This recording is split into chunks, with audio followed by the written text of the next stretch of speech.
My eyes snapped open, and above me hung a blood-red moon, high in the sky. Its crimson glow was as deep as the blood that spills across a battlefield, sending a chill straight to my bones. Strangely enough, I found myself reclining against a massive boulder. But here came the real question. Hadn't I already been blown to ashes by a nuclear bomb? Flashes of fragmented memory surfaced. That day, sent to South Africa by those who fear my strength, tasked to quell a riot, only to be betrayed. A nuclear warhead sent me directly to the end of the line, death itself. Is the world beyond death cold and desolate? Not quite. What I felt was an unquenchable fury. I am Chiaotzu, a legend among mercenaries. My success rate a perfect 100%. Yet I fell prey to someone else's scheme. I cannot swallow that humiliation. Year after year, living on the edge, dancing with death at every turn. If I had fallen to a truly unbeatable foe, maybe I could accept that. I was obsessed with honed skills, always drilling deeper into every martial art, even mastering combat systems from virtual worlds. Every effort was for the sake of becoming stronger. But even so, I couldn't survive a nuclear strike. Such an ending. I must grudgingly concede, nothing could have changed it. If one day I could truly become unrivaled in this world, maybe even a nuclear bomb would lose its power over me. Looking back, the experience of a nuclear explosion was impossible to forget. After all the storms I've weathered, my will is unyielding. What else could possibly shake me? My fate is mine to command, not be dictated by the heavens. Given this second chance at life, I will make sure not to repeat the same mistakes. This time, I'll seize every opportunity for revenge, tallying every last enemy who dares block my path to power. I glanced down at my hands and suddenly stiffened. These were not the hands I once knew. Even through gloves, I could tell the difference. Had I crossed into another world, or was this some form of possession? No matter what, my body in the real world must be long gone by now. Distant sounds of chaos pulled my gaze outward, and the sight before me defied description. With my limited education, I could only call a hell descended to earth. The wails echoed across the wild plains, gaping craters scarred the ground. Every building lay in ruin, and strange, monstrous beings were fleeing for their lives. It looked like the apocalypse or a scene from a science fiction disaster film. And at the center of it all was a bald man, swinging his tail. He was huge and burly, his face bristling with a wild beard, clad in some bizarre battle suit. He tossed his head back, bellowing laughter, pillaging, burning, killing without restraint, utterly shameless. Watching him, I felt a wild grin curl onto my lips. Adrenaline flooded my veins. For a heartbeat, I was right back on the front lines of that South African riot. At that very moment, the detector-like device above my left, I suddenly let out a sharp electronic beep. Instinctively, I pressed the connect button. A voice came through. So, you decided not to join us, or perhaps you still refuse to admit you're a Saiyan? Though unfamiliar, something about that voice struck a distant chord deep within me, causing my mind to freeze for a split second. A name surfaced, Raditz. Kakarot, you're nothing but dead weight. We don't need someone like you as a companion. Raditz's voice came through again. I reached up to rub my head. Why did that name sound so familiar? As the sounds of combat in Raditz's mocking tone echoed through the communicator, I looked around the blood-soaked battlefield before me. An odd mixture of strange yet familiar memories began surging in my mind. Planet Vegeta, King Vegeta, Nappa, Raditz, Frieza, and Kakarot. Wait a minute. Could be that I've really transmigrated into Vegeta? The same Vegeta who always chases after Goku in Dragon Ball. Forever the number 2? As I sorted through Vegeta's memories, I grasped the situation. Nappa and I had just conquered this planet, intending to sell it at a hefty price for profit. And right now, we were still under Frieza's command. Frieza, I muttered under my breath, the anger, defiance, and regret that welled up inside me so natural, it took me by surprise. At that moment, I turned my head to see Nappa dragging corpse of an alien and tossing at my feet, casually poking at with a torch. The sound of Raditz had faded from the communicator. Crossing my arms, I leaned against the rocks, maintaining a calm facade while surveying my surroundings. System 111 has been activated. Host Vegeta, current battle power, 18,000. Saint bloodline, pure Saiyan 100%. Next target, Super Saiyan 1. Current progress, 30%. The mechanical prompt rang clearly in my mind. It seemed having a system right after transmigrating was no longer a surprise for me. Dragon Ball? Super Saiyan? Fine. From this moment on, I will shake up this world as Vegeta. I, Vegeta, will become the strongest and stand at the very summit of the Dragon Ball universe. Whether it's the Supreme Kai, angels, gods of destruction, or even the Omni King, all will fall beneath my feet. I wouldn't hesitate to destroy my own brother. Care to see for yourself? Just as I thought my connection with Raditz had ended, his voice crackled through the communicator once again. That guy seems to be having quite a time on Earth. Nappa heard too, and couldn't help but burst out laughing. Soon, Nappa tore off a forelimb from the alien corpse and handed it to me, saying, "All done grilling." Without a flicker of emotion, I accepted it and took a bite. The taste was abysmal. The meat was tough and dry, barely edible. As Nappa gnawed on the thigh of some alien creature, he also heard Raditz's dying words echo through communicator. Damn it! I can't believe I'm dying at the hands of someone like this. There's something on this planet called Dragon Balls. They can grant any wish you desire, even bring back the dead. Did you hear that, Lord Vegeta? Raditz's voice faded to a whisper. You just wait. Enjoy your final year while you still can. Ha! Ha! Suddenly, the voice in the communicator was cut off, leaving only silence behind. Raditz is dead, Nappa muttered quietly, staring into the distant ruins where smoke still twisted into the night. Humph! He only had a battle power just over 1,000. I barely paid attention and tore another bite from the meat in my hand. Grumbling offhandedly, spitting out a bone fragment, I rose to my feet and gazed up at the blood-red night sky. Dead is dead. If he wasn't strong enough, he never should have waded into these waters. Dragon Balls, huh? They're said to be able to fulfill any wish. So, are we heading to Earth then? Do we use the Dragon Balls to bring Raditz back? Nappa straightened up as well, turning to seek Vegeta's opinion. Don't be ridiculous. What's the point in reviving someone that useless? He was too weak. The law of the jungle claims the weak. That's all. With a casual shrug, Vegeta strode straight toward the space pod, not sparing another glance. He was no longer the Vegeta of old, and vengeance for Raditz or chasing after Dragon Balls on Earth held no appeal for him. Besides, in the world of Dragon Ball, all sorts of strange races and powers constantly emerge. Each character had their own extraordinary, unpredictable strengths. Even without reaching the martial arts mastery that could destroy worlds and shatter planets on a whim, technology alone had become a force to reckon with. Just look at the advent of the androids. Magic would later surface, as with beings like Majin Buu and Moro, the ancient sorcerer who broke free after millions of years, not to mention the gods who reign at the peak of all universes. Whether it was martial arts, technology, magic, divine power, or even the unique Saiyan bloodline, if any of these forces were developed to their utmost, one could inevitably become an existence unrivaled beneath the heavens. Though he had been a mercenary in his previous life, his passion had always been martial arts, and he adored all kinds of intense fighting anime, especially Dragon Ball. From childhood, he'd known these stories by heart.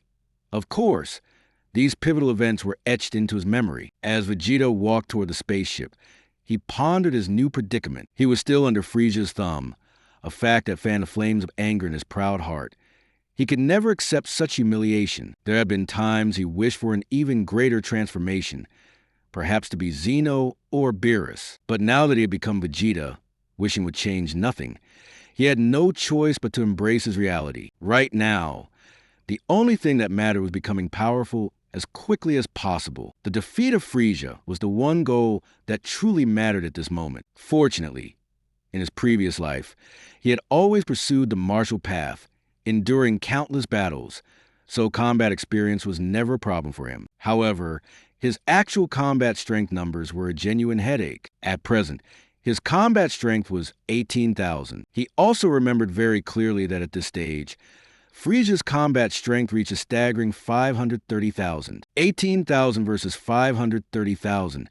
Vegeta's brow furrowed tightly. He knew that even if he transformed into a great ape, his combat strength would only increase tenfold, reaching merely 180,000. The recently deceased Kakarot, at this moment, had a combat strength of just around 400. Yet after a year of training, he could break through to 5,000, and at full power, he could reach 8,000. And in the anime storyline, the Kakarot who once fought him had experienced an explosive series of breakthroughs in a short time. Through gravity training and repeatedly recovering from severe injuries on Namek, his combat strength multiplied several times. By the time he fought the Ginyu Force, it had already risen to 15,000. With continuous training, his combat power in the later stages soared to 3 million, and when he faced Frieza, by harnessing the 20 times Kaioken technique, it shot up to a staggering 60 million. Finally, after transforming into a Super Saiyan, Kakarot's strength skyrocketed by 50 times,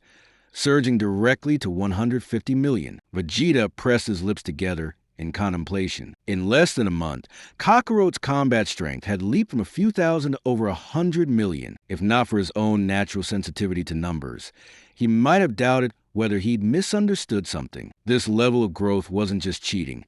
It was as if someone had simply handed him the key to a secret backdoor. Could it be that Kakarot's real father was actually Akira Toriyama himself? Thinking of cheats, Vegeta couldn't help but recall the system he possessed. Could he, relying on that, boost his combat strength from 18,000 to over 100 million in 1 month? Impossible. That system was utterly worthless. It couldn't solve anything at all. Never mind. It's useless to count on any external power. In the end, I still have to rely on myself. All those illusory things can wait for now. To defeat Frieza, apart from emulating Kakarot and transforming into a Super Saiyan, Vegeta really couldn't think of any other path. Yet the hints provided by his system indicated that his Super Saiyan bloodline was currently only 30% activated. Seated in his round, single-person spaceship, Vegeta let out a weary sigh. Oh, well, all those explosive leaps in power are troubles for a year from now. For now, his most urgent goal was not to wipe out the Earthlings, but to advance his own strength as fast as possible. That meant he had to keep fighting, pushing himself to keep on training. The wish for immortality, although still important to him, seemed less urgent now. Remaining forever young could wait a little longer. After all, the Dragon Balls on Earth could only grant one wish. Vegeta understood clearly. To truly relish the thrill of battle, one must first possess immense fighting power. Then a thought struck him. Kakarot's son.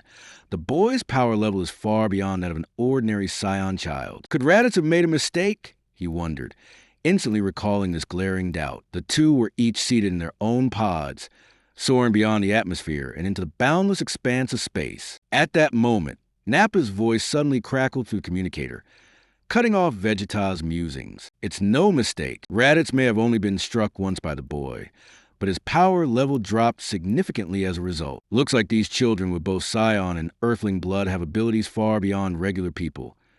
Vegeta folded his arms across his chest as, subconsciously, Bulma's image flashed through his mind. That infuriating woman, always distracting him, making it impossible to strike with his full strength. So, in that case, shouldn't we call these kids Super Saiyans? If we have a few more half-blood children, wouldn't conquering the universe be as easy as pie? Nappa smirked, already letting his mind wander into fantasies of ruling the cosmos side by side with Vegeta. Stop daydreaming. The term Super Saiyan isn't meant for this, Vegeta replied coolly, dismissing the idea with a grunt. Let's head back. I want to switch to a different pod. At that very moment, in the remote command center of planet Frieza 46, several logistics officers of Frieza's army were keeping a watchful eye on the entire planet's activity. There's a ship on approach, returning.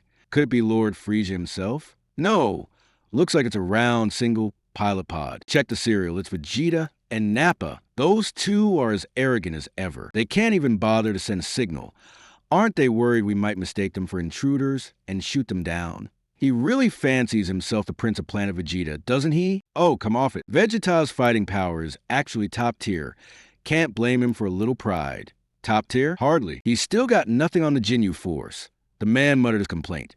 But even as he grumbled, he dispatched the escort team to welcome Vegeta and Nappa. Soon enough, their pods touched down at the base. The hatch slid open, and Vegeta and Nappa emerged one after the other. Is Miranado in the lab now? Vegeta didn't even spare the guards a glance as he strode directly toward one of the research buildings. Nappa followed with a puzzled look, asking as he walked, "Did your pod break down? Why not just grab a new one? Why specifically look for Miranado?" Humph! Vegeta shot him a cold look, clearly unwilling to say more. Vegeta quickly found Milenato, dressed in a white lab coat.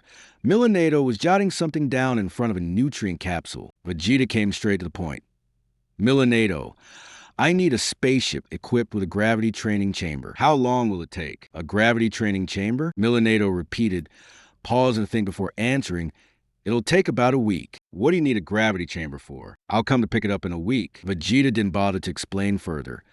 Turning on his heel and leaving with Nappa in tow. Noticing that Nappa was still trailing behind, Vegeta waved him off with mild irritation. No need to follow me. All right, Nappa nodded and left. Facing a Vegeta who seemed almost unchanged from before, he didn't suspect anything. Standing alone atop a mountain, Vegeta gazed down at the churning waves below, lost in thought. The reason he sent Nappa away was simple.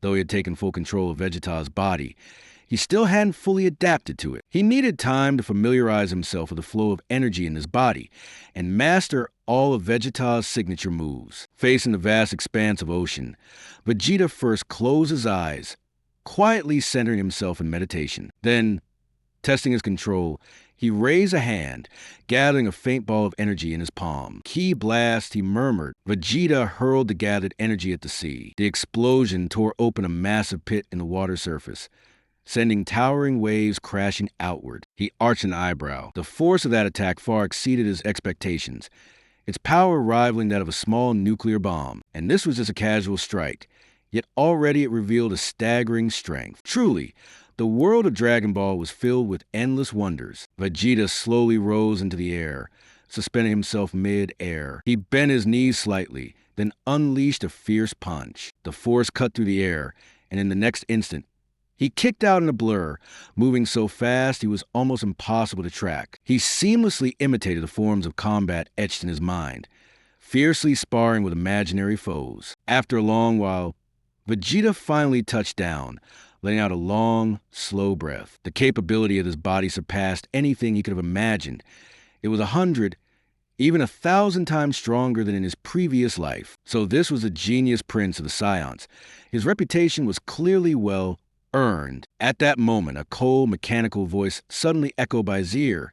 System mission issued. In the vicinity of the M76 starfield, there is the planet Aurora. In its yellow sand region, a monster named Eloxyang is wreaking havoc. The host must go and eliminate it. Upon completion, the Super Saiyan Phase 1 bloodline activation will increase to 50%. Failure will result in a decrease of bloodline purity. Vegeta, who had planned to head back for some rest, halted in surprise at the system's unexpected announcement. This system, it could actually issue these kinds of tasks. Moreover, even though the system claimed that Eloxyang committed all sorts of atrocities, it had little to do with him personally. Let's not forget, Vegeta himself was once a supreme villain. In truth, even without the system's assistance, he was confident he could soon become a Super Saiyan. For that reason, he didn't care much for the tasks arranged by the system. A system like this was hardly worthy of his proud Saiyan heritage. Sensing Vegeta's rejection and disdain, the 111 system spoke again, its voice chiming in. The support system can accelerate your growth, refine the purity of your bloodline, and help you evolve faster. Besides, Eloxyang is immensely powerful. By challenging him, you will also grow stronger. This mission was crafted just for you. Facing a formidable foe, engaging in combat, for any Saiyan, power reigns supreme. And as for the man he was in a past life, Chi-Tian, the hunger for battle had long since become a part of his very being. The thrill, the clash, the glory of contest, these were themes he could never separate from his life. And for the Vegeta of today, nothing had changed. Very well, I'll take this mission, Vegeta declared, turning decisively and striding toward the docked spaceship. He understood all too well. Saiyans had always relied on talent and battle experience to evolve. Now, with the system's assistance, he was eager to see how his training would transform. Without delay, Vegeta boarded the single-pilot spherical pod and set off for the M76 star sector. The M76 star sector, much like the Milky Way, was vast in scale and strikingly similar in structure, though even larger in size. The resources here are even richer than those found in the Milky Way. The surrounding planets are teeming with a wide variety of life forms, making this kind of advanced star region extremely rare in the entire universe. If the M76 star region were to be put up for sale, the price would be astronomical And naturally, Frieza would never give up such a precious resource. In fact, the creatures within this region generally possess extraordinary strength. Not only are there many powerful beings, but their sheer numbers are beyond measure. Additionally, the technological level throughout the star region is highly advanced. All in all, this is far from an easy place to conquer. Only if Frieza personally leads his army does there stand a chance to capture this land. At present, Frieza is taking his subordinates and conquering these planets one by one, steadily expanding his territory. After all, in such an advanced star region, every planet holds tremendous value and inevitably draws countless buyers. The spaceship streaks through the cosmos at high speed, heading for planet Aurora. Suddenly, a distant planet explodes in an instant, unleashing a tremendous energy storm. Countless meteorites scatter in every direction, creating a breathtaking spectacle. In the skies above the planet that was just destroyed, a lone, tiny figure stands motionless, calmly lowering his finger. Yet another planet, unwilling to submit to Frieza, has been reduced to nothingness. Frieza truly is a ruthlessly cold emperor of the cosmos. Frieza. Vegeta clenches teeth, gazing icily into the distance. His heart brimmed with fury and agitation. With his current power level, he stood no chance against Frieza.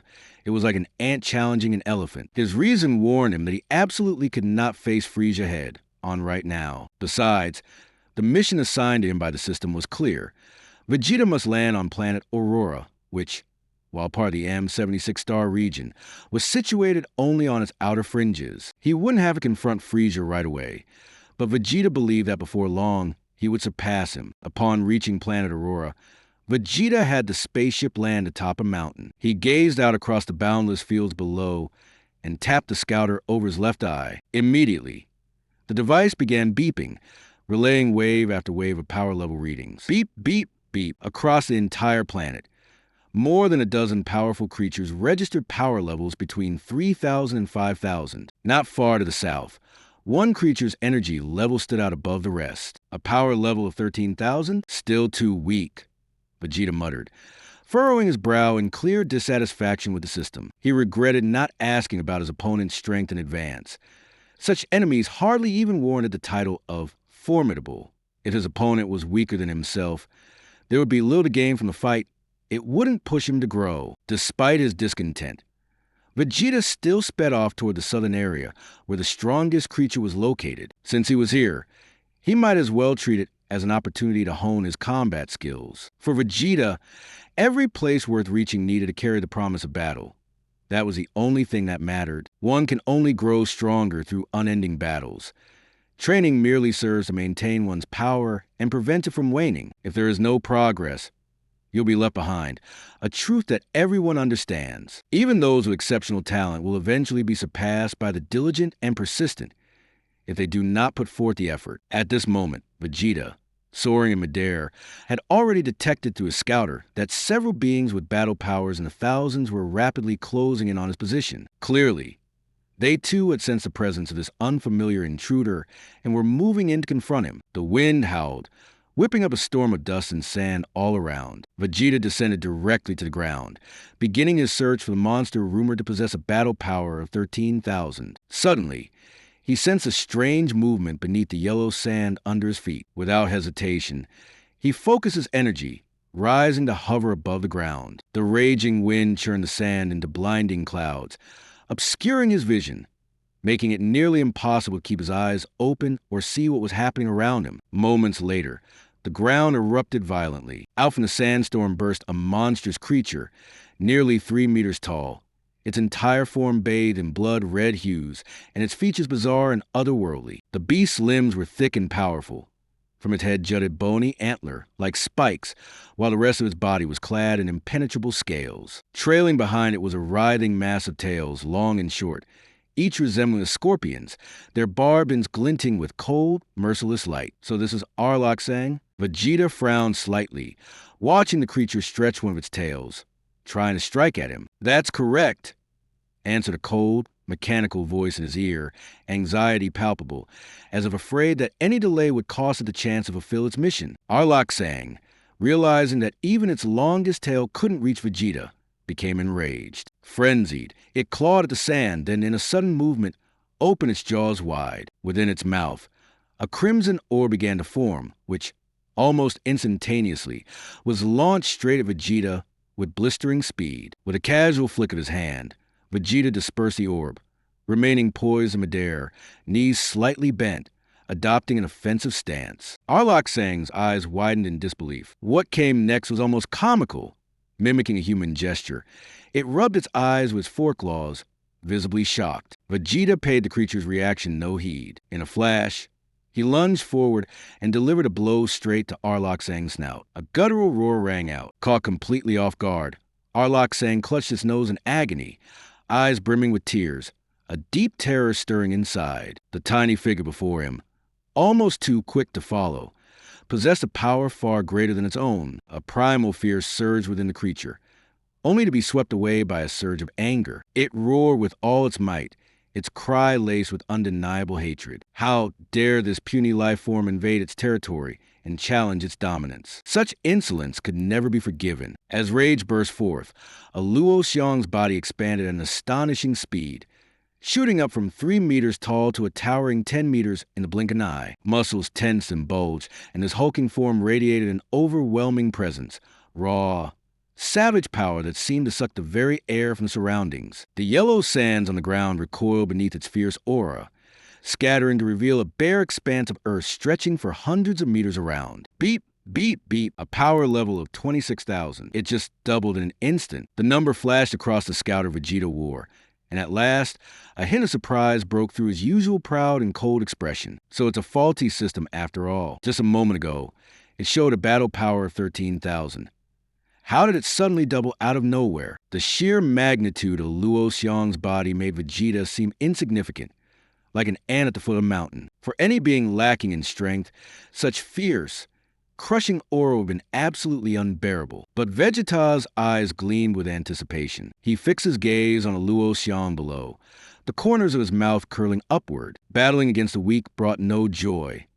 Only a true challenge, a powerful opponent, could ignite the thrill of combat for him. As a Saiyan, Vegeta would never be cowed by an enemy's presence. In this moment, his eyes burned with a fervent fighting spirit. Whether it was his innate competitiveness or the Saiyan instinct for battle, his blood began to boil. Cross-slash. With a sudden pivot, Vegeta gathered a blazing surge of energy in his palm and hurled it straight at Eloxyang. Eloxyang's eyes sparked, like a beast awaiting its prey with jaws wide open. He swallowed Vegeta's attack hole, his eyes glowing red. He turned skyward and unleashed a thunderous roar of Vegeta, then, in a blur, vanished from where he stood. A tremendous crash split the air against the massive silhouette of Eloxyang.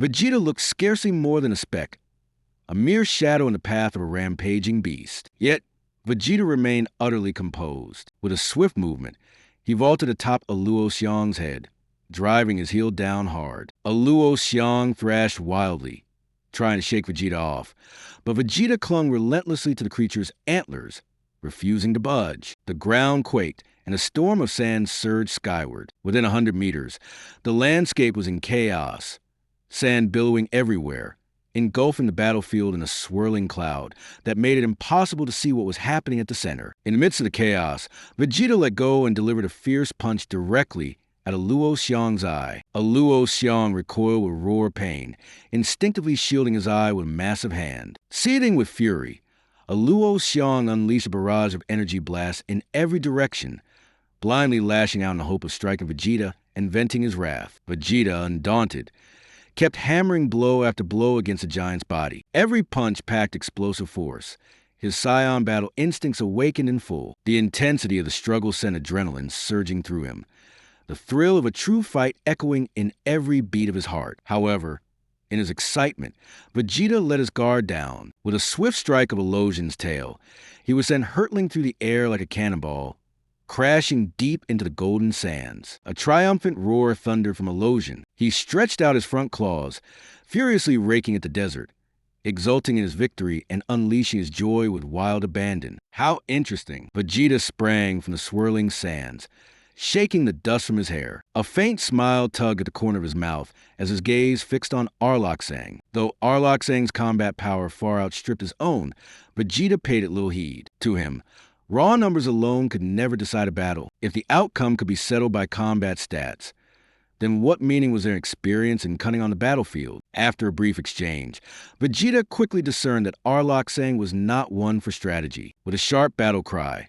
Vegeta's entire body erupted in a blazing aura, his energy instantly sweeping away the swirling sands that clouded the arena. The shockwave hurled Eloxyang's massive form across the ground, leaving a long furrow torn through the earth until he finally came to an uneasy stop. Eloxyang let out a furious roar, furious and humiliated, while Vegeta hovered calmly in midair, utterly composed. "Come on, let's try that again," Vegeta called out, his voice electric with excitement. He flexed his knees, shot forward with a powerful kick, and disappeared into thin air. Eloxyang's bulk made it impossible for him to defend against Vegeta's nimble assault. With a resounding blow, Vegeta's fist crashed into Eloxyang's back. As Eloxyang tried to turn, Vegeta struck again, his foot whipping into Eloxyang's right arm. A barrage of strikes followed, fists and feet hammering at every vulnerable spot on Eloxyang's huge body. Each attack landed in rapid succession, driving Eloxyang backward. Shaken and battered, Eloxyang could do little but stumble, frantically searching for Vegeta's elusive form. The air echoed with the impact of Vegeta's blows, each one landing with a heavy, reverberating thud. His voice rang with exhilaration. "Ha! This is incredible." Despite his superior combat power, Eloxyang was utterly outmatched. Against Vegeta's lightning speed and relentless offense, Eloxyang could only endure helpless amount of defense of his own. The hulking creature, once an awe-inspiring force, was now reduced a little more than Vegeta's punching bag. Rage and humiliation seethed within Eloxyang. The bitter taste of powerlessness gnawed at him, pushing him dangerously close to madness. After yet another crushing blow, Eloxyang's defenses finally gave way. Vegeta drove his fist squarely into Eloxyang's snout. A roar of agony split the air as Eloxyang toppled backward, clutching his nose with all four paws and writhing uncontrollably. That punch nearly pushed Eloxyang to the brink of unconsciousness. Is this really my power? Vegeta stared at his own fist, awestruck by his own strength. Never in his previous life could he have dreamed of wielding such power. Under that blow,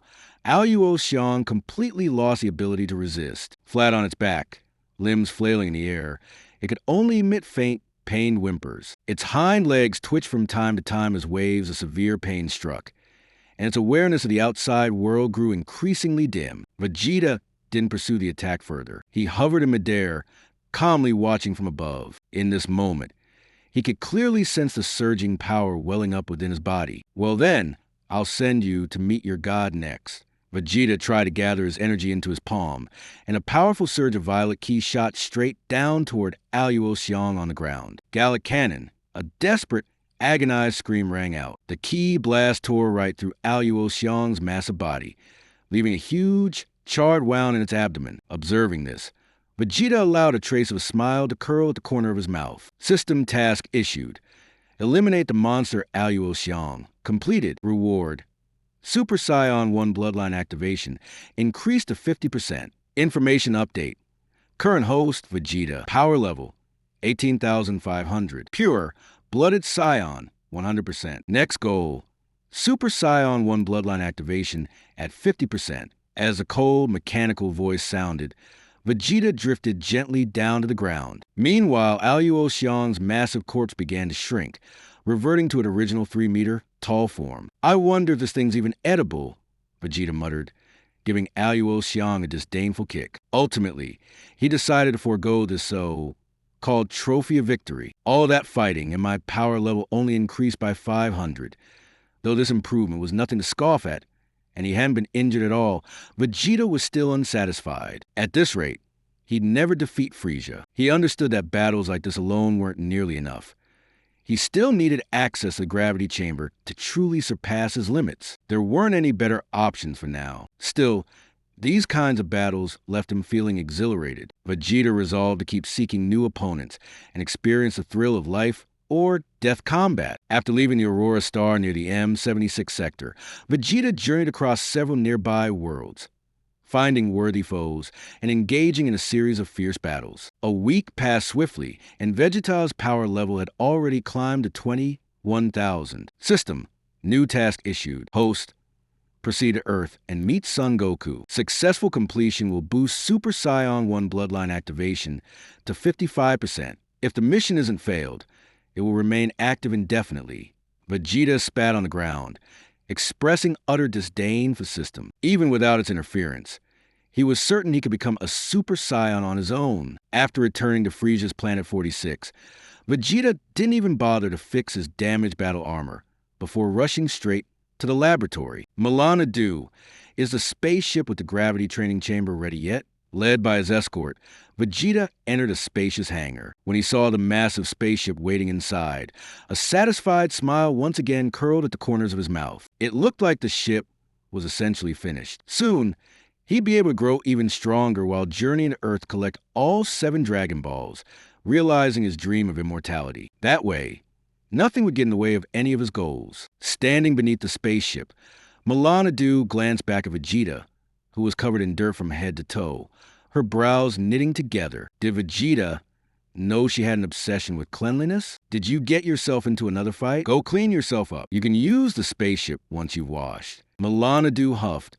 backing away and scolding him a frown. Humph. Vegeta snorted proudly, dismissing her. As always, troublesome women like her were nothing but obstacles to his quest for strength. After his shower, with fresh battle armor in place, Vegeta motioned for Nappa to join him aboard the ship. Where are we going? Nappa asked as he followed Vegeta closely. They hadn't received any new orders from Frieza recently. To Earth. Vegeta strode ahead, quickly approaching Milana Du. Is everything ready? Follow me. Milana Du opened the hatch and led the way inside, giving them a tour as they entered. This is the gravity training chamber you wanted. It's been reinforced with an extremely durable alloy according to your specifications. Even if you attack at full strength, you'll barely leave a mark. After leading Vegeta and Nappa into the training chamber, Milana Du pointed at a panel filled with complicated buttons. You can use voice commands, but I recommend doing it manually for safety. The gravity starts at 1 time your home planet's level and can go as high as 500 times. She pointed to some intricate devices in the corner and kept explaining, those are ultraviolet lasers to train your reaction time. There are also energy orbs for speed tracking drills, and besides that, Vegeta's patience snapped. Veins stood out on his forehead as he grabbed Milana Du and unceremoniously tossed her out the hatch, unable to tolerate another word of her endless explanations. Nappa launched the ship. We're leaving. Vegeta barked the order, exasperated, before heading back into the ship. The engines fired up and a blast of air whipped Milanado's white lab coat wildly outside. She shielded her face, pouting in frustration and narrowing her eyes to watch the spaceship rise into the sky. Unbelievable, he didn't even let me finish. That guy! Soon, the roof of the warehouse slid open and the spaceship shot into the sky. In an instant, it broke free from the atmosphere and sped toward Earth. After setting the autopilot, Nappa glanced over to see Vegeta heading into the gravity chamber to begin his training. He let out a long yawn. He just couldn't shake that old habit of wanting to sleep the moment he stepped onto a spaceship. It didn't take long before Nappa found himself a spot to nap. With a whole year needed for the journey to Earth, it looked like he would finally be able to enjoy a proper, uninterrupted sleep. Meanwhile, on Earth, everyone stood in silence, staring at the fallen Son Goku. The stillness lingered as each person slowly came to terms with the loss and began to make new plans. Son Gohan was taken away by Piccolo, entering a regime of strict and relentless training. At the same time, guided by the deity Kami, Son Goku ignored King Yema's advice and resolved to brave the infamous Snake Way, heading toward King Kai's realm to continue his training. Chi, upon learning both of her husband's passing and her son Gohan being taken away by Piccolo, was utterly devastated. The blow was too much. She fainted the very next day. Meanwhile, Bulma managed to repair the scouter left behind by Raditz. As instructed by Kami, Yajirobe set out with Krillin, Yamcha, Tien, and Chiaotzu for the lookout, preparing themselves for special training. Aboard the spaceship bound for Earth, Vegeta had already spent a full half-month training inside the gravity chamber. Except for the hours he spared for sleep, he dedicated every remaining moment to rigorous exercise. Starting at normal gravity, he quickly pushed himself to withstand 10 times Earth's gravity. Yet to him, this was still nowhere near enough. Knowing that Goku, too, would undergo 10 times gravity training at the end of Snake Way on King Kai's planet. At present, Vegeta's power level had just broken through 15,000 and was approaching 36,000. Still, this was far from satisfactory in his mind, though he'd made progress in just half a month.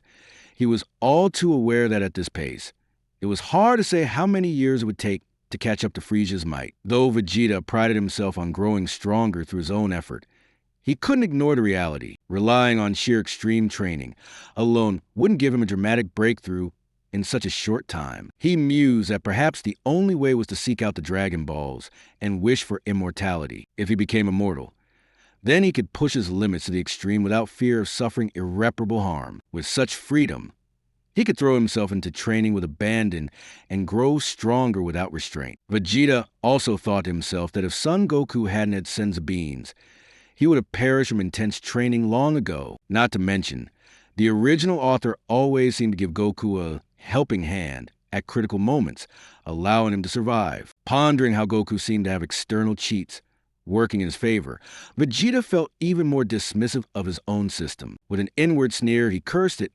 Useless system, always assigning tasks, and never any real help. After an intense training session, Vegeta was getting ready to take a shower. He was bare-chested, a towel draped over his head, his well-defined, muscular physique on display, and his furry tail swaying behind him. Just as he pushed open the bathroom door, the scouter sitting on the counter suddenly gave a notification. Vegeta picked up the scouter and saw that it was a connection signal from Raditz. He frowned in confusion.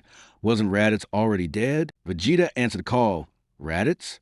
To his surprise, it was Bulma on the other end. She'd been tinkering with the scouter, exploring its various functions, and had inadvertently triggered the signal. She never expected someone to actually pick up. Vegeta's icy voice startled her so much that she almost dropped the device. A woman? Vegeta paused in surprise. How could Raditz's scouter have ended up in the hands of a woman? Who are you? Bulma struggled to collect herself, asking cautiously. Vegeta fitted the scouter over his left eye and realized that Raditz's signal was coming from Earth. That was odd, but he kept his composure. I am Vegeta, Prince of Saiyans. Saiyan, that word sounds familiar somehow.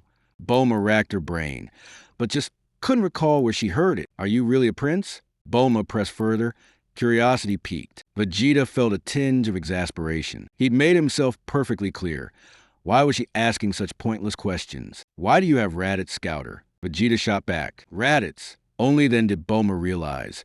Piccolo had warned her that Saiyans would arrive on Earth in a year, and now she was speaking with a Saiyan prince. Bulma's hands trembled involuntarily, and she hurriedly severed the connection. She just made contact with the enemy. The realization sent a chill down her spine. Vegeta stared at the abruptly cut connection, seething. In his anger, he crushed the scouter in his grip. If not for such a bizarre communication, he would have almost forgotten the scouter also had tracking and communication capabilities. Now he had to head to Earth to search the Dragon Balls, and Frieza absolutely mustn't catch wind of it. He remembered all too well. It was precisely because of the scouters that Frieza had beaten him to planet Namek. At this point, he was still not strong enough to challenge Frieza head-on. Scouter destroyed, Vegeta plunged back into his training. To him, nothing was more important than becoming stronger. 10 months flew by in the blink of an eye. Hiya. Inside the gravity training chamber, Vegeta moved at blinding speed. He deftly evading the bursts of ultraviolet rays and performing a series of flawless aerial flips. He extended his finger, unleashing a blast from his fingertip aimed directly at the emitter of the ray. A tremendous explosion followed, echoing through the space. Boom! These laser emitters, which had withstood his attacks countless times without a scratch, were now utterly destroyed. What kind of quality is this? Vegeta frowned, thoroughly dissatisfied. So much for Millarnardo's so-called high quality. This was all it amounted to. Hadn't they said that not even I could break it, no matter how hard I tried? Seems I really need to find a way to upgrade the equipment quality in this training room. What's the current gravity level? In the empty training room, a cold, mechanical female voice replied, Gravity is now set to 50 times normal. Vegeta looked down at his hands. At this moment, he had fully adapted to the environment of 50 times gravity. His combat strength had risen from 36,000 to 52,000. 52,000. Even if I transformed into a great ape and boosted my power up to 520,000. That probably still wouldn't be enough to defeat Frieza. Creating a fake moon eats up too much energy.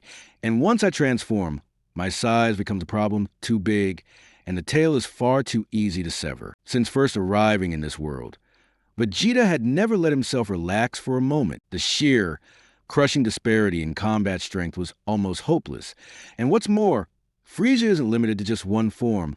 He has several. Vegeta stepped out from the gravity training chamber, stripped off his damaged battle suit, and tossed it casually into the trash. He picked up a fresh set of armor, intending to get washed up. Vegeta, the ship has entered the Milky Way. We'll reach Earth in 10 minutes.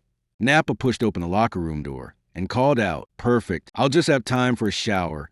Vegeta nodded and headed toward the washroom. His schedule was tight. He needed to find the Dragon Balls on Earth immediately and make his wish come true. It was 11:43 a.m. Earth time. The spaceship landed in the center of a bustling metropolis. Towering buildings collapsed as the ship crashed down from the sky, while the thick asphalt cracked under the immense force, forming a deep crater in the road. Cars spun out and collided across the street, and pedestrians scattered in panic, chaos erupting instantly. What just happened? A middle-aged man slumped to the ground, stared wide, eyed at the still, smoking crater before him. He muttered shakily to himself. He couldn't help but feel a cold rush of relief. If he'd taken just a few more steps forward, he might not have survived. What on earth is going on? The plump woman kneeling beside him was similarly bewildered. That was terrifying.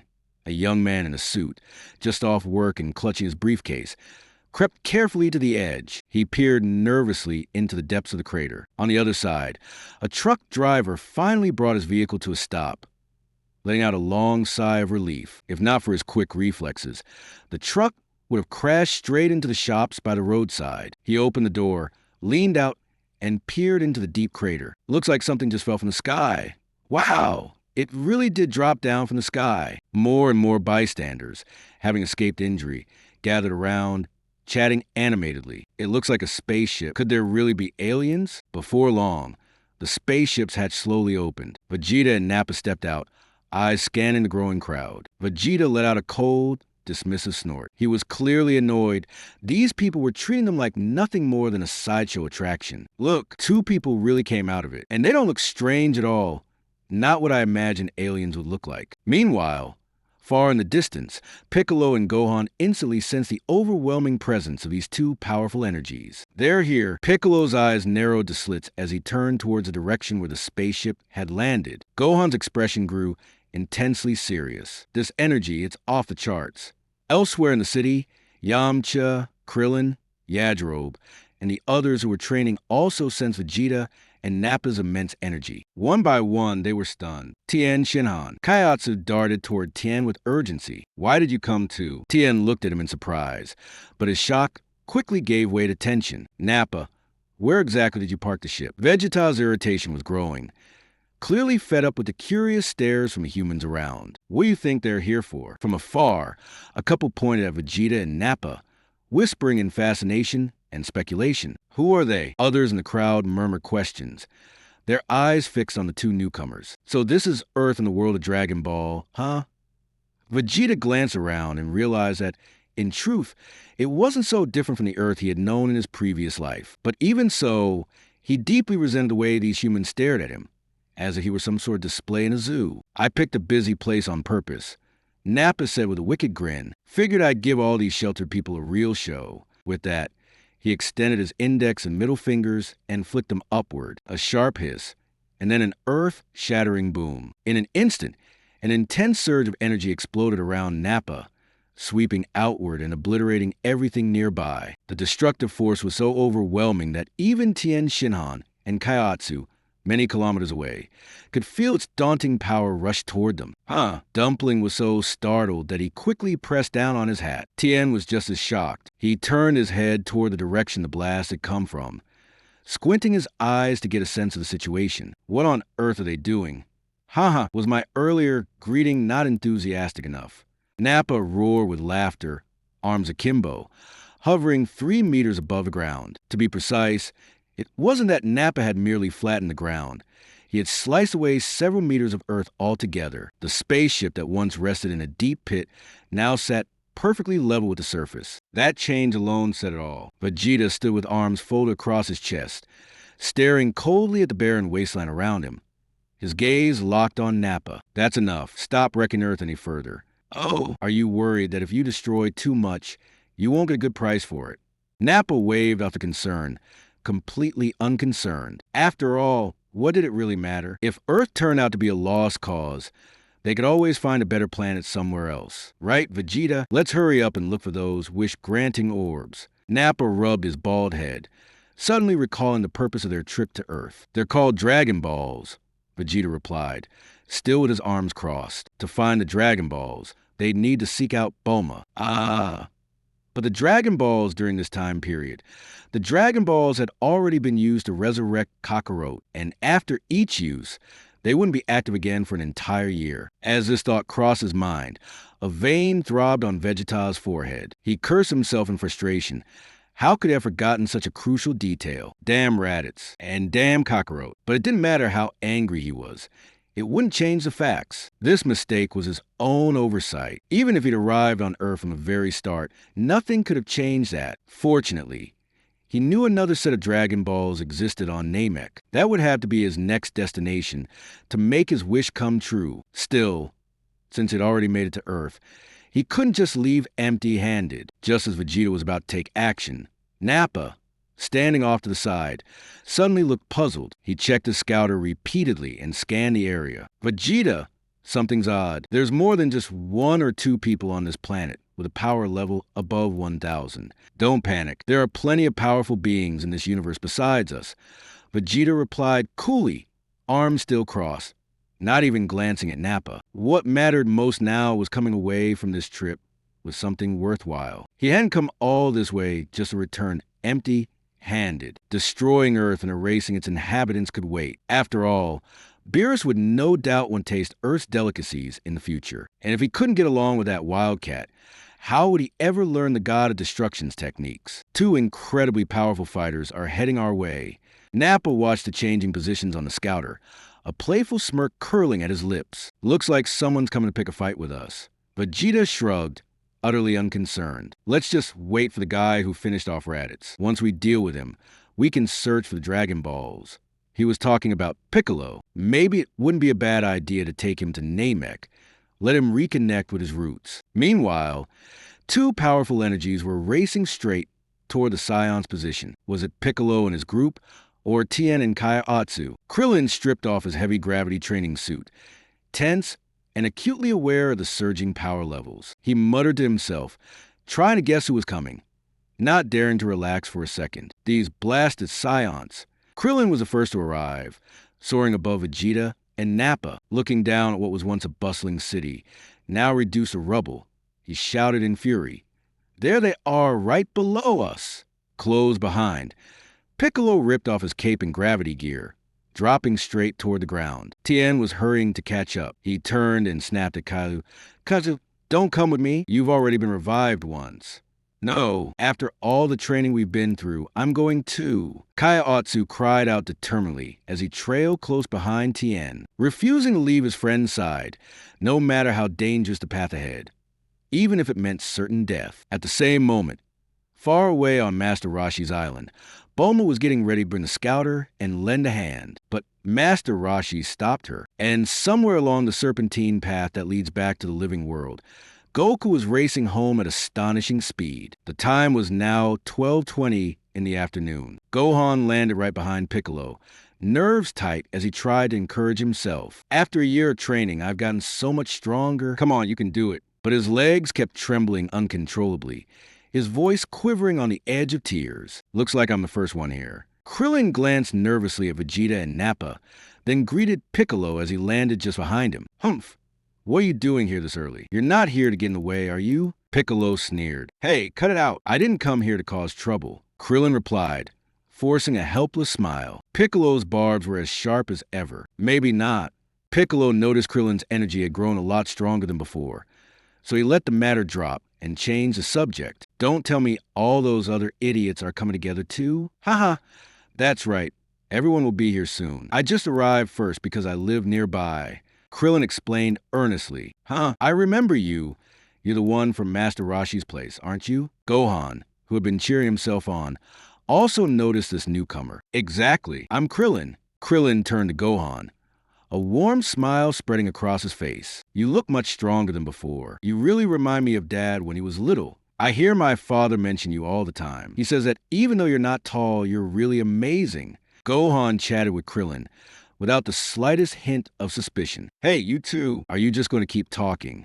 Nappa, who had been thoroughly ignored, finally couldn't hold himself back any longer. Krillin eyed the two Saiyans standing before him, especially the towering bald one, feeling the intense aura of hostility radiating from them. He couldn't help but tense up inside. So you're the Saiyans, aren't you? Noticing the tails at their waists, Krillin tightened his grip and grew visibly alert. Just to be sure, let me ask again. Piccolo fixed the pair with a deadly serious stare. Why have you come here? That voice. Could be you killed Raditz? Nappa sneered menacingly, turning his attention to Piccolo. He remembered that voice distinctly ever since Raditz had died.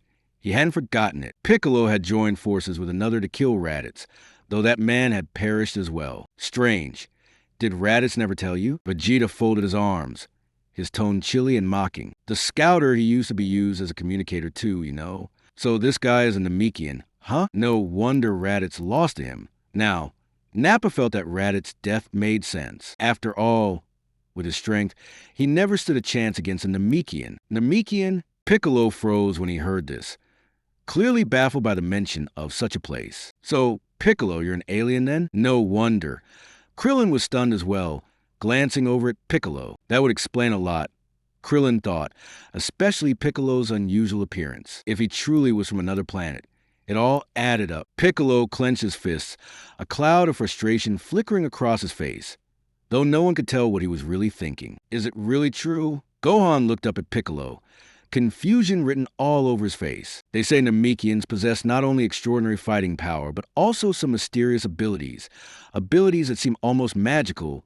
Vegeta kindly offered an explanation. After all, as someone who had traveled through time, he knew everything that was about to happen. Sometimes, he simply couldn't help but show off his superiority. So, the Dragon Balls were created by that guy? Nappa asked with curiosity. As expected of a prince, Vegeta always knew more than the rest of the ordinary Saiyan warriors. What? You know about the Dragon Balls, too?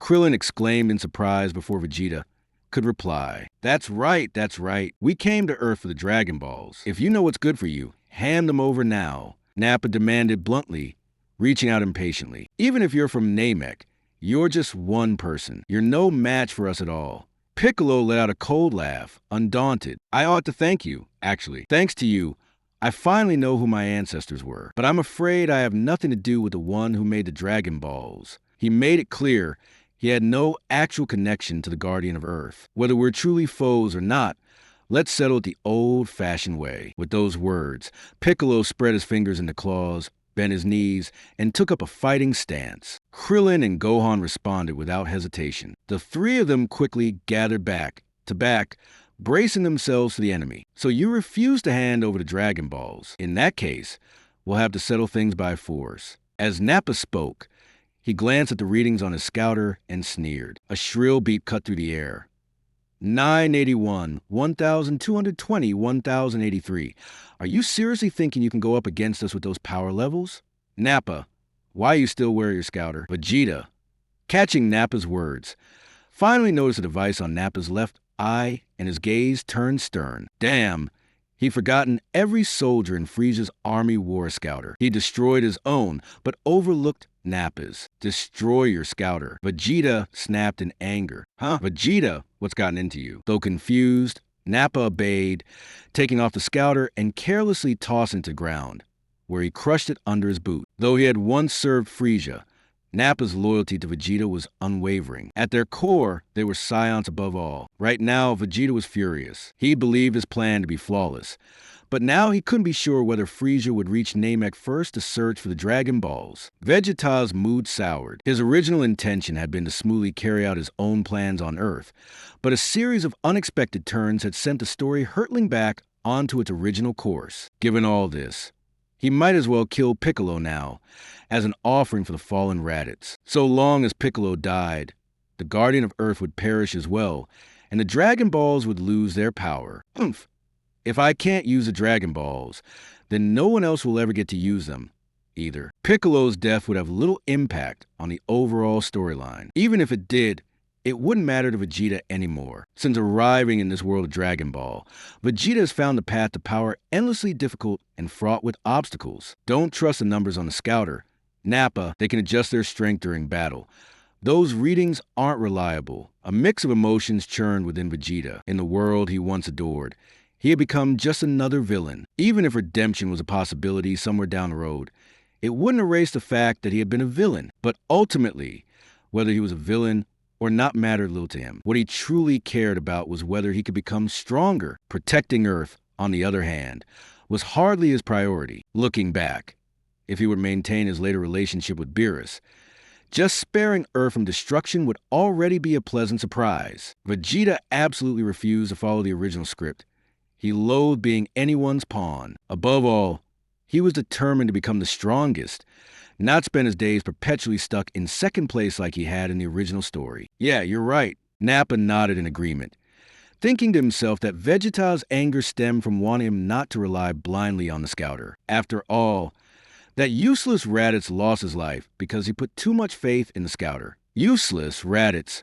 Hearing that familiar name, cold sweat slid down Piccolo's forehead. Wasn't he the Saiyan you barely managed to defeat by teaming up with Goku? Krillin was taken aback. Useless. Being labeled that way was undeniably harsh. If someone as powerful as Raditz was dismissed as useless, just how terrifying were these two Saiyans facing them now? Vegeta knew how bored Nappa must have been after sleeping for a year. Since they were here, he figured he might as well give Nappa something to pass the time. This trip has yielded too little. Why don't we bring out the Saibamen for some entertainment? Vegeta ordered from the sidelines. Haha, Vegeta, you want to play too? Nappa grinned as he asked. Oomph. After a year of boredom, it's about time to find ourselves some fun. Otherwise, how much longer do we have to wait? In the end, these Earth warriors were destined to fall. If they had to die, why not bring some sport and excitement to their end? After all, taking care of these weak opponents wouldn't take long. Once he'd had his fill of relaxation, they could head straight for Namek. Nappa nodded, reached to his waist, and took out a transparent glass vial. Opening it with a grin, he said, that makes sense. Cultivated humans? What are those? Krillin asked, staring at Nappa's actions with a face full of confusion. Piccolo watched as Vegeta and Nappa whispered quietly off to the side. His ears twitched slightly, capturing every word they said. Oh, there's still 6 inside. Nappa poured out the seeds, then poked a few small holes in the ground with his finger, dropping the seeds in one by one. He covered up the holes, then let a few drops of green, mysterious liquid fall inside. All done. Nappa casually tossed the empty bottle aside, his eyes fixed on the ground as he waited in silence. What are you doing? Krillin was completely baffled. He thought those two would at least give some sort of explanation. Just then, a strange, squelching sound began. Suddenly, the soil started to churn, as if something was struggling to emerge from beneath the earth. Before their very eyes, the Saibamen sprouted with alarming speed. In less than half a minute, 6 enormous vegetable-like heads poked out from the ground. A burst of bizarre laughter echoed, and the stubby Saibamen jumped up from the earth all at once. Go on. Teach them a lesson, Vegeta commanded the Saibamen coldly. How disgusting. Krillin grimaced at the sight of the grotesque little creatures before him. He still had questions, but at this point, he couldn't be bothered to search for answers. But these things look pretty tough. As he sensed the power of the 6 Saibamen, Krillin's expression grew serious. Piccolo, who rarely agreed with Krillin, nodded this time and said, They do. Just as both sides were about to clash, Tien and Chiaotzu arrived at the scene. Seeing the two land, Krillin shouted joyfully, Tien, Chiaotzu, hey, don't forget me. Yamcha swooped down from the other side, calling out to everyone with a grin. I'm not late, am I? Ha, more reinforcements. Nappa sneered, glancing mockingly at the newcomers. Too bad they're all useless. Vegeta's gaze shifted to Yamcha, a cold sneer curling on his lips. So this guy, he's Bulma's ex-boyfriend. As a man, and for sake of his pride, knocking him out wouldn't hurt at all. After all, here in the world of Dragon Ball, Bulma was now his wife. Still, he wondered, if he'd eventually marry her, would it somehow slow down his punches? Whatever the answer, Just seeing Yamcha standing there annoyed him. 6 of us. That makes one opponent for each Saibaman. A hint of a smile played at the corners of Vegeta's mouth.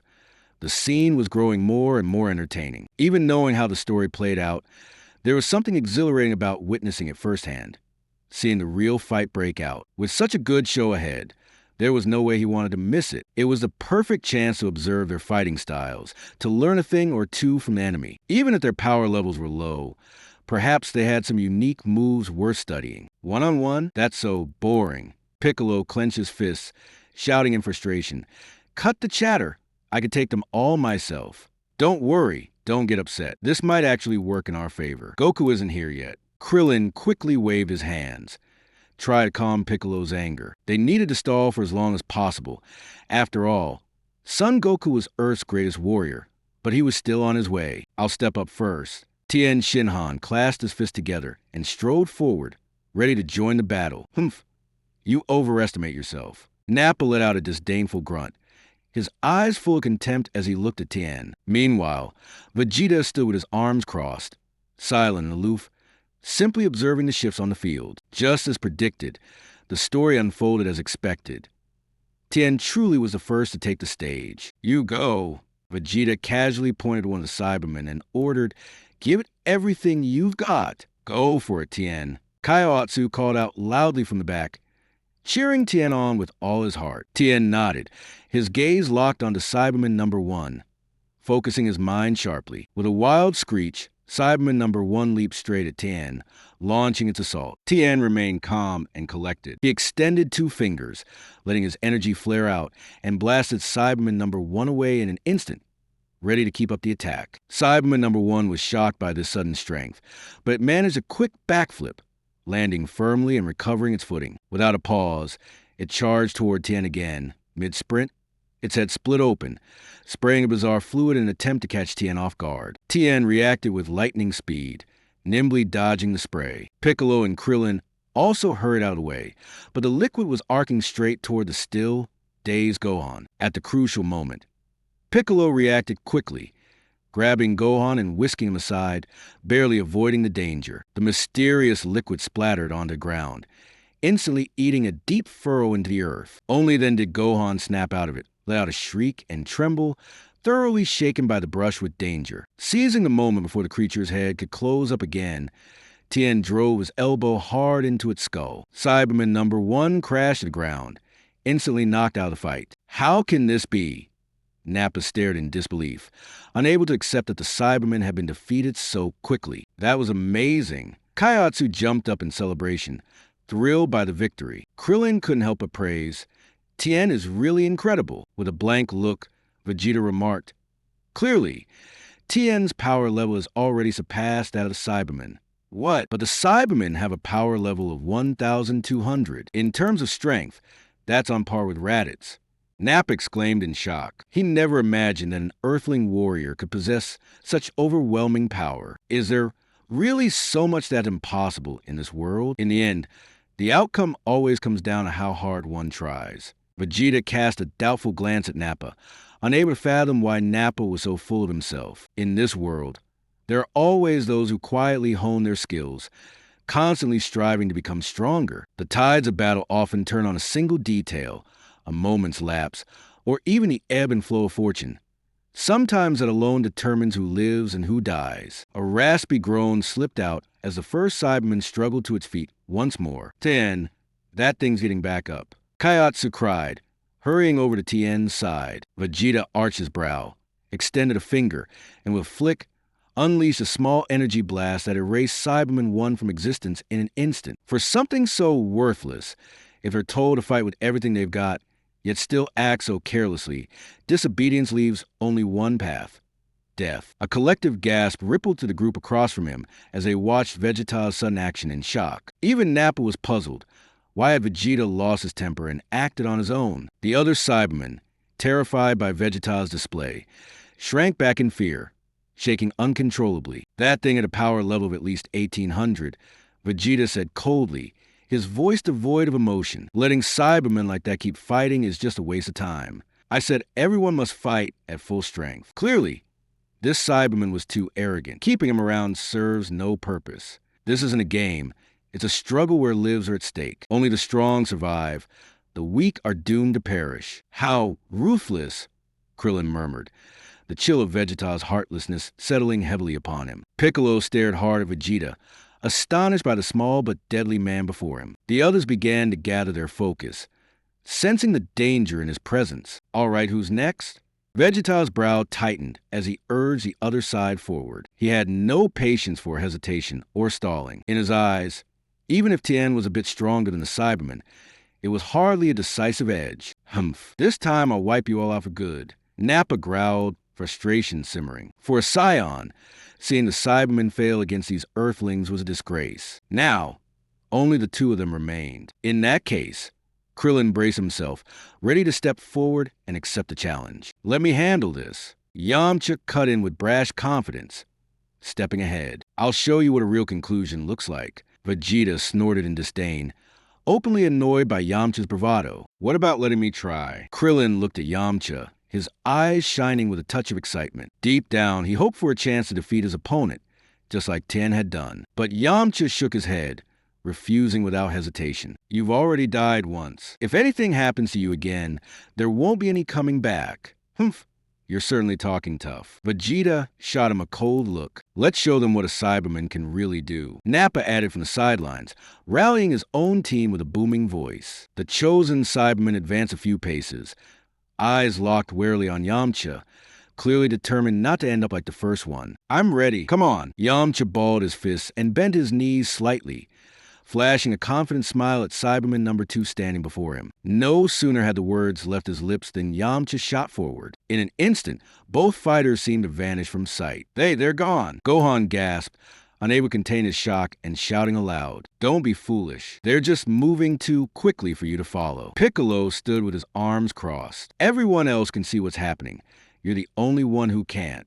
He couldn't help feeling exasperated with his student, even finding it hard to admit that he had been the one to train him. Soon enough, Yamcha and the second Saibaman reappeared at another spot, immediately clashing in a fierce, close-quarters battle. Their punches and kicks came so quickly they blurred together, dazzling the spectators. Although Yamcha was gradually forcing the Saibaman back, the two were still evenly matched in power. Suddenly, with nowhere left to retreat, Saibaman number 2 leapt atop a nearby peak, Yamcha hot on his heels. But just as Yamcha launched himself upward, his body still unsteady in mid-air, the Saibaman spun around and launched a sudden counterattack. Yamcha, suspended in the sky, without anything to brace against, couldn't reposition himself. For a split second, the Saibaman believed victory was assured. But then, in a flash, Yamcha's lips curled into a faint smile. Before the Saibaman's astonished eyes, Yamcha vanished, and the desperate lunge missed its target entirely. Caught by gravity, the Saibaman plummeted helplessly toward the ground. He twisted mid-air, staring back in disbelief at Yamcha, who now hovered calmly above, suspended in space. Without a moment's hesitation, Yamcha unleashed a powerful energy blast, sending a glowing ball careening straight for Saibaman number 2. With a thunderous crash, the energy hit its mark, and the Saibaman was sent hurtling down. As the haze gradually lifted, the ground below was revealed, blasted apart. There, Saibaman number 2 lay sprawled in the crater, his fate uncertain. Another one down. Nappa gritted his teeth, barely able to restrain himself from jumping in. Yamcha landed next to Saibaman number 2, shooting a cocky glance toward Vegeta and Nappa. These monsters aren't so tough after all. Leave the remaining 4 to me. He hadn't even finished speaking when Vegeta caught sight of Saibaman number 2 twitching its 3 fingers from its place in the ground. Humph, you let your guard down this time. Vegeta gave a cold snort. To pull off a cool act, you need real strength first. Yamcha looked at Vegeta in puzzlement. But in that very instant, the Saibaman, whose fate had seemed sealed, suddenly sprang from the crater. Everyone around was shocked by this sudden turn of events. Saibaman number 2 threw back its head, its face twisted in mockery and desperate resolve. The next moment, it detonated without hesitation. A burst of fierce energy instantly engulfed both Yamcha and the Saibaman. Billowing smoke swept over everything, leaving everyone stunned into silence. Only as the smoke slowly faded did their shock begin to give way to disbelief. Now that's more like it. Vegeta crossed his arms, looking at Yamcha's motionless body on the ground through the thinning smoke, a rare smile finally breaking across his face. Some of the frustration in his heart seemed to lift at last. Fragments of Saibamen number 2 drifted down from above. Beads of sweat rolled down Piccolo's forehead, his tone edged with disbelief. That's utterly reckless, to use self-destruction as an attack. Yamcha! Krillin rushed to Yamcha's side in a panic, kneeling to check for a pulse, clinging to a sliver of hope. He's dead. For a moment, Krillin couldn't believe it. But then anger overtook him. That fight should have been mine. Yamcha must have sensed the danger and taken my place. Damn it! How am I supposed to face Puar and Bulma now? Krillin slowly stood up, veins bulging on his forehead, fury blazing his eyes as he glared at Vegeta, Nappa, and the remaining Saibamen. You'll all pay for this. Shameful, using self-destruction on an opponent this weak. Nappa raged at Vegeta, feeling as though such tactics were an insult to the Saiyan name. It truly is disgraceful. Vegeta nodded coolly, meeting Krillin's outrage with calm indifference. Let's end this quickly then. To Vegeta, this meaningless battle was nothing but a waste of time. Everyone get out of the way, Krillin shouted to Piccolo and the others around him. As he warned his friends to move aside, he roared, "Watch what my power can do." Scattering energy wave, Krillin thrust out both hands, a surge of energy building between his palms. In an instant, an immense energy wave swept toward Vegeta, Nappa, and the remaining Saibamen. Get out of the way, Chiaotzu. Tien instinctively threw his arm in front of himself to shield against the oncoming attack, still having the presence of mind to urge Chiaotzu beside him to run faster. If Chiaotzu got hurt, there'd be no bringing him back. Their strength and speed aren't all that impressive. What's the point in dodging? Piccolo stood his ground, unmoved, eyeing Gohan's panicked escape nearby with clear disapproval. Just then, the remaining 4 Saibamen urgently leapt into the air, desperately trying to avoid Krillin's assault. If they got caught in such a powerful attack, death was certain. Krillin let out a short laugh, amused by their frantic retreat. His attack wouldn't be that easy to dodge. In a flash, Krillin flipped his hands, unleashing a mighty wave of energy that surged toward the sky. High above, the energy wave split apart, scattering into several streams, each targeting not only the 4 Saibamen, but also Vegeta and Nappa. For a moment, the air roared with wind and rattled with flying debris. Dust and stones swept up into a whirlwind. 3 of the Saibamen were struck head-on, vanishing into dust beneath the onslaught of energy. Vegeta and Nappa, meanwhile, braced themselves, raising their arms to block the blinding light that shot toward them. Thunderous explosions reverberated, like distant storm clouds crashing in the heavens. In an instant, Vegeta and Nappa were engulfed in clouds of smoke, with shards of rock raining down from above. Floating in midair and taking in this awesome spectacle, Chiaotzu couldn't contain his excitement. That's amazing. Missed one, Krillin exhaled, finally relaxing. He was more than satisfied with his new technique, even if a single Saibaman had slipped away. Wow, that was incredible. Gohan was full of admiration as well. In his eyes, Krillin seemed every bit as powerful as his own father. Caught up in his awe, Gohan let his guard down completely. Hidden amid the billowing smoke, the remaining Saibamen seized the perfect opportunity to launch a sneak attack on Gohan. Oh no, that one! Tien had just realized what was happening, but it was already too late to help. He could only cry out in frustration, the distance between him and Gohan far too great to intervene. That despicable Saibaman, to go after Goku's youngest and weakest son. At the very last second, a hand caught the Saibamen's outstretched claws. Without any change of expression, Piccolo closed his grip with a bone-crushing force. The power in Piccolo's grasp made the Saibamen's entire arm tremble, wringing a gasp of pain from its throat. Piccolo growled, revolted by the Saibamen's tactics. With that, he smashed his fist into its gut. Still not satisfied, Piccolo hurled the creature skyward, bared his teeth, and unleashed a savage, explosive mouth blast, obliterating the Saibamen without a trace. A final anguished cry echoed into the air. Watching Piccolo unleash his energy wave, Krillin's brief surge of pride vanished in an instant. Suddenly, his own recent attack felt utterly unimpressive by comparison. Piccolo, witnessing Piccolo's technique, couldn't help but break into a nervous sweat. It's hard to imagine facing someone like him as an enemy in the future. Thanks a lot, Uncle Piccolo. Only then did Gohan realize he'd just narrowly escaped disaster again, and he quickly spoke up to show his gratitude. Don't flatter yourself.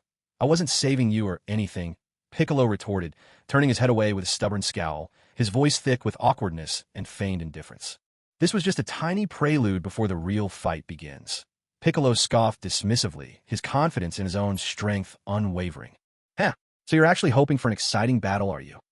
As the smoke cleared, the forms of Vegeta and Nappa became sharper and more distinct. It was clear they hadn't been hurt at all, aside from a light dusting of ash clinging to their bodies. They appeared completely unscathed. A wave of shock swept through Krillin and the others as they stared at the Saiyans' overwhelming power. All right, playtime's over.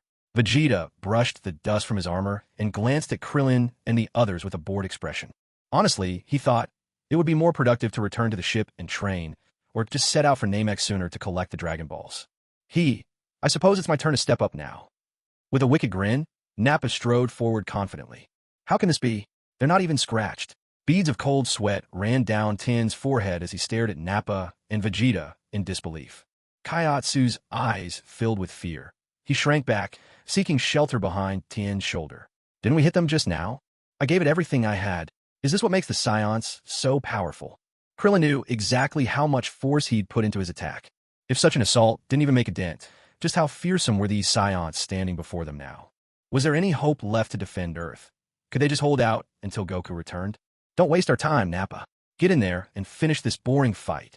Vegeta glanced sideways at his eager companion, his gaze becoming more serious. He knew he needed to prepare for the worst. Frieza would certainly notice his unsanctioned trip to Earth. After all, some of the Ginyu Force were just looking for an excuse to cause him trouble. They'd always wanted to get him into hot water. This reckless move of his would give them all the ammunition they needed. And besides, back in the original story, he let slip that there were Dragon Balls on Namek. Not only did that get found out, but Frieza got to them before anyone else. After all, Frieza harbored his own desire for immortality. Though at the moment, he was still plundering and pillaging, wreaking havoc near the M76 star system. But there was no guarantee that someone wouldn't overhear their conversation or catch sight of his secret maneuvers, and then report him to Frieza. Although the plotline seemed unchanged for now, it wasn't impossible for things to take a different turn. Nappa could sense that Vegeta was truly losing patience, so he quickly chimed in. I can finish all 5 of them in one go. It'll be over in a flash. You have 1 minute. Vegeta's brows knitted together in a stern frown. He knew full well how dissatisfied Nappa was with the performance of the Saibamen just now. Excitement flashed in Nappa's eyes. This was about Saiyan pride and dignity. A fight was inevitable. A low, guttural growl rumbled from Nappa as he clenched his fists, an immense power radiating from his body. There was no way he would allow these Earthlings to underestimate the Saiyan race. The ground, it's starting to shake. Tien could hardly believe the tremors quivering beneath his feet. Tien, even my psychic powers aren't working anymore. Chiaotzu struggled to stabilize himself, desperately trying to use his abilities to restrain Nappa. But the overwhelming energy Nappa released had already shattered Chiaotzu's psychic hold. What's going on? Krillin shielded his face with both hands, watching wide-eyed as chunks of rubble were lifted off the ground and a fierce hurricane tore through the battlefield. An explosive aura surged around Nappa, its force visible to the naked eye. The destructive power rolled outward, unstoppable and relentless. How can he be this strong? Even Piccolo, usually stoic and impassive, felt a shudder of dread.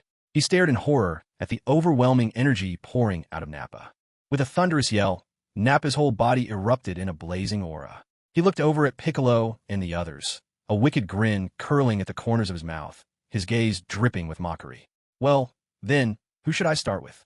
Careful! Piccolo's urgent shout snapped everyone back to their senses, and they quickly took up defensive stances. Another roar from Nappa split the air, and in a blur, he launched himself at them, closing the distance in an instant. His first target, Tien. Tien watched Nappa's fist speeding toward him, and his instinct screamed for him to block. But Piccolo, watching on in alarm, bellowed desperately, "Dodge!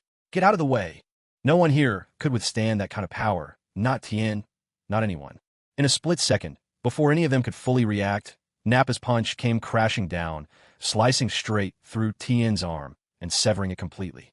A scream of pure agony tore from Tien's throat as he clutched the stump where his hand used to be. Ding! In midair, Chiaotzu's eyes widened, tears welling up, his gaze bloodshot and brimming with anguish. 57 seconds left, Vegeta sneered, arms crossed as he coldly observed the scene, counting down the seconds. Nappa's lips curled even further into a twisted grin as he gazed at Tien, whose face contorted in pain. Raising his fist again, Nappa prepared to press the attack and claim another victory.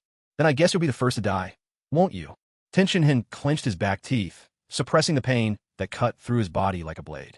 With a powerful kick, he launched himself high into the air, staring down at Nappa's wicked grin, his anger burning fiercely within.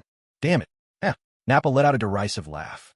He too pushed off on the ground with tremendous force, launching himself upward and quickly overtaking Tenshinhan. Twisting his body midair, Nappa unleashed a brutal punch straight at Tenshinhan's face. The blow hit with such force that Tenshinhan was sent hurtling back to earth, crashing into the ground with tremendous impact.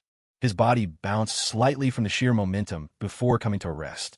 A dull thud echoed. Chiaotzu gasped, covering his mouth in fear, eyes wide as he stared at Tenshinhan, lying motionless on the ground. Ugh! Every muscle trembling, Tenshinhan tried desperately to rise, but his strength had already deserted him. Still alive? Persistent fool. Floating above the battlefield, Nappa was honestly surprised. This weakling was a little tougher than he'd expected. The unending battle and the sacrifice of his friends made Gohan's whole body tremble uncontrollably.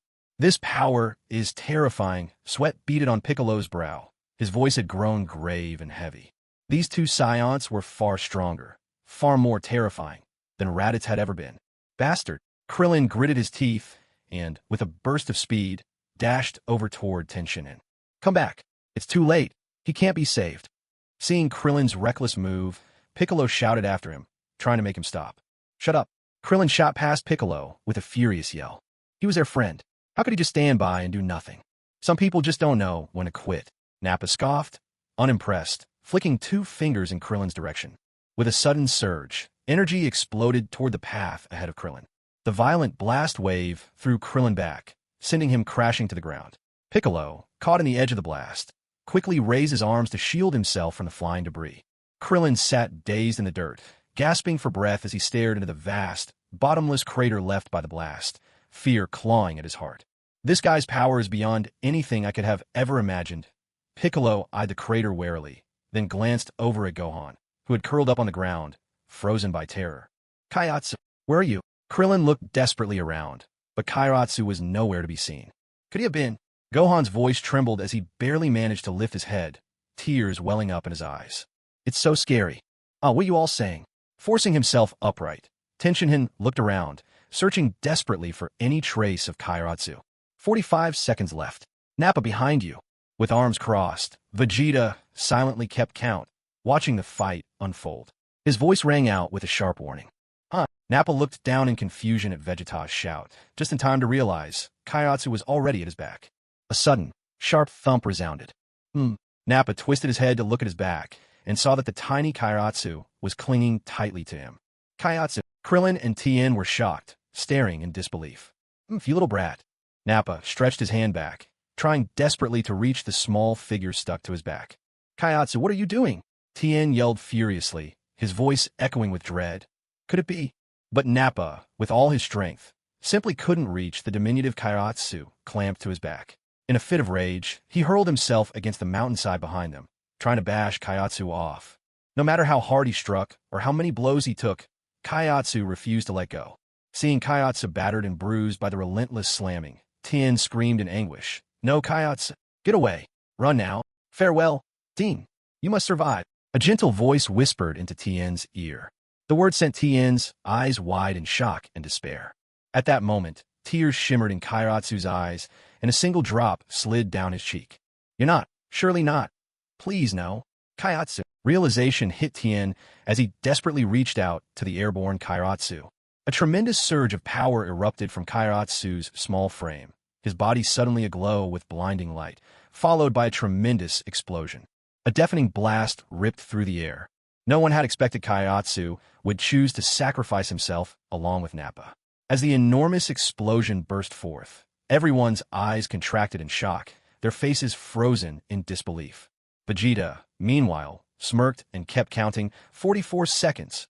Chiaotzu. Tien stood there dumbstruck, mouth agape, his entire body trembling as he screamed out with anguished despair. To take the enemy down with a self-detonation. Kid, you've got guts.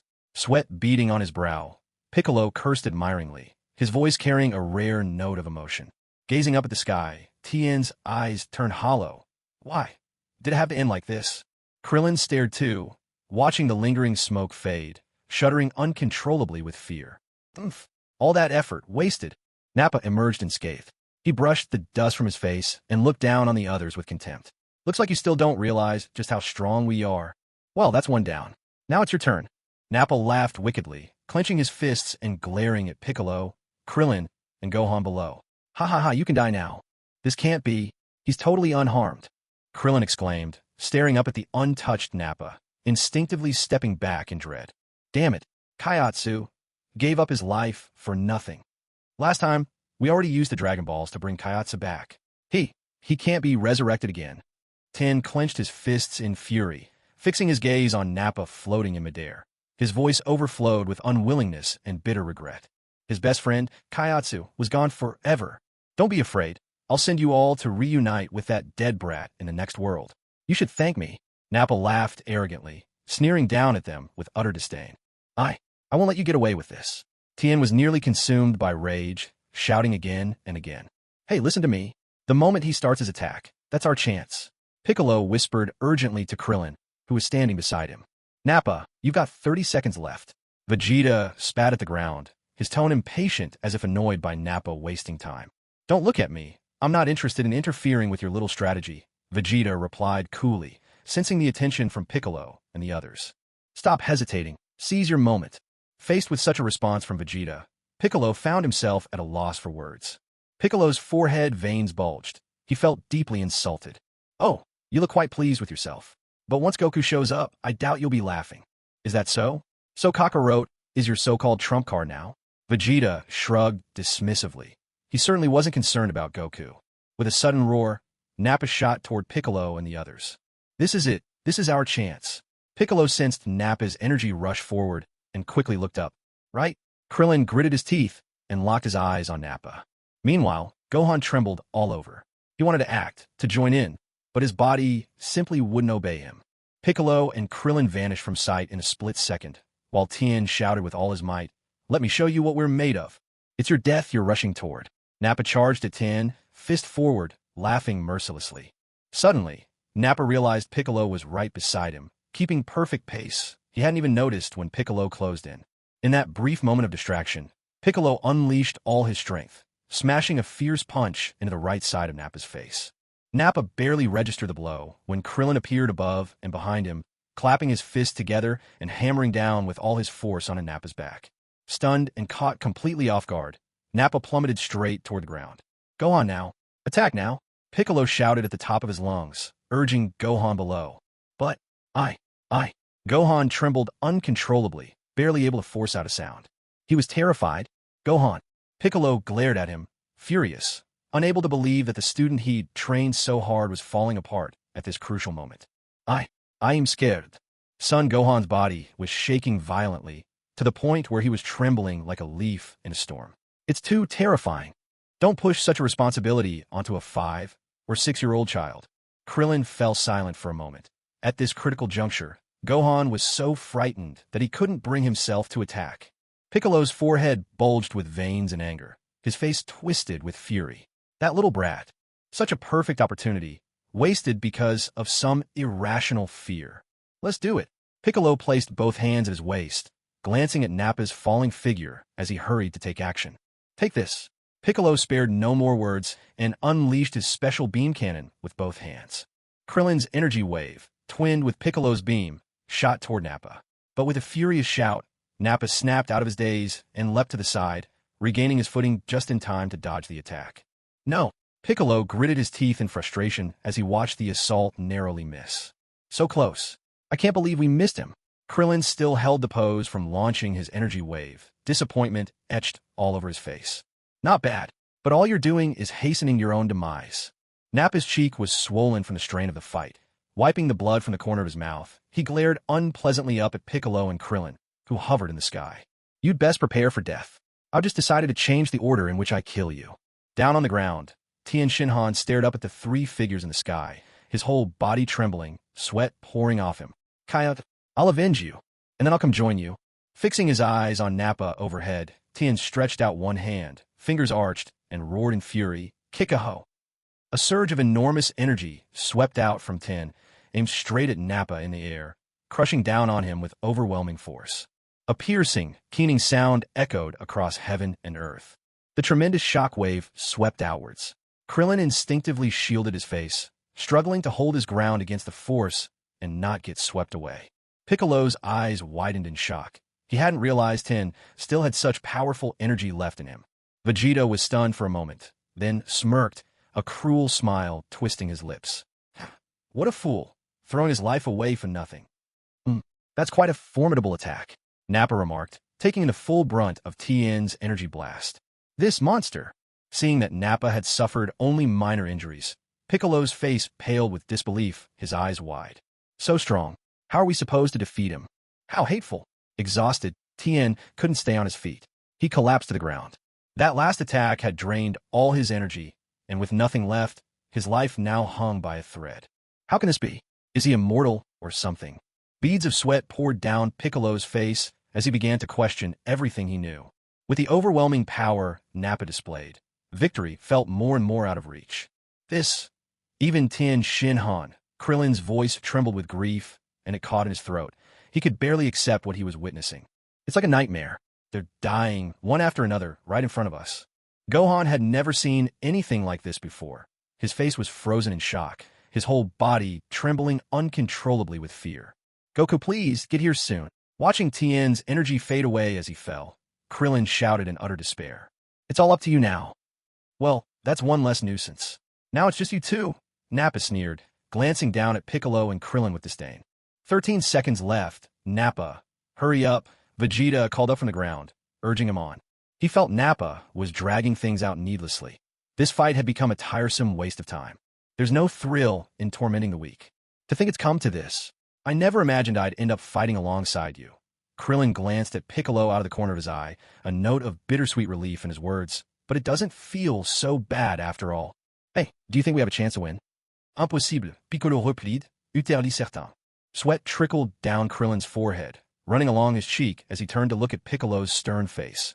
Now, there was an answer that didn't need any thought. They really are monsters. Hard to believe they're this terrifying. Piccolo shot Krillin a sidelong glance, his words only deepening the sense of hopelessness. They're much stronger than the Saiyans we fought last time, and that guy down there with his arms always crossed. He might be the most dangerous of all. I might die here. I. Krillin's gaze followed Piccolo's to Vegeta below. He swallowed hard and felt his nerves tighten all over again, just when he had almost relaxed. I might not live to see the sunrise tomorrow. My mind is a mess. Get down to the ground. He's completely comfortable fighting in the air. Piccolo gritted his teeth as he glared at Nappa. Even with only the faintest glimmer of hope, he wasn't going to give up without a fight. Whatever, Nappa scoffed as he watched Piccolo and Krillin land back on solid ground. It's just the last desperate struggle of the doomed. There's still a way. If everything goes as planned. Piccolo quickly turned to Gohan and, lowering his voice, gave a rapid-fire rundown of his plan for all three of them. Krillin, you distract him. While you've got his attention, I'll seize his tail. It's a Saiyan's weak spot. And Gohan, once he's helpless, I want you to hit him with everything you've got. Understand? All right, I won't run away in fear anymore. Hearing Piccolo's command, Gohan quickly nodded, clenching his fists with all his might. Don't give me another reason to be disappointed in you. What a useless coward. Piccolo glanced up at Nappa, who hovered in the air, and gave Krillin a nod. The plan was set in motion. Nappa grew impatient, watching the two whispering to each other below. With a loud roar, he charged straight toward the three standing on ground. Remember, the fate of Earth is in your hands, Gohan. Piccolo, still uneasy, shouted another warning to Gohan. Incredible. That's Piccolo for you. Suddenly, it feels like there's a sliver of hope left. Maybe, just maybe, this could actually work. Krillin focused, locking his gaze on the fast-approaching Nappa. Thump, thump. Gohan gritted his teeth and lifted his head, hearing only the fierce pounding of his own heart in that moment. All right, then. With Nappa just about to reach him, Krillin tightened his fists and charged straight at him. Nappa hesitated for a second, surprised that someone would dare face him head-on. Are they trying to get themselves killed? Nappa sneered with disdain. 5 seconds left. Arms crossed. Vegeta watched with amused interest. There was no way Piccolo and Krillin spent all that time just chattering. Gohan mimicked Piccolo's determined stance, gritting his teeth and locking eyes on Nappa. Distract him, Krillin. Veins stood out on Piccolo's forehead as cold sweat trickled down his face. Just as Krillin, teeth bared and fists swinging, appeared ready to clash with Nappa.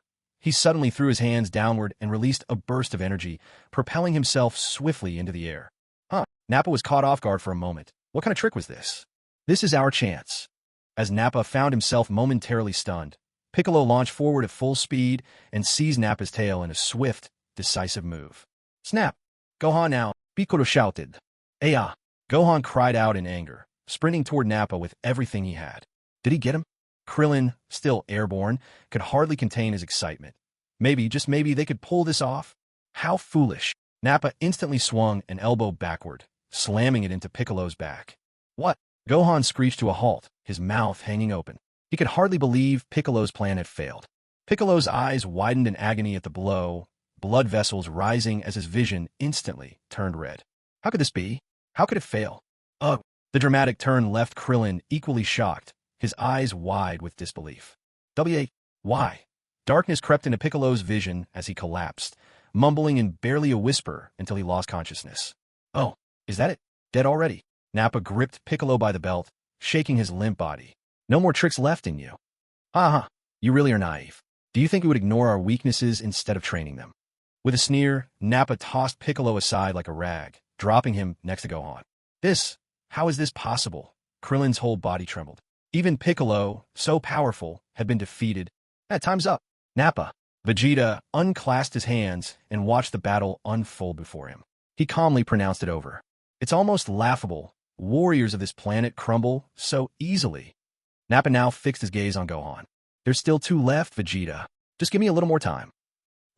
Vegeta snorted coldly. At that moment, a familiar voice from the system echoed inside his mind. Mission issued. The host must wait 3 hours to see Son Goku. If successful, reward, Super Saiyan Level 1 Bloodline activation at 55%. There is no failure condition. The mission remains in effect. For a moment, Vegeta felt dazed. Was this really his system? Ridiculous. What nonsense. He needed to get to Namek as fast as possible. Why waste time here just waiting for Kakarot? Besides, he was still annoyed by his initial blunder, forgetting that Kakarot's resurrection had already used up the Dragon Balls, an oversight that still irritated him deeply. And now, thanks to the Scouter, no matter what people called it, a Scouter was a Scouter. There was a good chance that Frieza already knew about the Dragon Balls on Namek. The damage was done, but Vegeta was not the type to collapse in self-pity like a coward. Never. He could not allow himself another mistake. He had to get to Namek ahead of Frieza and gather the Dragon Balls to realize his own wish. And now, this damned system wanted to hold him back. Wait 3 hours? Over my dead body. Nappa, catching sight of Gohan as he dashed over to the unconscious Piccolo, let out a menacing chuckle. I'll start with you, little runt. So that's Kakarot's boy. Saiyan blood runs in his veins too, but look how spineless he is. Don't kill him, Nappa. Vegeta's narrowed eyes watched as he suddenly barked out an order to stop Nappa, his gaze full of contempt for the trembling Gohan. An utter disgrace to the Saiyan race. Teach him a lesson. Let him see what it means to face the warriors of a true fighting people.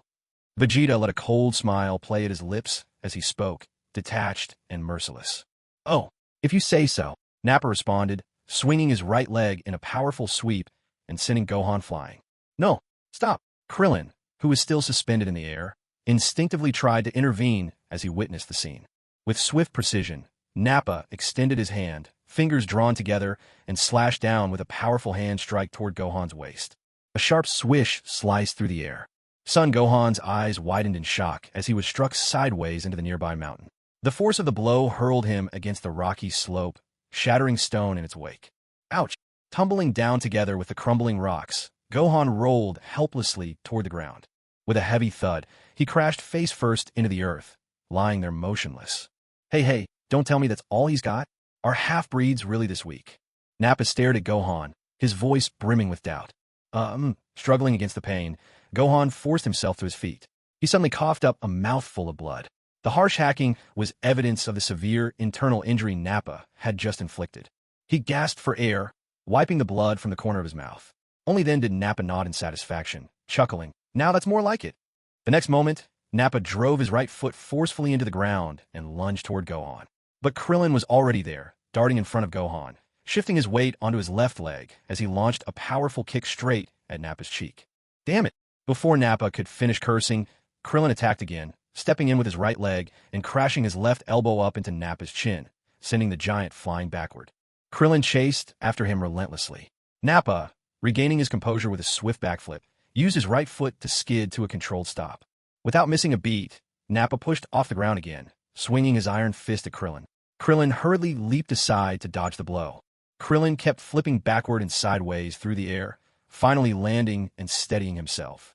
Raising his right palm upward, he glared fiercely back at Nappa, who twisted his head to return the menacing stare. This guy's pretty fast, and he's got a lot of combat experience too.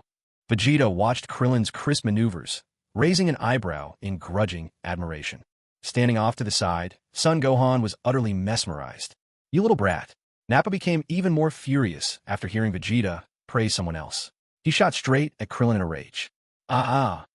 A smirk played across Krillin's lips. With a sudden shout, he released a surge of power, his entire aura compressed to razor-thin sharpness. Destructo Disc.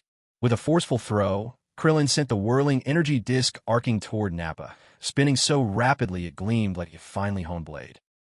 Nappa glanced at the incoming Destructo Disc with disdain, sneering as he casually raised a hand to block it with his bare flesh. Cheap tricks. Nappa, get out of the way.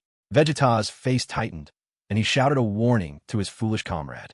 Startled, Nappa turned just as the Destructo Disc grazed his cheek, slashing it open before flying on toward the mountainside. With a thunderous roar, the disc sheared straight through the massive mountain, cleaving it in two. Seeing this, sweat broke out on Nappa's brow. You couldn't even recognize a move like that? Utterly useless. Vegeta snorted, shooting a disappointed glare at Nappa. Damn it! Watching his attack veer off course, Krillin was filled with deep regret for missing such a golden opportunity. Nappa reached up to his stinging cheek and felt a few drops of fresh blood trickling from the gash. He glared at Krillin in fury. You actually managed to injure me. His rage mounting, Nappa erupted with a surge of energy, his whole body wreathed in crackling aura. Krillin sensed Nappa's growing power and couldn't help but clench his fists nervously. Your life ends here. Nappa dove straight for Krillin, arm raised, and hurled a blazing energy blast at him. Krillin, ever vigilant, sprang high into the air to dodge the attack. The blast exploded beneath him, sending a fierce shockwave that forced him to shield his face. What the law? Die, you worm! Nappa shouted, spotting Krillin defenseless in midair, ready to strike him down. At that critical moment, Piccolo, fully conscious, opened his eyes and instantly unleashed a wave of energy at Nappa's exposed back. Struck from behind, Nappa clutched to the searing pain on his scorched back, his hands fumbling helplessly as he hopped about in agony. Arga! With his own energy depleted, Krillin plummeted from the sky, crashing hard onto the ground. Nappa turned his head and realized it was the barely standing Piccolo who had launched the attack. Gasping for breath, Piccolo still found the strength to resist him. Curses! You recovered already. Nappa grew even more furious. These stubborn Earthlings were like cockroaches. You just couldn't kill them, fighting to the bitter and no matter what. Nappa, you've wasted enough time. If you really can't handle this, let me intervene. Vegeta's brows knitted in annoyance at Nappa's sorry state. Don't underestimate Earth. Clenching his fists, Piccolo forced the words through gritted teeth. Fine, then I'll send you to your grave first. Nappa charged at Piccolo, swinging his fist for a brutal finishing blow. Seeing Nappa target Piccolo, Gohan furiously clenched his teeth. With a loud shout, he sprinted toward Nappa. Driven by worry for Piccolo, Gohan forgot his own fear and lunged forward, sweeping a powerful kick at Nappa's face. The strength in that kick was astonishing. Nappa was sent flying, leaving Piccolo momentarily stunned. Nappa crashed straight into a mountainside, the impact causing the rock to crumble as his body was buried beneath the debris. Panting heavily, Gohan stared at his own hands in disbelief. He hadn't expected his attack to be so powerful. A grinding, thunderous noise echoed as in the next instant, Nappa burst furiously from the shattered stones, fixing his wrathful gaze on Gohan. Piccolo scowled fiercely. Even after such a devastating blow from Gohan, had Nappa really not taken any serious damage? You little brat. Although Nappa's injury was not serious, to him it was an unbearable humiliation. He stared at Gohan, gritting his teeth. The game's over. Nappa gathered his immense energy into his right hand and struck toward Gohan. Exhausted and out of strength, Gohan's eyes widened in terror. His body quivered as he watched that surging mass of energy barrel toward him. Damn it, Gohan! My body won't move. Krillin lay face down on the ground, struggling to rise, but his wounds held him down. He could do nothing but watch, helpless. In that moment of crisis, Piccolo's mind went completely blank. He didn't think about anything. He simply threw himself in front of Gohan, shielding him from the full force of the attack. Piccolo, unque e piccolo. Gohan had his hand raised to protect his face, but now he stared in shock, hearing Piccolo's tormented screams. His eyes grew wider and wider. Piccolo screamed, his voice torn from deep within him, blood spraying from his open mouth. Under the unrelenting blast of concentrated energy, his clothing was shredded, bit by bit, until barely rags remained to cover him. Moments later, a thunderous explosion rocked the ground. Stones were hurled in every direction, and, as the wind settled, a rain of rubble seemed to fall from the sky. As the blinding light faded, the vast land before them was scarred with a deep, jagged crack where the blast had struck. Nappa curled his lips in a satisfied smile. Just as he was about to burst out laughing, Nappa suddenly froze, as though someone were squeezing his throat. His face darkened, and his triumphant, arrogant expression twisted with shock and disbelief. Piccolo stood trembling, teeth tightly clenched, still shielding Gohan with his battered body. His clothing hung in tattered shreds, barely concealing him. Gohan, hurry. Piccolo forced out the words with the last of his strength. He glanced back at Gohan, struggling to speak. With a dull thud, Piccolo collapsed, his fate hanging by a thread. Gohan's eyes brimmed with tears. He was so terrified he couldn't make a sound. His hand shook as he gently grasped Piccolo's arm, trying desperately to rouse him. Piccolo, unque e piccolo. Why did you do it? It felt as if time had both stopped and rushed past. Gohan's tears dripped softly onto Piccolo's arm. His voice trembled. Why aren't you running? Piccolo's eyelids grew heavier and his breath weaker with each word. Go run. Don't die. My dad will be here soon. Uncle Piccolo, please. As Piccolo looked as if he would close his eyes for the last time, Gohan pleaded, his voice raw. I'm begging you. Please don't die. This is just too humiliating for the mighty demon King Piccolo. Watching Gohan shedding tears for him, Piccolo, for once, spoke with unexpected gentleness. I can't believe I risked everything to protect a child. It's all your fault. You and your father. It's your innocence that's changed me. But, Gohan, in this world, the only one I can actually talk to is you. That's why I threw myself in harm's way to protect you. Because only you were willing to talk to me. Piccolo blinked painfully, struggling to hold back the torrent of tears welling in his eyes. Spending these past months with you wasn't so bad after all. Don't die, don't. Gohan. Piccolo's voice faded, barely audible, until it was lost forever. At last, his eyes closed. Vegeta sensed Piccolo's energy vanish. He shot a cold glance at Nappa. Let's go, Nappa. But I still want to kill Kakarot's son. Nappa protested, turning toward Vegeta in agitation. Just give me a little more time. Enough. I've already given you more than enough time. Are you planning to disobey me? Vegeta snapped with obvious irritation. Looking at Piccolo's lifeless body, Gohan rose to his feet, rage flooding every fiber of his being as he stared at Nappa, who was still talking to Vegeta. With a gut-wrenching scream, Gohan clenched his teeth, raised his trembling hands, and threw all his strength into one final attack. Masenko! Nappa spun around, shocked by the sudden surge in power. Krillin, sensing this spike of energy, struggled to lift his head to glimpse the battlefield. Was that Goku's son just now? That's some power. Did his energy surge all at once? Vegeta looked at Gohan in surprise, taking in this sudden transformation. Driven by fury, Gohan poured every ounce of his energy into his blast toward Nappa. With a roar, Nappa gritted his teeth and swung his arm, knocking the Masenko aside. A huge explosion shook the ground. Not bad for a brat. Nappa looked at his own hand, trembling and stinging from the impact, and couldn't help but praise Gohan. My hand's gone numb. Haha. But now the energy's fading again. Could he only keep it up for that one attack? Vegeta, feeling the change, glanced at the stunned Gohan with a cold sneer. So that last blast must have used up all his strength? Unque e piccolo. I'm sorry I failed you. I couldn't avenge you, and now I don't even have the strength to run away. Gohan braced himself on his knees, turning his despair-filled eyes toward Piccolo. You bastards! Krillin pounded the earth with both fists, desperately trying to get up, but couldn't. Tears streamed from his eyes. I'm going to stomp you flat. I'd love to see the look on Kakarot's face when he finds out all of you are dead. Nappa raised his leg high, poised to crush Gohan with a single stomp. Nappa, take your foot back. Vegeta barked in annoyance, his patience already wearing thin from all the wasted time. The Sun family's stubborn spirit, at the very last moment, they always managed to pull through disaster after disaster. Vegeta, even if we don't destroy this planet, at least let me finish off this brat. Nappa insisted, refusing to lower his raised foot. Uncrossing his arms, Vegeta lifted his right hand, palm, facing Nappa, as energy began to gather. You've disobeyed me twice already. If you go against me one more time, I'll personally send you to meet your maker. I have no need for subordinates who don't follow orders. Seeing Vegeta's stance, Nappa quickly lowered his leg. Though disgruntled, he obediently stepped in front of Vegeta. Why? Vegeta, why do I feel like you've changed? Nappa grumbled, unable to hide his dissatisfaction. You're so used to relying on your scouter. There's a good chance Frieza has already noticed our actions. He might try to beat us to the Dragon Balls. Vegeta sneered as he surveyed the scene. Only Gohan was left standing, then glanced back at the battered Nappa, his tone full of disdain. Well, what are we waiting for? Let's go get the Dragon Balls right now. Upon hearing this, Nappa grew anxious. He had no intention of crossing paths with Frieza. By the way, the Dragon Balls on Earth are tied to the fate of this planet. Vegeta pointed toward Piccolo as he spoke, then folded his arms again. Now, with Earth's Dragon Balls gone, there's still one thing. What is it?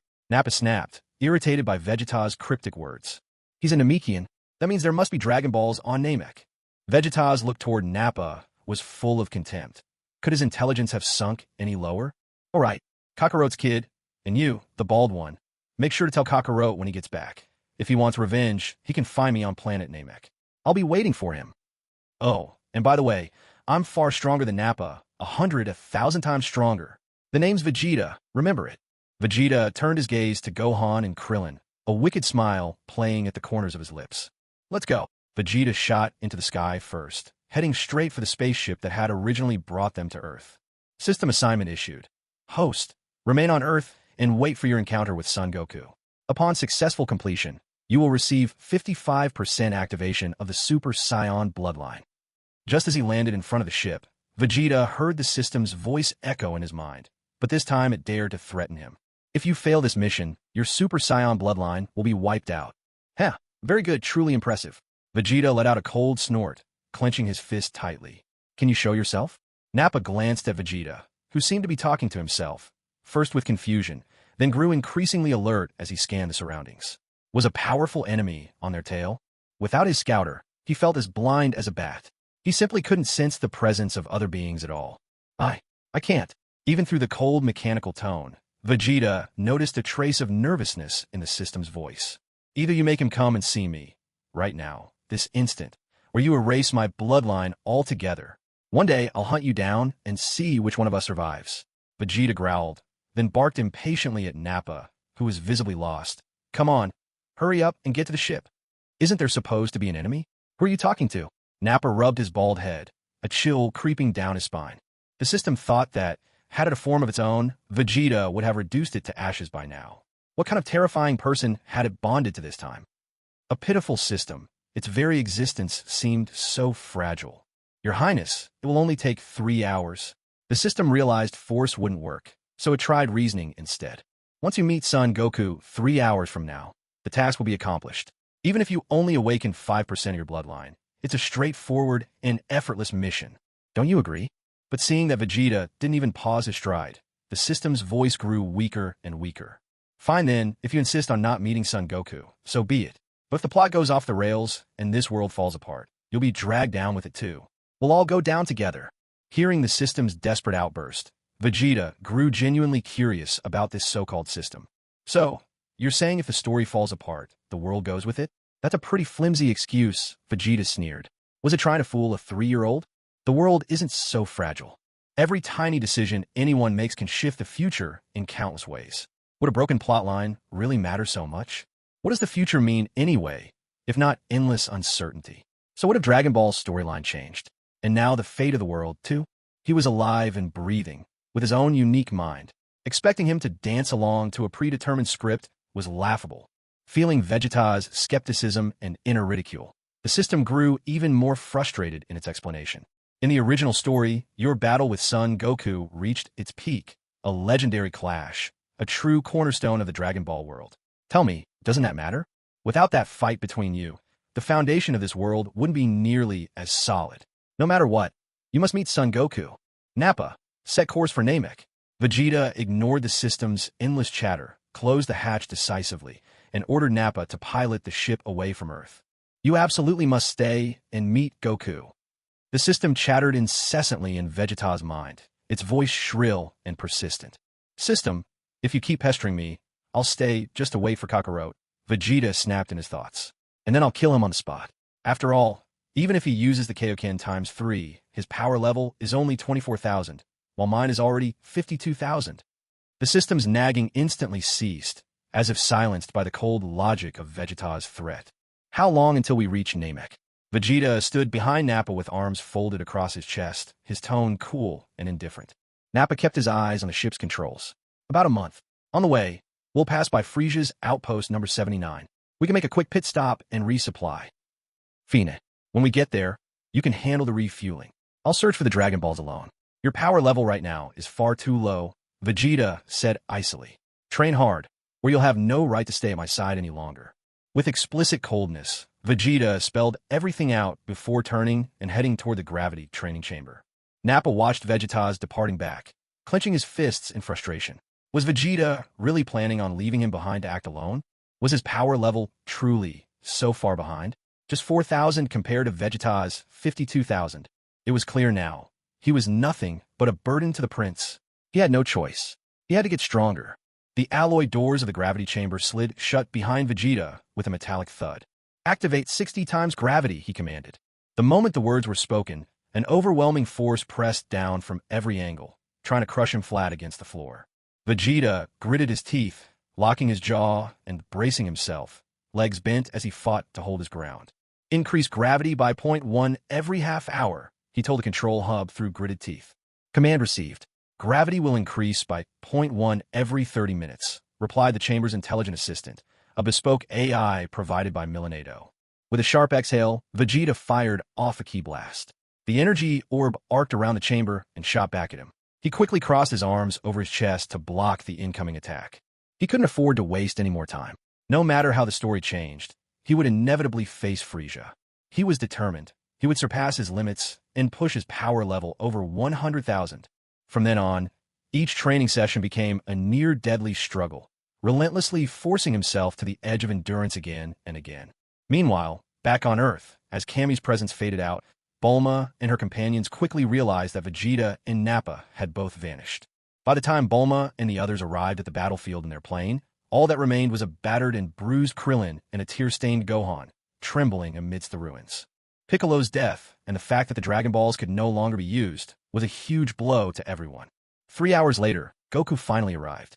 Krillin relayed the message Vegeta left behind, saying that he would be waiting for Goku on Namek. At the same time, Bulma, having learned that Yamcha could not be revived, was trying hard to pull herself together, piloting her ship. Krillin made sure everyone knew the situation. According to the conversation between Vegeta and Nappa, there might still be hope for those who had died. Because Namek also has Dragon Balls.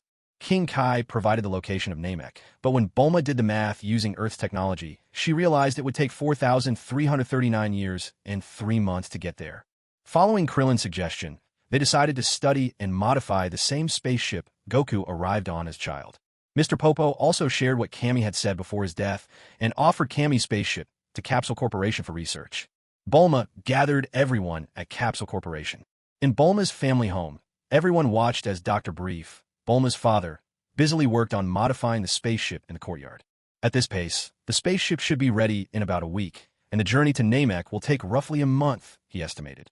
Hands on her hips, Bulma turned to look at Goku and the others. Since the spaceship is already being modified, let's decide right now who's going to Namek. I'm definitely going. Goku nodded, then looked seriously at Krillin, whose arm was still in cast. Krillin, are you coming? I am. But in that case, won't we waste a whole month being unable to train? Krillin frowned deeply, recalling Vegeta's claim that he was hundreds of times stronger than Nappa. The desire to become stronger burned in his chest. Goku gave Krillin a mischievous grin, slinging an arm around his neck. Don't worry. I asked Bulma's dad to build a gravity training chamber for us. Oh, right. Mr. Popo, about the language on Namek. Bulma turned towards Mr. Popo, who stood quietly nearby. Before she could finish, Mr. Popo refused firmly. The temple cannot be left unattended for 2 months. What? That's impossible. You must come, since you're the only one who knows the Namekian language. Bulma objected immediately. There was no way around it. If Mr. Popo didn't go, who else could? I'll teach you Namekian, Mr. Popo said calmly. passing the responsibility to Bulma. Krillin also turned to Bulma, nodding in support. That works. Bulma should go. If anything goes wrong, you'll be able to repair the spaceship and take care of the equipment. No way, I'm not going. Bulma protested, shaking her head rapidly. Vegeta is on Namek. That's way too dangerous. She couldn't believe they expected her to go. She was in the prime of her life, a young woman with her whole future ahead of her. Why should she throw it all away? Hey, don't look at me. I'm definitely not going. Sitting nearby, Yajirobe was gnawing on a chicken drumstick he'd somehow gotten hold of. Sensing the awkward silence in the room, he quickly barked at everyone. Who said you were going? Anyway. Bulma snapped back at Yajirobe. Nobody's counting on you in the first place. It's all right, Bulma. Don't forget we have Goku with us. There's no way anything dangerous could happen. Krillin tried to reassure her. Master Roshi, a goofy grin forming as he wiped away his drool while eyeing Bulma, chimed in mischievously. 2 months on a spaceship. Coming and going. I'd really love to join you. I want to check out that Namekian dragon myself. I'll keep Bulma company, Master Roshi declared, already reaching a large, unwelcome hand toward Bulma's backside. Idiot. If you come along, the trip would be even more dangerous. Bulma scowled and thumped Master Roshi squarely on the head, making him yelp. Well, if I'm going, then I'll need my own bathroom, a comfy bed, and a sound system. Bulma had already begun calculating how big the ship should be for a comfortable journey. I want to go too. Please, let me come. All of a sudden, Gohan, who had been sitting quietly beside Chi-Chi, burst out. Chi-Chi's eyes widened in disbelief as she turned to Gohan. Gee, Gohan, you must be joking. I'm not joking. I really want to go. Gohan clutched at the hem of his clothes, his voice unwavering. Don't say such nonsense. 2 whole months. And what about your studies? Chi-Chi yelled at Gohan, her voice trembling with anger. Let's step back, just in case, Master Roshi whispered, gently pulling Krillin a few steps away, hoping to avoid the incoming storm. No way. I have to go. I want to save Uncle Piccolo with my own hands. Gohan lowered his head, but his eyes shone with fierce determination. Well said, Gohan. Goku, standing at the side, voiced his approval. So, Goku. Chi-Chi shot a death stare at Goku. Goku shrank back in fear, scratching the back of his head with a sheepish, nervous laugh, playing dumb to avoid the confrontation. You two better keep quiet. There's no way I'll let Gohan go. What if something happens? It's a 2-month journey. This past year, I've been worried sick as it is. Chi-Chi's fists were clenched, her angry cries echoing in the room. What about your schoolwork? You've already fallen far behind the other kids. I will never agree to this. Not a chance. What happens to Piccolo has nothing to do with you, Gohan. You're still a child, and you should act like one. Enough. Gohan suddenly shouted at Chi-Chi, his voice ringing through the room. Everyone turned to Gohan, shock writ large across their faces. Gohan, you're rebelling now. Chi-Chi stared at him, wide-eyed, disbelief stamped across her face. Mom, you shouldn't say things like that. Everyone is fighting with everything they've got. We have to bring those who died back to life, and we still have to face the Saiyans. Gohan clutched tightly at the hem of his shirt, tears streaming down from his eyes. I have to go. I just have to. Uncle Piccolo died, saving me. I need to see him come back to life with my own eyes. Sorry, Mom. Let it go, Chi-Chi. Gohan's grown up. Ox King placed a reassuring hand on Chi-Chi's shoulder, a warm smile on his face. He's become so much stronger. Way to go, Gohan. You've really grown. Goku walked over to Gohan, giving him an encouraging pat on the shoulder. And so, the group heading to Namek had been decided. Goku, Bulma, Krillin, and Gohan. During the days spent modifying the spaceship, Bulma was busier than ever. Not only did she have to work with Dr. Brief to upgrade the ship, but she also had to learn the Namekian language. Before long, the time came. The 4 of them boarded the newly refitted spaceship, soaring away from Earth on their journey to another world. Wow, that was quick. The spaceship's already out of sight. Master Roshi, standing on his island, watched as the ship disappeared into the distance. Now, just a glimmering star in the sky. Gohan, remember to write home. Chi-Chi cupped her hands around her mouth and yelled after the departing ship. Whoosh. The ship soon left Earth far behind. Bulma switched the navigation system to autopilot, then stood up from the cockpit, her face clouded, and walked off toward her room in a huff. Is Bulma mad? Gohan rubbed the spot on his head where he'd bumped it, glancing uncertainly at Krillin. I want to see Earth. Gohan, dressed smartly in a suit, made his way over to the transparent dome to look back.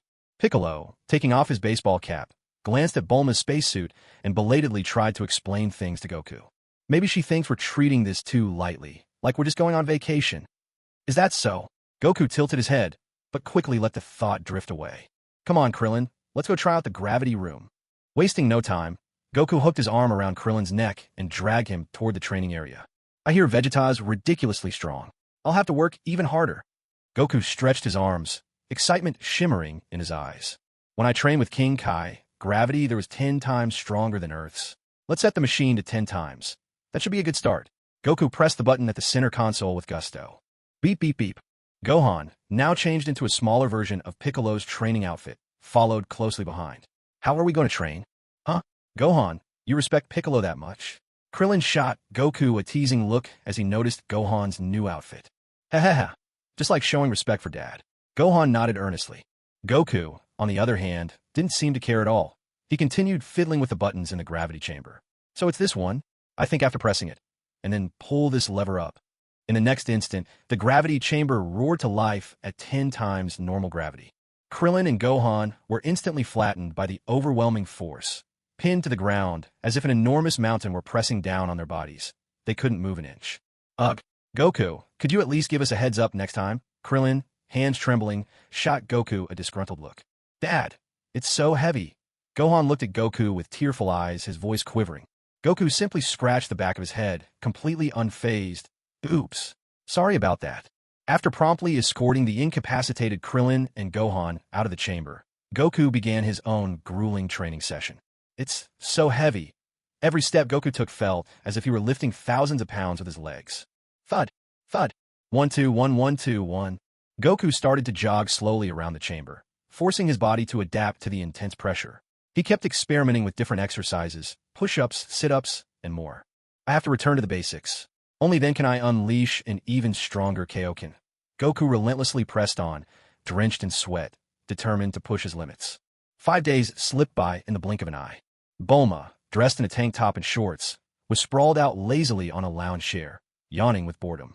All around her were stacks of comic books, magazines, novels, and a chaotic mess of snacks and drinks. This is just unbearably dull, she exclaimed, tossing a magazine to the floor and picking up a drink. If I'd known, I would have installed a long-term sleep mode on this ship. Bulma glanced over at Krillin and Gohan, who were both seated cross-legged in deep meditation, and couldn't help but grumble. Seriously, why are you training with meditation? Can't you just join Goku in that gravity chamber or something? Neither Gohan nor Krillin responded. Beads of sweat collected on their foreheads as they both wore expressions of intense concentration. Huff, huff. Krillin suddenly opened his eyes, breathing heavily as he looked at Gohan. You've really got something, Gohan, with your dad's blood and Piccolo's training. But you've got some amazing moves yourself, Uncle Krillin. I really admire you. Gohan opened his eyes as well, humbly replying. Hey, are you two even listening to me? Bulma interjected impatiently, cutting off their mutual compliments. It's not that we don't want to train in the gravity chamber, Krillin said, recalling Goku's current training under 20 times normal gravity. The thought alone sent a chill down his spine. It's just, Goku's training is downright monstrous. If they try to join him now, the result would be disaster. They'd be crushed and carried out with internal injuries in no time. Really? All right, that's enough training for now. Can't you see how messy it is in here? Hurry up and clean this place. Bulma finished her last sip of drink and tossed the container onto the floor, commanding Krillin and Gohan with absolute authority. Huh? Weren't you the one who made this mess in the first place? Why should we be the ones to clean it up? Krillin asked, clearly baffled. I'm extremely busy, you know. I've got so much on my mind, and all you two do is just sit there and do nothing, Bulma declared with conviction, pointing at them as if her reasoning was unassailable. But didn't you just say you were bored? Krillin looked at her, speechless. Without missing a beat, Bulma fell back on her usual unreasonable trump card. Stop arguing. A true gentleman treats a lady with patience and care. I'm just so overwhelmed. Stretching and yawning dramatically, Bulma made her way over to the pilot's seat. With a sigh, Krillin began tidying up the mess on the floor, grumbling to Gohan beside him as they sorted things out together. Just look at her, calls herself a lady, but what kind of lady goes around in shorts like that? Meanwhile, in the gravity chamber, Goku was drenched in sweat, pushing through his sit-ups. With a burst of effort, he finished with a backward flip, landing solidly on the floor, breathing hard through labored gasps for air. 20 times gravity. Looks like I've finally adjusted to it. Time to crank it up to 30. As he readied himself to stand, a familiar voice echoed in his mind. King Kai's voice. Goku, can you hear me? Goku. Hey, it's King Kai. Goku brightened immediately. Yes, it's me. Where are you right now? Are you out in space? Heading to Namek, perhaps? Looking for the Dragon Balls? So even you don't know yet, King Kai? Something big and unexpected just happened on Namek. Goku was eager to share more, but King Kai cut him off with a jovial interruption. Something unexpected? Haha, we could talk about that later. I have a few guests here. King Kai chuckled. Guests? Who? Goku was puzzled. Who could possibly be visiting King Kai? They made it through Snake Way even faster than you did. And there are 4 of them, mind you. King Kai teased, dragging out his answer. They're all old acquaintances of yours, he said, turning to glance at Piccolo, Chiaotzu, Tin, and Yamcha, who stood patiently nearby. 4 of them? Goku scratched his head in confusion. Really? They're all eager for some intense training. King Kai finally revealed their names and explained why they had come. Meanwhile, Goku and the other spaceship continued its swift journey through the stars. After listening to King Kai's explanation, Sun Wukong burst out in delight, shouting, "That's great. Everyone's gone to King Kai." Watching King Kai muttering to himself, Yamcha took a few steps forward and asked, "Can we talk to Goku?" "Of course. Just place your hand on my shoulder," King Kai replied, turning his head. Without hesitation, Yamcha put his hand on King Kai's shoulder and called out eagerly, "Goku, can you hear me? We met the god of the afterlife here. He's the one who sent us. I heard you're going to Piccolo's home planet to find the Dragon Balls. It's all to bring us back to life." Yamcha's voice trembled with emotion. "Is the god with you over there, too?" Sun Wukong asked in surprise, never expecting the god and Piccolo could get along peacefully. If I let you get stronger on your own, my pride would take a real hit." Piccolo snorted, sounding rather displeased. "That's not right. The one who came back to life is Chiaotzu. The god stayed here in the afterlife." Noticing Sun Wukong's misunderstanding, Yamcha quickly corrected him. Didn't Chiaotzu's body get completely destroyed? Sun Wukong was puzzled, remembering what Krillin had told him. The god restored Chiaotzu's body so he could train with us. Yamcha explained, then sighed, "The gravity here is so intense. Even walking is a struggle." "I know exactly what you mean. I'm on my way to Namek right now, training under even stronger gravity." Sun Wukong responded with a clenched fist, spurring himself on. "Only about 20 days till I arrive. I have to push myself to get stronger." "What's actually going on?" Yamcha hurriedly pressed for answers. "Yeah, you mentioned something big happened earlier. Come on, spill it," King Kai chimed in, finally catching on. "After you all died, when I rushed to Earth, those Saiyans seemed to realize Piccolo and the Dragon Balls were connected. They said Earth's Dragon Balls were useless, but there are still Dragon Balls on Namek. They told me to meet them there." Sun Wukong stroked his chin, recalling what Krillin had said earlier. Krillin also mentioned that if we wanted to wish you all back, we need to find the Dragon Balls on Namek.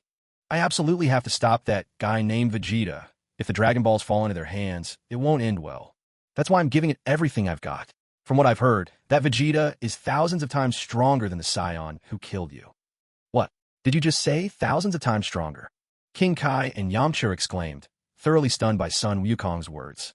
"Wait, let me check what's happening on Namek right now." At this point, King Kai's heart pounded furiously in his chest. He'd seen the battle on Earth with his own eyes. Could Vegeta really be as powerful as Goku claimed? "All right, I'm not too clear on the specifics either, so I'll leave it to you, King Kai." Hearing this, Goku couldn't help but nod. If King Kai investigated, he could find out exactly what's happening on Namek right now. King Kai acknowledged with a quick reply, then strolled off to one side. Meanwhile, Yamcha was still frozen in shock, his hand half raised, unable to come back to his senses. "Yamcha, what's going on?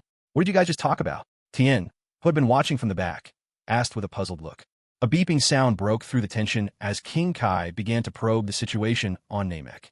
No sign of the Saiyans or Vegeta, but there's another powerful presence. This isn't either of those two Saiyans. This is... King Kai continued his search with keen focus. The beeping intensified. In his mind's vision, he saw a grand, imposing group emerging from a spaceship, riding on strange vehicles. "Frieza, it's Frieza!" King Kai's eyes widened in terror, and a sharp cry escaped his lips. "Huh? Isn't Vegeta supposed to be there?" Goku asked in confusion. "Who is Frieza?"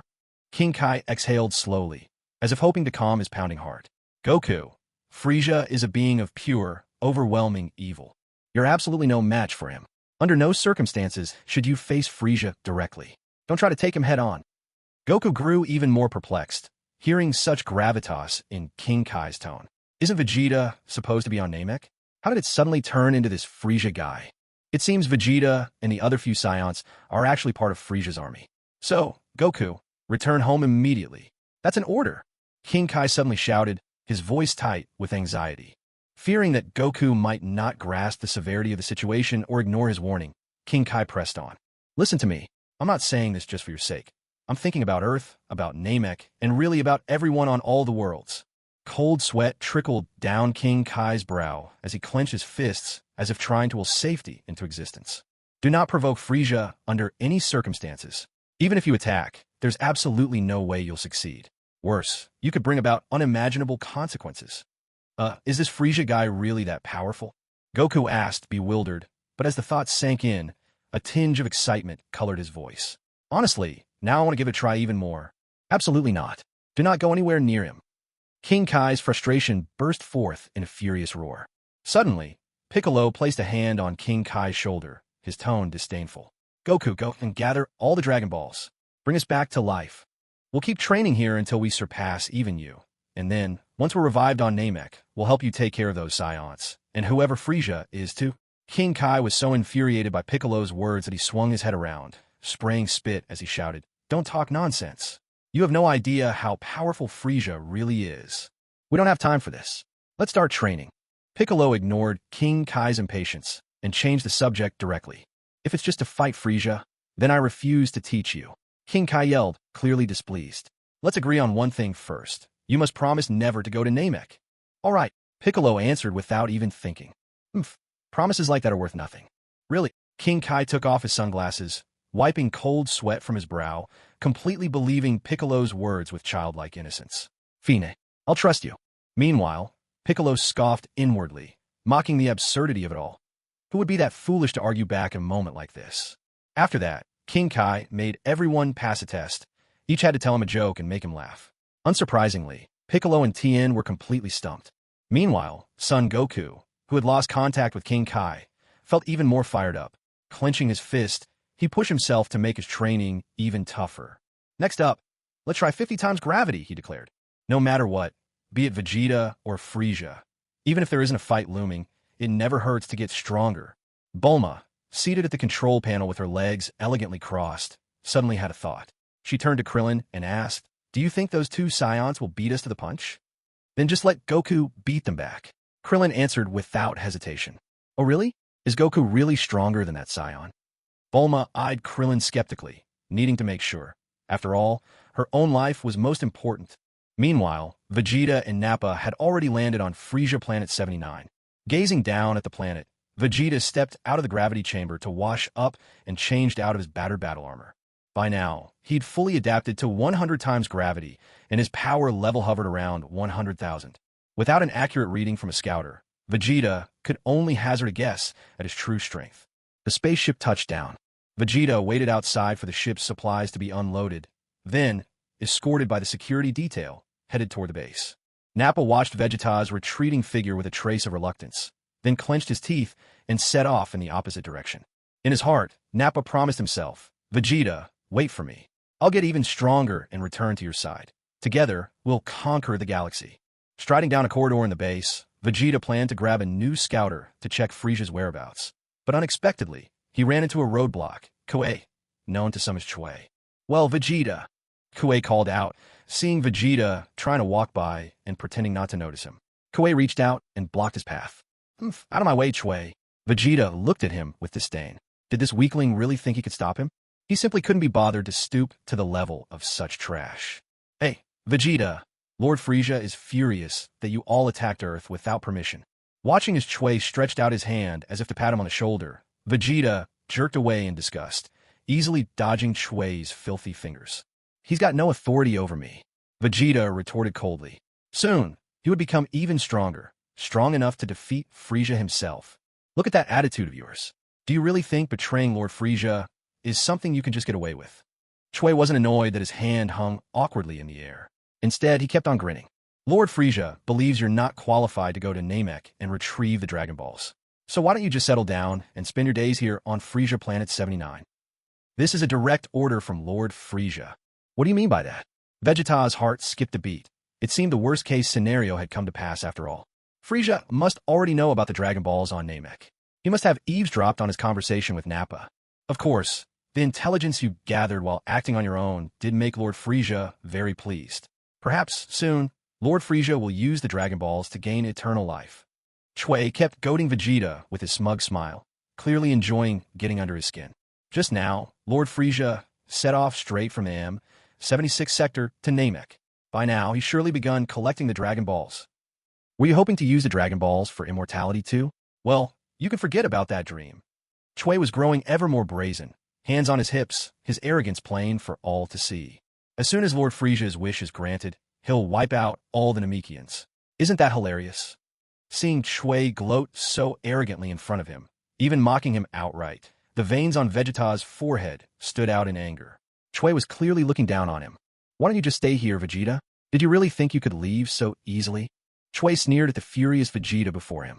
He gave Vegeta another disdainful glance, adding, "Look at your pitiful battle power. Today, let's settle the score between us archenemies once and for all." Vegeta watched Chui buzz about his ears like some infuriating housefly. His mood only darkened further. "So, you want to fight me? Well, you'll see soon enough." Vegeta decided it was time to teach Chui a lesson he'd never forget. "This is something I picked up from the people of Earth." Before Vegeta could finish, Chui cut him off with another mocking remark. "Oh, what's that? Don't tell me it's a trick for running away." "It's the ability to control your power level at will." Vegeta clenched his fists, no longer interested in exchanging words with Chui. He let his aura explode, ready to teach Chui a lesson through action. Control your power level? Chui looked at Vegeta in bewilderment. "Why don't you check with your scouter?" Veins bulged on Vegeta's forehead as he boasted arrogantly. "Beep beep. What? How is this possible?" Chui stared at his scouter in disbelief as Vegeta's power level kept climbing higher and higher. Looking so shocked, he could hardly believe reality. "Beep beep beep. 18,000, 20,000, 22,000. Bang!" Kuei's scouter exploded outright, unable to process power levels beyond 22,000. Mouth agape, he stared in utter shock at Vegeta, whose energy was still surging. This was the latest model. How could this be? No way. Your strength was about the same as mine, wasn't it? While I was pushing myself to get stronger, you wasted your days following Frieza around, doing nothing. How could you possibly compare to me? With a sneer, Vegeta unleashed his full power. Terrified by the overwhelming force radiating from Vegeta, Kui stumbled backward several steps, panic in his voice. "No, wait. Hold on, Vegeta. Let's talk about this. There's no need to be hasty." Kui raised his hands defensively, trying to talk his way out as he watched Vegeta's transformation. "You've wasted enough of my time already." Vegeta shot Kui a disdainful glare. Without another word, Vegeta lunged forward, springing into action. In a flash, he slammed his knee up into Kuei's midsection, brutal and decisive. But Vegeta wasn't done. He followed up with a swift punch straight to Kuei's jaw. Caught off guard, Kui was knocked backwards, sent flying by the sudden, merciless attack. All bark and no bite. Looks like you're only good at running your mouth," Vegeta said coldly, glaring at Kui as if to say, "Now who's humiliated?" "Damn you." Kui wiped blood from the corner of his mouth, struggling to his feet as he glared at Vegeta with rage. Hiya! Gathering the last of his strength, Kui unleashed a series of energy blasts at Vegeta in rapid succession. Watching as his attacks tore apart the base, Kui let out a triumphant laugh when Vegeta was nowhere to be seen. So what if your power level is high? After that, not even your bones should be left behind. You really are an idiot. Only someone as clueless as you could actually believe such an attack would finish me off. Vegeta appeared behind Kui, arms crossed, his voice a sharp taunt. "What? How are you?" Kui spun around, stunned to find Vegeta completely unharmed. "Well then, looks like you failed the task Frieza gave you. In that case..." When Chiaotzu heard those words, he stood there with his mouth agape, his whole body trembling as he stared at Vegeta. Without thinking, he suddenly leaped into the air and dashed toward the spaceship, desperate to escape. "Trying to run?" Vegeta scoffed, stretching out his hand and aiming a finger at Chiaotzu. In an instant, a powerful energy blast began to form at his fingertip and shot toward his fleeing target. "Aya!" Chiaotzu turned his head, eyes wide with fear as Vegeta's energy wave bore down on him. Panic-stricken, he cried out, "No, Vegeta!" In the blink of an eye, Chiaotzu was struck by the energy blast. He didn't even have time to finish pleading for mercy before the concentrated surge of Vegeta's power consumed him, reducing him to dust, bit by bit. Vegeta grunted coldly, not sparing a glance at the remains. Without hesitation, he sprinted swiftly toward his spaceship. The Dragon Balls, those could belong only to Vegeta. Brushing aside the guards who were still lazily refueling the ship, Vegeta rushed aboard and launched it into the sky, heading straight for planet Namek. Faster, faster. I can't let Frieza gather all the Dragon Balls and make his wish. Meanwhile, on planet Namek, Frieza and his men were in a village. All around, the bodies of Namekians lay scattered, victims of Frieza's ruthless subordinates. Frieza looked on with a cold smile as one of his henchmen emerged from a house, cradling a Dragon Ball larger than a basketball. We found another one, Lord Frieza. It was a 3-star Dragon Ball. Good. That makes 3 Dragon Balls we found already. Frieza nodded with satisfaction and then turned to Dodoria, standing at his side with an order. Dodoria, take care of the Dragon Balls for me. Yes, sir. Dodoria quickly took the Dragon Ball, and a thought crossed his mind. He turned to Frieza and asked, Is Vegeta searching for the Dragon Balls too? I wonder if he's already arrived on planet Namek. What do you suppose I should do with Vegeta now that he's dared to betray me? Frieza mused aloud, clearly entertained by the idea. Leave that to Chiaotzu. Zarbon, also standing behind Frieza with a Dragon Ball in his arms, spoke up. No word yet from him on planet 79. Who knows if he's dealt with Vegeta or not? He hasn't sent any message back. Don't worry. Their powers are about the same, both around 18,000. Vegeta definitely won't have an easy time, Dodoria answered confidently. If they're really fighting, it won't be over anytime soon. Relax, Zarbon. Zarbon nodded in agreement. Even if Vegeta manages to defeat Chiaotzu and makes his way to this planet, with that level of battle power, any one of us could handle him. There's nothing to worry about. Vegeta, that reckless fool. How dare he ignore me, go to Earth on his own without my orders, and even go so far as to betray me. Frieza smiled, the curve of his lips serene. But cold, deadly fury flashed in his eyes. It seems just now I detected a surge of powerful energy. Sabo noticed a sudden spike on the detector. But that surge of energy was there and gone in a blink, far too fast for Sabo to be certain of what he'd sensed. It's nothing to worry about. There are plenty of strong Namekians on this planet. Let's hurry and find a 4th Dragon Ball. Frieza wasn't concerned in the slightest. No matter how strong that power was, it couldn't possibly be stronger than them. At this moment, Dodoria pointed westward. Getting a signal over there. Looks like there are about a dozen Namekians. Good. Let's hope they've got the 4th Dragon Ball. Frieza nodded. The thought crossed his mind that even Earthlings were interested in the Dragon Balls, and if they'd heard what Vegeta said, there might be more contenders in the mix. Not quite reassured, Frieza spoke again. By the way, be careful with what you're doing. You're not the only ones after the Dragon Balls. Besides Vegeta, there may be others, probably those Earthlings. Yes, everyone present answered in unison. Let's move, Frieza ordered. In no time, Frieza's troops sped off toward their next destination. Meanwhile, Vegeta also landed on Namek. As soon as he arrived, he focused on sensing the energy on the planet and immediately detected Frieza's location. He could tell that they'd already started collecting Dragon Balls, and from the way they were moving, they were likely heading to the next village for another one. Damn it, Frieza's moving fast. If he finds out I betrayed him, there's no doubt he'll kill me. I may be able to handle Sabo, Dodoria, and even the Ginyu Force when they show up, but Ginyu himself, his power level's 120,000. I'm still not strong enough. There's no way I can beat him yet. Not to mention Frieza. I have to find the Dragon Balls first and make my wish for immortality. A faint electronic beeping echoed in his mind. Clenching his fist, Vegeta tried to sense for other life forces. Is there any Namekian village left with survivors? There are 7 Dragon Balls in total. Who knows how many Frieza's got by now? I have to pick up the pace. Find Dend, also called Dandy, Dandin, or the eldest Namekian, the Grand Elder, first. Continuing his search, Vegeta quickly sensed a village not far from where he landed. Perfect timing. Suddenly, the system chimed in with a new task. Latest mission issued. Host is to go to the nearby Namekian village and persuade them to leave in order to save their lives. Mission completion will reward the host with Super Saiyan 1 bloodline activation increased to 55%. The moment Vegeta heard the system's voice, his brow furrowed. Even now, this damned system dared speak up and give him another mission? Currently, host Vegeta's power level is 113,000, with 100% pure Saiyan bloodline. Next objective, Super Saiyan 1 has reached 50% activation. Host must keep up the effort. 113,000. Vegeta spat disdainfully. Only a 5% activation for one mission. How stingy.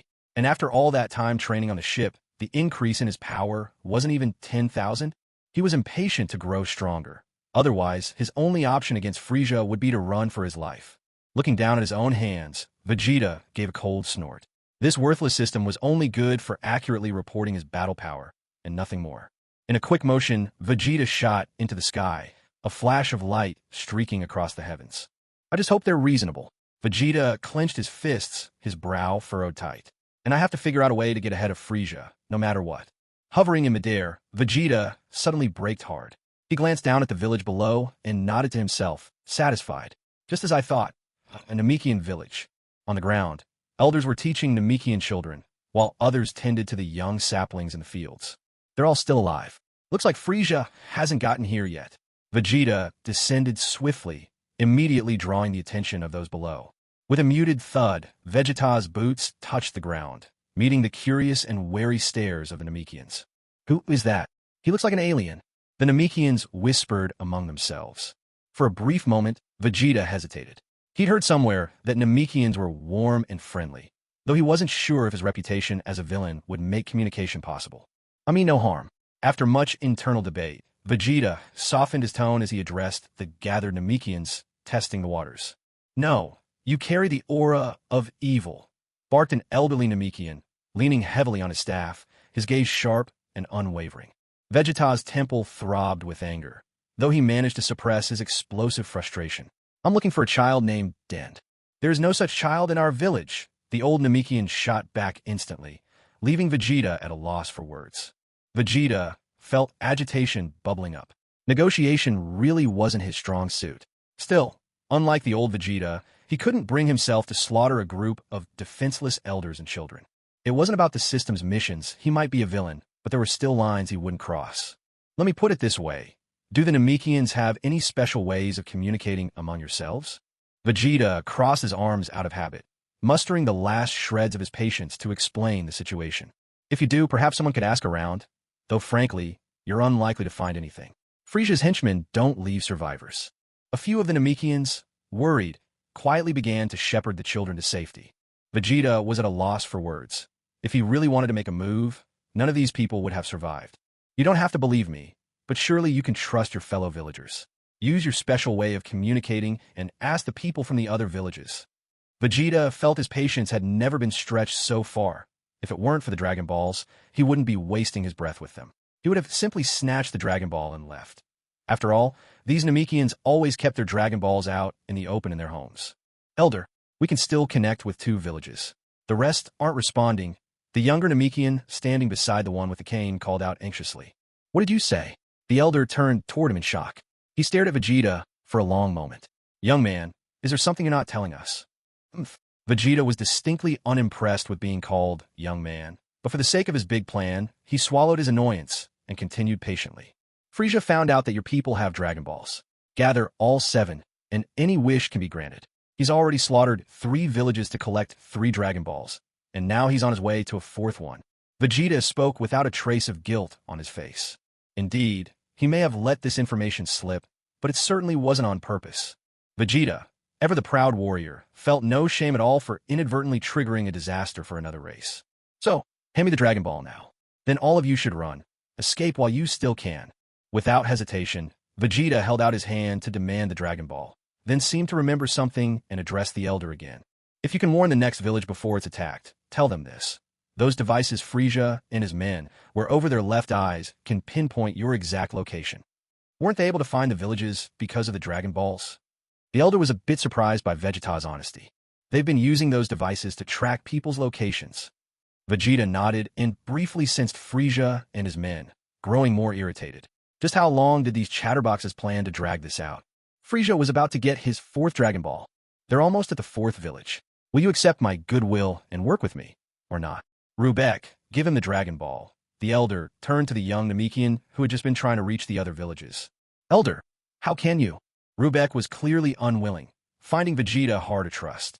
Young man, I can sense darkness in your aura, but I believe there's still a conscience within your heart. The elder looked solemnly at Vegeta. He had a gut feeling that this young man before him might be the one to save the few remaining Namekian villages. Though in truth, there were only 2 left. Reluctantly, Brook emerged from a large house, clutching a Dragon Ball in his arms.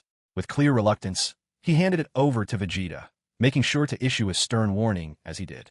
If you dare deceive us, the Namekians will never rest until they've settled the score with you. Vegeta took the Dragon Ball, the corner of his mouth curving into a mocking smile as he taunted Brook. With power like yours, aren't you just dreaming out loud? Enough. Now tell me, where is Dend? Vegeta turned to the Elder. The place you mentioned, that's where Frieza is headed. The Elder pressed his lips together, his face clouded with worry. I can only hope you'll be able to save the Namekians in that village.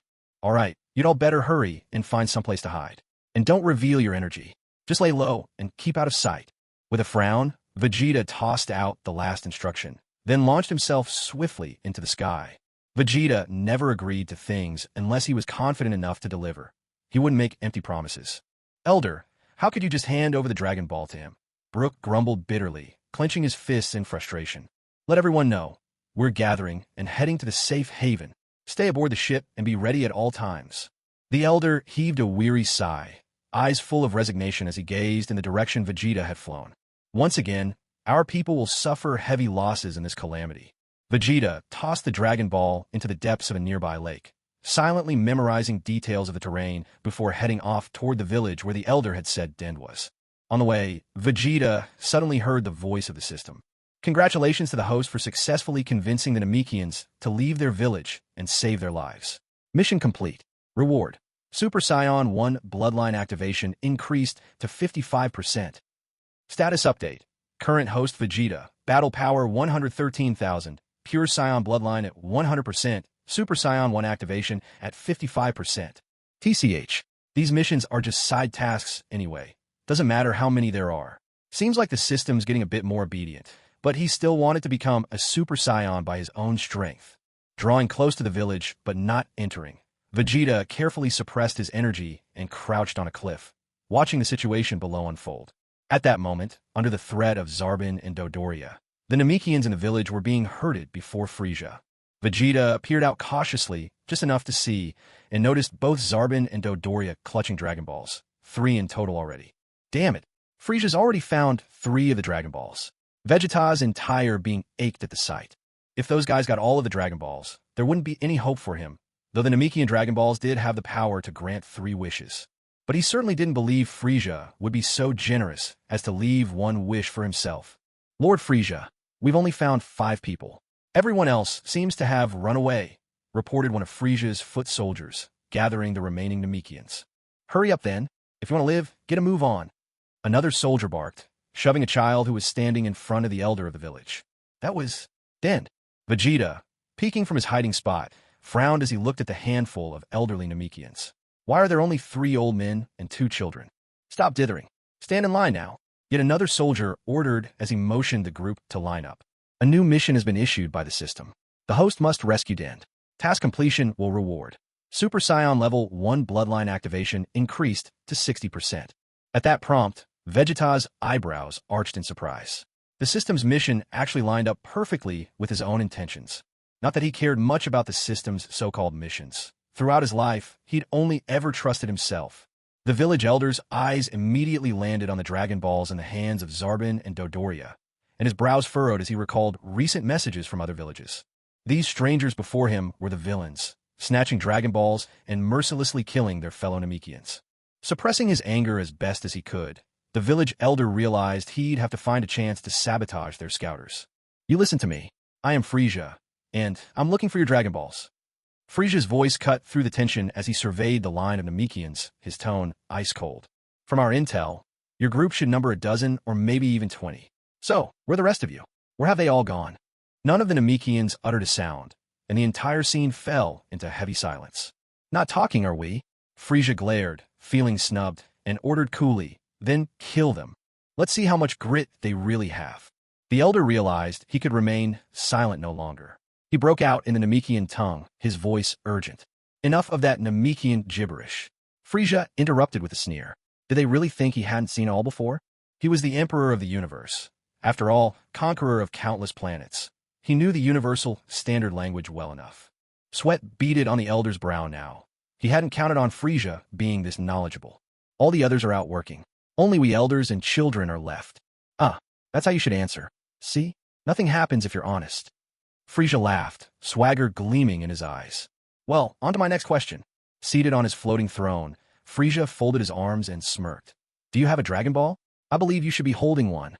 We don't know. The elder paused for a second before replying. Ha. Frieza curled his lips into a dangerous smile, turning his sharp gaze to the elder. He then turned to Dodoria, behind him, and asked, Dodoria, do you remember what those people from the second Namekian village we destroyed told us? Oh, they said only recognized warriors are qualified to receive the Dragon Balls. Dodoria quickly chimed in. That one was stubborn. He refused to talk no matter what. To make him cooperate, we had to kill someone. Frieza spoke of these horrific deeds as if they were trivial, sending chills through the Namekians present. He finally caved and confessed everything. He told us there are 7 Dragon Balls in total, all created by the Grand Elder who holds the highest authority on this planet. Now, each is entrusted to a different elder. Vegeta listened in silence, uncertain what to say. Even by his own standards, this was cruelty taken to another level. They claimed only acknowledged warriors are worthy of holding a Dragon Ball. Frieza chuckled, but his expression abruptly turned dark and menacing as he continued. And then, he said that someone like me would never get a Dragon Ball. So I killed him. That particular ball was rather troublesome to obtain. Hearing these sinister words, the 2 Namekian children were so terrified by Frieza's menacing expression that they shrank into the elder's arms, trembling with fright. You! How could you? Sweat streamed down the elder's forehead as he glared at Frieza, seething with rage and hatred. As for the next 2 Dragon Balls, those went much more smoothly. Their guardians behaved themselves. Ha ha! Frieza burst into wild laughter as he finished recounting the tale. So that's how it is. Pure bullying and plunder. Picking on the weak and helpless. Vegeta clenched his fists tightly, clearly disgusted by Frieza's actions. Even though he considered himself a villain, he was one with a code, never one to slaughter the innocent or prey on the weak. Don't ask whether the former Vegeta was ever this ruthless. He was never that Vegeta to begin with. So obedient? What nonsense! The elder dug his nails into his palms, gripping his fists so tightly that his sharp claws pierced through his own flesh. Yet the pain in his heart was far worse than any injury to his hands. That's right, the other elders would never hand over their Dragon Balls so easily. Another aged Namekian, standing beside the elder, shouted out angrily. Oh, I always have my ways of making people cooperate. Frieza remained unfazed and called to Zarbon behind him. Show them how it's done, Zarbon. Yes. With 2 Dragon Balls in hand, Zarbon swiftly moved above one of the Namekians and delivered a sweeping kick toward the man's face. The Namekians present gasped in shock. A heavy thud echoed as the attacked Namekian was sent flying backward, crashing hard to the ground. His cheek caved in from a blow. Sabo's kick had been so ruthless it snapped his neck. Death came instantly. That bastard, one of the more hot-blooded Namekians, could no longer contain his rage and charged at Sabo, all 4 claws bared. Enough, the elder called out, trying desperately to stop him. Sabo looked on coldly, tossing the Dragon Ball from under his arm high into the sky. He watched the impulsive Namekian launch an energy blast directly toward him. With practiced ease, Sabo pushed lightly off the ground, leaping clear of the attack. Unfortunately, the hapless Soldier C, standing behind him, took the full brunt. A choked cry escaped Soldier C as smoke curled from his body. He collapsed, defeated on the spot. At that moment, Sabo hovered in midair, raising his hand high. Under the astonished gazes below, his palm glowed with radiant light. He unleashed an energy blast squarely at the furious Namekian. The force was overwhelming. The impulsive Namekian was struck, his body wreathed in smoke as he fell, screaming, to his end. Throughout, Sabo wore the same practiced, almost perfect smile. Landing gracefully, he simply outstretched his hand, catching the Dragon Ball he had tossed earlier as it dropped neatly back into his palm. That's Sabo, always eager to show off, Vegeta muttered in disdain, peering out from his vantage on the cliff's edge. Well, Frieza turned with satisfaction to the elder, nodding approvingly at Sabo's display. Can I expect you to behave yourselves now? The elder's silence stretched for a moment before he fixed Frieza with a sharp question. Why are you collecting the Dragon Balls? Oh, it's just a little wish of mine, Frieza replied with a glinting smile, affecting an air of casual indifference. I want to live forever. That's my Dragon Ball, you snake. Vegeta couldn't help but spit in contempt, glaring down at the scene below. Even if it cost me my life, I'll never give you the Dragon Balls, came the elder's unexpected, trembling defiance. But Frieza simply burst out laughing, the sound echoing with arrogance. You'd rather die than give me the Dragon Balls? The elder's lips pressed into a thin line as he glared fiercely at Frieza, his whole body tense with vigilance as Frieza's laughter rang out. You Namekians are truly stubborn, aren't you? Well then, Frieza's laughter ceased abruptly as his gaze shifted to the children huddled by the elder's feet. What if I were to kill the children? Would you still be so defiant? "You monster!" the elder roared, seeing the two children begin to quake and sob in terror. "How dare you threaten the children?" Vegeta raised an eyebrow, unsettled by Frieza's brazen cruelty, but right now, he knew better than to challenge Frieza's might. A sentence suddenly popped into his mind. "I just love the look on your face when you can't stand me, but are powerless to do anything about it." TCH. BBB. Dodoria's scouter suddenly started blaring. In no time at all, he spotted a group of young, strong Namekians flying swiftly towards them, high in the sky. They got some serious battle power. Zarbon also noticed the newcomers and called out, "Lord Frieza, look!" In the sky, the battle-type Namekians were gritting their teeth in anger, their faces twisted with fury as they rushed straight towards Frieza and the others. Vegeta looked up as well. Hadn't he already told the rest of the Namekians to hide? Why were these fools hurrying over just to throw away their lives? The elder couldn't help but let out a hearty laugh. At last, hope had arrived. With a sudden whoosh, the three battle-type Namekians landed, glaring furiously at Frieza's group. A guttural growl rumbled in one of their throats as he looked at his two fallen comrades, overcome by rage. "You monsters, how dare you? What a hassle. Dragon Balls are almost within my grasp, and yet you choose this moment to show up. Did you really put aside all your duties just to race here and get yourselves killed?" Frieza sneered with disdain. "So it was you all along, attacking our villages?"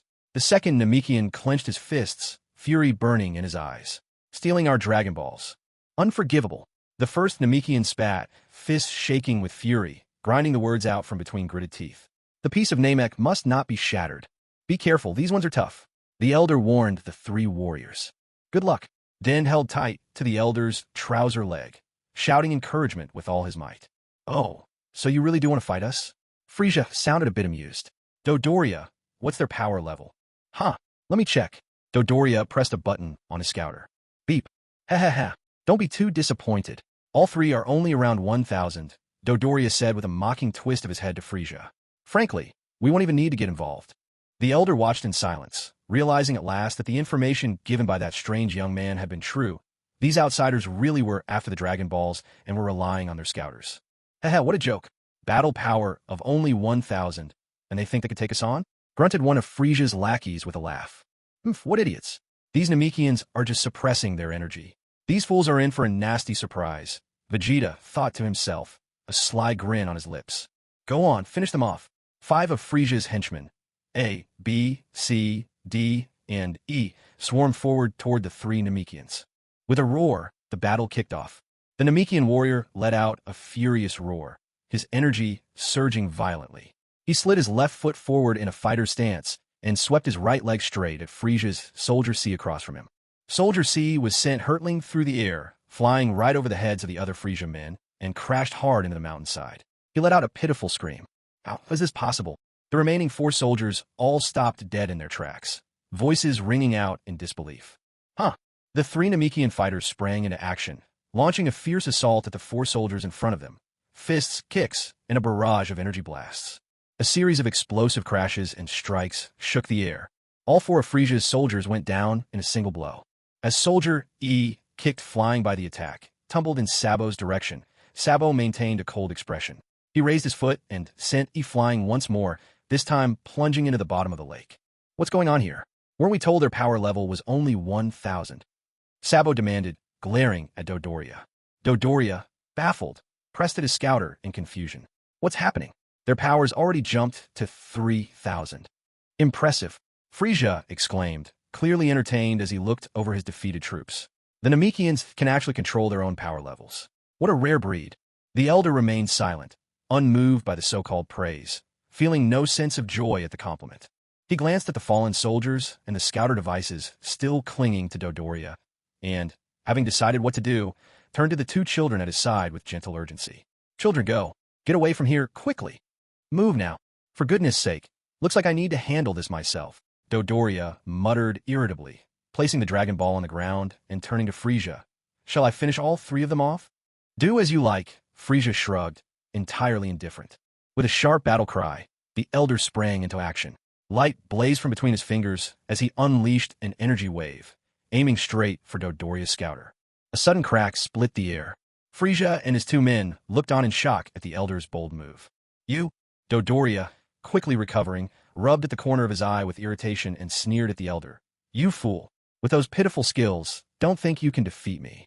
Even as Dodoria spoke, the elder had already leaped into the air, his forefingers aglow, firing off 2 more energy blasts at the intact scouter devices still worn by the fallen soldiers. Another sharp crack, and then another. The trio of Namekian warriors looked on in confusion at the elder's actions. Elder? Oh no, he's trying to destroy our scouters. The quick-thinking Sabo realized at once, shouting out in alarm. These bastards, Dodoria howled in fury, raising both hands. I'll kill every last one of you. Elder. The third Namekian leapt up, eyes fixed on Dodoria, ready to attack the elder hovering in midair. Hold on, Dodoria. Frieza's voice rang out suddenly, stopping him. Kill those 3 youngsters first. In that instant, just as the elder felt his own life hanging by a thread, Dodoria, obeying Frieza's command, twisted and rolled his massive body back down toward the ground. A guttural rumble accompanied Dodoria as he landed squarely in front of the 3 young Namekians, his fingers curled into talons. Though in the comic I noticed that Dodoria only has 3 fingers. Amused myself with that. Haha. And with a hideously twisted expression, he sneered at them. Haha. Dealing with the likes of you? 10 seconds would already be a waste of my time. Oomph. You really think the 3 of us can't defeat you? Retorted the first Namekian, indignation in his voice. Do you honestly believe you stand a chance? Dodoria spat back with a sneer. In a flash, he was standing right in front of Namekian A. How ridiculous! With a hook of his monstrous claws, Dodoria drove his hand straight through the right side of A's chest, then yanked his bloodied hand back out. With a sharp snap, he turned toward Namekian 3, his mouth stretched wide as he launched a gleaming energy blast. The attack struck Namekian 3 dead on.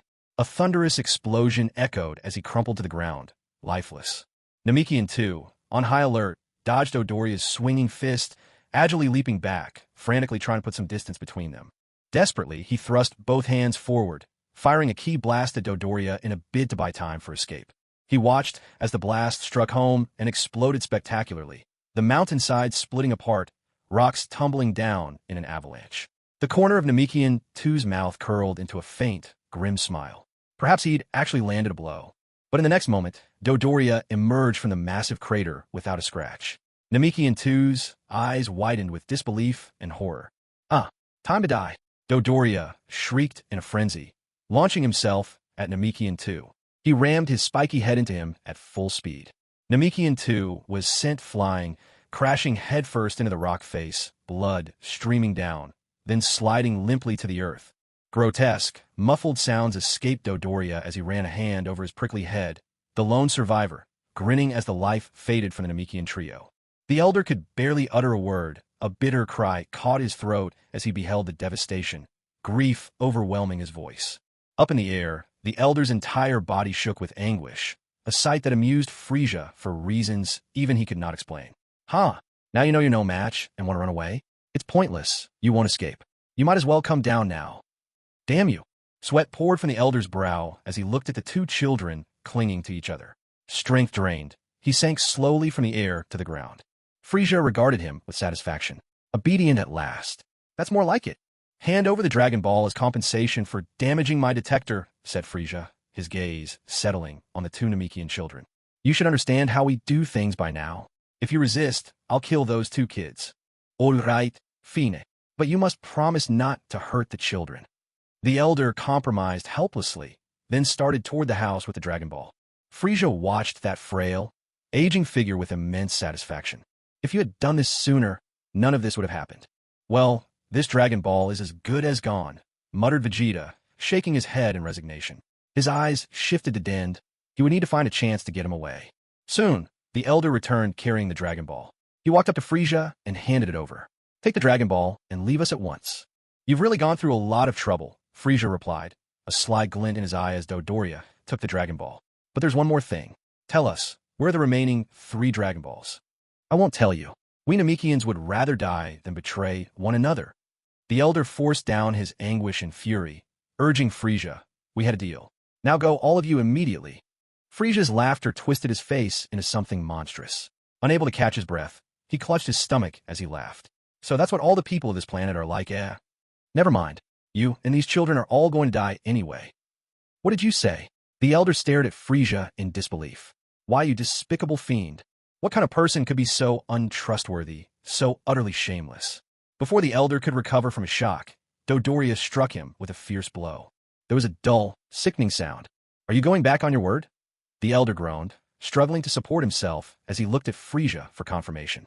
We gave you the Dragon Ball. What more do you want from us? If we don't collect all 7 Dragon Balls, they're worthless.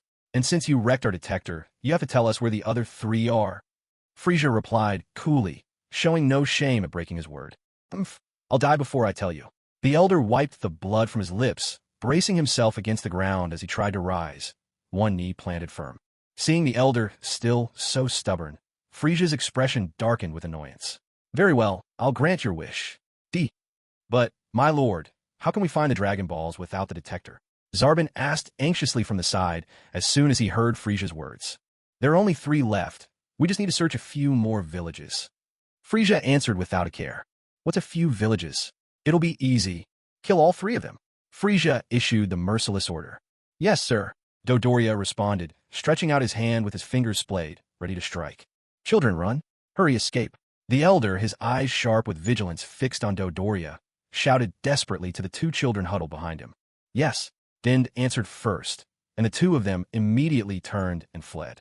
Allow me to show you the pride of a Namekian. The elder raised both arms high above his head, shouting with the heroic resolve of one prepared to meet his end. Huh! Frieza scoffed as he watched the elder's dramatic display, sensing his attempt to buy time for the children. With a sneer, he lifted his hand, and a crimson glow flared at the tip of his index finger. A beam of energy gathered and shot forth with frightening speed. The death beam zipped through the gap between the elder's raised arms, striking one of the children squarely. In an instant, the child's life was extinguished. Calca! The elder whipped his head around, his face frozen in shock. Damn it!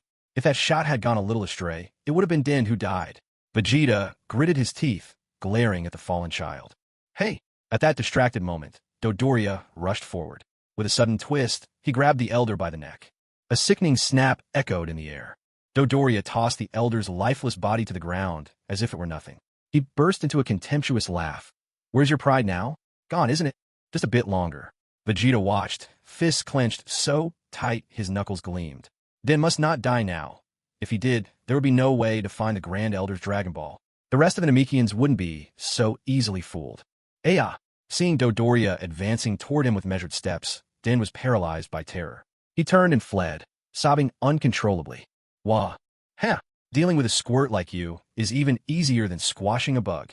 Dodoria smirked with utter disdain. Now's my chance.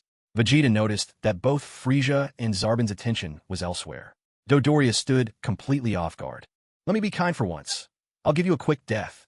Dodoria raised his left hand, ready to strike Den down. To hell with you, bastard. In a flash, Vegeta appeared behind Dodoria. With a sweeping kick, he spun and sent Dodoria flying. Frieza and Zarbon turned mid-conversation, startled to see Vegeta suddenly intervening. Dodoria crashed through a house and got stuck, with the lower half of his body awkwardly jutting out. Vegeta! Zarbon shouted in disbelief. What was Vegeta doing here? Instinctively, he blurted, Where's Chui? Ha! But Vegeta was no fool. He wasn't about to stick around for a chat. Din stared wide-eyed as Vegeta grabbed him by the collar. In the blink of an eye, they shot into the sky and disappeared from sight. How could Vegeta be here? Watching Vegeta disappear, Frieza was at a loss as well. I'm guessing Chui was defeated by him, and he used the chance to come to Namek, Zarbon replied, only realizing the situation after the fact. That bastard. At last, Dodoria managed to free himself, clutching his aching head where he'd been hit, and roared with rage. Hurry up and chase after him. That bastard Vegeta. How dare he provoke me? Frieza finally snapped back to his senses, his fists clenched as he shouted furiously. Vegeta, that bastard. Not only had he betrayed him, now he even dared to challenge him so brazenly. Error. Even without Frieza's orders, Dodoria was already rushing after Vegeta in the direction he'd vanished. But after a short chase with no sign of Vegeta anywhere in the air, Dodoria grew so frustrated that veins bulged on his forehead. Damn you, Vegeta.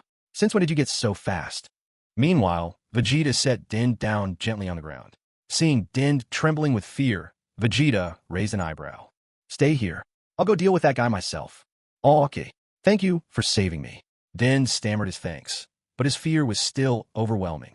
He could sense the sinister energy coming from Vegeta, and even more unsettling, Vegeta was wearing the same armor as Frieza's men. What were these people up to? Was this some sort of infighting? Watching as Vegeta soared back into the sky, Din looked nervously around. In the distance, there was a cave. For a moment, he couldn't decide whether it was smarter to try to escape now, or stay put and wait for Vegeta to return. Without a scouter, not to mention looking for Dragon Balls, even finding that damn Vegeta is a pain. Damn it. Hovering in midair, searching restlessly in every direction, Dodoria clenched his fists in anger and let out a furious shout. Bastard Vegeta, if you got the guts, come out here now. Just as Dodoria's shout faded, he suddenly felt himself being drawn by a powerful force, pulling him straight down toward the ground. Whoa! Splash! Standing on the shore with his arms folded across his chest, Vegeta watched Dodoria crash into the lake, a cold smile curling at the corner of his lips. In his mind, the sound of the system's voice echoed. Congratulations to the host for completing the mission to rescue Dant. Task complete. Reward. Super Saiyan 1 bloodline activation raised to 60%. Updated information. Current host Vegeta. Power level 113,000. Pure-blooded Saiyan 100%. Super Saiyan 1 activation at 60%. Heh. Vegeta let out a low chuckle. 80 to 60%. Huh? Bubbling and coughing, Dodoria, who had fallen to the bottom of the lake, swallowed several mouthfuls of water. Struggling desperately, he swam towards the shore, gasping and sputtering for breath as he surfaced. Before long, he scrambled up from the bank, opening his eyes to see Vegeta standing beside him, mocking and sneering. Vegeta! Dodoria, his whole body dripping wet, sprang to his feet and roared at Vegeta in anger. Vegeta, long time no see, Dodoria. Vegeta looked at him with a wicked grin, the darkness in his eyes swirling furiously. Looks like you've grown quite a bit bolder. Dodoria clenched his fists in fury, displeasure written all over his face. Oomph. You and Zarbon are always glued to Frieza's tail. The two of you are never apart. It's no easy feat catching you alone like this. Arms crossed, Vegeta fixed him with a taunting gaze that made his ridicule absolutely transparent.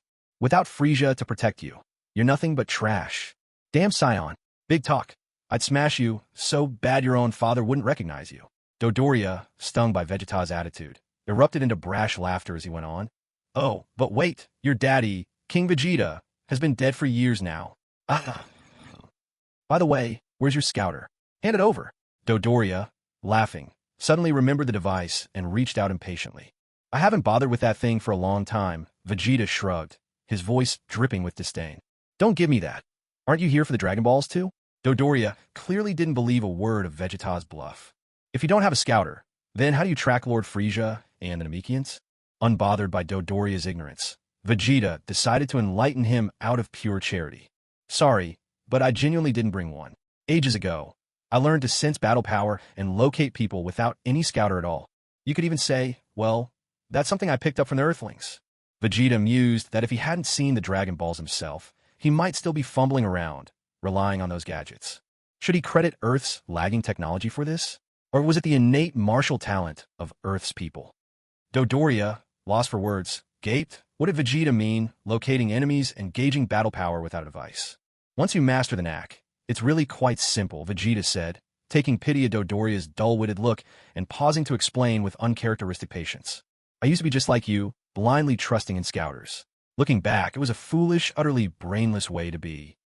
Still silent, Dodoria felt that while Vegeta's words didn't seem especially hurtful, the insult stung all the more deeply. What's wrong, scared speechless by me? Are you that frightened? Or is it that all you can do is stand there gaping? Can't even spit out a single word? Vegeta jeered, his laughter knife-edged and cold. Stop bragging about yourself. Dodoria was so furious that veins bulged around his eyes as he roared. Don't look down on me. Yeah. Dodoria raised both hands high, gathering energy into his palms. With a surge of power, he unleashed a massive energy wave towards Vegeta. A thunderous explosion shook the area. Dodoria was well aware that Vegeta's strength was on par with his own, so he dared not hold back, firing off blast after blast in rapid succession. With each shout, the energy waves tore through the landscape, blasting everything around into utter ruin. Dense clouds of smoke billowed, shrouding the battlefield in an impenetrable fog. Seeing this, Dodoria curled his lips into a cold smile of satisfaction. Some cheap parlor trick. You really think you're scaring me? At that moment, Vegeta had already reappeared silently behind Dodoria, a mocking laugh slipping from his lips. Hearing Vegeta's voice, Dodoria whirled left, swinging his arm fiercely backward, desperately trying to land a fierce blow. But with a single effortless motion, Vegeta caught Dodoria's attack in one hand, making it look as if it cost him nothing at all. Stung by this humiliation, Dodoria lashed out again, kicking his left foot at Vegeta. Vegeta sprang up lightly, evading the sweeping kick, then twisted Dodoria's wrist, forcing him down. In one swift move, he also grabbed Dodoria's other arm. With a sharp twist, a choked cry of pain escaped Dodoria's lips. Both arms were wrenched behind his back. Dodoria's veins bulged as he howled in agony. Ha ha! Us Saiyans get stronger every time we fight. Even with a bit of extra training, our power climbs ever higher, said Vegeta, twisting Dodoria's arms harder behind him. And when our opponents are stronger, we become even more powerful in return. Your laziness has turned you into nothing but trash. Might as well give up and meet your end now. Vegeta sneered, eyeing the piggish figure of Dodoria with utter disdain. No, wait, hold on, Vegeta. Don't you want to hear a secret? About. Dodoria choked back his pain and spoke as fast as he could. About the Saiyan homeworld, planet Vegeta. Oh, what are you going on about? Vegeta, far from easing up, pressed even harder as he scornfully replied. You want to tell me planet Vegeta wasn't destroyed by a meteor, but by Frieza? Please, Dodoria. I've known that for ages. As he said this, Vegeta gave an abrupt twist, snapping both of Dodoria's arms. Then, shifting his weight to his left foot, he raised his right leg and unleashed a powerful kick straight into Dodoria's back. Dodoria was launched high into the air. Without hesitation, Vegeta pointed his palm at him and fired a blazing energy wave. A blinding beam of white-hot energy engulfed Dodoria completely. Within that searing light, his form was utterly consumed, vanishing bit by bit, until nothing but ashes remained. Just a weakling with a power level of 22,000, and he dares to bargain with me. Vegeta scoffed with disdain, then shot off toward the spot where he had just dropped in. Frieza and his men have lost all their scouters. There's no way he can gather all 7 Dragon Balls now. I have to find the last 2 Dragon Balls as quickly as possible. As he sped through the air, Vegeta laughed aloud. The perfect opportunity had presented itself. Along the way, he sensed the presence of a dozen or so Namekians and came upon an untouched village. This time, there was no task issued by the system, but Vegeta still managed to talk the Namekians into handing over their Dragon Ball using his usual tricks. It seemed these villagers had somehow been warned by the others, and everything went smoothly. Please, save the Namekians. As Vegeta was about to leave, clutching the Dragon Ball, he heard the plea from the village elder. I'm not a god. I have no such power, Vegeta replied, turning to look over his shoulder at the elder. Even if there were gods, they wouldn't hear your prayers. In the end, you can only rely on yourselves. As he said this, Vegeta thought of Beerus, the wild cat-like god of destruction, and then of the supreme Kai and the angels. Even the gods have not come to save them. Why should he, a villain, be expected to do more? My advice, find somewhere to hide, and do it quickly. As for your fallen kin, someone will find a way to bring them back someday. P.S. Do you think Vegeta needs a romance subplot? With that, Vegeta grabbed the Dragon Ball and shot in the sky at full speed. He had nothing more to say. This was the closest he'd come to showing mercy. I have 2 Dragon Balls already. Once Den takes me to see the Grand Elder, and if I figure out a way to steal Frieza's 4 Dragon Balls, I'll be able to summon Shenron. As Vegeta raced through the air, he couldn't help but grin to himself at the thought. Frieza and his lot haven't learned to sense energy yet. They're practically blind out here, Vegeta thought, and then, worried about the Dragon Ball he'd thrown to the bottom of the lake, he spun around and fished it out. With 2 Dragon Balls in hand, Vegeta returned to the spot where he'd left End, only to find no one in sight. Where is he? For a moment, Vegeta was thrown off. Had that little guy run off while he was gone? Focusing, Vegeta sensed energy and found a faint signal coming from a cave on the far side of the mountain. Entering the cave, he spotted Dend curled up in a ball. Hey, little Namekian, Vegeta called out. Take me to your Grand Elder.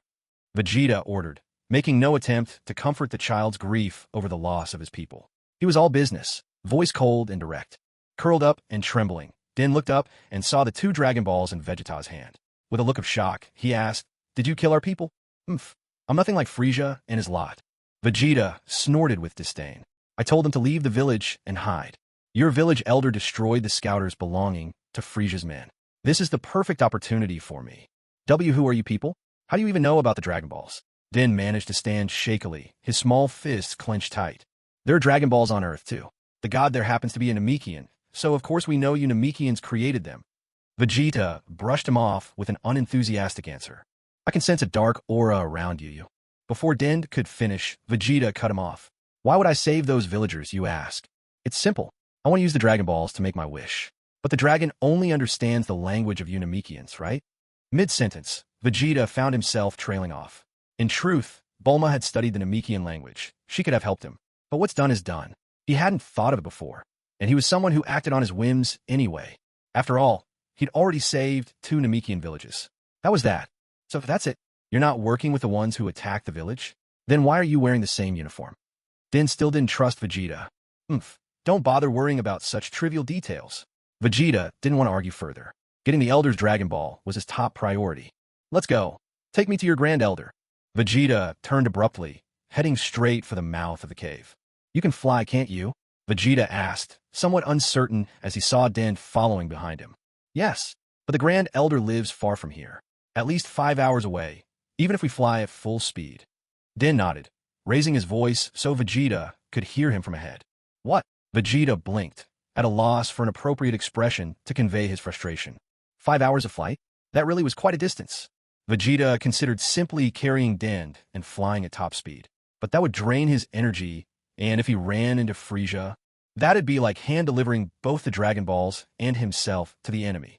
Helpless, Vegeta resigned himself to following behind Din, carrying the 2 Dragon Balls. Meanwhile, back in Din's village, growing impatient, Zarbon turned to Frieza and asked, Dodoria is taking too long. Can Vegeta really be that difficult to handle?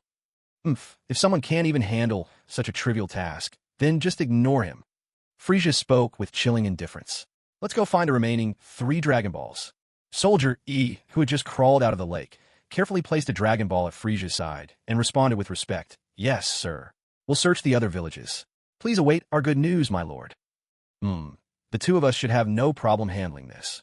Zarbon also set down the Dragon Ball he held, placing it with the others. A soft clack echoed as the 4 Dragon Balls rolled together. Frieza gazed at them and nodded with satisfaction. I'll take these 4 Dragon Balls back to the ship for safekeeping. I'll wait to hear your good news. Of course. Don't worry, sir. Zarbon hurriedly nodded in agreement. If we find the last 3 Dragon Balls, my wish will finally come true. Ha ha ha. Frieza couldn't help but let out an excited, wicked laugh. In the next instant, there was the sharp rush of air as Zarbon and Soldier E soared into the sky. You go that way. When you find a village, don't make any moves. Contact me first. Zarbon pointed to his right as he instructed Soldier. With your current strength, you're no match for a Namekian warrior. We'll meet back at the spaceship in 3 hours. Yes, sir. Soldier E replied, his voice earnest and respectful. With another burst of speed, the 2 figures split off in midair, heading in different directions. Frieza watched as they parted ways, then lowered his head, stroking his chin thoughtfully. As for the last 3, there's a good chance Vegeta has already stolen them. That little brat is bound to come for me and try to snatch these 4 Dragon Balls. With a dismissive chuckle, Frieza scoffed. Well, that saves me the trouble of finding him myself. Vegeta, you want to steal my Dragon Balls? He'll never imagine my real target is the 3 Dragon Balls in his possession. Eternal life will soon be mine. Frieza's eyes flashed with a greedy gleam as he laughed, staring fiercely at the 4 glittering orbs. With a crisp sound, the 4 Dragon Balls on the ground began floating up, clustering together before drifting after Frieza as he ascended into the air. Meanwhile, Vegeta was trailing behind Din, carrying 2 Dragon Balls of his own. But his mind kept wandering, torn about how best to steal Frieza's Dragon Balls. Suddenly, he jerked to a halt, hovering in the air. At that moment, a cold, mechanical voice echoed in his mind. System mission. Host is to proceed south and defeat Zarbon. Success will reward you with Super Saiyan 1 bloodline activation to 65%. Din looked at Vegeta in confusion. What's wrong? Take these 2 Dragon Balls and wait for me down below, Vegeta commanded, gently sending the orbs floating over to Din. I just sense the energy of those who attack your people. Without waiting for a reply, Vegeta turned and sped off toward the south. He could feel it, just as the system had warned him. It was Zarbon. Zarbon all alone. A sly grin curled on Vegeta's lips. Well, it's finally my chance to take him out. Sabo soared through the air, glancing down every so often to scan the landscape, hoping to catch sight of an Namekian village. With a sorrowful sigh, he muttered, if only the detector were still around, finding a village would have been so easy. But alas, every last detector had been destroyed by those damned Namekians. Suddenly, a faint whooshing sound cut through the air. Saibo turned his head and caught sight of a figure barreling toward him at great speed. It's Vegeta. Saibo's eyes went wide with shock, his mind racing. Why was Vegeta here? How had he been found? And what about Dodoria, who was tailing him?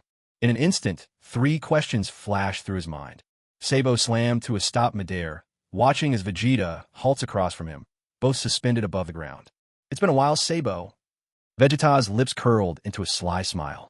Dodoria is no more. I've taken care of him. And now it's your turn. What did you just say? Saibo's eyes widened still further, disbelief shaking his voice. Did you really take care of Dodoria? A cold chuckle. Oh, yes, it didn't even take a bit of effort. Sweat trickled down Saibo's brow. Mistrust etched all over his face. I don't believe you. Why not find out for yourself? Vegeta sneered at Saibo, knowing, whether or not Saibo believed it, he'd soon be joining Dodoria in the afterlife. Vegeta, why did you betray Lord Frieza? Saibo finally voiced the confusion that had been gnawing at him, staring at the arrogant Saiyan. Isn't it obvious? I can't stand always being ordered around, especially being held back.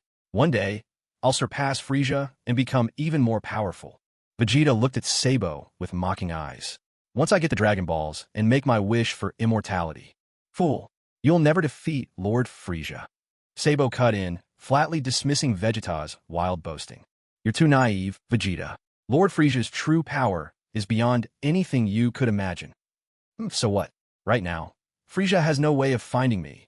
Vegeta replied with a cold snort, his gaze fixed challengingly on Saibo. It's a shame. Now that you've lost your detectors, you're as blind as bats. Meanwhile, my senses remain sharp as ever. You arrogant fool, Saibo spat, clenching his fists as if already mourning Vegeta.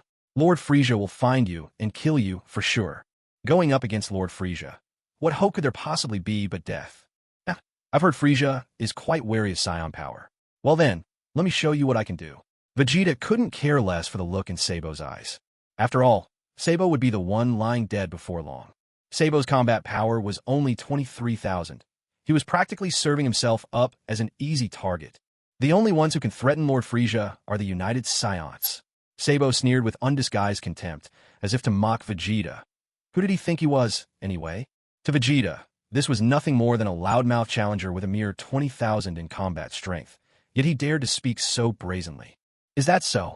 Vegeta said, and in the blink of an eye, he vanished from Saibo's sight. Startled, Saibo whipped his head to the side and swung out a punch. In an instant, Vegeta appeared right before him, easily catching the blow in his hand. Observing Saibo trembling from pushing himself to the limit, Vegeta grinned and tightened his grip over Saibo's fist. A sharp gasp of pain escaped Saibo. With a fierce shout, Vegeta gathered his strength and flung Saibo away bodily. Spinning through the air, Saibo grit his teeth and forced himself to recover his balance. Now, both Vegeta and Saibo began to move at high speed, their forms flickering back and forth. Saibo quickly darted backward, trying to put some distance between them. He extended his right hand while bracing his arm with the left to brace for the recoil, then unleashed a large ki blast straight at the onrushing Vegeta. With another furious bellow, Saibo fired. But Vegeta had no intention of dodging. With a strong shout of his own, he simply swatted the massive energy wave aside. Saibo could only watch in shock as his attack was knocked away. The blast crashed down behind Vegeta, erupting in a brilliant dome of light as it battered the mountains and sent the lake water flying into the air. Chunks of fiery debris rained behind Vegeta, but he barely spared them a glance. Instead, he smiled coldly and fixed his gaze on Saibo, floating in the air opposite. So you managed to dodge it. Saibo recovered from his astonishment quickly, disdain etching his features as he looked at Vegeta. He had to admit, Vegeta had grown stronger. But only a little, nothing more. Meanwhile, Din watched from afar, clutching 2 Dragon Balls, his eyes turned toward the southern horizon, where that tremendous flash of light had just flared up. The ground still quivered faintly beneath his feet, and cold sweat trickled down his brow. Who in the world is he fighting? Din muttered anxiously. Good thing he hadn't tried to run away, or else. Now, it's my turn, Vegeta declared, and shot straight towards Saibo, swinging an elbow right at his face. Saibo had no time to react, and took the hit square on, his eyes blazing with fury as he glared at Vegeta. In retaliation, he unleashed a rapid flurry of kicks. But Vegeta didn't even bother to move his position. He effortlessly twisted his upper body, dodging every kick with almost insulting ease. How does it feel, Saibo? Even you find yourself outclassed now. Your moves are far too slow. Vegeta taunted as he sidestepped, his voice dripping with mockery. Then, as if he'd grown tired of toying with Sabo, Vegeta suddenly pushed off with his left foot, swinging his right leg up for a fierce kick aimed right at Sabo. Wah! Sabo was sent flying back with a pitiful cry by Vegeta's powerful kick. With great effort, Sabo braced himself with his hands and feet against the ground, finally steadying his body. He stood up, glaring angrily at where Vegeta hovered in midair, and let out a cold snort. But in the air, there was no sign of Vegeta anymore. Right as Sabo noticed it, he realized Vegeta was already behind him, and before he could react, Vegeta delivered another brutal kick, sending him flying once more. Sabo crashed to the ground, face first, and slid a long way before coming to a halt. Look at you. You can't even fight back. How disgraceful. Sabo struggled to his feet, breathing heavily. He turned his contorted, enraged face toward Vegeta. You're not bad. You've improved a lot. But this time, you've awakened the true power that's lain dormant within me for so long. What? Vegeta was a bit taken aback. I've awakened your true power that's been sleeping for years. That's right. Sabo wiped the blood from the corner of his mouth. Vegeta's lips curled upward in amusement as he quickly realized what Sabo meant by true power. Wasn't it just that ridiculous transformation, turning ugly? He was no longer the old Vegeta. He knew everything the original Vegeta never did. A wave of laughter spilled out from Vegeta as he thought about how, even when Sabo transformed, his battle power would only reach 26,000 at best. All this blustering about awakening true power was simply comical. Sabo, however, was no longer angry. Calm and composed, he gazed steadily at Vegeta, his eyes alive with a cool, strategic gleam. P.S. There will only be one chapter a day for now. Sorry, everyone. I'm dealing with some family matters. I'll be back to 2 chapters on Friday. Before you die, let me tell you why I've kept my true power sealed, why I've let it sleep for so long. To truly unleash my power, I have to transform. But the truth is, the form I take after transforming is hideous beyond words. As someone who values beauty, it's almost unbearable for me. Yet, given the choice between death and transformation, I'd rather choose to transform than die. Vegeta could only laugh in response, unsure what to say, his eyes gleaming with mischief. I know that even if you transform, no matter how ugly you get, you'll still die. Maybe you really shouldn't bother. Sabo ignored his taunts and confidently clenched his fists, furious energy bursting out from him as he continued. Now, you have a chance to witness my true power. When I kill you, you'll consider yourself lucky. With that declaration, Sabo let out a thunderous shout, instantly igniting the power within him. In a matter of moments, his previously handsome features began to distort. His jaw jutted forward, freckles and spots started to spread across his skin. His entire body became more muscular and enormous, and he transformed into a creature of grotesque ugliness. What an eyesore! Vegeta showed not the slightest hint of surprise, his gaze cool as he looked at Sabo.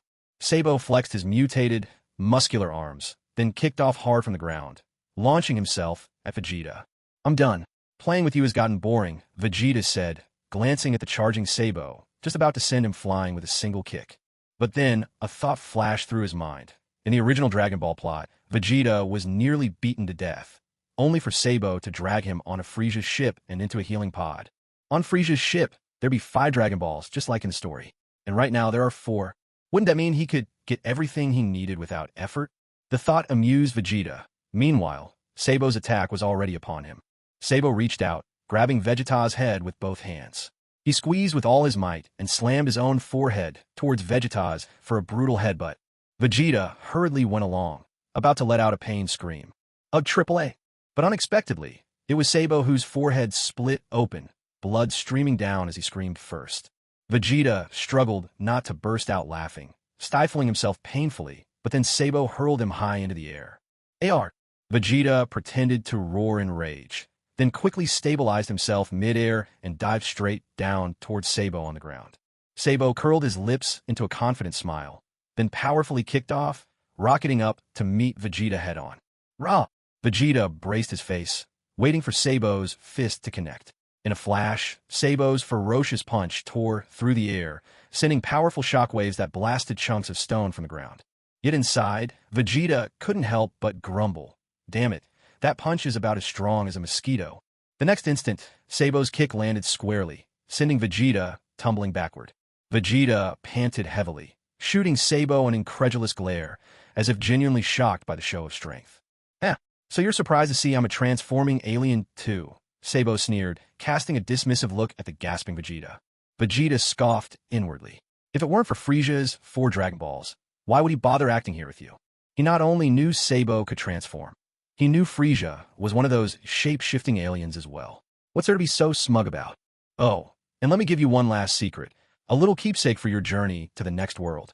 As Sabo stood in front of him, vowing to finish him off, Vegeta did his best to play along, clenching his fists in mock fury. Damn you, the hideous Sabo declared proudly. I've heard even Lord Frieza is a transforming alien. What? Vegeta's eyes went wide, feigning shock once again. But inside, Vegeta was still grumbling. You fool, I don't just know that Frieza can transform. I know he has 3 forms, plus the final form. There's also Frieza at 100%, Mecha Frieza, and even Golden Frieza. Even I can't defeat him. Do you really think you could possibly go against Lord Frieza? Sabo, enjoying Vegeta's shocked and helpless expression, unleashed a ki blast at him as he taunted. Vegeta dodged the attack with ease, and when he sent Sabo speeding behind him, he didn't fight back. Sabo reached out, wrapped his arms around Vegeta, and held him firmly. Hearing Vegeta's startled shout, Sabo laughed loudly and dove headfirst toward the ground. Af! Vegeta put up a token struggle, just enough to make his loss to Sabo believable, then started screaming in agony. Wah! When they were a dozen meters from the ground, Sabo let go and stopped midair, coolly watching Vegeta continue plummeting. Vegeta shifted his trajectory slightly and plunged straight into the lake. Crossing his arms, he looked up from below the surface, waiting for Sabo to fish him out. Bubbles rose quietly from the water. Blub blub. He's gone. Could he actually be dead? Gazing at the perfectly calm surface of the lake, Sabo muttered uncertainly to himself. Then again, Vegeta, he might still be alive. In the blink of an eye, Sabo returned to his own handsome, androgynous appearance, his lips curled in a knowing smile. Compared to that earlier, scarred crocodile-faced disguise, he was now strikingly beautiful, almost breathtaking. If he survives and has witnessed this overwhelming difference in power firsthand, he probably won't be plotting rebellion again. All right, I'd better report this to Lord Frieza, Sabo said to himself, soaring off toward Frieza's spaceship in midair. The truth was, he just didn't want to get wet. Who'd want to dive in that water and drench himself? What a bother. Once Sabo's energy retreated into the distance, Vegeta shot up from the depths of the lake, his face a mixture of confusion and disappointment. Has my meddling from crossing over already triggered some kind of butterfly effect? Why didn't Sabo follow the script and take me back when my life was on the line? Vegeta gazed at the sky as a cool breeze rustled by, a faint sense of desolation creeping in. Was all that acting for nothing? As Vegeta was left pondering how unexpectedly the situation had changed. Meanwhile, elsewhere, one of Frieza's soldiers, Trooper E, had stumbled upon Namekian village, only to find it long abandoned, with not even a trace of the Dragon Balls. What on earth happened here? We clearly haven't arrived before. So where have all the villagers gone? Could they be hiding? Soldier, he was deeply puzzled. Things had just gotten even more complicated. Losing the detector had already made the search for villages much harder, and now the Namekians had been warned and were hiding. Could this be Vegeta's doing? No. I have to report this to Lord Frieza immediately. Standing in the middle of the village, Soldier, he made up his mind. He leaped into the air and flew off, intent on reporting the strange situation to Frieza as soon as possible. Meanwhile, inside the spaceship, Frieza floated above the floor with his arms crossed, gazing out at the landscape through the transparent dome, silent and brooding. He didn't even know what he was thinking. Perhaps he wasn't thinking at all. Yet, deep inside, he had an unshakable feeling, an ominous premonition. Lord Frieza, it's Zarbon. Zarbon's voice came from outside the door. The proud Frieza remained motionless, his eyes fixed outside as he replied coolly, "Come in." With a soft whoosh, the door slid open. Landing smoothly on the floor, Frieza looked straight at Zarbon, his impatience evident. "Have you found the village yet?" "No, we haven't found any sign of a village so far, but I have defeated that Vegeta fellow." Only now did Frieza notice the blood at the corner of Zarbon's mouth and the wounds all over him. A wicked smile spread across his face. "Oh, is that so? Then you must have finally transformed, I suppose? So, is Vegeta dead?" Zarbon shook his head slightly. "No, I couldn't confirm his body, but if he's still alive, he surely sustained very serious injuries. Why didn't you make sure before coming back?" There was an edge of annoyance in Frieza's voice as he pressed Zarbon further. The question made Zarbon stiffen instantly. He stammered, because he was already submerged. "You could have dived in after him. You just hate getting wet." So you were too lazy to check, weren't you? Frieza knew all too well how Zarbon operated. His expression was icy with dissatisfaction as he stared at Zarbon. My deepest apologies. I'll go and confirm it at once. Cold sweat dripped down Zarbon's brow as he answered nervously. Lord Frieza, I found a village. At that moment, Soldier E rushed up to the door, shouting inside to get Frieza's attention. But the village was completely deserted, and the Dragon Ball was gone too. I suspect Vegeta is behind this. I found footprints in Frieza force boots in the village, but none of us had been there. What did you say? Frieza exclaimed in surprise at Soldier E's report. That guy didn't take the Dragon Ball with him, Zarbon echoed urgently. Damn it. He must have hidden the Dragon Ball somewhere. Sabo, bring Vegeta back here immediately. Frieza fixed his gaze on Sabo, speaking in a grave tone. This time, let's just hope he's still alive. And you, Avalo, contact Planet Frieza and tell the entire Ginyu Force to come here at once. Be sure they bring their scouters with them. Sabo, who had just taken a few steps, turned abruptly in shock when he heard Frieza instructing Soldier E at the door. He couldn't help but exclaim, What? Yes, sir. Soldier E at the doorway quickly replied. Lord Frieza, why do we need the Ginyu Force? Sabo looked at Frieza cautiously and asked, With all due respect, I really don't think there's any need to summon those guys. I have this strange feeling. Frieza shifted his gaze to the scenery outside the transparent dome, a hint of self-doubt flickering in his voice. A strange feeling, you say? Sabo repeated Frieza's words in confusion. I've been thinking just now. I can't help but feel that perhaps I've raised the Saiyans to be my own worst enemies. Frieza fell silent, lost in contemplation. At first I thought it was Vegeta, but now it seems it might not be him after all. No way. Surely, you're overthinking this. Listening to Frieza, Sabo found the idea preposterous. After all, even Vegeta can't defeat me, let alone anyone else. Other than Vegeta, there's only that low-class brat sent to Earth. And those Saiyans are much weaker than Vegeta. Sabo had no intention of putting any stock in Frieza's so-called premonition.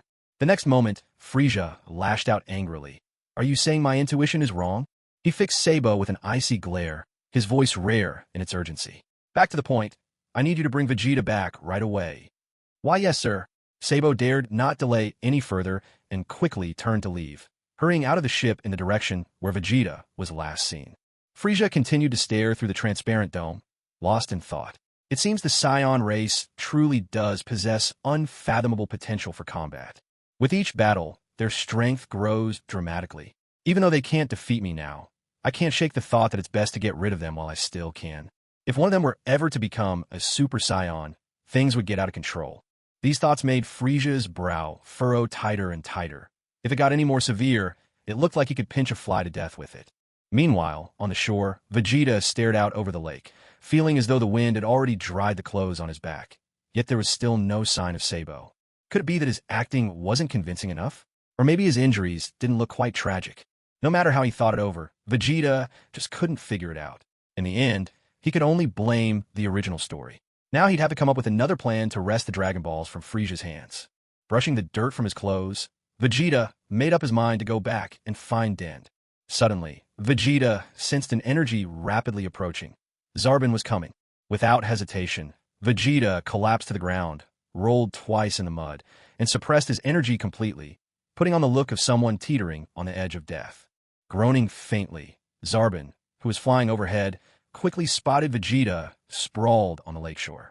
He landed nearby, surprised to see the nearly unconscious Vegeta lying on the ground.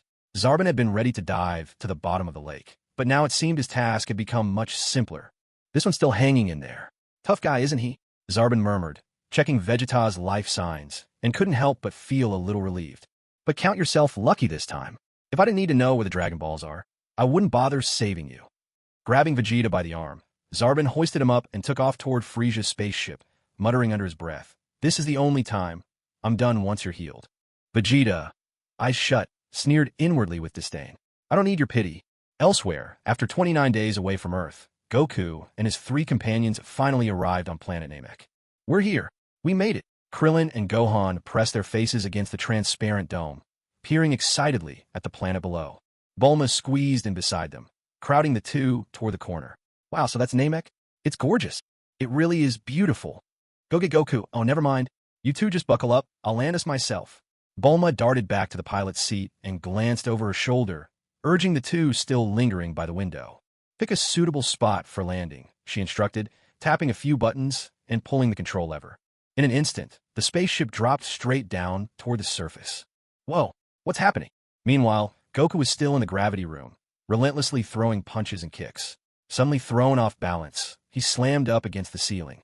What's going on? Goku rushed out of the gravity room, half expecting a surprise attack on the ship. But instead, he found Bulma with her arms raised in victory, cheering loudly. We've made it to planet Namek. Yay, Krillin chimed in, though his heart wasn't fully in it. Could it be that his performance wasn't convincing enough? Or was his injury not severe enough to be believable? Vegeta just couldn't make sense of it, and in the end, he could only blame the original storyline. Now, he'd have to come up with a new way to snatch the Dragon Balls from Frieza's grasp. Brushing the dirt from his clothes, Vegeta decided to head back and find Dent. Suddenly, Vegeta sensed a presence speeding toward him. It was Zarbon.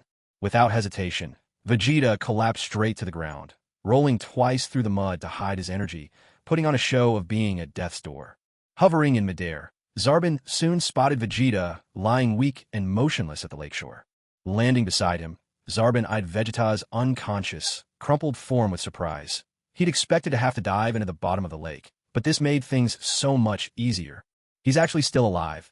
This guy's tough, I'll give him that. Probing Vegeta's energy, Zarbon felt a sense of relief. But you should count yourself lucky this time. If it weren't for wanting to know the location of the Dragon Balls, I wouldn't bother trying to save you. Grabbing Vegeta by the arm, Zarbon dragged him along, lifting off toward Frieza's spaceship. He muttered as he went, "Just this once. Once you're healed, you're on your own." Vegeta kept his eyes shut, scoffing inwardly, "I don't need your help." Meanwhile, on the other side of the cosmos, Goku and his 3 companions, after 29 days away from Earth, had finally arrived at planet Namek. We're here. We're here." Krillin and Gohan pressed their faces excitedly against the transparent dome, gazing at the planet below. Bulma squeezed over beside them, pushing the two into the corner. "Wow, so this is planet Namek? It's truly beautiful. It's gorgeous. Go call Goku. No, never mind. You two just sit tight. I'll go ahead and land the ship." Bulma returned to the pilot's seat, turning to urge the two still glued to the dome to take their seats. "Pick a suitable spot and get ready to land." She pressed a few buttons and pulled the controls. With a whir, the spaceship began its rapid descent. Whoa, wait, what? Still training in the gravity chamber, Goku was throwing punch after punch when the sudden shift sent him flying, plastering him against the ceiling. What's going on? Goku hurried out of the gravity room, half convinced the ship was under attack. Instead, he found Bulma raising her hands in triumph. "We've made it to planet Namek." "Yay," Krillin responded, not really paying attention. "Awesome." Gohan was the first to dash to the dome, eyes glued to the scenery outside. "Hold on, let me check the atmosphere." Bulma stood up from the pilot's seat, fiddling with the instruments she'd brought along. "We also need to thoroughly check the device. It would be great if there's at least some oxygen inside. Even though we've got oxygen masks, our time out here is still limited." As Bulma spoke, she caught a glimpse out of the corner of her eye. The spaceship's hatch was already open. Goku was standing there, hand on his hip, and the other shading his eyes as he scanned the area. Before she could finish her sentence, Bulma collapsed to the ground in exasperation. "These people are just so hopelessly carefree. This place really reminds me of the training grounds where Uncle Piccolo taught me." Gohan was already stepping onto the soil of Namek. "So, this is the place where we're going to fight the Saiyans? Maybe it's just instinct kicking in." Krillin was also looking around, trying to take in the unfamiliar surroundings. "You guys are unbelievable. How could you just charge out here without even thinking?" Bulma shoved Goku aside and rounded on Gohan and Krillin, snapping at them in frustration. "Hurry up. Let's find those Dragon Balls already." Bulma grumbled as she pressed the buttons on her radar impatiently. "What's got her angry again?" Goku whispered to Krillin, puzzled. Krillin shot a helpless look at the ever-clueless Goku. "Maybe because we ran off the ship without listening to her?" Gohan just smiled awkwardly, at a loss for words. After all, he was still just a kid. A beep sounded. Several points flashed across Bulma's dragon radar screen, and not far away, there were 2 Dragon Balls. Excited, she waved to the other 3. "Look, quick, check it out. The radar's picking up signals. There really are Dragon Balls here." "Yes, this is fantastic." Bulma cheered, pulling Krillin's hand and dancing for joy. "So, where's that Saiyan named Vegeta?" Goku's face grew serious. With his senses, he could feel countless life forces scattered across the planet. Among them, the most powerful aura was far off in the distance, so immense it took his breath away. Was that Vegeta? Or was it Frieza, The one King Kai had warned them about? Strange, I was just picking up 3 strong energy readings nearby, but now they've all vanished. Nearby, 2 of Frieza's soldiers were scoping out the area. One of them, Soldier G, wondered aloud. Could it be the Namekians? Could it be the Namekians? Feeling the strange presence, Krillin turned nervously to Goku. What's that? Frieza's Soldier F walked behind a hill and caught sight of the spaceship in the distance. The same one Goku and the others had arrived in. Suddenly, Bulma was the first to spot Frieza's soldiers across the way. Alarmed, she ducked behind the ship for cover. They look nothing like Piccolo at all. Goku exclaimed, scratching his head in surprise. If they aren't Namekians, then what are they? Soldier G grumbled, clutching his ray gun impatiently. Doesn't matter who they are. Lord Frieza's orders were clear. We're to wipe out all life on this planet. G, one of Frieza's soldiers, cast a confident glance towards Sun Wukong and his friends on the opposite side, clearly ready to make his move. They look just like Saiyans, Gohan exclaimed in surprise as he studied their outfits. Battle armor identical to what Vegeta and Nappa wore. Krillin, however, kept his cool. But they're not Saiyans. Look, they clearly don't have tails, yet they give off that same unpleasant energy as Vegeta and the others. Come on, do they look like they're here to make friends? Bulma, hiding behind the spaceship, clenched her fists in tension and shouted at Krillin and the others. Hurry up and do something about them. Across the river, the 2 Frieza soldiers slowly took to the air, advancing toward them. A sharp electronic beep pierced the air. G glanced at the combat levels flashing on his scouter and scoffed. Not a single one of them has any real fighting power. Looks like they're just ordinary travelers. If we let them escape, we'll never live it down. Let's destroy that spaceship first. G glared down at them and called over to F. Got it, F replied quickly, raising his laser gun, ready to fire. Wukong narrowed his eyes, watching the 2 figures above him. Sensing their intense hostility, he moved in the blink of an eye. Suddenly he appeared behind them and, with 2 swift chops of his hands, struck them both. The 2 Frieza soldiers fell out of the sky, crashing into the ground. Another couple of harsh beeps sounded. The moment Wukong made his move, the Frieza soldiers' scouters exploded in a burst of sparks. That was incredible, Dad. Gohan cheered, his face alight as he looked over at Sun Wukong, while the 2 soldiers lay unconscious on the ground. What's there to be happy about? Bulma complained loudly, making her way toward the spaceship. This place is way too dangerous. I'm going back to Earth. Wait. Shouldn't we find the Dragon Balls first? Krillin hurried to stop Bulma, who was about to head back to the ship, Dragon Radar in hand. Oh, all right. Bulma snapped out of it and handed the radar to Krillin. There are 2 Dragon Balls not far from here. Krillin checked the device and called Gohan over. I'll go take care of whoever's giving off that strongest energy. Sun Wukong said, excitement making his voice tremble. He couldn't wait for a chance to challenge a powerful opponent. Are you crazy? If you leave, what if we run into Vegeta or Frieza? Bulma screamed furiously at Sun Wukong. If she'd known it would be this dangerous, she never would have come. Not only was Vegeta, the Saiyan, here, there was also Frieza, the most feared emperor in the universe. Sun Wukong looked crestfallen. We'd better focus on the Dragon Balls first and revive Piccolo and the others. Krillin agreed with Bulma, his tone serious. If by any chance Sun Wukong leaves and they run into Vegeta, they'll be doomed. All right then. Sun Wukong replied helplessly, silently hoping that they would run into either Vegeta or Frieza as soon as possible. He was eager to see just how powerful he had become after training under 100 times normal gravity. When Sun Wukong and his friends landed, only 2 of Frieza's lowly soldiers noticed them. Even Vegeta remained completely unaware. At this very moment, Vegeta had fully suppressed his energy signature, waiting for Zabo to bring him to Frieza's spaceship. Soon, Zabo dragged Vegeta into the infirmary, and the medics quickly placed a breathing mask on him and pushed him into a medical pod. With his arms crossed, Zabo stared at Vegeta in the pod and grumbled with annoyance. To think we have to treat a traitor like you. He turned to the observing medic and asked, well, how long until we can force him to tell us where the Dragon Balls are? Vegeta's energy is very feeble. Seems he's seriously injured. To restore him enough for consciousness. Let me think. It'll take at least 30 minutes. I'll report to His Majesty, just as you said, Zabo said at once. As soon as he heard how long it would take, he strode swiftly towards the open door. There was no way he was going to stick around waiting that long. He might as well report to Frieza first. The medic planted his hands on his hips, looking at the silent, eyes-closed Vegeta, then sneered. No matter how strong you are, once you face Lord Frieza, you'll have no choice but to obediently hand over the location of the Dragon Balls. By now, Vegeta was already plenty irritated at having been dragged here by Zabo. To hear such trash daring to taunt him only made him more enraged. He had no interest in playing dead any longer. In the next instant, he suddenly snapped his eyes open, and to the medic's astonishment, fired an energy blast straight from his hand. The medical pod burst wide open, nutrient fluid flooding everywhere. The medic, struck by the blast, was instantly reduced to ashes.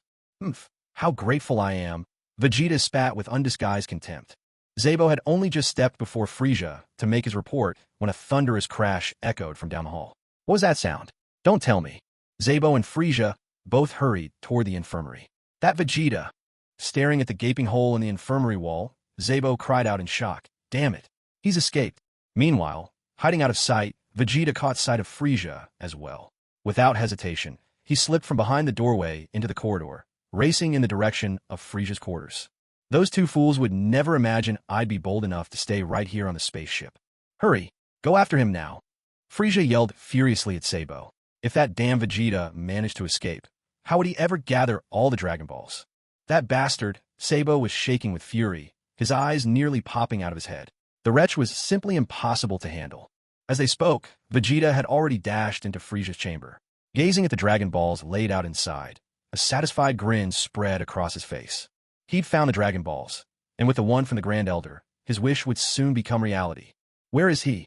Zabo flew through the hole blasted in the spaceship's hull, hovering in the air as he searched for any sign of Vegeta.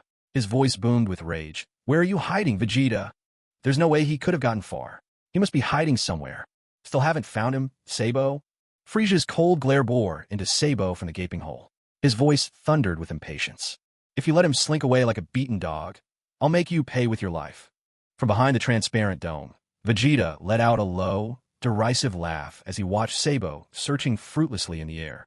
You fool, stand out there and search yourself into oblivion. 1, 2, 4. Vegeta counted the Dragon Balls gleaming in the center of the room. A sly smile curled on his lips. He'd be taking these with no qualms. But these Dragon Balls are huge. Carrying all 4 out at once will be far from easy, Vegeta frowned. If only they were as small as the ones on Earth. With Zabo distracted on the other side, I just need things to go smoothly now. Silently, Vegeta edged up to the door, calculating Sabo's position and Frieza's in the medical bay. He poked his head out and fired an energy blast towards the opposite side of the ship. What? Frieza and Zabo both turned toward the roar of an explosion from the engine room. Zabo quickly rushed back into the spacecraft. With smoke billowing from the blast, Vegeta wasted no time. He hurled an energy sphere at the transparent dome. For context, an energy wave is usually much more powerful than an energy sphere. Now's my chance. Without a second's hesitation, Vegeta scooped up the Dragon Balls and tossed them out of the ship. Vegeta, that scoundrel. Only now did the realization dawn on Frieza. His Dragon Balls were the target all along. The 4 Dragon Balls shot out of the ship in a blur, and Vegeta leapt after them. Perfect. Mission accomplished. When Frieza and Zabo burst into the room moments later, all they found was a shattered dome and nothing left on the floor. The Dragon Balls. That bastard. Sabo's enraged howl tore through the ship. That bastard Vegeta had been toying with him the entire time, leading him on a wild chase. This. Zabo shot out through the hole in the transparent dome, glancing around anxiously, but Vegeta was nowhere to be found. Where did he slip off to this time?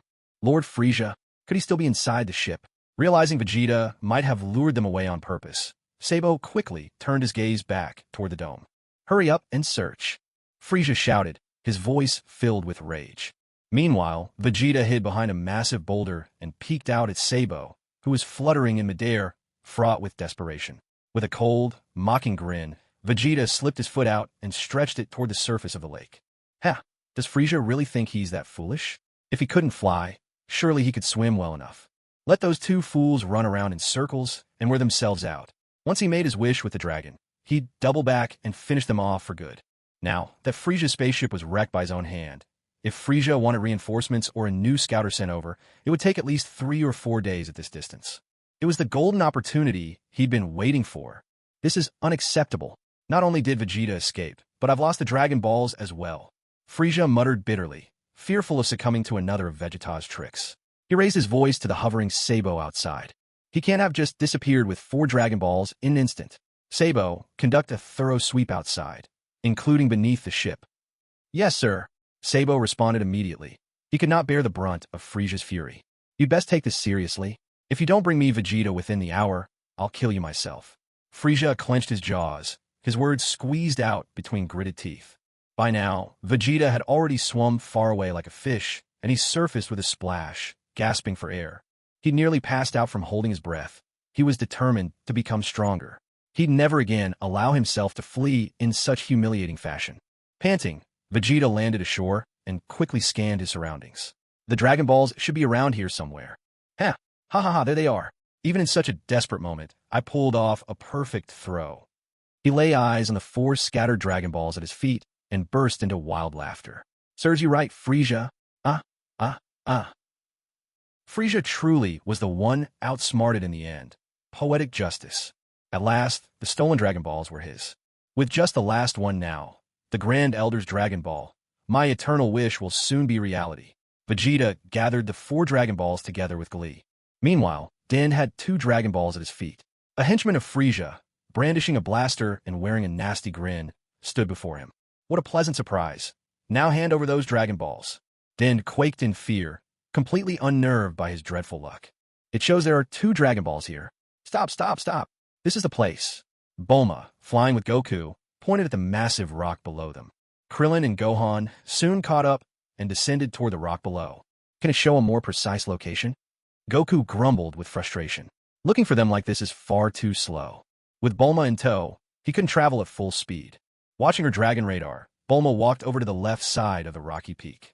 Suddenly, she spotted an alien holding a ray gun, threatening what looked like a tiny version of Piccolo. "Ah!" Bulma unleashed her secret weapon, a piercing scream. "What happened, Bulma?" Gohan heard the trembling shriek and rushed over. "Is that a Namekian child? And does he have a Dragon Ball?" Krillin caught sight of Frieza's soldier and Din behind Gohan. But before he could react, Gohan, unable to hold back, sprang into action. With a single leap, Gohan launched a flying kick, slamming the soldier straight into the mountainside. The soldier's upper body was embedded deep into the rock, leaving only his legs dangling and twitching in the air. "Thank you," Din nodded politely, expressing his gratitude. "Wow, he looks just like a mini Piccolo." With the danger gone, Bulma grew curious, circling Din. But his personality seems so different, and the Dragon Balls on Namek are enormous. Bulma exclaimed, edging closer to Din, reaching to touch the orb. "Huh, is he Piccolo's child?" Goku asked, curiosity shining in his eyes as he reached out to pat Din's head. Din stared at them, speechless. Fortunately, he couldn't sense any evil aura from these 4 strangers, especially the shortest child and the bald one. They seemed strangely familiar and comforting somehow. "Who are you?" "He must be an Namekian." Bulma answered with a friendly smile, politely extending her hand. "We're from Earth." Din tilted his head and looked uncertainly at her hand, then took a couple of steps back, staying close to the Dragon Ball. He asked again, "My name is Din. How do you know about the Dragon Balls?" "Who's that?" Gohan pointed at the soldier whose foot was still twitching and turned to Din, asking, "Is he a bad guy?" Din nodded. "They're villains who are stealing our Dragon Balls and killing our people." "What? Are you talking about Vegeta and his group?" Goku jumped in eagerly. It sounded like he'd soon get a chance to fight them. I don't know." Din shook his head, unsure of the names. Vegeta had never introduced himself. These 2 Dragon Balls, Gohan hesitated, unsure how to continue. Even though Din felt a sense of warmth from the people in front of him, he still held on to a bit of caution. He asked tentatively, "Are you here for the Dragon Balls too? What do you want them for?" "We're looking for the Dragon Balls to bring our fallen friends back to life, because..." Krillin began explaining to Din the entire story behind their search for the Dragon Balls. "That's right. Kami is also a Namekian. He went to Earth as a refugee. We hope to use the power of the Dragon Balls to resurrect our friends who died." Krillin finished. "If it really works, maybe Earth's Dragon Balls can be restored too." Gohan quickly chimed in, unable to hide his hope. "I see." Din finally understood why these strangers seemed so familiar and comforting. It was because they were all good-hearted people. "I'm waiting here for someone. I have to wait until he gets back, so we can go see the Grand Elder together." Din explained, clenching his small fist for emphasis. "You're all good people. You can come with us to see the Grand Elder, too." "Huh?" Bulma stared at Din in confusion. Did this kid really have no sense of caution at all? The Grand Elder? What's that? "All Namekians were born from the Grand Elder," Din began to explain. "During a time of catastrophic weather, he was the only one who survived. Thanks to him, the Namekians were able to continue our race. I'm the Grand Elder's 108th child," Din added proudly. "Just one person? How does he have children?" Bulma asked, utterly shocked. This revelation turned her whole understanding on its head. Din, puzzled by Bulma's reaction, answered readily, as if it were the most natural thing in the world. He spits out eggs from his mouth. Oh, I get it now. A look of realization dawned on Bulma's face. So, your Grand Elder is a woman, right? Now, it was Din's turn to be mystified. A woman? What's a woman? Aren't there supposed to be two kinds of people among Namekians? Like your dad and your mom? Bulma started to fumble, unsure how to quickly and simply explain the concept to Din. Din blinked in confusion, his eyes wide and earnest. Huh? Two kinds? No, there aren't. Did you hear that? There's no such thing as men and women here. Bulma, utterly absorbed by this discovery, turned to Krillin and declared, "What a boring planet." Krillin was at a loss for words. Why did she care about that detail so much? Standing nearby, Goku took the opportunity to butt in. So, what are you going to the Grand Elder for? Phew, I'm just glad I'm not a Namekian. Bulma sighed in relief, evidently grateful for her own situation. Gohan, meanwhile, suddenly found himself at a loss for words as well. The villain who attacked our village has already collected 4 Dragon Balls, and the one who helped me now has 2 Dragon Balls. Can you help me? Even now, there is still a faint aura of evil emanating from Vegeta, making Din hesitant to fully trust him. Pointing to the Dragon Balls behind him, Din spoke up. He could no longer bear to watch his fellow Namekians fall one by one. There were so few of them left. So, does the Grand Elder you mentioned have another Dragon Ball? Krillin quickly made the connection. Yes. Din nodded. Krillin looked down at the Dragon Radar in his hand. So, the cluster of 4 Dragon Balls on here. That must be the villain who killed your people, right? But the energy near that location is much stronger than the one farther away. Goku frowned, feeling puzzled. That doesn't match what you said, Din. Look, the 4 Dragon Balls are moving this way. Bulma, having just finished untangling the situation, immediately pointed her sharp eyes at the Dragon Radar. That energy, it's Vegeta. Gohan looked toward the powerful presence approaching at high speed. Vegeta. Goku turned to Gohan in amazement. Are you sure it's really him? Whoosh. Flying at top speed with the 4 Dragon Balls, Vegeta was closing in on Din's location with every second. Damn it, I can't find Vegeta. Suspended in midair, Zarbon glanced desperately at the vastness around him, clenching his fists in frustration. If only I had a scouter, he'd be so much easier to find. Zarbon darted up and down, continually scanning the area. If I can't find him soon, I'm as good as dead. Just as Zarbon was turning, he suddenly caught a fleeting glimpse of a silhouette in the distance. Trailing behind that person were 4 shimmering Dragon Balls. Vegeta. Zarbon was first stunned, then panic and dread rushed over him. All his fears of being killed by Frieza and being at Vegeta's mercy swirling together. Gritting his teeth, he stared in the direction Vegeta had sped away. Curse you, Vegeta! In an instant, Zarbon vanished and shot off at high speed in pursuit. I finally found you. You're not getting away. Vegeta sensed something amiss behind him and glanced over his shoulder. Someone's energy is closing in. Who could it be? Vegeta frowned. Was he making himself too obvious by flying around with 4 Dragon Balls? It hadn't taken long for someone to spot him. Looks like it's Zarbon. Damn it, he never gives up. Vegeta pressed onward. He had originally planned to deal with Zarbon later. But if Zarbon had come straight to him, then he might as well handle it now. Last time, he deliberately lost to Zarbon. No doubt the guy was now arrogant and likely to let down his guard. In truth, victory and defeat lie in a single thought of your own. For Sabo, that difference was nothing less than heaven and hell. Vegeta made a sharp stop, landing on the ground with the 4 Dragon Balls, waiting for Sabo's arrival. Vegeta, you actually dared to toy with me. Sabo landed, casting a cold snort at Vegeta, who stood across from him with arms folded. You've made Lord Frieza doubt my abilities. Want to snatch the Dragon Balls back? Go ahead, give it a try. Vegeta looked at Sabo with a mocking grin. Clearly, this guy had grown far too cocky. You really must be tired of living. Sabo's eyes grew icy, radiating that same deadly glare as always. Are the rest of the Dragon Balls with you? Hand them over, all of them right now. Vegeta simply let out a derisive laugh. That single laugh provoked Sabo's rage. Without hesitation, he transformed once more into his hideous, monstrous form, unleashing a furious roar as he lunged straight at Vegeta. In the blink of an eye, Sabo appeared above and in front of Vegeta, stretching out his claws to strike. Vegeta pressed himself low, hugging the earth to dodge Sabo's swiping claws, and clenched his hands into the dirt.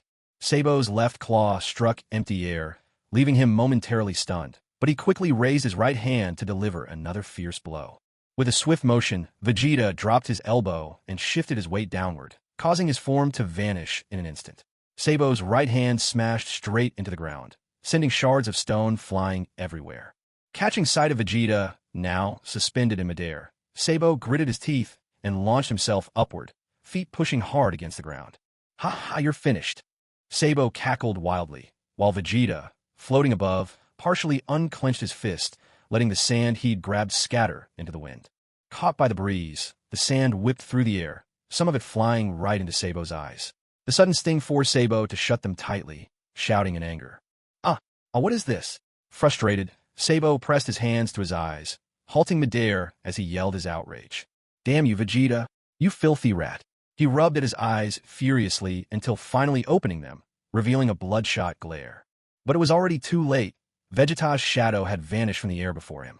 With a guttural roar, Vegeta appeared behind Sabo, slamming a powerful fist into Sabo's back. The blow sent Sabo screaming, the force shattering his protective suit and launching him forward in a tumbling arc. He howled in anguish, completely incredulous. How could this be?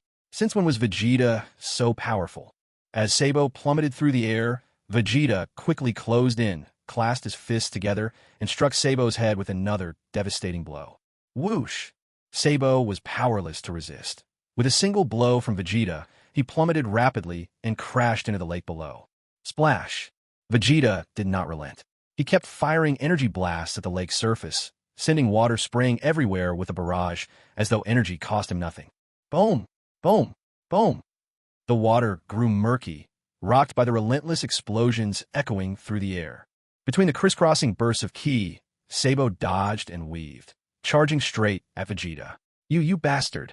Vegeta paused his blasts, watching Sabo approach with a mocking glint in his eye. Suddenly, he dove straight down, landing squarely on the ground. Swish, crack! Gritting his teeth, Sabo pursued him without letting up. He landed hard, his protective suit now shattered, barely holding together in scraps. Vegeta, you bastard! Sabo was gasping, nearly blinded by rage. Vegeta met his furious gaze coldly. "Looks like my last swing was far too gentle. This time, I won't go easy on you." Big words. Are you still punch-drunk from the last time we fought, forgetting that my power level is much higher than yours? Sabo laughed arrogantly. He refused to believe Vegeta could match him. Hadn't he almost beaten him to death last time? No, his slip-up just now was only a moment's carelessness. "You're a riot, Sabo. You really are easy to fool." Vegeta chuckled, unfazed, his watchful eyes on Sabo as he rushed forward. "Hiya!" Sabo's fists flew in rapid, crossing bursts, but Vegeta remained composed, blocking every strike with ease. Slap! Seizing an opening, Vegeta landed a solid punch to Sabo's abdomen. The blow smashed through Sabo's armor and dug deep in his gut, blood trickling down Vegeta's wrist to splatter the ground. Instinctively, Sabo gripped Vegeta's shoulder, his eyes wide, his mouth gaping in shock. How can this be? "Vegeta, I was sent by Lord Frieza to kill you. Please, let me go." Sabo's eyes brimmed with disbelief, yet the chill of death crept closer, undeniable. "Spare me the act.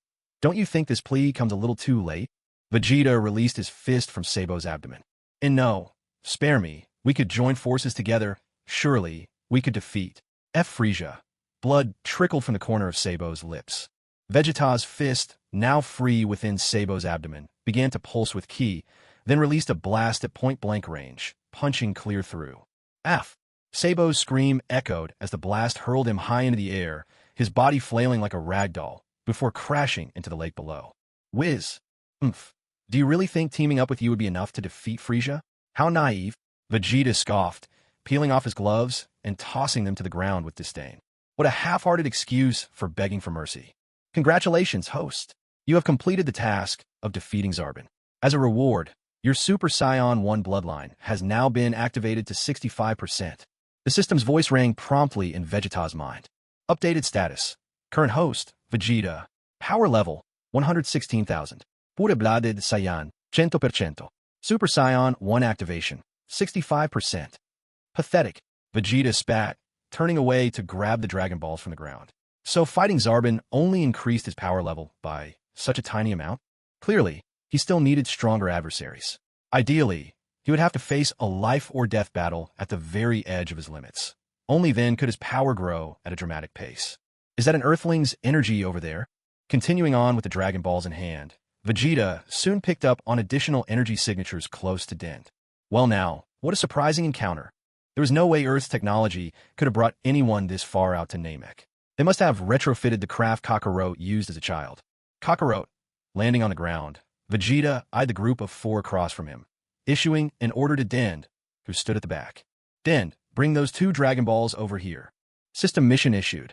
Host has encountered Son Goku. Mission complete. Reward. Super Saiyan 1 bloodline activation increased to 70%. Yet again, the system's voice bubbled up in Vegeta's thoughts. He paid it no heed, dismissively ignoring it. Vegeta. At the sight of him, Gohan instantly thought of Piccolo's tragic death, his fists clenching in rage, glare fixed sharply on Vegeta. He's got 4 Dragon Balls behind him. Krillin exclaimed, eyes widening in shock at the cluster of Dragon Balls. Between that and the Elder's last one, didn't that mean Vegeta would have the entire set? Yeah, I haven't got time to play with you lot. My wish for immortality is about to come true. Seeing Kakarot assume a fighting stance across from him, Vegeta brushed him off immediately. The destined duel between him and Kakarot could wait. That day would certainly come, but not now. Not while he still held the Dragon Balls and Frieza lurked hungrily in the distance. Krillin, seeing Dend pick up the Dragon Balls and approach Vegeta, cried out in alarm, "Don't go, Dend. He's a bad guy." "Huh, but he saved me, and even rescued folks from 2 of our villages." Dend glanced uncertainly at the wary group, confused by their utter lack of trust in Vegeta. Vegeta offered no explanation, simply waiting for Dend to deliver him the Dragon Balls. Now that he'd gathered the entire set, even the Dragon Radar Krillin clutched was useless. At this moment, the absolute power was firmly in his own hands. "I can sense that you seem quite powerful." Son Wukong looked at Vegeta, paying no mind at all to his refusal. "Yeah, after all, you're just a low-class warrior, whereas I am a prodigious prince." Vegeta folded his arms, casting a glance at Dend, who was still hesitating to step forward. "Dend, what are you waiting for? Hurry up and get over here. Dend, don't go. He's definitely trying to use you to fulfill some evil purpose." Seeing that Dend was about to walk toward Vegeta, Son Gohan shouted to stop him. Dend wavered, torn between someone who felt so familiar and someone who had once saved his life. Genius, is it? As long as you keep working hard, you can catch up to any genius. Son Wukong looked at Vegeta, his eyes bright with excitement. Where'd Joe? Vegeta scoffed, growing irritated at Dend's indecision. "It seems I'll have to deal with you all first." With that, Vegeta shifted his left foot forward into a low stance, then pushed off powerfully with his right, launching himself at Son Wukong. There was a sudden burst of motion. Son Wukong curled his fingers into fists, leaping up in an instant to throw a punch at Vegeta's face. Vegeta swiftly dodged and aimed a blow at Son Wukong's forehead. Son Wukong quickly raised his right hand to guard, while Vegeta's right fist shot for his ribs, only to be caught with Son Wukong's elbow. Their first exchange was nothing more than a probing test. Both retreated simultaneously, pulling apart with wary eyes. "Hey, what if we quietly slip away and grab those Dragon Balls right now?" Bulma leaned close to Krillin, whispering the suggestion behind her hand. 6 Dragon Balls. How are we supposed to take them?" Son Gohan's eyes sparkled, a sign that he found Bulma's idea tempting. "But what about you, Bulma? Would you stay here?" Krillin turned to look at Bulma, concern in his voice. If he and Gohan ran off with Dend to find the last Dragon Ball at the Grand Elders, Bulma would have to stay behind, right in the crossfire between Son Wukong and Vegeta. Just pretend I never said anything. The moment she pictured that scene, Bulma threw her arms around Krillin's neck and clung tightly, as if determined never to let go. She still wanted to live long enough to see Yamcha revived. The next moment, Son Wukong braced his right foot backward, gathering power before flying at Vegeta for another punch. Vegeta shifted his weight, dodging right to evade the strike. Vegeta refused to back down. He launched his left foot with a flying kick at Son Wukong, who jerked his head aside and countered with a hit to Vegeta's right neck. Vegeta bent his arm sharply, driving his elbow backward to force Son Wukong away. A sharp rush of movement filled the air. Son Wukong somersaulted midair, steadying himself as he flipped backward. In a heartbeat, he shot up again, hovering in midair, but try as he might, he couldn't spot any sign of Vegeta. Before long, Goku sensed that Vegeta had already flashed behind him and was swinging a punch. At the very moment the fist drew near, Goku pressed down and dodged just in time. With a sharp exhale, Vegeta's punch hit nothing but air, while Goku swung his right leg upward, launching a fierce kick at Vegeta's chest. In a swift movement, Vegeta leaned back, thrusting out his own right leg to counter, striking at Goku. The two became entwined in a flurry of attacks, tumbling down from mid-air until they landed on the ground. They both sprang back, putting some distance between themselves. What's the matter, Kakarot? Is this really the extent of your abilities? Vegeta sneered at Goku, his gaze dripping with disdain. Don't tell me that's all you've got. Could it be? Even Goku can't beat him? Bulma watched the fight anxiously, her voice trembling as she turned to Krillin in fear.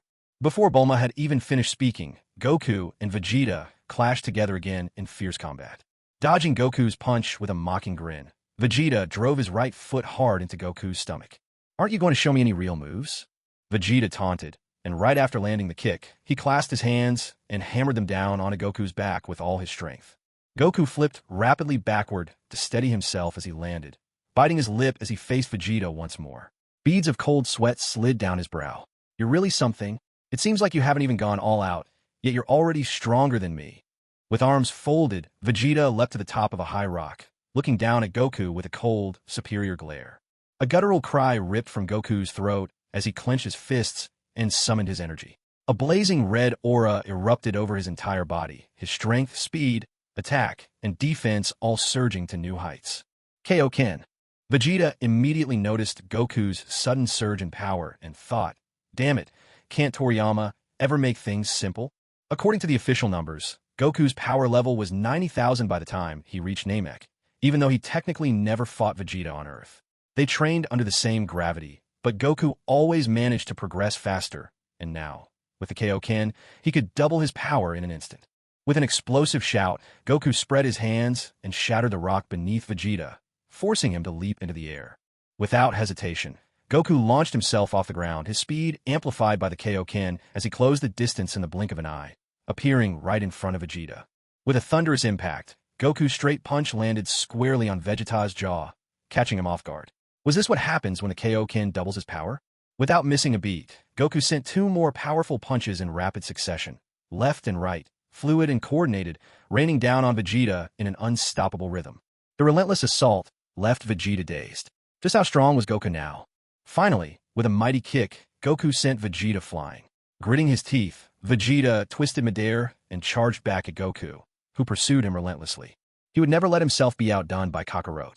Goku looked a bit surprised, and in that distracted moment, Vegeta landed a kick on him. Goku quickly did a backflip, putting some distance between himself and Vegeta. Ugh, itch him. Vegeta wiped the blood from the corner of his mouth, feeling his own blood start to boil. As long as he fought Kakarot head-on, his own power would definitely soar. He just knew it. His instinct screamed it. Goku's face broke into a wide grin, his eyes sparkling with excitement as he looked at Vegeta. Amazing. This is really exhilarating. What are you grinning at? You think that just because your strength has grown, you can beat me now? Vegeta might have spoken with cool confidence, but he couldn't hide the cold sweat trickling down his forehead. This battle, it was going to be near impossible to defeat Kakarot, even though he'd poured so much effort into getting stronger. Usually composed, Vegeta felt a surge of frustration right then. Was the supporting character never allowed to surpass the hero? With a defiant shout, Vegeta powered up to the limit. His energy pulsed so intensely that the ground began to tremble, loose stones hovering in the air, while a harsh wind howled and the earth seemed to quake. What a crazy level of power. It's like the entire world shaking. Goku raised his arm to shield himself. It's as wild as a typhoon. Vegeta threw his hands back, and the boulders and mountain peaks around them began to crumble. Krillin hurriedly grabbed Bulma and flew them both up out of danger. Dend and Gohan also took to the air nearby, eyes wide in awe at the ferocity of the battle. My turn. With a sudden burst of speed, Vegeta shot straight toward Goku. Faster than before, even more intense. Vegeta rammed Goku head-on, sending the startled Saiyan flying in the wake of his rapidly surging power. Just as Goku shot through the air, Vegeta's figure vanished, only to reappear above him in a blink. With a powerful downward elbow, he struck Goku's back. Goku plummeted toward the ground at incredible speed, but just before hitting, he managed to stabilize himself, straightening up and scanning the sky for Vegeta's whereabouts. "Yeah, idiot, I'm right behind you."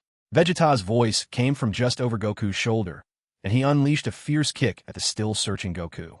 Realizing he was about to crash into a mountainside, Goku quickly found his footing, channeling the momentum to propel himself up the slope towards the peak. Grimacing as the pain from the kick throbbed in his back, Goku scanned the skyline once more for a trace of Vegeta, who by then was already high in the air. With a shout, Vegeta unleashed a blinding energy wave down toward Goku on the mountaintop. Goku cried out in alarm and leapt away to dodge it. Kaioken times 2. The mountain exploded in a thunderous blast, smoke and debris filling the air. Goku, now airborne, stared below in shock at the devastation caused by the powerful explosion. At that moment, Vegeta had already gathered a ball of energy in his palm and shot it toward Goku. Ugh! Goku, seeing the energy sphere hurtling toward him, hurriedly twisted his body to dodge. The blast grazed past him. He barely avoided a direct hit. Not bad. You're pretty quick on your feet, Vegeta said, clenching his fist with a look of approval as his gaze fell on Goku. The blast had torn Goku's shirt where it had just scraped him. Breathing heavily, he ripped off the remnants of his upper garment. Huff, huff. Landing on the earth below, Goku faced Vegeta, who stood not far away, a flash of anger in his eyes. Damn it, that power and speed. Even with Kaioken times 2, I can't match him. Looks like it's gonna have to be times 4. You're not the only one who can be smug, Vegeta said, folding his arms, eyes coldly fixed on Goku. Is the main character's aura really that overwhelming? Vegeta refused to believe in such a thing. Meanwhile, Krillin had pulled Bulma aside, hovering in the sky with Den and Gohan as they watched the fierce battle below. Watching the devastated mountains, Bulma couldn't help but exclaim, "It's like a nightmare. Far too terrifying." Then let's continue. Vegeta released his hands, his voice ringing out toward Goku. Goku clenched his fists, his aura shifting once more. With a loud shout, it was as if he'd grown even stronger. Kaioken times 4. Vegeta pressed his lips together. Evidently, even though he hadn't been fighting himself, Goku's power kept increasing. There was no way he could afford to fall behind. Goku's body trembled as he glared at Vegeta, his voice cold and determined.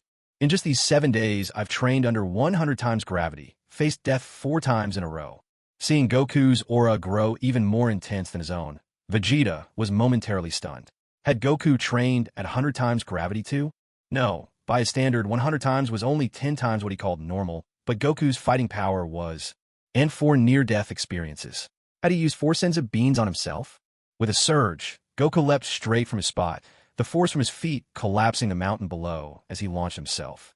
In a heartbeat, before Vegeta could even react, Goku was right before him, swinging his fist at Vegeta's cheek. As Vegeta went flying, Goku shot from his original spot to below Vegeta in a flash. With a resounding crack, Goku flew backward, then kicked upward with both feet, smashing into Vegeta's back and sending him soaring even higher. Like a streak of light, Vegeta spun in midair, quickly steadying himself. He shot a furious glare down at Goku, who was pursuing straight upward after him. A thunderous boom echoed. Before Vegeta could charge up a ki blast, Goku adjusted his flight path in an instant, arcing behind Vegeta once again. Vegeta quickly spun around, thrusting out his hand to launch an energy blast. It seemed certain to hit, but instead it passed straight through Goku's figure, soaring off into the distance. Realizing it was just an afterimage, Vegeta had no time to react before Goku charged in at blinding speed and sent him flying with a powerful kick. Thud crash. Author's note. The weather's gotten cold lately, and my typing has slowed down. As a southerner, I can only rely on my sheer determination to keep going.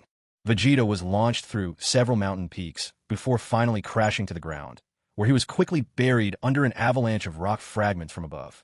Ugh! Struggling beneath the debris, Vegeta suddenly unleashed his energy in a burst, shaking off all the stones pinned atop him. "Ah, you bastard!"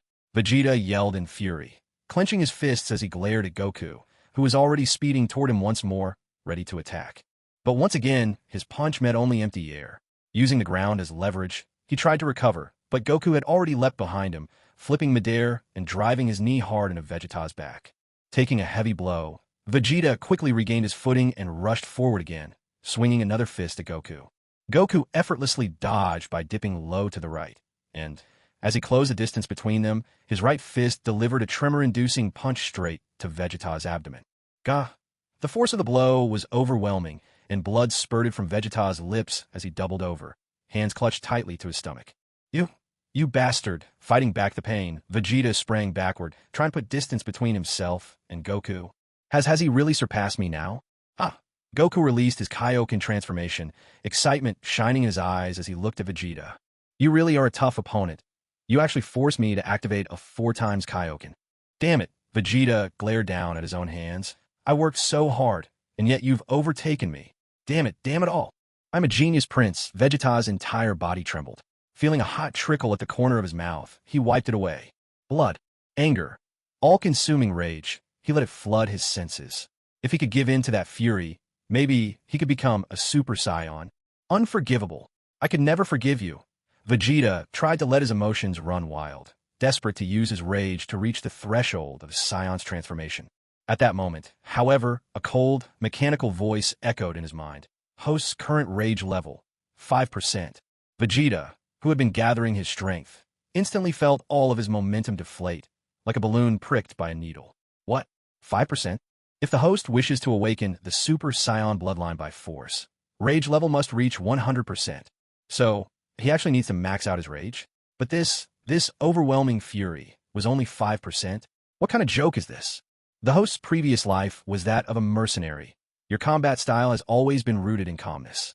If not, it would compromise your judgment and awareness of your surroundings, so decades of ingrained habits simply could not be changed. He was used to remaining collected, rarely ever showing much emotional fluctuation.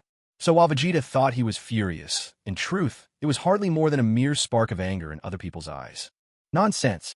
Vegeta roared in frustration, though it was unclear whether he was shouting at himself or at the system.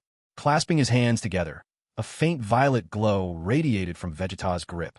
Facing Goku, who was standing solidly on the ground, he aimed to unleash his finishing move. Gallic Gun. Neat. Seeing Vegeta gearing up for his ultimate attack, Goku mirrored his movement, shaping his hands into a cup at his waist, gathering a sparkling orb of energy between his palms. There's no way I'm losing to you, Vegeta screamed, his voice wild with intensity, and launched the purple energy sphere directly at Goku. Miha! As the massive violet beam hurtled toward him, Goku shouted, thrusting his hands forward. Their beams collided. An overwhelming flash of violet-tinged white light erupted, illuminating half the planet in an instant. Damn it! Is it really possible for us to be dead, even in a beam struggle?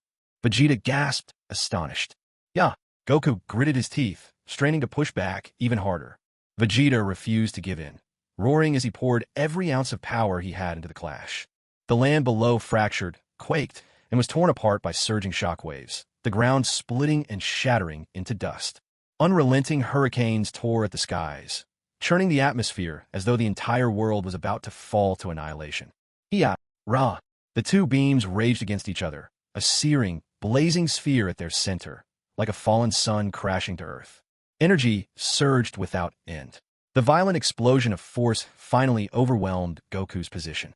Unable to withstand it, his beam collapsed, and the energy tore a hole through the atmosphere before dispersing completely. Huff! Vegeta, spent and exhausted, plummeted from the sky, crashing down on a rocky outcrop at the mountain's peak. He lay sprawled on the stone, breath coming in harsh, ragged waves. All his experience, his battle-hardened instincts and mastery of martial arts. Shockingly, even after everything, he had only managed to draw with a mere low-class Saiyan warrior. Dad! Watching anxiously, Gohan dashed to Goku's side, lifting him up with deep concern. Goku, I'm going to kill him and avenge our fallen friends. Seeing this, Krillin stepped forward with resolve, heading straight for Vegeta. A hollow chuckle escaped Vegeta's lips as he swiftly regained a touch of composure, struggling to his knee with a trembling exhale. No, you can't. At that moment, Din flew over quickly, spreading his arms protectively before Vegeta, and fixed Krillin with a serious look. Why? Krillin looked at Din in disbelief. He's a villain. He may give off an evil aura, but he once saved my life. Din turned his head to look at the battered Vegeta, then shouted at Krillin. He even saved our Namekian village. He's a villain, yes, but one with a conscience. Din quickly reached out and pressed his hand to Vegeta's shoulder, trying to heal him. Bulma watched on, speechless. What did that even mean? A villain with a conscience. Vegeta felt a wave of warmth flow through his body. Looking at the tiny Din before him, a strange and unexpected feeling welled up inside. But before he could say anything, they all suddenly sensed a powerful energy signature rapidly approaching from not far away. This is bad. It's Frieza. Vegeta stood up, glancing at the chaotic battlefield. The scale of the fight must have caught his attention. How odd. Was it Vegeta fighting that Sabeo guy? Either way, it was one intense brawl. Frieza remarked as he piloted his craft swiftly toward the source of the blinding energy. The Dragon Balls, where are they? Vegeta surveyed the ruined ground, searching urgently. As he searched, he yelled impatiently at Krillin, "Hey Q-Ball, use the Dragon Radar quick." Actually knows about the Dragon Radar? Bulma was shocked as she looked at Vegeta, a deep confusion settling in her heart. This guy seemed to know everything. And he really was kind of cool just now in the fight. Listen up, you'd better do as I say. We're no match for Frieza right now, especially after that fight. None of us are at our best. Kakarot. Vegeta, seeing Krillin hesitate, pressed on. Besides, it's not like there's some deep blood feud between us. Don't you want to gather the Dragon Balls and wish your friends back too? Goku pursed his lips, carefully sensing the overwhelming energy hurtling toward them. So strong that even with his Kaioken times 10, he stood no chance. We can't let Frieza get his hands on the Dragon Balls, or none of us will survive. Vegeta's patience wore thinner with every word. Just as he moved to snatch the Dragon Radar by force, Goku suddenly spoke up. Krillin, find the Dragon Balls. Goku. Krillin hesitated. He had seen what happened to Tin, Piccolo, and the others.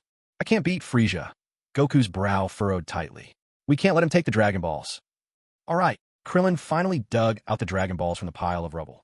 The group quickly took the Dragon Balls and sped towards the Grand Elder's location, not slowing down until they felt a safe distance grow between them and Frieza.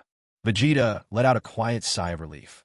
Frieza arrived above the place where Goku and Vegeta had just fought, staring at the shattered cliffs and broken ground, lost in thought. Who could it have been? Who was fighting here moments ago? Damn it, without a scouter, everything is such a hassle. He was too late. He searched for quite some time, but not a single figure was in sight. Maybe those traces on the ground were left from Zarbon fighting Vegeta? Was it Tai then? Frieza lingered there for a long while, eyes drifting toward the sky. The Ginyu Force should be arriving soon.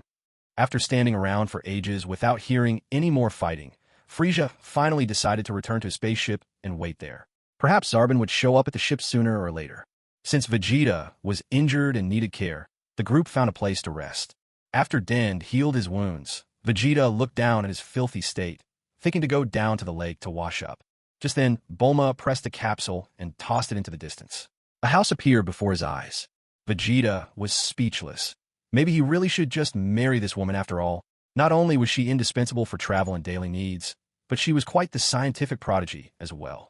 He had, after all, completely betrayed Frieza now. As for ever seeing Milana again, that hope was gone. No one would build him a gravity training room anymore.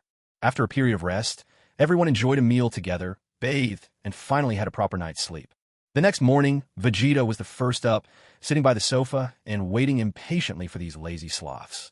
Who could say how much longer the Grand Elder had left to live, and yet these people could still take things so easy. When everyone was finally packed up and ready, they set off again. After 2 days in the air, they were finally close to where the Grand Elder lived. Why 2 days? The whole way, it was Bulma's fussing that slowed them down, her over-the-top complaints seriously dragging down their speed. She simply couldn't withstand the strain and blast of rapid flight. But that wasn't all. Bulma demanded to eat when she was hungry and would gripe about the dry wind ruining her face, insisting on applying face masks before moving on. What should have taken only a few hours by swift flight was drawn out to 2 full days. More than once, Vegeta almost lost his patience and was tempted to take drastic measures. Truly, this infuriating woman didn't just slow his punches. She was a real obstacle to becoming stronger. Finally, when Vegeta saw a chance to intimidate her with a few harsh words, Bulma kicked up a fuss and insisted on going back to the spaceship, with Goku, and only Goku, to escort her, since he was the strongest among them. This, naturally, irritated Vegeta for quite some time. But in the end, their 2 days of frustration had at last come to an end. At this moment, the people speeding through the air were Gohan, Krillin, Vegeta, and Dend. Which way should we go? Do we just keep heading straight? Krillin turned to Dend and asked. Just a little to the left up ahead. Dend replied. Soon, Dend pointed toward the peak of a tall mountain. There it is, right on top of that towering rock. Oh, Gohan spotted a tiny house perched at the summit and followed Dend's gesture. Is that the place? Dend turned and nodded at them. The Grand Elder is inside that house. Phew, that really is a long way off, Krillin exclaimed, marveling at the distance. They had been flying at top speed for almost 2 hours. But in such a conspicuous place, it's only a matter of time before someone finds them. Vegeta landed, arms crossed, scanning the area warily. Don't tell me they're already taken out? The suggestion startled Dend so much that he froze mid-step, struggling to get his words out as he looked at Vegeta. In no way. Just then, the door to the house gently swung open, and a Namekian who looked very much like Piccolo stepped outside. "Nail, sir," Din called out in delight, relief flooding his voice. "I'm so glad. You're all safe. You finally arrived, Din." Nail clasped his hands behind his back, his face solemn as he spoke with grave formality. The Grand Elder already understands the whole situation. The Grand Elder truly sees far and wide. Din wiped cold sweat from his brow, astonished that the Grand Elder somehow knew everything. "Well, if that's the case, things should be easier to explain now." Krillin-eyed Nail, feeling pressured, and leaned close to Gohan to whisper, "But seriously, he looks exactly like Piccolo." Even though Krillin knew Piccolo was already gone, standing here in front of Nail gave him a strange sense of intimidation. Those features, that expression. "Yeah," Gohan replied softly, a hint of grief flickering in his eyes. "You should all come in and meet the Grand Elder," Nail said, turning back toward the house as he spoke. Noticing Nail's motion, Din hesitantly called out, Excuse me, since you know what's going on, why haven't you left this place?" The Grand Elder is very old now. He's long sensed that his final moments are near. Nail turned to Din, his explanation calm and distant. "All I can do is stay behind quietly to watch over him." "Still, even so," Din began, but Nail was already inside the house by then. "This person is far more formidable than the other Namekians. His power makes me feel an overwhelming pressure." Krillin watched intently, his brows tightening in concern. He was the strongest Namekian Krillin had ever encountered, though in truth, he couldn't tell whether he was stronger than Piccolo or not. That's only because you're so weak." Vegeta crossed his arms and strode into the house right after them. To the upper level, Krillin was the last to enter the house, and as he did, he saw Nail floating upward, while Din nodded in response. Vegeta stood off to the side, and Gohan was already close behind Din.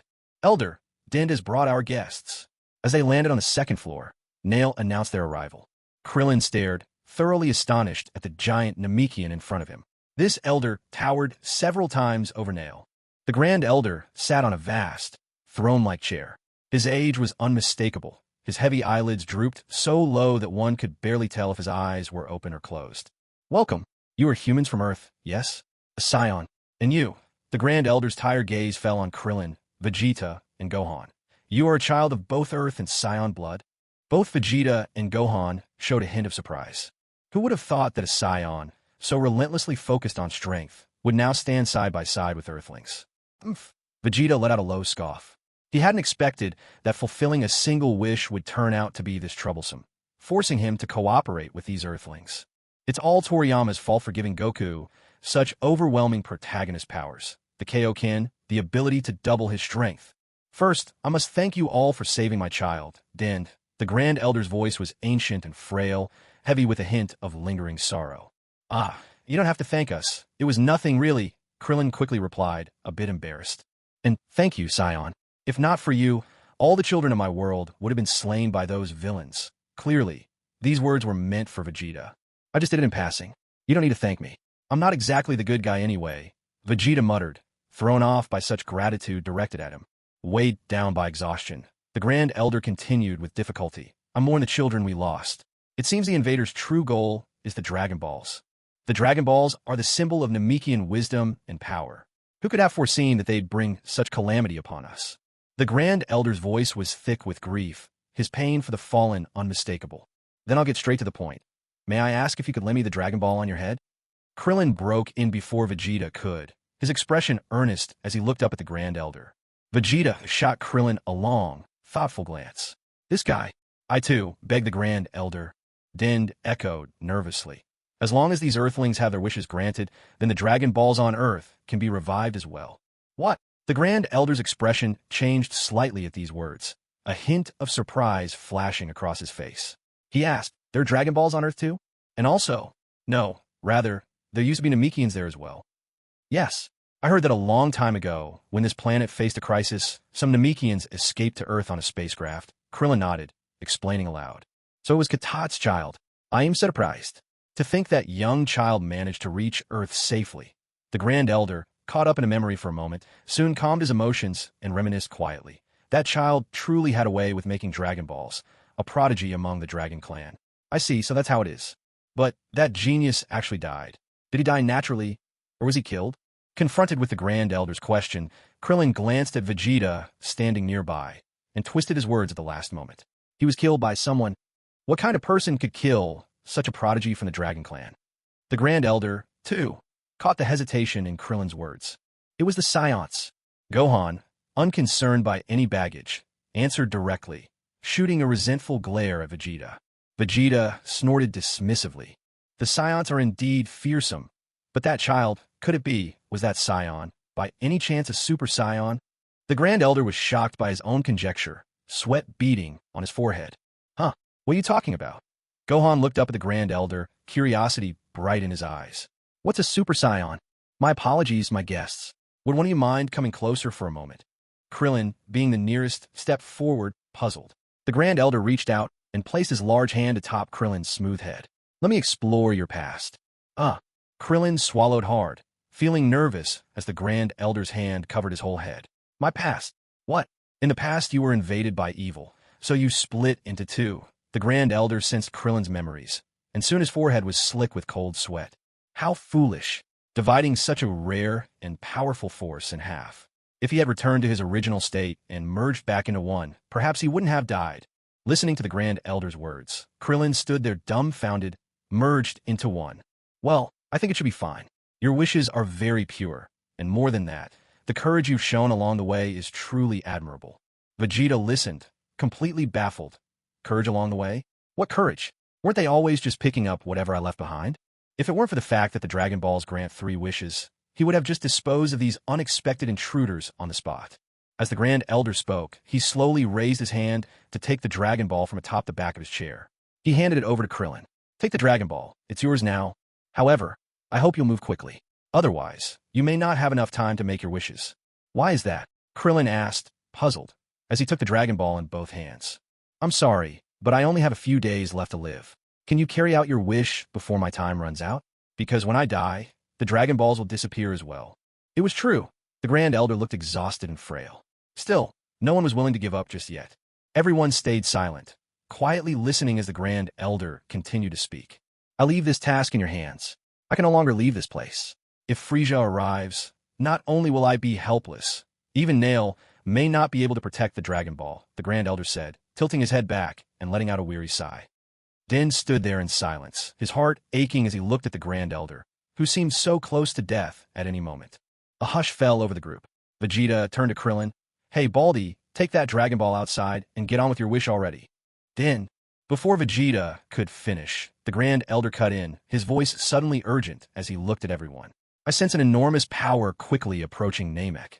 Krillin furrowed his brow, gazing questioningly at the Grand Elder. What? An enormous power approaching? Vegeta and Gohan both looked up, sending out their own ki to get a feel for the situation. Maybe it's Dad, coming back after dropping Bulma off. Gohan was the first to get excited, clenching his fists and shouting with hope in his voice. What a terrifying energy! Din couldn't help but gasp in awe. Just as everyone was preparing to hurry outside, the Grand Elder seemed to remember something. Looking at those about to leave, he said, Wait, there's a remarkable power lying dormant within you all. It's a shame, but some of your strength is still asleep, never yet brought forth. Let me awaken that power for you. Huh? Dormant power? Krillin was left utterly baffled.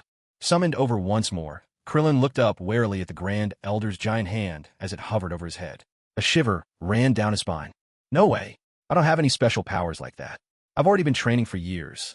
I'm pretty sure I'm already in my absolute limit. Krillin stammered, feeling awkward and exposed as everyone's eyes fell on him. But in the very next moment, Krillin was astonished to feel an incredible power suddenly surging through his body. He gasped in shock, blurting out, Whoa, wow, this power. The sudden flood of power left Krillin so amazed that he cried out loud, unable to contain himself. Standing nearby, Nail, Din, Gohan, and Vegeta watched him with expressions of utter speechlessness. Yes, what a rush. This strength just burst out of nowhere. It's incredible. With the Dragon Ball cradled in his hands, Krillin shouted in excitement. I can hardly believe it. It feels as if I've been completely reborn. Krillin raised the Dragon Ball high, spinning on the spot with giddy joy, and called out to the Elder, Thank you so much. Looking down at the power welling within him, Krillin suddenly seemed concerned and asked, May I ask, does doing this take away from your own lifespan? The Grand Elder was caught a bit by surprise. He smiled warmly at Krillin's concern. These people were truly kind-hearted, always thinking of others. As long as one harbors dormant strength, anyone can have it awakened. Besides, I only offered you an opportunity. My lifespan is not affected. Gohan, why don't you give it a try too? I bet you've got tremendous power still asleep inside you. Hearing this, Krillin lit up and shouted to Gohan, his face bright with hope. My latent power is really that strong? Gohan looked at Krillin, still unsure. If just awakening my potential makes me this powerful, and you've got Saiyan blood, you're bound to be even stronger. Krillin clenched his fist, encouraging Gohan with eager enthusiasm. Another force for justice is always welcome. The Grand Elder didn't refuse. He simply nodded gently in agreement. As Krillin and Gohan, hands clasped together in excitement, jumped for joy, Vegeta quietly walked up beside the Grand Elder. With no small amount of awkwardness, he muttered, I'd like you to do the same for me. I sense the blood of countless battles on you, but also a lingering conscience. You're truly a man of contradictions, observed the Grand Elder, extending his hand toward Vegeta's head. Perhaps something both human and not human. It was as if the Grand Elder was probing Vegeta's past, though he said nothing more. Almost instantly, Vegeta looked down at his own hands, feeling as though something deep inside him had broken apart, and in its place, a tidal wave of power surged out. So much so very strong.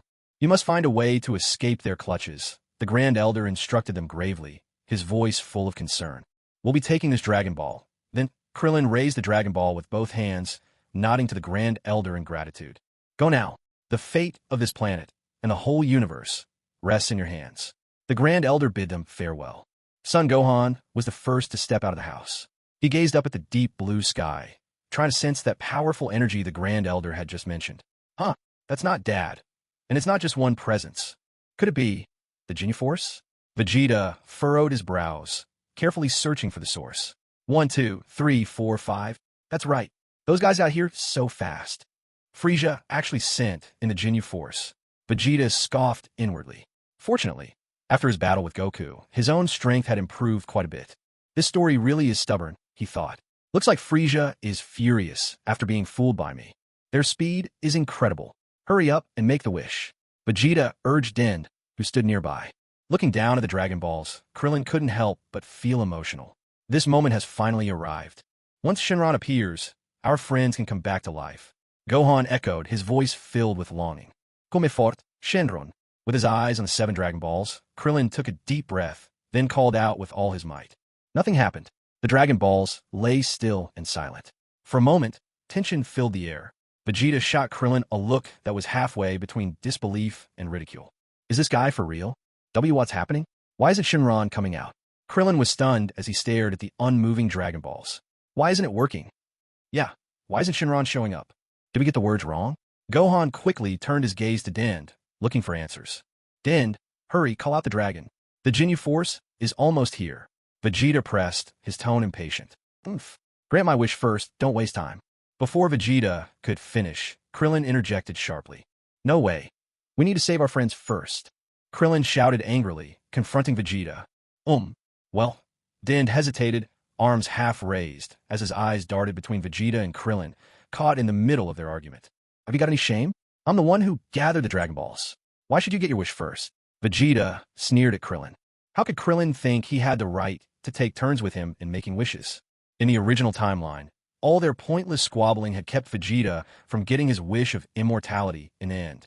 If only that last minute hadn't slipped by, then the Grand Elder's passing wouldn't have rendered the Dragon Balls useless. Haven't you finished arguing? Those 5 sinister powers are already moving this way. Nail glanced over, frowning at their never-ending dispute. Hurry up and get out of here. Don't put the Grand Elder at risk. Krillin suddenly found himself at a loss for words. What now? With Goku gone, Vegeta was the strongest here. But what about our friends? Can we really wait until next time? Krillin tried to make a final desperate plea. Enough with your nonsense. Don't make me kill you. Vegeta clenched his fist, veins bulging on his forehead. The Dragon Balls grant 3 wishes. Nail cast an impatient glance at Krillin and Vegeta. You'll all get your chance. Now hurry up and leave. Go someplace else and make your wishes. Nail could hardly wait for these people to clear out. The last thing he wanted was for them to stay here and put the Grand Elder in more danger. If something happened to the Grand Elder, no one's wish would be granted. Move! If you don't, when they arrive and Frieza gets his hands on a scouter, none of us will see our wishes come true. Vegeta wasted no time grabbing the 3 Dragon Balls and shooting into the sky. All right, but after you get your wish, you can't turn on us. Krillin growled through gritted teeth, unable to hide his frustration. He didn't trust Vegeta at all. Who knew what this guy would do once he achieved immortality? Would he turn around and destroy them? Idiot. Hurry up. Vegeta barked impatiently from high above. Nail watched as they all flew off before returning inside the house. The Grand Elder looked up as he entered. Have they all gone? Yes. Nail replied respectfully with a nod, then hesitated, a worried thought coming to him. But do they really stand a chance? Nail, you should go too. The Grand Elder's voice was weary, but full of concern. Perhaps you can lend them a helping hand. But Nail was reluctant. Nothing was more important than remaining by the Grand Elder's side. He wanted to accompany him all the way to the end. I'll be fine. I can hold on a bit longer, the Grand Elder assured him with a gentle smile. Helpless, Nail bowed and accepted the request. As you wish. Meanwhile, Bulma stood beside the ship they'd arrived in, watching as Goku shot off into the sky with blazing speed. A sudden wave of emotion washed over her. Goku. I never expected him to become such an incredible person, and I keep fighting with Yamcha. Did I make the wrong choice? Elsewhere, the Ginyu Force's round, single-pilot spaceships had just touched down on Namek. Peering through the cracked, transparent canopy, Frieza smiled, his lips curling up as he surveyed the 5 massive craters newly gouged into the ground. The Ginyu Force is finally here. Took them long enough. They've landed. Vegeta, Krillin, Gohan, and Din touched down some distance from the Grand Elder's house, exchanging glances. Hurry, Din, summon the dragon, quick. Vegeta urged anxiously. As Frieza soared from the broken canopy, the hatches on the ships resting in the craters suddenly slid open. A collective exhale of anticipation could almost be felt. Then, the members of the Ginyu Force soared one after another from their ships, streaking into the sky with sharp, whistling speed. Click! The group landed on the spaceship, striking their signature poses in front of Frieza. Author's note. I won't describe the moves. Wouldn't want you thinking I'm just padding the word count. Whoosh! Rikum! Snap! Burter! Also known as Buddha. Phew! Jeez! Shot! Guldo! Also known as Gudu. Chhk! Ginyu! All together now, assemble! The 5 of them shouted in unison, Ginyu Force. A chilly wind swept by. Frieza watched their outrageous display and could hardly hide his exasperation. He quickly regained his composure, his face darkening as he addressed the Ginyu Force. Humph. You kept me waiting for far too long. Our apologies. Ginyu quickly interjected, taking responsibility. Lord Frieza, please leave this mission to us. My gathered Dragon Balls have been stolen by the traitor Vegeta. Frieza snapped, explaining the situation. Bring him back to me alive. I want him to tell me where the Dragon Balls are hidden. No problem. Ginyu responded instantly, pressing the scouter over his left eye. We've already tracked Vegeta's movements.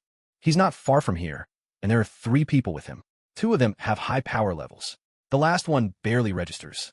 3? Since when does Vegeta have allies? Frieza snorted. Capture Vegeta alive. Kill the rest. Understood. Then let the games begin. Ginyu replied. Lord Frieza, here's the scouter you requested. Jeez presented a box respectfully to Frieza. Frieza nodded as he accepted it. You've done well. All right then, let's move out, Ginyu said, and with a swift motion, he and the other 4 formed a tight circle, bumping fists to fire each other up. Let's do this. Yes, sir. The next moment, the Ginyu Force shot up into the air, racing toward the area where Vegeta and his companions were hiding. Meanwhile, on the other side, Vegeta and his 2 companions turned to Dent. If you want your wish granted, you have to recite it in Namekian. Namekian, Krillin nodded, finally understanding. Hurry, hurry. Summon the dragon already. Vegeta urged, his impatience growing. With both hands over the Dragon Balls lying on the ground, Din chanted in Namekian, his voice full of purpose. As Din finished, the Dragon Balls began to glow. Gohan's face lit up with joy. They're shining. Whoa! At the same time, Gohan noticed the sky darkening. The sky. It suddenly turned dark. It's just like what happens on Earth, Krillin murmured in awe. Suddenly, the Dragon Balls erupted in a brilliant flare, forcing everyone present to shield their eyes with their hands. Huh, the sky just went dark. Goku, who was speeding through the air, paused mid-flight. He glanced around at the changing scene and clenched his fist with excitement. Could it be that Gohan and Krillin are already making their wish to the dragon? I need to hurry over there. Goku shot across the night sky like a streaking ray of light. What's going on? Sitting in his spacecraft, Frieza looked up at the pitch-black sky in surprise. Why has it suddenly turned to night? Does Namek have such bizarre phenomena? Meanwhile, on King Kai's planet, everyone grew more and more excited at King Kai's jubilant shout. We can finally make our wish. That's fantastic, Yamcha exclaimed with joy. At that moment, as the dragon emerged, Gohan and Krillin stared up in wide-eyed amazement, their faces filled with awe. Because the dragon of Namek bore no resemblance to Earth's dragon. It was even more massive, bearing a likeness to a genie from Aladdin's lamp, and it was called Purunga. It's huge, so much bigger than the one on Earth. Krillin was so stunned, he could hardly hide his nervousness. And it looks completely different. Wow, so this is the dragon. Gohan was just as astonished. His name is Purunga. It means God of Dreams. Din, on the other hand, was rather calm as he explained softly. This is my first time seeing him too. State your wishes. Holders of the 7 Dragon Balls. Purunga's booming voice echoed around them as he turned his gaze down at Din and intoned, within the scope of my power, I can grant you 3 wishes. 3 wishes? Really? Krillin was even more amazed. Was an Namekian dragon really this powerful? Yes, you can have 3 wishes at once. Din confirmed. All right, enough talk. Hurry up and grant my wish for immortality. Vegeta cut in impatiently. Too much chatter, and the Ginyu Force would arrive. Let's go first. Krillin turned quickly to Din. Bring back to life all the people on Earth who were killed by the Saiyans. Vegeta didn't argue further. The more they quarreled, the more time they'd lose. Xiose. Seeing that Vegeta didn't object, Din spoke to Purunga in the Namekian language. That is not possible. Only one person can be revived at a time. To everyone's surprise, Purunga refused without hesitation. Krillin was stunned. No way, Gohan exclaimed, equally surprised. Oh, only one can come back each time. King Kai, who had been watching the wish unfold from afar, let out a sympathetic sigh. Yamcha and Tien, standing behind him, were just as taken aback. I want to speak with Gohan, please. At this moment, Piccolo called out to King Kai. Out is everything. Within the scope of my power, I can grant you 3 wishes. Purunga's powerful voice resounded when Din remained silent. This is troublesome. Only one person can be revived with a wish. Isn't that a bit stingy? Krillin shot an annoyed glance at Vegeta. It was all this guy's fault. They even destroyed a large city when they first arrived on Earth. You all can take your time to discuss. Din, grant my wish first. I want immortality. Vegeta dismissed Krillin's glare with disdain. If it really is the case that, even with 3 wishes, we can only bring back 3 people, who should we choose? Gohan frowned, still uncertain about who should be brought back to life first. Din nodded, understanding that it was Vegeta who had gathered the Dragon Balls. Raising his head, he called out loudly to Purunga above in Namekian. Understood. Purunga nodded, his gaze fixed unblinkingly on Vegeta. Vegeta felt a subtle change come over him. His cells seemed to shift slowly and rhythmically, as if some strange transformation was occurring, though nothing significant appeared to happen. He could sense his power had clearly grown, but not by much, perhaps an increase of a little over 100,000. All right, now for the second wish, Purunga's deep voice echoed. King Kai turned toward the anxious Piccolo and asked, curious, you want to speak to Goku's son? What's going on, Piccolo? Hurry up, please. Piccolo clenched his fist impatiently. Oh, very well, you can place your hand on my shoulder and speak, King Kai replied, turning his head. Thank you. Piccolo quickly reached out his hand. All the while, as they talked, Vegeta's wish had already been granted. With arms folded across his chest, a roguish grin across his lips, his mood was thoroughly elated. He had never felt so content. Gohan, can you hear me? It's Piccolo. Piccolo shouted anxiously. Piccolo, no way, where are you? Krillin heard Piccolo's voice too. He glanced around, searching for any trace of him. Uncle e Piccolo. Gohan also looked about, puzzled. I'm speaking to you telepathically, through King Kai. Piccolo explained. With Piccolo's hand on his shoulder, King Kai muttered, clearly displeased, you should show some respect and address me as Lord King Kai. Tell her what? Krillin was momentarily lost. I know only one person can be revived with each wish. Listen to me. Bring me back first. Piccolo said quickly. That way, Kami can be revived as well, and Earth's Dragon Balls will regain their mystical powers. Then everyone might have a chance to be saved. Yeah, this is definitely the best plan. Hearing Piccolo's idea, Krillin called out happily to Gohan. I understand, Uncle e Piccolo. Gohan also nodded excitedly. As for Din and Vegeta, they couldn't hear what Piccolo was saying at all. Din was baffled by how cheerful the other two seemed. Vegeta, on the other hand, acted as if none of this concerned him. He sauntered over to a boulder and sat down, scoffing at everyone's fussing over wishes. Soon, the Ginyu Force would be arriving. He'd like to see how they handle things then. I see. Listening to Piccolo, Tien nodded in firm agreement. This is a great idea. Yamcha was genuinely impressed by Piccolo's sharp thinking. For the second wish, Piccolo paid no attention to everyone's astonishment. Resting his hand on King Kai's shoulder, he continued, "Send me back to Namek. I want to fight Frieza. He's slaughtered so many of my people. The training I've done here has made me much stronger. I'm certain I could defeat him this time. Let me face him." "All right, Uncle Piccolo." Upon hearing Piccolo's request, Gohan immediately turned to Dend and relayed the next two wishes. "We're counting on you. As for the third wish, you all can decide for yourselves." When Piccolo spoke with King Kai, he had no idea that Vegeta had already used up the first wish. A series of mystical, unearthly sounds echoed as Dend spoke in the Namekian language to the great dragon. "No problem," Porunga replied, and then his thunderous voice rang out. "Your wish has been granted." With a faint sound, the halo above Piccolo's head vanished before everyone's eyes. Piccolo let out a triumphant cry. "I'm alive again. Now hurry, send me to Namek." Meanwhile, back at the temple on Earth, Mr. Popo trembled with excitement at the sudden appearance of Kami. "Oh, Kami. That Piccolo. He's actually pretty clever," Kami said, a smile playing at his lips. "Our final wish is to send the revived Piccolo to Namek." Gohan shouted at Dend, clenching his tiny fists. "Oh, got it." Suddenly, Vegeta stood up and gazed warily into the distant sky. At the same moment, Krillin snapped his head around too. 5 beams of light were streaking toward them at an incredible speed. "Dan, hurry!" Krillin pointed anxiously at the 5 streaks in the sky, urging him on. The onrushing Ginyu Force had also spotted the brilliant glow at their destination. "What's that pillar of light over there?" Ginyu, flying the lead, was first to notice the anomaly. Rikum, flying beside him, found it strange as well. "I heard Namek doesn't have nighttime. Could that creature up ahead be the reason? Could they possibly be using those so-called Dragon Balls, the ones Lord Frieza mentioned, to make a wish right now?" Geese voiced his suspicions aloud. The Ginyu Force shot each other knowing glances, and then, as if reading each other's minds, they all sped up at once. "Stop right there," Den called out urgently. "Easy," Porunga spoke in his calm, otherworldly voice. "Your third wish has been granted." At that exact moment, Piccolo, far away by King Kai's side, vanished from sight. Where did he go? Gohan whipped his head around, searching the area. Weren't our wishes supposed to come true? "Oh wait, you just said you wanted him to come to Namek, not come to us," Den belatedly realized. "Damn it, these guys' power levels are through the roof." Krillin clenched his fists, watching as the Ginyu Force closed the distance between them.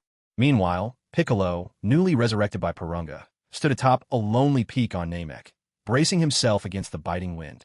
He gazed in amazement at the landscape before him, murmuring to himself in a daze, "So this is my homeland, planet Namek. There's something about it." Piccolo continued in a low tone, staring at the vaguely familiar yet alien surroundings.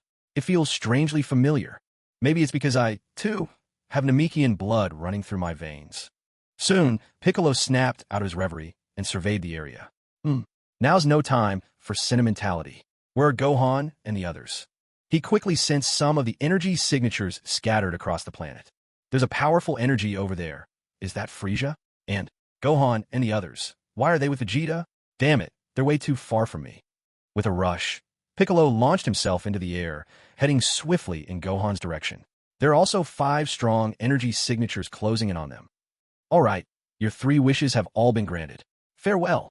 Porunga's words echoed as he began to emit a gentle, ethereal glow. In the next instant, he dissolved into a trail of sparkling light and ascended into the sky.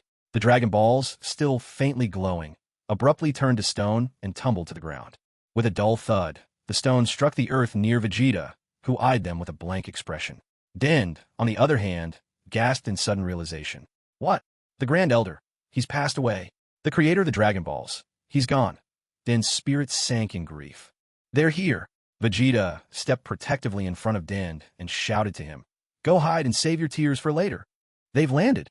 5 streaks of light hit the ground, and Ginyu stepped forward, calling out across the clearing to Vegeta. "Well, hello there, Vegeta." "What?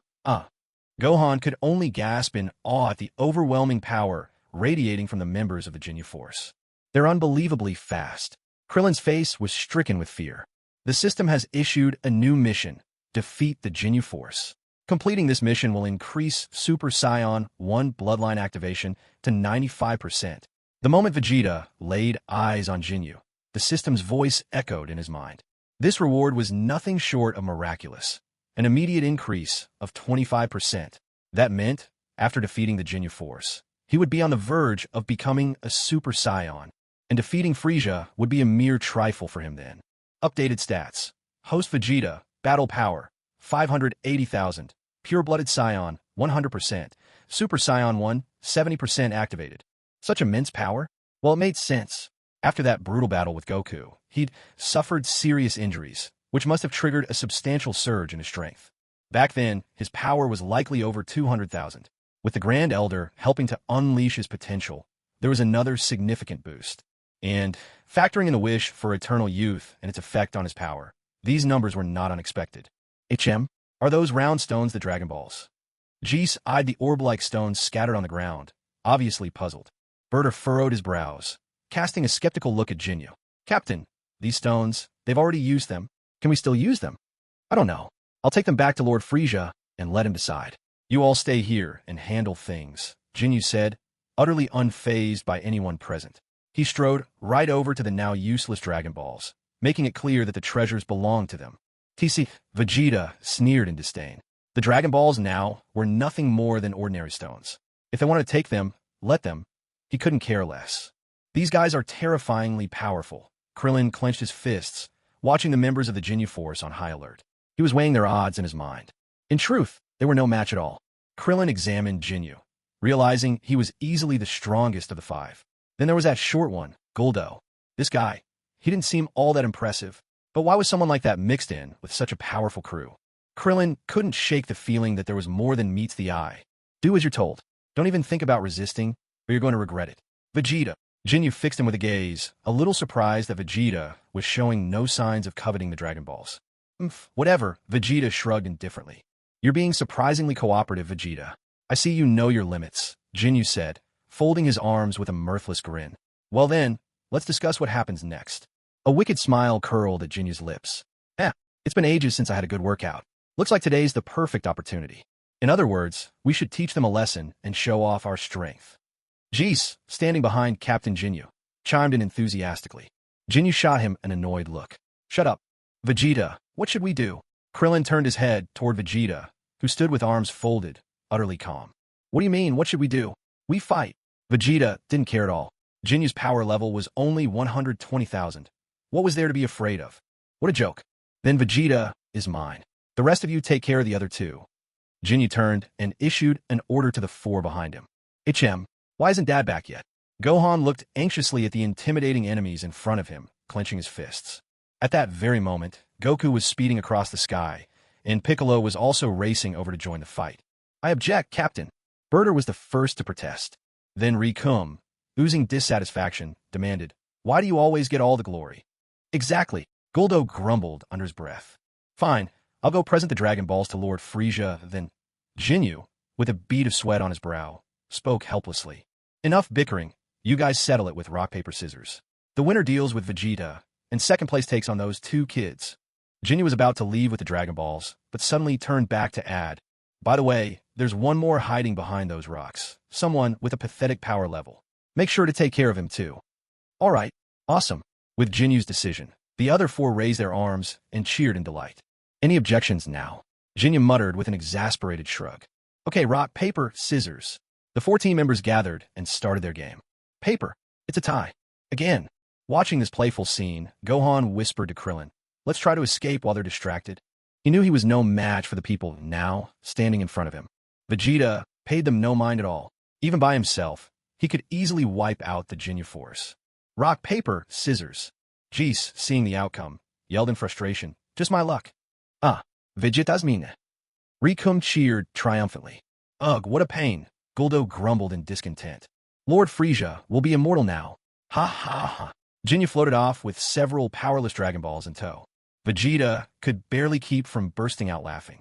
He was truly curious to see Frieza's face when he realized these were just some ordinary stones. For now, he let Ginyu go. Sooner or later, that one would still meet his end at Vegeta's hands.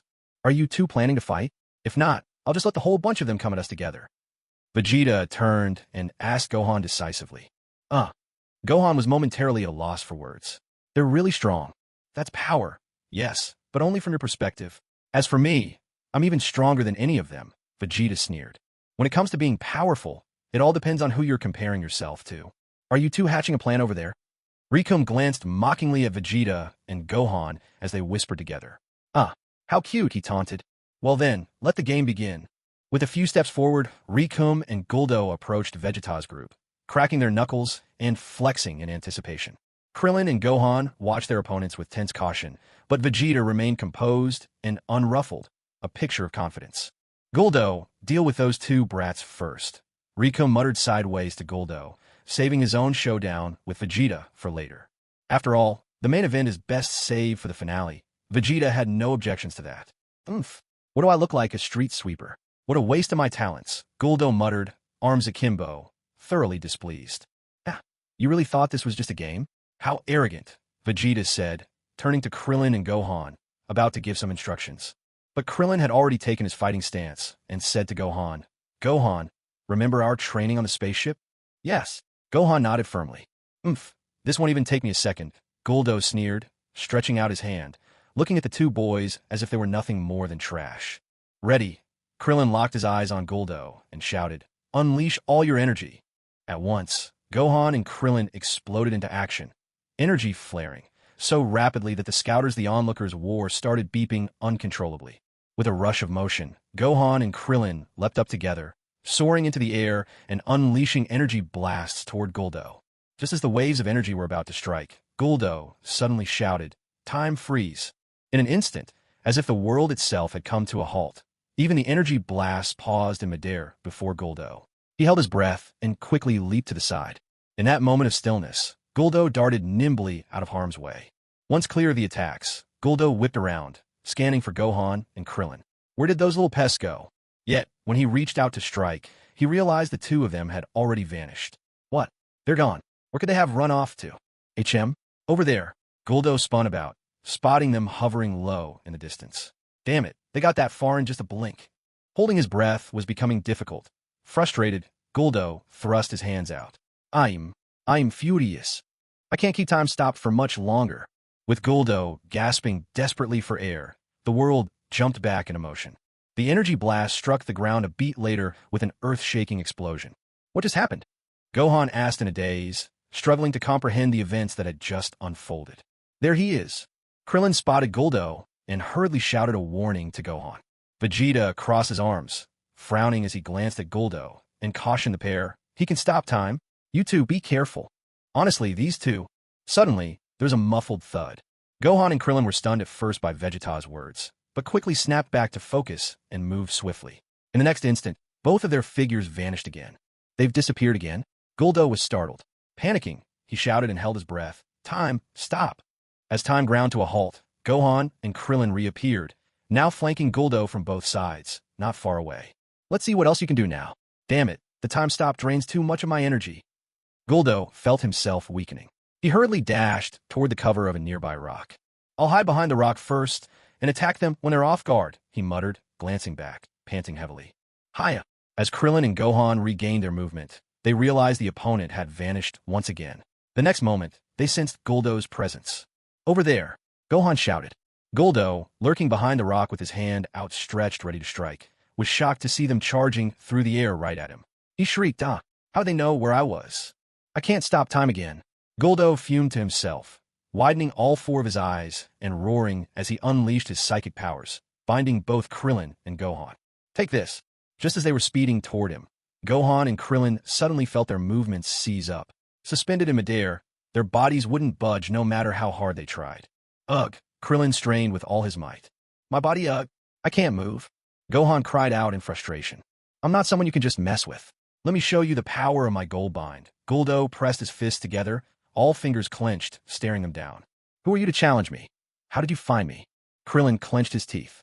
He thought this short guy was weak, but things were never that simple. Looking back, they had clearly underestimated him. Guldo's breath came in sharp bursts as he cackled. I'll skewer you both and roast you up. Delicious. He swung his two hands, slicing a towering tree nearby into a wickedly sharp point. What a surprise! The other three, having been blasted into the air by the earlier explosion, now touched down on the ground nearby. A sharp snap echoed. The power levels of those two kids have definitely broken past 10,000.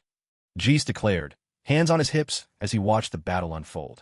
Huh, looks like Guldo is panicking. It's rare to see him actually using the goal bind technique. Berta chimed in, matching the excitement. This species is truly uncommon, to raise their power level without even transforming. Riku marveled as he gazed at the massive crater left by Gohan and Krillin's attack. Vegeta, your friends are really something else. Berta joked, glancing at Vegeta, who stood aside with arms crossed. They're just a couple of fools. Vegeta shrugged indifferently. It seemed clear that he would have to make his move after all. If you don't run now, I'll skewer the two of you together. Guldo threatened, his voice swaggering. He pressed down with his hand, and the sharp tree trunk shot toward Gohan and Krillin. They both gritted their teeth, struggling with all their might, but found they could not move a muscle. Seeing the sharp trunk drawing dangerously close, Krillin shot a nervous glance at Gohan. Gee, Gohan, any ideas? No, even my nerves have gone numb. Just as Guldo was savoring the anticipation of making his captives into a shish kebab, Vegeta suddenly appeared behind him, and, with a swift motion, lopped Guldo's head clean off. With the deadly trunk inches from his nose, Krillin suddenly felt his body regain movement and dodged out of the way in haste. I can move now. With a heavy thud, Guldo's headless body collapsed to the ground, his head rolling far from where it landed, leaving the rest of the Ginyu Force stunned. Though decapitated, Guldo did not die immediately. He looked up at Vegeta, his expression seething with resentment. Why, you despicable Vegeta, this was my game with those two brats. Oh, whatever you say. In battle, the only things that matter are strength and survival. Vegeta scoffed, staring with disdain at Guldo's grotesque head. Never thought I'd lose to you, a low-class Saiyan. I can't die in peace. Seeing blood bubbling from Guldo's lips and streaming from his severed neck as he continued to rant, Vegeta simply fired an energy blast to end it. With a loud explosion, it was over. You actually saved us? Krillin looked at Vegeta in disbelief. This guy wasn't exactly a hero, but he didn't seem entirely evil, either. Thank you. Gohan also expressed his gratitude to Vegeta. Don't get the wrong idea. I didn't save you. I just happened to want him dead. Vegeta turned away with typical pride, his gaze shifting to the rest of the Ginyu Force. Oh dear, Guldo's been killed, Jis exclaimed in surprise, though his face showed no trace of distress or rage. Damn it, Riku grumbled, frustration playing on his face. Oh, with one member missing, our Special Forces battle formation just isn't complete. Berta started to ponder the issue. We'll have to ask the captain to design a new four-man battle formation. That'll have to wait. For now, who's going to deal with those two brats? Jis turned to look at the other two team members. Of course, we'll settle it with rock, paper, scissors. Berta quickly chimed in. Well then, I'll take care of Vegeta first. Riku looked over at Vegeta, his tone dripping with mockery. Why are these guys so damn annoying? Krillin muttered, exasperated. Let me finish off all the rest in one go. Vegeta curled his lips into a sneer, lowering his arms from his chest. Such big talk. Riku sneered with scorn. If those two kids want to jump in, I don't mind taking on all three of you at once. Hey, what are you saying? Those guys are ours. Jis interrupted, his voice full of dissatisfaction. Bastards, always looking down on us. Krillin clenched his fists in anger, but felt powerless. Ginyu, Riku brought his fists together on his left side, then raised them high above his head, fingers interlocked. Special Forces. The showy antics made Vegeta sick to his stomach. A grown man striking such exaggerated poses was the ultimate disgrace. Without further hesitation, Vegeta launched himself at Riku, grabbing his wrist and flinging him up into the sky. Meanwhile, Nail, who was en route to Vegeta's location under the Grand Elder's orders, caught sight of Vegeta's overwhelming dominance and was taken aback by the sheer force. He decided not to meet up with Vegeta and the others, choosing instead to head straight back the way he came. Compared to whatever Vegeta and his allies needed, he felt the Grand Elder required his protection even more. But what awaited him upon his return? The Grand Elder's life had already ended. Elsewhere, Ginyu returned to Frieza with 7 stones that were once the Dragon Balls. Frieza stared at the 7 round stones on the ground, his gaze icy cold. Captain Ginyu, are these the Dragon Balls? Frieza asked, his tone glacial as he glanced at Ginyu. Yes, we took them for Vegeta with our own hands. But it appears they already used them to summon. Sensing Frieza's dangerous stare, Ginyu hurried to explain. Damn it, that bastard Vegeta. Frieza's fists tightened with fury, the veins bulging on his forehead. So what use are these stones now? These definitely aren't single-use. We can make the Namekians restore them. Ginyu quickly offered his idea, anxious to escape Frieza's wrath over failure. He had no desire to be blamed for disappointing Frieza when he was in such a foul mood. That makes sense. Frieza nodded, forcing down the anger welling up inside him as he reached for his scouter. But we've practically wiped out all the Namekians. The ones from those 2 villages Vegeta attacked are nowhere to be found either. This is Vegeta we're talking about. Maybe he knows something. He paused, uncertainty clouding his tone. I wonder if there are any other surviving Namekians left on this planet. Don't let them kill Vegeta. Frieza ordered Ginyu through the scouter, voice cold and commanding. A sharp, electronic beeping filled the air. Oh, in Sector 882-9401, it seems there's still a Namekian alive. Frieza clenched his fist in excitement. Excellent. We haven't attacked that area yet. Let me handle this. I'll make him tell us how the stones turn into Dragon Balls. Ginyu quickly volunteered, hoping to appease Frieza's wrath. No, I'll go myself. Frieza turned to Ginyu, his tone brooking no argument as he dismissed him outright. Only I know how to deal with them. Captain Ginyu, just stay here and guard these stones. Yes, sir. Ginyu immediately raised his hand in salute. You can count on me. Frieza's flying pod shot up into the sky, rocketing towards the direction of the Grand Elder. Overcome with anticipation, he shouted, "Ha! I have to hurry." With his speed, he'd reached the Grand Elder's location in no time. Meanwhile, on Vegeta's side, the battle was still raging. Damn it! How dare you break up the Special Forces formation? Raikum, who had been flung into the air, steadied himself and glared down in fury. But on the ground, Vegeta was nowhere to be seen. Hey, what are you looking at? I'm right behind you, Vegeta called out, thrusting his fist into Raikum's back with a single punch that sent him plummeting toward the ground. There was a tremendous crash. Raikum, unable to resist, was smashed into the earth, cracking it wide open. When the dust cleared, he lay at the bottom of a massive crater, his armor shattered. Wasn't Vegeta's power level supposed to be just over 20,000? Jeez, arms crossed, voiced his confusion aloud. Buddha was equally stunned, struck speechless. A shrill electronic beeping sounded. Huh? Jeez frowned at his scouter, alarmed at the numbers jumping wildly up and down. Could the scouter be malfunctioning? What's going on? Buddha immediately turned back in surprise, only to see Vegeta standing there with a mocking smile. Ew, how did you get here so fast? How's this happening? Hearing Buddha's shout, Gohan and Krillin both turned to look. Vegeta? Krillin's eyes went wide, his pupils contracting in disbelief. Seems you've all been underestimating me. Vegeta spread his arms wide, unleashing a burst of energy that blasted the other two back. You bastard! Burter glared furiously at Vegeta, his feet skidding along the ground and carving a long trench. He managed to steady himself, bracing one hand against the earth. Damn it, that hurt like hell. Damn you, Vegeta. Do you really think you can beat me with just one attack? Struggling out of the deep crater, Rikum clenched his fists in anger and roared. Krillin's fists tightened even more as he watched Vegeta's back, deep in thought. This guy is getting stronger and stronger. I can't even follow his movements anymore. What if he decides to invade Earth one day? Gohan, too, stared at Vegeta in shock. This man is even more powerful than I imagined. I wonder if my dad could still beat him now. You scum! Rikum shouted, fuming with rage as he struck one of his peculiar fighting poses. Attack begins now. He then raised both hands high, energy exploding around him. Invincible battle tactic. Vegeta kicked off the ground, hurtling straight at Rikum, and landed a sharp elbow to his abdomen. Your stance is full of holes. You're wide open. Rikum's eyes bulged, veins bursting in the whites of his eyes as he gasped. Saying bast. With a heavy thud, Rikum collapsed, immediately losing consciousness. Gohan and Krillin stood frozen in disbelief, while Jees and Berta were utterly stunned. That's one down. A smirk curled on Vegeta's lips as he leveled a blast of energy at the unconscious Rikum, ending his life on the spot. He took him out so easily. A cold sweat broke across Krillin's forehead, his voice tinged with a tremor. I can't believe. Even Rikum. G stared at his scouter, utterly shocked. Why did the number stay above 20,000, barely changing? And still, he lost to such a simple move from Vegeta. Beads of sweat trickled down Berta's forehead. Rikum's fighting power is about the same as ours. Even with Rikum dead before his eyes, Jees refused to believe what was happening. He must have underestimated him. That's all. It must be a fluke. Vegeta's strength hasn't actually increased. It's time for the mighty Ginyu Force to teach him a lesson. Prepare to attack. Jees shouted. Hiya! Wah!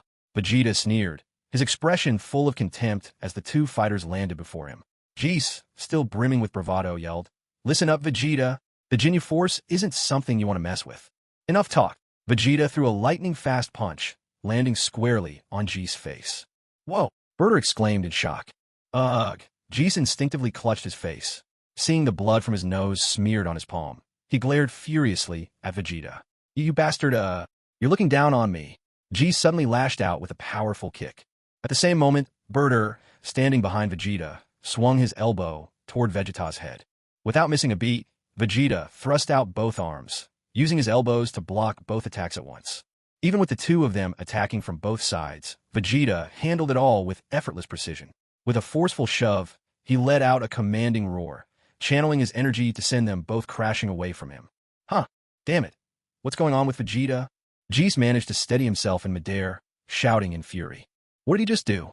Berter was baffled, a look of tension written all over his face. Pathetic, Vegeta scoffed coldly. This is insane. You were always right around 20,000 in power level. Geese clenched his fists in frustration.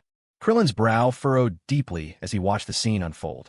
In his heart, he cried out, it's not that his power level hasn't changed. It's that Vegeta only spikes his power at the instant he attacks. To conserve his energy, he's gathering all his strength only in those decisive moments. This guy Vegeta, he's terrifying. That fighting sense is unbelievable. Damn it, we're being toyed with by someone who's supposed to be weaker than us. Berter kept pressing buttons on his scouter, frustration mounting. Geese, hit him with an energy bomb, the moment he dodges. So how's that? Geese asked, touching his own scouter. I'll attack him from behind. I'm the fastest in the universe. He won't escape. Berta's voice crackled through the scouter speaker. All right, we'll do it your way. Geese replied. Explosion. The next instant, Geese gathered a glowing orb of energy in his left hand, and with a motion like a volleyball serve, he spiked it forward with his right. Ball. Yeah, just wait to meet your end, Vegeta. Berter curled his lips into a sneer, brimming with contempt. Gohan and Krillin watched in astonishment as Vegeta stood motionless, showing not the slightest intention of dodging as the energy ball drew nearer and nearer. Even Berter began to worry for him. Why isn't he moving? Hurry, dodge. With a brusque snort, Vegeta flicked his hand and swatted the energy ball away as if it were nothing. As the ball veered straight toward him, Berter quickly darted aside to avoid it. Damn it, he knocked it away. Geese shouted in frustration. Ugh, bastard. Berter turned his gaze earthward, only to catch, out of the corner of his eye, Vegeta still standing calmly behind him. Wait, how did you? Guldo's mouth hung open in shock. Why had Vegeta become so powerful? It made no sense. His scouter hadn't shown any change at all. With his arms folded, Vegeta glanced over at Berter. Fastest in the universe? What a joke. When did you get behind me? Berter stared at Vegeta, his face filled with utter disbelief. My explosive attack was batted aside, and he was able to move behind Berter in a split second. This is beyond imagination. A sudden urge to flee gripped Guldo. Vegeta was terrifying. Damn it, I don't believe it. Berter roared in fury. His fingers curled into claws as he lunged for Vegeta, but when that missed, he launched a rapid flying kick. Swoosh. Aha! Vegeta evaded Berten's fierce onslaught with effortless agility. Bastard, you're underestimating the Ginyu Force. Guldo was startled by his own sudden urge to run away. Overcoming his fear, he clenched his fists and hurled himself at Vegeta. Whoosh. Whack. Thump. Even under the combined assault of Guldo and Berter, Vegeta remained completely at ease. You two are really starting to annoy me. He dodged Guldo's punches and Berter's kicks, then twisted around and landed a swift kick to Berter's back, shattering his armor. As Berter fell through the air, Vegeta gave chase, striking him hard across the cheek with his elbow and sending him hurtling toward the ground. Vegeta touched down, raising his palm and waiting for Berter to drop. With a flash, he fired an energy blast that pierced straight through Berter's body. The blast sent Berter's body tumbling across the ground. When he hit, he lay motionless, his life extinguished. Gohan and Krillin watched with eyes wide in disbelief. Vegeta is ruthless. He's not just defeating them, he's killing them. Gohan whispered. They were barely hanging on. Why finish them off like that? Krillin growled, unable to make sense of it. From the sky, Guldo was at a loss for words, stunned to his core by what he'd seen. He simply could not believe what was happening right in front of him. This can't be. We're the Ginyu Force, the strongest five-man team in the whole universe, and we've been utterly destroyed. Vegeta's gaze shifted up to Guldo. Instantly, Guldo felt a chill run down his spine. This is a nightmare. There's nothing we can do. He's completely overpowering us. Damn you, Guldo suddenly shouted, turning tail and fleeing as fast as he could. Boom! He's running away. Gohan blurted out, frozen in place. He had expected more courage from their enemy. You think you can escape? Vegeta thrust out his hand, firing a ki blast straight at the fleeing Guldo. No. Guldo's figure was instantly swallowed by the surge of energy, leaving nothing behind. How cruel. They were already on the verge of death. And yet you... Krillin looked at Vegeta's methods with some resentment in his voice. Vegeta let out a cold snort, his tone dismissive. It seemed only Captain Ginyu was left alive. After Goku left, Bulma, sitting inside the spaceship, took a sip of her drink and resumed eating her bento with a knife and fork. She grumbled discontentedly. What are they doing out there? When are they coming back? Seriously, staying in a place like this for too long is terrible for my skin. Bulma complained with resignation. Captain Ginyu, arms crossed in boredom, stood staring at the 7 stones before him. Suddenly, his scouter beeped to life. A series of crisp beeps filled the air. Someone is heading this way fast. Who could it be? Only a power level of 5,000? Ginyu mused, curiosity lighting his eyes as he scanned the display. Could it be a surviving Namekian? Ginyu Force, move out. Ginyu struck a pose, then realized the pageantry and force were now a one-man show, leaving him feeling especially solitary. Haven't those guys dealt with Vegeta and the others yet? Ginyu muttered in annoyance, launching himself into the air. There's a really strong energy approaching the Elder's place. Dend, seeing the battle had ended, stepped out from behind a rock. That's Frieza. Vegeta, sensing the new presence, exclaimed in alarm. Has my dad not shown up yet? Gohan wondered aloud, reaching out with his senses. Krillin, startled, turned his head to Gohan. His energy just clashed with another. That's Frieza's spaceship over there. This really is turning out like some twisted drama. Without sparing Gohan and Krillin a glance, Vegeta shot upward, racing toward the ship. Hey, wait for us. Krillin quickly grabbed Dend and Gohan, chasing after Vegeta. What about the Grand Elder? Dend, held aloft by Krillin, looked up in concern. Eyes fixed ahead as he sped along, Krillin replied. The Grand Elder has already passed away. Even if Frieza asks, he won't be able to get anything from him. And what about Mr. Nail? Dend prayed fervently in his heart, hoping that Nail, upon seeing the Grand Elder's time was up, would choose to leave. Meanwhile, Frieza, streaking through the sky at top speed, finally caught sight of the Grand Elder's abode. That's it. Soaring through the air, Goku suddenly came to a halt, becoming wary as he saw Ginyu blocking his path. Not a Namekian. Who are you? Ginyu eyed Goku with suspicion. Why would someone like this appear on Namek? His power wasn't exactly weak. It was unlikely he was some drifter from the cosmos. Goku noticed the device on the stranger's face. Are you one of Frieza's men? Such insolence. Without caring who the other person even was, Ginyu charged straight at Goku, aiming a sharp elbow at his cheek. Taken completely off guard by the sudden attack, Goku had no time to react and was struck head-on. With a heavy blow, Goku's body was sent flying backwards. Ginyu chased after him relentlessly, eager to land another strike. With another sharp sound, Goku flipped several times in midair and landed firmly on the ground. The pursuing Ginyu was already behind him, swinging a vicious knife hand toward Goku's neck. With a cry, Goku twisted swiftly, barely avoiding the blow. His foot whipped out in a quick kick aimed at Jinyu's face, but Ginyu dodged by tilting his head to the side. The two exchanged flurries of attacks, fists and feet colliding again and again, each gauging the other's strength. In a flash, they jumped away from each other and landed on the ground, facing off at a distance. Goku reached up to rub his cheek, glaring at Ginyu with irritation. You jerk, that was a pretty hard hit. Not bad, kid. Your skills are impressive, much stronger than the 5,000 power level my scouter picked up. Ginyu stood with his hands on his hips, visibly excited. I'd say your power is around 60,000, isn't it? Who exactly are you? He demanded. I'm just an ordinary Earthling.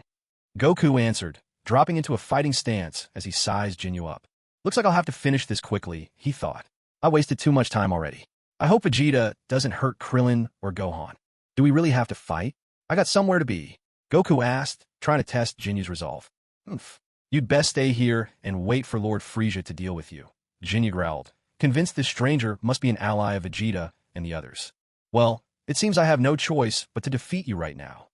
Goku replied with a resigned sigh. Cocky, aren't you? This is the first time anyone's dared say something like that to me. Ginyu sneered at Goku. Don't get too full of yourself. Soon you'll be flat on the ground. Someone with a power level of just 60,000 is no match for me, he thought dismissively. My power can go even higher, Ginyu declared, gathering energy around himself and extending his palm toward Goku. Not good. Goku realized the danger in an instant and leapt high into the air. A massive blast exploded forth from Ginyu's hand, his laughter echoing as the attack tore through the landscape, engulfing everything within a kilometer in devastation. The shock unleashed a torrent of sand and debris. The wind roared and howled through the chaos. Goku, springing high above the blast, darted overhead and swung his leg in a sweeping kick, but Ginyu easily dodged. A sharp hiss cut through the air. Hey-ya! In the very next instant, Ginyu counterattacked with a sweeping motion of his hand. Goku, using his incredible reflexes, dodged swiftly and with the momentum, launched a kick with his other leg toward Ginyu. Crack! Ginyu bent his arm to block, and the two of them became a blur, grappling and weaving around each other on the ground. Ginyu was first to leap into the air, soaring upwards, but Goku shot up right behind him, and within moments, he had overtaken Ginyu entirely. As he watched Goku race past him, Ginyu felt a surge of surprise. Incredible, he thought to himself. He's even faster than I am. A ball of energy burst forth from Jinyu's palm, but Goku dodged it effortlessly. Jinyu's tone grew vexed. You're not even trying your hardest, are you? His face twisted into a mocking sneer. What? Are you saving your strength for a showdown with Lord Frieza or something? From what I'm seeing, your power level is only around 85,000 at best. Goku wiped the blood from the corner of his mouth, clenched his fists, and answered with a quiet, confident laugh. Well, then, take a good look at your scouter. Kaioken. Ha-ya. Ginyu smirked, eyes glued to the numbers scrambling across his scouter's display. There was no way he believed this kid could possibly have that much power. But when the numbers shot up to 90,000, Jinyu's composure finally showed a crack. As the figure kept climbing, his disbelief grew, until he finally let out an involuntary gasp. 90,000, 100,000, 110,000, and it's still going up. How is this possible? Goku's aura erupted, crimson energy flaming across his body as he kept pouring out more power. 120,000? 130,000? 140,000? Ginyu felt as if he was being driven mad. Still climbing. My God, 160,000. This can't be. 17, 1,800,000? Jinyu's eyes nearly popped out of his head, his jaw dropping in pure shock. Incredible. This is your real power. Ginyu was now trembling uncontrollably with fear. His own power level barely reached 120,000, and yet this Earthling somehow surpassed him by a margin he could hardly fathom. Just who was this man? Were there truly Earthlings this powerful? To tell you the truth, my power can spike even higher in a sudden burst. Goku looked directly at Ginyu, his expression stern. No way. This can't be. Jinyu's voice trembled as he began to question his whole existence. He simply could not accept any of this as reality. That's why you can't possibly defeat me. I don't want to waste my energy on this fight, Goku continued, his voice calm, yet resolute. You'd best step aside. What did you say? Are you serious? Ginyu was stunned all over again. He never imagined someone could speak to him this way. Yes, I don't want to kill anyone without reason. Goku nodded, earnest and sincere, making it clear he wasn't joking. You're stronger than me. Much stronger. Under Sun Wukong's puzzled gaze, Ginyu suddenly curled his lips into a smile. Meanwhile, Frieza arrived in front of the Grand Elder's house. As I thought, there are still surviving Namekians. Frieza stepped down from his craft and eyed the house. The house's door floated open, and sensing a sinister presence, Nail emerged, coming face to face with Frieza. Who are you? I'm Frieza. I've been gathering the Dragon Balls, hoping to make my wish come true. But the Dragon Balls have turned to stone. It seems someone else has already used them. Frieza looked at Nail and asked, so I came to ask. How can I turn these stones back into Dragon Balls? Leave. A wicked soul like you doesn't deserve to know. Nail snapped impatiently, forcibly trying to drive Frieza away. You better think carefully. I have ways of making you talk. Frieza's smile faded, his tone growing cold.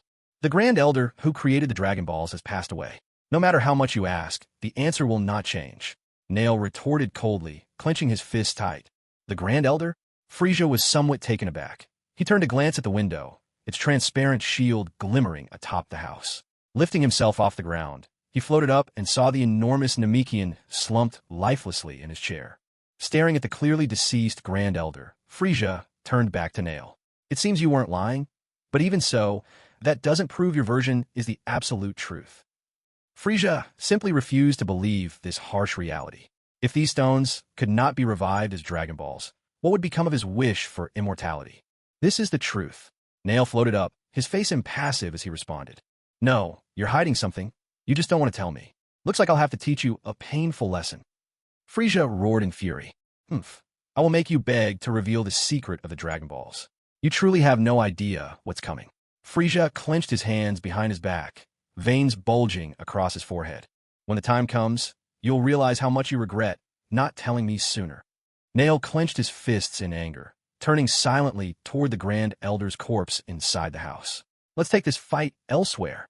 Failing to protect the Grand Elder to the very end, Nail was burning with frustration, with nowhere to vent his grief.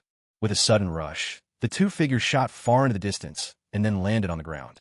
In one swift motion, Nail shrugged off his outer cloak and tossed it to the earth. Frieza gave a mocking laugh. Well, so many eager to die today. Without a word, Nail's power surged forth in a crackling burst. My, that's impressive. A power level of 42,000. Frieza exclaimed in genuine surprise, glancing down at his scouter's display, hands planted firmly on his hips. You really are different from the other Namekians. Your power level is quite impressive, a true warrior type. Let me tell you exactly what my power level is, so you can think this through carefully. My power is 530,000. But don't worry, I won't use my full strength when I fight you. As Frieza spoke, beads of cold sweat instantly formed on Nail's forehead. How about this? I'll only use my left hand against you. What do you say? Frieza extended his hand and asked with a smile. Bastard. The veins on Nail's forehead bulged with fury. Gritting his teeth, he charged at Frieza. Yaya. Vegeta sped through the sky, with Gohan flying behind and Krillin carrying Den close by. The first thing they spotted was Frieza's spaceship, and then, floating in midair, Goku facing off with Captain Ginyu. Why haven't you made a move yet? Goku asked, obviously puzzled. Because you're incredibly strong. Your power completely dwarfs mine, Ginyu replied, curling his lips into a smile. Goku looked even more confused. Then why are you smiling? Shouldn't he be giving up the fight? Or just surrendering? Clearly Goku held the upper hand. So what's with the grin? A strange, unsettling laughter escaped from Ginyu as he fixed his gaze on Goku. He took off his scouter. Without warning, he plunged his right hand into his own abdomen, dealing himself a grave wound. Blood streamed from the injury, leaving Goku utterly shocked. What is he doing? I really like your powerful body. Blood still streaming from the corner of his mouth. Ginyu kept smiling as if he was immune to pain. What? You like my body? For a moment, a wave of revulsion swept through Goku. Change now. Suddenly Ginyu threw his arms out wide and shouted at the top of his lungs. Without hesitation, Vegeta, who had flown forward at top speed, swooped low over the grass, grabbed an alien frog, and hurled it straight at the shining light emerging from Ginyu. What just happened?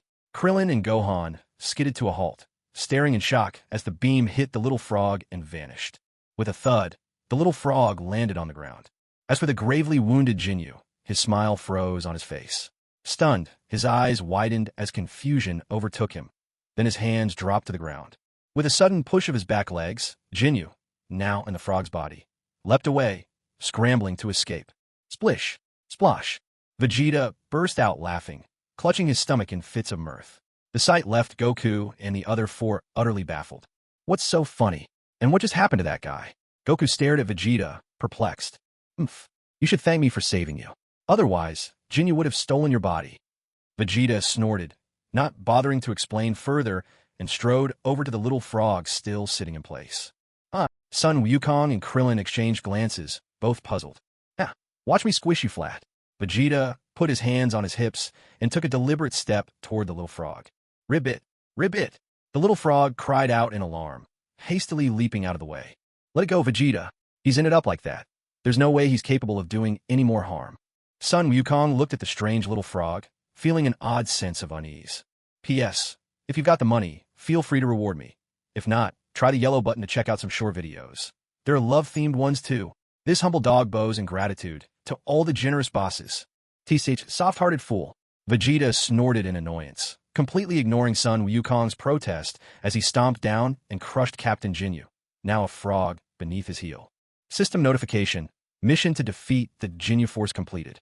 Reward. Super Saiyan 1 bloodline activation increased to 95%. Update. Current host, Vegeta. Power level, 580,000. Pure blooded Saiyan, 100%. Super Saiyan 1, 95% activated. Considering you might still be useful, I'll let you live for now, Vegeta declared, arms akimbo, not even glancing back at Son Wukong and the others as he strode alone toward Frieza's spaceship. The rest quickly followed, watching as Vegeta shrugged off his armor and pulled out a towel. "What are you looking at? You should all change into your battle suits," he snapped. Even though Vegeta thought himself immune to embarrassment, being stared at so openly was still uncomfortable. "Do you mean that one?" Krillin asked, pointing at the discarded armor Vegeta had tossed aside. "Doesn't look all that impressive," Son Gohan remarked, unable to hide a little distaste.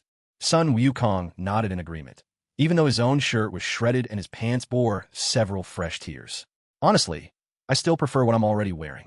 Taking in the interior of the spaceship, Krillin remarked to Son Wukong, "Their civilization looks way more advanced than Earth's." "Oh, what makes you say that?" Son Wukong asked, puzzled.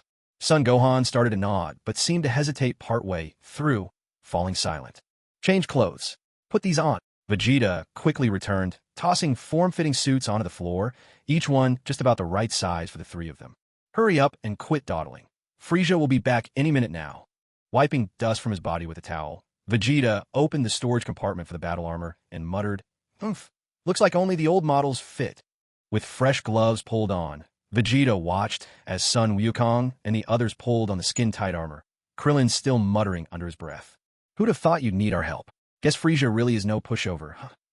"Dad, I'm feeling kind of nervous," Gohan admitted, though his hands didn't hesitate in pulling on the new outfit. "Oomph, do I look like I need your help? Just because I'm not killing you doesn't mean you can push your luck and mistake me for being kind." Vegeta threw them a scornful glance, then fetched out the protective suits once he saw they were almost dressed. "Put the protective suits on as well. Good thing some of you are runts." Vegeta's eyes flicked to Krillin and Gohan. Goku eyed the suit disapprovingly and muttered, "This is too small. How am I supposed to squeeze into this? It stretches." "The material is really elastic," Vegeta replied, already growing impatient. "Wow." Gohan pulled the suit, and it instantly grew larger in his hands. "It's true. Amazing. Are the gloves and boots made of the same fabric?" Krillin asked, tugging the headpiece over his head. "Yeah. These are so light, they hardly feel like anything at all," Krillin exclaimed once he finished changing. "Can't believe you've got gear this good. But why do yours and Goku's both seem designed for more freedom of movement at the shoulders?" Krillin asked, a little dissatisfied as he fingered the vest at his shoulder. Vegeta crossed his arms and looked unimpressed. "Mine is the old style. They don't come in your sizes. Uncle Krillin, I don't feel any restriction at the shoulders." Gohan, oblivious to Krillin's fashion concerns, lifted his arms and marveled at the suit's flexibility. Goku inspected himself in the mirror, brows furrowed awkwardly. He still preferred his own clothes, but those were on Bulma's spaceship, and going back and forth was such a hassle. Meanwhile, on the other side, Nail was hunched over, battered from head to toe, gasping for breath. "Just give up already. With your right arm useless, how do you expect to win? Tell me now, or do I turn the stones back into Dragon Balls?" Frieza stood coolly, his right hand behind his back, words as icy as his demeanor. With a cry of defiance, Nail lifted his left hand and unleashed a ki blast toward Frieza. A cloud of smoke and dust burst forth, but when it cleared, Frieza stood completely unscathed. "Is that your last-ditch effort?" As the smoke drifted away, Frieza's patience wore thin, and he looked down at the shaken and exhausted Nail. "I just don't get it. You know resistance is pointless, so why not give up?" With those words, Frieza vanished in a blink. With a brutal swish, Frieza suddenly appeared before Nail and struck him across the face. "Aff!" Nail cried out in agony. "This is your final warning. Tell me how to restore the Dragon Balls. Now, or I won't be so merciful next time." Every syllable Frieza uttered was coated in frost. "Oomph. I already told you. With the Grand Elders passing, the Dragon Balls have lost their power." Nail lay sprawled on the ground, his face smeared with blood. His eyes were empty, and his voice trailed off in a mutter. "Just kill me. I should go join the Grand Elder. It's all because of you." He blamed them for failing to guard the Grand Elder until the very end. These damn outsiders. "So you want to die?" Frieza listened for a moment, then suddenly burst into loud laughter. "Well, I'll leave you suffering, barely alive." A shrill beep echoed from Frieza's scouter. He glanced at it. "Huh, where are the members of the Ginyu Force?" "Don't tell me they've been eliminated." Frieza paid no more attention to the barely breathing Nail on the ground and soared off toward his spaceship at high speed. "Damn that Vegeta and those Earthlings. They actually stole my Dragon Balls and made a wish. I'll kill them all."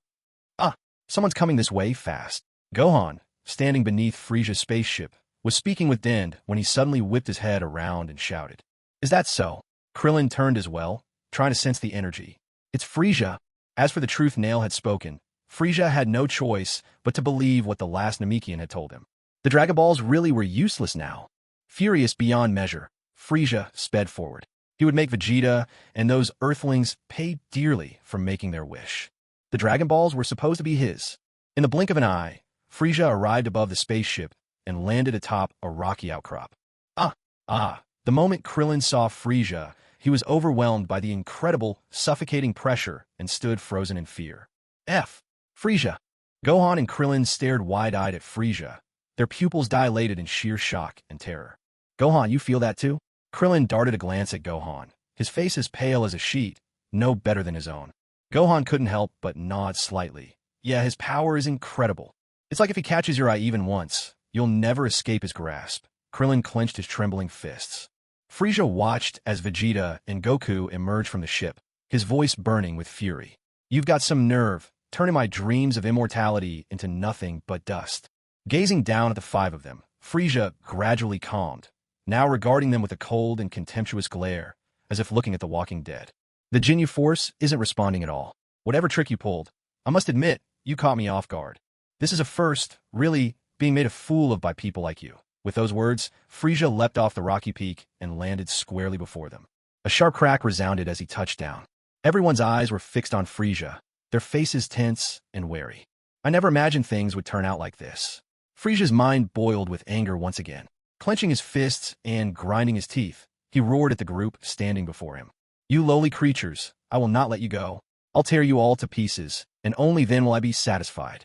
Seeing Frieza seething with rage, Din swiftly scurried away, taking shelter under a distant boulder.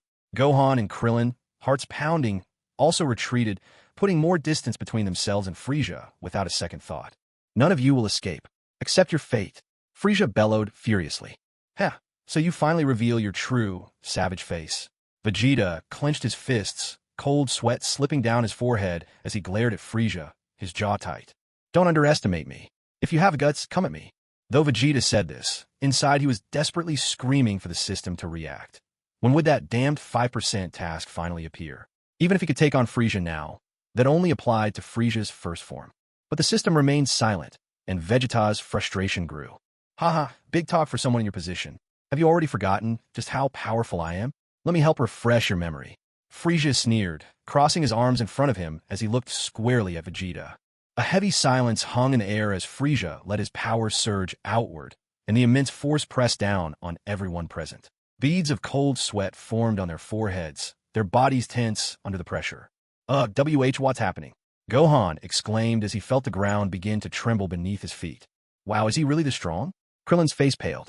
Vegeta stared fixedly at Frieza, teeth clenched.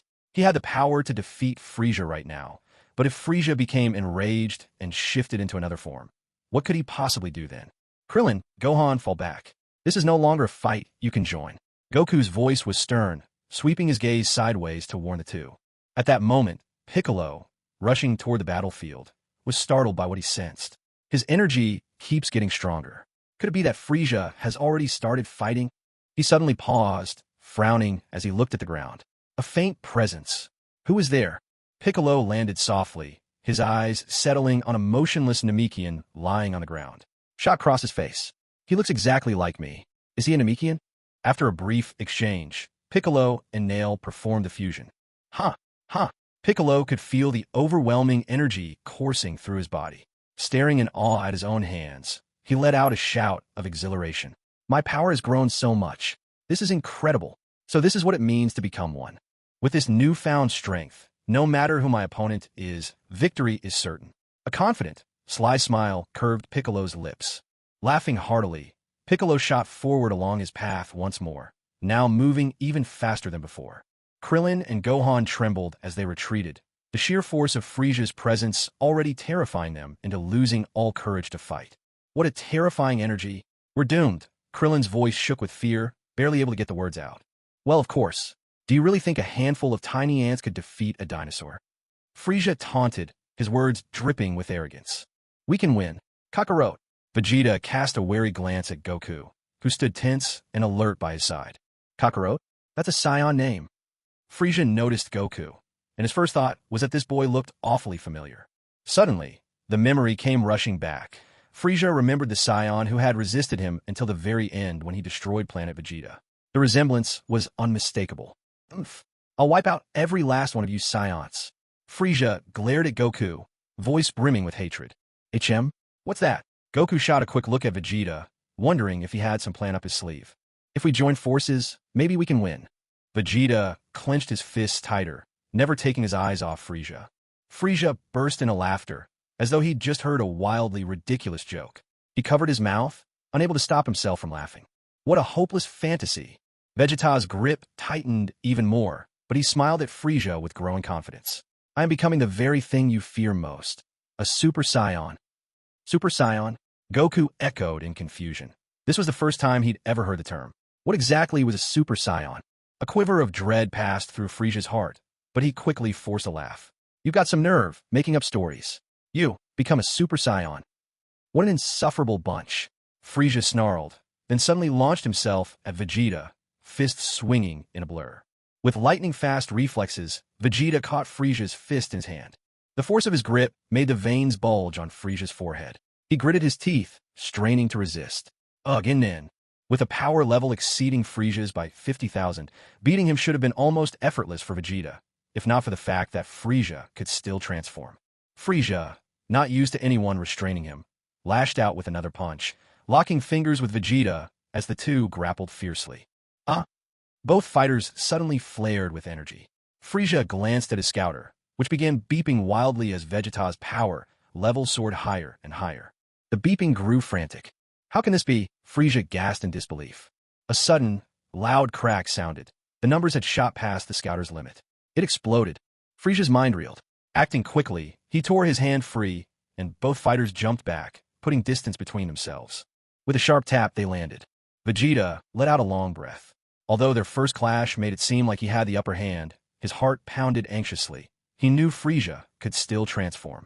"HM, it seems you weren't exaggerating after all," Frieza remarked with a hint of admiration in his voice. Watching as Vegeta managed to hold his own against Frieza all by himself, Gohan secretly wondered, maybe even without Dad joining forces with Vegeta, Vegeta might actually win. Has Vegeta already broken through his own limits? But Frieza still looks so calm, thoughtful and serious. Goku's gaze shifted from Vegeta to rest on Frieza. There's no way Frieza is showing everything he's got. He must still be hiding something up his sleeve. "Vegeta, you've really surprised me. In that case, let me show you all my true form." Frieza felt as if his sense of superiority had been insulted.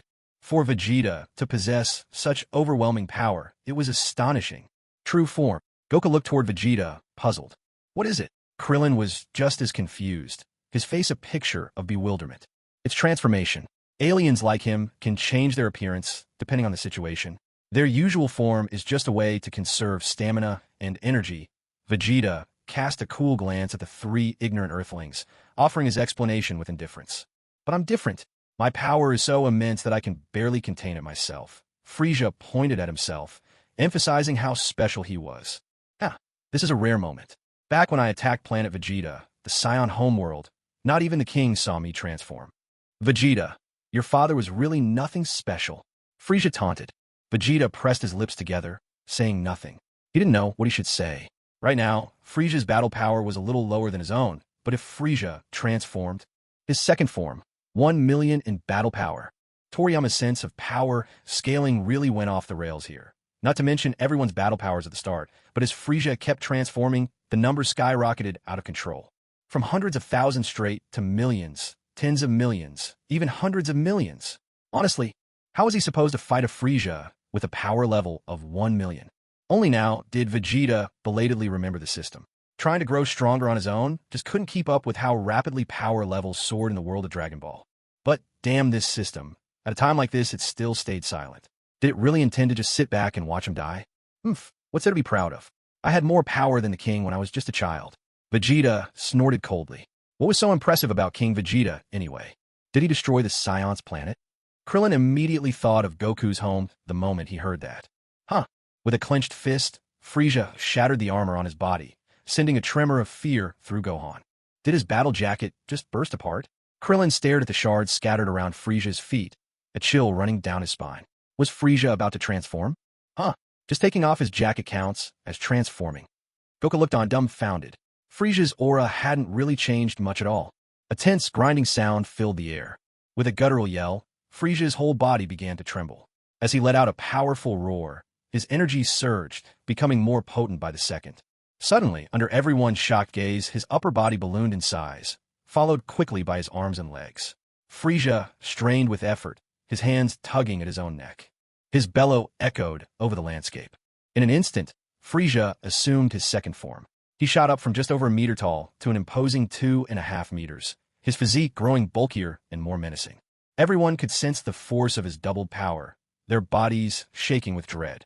Vegeta felt a cold sweat break out, the sensation eerily reminiscent of facing down a tank with his bare hands in a previous life. Goku furrowed his brow.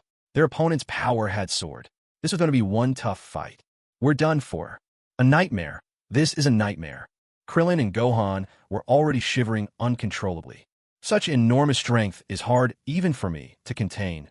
Frieza eyed his stunned audience, then lobbed another chilling piece of news their way. If you want to know, my power at this moment is well above 1 million. Damn it, Vegeta gritted his teeth in frustration. He knew. He didn't need Frieza to spell it out like this.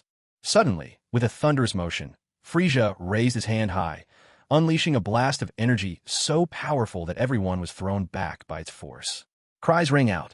Then, Krillin's voice broke in worry. With Frieza at the center, a vast expanse thousands of miles across exploded in a heartbeat. The earth disappeared, and seawater rushed in, flooding what was left of the sunken land. Waves crashed as the fighters floated awkwardly in midair, watching shattered rocks scatter and plunge into the ocean below. Vegeta righted himself quickly in the air. Goku, holding Gohan, stabilized himself close by Vegeta's side. Gohan poked his head out, scanning the area. Uncle Krillin? Din. We're here, came Krillin's weak voice from behind Goku a moment later. Oomph. You sure are quick to run. All around, raging seawater surged. Only Frieza stood with solid ground beneath his feet, hands on his hips, eyeing the group floating above. That was merely a little greeting. Now you should understand. My strength is far beyond what you could ever imagine. Frieza boasted, his eyes flickering back and forth between his opponents. Who should I deal with first? Let's start with you. Watching as Frieza soared into the sky, everyone was momentarily stunned by his incredible speed. He was simply too fast. In the blink of an eye, Frieza appeared right in front of them, and one of the horns on his head had already pierced straight into Krillin's left side.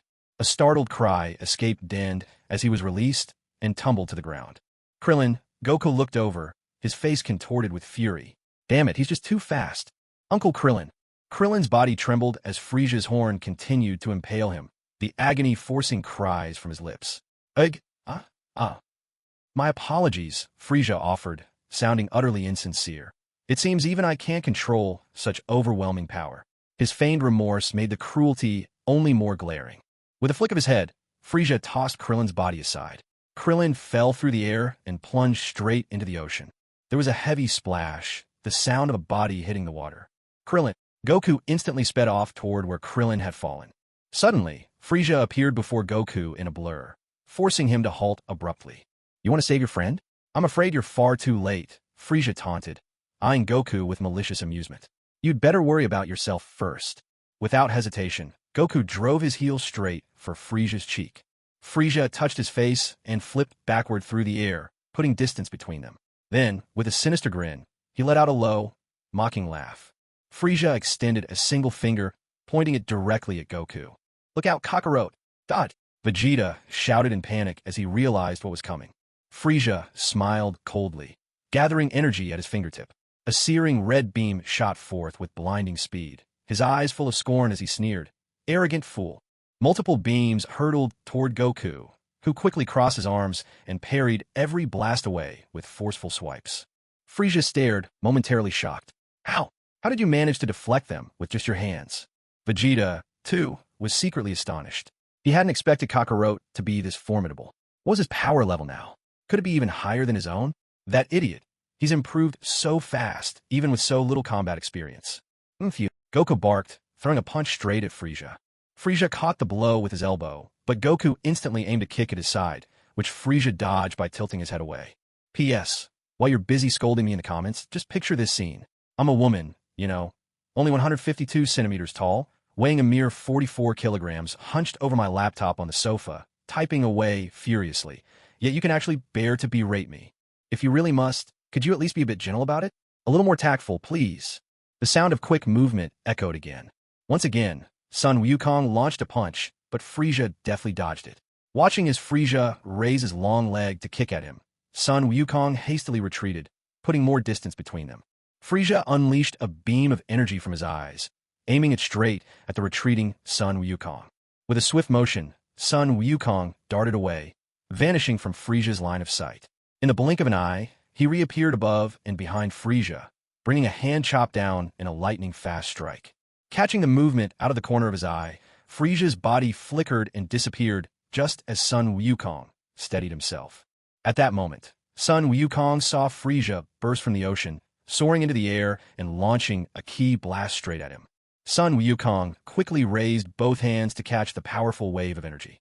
The force behind the blast sent him skidding backwards, his feet carving two deep grooves into the ground as he struggled to hold his ground. Gritting his teeth, Sun Wukong strained to brace himself, but the overwhelming power relentlessly pushed him back. Only when he crashed into a mountainside, tearing it in two with the force of his retreat, did he finally manage to halt Frieza's ki blast. With all his strength, Sun Wukong hurled the energy upwards into the sky. Hot, so hot. That hurts. Sun Wukong blew on his palms, trying to cool the burning pain while debris rained down around him. Everyone watched his reaction in speechless amazement. I must say, I'm impressed. Your strength appears to far surpass Vegeta's. Frieza crossed his arms, studying Sun Wukong. But don't think for a second that you can defeat me. Oh, really? Well, how can we know unless we put to the test? Sun Wukong met Frieza's gaze, clenching his fists in anticipation. Ever since King Kai warned him, he'd been itching to see how he measured up against Frieza. His excitement was impossible to contain. Meanwhile, hearing Sun Wukong's name called out, he turned and spotted Den pulling Kuririn out of the water. He's okay, he's alive. Den called reassuringly to Gohan. Still rushing to the battlefield, Piccolo gritted his teeth and sped up. Hold on, Gohan, I'm coming. Such big talk. Very well. Frieza's eyes flashed with menace, and the ground beneath Sun Wukong exploded without warning. In a flash, Sun Wukong darted above Frieza, locking eyes with his opponent, and shouted attack. With a fierce glare, Sun Wukong's invisible power sent Frieza hurtling downwards, crashing toward the sea. Just as Frieza was about to plunge into the water, he vanished once again. He actually dodged my attack, Sun Wukong exclaimed, instantly spinning to look behind him, only to see Frieza swinging a kick at him. The blow sent Sun Wukong flying, plunging into the ocean with a tremendous splash. The impact sent torrents of water spiraling outward in a vast circle as the sea churned wildly around him. Ow, that really hurts. Sun Wukong plunged quickly through the seawater. He steadied himself, wrapped his arms around his chest, held his breath, and began to think. Come on up. That hit didn't do any real damage to you. Hovering in midair, Frieza looked down at the surface of the sea and called out. Sun Wukong soon formulated a plan. Frieza seemed unable to sense energy to track his opponent. He relied entirely on sight. Nearby in the sky, Vegeta clenched his fists tightly as he watched the battle, silently petitioning the system in his mind. When are you going to give me the last mission? I'm already at 95%. Can't you give me the Super Saiyan imitation at least? With 100%, you can activate Super Saiyan. Imitations? That's not happening. The system's reply left Vegeta frustrated. Why aren't you coming up? Don't tell me you're scared. Frieza sneered, eyeing the perfectly still sea. Ready, go. Sun Wukong raised his right hand, sending an energy blast shooting straight up out of the water. The disturbance caught Frieza's attention, and he instinctively rushed after it, barely dodging the energy blast. That's not him. Over here. As the sea's surface rippled again, Frieza stretched out his hand to strike. But another energy blast rocketed into the sky. Skimming past this one too, Frieza narrowly avoided it. Not that either. Ah-ya. Sun Wukong's leg shot out, delivering a powerful kick directly into Frieza's back. Boom! Smack! Caught completely off guard, Frieza crashed headlong into a massive mountainside, bursting through solid rock and leaving a deep gorge carve in his wake as he slid far into the distance. Wow! Whoa! Gohan couldn't help gasping in awe at the sight. Amazing! Krillin, lying on the ground while Den healed him, marveled at the battle from afar. We did it! Sun Wukong cried out joyfully. Vegeta gritted his teeth, his eyes locked on Frieza as he was knocked away. As expected, at this moment, Kakarot was even stronger than he was. Despite all his hard work and training, what exactly was he doing wrong? Hissing softly, Frieza rose from the heap of shattered rock, bending slightly as he twisted his neck. A low, chilling chuckle escaped him. Uneasy sweat trickled down Sun Wukong's brow. Frieza looked completely unscathed. Brushing off the dust from his body, Frieza spoke. I didn't expect you to be this impressive. Except for my own parents, you're the first one to ever get me dirty. This is the very first time in my life I've felt this excited. Now, how should I deal with you? Frieza's gaze landed squarely on Sun Wukong. Oh no. Beads of cold sweat continued to slide down Sun Wukong's face. Could Frieza really get even stronger? It seems I'll have to really stretch myself this time. Frieza extended both hands, staring intently at Sun Wukong. Humph, Goku, it seems you don't have much choice this time, either. Piccolo had arrived, hovering in midair, his cape billowing in the wind. Piccolo, we've been waiting for you. Gohan's face lit up with delight at the sight of Piccolo. So that's Frieza? Huh? He certainly looks formidable. With his arms crossed, Piccolo eyed Frieza in the distance. So it's you. Vegeta snorted, though inwardly, he bristled with anger.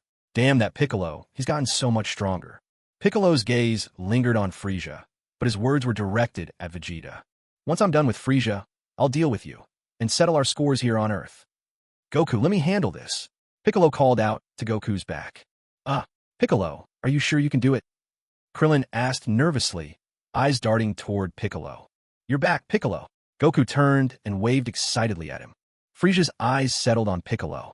So, there's an Namekian still alive, but you feel rather different from the others. Goku, let's switch. Leave this to me. I can take care of him on my own. Such bravado from Piccolo left everyone stunned. Frieza broke into laughter. You really believe that's all I'm capable of, don't you? Goku, retreating, looked questioningly at Frieza. I want despair to consume your hearts. Feel the hopelessness. There's nothing you can do. Frieza placed his hands on his hips, raising 2 fingers. Each transformation makes me far more powerful, and I can transform twice more. What? Goku gasped in disbelief. Huh? What did he just say? Krillin, momentarily distracted, glanced in confusion at Gohan. Gohan's mouth hung open, his whole body trembling. Frieza said he still has 2 transformations left. Krillin's eyes widened, his face drained of all color. You ought to feel honored. You were the first to witness my transformation. Frieza's laughter echoed across the battlefield. Let me show you Frieza's second form. This is in fact the 3rd stage. And no, it can't be. Frieza roared with ferocity. His head elongated as horns sprouted, muscles bulged further, his back arched, and his body grew even more monstrous. He was now uglier and more imposing than ever. A menacing crack resounded. Thank you for your patience. Now, let the next round begin. So, who will step up first? Frieza's gaze swept back and forth between Piccolo and Goku. Sensing Frieza's ki, which was now far greater than his own, Piccolo was quietly horrified. What kind of monster is this?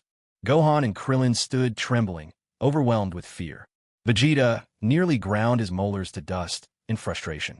That bastard Frieza, by now, his battle power must have reached over 2 million. Meanwhile, Vegeta himself was still stuck at around 500,000, forced to watch helplessly, utterly powerless. To me, he doesn't seem any different. Krillin, whose power level hovered at a mere 20 or 30,000, couldn't sense the terror that Frieza had become. No, his latent strength has expanded greatly. He's an entirely different being from before. Goku clenched his fists, his eyes fixed on Frieza, anxiety writ large on his face. He's so calm now. Beads of cold sweat rolled down Vegeta's forehead, one after another. And all of the wounds he had just moments ago, they've completely healed. Gohan's lips pressed together in dread. Even his words trembled. Piccolo shrugged off his weighted cloak. Frieza looked on and let out a mocking laugh. Shedding heavy armor, getting ready to fight at your best. But tell me, do you really think a change of clothes is enough to make you my equal? Frieza shot upward, storming straight for Piccolo with astounding speed. In a flash, Piccolo hastily retreated. The two darted through the air, a blur of pursuit and evasion. As for speed, you'll never catch me, Piccolo declared in self-assurance, only for his eyes to widen abruptly in shock as he skidded to a halt. How can this be? Frieza now hovered nonchalantly in front of him, arms folded across his chest. Hello there. We meet again. Yeah. Frieza extended 2 fingers and unleashed a twin death beam straight at Piccolo's left knee. Piccolo's trousers split at the knee, flesh and blood flew, and crimson poured freely. Piccolo howled in agony, unable to stifle the cry. Yeah, Frieza aimed again. Piccolo tried to dodge, but Frieza was faster. The next double death beam slammed into Piccolo's chest. A rapid succession of blows followed. Piccolo's body shook with every hit, screams tearing from his throat as Frieza's hands fired volley after volley of death beams, relentless and merciless. It was as if Piccolo were being riddled with bullets, flesh, and blood spraying in all directions. Mangled, instantly reduced to a tattered wreck. He can't fight back at all. Krillin stared, dumbfounded, cold sweat soaking through the back of his shirt. Vegeta's teeth clenched tighter. So much for heroic glory. Gone in the blink of an eye. Stop it. Goku shot toward Piccolo, desperate to intervene. Uncle e Piccolo. Gohan was right behind him, frantic with worry. Gohan, Krillin cried out, and, anxious and desperate, tried to follow. System notification, new task issued. The host must have Krillin severely injure him. Upon completion, Super Saiyan 1 bloodline activation will reach 100%. It's here. Vegeta's eyes flashed at the system's voice. As Krillin tried to fly away, Vegeta seized him firmly. He no longer cared why the system had issued such a task. As long as it could trigger his transformation into a Super Saiyan, that was all that mattered. After all, that meant a 50-fold boost in power. A sharp smack echoed through the air. What are you doing? Krillin spun around, shouting at Vegeta in alarm. You hurt me. Now, put me on the brink of death. Vegeta's tone was nothing short of commanding. If he could just complete this last step, he'd become a Super Saiyan. Then he'd have the power to defeat Frieza, and everyone else here would be nothing but trash. Meanwhile, Piccolo was still enduring Frieza's relentless assault as Goku rushed forward, delivering a fierce kick aimed at Frieza. With a powerful shout, Goku attacked. In a sudden burst of movement, Frieza easily leapt out of harm's way, while Gohan caught Piccolo as he tumbled. You bastard! Goku glared furiously, and in the next instant, his entire body was engulfed in a blazing aura of red energy. Haim! Goku placed his hands at his waist, gathering power. He unleashed the energy in a tremendous wave that surged toward Frieza, pinning him down under its awesome pressure. Frieza struggled desperately to hold it back. The battlefield rumbled with shouts and straining effort. Goku poured every ounce of his strength into the attack, hoping to wipe out Frieza in a single blow. Frieza, pressed by the force, began to plummet toward the ground, the energy blast trailing smoke and dust in its wake. Come on, Goku! Krillin shielded himself from the swirling debris, shouting to spur Goku on. Bolstered by the encouragement, Goku pressed harder. Yet, just as Gohan clung to Piccolo, believing Goku was moments away from victory, everything changed. With sudden force, Frieza braced himself, and using all four limbs, kicked the Kamehameha right back at Goku. Goku cried out, barely dodging as his own attack hurtled toward him. Left panting and exhausted, he stared warily at Frieza. Frieza, his voice trembling, sneered, Hey you, who knew you could bring out such power? The effort of blocking the attack had cost him everything he had. Damn it, even the Kamehameha couldn't take him down. Goku looked dismayed. Saiyans, it seems all of you must be wiped out. I won't give you a single chance to become Super Saiyans. Frieza glowered at his own trembling hands, teeth clenched. Since it's come to this, let me show you my true form for the first and last time. This, you should consider an honor. Upon hearing those words, Vegeta grabbed Krillin by the collar. You idiot! Don't you know the unique trait of Saiyans? Every time a Saiyan cheats death, his power grows tremendously. So hurry up and leave me near death. Beating myself up won't work. Baldy, hurry up now. Vegeta roared at Krillin, urging him on. Just a single hit, and he could transform into a Super Saiyan. What a deal, there was no way to lose. Besides, he now possessed an immortal body, although he wasn't quite sure just how far this immortality extended. Once he became a Super Saiyan, his first act would be to annihilate Frieza, avenging all those Saiyans whom Vegeta never ceased to mourn. From that moment on, he would no longer be the perennial runner-up. As Frieza, standing on the ground, began to unleash his fury once more, powering up toward his final form, Krillin pressed his lips together and, with Vegeta urging him on, fired a blast of energy straight at him. Hurry up! Under Vegeta's anxious prodding, the blast punched clean through his chest. Damn it! Couldn't you have at least given me some warning? Sensing Krillin's energy, Gohan turned in surprise. What? Hidden at the foot of the mountain, Dend was utterly stunned by the scene. What were they doing? Why did Krillin suddenly attack Vegeta? Was it really a good idea to be fighting amongst themselves at a time like this? I'm about to become a Super Saiyan. Vegeta bellowed with laughter, spitting out mouthfuls of blood as he collapsed to the ground. At that very moment, the voice of the system echoed in his mind. System mission complete. Host has been gravely injured by Krillin as required. Reward: Super Saiyan bloodline activation at 100%. Host may now transform into Super Saiyan at will. A raw, guttural wail tore from his lips. At the same time, Frieza's power surged violently, his entire body cracking with the sound of shifting bones as he rapidly transformed into his final form. Why did Uncle Krillin attack Vegeta? Gohan's face was clouded with confusion and concern. Gohan, we need to get out of here. Piccolo managed to speak through his pain, his heart stirred with emotion. To think you all worked so hard to gather the Dragon Balls just to bring me back. But now I may not be much help. Gohan struggled to support Piccolo, moving him as best he could. Don't worry, Uncle Piccolo. Din will find a way to heal you.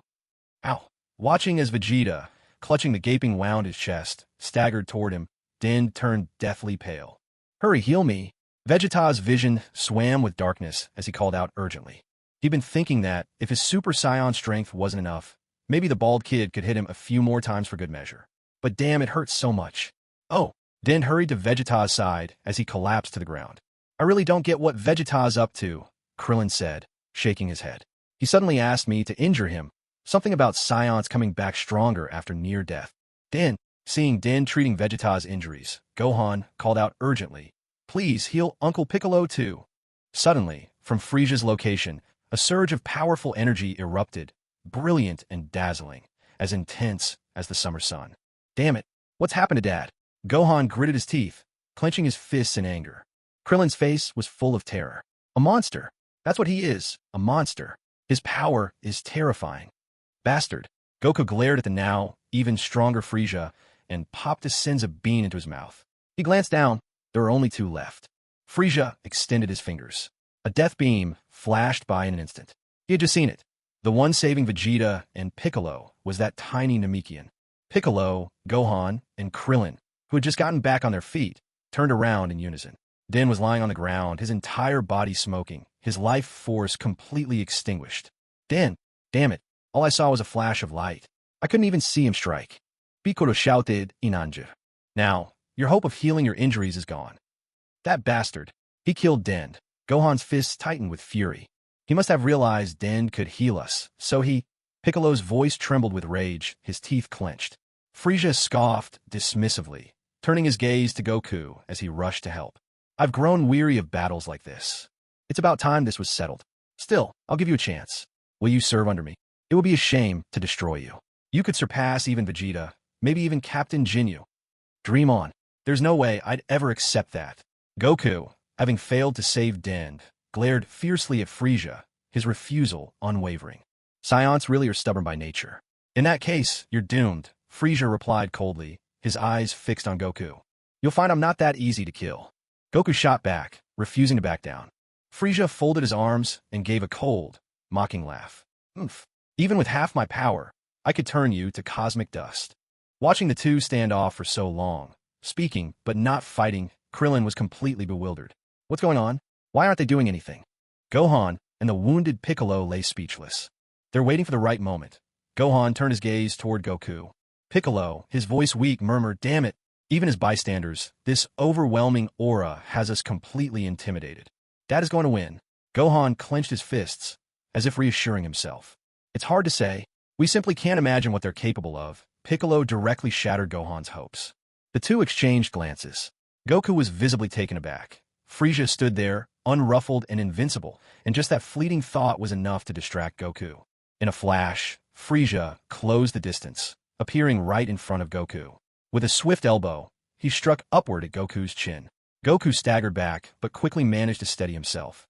A thin line of blood trickled from the corner of Goku's mouth. He glanced at Frieza, who was still standing motionless, and found himself at a loss for words. He's really putting on a show. Frieza shot a glance at Goku out of the corner of his eye and curled his lips into a cold smile. In the next instant, he lashed out with a sweeping kick, forcing Goku to frantically dodge. But Goku wasn't fast enough. Frieza's tail looped around Goku's neck, tightening mercilessly. Goku choked, gasping for breath. With sharp force, Frieza landed another brutal elbow to Goku's chest. Goku cried out in pain, then desperately clamped his teeth down on Frieza's tail. Frieza recoiled from the pain, clutching his tail and glaring at Goku with fiery anger. But Goku's fists were already hurtling toward Frieza from behind. Without so much as a glance, Frieza shifted his weight to the right and swung his leg backwards, slamming his foot squarely into Goku's face. The blow sent Goku hurtling through the air. He crashed through a mountainside and tore a deep trench into the ground as he landed. Goku trembled all over, panting heavily as he forced himself to stand. He reached for his nose. Blood was streaming down in torrents. Frieza watched with mockery dancing in his eyes. "Looks like you're almost finished," he taunted. Krillin could only gape, speechless. The difference in their power is just too great, Piccolo managed, turning his head with effort to watch the battle. "My goodness, I never imagined." Even King Kai, who was closely following the fight, spoke up, and now his voice was shaking. "Frieza is just that powerful." "Don't worry, Goku's going to win," Tien declared with arms folded, full of conviction. "Don't forget about the Kaioken. He can handle Kaioken times 10 now." "That's right," Yamcha nodded, clenching his fists without a trace of doubt. But the sad truth is, King Kai's face darkened, and his next words stunned everyone. "He's been using Kaioken times 10 this entire time." What? It was as if lightning had struck the group, leaving them all in shock. "That's why I've been warning him all along. He should never have faced Frieza." And Frieza, he's not even using half his power. Cold sweat gathered on King Kai's forehead. This universe is doomed. Once again, Frieza smashed his elbow into Goku, sending him flying. Another thunderous impact followed. Sun Wukong struggled to get back on his feet, but Frieza merely curled his lips into a smile. A crimson beam flickered at his fingertip as he swept his hand toward where Sun Wukong was. Sun Wukong was startled, his face filled with alarm. He hurriedly shielded his face and leapt aside to dodge. Shards of stone flew everywhere, and when Sun Wukong finally uncovered his eyes, he saw the result. The ground was split by a narrow rift stretching as far as the eye could see, and in the distance, seawater constantly poured into this deep gash. Sun Wukong was utterly astonished. "What a powerful technique. I've told you before. I have the power to erase this entire planet. I destroyed planet Vegeta myself," Frieza sneered. "This is bad." Sun Wukong lowered his head, gritting his teeth. "I can't beat him." He clenched his jaw even tighter and summoned all his strength, preparing for one desperate move. He would use the Kaioken times 20. Sensing Sun Wukong's power double yet again, Frieza was genuinely surprised. This guy was still growing stronger. With a primal roar, Sun Wukong charged headlong at Frieza. Caught off guard, Frieza took a solid punch. Seeing Frieza hurled backward, Sun Wukong relentlessly pursued, cradling his hands at his waist. Meh. A massive Kamehameha wave thundered toward Frieza. Frieza reached out with one hand, straining to block. Frieza gritted his teeth against the onslaught, but soon his figure was engulfed entirely by the energy wave. Sun Wukong, battered and trembling, struggled to catch his breath. Even Kaioken times 20 was more than his body could endure. He stared grimly at the sky above, watching as the light faded and the smoke cleared. Frieza was still floating there, barely scratched, suffering only superficial wounds. "We're finished." Sun Wukong's pupils shrank in disbelief. Even the Kaioken times 20 hadn't made a dent. Gohan stood in stunned silence, unable to form words. It's unbelievable." Krillin's knees buckled, dropping him to the ground in despair. Goku's attack was so powerful, and it still couldn't hurt Frieza. Dad's energy is beginning to fade. Gohan stood there, numb with shock, cold sweat streaming freely down his brow and soaking his eyes. How can someone like this even exist? Krillin's entire body began to tremble. He felt an overwhelming fear settle in. "It's over." Piccolo's face was grim as he stared unblinking at Frieza. King Kai was right. No matter what, we shouldn't have confronted Frieza. Struggling to bear the backlash of the Kaioken times 20, Sun Wukong braced his hands against the ground. He couldn't even manage to stand. That was way too close just now. That guy has some terrifying power. Floating high above, Frieza looked down and couldn't help but sigh in disbelief. Then, glancing at the wound on his arm, he clenched his fist in anger. "Saiyan." Frieza dove down, landing right in front of Goku. Seeing Goku barely managing to stand, Frieza ground his teeth and growled, "You little brat. You hurt me." Frieza lunged at Goku, ramming straight into him. "Now, you'll see what real pain feels like." Goku was knocked flying, crashing heavily to the ground and skidding to a halt, leaving a deep groove in the earth. He panted for breath, struggling to get up, but his body trembled uncontrollably. Frieza, meanwhile, approached with an air of elegance, stepping briskly until he stood over Goku. He lifted his leg and kicked out, beating Goku mercilessly without a hint of restraint. A dull thud sounded, then another sharp smack. Weren't you acting tough just a moment ago? What happened now? Not so cocky anymore, are you? Frieza taunted, frowning down at Goku, who lay half-conscious at his feet. Enough, you monster! Gohan shouted in outrage, charging at Frieza with a wild yell. Seeing Gohan rush in, Krillin hurried to follow, aiming a kick at Frieza. Hey, you fiend! Piccolo, not to be left behind, darted forward with a chopping motion, shouting with all his might. But none of their attacks landed. Frieza either dodged easily or their blows missed entirely. Even their energy blasts, when they managed to strike him, had no effect whatsoever. Frieza stared back coldly, extending 2 fingers. With a flick, he fired a double beam of lethal energy straight at Gohan. Vegeta, just regaining his senses and rising to a sitting position, caught sight of this. Planting his hand on the ground, he launched himself forward in a blur, kicking Gohan clear of danger. Get out of the way, fool! The death beams streaked by, smashing into a rock face and detonating in a massive explosion. I can't even see his attacks, Krillin muttered, sweat beading on his forehead as the deadly energy swept past him. Gohan lay on the ground, eyes wide with shock and disbelief. Vegeta can actually see Frieza's attacks. He's gotten even stronger. Sweat trickled down Piccolo's face as he watched, inwardly shaken. Thank you for saving me, Gohan said, getting to his feet. Vegeta didn't spare him a glance, keeping his eyes locked on Frieza. Don't get the wrong idea. I didn't save you. I just didn't want you to miss my brilliant performance. Do you really think you can defeat Frieza? Piccolo asked, turning to him. Vegeta let out a cold laugh. You 3, stand back and stay out of my way. He strode forward, smirking as he faced Frieza. Vegeta, you look so confident. Don't tell me you're so terrified that you've lost your mind. Frieza scoffed, eyeing Vegeta's arrogance with thinly veiled mockery. Don't get so cocky, Frieza. I've already become what you fear most, a Super Saiyan. Vegeta proclaimed triumphantly, clenching his fist with pride. For a split second, Frieza was stunned, but he quickly snapped back, sneering at Vegeta. Ha! Surely you must be joking. Vegeta didn't bother with more words. He let out a roar, unleashing his energy in a brilliant surge. His hair began to glow gold, his body bathed in a shimmering golden aura, and his eyes shifted to a pale green, though, in the pursuit of faithfulness to the original, blue is also an option. System, new mission issued. Defeat Frieza, and receive a Super Saiyan bloodline boost to 30% upon completion. Update, host Vegeta, base power level, 1,160,000. Super Saiyan power level, 58 million. Super Saiyan progress bar full. Reward, base power increases to 2 million.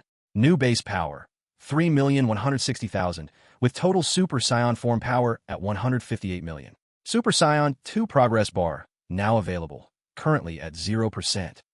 Hearing the first part of the system notification, Vegeta stalled for heartbeat.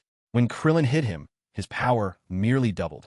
But after evolving into a Super Saiyan, if it weren't for the system's gift, a staggering 100 million power level, Vegeta probably wouldn't stand a chance against Frieza's final form. Man, relying on this system really is sweet. P.S. Chapter 4. Off to get some beauty sleep. Good night. The power scaling in the Dragon Ball world really is wild. Goku had to push himself to the limit using the Kaioken just to take on Frieza.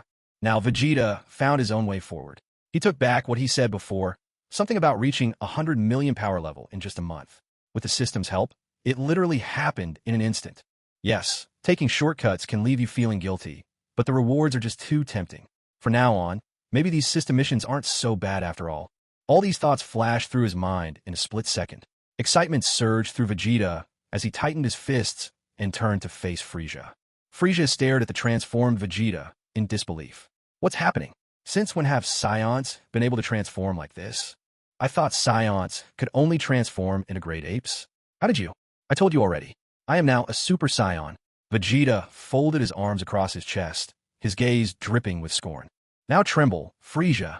With that, Vegeta darted forward, appearing right in front of Frieza in the blink of an eye. You! Frieza gasped, startled to see Vegeta so close, and swung a fist at him. Oomph! Vegeta effortlessly caught Frieza's arm. It's time the Emperor of the Universe was dethroned. Frieza. Frieza struggled desperately to break free from Vegeta's grasp, panicked as he retreated. A sharp crack echoed through the air. Groaning, Frieza managed to put some distance between them, his face a mask of disbelief. How have you become so powerful all of a sudden? Could it be you're really? Frieza, the Super Saiyan you've always feared, the one who would rise up among the Saiyans you slaughtered and forced into servitude, stealing planets for you. Today, I'll make you pay in blood for every debt you owe. It was time to fulfill the wish of the body's original owner. A cold smile curled on Vegeta's lips as he clenched his fists, his voice thundering through the air. After taking over someone else's body, how could he not avenge such a deep-seated hatred? Especially now that he possessed such overwhelming power. With a roar, he launched himself at Frieza, fist swinging with unstoppable violence. So this is a Super Saiyan? Goku frowned, his expression grave as he stared at Vegeta. The power radiating from him was monstrous. Krillin and Gohan hurried to help Goku up, placing a senzu bean into his mouth. What terrifying strength! Piccolo stared in utter shock. As Frieza was knocked high into the air by Vegeta's blow, Vegeta shot after him, raining down hammer-like strikes onto Frieza's back with both fists crossed. Frieza plummeted to the ground, smashing a crater into the earth. With a furious cry and a sudden surge of energy, he blasted the rubble off his battered body. Slowly, Frieza rose into the air, coming to hover directly across for Vegeta. You make it sound so noble, but did those who were killed by the Saiyans deserve to die? And you think you're fit to say that? The Saiyans were wiped out for your ambitions. Vegeta spat to the side in contempt. I'm the one who destroyed them. I simply despise the Saiyans. Frieza sneered, utterly shameless and completely unapologetic. So now it's my turn to destroy you. The look Vegeta gave Frieza was wild, almost gleeful in its madness and anticipation. Destroy me? You're deluding yourself. Have you forgotten? You're nothing but a defeated underling of mine. Frieza scoffed, refusing to believe that Vegeta could surpass him. Even if you truly are a Super Saiyan now, there's no way you can beat me. But reality tore through Frieza's bravado. Without another word, Vegeta unleashed a relentless barrage, mercilessly pummeling Frieza in a one-sided assault. The mere force of their clash forced Goku and the others to retreat again and again until they had no choice but to distance themselves. Damn it, Vegeta, you bastard! Frieza roared in frustration, unable to pinpoint Vegeta's high-speed movements. In a last-ditch effort, he unleashed energy blasts in every direction, indiscriminately laying waste to the land around him. Explosions ripped through the terrain, echoing like thunder, leaving the surface in shambles. Watching from above, Vegeta hovered in the sky, then suddenly appeared in front of Frieza, reaching out and pressing his palm toward him. Frieza, just admit it. You can't beat me, Vegeta declared, and with a surge of his energy, blasted Frieza away. Frieza tumbled helplessly through the air, spinning as he finally managed to steady himself. Gritting his teeth, he glared at Vegeta with burning hatred. Vegeta curled his lips into a smirk, then in a blink appeared before Frieza, landing a quick, forceful punch across his cheek. Before Frieza could react, Vegeta twisted his body, striking again, this time driving his elbow up into Frieza's jaw. Wincing in pain, Frieza caught sight of Vegeta coming at him with another sweeping kick and hurriedly flipped backward to dodge. Incredible. Goku and the others had withdrawn to a safe distance, floating in midair as they watched the battle unfold. Seeing Frieza's acrobatics, Vegeta suddenly launched himself forward, crashing headfirst squarely into Frieza's back. Frieza let out a cry of agony. Groaning, Frieza widened his eyes in fury and unleashed a flurry of punches and kicks at Vegeta, but Vegeta evaded them all with ease. Realizing his attacks were utterly ineffective, Frieza hastily retreated, putting some space between them. Panting hard, he extended a finger and fired a death beam at Vegeta. Vegeta looked on indifferently. As the death beam raced toward him, he simply dodged to the right at the last possible moment. What? You actually dodged it? Frieza shouted in disbelief, sending off another string of death beams. How is this possible? Every single shot missed, as Vegeta slipped effortlessly out of their path. Cursing in frustration, Frieza's whole body trembled. Damn it, if any of those had hit you, you'd be dead by now. Well then, why don't you try to actually hit me? Vegeta scoffed. Frieza froze at the remark, feeling as if invisible slaps were stinging his face. What are you saying? Bah, you're getting far too cocky. I'm going to make you regret this. Frieza roared, firing yet another death beam at Vegeta. But this time, Vegeta didn't even try to dodge. The beam struck him in the face, snapping his head back, but aside from a faint scratch on his chin, he showed no sign of injury, not a single drop of blood. See? Even if you land a hit, it doesn't do a thing to me. Frieza stood with his mouth agape, trembling in shock. Staring at Vegeta, he stammered, barely able to believe it. What are you? Vegeta sneered, his tone mocking. What? Cat got your tongue? Didn't I just tell you? I'm a Saiyan prince who once endured humiliation just to survive, the one who swore to kill you. My hatred for you awakened me into the legendary warrior. Super Saiyan Vegeta. Vegeta clenched his fists and shouted, as if making a silent declaration, his aura blazing with even greater intensity. Frieza gritted his teeth, staring hard at Vegeta. So that's how it is. You really do look a bit like a Super Saiyan. Suddenly, Frieza threw his head back and let out a furious roar, swinging his fists in rage. Damn it! Damn it! He glared at Vegeta with murderous intensity. Never before had anyone dared to humiliate him like this. Vegeta, that wretch, had begged for mercy under his heel for so many years, crawling like a dog at his feet. And now, to think he was being battered by that same dog. Why? How could Vegeta possibly have become a Super Saiyan? Impossible. This must be a nightmare. After all, he, Frieza, was still the most powerful emperor in the entire universe. Frieza. Vegeta spread his arms wide, gathering overwhelming energy, ready to finish Frieza in a single strike. I'd sooner take my own life than let you kill me. By now, Frieza had realized he truly couldn't defeat Vegeta. Anguish twisted his face, and he clenched his fists, speaking with venom. Whatever you like. Vegeta replied coldly, his expression unmoved. There's no way I'll die here. In an instant, Frieza raised both hands high above his head, energy swirling and coalescing between his palms. As he poured more power into it, the blazing sphere grew ever larger, brighter and brighter, until at last he bellowed, "It's you who should die." In the blink of an eye, Vegeta's look of surprise vanished. He darted aside at lightning speed, just as the massive energy ball crashed down onto the ocean's surface, unleashing destruction beyond imagination.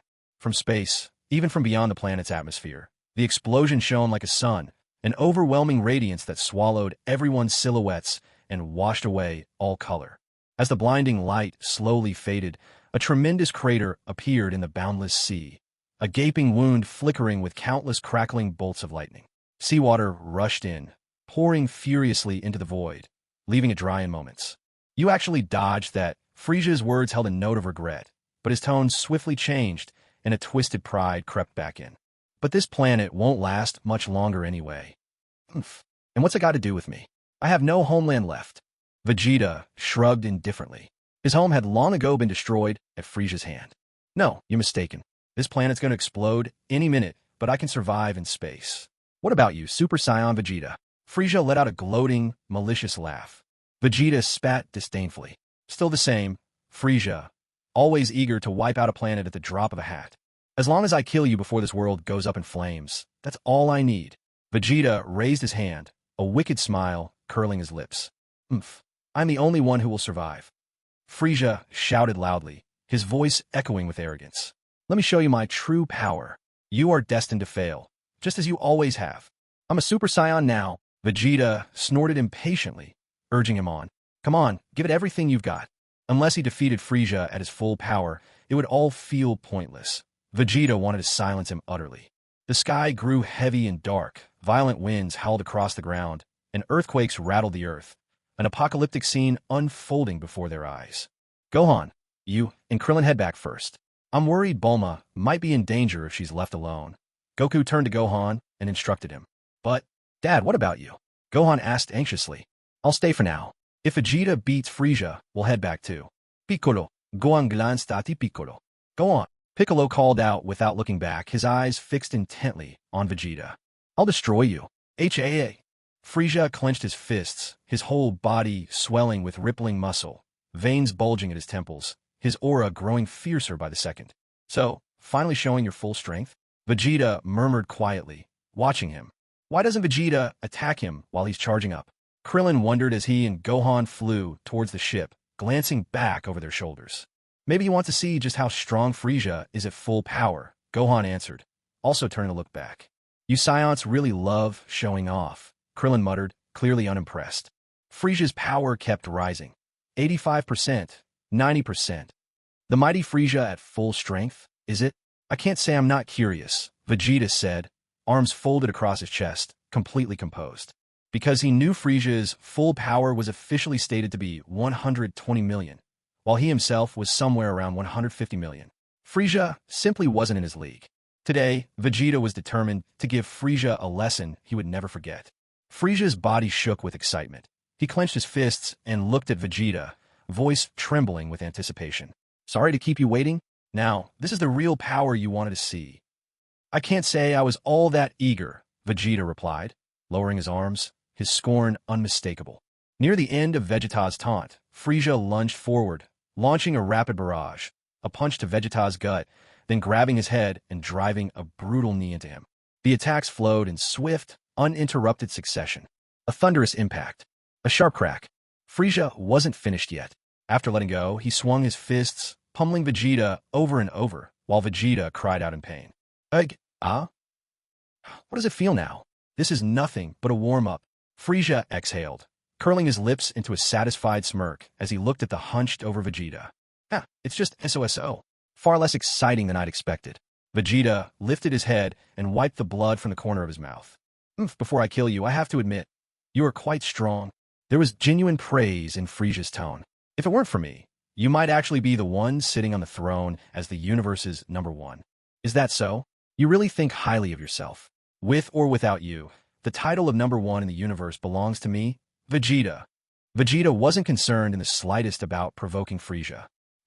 Sure enough, Frieza's fists clenched in fury, and he growled loud enough to try to shake off this bitter truth. Enough with your arrogance. Shut up. Filled with rage, Frieza suddenly took up an offensive stance.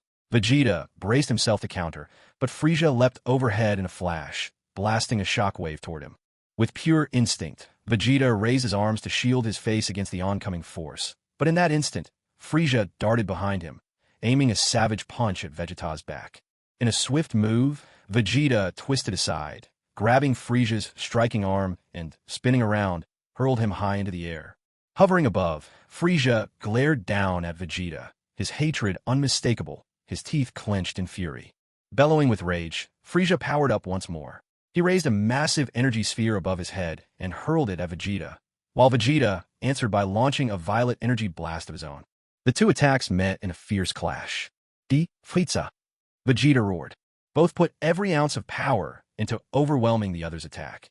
In the end, it was Frieza whose energy began to falter first. Gradually, he was consumed by Vegeta's energy ball, his figure vanishing in the heart of the glowing sphere. At last, I can finally avenge the fallen Saiyans, Vegeta murmured as he let his super Saiyan aura dissipate. With one, Piccolo said in a stunned voice, almost in disbelief. So, the truly terrifying ones have always been the Saiyans? First, he'd been crushed by Goku. Now, Vegeta's overwhelming strength left him in awe. Well done, Vegeta. You saved Namek, Goku called out, fired up with excitement. Vegeta crossed his arms with typical pride, casting a glance at Goku. This guy's hero spotlight had been all but stolen by him, yet he could still praise Vegeta so sincerely. Was Goku just pure-hearted, or just that simple? Kakarot, you can also become a Super Saiyan, as long as you unleash your anger. Vegeta suddenly found himself pitying Goku standing before him. So, out of a rare moment of kindness, he decided to give him some advice. Thinking back on how events originally unfolded, Vegeta realized he could suggest that Kakarot visit Planet Yardrat. After all, instant transmission was his trump card. Oh, and over there is a round, single-person pod left by the Ginyu Force. You could use it to go to Planet Yardrat. You might find a surprise or two waiting for you. I'm off, Vegeta announced, not sparing the two behind him so much as a glance, flying off purposefully in one direction. He'd done his part. Whether Kakarot took his advice or not was up to him. Host, why don't you go with Goku to Planet Yardrat and learn instant transmission too? Isn't that technique incredibly handy? Hearing this, even the system couldn't help but speak up. If I were to learn anything, I'd want something even more advanced than instant transmission. Vegeta replied coolly. Like spatial manipulation. If it had a face, the system would probably be grinning awkwardly. What a wild idea. But just where was he supposed to learn spatial manipulation? Spatial manipulation, really? The system figured it was about time to assign Vegeta a seriously tough mission, just so he learned not to reach for the impossible. Although Frieza's been defeated, Namek, the homeland of the Namekians, is about to vanish. Piccolo sighed, gazing at the barren and ruined land. Hurry, revive Shenron on Earth, and make your wishes, came King Kai's voice, suddenly echoing in Goku's ears. So Frieza's finally dead. I never imagined a Super Saiyan would be this powerful. But why Vegeta?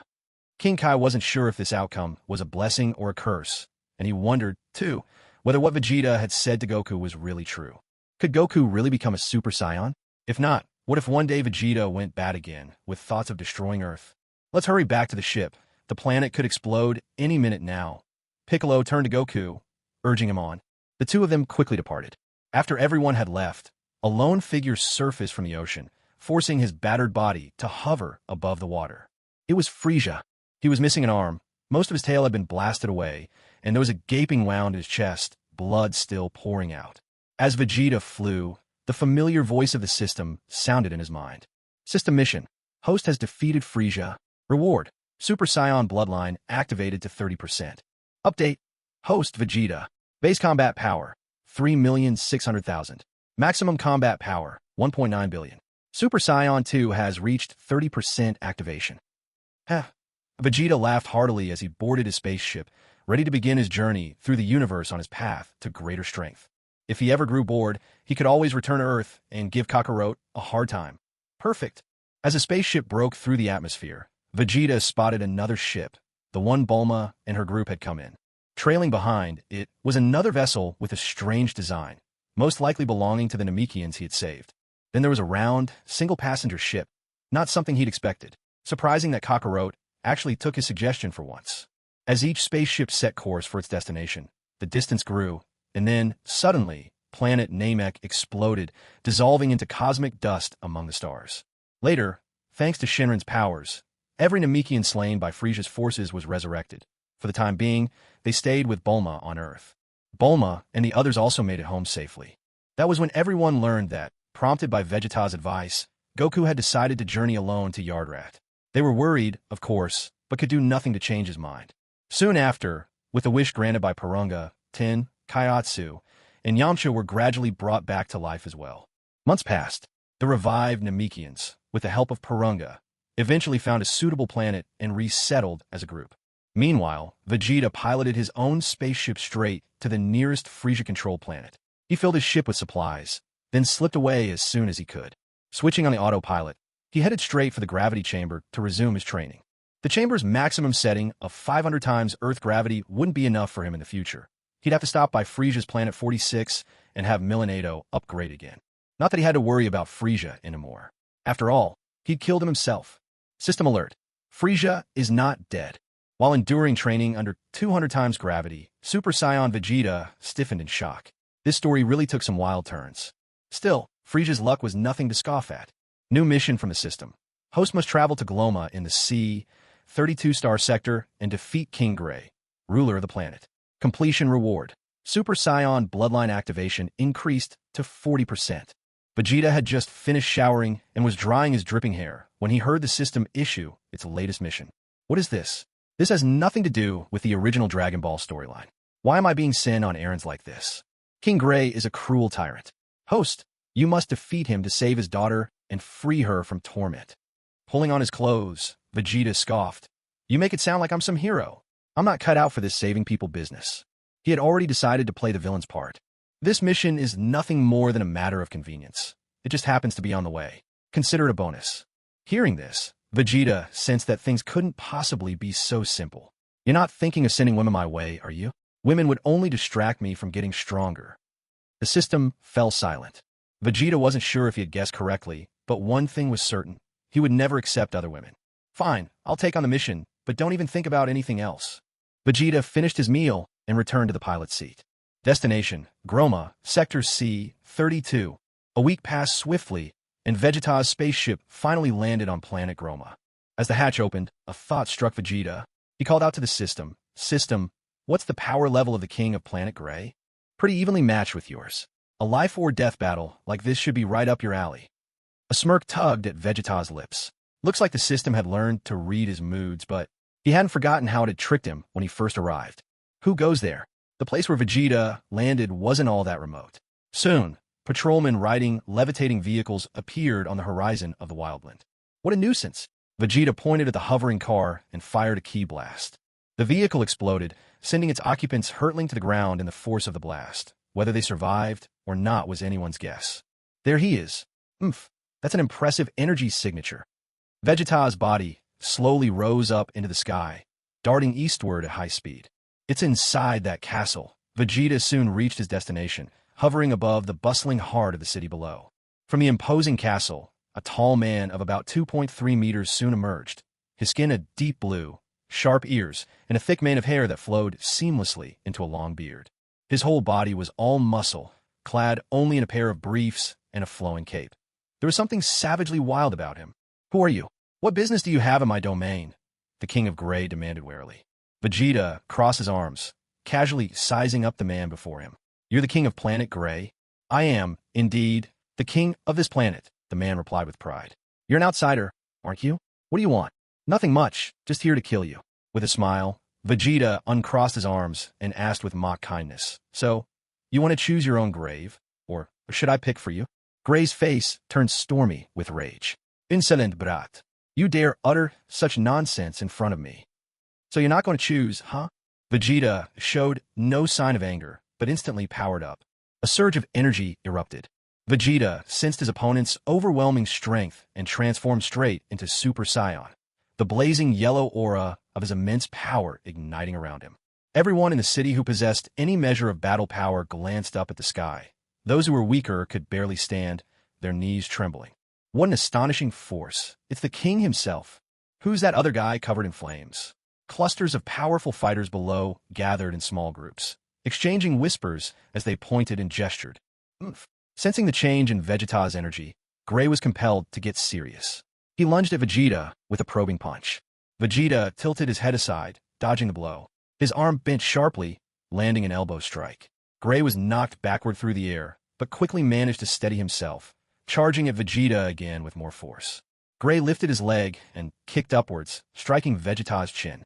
Vegeta flipped backwards through the air, landing steadily. "Impressive." Vegeta rubbed his slightly sore jaw. Gray burst out in hearty laughter. Vegeta threw a fast punch, but Gray evaded the attack, then whipped his right foot towards Vegeta's chest with great force. With quick reflexes, Vegeta slipped behind Gray, jabbing his left fist at Gray's head. But Gray, as if he had eyes in the back of his head, crouched down at just the right moment. Vegeta's right hand followed up, poised to chop at Gray's neck. Gray spun to the left, lifting his leg in a sweeping motion that cracked against Vegeta's waist. Vegeta was sent flying, but he flipped midair, planting his feet on a castle spire to regain momentum, and then propelled himself at Gray once more. The two locked into another fierce exchange, their strength and skill evenly matched. Soon, Vegeta pulled back to put some distance between them. He steadied his left hand against his right arm, gathering his energy. Big bang. Just then, Gray braced his stance, feet spread wide and knees bent, thrusting his hands out as he shouted. He unleashed his psychic power, catching Vegeta's energy blast and hurling it back toward him. "What?" Vegeta was aghast. "Is this power? Energy manipulation?" He dodged the blast at lightning speed, watching as it vanished into the distant sky, his brows furrowed in worry. Was this what the system meant by evenly matched with me? So much for Frieza's so-called Emperor of the Universe. His reputation is starting to seem a bit hollow. The King of Planet Gray can control energy blasts. I forgot to mention it to you, host. Please focus on physical attacks whenever possible. The system's voice echoed in Vegeta's mind. Damn it, you could have told me something so crucial a little sooner. Vegeta watched as Gray dove toward him, quickly bringing his arms up in a defensive cross. They exchanged a flurry of blows, fists, and feet colliding as they battled from midair all the way down to the ground. The crowds who'd been watching the fight overhead now scattered and fled in every direction. Incredible. I never expected you to be so strong. It's been ages since I encountered such an evenly matched opponent. Gray shouted gleefully, excitement in his voice. Damn it all. Vegeta gritted his teeth, growing frustrated. This guy is even stronger than Frieza. Definitely a match for me. But if I can't use energy blasts and have to rely solely on hand-to-hand combat, it's going to be tough to win. Still, the stronger my opponent, the more I rise to the challenge. Vegeta showed not a hint of fear. In fact, his Saiyan blood was boiling with excitement. With a shout, he launched himself at Gray, his fist crashing forward with such force that Gray was sent flying backward, smashing through buildings as he went. The air filled with dust and haze, but suddenly Gray's figure appeared right behind Vegeta. Sensing danger, Vegeta leapt upward, launching himself into the air. Gray sprang up in pursuit, shouting, "Are you a coward? All you do is dodge and weave." Ah! High above, Vegeta clenched his fists, his aura rising explosively, his power surging once more. Is that so? In that case, are you prepared for what's coming? Gray, smirking below, shot up straight at Vegeta. You think shouting louder will make you stronger? He aimed a punch at Vegeta's midsection, but Vegeta crossed his arms to block it, and then, seizing the moment when Gray pulled his arm back, snapped a punch toward Gray's face. Gray raised an arm in defense, but Vegeta's other hand shot forward, launching an energy blast. Gray barely managed to dodge aside. The blast plummeted down to the city below, detonating in a thunderous explosion. In an instant, the streets were left in ruin. Terrified citizens fled in panic, no longer daring to watch the battle. For a brief moment, the screams and explosions from below distracted Vegeta. Gray's elbow crashed up into Vegeta's chin. NGH, this one hurt. Vegeta could feel it. The bastard was purposefully targeting his jaw. Gray then lashed out with a kick, sending Vegeta tumbling from midair to the ground below. Vegeta braced himself with one hand, skidding a great distance along the ruined city streets. Climbing to his feet, Vegeta wiped blood from the corner of his mouth and charged at Gray, who hovered overhead. The two clashed again, exchanging kicks and punches in a furious melee. The longer they fought, the more ferocious Vegeta became. Time and again, his fists hammered Gray's face, leaving Gray battered and bruised. Both warriors were already covered in wounds, breathing hard. After another fierce exchange, they briefly separated. Gray touched the blood at his nose and roared in rage. You. Ignoring Gray's bluster, Vegeta pressed on, gathering his energy, then kicked out with explosive force. Gray, still smoldering with rage, barely had time to react before Vegeta's kick sent him flying, crashing through another building and skidding a long distance, dust and debris billowing after him. Their battle had razed the entire city to ruins. Vegeta's excitement only grew. This was the close-quarter slugfest that Saiyans loved most. Yawa!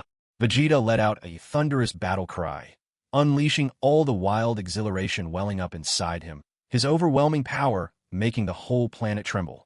Run! Run for your lives! Yeah! The crowd, which had already retreated to a distance of 500 meters, stared at the powerful yellow blaze at the center of the storm in the sky, each person shrinking back even further in fear. Amid the trembling ruins, Gray dashed out, gritting his teeth so hard it sounded like grinding stone. Shocked, he fixed his gaze on Vegeta.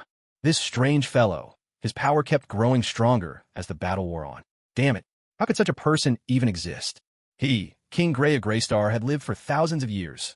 How could he possibly lose? No, I absolutely won't allow this. Gray clenched his fists tighter and tighter. If he lost, he would lose not just his throne, but his very life. Stretching out his hand, Gray manipulated the broken debris scattered on the ground, lifting the shards into the air and launching them all towards Vegeta. Amidst a rapid barrage, Vegeta dodged them with unhurried ease, while Gray seized the distraction to move at incredible speed. Just as Vegeta shattered an enormous boulder in front of him, Gray thrust a sharp chunk of stone, aiming straight for Vegeta's abdomen. Now the two were close, face to face, almost grappling. A sly smile appeared on Vegeta's lips. In his palm, a concentrated blast of energy formed and shot past Gray's body. To wound the enemy at the cost of your own flesh. Had Gray forgotten? Vegeta had already fired an energy wave before. Caught up in his moment of triumph, Gray failed to keep his guard up. Vegeta's attack punched a gaping hole through Gray's abdomen, and green blood splattered forth. King Graystar's been wounded. The crowd below voiced their shock in unison, though their emotions were anything but unified. Groaning, Gray clutched his wounded stomach, green blood trickling from the corner of his mouth. He glared at Vegeta, fury contorting his face. You despicable. I'll take that as a compliment, Vegeta replied with a cold chuckle. It meant nothing to him. Gray was his opponent now. In battle, it was kill or be killed. And as for him, Vegeta, thanks to the Dragon Balls, he was immortal. Vegeta shoved Gray away. Gray's body swayed and drifted backwards, barely managing to hover in midair. What a true Saiyan craves is a fight to the death. Vegeta was still speaking when a sudden shout rang out below. Without warning, a pink-haired youth in a vest launched himself on the ground, sword in hand. Leaping behind Gray, he slashed down from head to toe. Fire! In the boy's palm, a burst of flame erupted, smacking into Gray and incinerating him into nothing but ash. Vegeta stood there, stunned, unable to react. What was this situation? Damn it, someone had just cut in line. Truth be told, this guy was even more underhanded than he himself. Snatching his prey, someone dared to snatch Vegeta's opponent right out from under him? Unforgivable. This is amazing. You've finally killed the king of Graystar. Below, a green-haired girl raised her arms high, jumping with joy. System. Does nobody on this planet care about honor in combat? Vegeta frowned tightly as he looked at the young man across from him. The system, as always, maintained its signature silence at exactly the moment when it should have spoken. There were still flames dancing in Ahoa's palm, and Vegeta could see clearly. That was no ordinary fighting spirit. System task. Host has defeated the King of Grey Star. Task reward. Super Saiyan Bloodline Level 2 activated to 40%. What the? Thick veins bulged on Vegeta's forehead. This whole thing felt like a joke to him. He wanted a real, hard-fought battle, not this. No matter how he looked at it, the conclusion seemed completely ridiculous. Damn it. How did he ever trust the system? You are the savior of our planet. Thank you for distracting the king and giving me the chance to slay him. He had enslaved our people for centuries. Ahoa bowed deeply to Vegeta. Savior, do you need medical attention? Our princess is just below us. We can give you the highest honor and care. System, just what is going on here? Vegeta demanded in his mind, nearly grinding his teeth to dust. But the system offered no response. Vegeta was the first to descend to the ground, fixing his gaze on the girl who had just been waving her arms. So, you're that princess, or whatever? Pretty, pale skin, long legs, is that what it takes? But Vegeta prided himself on not being superficial. Thank you, revered savior. The people of our entire planet will forever be grateful that you came. The girl bowed to Vegeta as well, chattering politely. You have liberated every one of us, and from now on, we will no longer be enslaved. Enough. Woman, wasn't that dead guy your father? Vegeta felt his worldview starting to crack. No, he was the villain who killed my father and stole the throne. The girl shook her head quickly. Vegeta's eyes widened. Then why are you still the princess? Because I have my champion, and that's Ahoa. No one can take the princess's place from me. The girl tilted her head, looking curiously at Vegeta, as if baffled by his ignorance of such an obvious truth. Ahem. Vegeta, lost for words, coughed up blood. He pressed a hand against the wound in his abdomen, thinking that following the system's orders for this mission had turned out to be nothing but a farce. Absurd. Revolting. Humiliating.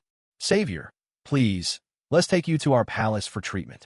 Ahoa landed lightly, standing protectively behind the girl. Fine. Vegeta nodded in resignation. There wasn't a med pod on his ship anyway. Just one more reason to return to planet Frieza 46 to look for Milanadu. He was nothing like Kakarot, who treated Senza beans as candy, munching on them for fun. Do you have a healing pod? Vegeta didn't need any support. Clutching his wound, he simply followed behind the two of them. Ahilin bot. The young woman looked back at him, puzzled, and then turned to Ahoa. Do you know what that is? We don't have anything like that, but we do have a doctor. Ahoa quickly had Vegeta lie down on a bed and called for a physician. Disinfecting, applying medicine, stitching the wound, wrapping it in bandages. Vegeta thought he'd rather return to his spaceship. Although it didn't have a healing pod either, at least it carried some basic medical supplies. With them, a serious injury like this would heal in about a week. On this backward and barren planet, he'd have to lie here for at least 2 weeks before making a full recovery. Princess, Ayu. Vegeta turned, just about to say he was leaving, only to see those two gazing deeply into each other's eyes. Without a word, he was a loss. Host, look at their love. How beautiful it is. The system's voice made Vegeta even more exasperated. Damn this system. Was its sole purpose to torment him endlessly? I'm leaving. Ignoring the pair lost in each other, Vegeta pressed a blood-soaked bandage to his side, got out of bed, and prepared to go, indifferent to their concern. But your wounds are still severe. Ahoa reluctantly tore his gaze away, trying to stop him. It's nothing. Without even looking back, Vegeta launched himself through the window, flying straight toward his spaceship. He couldn't stand people like this. Was their world really only about love and romance? System mission. Host must go to Earth and develop a romantic relationship with Bulma. Completion reward. Super Saiyan Bloodline 2 activation raised to 60%. Updated info. Host Vegeta, base power level, 4.8 million. Maximum power level, 240 million. Super Saiyan 2 activation at 40%. Get lost. On his way back to the ship, the system's voice rang in his mind. Without hesitation, Vegeta barked out his reply. This useless system. How dare it try to stand in the way of his quest for strength? Go to Earth? Try to force a woman on him? He was destined to become the strongest. His ambition was to return to Frieza's planet 46. As for leeching off a woman, or enjoying the system's perks, he could do without them all. Relying on his own strength was the only way. Back aboard the ship, Vegeta quickly patched up his wounds and wasted no time launching the vessel, eager to leave this wretched planet behind. What utter trash. Just the thought of it made him sick with disgust. Once his wounds were healed, Vegeta wasted no time in returning to the gravity chamber. He's nothing like Kakarot, who pops Senza beans like candy just for fun. Do you have a medical pod? Vegeta, not bothering to ask for help, pressed his hand over his wound and trailed behind the two of them. Medical pod? The girl turned back with a puzzled look, then glanced at Ahua. Do you know what that is? We don't have anything like that, but we do have a doctor. Ahua quickly got Vegeta onto a bed and called for a physician. Disinfection, medication, stitching the wound, bandaging. Vegeta thought he might as well head back to his spaceship. Even if there wasn't a medical pod, at least the equipment there was somewhat more advanced. With injuries like these, he'd be back on his feet in a week at most. On this backward, scientifically barren planet, it would take at least half a month for him to recover. Princess, Ayu. Vegeta turned his head, about to announce his departure, only to catch these two gazing deeply into each other's eyes. He rolled his own in exasperation. Host, look how beautiful their love is, chimed the system in his head. Vegeta felt his temper rising even more at the system's voice. Damn system. Was it here to torment him, or just to make his life more difficult? I'm leaving. Vegeta pressed down on the blood-soaked bandages, ignoring the two who only had eyes for each other, and got off the bed on his own. But your wounds are still serious. Ahua reluctantly tore his gaze away from the princess to look at Vegeta, trying to persuade him to stay. It doesn't matter. Without so much as a backward glance, Vegeta shot out through the window, heading straight for his spaceship. He couldn't stand all this. Was their whole world really nothing but love and romance? System mission. Host is to go to Earth and develop a romantic relationship with Bulma. Completing the mission will raise Super Saiyan Bloodline 2 activation to 60%. Update. Host Vegeta, base combat power, 4.8 million. Maximum combat power, 240 million. Super Saiyan 2 activation at 40%. Shut up. Vegeta barked without thinking as he heard the system's voice on his way back to the ship. This useless system. Was it trying to get in the way of his quest for strength? Go to Earth? Force-feed him a woman? He aimed to become the strongest man in the universe. Not some freeloader on Frieza's Planet 46, living off women or a so-called sweet system. Forget all that. In the end, he could only trust himself. Returning to his spaceship, Vegeta quickly patched up his wounds and wasted no time launching the ship far away from this wretched planet. What utter trash. Nothing could be more disgusting. Once he'd healed up, Vegeta jumped right back into the gravity room. He was already accustomed to training under 150 times normal gravity. For those particular about gravity settings, I admit I'm not an expert, so please forgive me. Now that he could transform into Super Saiyan, his next plan was to ramp up the gravity to 200 times normal, and a few days later, he reached Frieza's Planet 46. After searching every corner of the planet, it was disappointing. Everyone had vanished without a trace. Milenato and the others had evacuated long ago. They must have received news that Frieza was dead. No, rather, that he'd disappeared on Namek. If he had to guess, even Frieza's parents had gotten involved by now. Vegeta hadn't expected an empty run, but he felt no real disappointment. He continued piloting his ship, aimlessly wandering the universe. Until, passing by Earth, the gravity chamber on his ship, neglected and unserviced for years, finally broke down.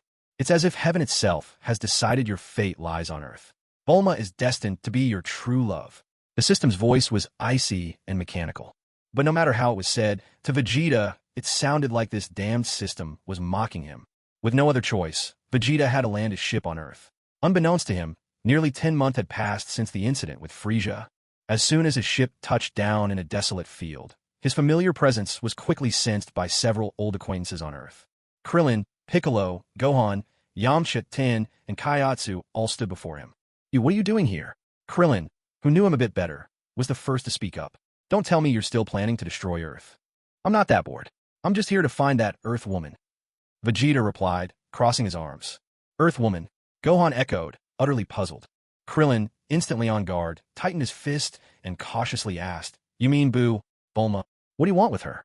Yamcha's ears perked up anxiously as he quickly chimed in. Nosy as ever.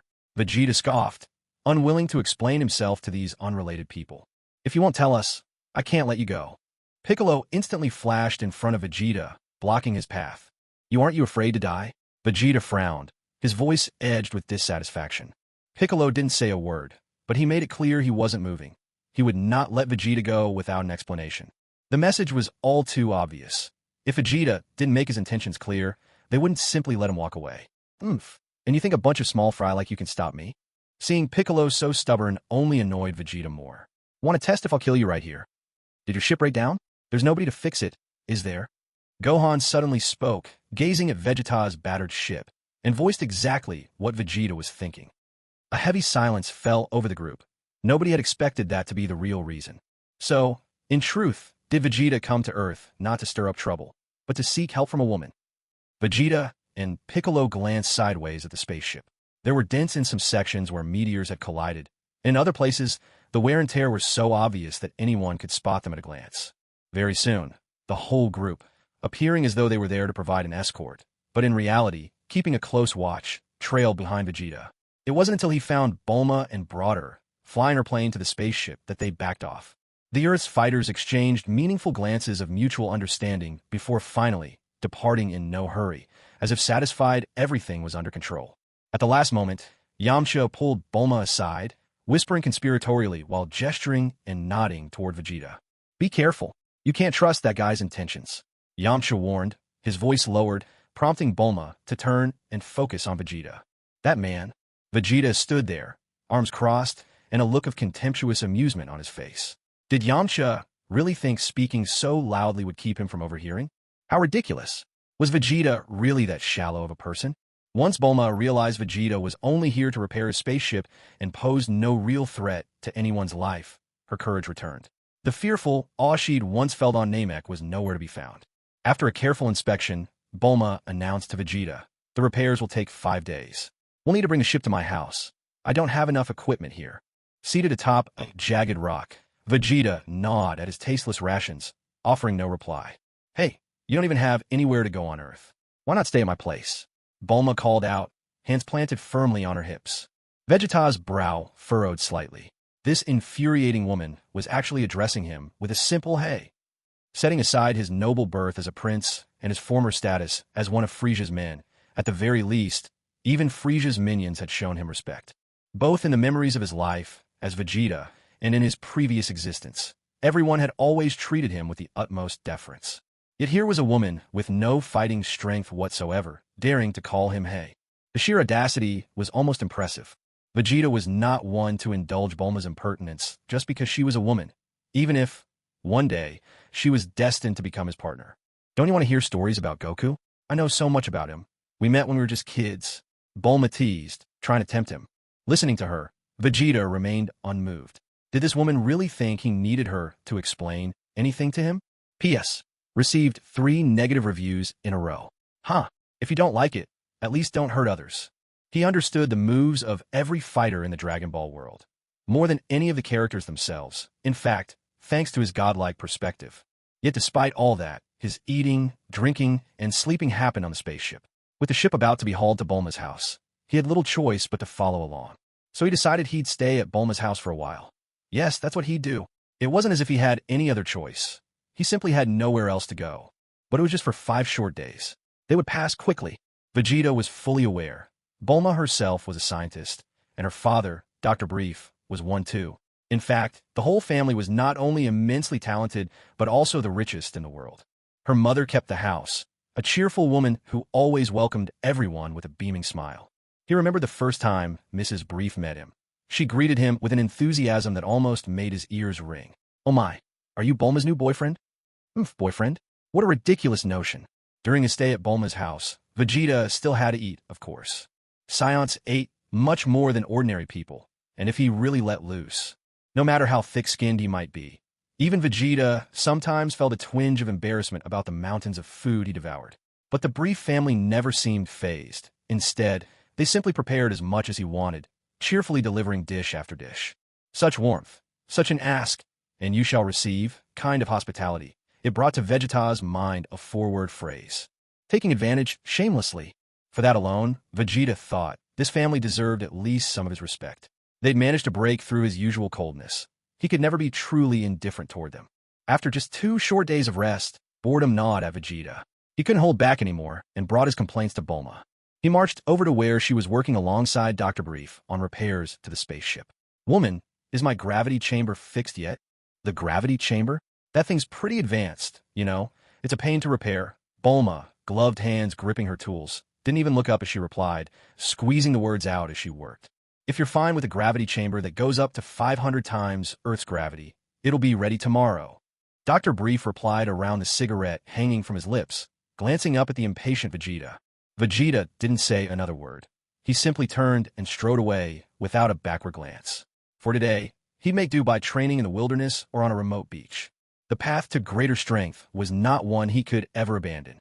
Sure enough, by the early morning of the next day, Dr. Brief, having worked straight through the night, had fulfilled Vegeta's request. Unfortunately, it really was only a 500 times Earth gravity chamber. No more, no less. When Vegeta first stepped inside, dissatisfaction was plain on his face. Still, something was better than nothing. He'd make do, biding his time as he waited for his spaceship to be ready. When the ship was finally repaired on the 5th day, a faint smile flickered across Vegeta's lips. At last, he could set out and resume his travels across the universe. Fantastic! But, on a whim, Vegeta made one final request to Dr. Brief. Could you increase the gravity chamber's limit to 1,000 times? He asked. Doubling the upper limit from 500 to 1,000 times gravity, even without considering whether Vegeta could actually withstand it, was by any measure of Earth's current technology a totally unreasonable demand. This request is extremely difficult. With the current materials used in your spaceship, it won't be able to withstand such high pressure and density. If something goes wrong, it could easily explode. Brief shook his head with a cigarette dangling from his lips. And besides, on Earth, as far as I know, we don't even have materials like that. Vegeta had finally managed to corner a scientist, and there was no way he was letting this chance slip by. He shouted furiously at Brief. If you don't increase it to 1,000 times gravity, I'll level your entire house to the ground. Brief's mouth fell open in shock, and his cigarette dropped straight to the floor. Vegeta, you're being completely unreasonable. Bulma, standing to the side, spoke up in protest. This guy was living in their house for free, enjoying every comfort like he was royalty, and yet he still had so many outrageous demands. He was the definition of an ungrateful freeloader. And to think she even kind of liked him. Are you looking for trouble? Vegeta shot a sideways glare at Bulma, who stood with her hands on her hips, challenging him. This infuriating woman actually dared to talk back to him. Sensing Vegeta's growing impatience, Brief quickly tried to mediate. If you really want it set to 1,000 times gravity, you can't blame us if anything goes wrong. Vegeta neither agreed nor refused. With a cold snort, he simply walked away. Because of the modifications to the gravity chamber, Vegeta had to remain on Earth for his 6th day, but he barely interacted with Bulma at all. He was busy making himself stronger, while Bulma was preoccupied with fixing the spaceship. But on the next day, when they conducted the trial run of the gravity chamber, disaster struck. All they did was adjust the gravity, and yet the machinery failed so catastrophically that a massive explosion ensued. Even someone as powerful as Vegeta was badly injured while trying to protect the two scientists. The enormous blast ended up destroying a third of Bulma's family estate. What happened after that, Vegeta had no idea, because he lost consciousness.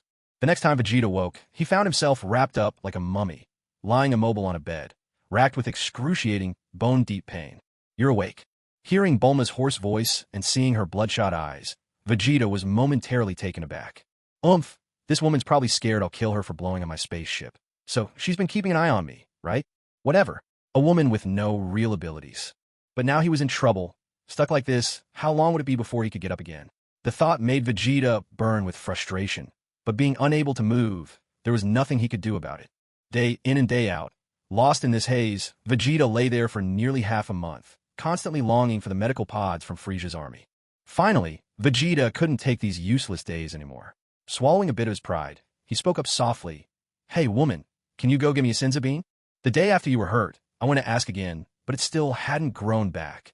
Bulma never imagined that someone as proud as Vegeta would set aside his dignity just to ask her for something from Earth. Vegeta pursed his lips in silence. So, can my spaceship still be repaired? Vegeta, looking at Bulma as she prepared to feed him again, pulled a long face and awkwardly took the bowl and chopsticks from her. Forget it. He'd just have to tough it out a little longer. During the first week, when Vegeta was completely immobile, Bulma took care of all his daily needs. Bulma was loud. At least, that was Vegeta's first impression of this woman. She'd fuss as she fed him, chattering constantly about Kakarot. It can be repaired, but it definitely won't be as good as your old spaceship. You'll probably need to come back every 6 months for maintenance. Bulma didn't argue with him, moving to the side to peel some fruit. Her hand, holding the apple, was clean but a bit rough, a sharp contrast to the smooth skin on Bulma's face. She might not have any fighting strength, but she had her intellect. She could barely be considered a warrior in her own right.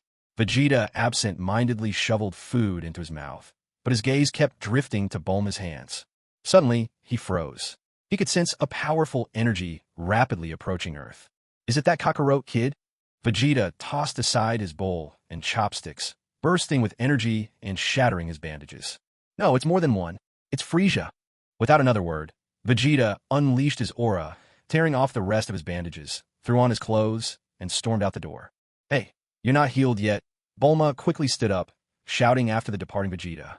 Meanwhile, aboard a spaceship hovering just above Earth's atmosphere, Frieza, his body riddled with cybernetic enhancements, looked out through a transparent dome at the planet below. So this is Earth. That damn Vegeta. He actually dared to betray me and throw his lot in with a bunch of Earthlings.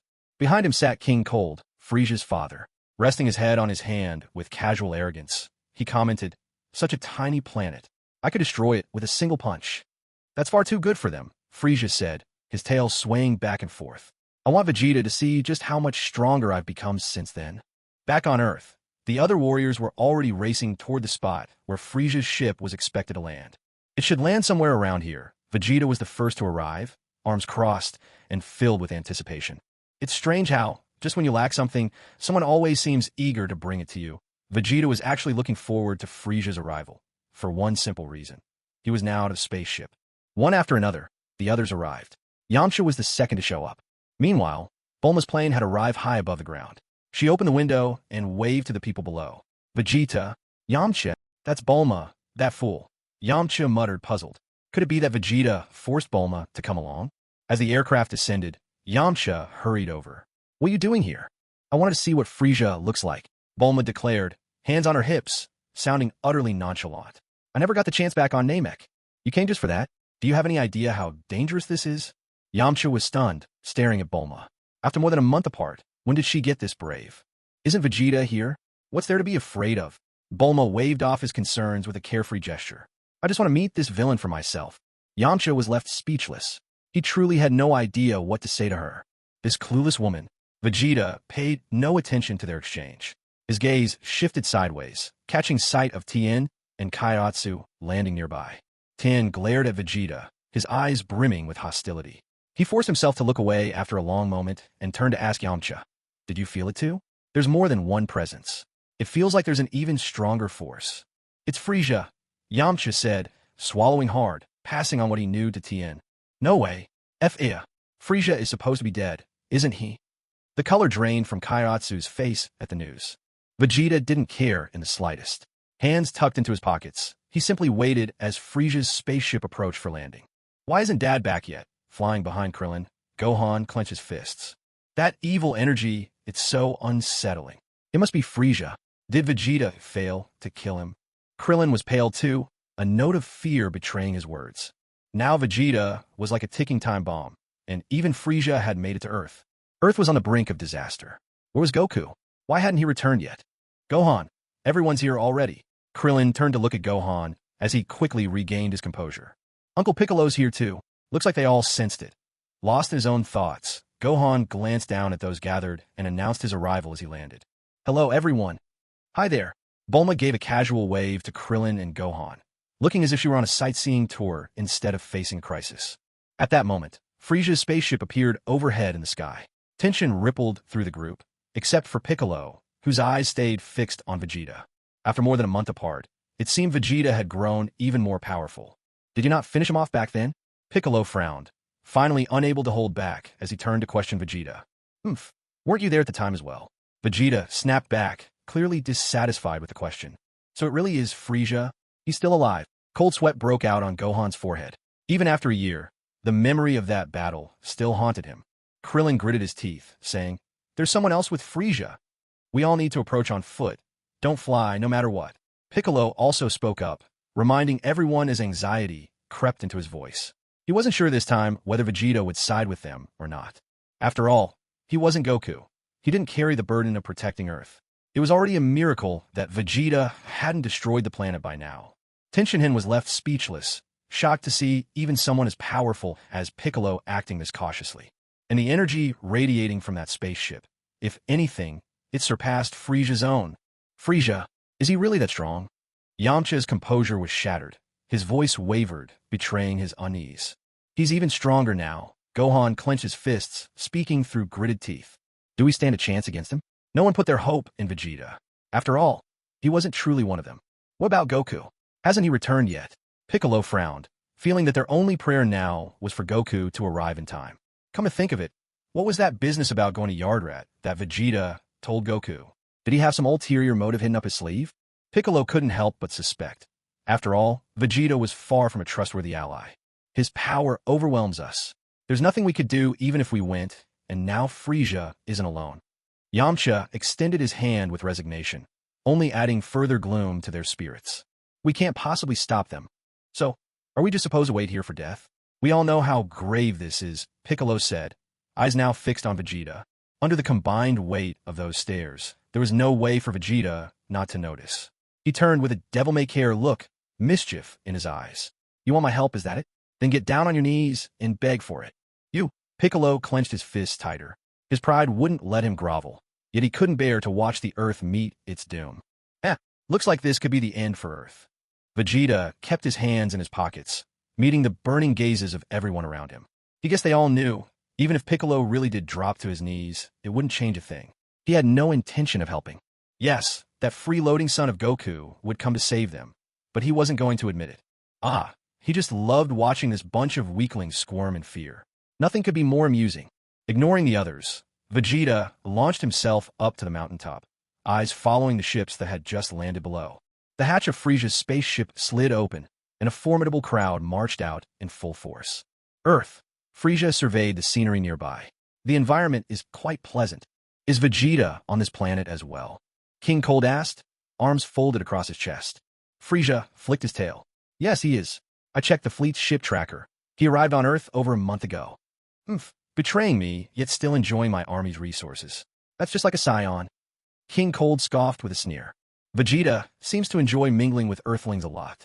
Looks like he has real feelings for them. If that's the case, then let's wipe out all the people on Earth. Let's see how he handles true pain. Accept your fate, Vegeta. Ha ha ha. At that moment, Piccolo silently appeared not far from Vegeta. Unable to suppress his inner unrest, he had hurried over. Catching that last remark, he glanced at Vegeta and said, Looks like you'll have to fight after all. Seems Frieza and his lot are here for you. Vegeta gave no clear response.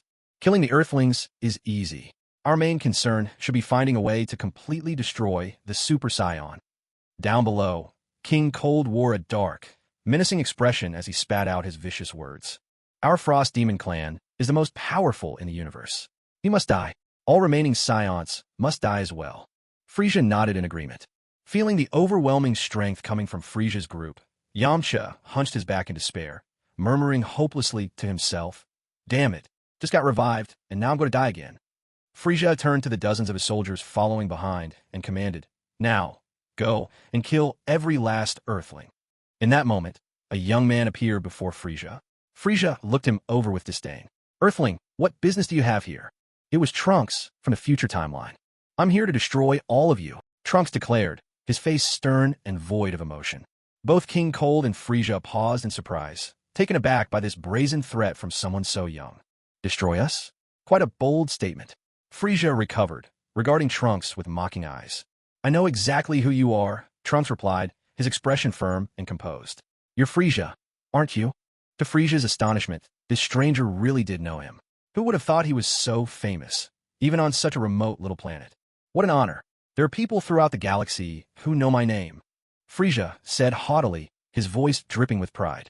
But perhaps you don't yet realize, I'm the strongest being in the universe. Frieza glanced at one of his soldiers behind him, Soldier H, and barked out an order. Eliminate him. Soldier H immediately responded, Yes, sir. Before long, Soldier H stepped out of formation, took a few steps forward, and raised his blaster rifle, aiming it right at Trunks. Glancing at the numbers on his scouter, he sneered, A power level of just 5? What a pathetic weakling. A blast of energy shot out from the rifle. But just as it reached Trunks, he effortlessly swatted it aside with one hand. Soldier H's eyes widened in disbelief. What? He gasped inwardly, his face contorted in shock. Wasn't this guy supposed to be useless? How could this be possible? At that moment, Trunks was already moving. After sending Soldier H flying, The rest of the soldiers rushed at Trunks all at once. Unfazed, Trunks reached behind his back and drew his single-edged sword. In an instant, Trunks dashed through the cluster of soldiers with incredible speed. The attackers didn't even have time to react before they were all sent crashing to the ground, lifeless. From behind a nearby mountain, Krillin and the others watched in shock. Vegeta, arms folded across his chest, allowed himself a faint smile. So that guy had shown up. Trunks from the future, his out-of-nowhere son. He stood up and began walking toward the direction where future Trunks was waiting. "What's going on with you all?" Bulma asked in confusion as she watched Vegeta take off while the others remained frozen in place. "That was a tremendous surge of energy just now," Krillin said, beads of sweat glistening on his shiny forehead. And in the blink of an eye, several energy signatures just vanished. "What happened?" Yamcha asked, perplexed. "It seems like something's going on over the other side of the mountain," Krillin muttered, a deep frown creasing his brow. Vegeta landed on the summit and spotted future Trunks already squaring off with Frieza and his men, speaking in an icy, resolute tone. "I'll kill you all in the blink of an eye. Do you understand?"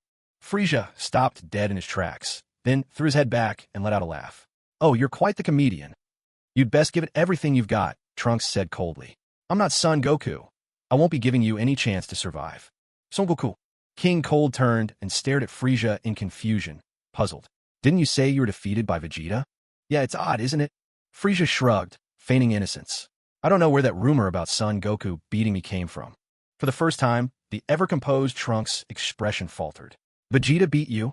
What's going on?" Could his arrival have changed the past he remembered? Goku, Vegeta, it doesn't matter," Frieza spat with utter disdain. "It won't change your fate. Death is coming for you." After all, this brat had just made short work of his men, and Frieza had every intention of making him pay. "Then you've seriously miscalculated." Trunks' expression turned serious again. As for who actually defeated Frieza on Namek, he decided it would be best to ask Goku himself later. "No, I already told you." "You're wrong," Trunks replied with impressive patience. "Because there isn't just one Super Saiyan. In fact, I am one as well." "What?" This revelation left both Frieza and King Cold utterly stunned. With a mighty shout, Trunks drew a deep breath, clenching his fists as his energy surged. Immediately, a light golden aura flared up around him. Overwhelmed by the sheer power radiating from Trunks, Frieza's jaw dropped in astonishment, unable to hide his shock. He's a Super Saiyan too." King Cold frowned as he watched Trunks' transformation. "Plapava to die." Trunks had no interest in further conversation. Across the mountainside, people sensed the surge of power and spoke up in surprise. "That energy, it's just like Vegeta's. Has he finally decided to protect Earth?" Gohan gasped, clutching his fists in disbelief. "Is that really true?" Krillin wondered aloud, skeptical that Vegeta could act so selflessly. Still traumatized by the sight of a Super Saiyan, Frieza fired a ki blast at Trunks, not hesitating for even a split second. "I think the one who's about to die is you." An enormous explosion thundered through the air, a pillar of smoke billowing skyward. "The battle's begun." Tin, head tilted back, called out a reminder. With the sound of the blast echoing all around, everyone looked up to the sky, where thick clouds of smoke rolled and curled. Piccolo, standing bravely behind Vegeta, furrowed his brow as he caught sight of Trunks. Where in the world did this boy come from? Another Super Saiyan. But why wasn't Vegeta even slightly surprised? Weren't the only Saiyans left Goku and his son? The fight was a one-sided massacre. Trunks, wielding his sword, sliced Frieza into countless pieces. With a single ki blast, Trunks reduced Frieza to ashes, scattering glowing dust into the wind. Whoa! Everyone at the foot of the mountain had their eyes wide with shock. Even Piccolo was visibly taken aback. It really was Frieza, a Super Saiyan? He destroyed Frieza in an instant. The group stared, dumbfounded, while Bulma shielded her eyes, squinting into the distance with a grumble. "You guys have such sharp eyes. I can't see a thing from here." Who would have thought Vegeta was so powerful? In an instant. And he'd even protect the Earth. Bulma marveled, unable to keep her amazement to herself. Perhaps, after spending just a brief time together recently, Vegeta might have already fallen hopelessly in love with her. So much so that he would choose to protect Earth, just for her sake. Yes, that must be it. He isn't Vegeta, but he seems to be a Super Saiyan too. Yamcha spoke up absent-mindedly, shattering Bulma's rosy fantasy. The others, unable to restrain their curiosity, took to the air, speeding toward the other side of the mountain. Seeing everyone rush off, Bulma quickly grabbed Yamcha's arm, insisting, "I'm coming too." A crisp footstep fell. In a single blow, after finishing off Frieza, Trunks and King Cold landed on the ground one after the other. King Cold's face was dark with gloom, but suddenly, as he stared intently at Trunks, a sly smile curled his lips. Impressive. That was truly beyond my expectations. You managed to wipe out Frieza in the blink of an eye. Take Frieza's place and become my son instead. King Cold reached out, trying to entice him. You're the strongest in the universe. Only you are worthy to join our family, and you can have all the planets you desire. Not interested, Trunks replied coolly, turning him down without a hint of emotion. You really don't know what's good for you. King Cold schemed to get his hands on Trunks' sword, but Trunks didn't care. He simply tossed it to him. A sharp smack echoed. It certainly is incredibly sharp. King Cold blustered, and without another word, suddenly swung the sword down at Trunks. Trunks remained utterly calm, catching the blade barehanded, his strength completely overwhelming King Cold, so much so that King Cold couldn't pull the sword back no matter how he struggled. A desperate, strangled sound forced its way from King Cold as he strained so hard his whole body started to shake, yet the sword still wouldn't budge. Trunks looked on with icy indifference and asked, "Is that what you really think?" A sudden smack resounded. Trunks placed his hand on King Cold's abdomen. King Cold instantly shrieked in panic. Wait a minute. But Trunks paid him no heed. A glowing energy blast shot from his palm, tearing right through King Cold's midsection.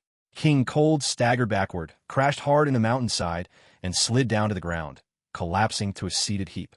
There was now a huge gaping hole in his abdomen, and blood was pouring out in torrents.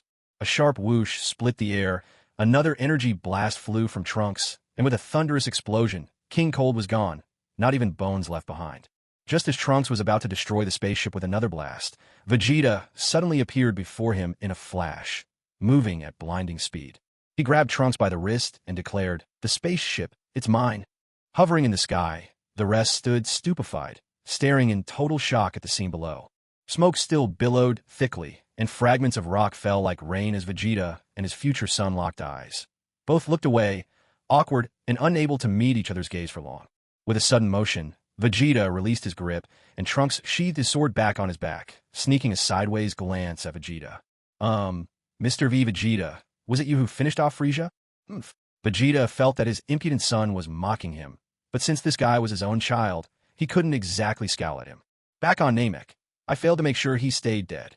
So, did you become a Super Saiyan too?" Trunks pressed his lips together, voicing his question. "Yeah." With his arms crossed, Vegeta responded flatly. Trunks' expression hardened. Deep down, he sighed, so history really had changed. "And what about Mr. Goku? Did he become a Super Saiyan?" Trunks sneaked a careful glance at Vegeta's face, and seeing that Vegeta wasn't angry, he secretly breathed a sigh of relief. "I don't know," came Vegeta's curt reply. Trunks wasn't disappointed by the lack of an answer. Instead, he called out to those floating in the air, "I'm going to meet Goku. Do you want to come along?" Everyone was startled at first, but after a brief discussion, decided to follow Trunks to the specified location and wait to see if Goku really would arrive. Bulma kept glancing at the young man. There was something so familiar about him, a sense of déjà vu she couldn't quite explain. In 3 hours, Goku will arrive. As they waited, Bulma sipped her drink, her eyes fixed on Trunks. She couldn't help but ask, "Have we met before?" That sensation of familiarity was overwhelming, but she just couldn't put her finger on it. And no, we haven't." Trunks' gaze flickered, and he almost seemed a little bashful. After all, this was his young mother, Bulma. No matter what questions the group threw at him, Trunks refused to answer, except to confirm that he too was a Super Saiyan. Vegeta wondered if he should play along right now, stand up and shout that there were no Saiyans left in this world except for himself, Kakarot, and his own son. To his regret, the words wouldn't come out. Besides his cheeky son standing before him, there was Broly, his supposedly deceased brother. In the future, both he and Kakarot would each have a child, not to mention Universe 6. While Vegeta's mind was wandering, Bulma snapped him out of his arms cross-trance. "Vegeta, are there other Saiyans besides you guys? You're a prince, shouldn't you know?" Vegeta grunted coldly, turning his gaze elsewhere, arms still folded. This idiotic woman, she really got under his skin. Bulma, however, was unfazed by this all-too-familiar attitude. She turned to Trunks and noticed the badge on his arm. Isn't that the Capsule Corporation logo? Are you a company employee by any chance?" "And no, I'm not." Trunks hurriedly covered the badge on his arm. Vegeta raised an eyebrow slightly, inwardly grumbling, "Of course he isn't. He's the future president of your company. Why all the secrecy? Even his name and age have to be kept a secret." Bulma's curiosity was piqued, the scientist in her itching for answers. "I'm 17, but I can't tell you my name." Trunks, for his part, didn't realize that this younger version of his mother was so much less composed than the one he knew. Not even his name? Tien found it all rather bizarre. Yamcha stood with his hands on his hips, his expression less than pleasant. "Yeah, there's no need to keep things hidden like this. Hey, don't make things hard for him. After all, he saved the Earth." Bulma saw the sour looks all around and hurried to smooth things over. Each member of the group drifted off to a corner, waiting for 3 hours to pass, awaiting the return of Goku. Gohan was chatting with Piccolo when Krillin suddenly turned to Bulma and asked, "That guy didn't cause any trouble at your house, did he?" "Oh, he did. My house almost got blown up, but thankfully no one was hurt. Though, he did manage to badly injure himself and ended up bedridden for over half a month." Bulma's eyes drifted toward Vegeta. "Ugh, why does this guy seem more and more attractive?" Catching her gaze, Vegeta shot Bulma a look of disdain. Could this foolish woman not keep her voice down? Did the Saiyan prince mean nothing to her dignity? Damn it, just because he'd stayed at her house for a while, did she suddenly think of him as family? "Oh," Krillin dragged out the sound. It seemed Vegeta was slowly improving. Don't let his looks fool you." Yamcha, veins throbbing on his forehead, muttered from the side, plagued by a vague sense of dread. Krillin glanced wordlessly at the agitated Yamcha, thinking, why does his head seem a bit green right now? Suddenly Bulma leaned over and whispered to Krillin with a hand in her mouth, "Don't you think those two look kind of similar?" "Huh? Who?" A distracted Krillin responded instinctively. "Vegeta and that kid." "Huh? I just can't shake the feeling they're a little alike." Bulma glanced from Vegeta to Trunks, back and forth. Krillin looked over as well, and with Bulma's suggestion, "You're right, there is a resemblance, but their personalities couldn't be more different. This kid seems so composed, so mature and polite." Meanwhile, Trunks kept sneaking glances at Vegeta from the corner of his eye. "If you want to look at me, do it openly." Vegeta finally snapped, annoyed by the constant furtive glances. How could they not look alike? This kid was his son from the future. Wouldn't it be odd if they didn't? Still, this son's personality, it just wouldn't do. "I am sorry," Trunks stammered, face flushing red as he bowed his head in apology. "Useless brat," Vegeta frowned. It seemed that once his son was born, he would have to raise him with strict discipline. TCH, what am I even thinking about? Everyone busied themselves with quiet murmurs as they watched Trunks, time ticking by. Before they knew it, 3 hours had passed. Trunks glanced at his watch, stood up, and looked toward the sky. He should be arriving soon. The very next moment, everyone burst out shouting, "It's real! I can sense an energy. Someone's really coming." The time and place are exactly as that young man predicted. Bulma shielded her eyes with her hand, peering up, and sure enough, a tiny black that appeared in the sky. "That's Dad. That's his energy." Gohan yelled with excitement, his voice thick with longing. It had been so long since he'd seen his father. The black dot overhead grew rapidly, morphing into a round, single-pilot spaceship. Like a shooting star, it blazed down, crashing into the distant Earth with a mighty impact. "He's over there." Everyone immediately took to the air, racing toward the place where the vessel landed. A gigantic crater lay before them, its center marked by the spaceship with its hatch slowly opening. A robotic were resounded. "Wah!" Goku exhaled deeply as he stepped out. As soon as he saw the gathering of friends, his face lit up in astonishment. "Huh? Why are you all here?" He was sure he hadn't told them he'd be returning at this time. "Dad!" Gohan shouted, voice trembling with joy, his eyes sparkling with tears. "How did you all know I was coming back?" Goku flew over to the group, a look of utter confusion on his face. Vegeta eyed him seriously, thinking to himself, has Kakarot mastered instant transmission yet? That would be his trump card, the most crucial move he'd learned. "It's this kid who told us." Bulma pointed at Trunks, turning to Goku. "You know who he is, don't you, Dad?" Gohan grinned wide, unable to contain his happiness since seeing his father. This wasn't a dream. His dad was truly back. Goku turned his gaze to Trunks, clearly puzzled. "Who is he?" "Huh?" Everyone stared at Goku in bewilderment. "Are you sure you don't recognize him?"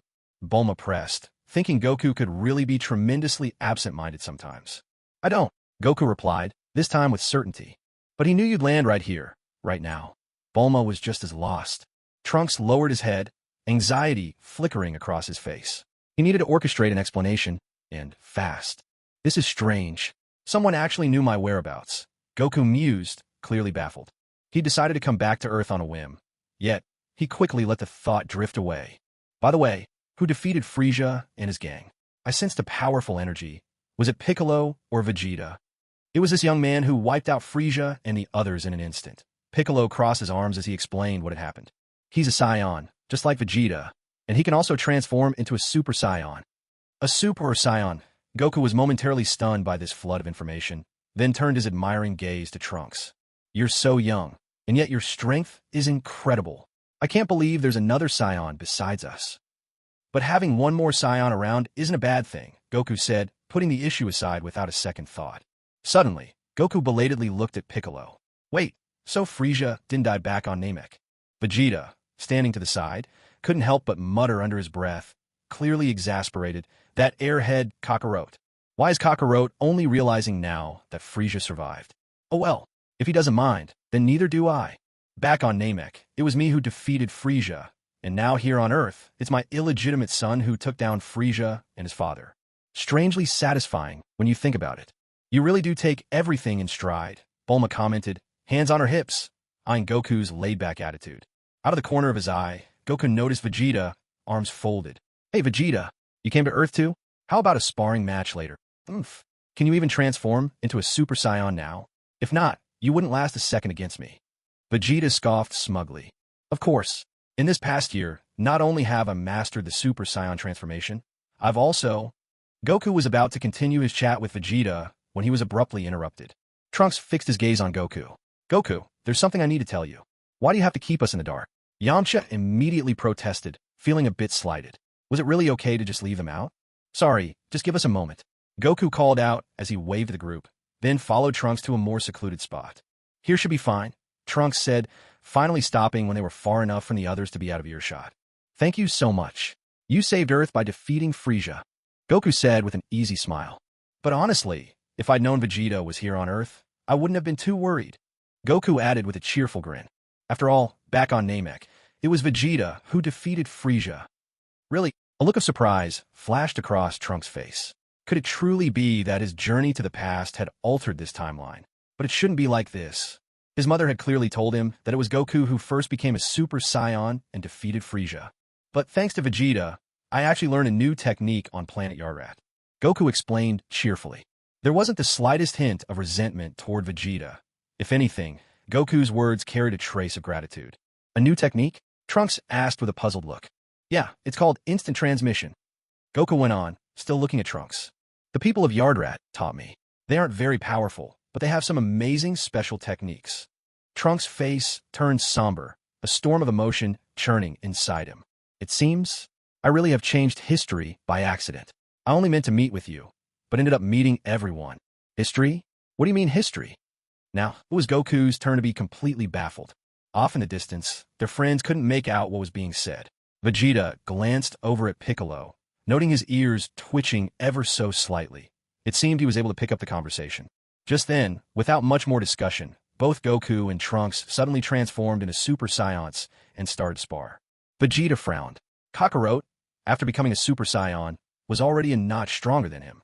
If he didn't push himself, he'd soon be left behind by this upstart. After testing each other briefly, Goku and Trunks withdrew their hands and returned to their conversation. I came here using a time machine from a world 20 years in the future. My name is Trunks, and I carry Saiyan blood. I'm Vegeta's son. Vegeta is son? Goku's eyes went wide in shock.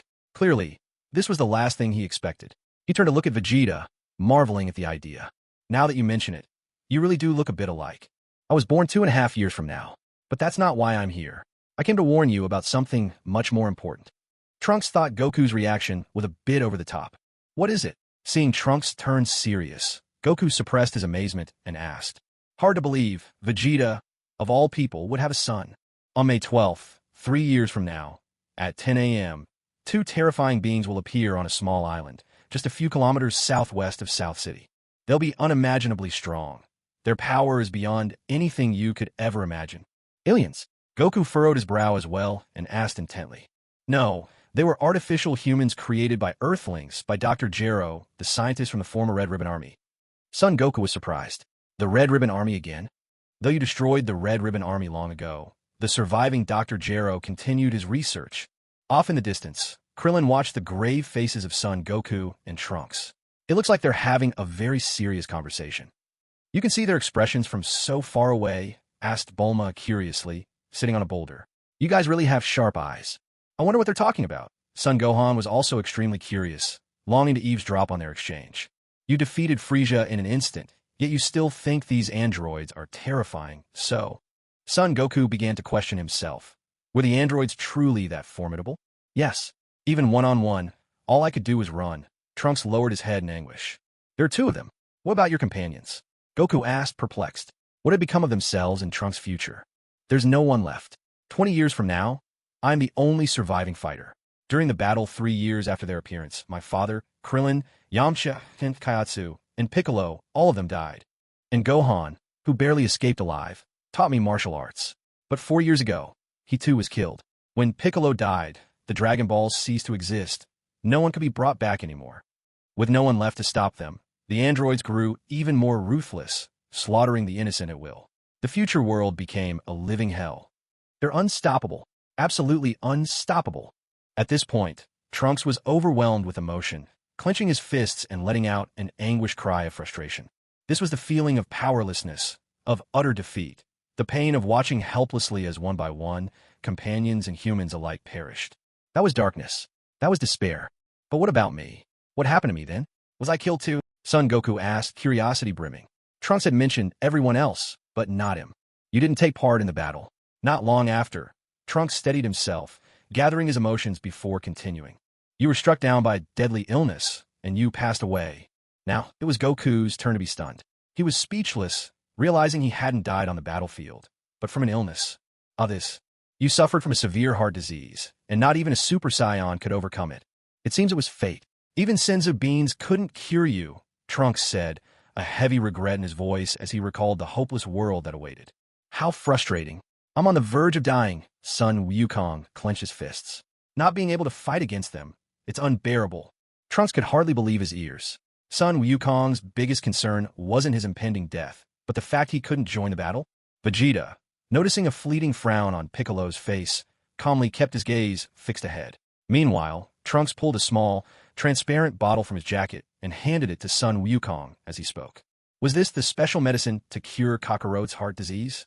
Son Wukong accepted the medicine, beaming with relief. Why didn't you say sooner that you had a cure? My mother worked tirelessly to create the time machine, hoping that you could save Earth. Trunks watched Son Wukong's smiling face and couldn't help but feel joy as well. If the future could be changed for the better, then so be it. A time machine? Then your mother. Could it be? A strange and uneasy feeling suddenly struck Son Wukong. Yes, she's on that side as well. Trunks nodded. Oh, Bulma. Son Wukong suddenly turned, looking in astonishment at his companions. So Vegeta and Bulma. What are they whispering about over there? So secretive. Yamcha's heart was itching with curiosity, unable to stand it any longer. Why couldn't everyone be let in on the secret? Wukong looks really shocked. Bulma noticed Son Wukong's reaction and was struck by curiosity herself. What sort of news could possibly surprise Son Wukong? She was dying to know. I always thought Yamcha and Bulma would get married, Son Wukong remarked, turning to look at Vegeta and then at Bulma.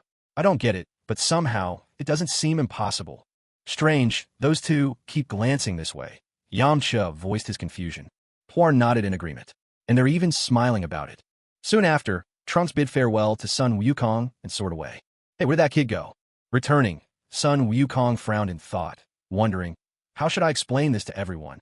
Just tell him straight out. It's important. Piccolo, arms crossed and face stoic, made the decision for Son Wukong. Huh, you heard all that? Son Wukong was clearly surprised. From now on, if we want to stay alive, we have to train harder than ever. Under Piccolo's explanation, everyone there quickly learned the whole story, minus future Trunks' origins. A wave of astonishment swept through the group. Only Vegeta remained in his usual pose, arms crossed, content to enjoy the spectacle on his own terms. All things considered, this had been quite a harvest, especially with Frieza's spaceship. This is unbelievable. He's from the future. Yamcha had his hands in his pockets, chuckling as he spoke. He didn't quite buy it. Someone from the future, traveling to the past. Suddenly, Trunks, sitting in his time machine, waved at everyone from midair and vanished in the blink of an eye. I need to train, Tin, still in shock, said with a trembling voice. Me too, Krillin added, sounding dazed. So, Kakarot, what new techniques did you learn on Yarat? Piccolo, who was in the know, asked. I really have to thank Vegeta for this. Goku scratched the back of his head and grinned with excitement. What kind of technique? Come on, tell us. Bulma was equally curious. There's just one move I picked up. It's called instant transmission. Instant transmission. Everyone was stunned, eager for Goku to give a demonstration. Under their awestruck gaze, Goku instantly teleported to Master Rashi's island thousands of miles away, grabbed Rashi's sunglasses, and put them on his own face. Vegeta was at a total loss for words. How ridiculously childish. Yet, why did he feel a tiny bit of regret for not having learned instant transmission himself? So, where and when do we meet up in 3 years? Tien, snapping out of his brief amazement, quickly got down to business. The coming enemies are fierce. If anyone feels unsure, it's better not to show up. Piccolo shot a sidelong glance at everyone present. Otherwise, it could just end up causing trouble for the rest of us. I agree. Yamcha nodded in support. How ridiculous, Vegeta grumbled at Piccolo's words, obviously annoyed. Isn't the one lacking the most confidence you? Back on Namek, Piccolo had undoubtedly made the flashiest entrance, and also taken the worst beating. Who gave him the right to talk like that?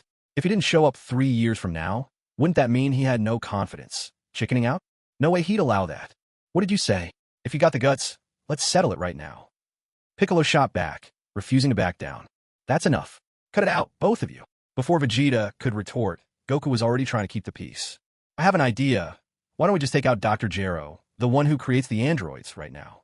Suddenly, Bulma spoke up. We could just ask Shenron to help us find him. That's a great idea. Krillin jumped in before Bulma could finish. But Dr. Gero hasn't done anything yet. Goku frowned, feeling uneasy about going through with it.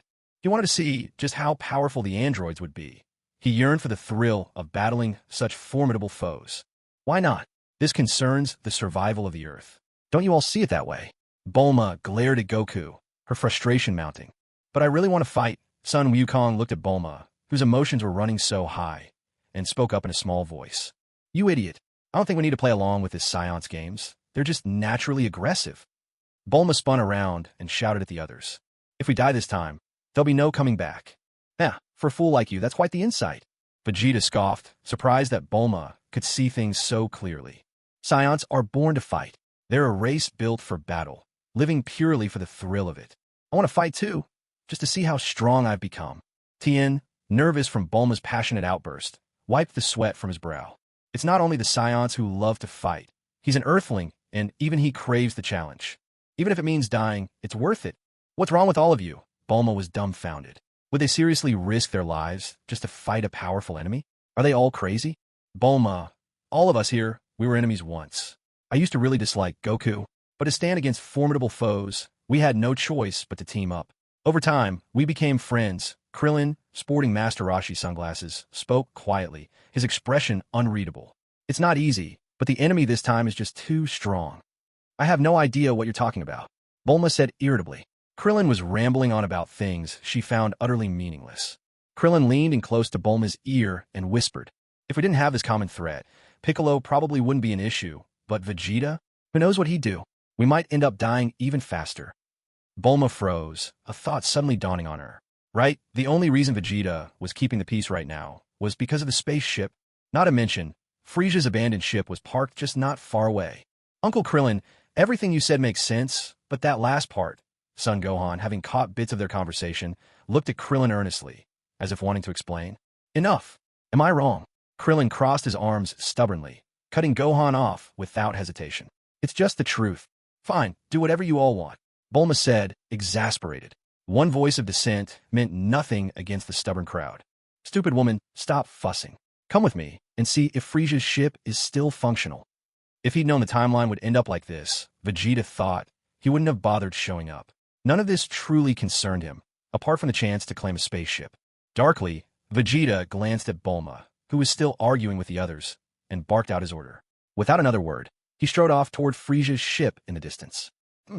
We ordinary folks can only be at your mercy, it seems. Bulma grumbled, making a pointed remark as she hurried to keep pace with Vegeta.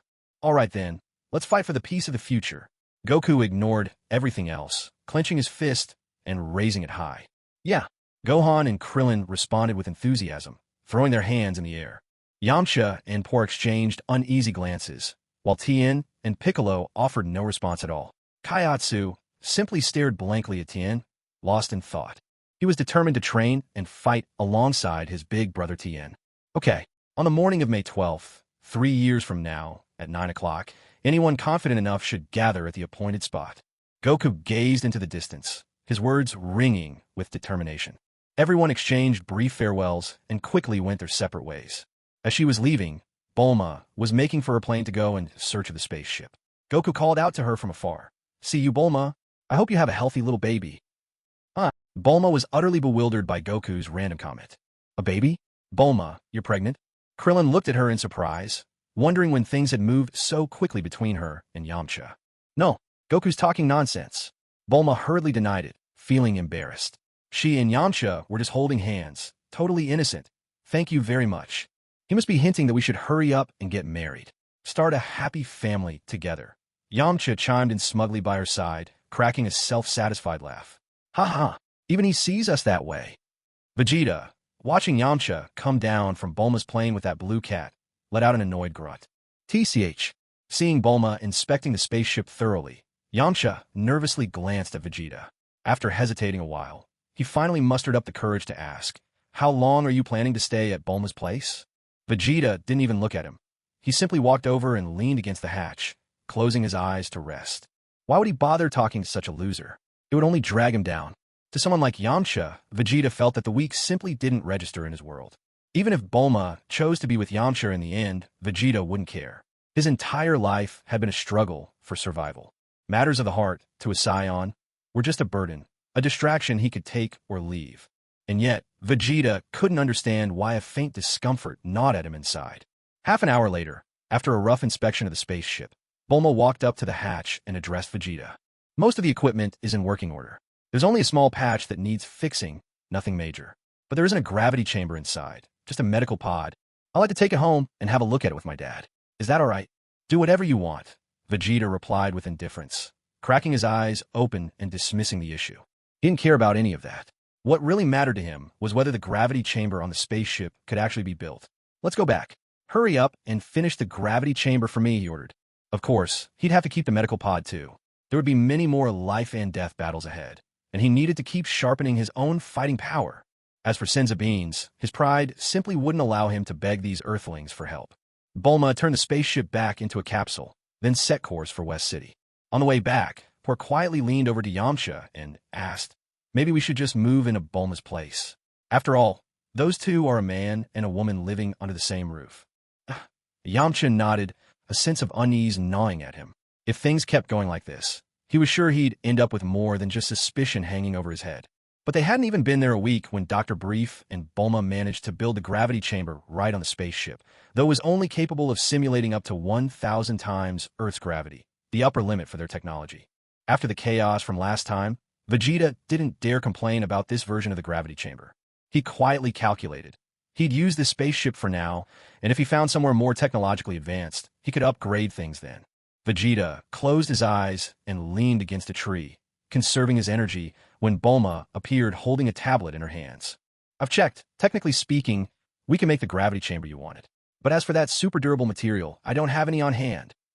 I remember seeing in the ship's logs just 2 days ago, there's a planet called Bybri where that material can be found," Bulma said, swiping on the tablet and showing Vegeta. "Right now, Earth doesn't have the capability to travel that far.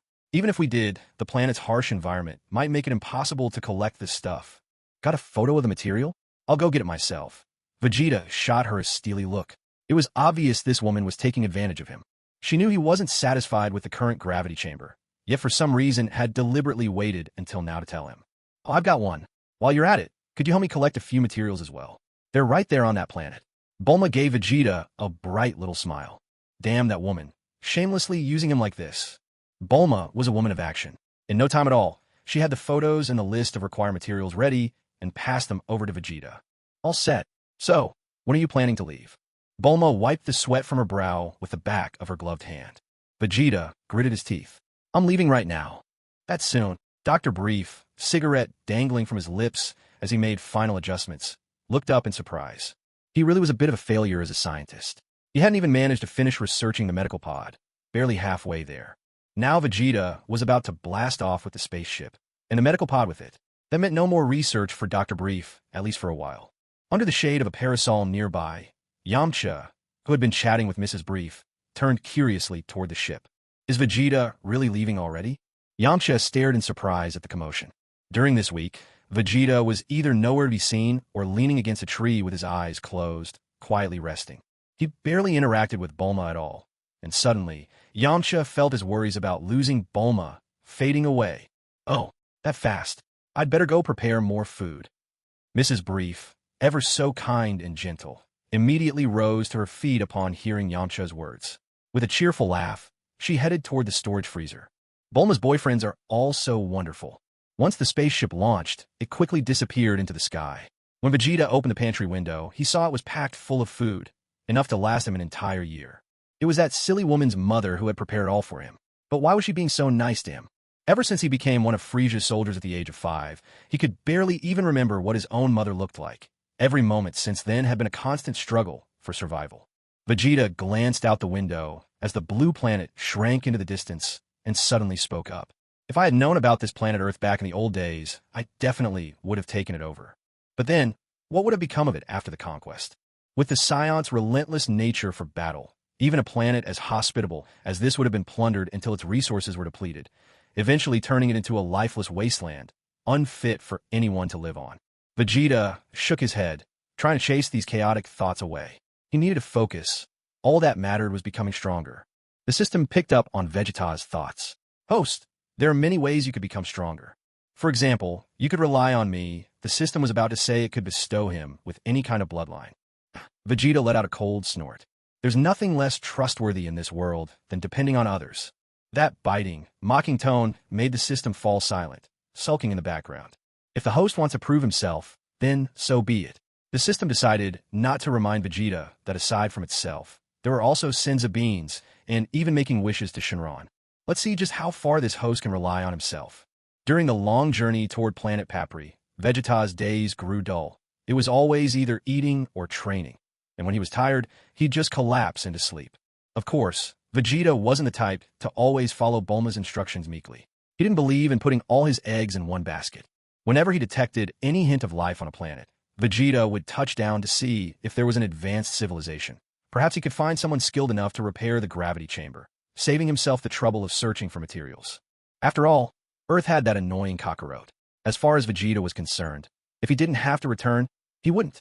Sometimes, he would even take on missions assigned by the system, hunting down and defeating powerful creatures.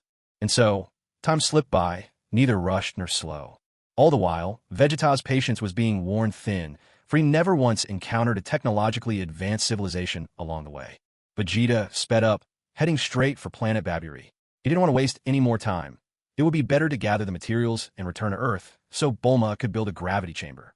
3 days later, Vegeta's spaceship touched down on planet Baburi. Planet Baburi boasted picturesque mountains and clear waters. Its natural beauty could easily rival Earth's. Of course, that was all before Frieza's army arrived. Now, Baburi was just a barren, overgrown wasteland. Ever since Frieza's invasion, the remaining natives on these planets had become extremely scarce. No sooner had Vegeta set foot outside his ship than he sensed a very familiar energy. He turned his head to the east. That energy over there, it's Nappa, and he's on the verge of dying. What was going on? According to the information Bulma had given him, planets attacked by Frieza's forces rarely saw anyone return, let alone someone who knew the old routes. Why would Nappa be here? Could he be fighting with the remnants of Frieza's army? But after the fierce battles on Namek, there shouldn't be many left in Frieza's troops capable of taking down Nappa. As Vegeta was about to stash away his ship, he was suddenly surrounded by huge, mutant monsters resembling giant scorpions. These creatures were entirely clad in bluish-brown armor. Their long tails, tipped with venomous barbs, glinted icily as they swarmed out from the cracks in the rocky terrain toward Vegeta's spacecraft. Judging purely by their energy, each of these scorpions had a power level of around 50,000. To Vegeta now, they weren't even worth the effort. It was easier than crushing an ant. But for Nappa, things might not be so simple. Courting death, Vegeta shot a cold glance at the scorpions as they tried to damage his ship. With a grim face, he flung out his hand and unleashed a blast of energy at the mob. A swarm of the 3-meter-high scorpions was instantly hurled away by the explosion.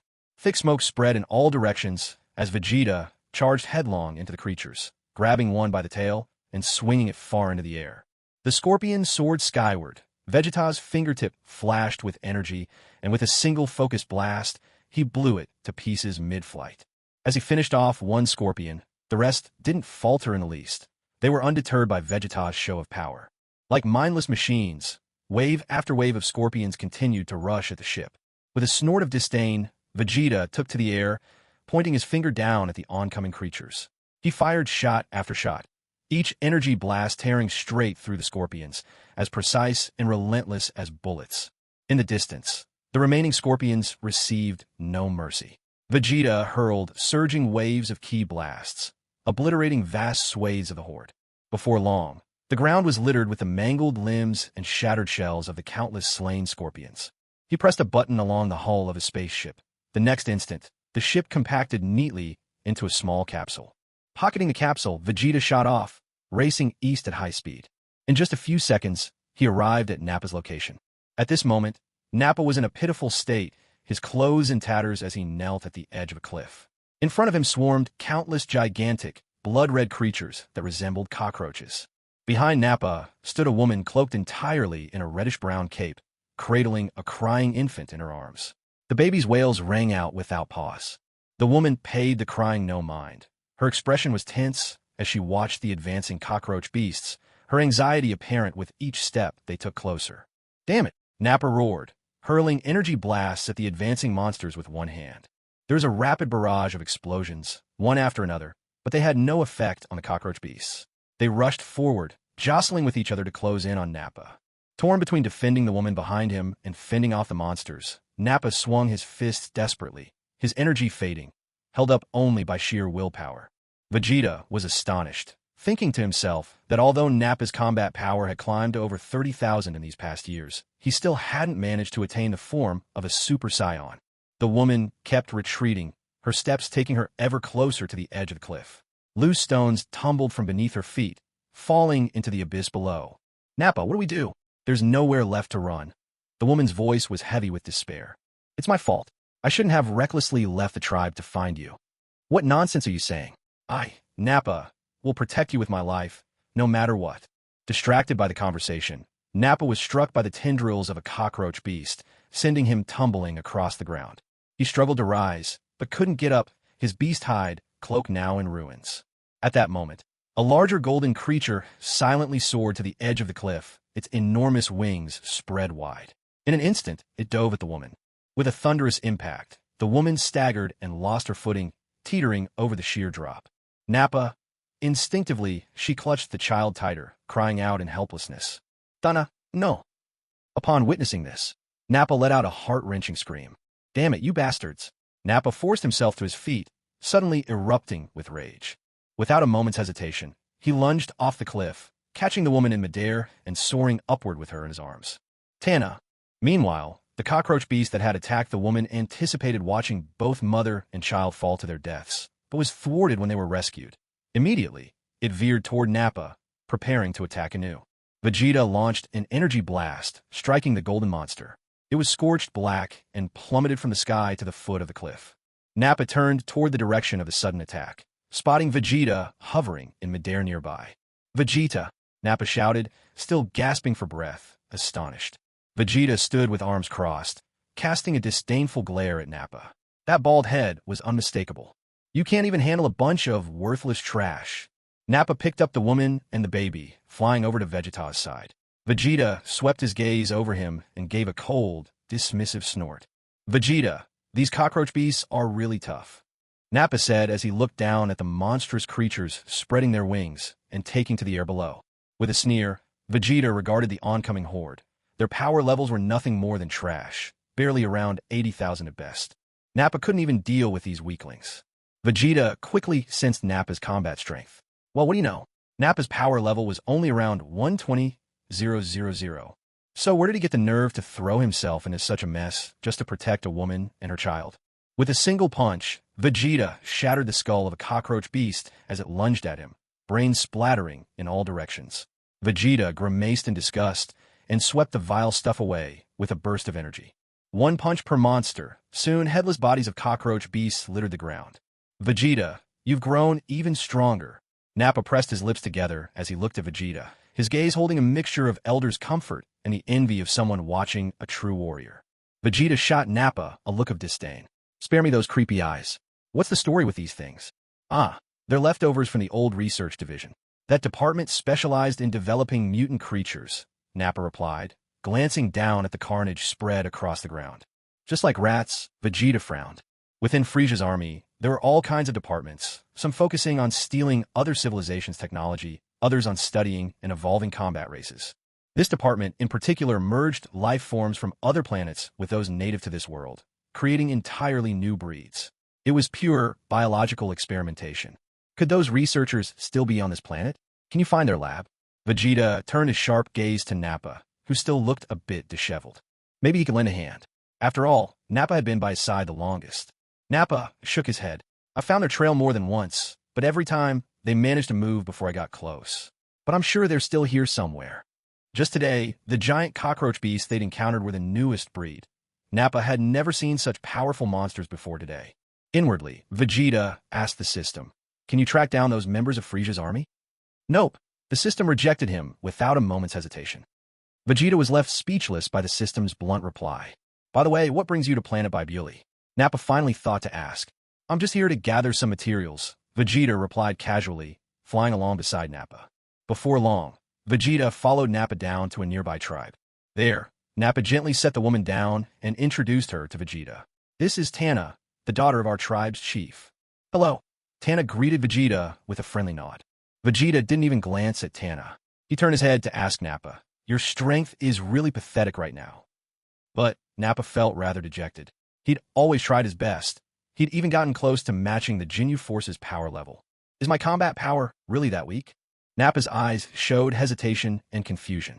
Vegeta had clearly reached a higher realm. Otherwise, he wouldn't say such things. Vegeta said nothing. Instead, he curved his lips into a knowing smile, then suddenly flared his energy, a yellow aura blazing up around his entire body, and even his hair turned golden. Super Saiyan. W. Nappa was stunned by Vegeta's overwhelming energy. His entire body trembled like a leaf, and he couldn't help but stumble backward. Even the people in the tribe were left shivering, so intimidated by the sheer force that none dared to step outside. The next instant, Vegeta reined in his energy, then looked at Nappa with a hint of mockery. And now, what do you think? This is the legendary Super Saiyan. Nappa looked at Vegeta as if he'd just been pulled out of a river, his whole body shaking with awe. A prince is truly a prince. He's on a different level. I think you're better off sticking with me from now on. If you keep training like this, Vegeta said, his tone full of disdain.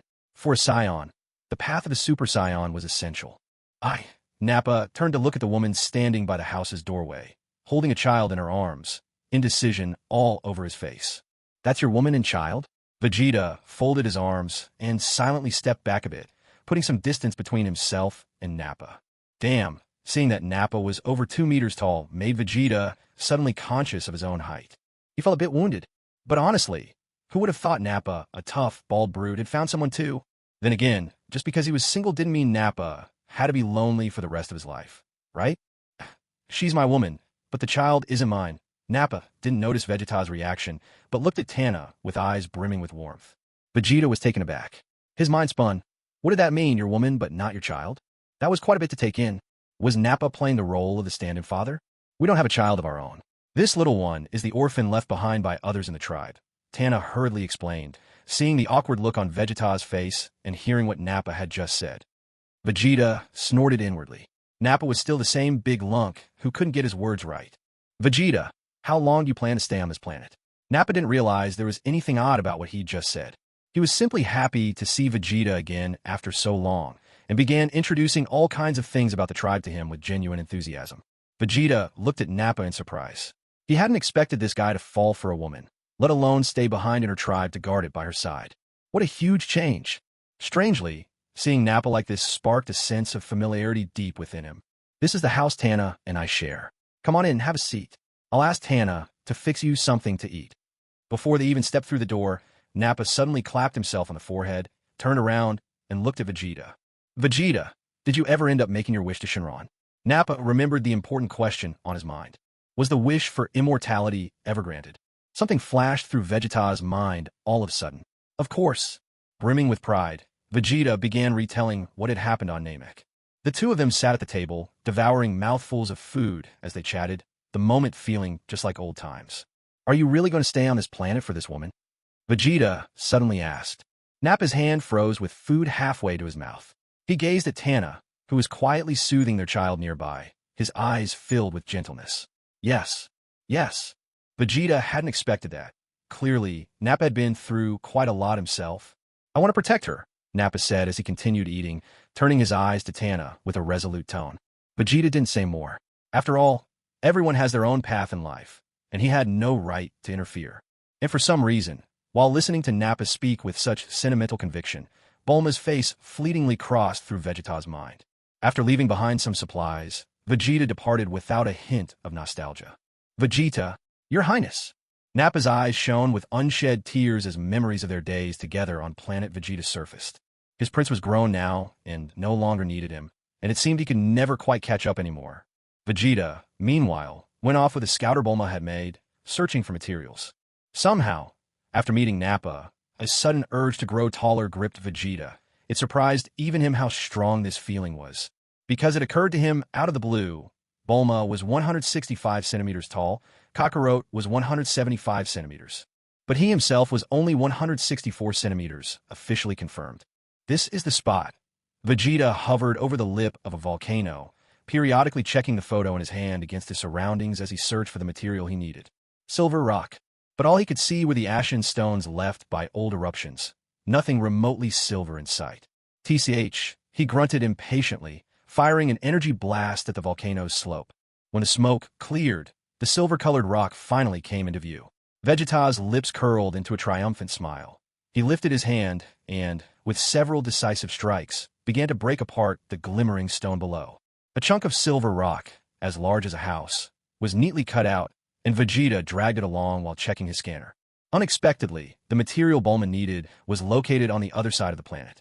What a pain, Vegeta grumbled, but nonetheless, he hoisted the silver rock and flew northward. Once he reached the designated spot, Vegeta tossed the silver rock onto the snowy ground. All around was a blanket of white.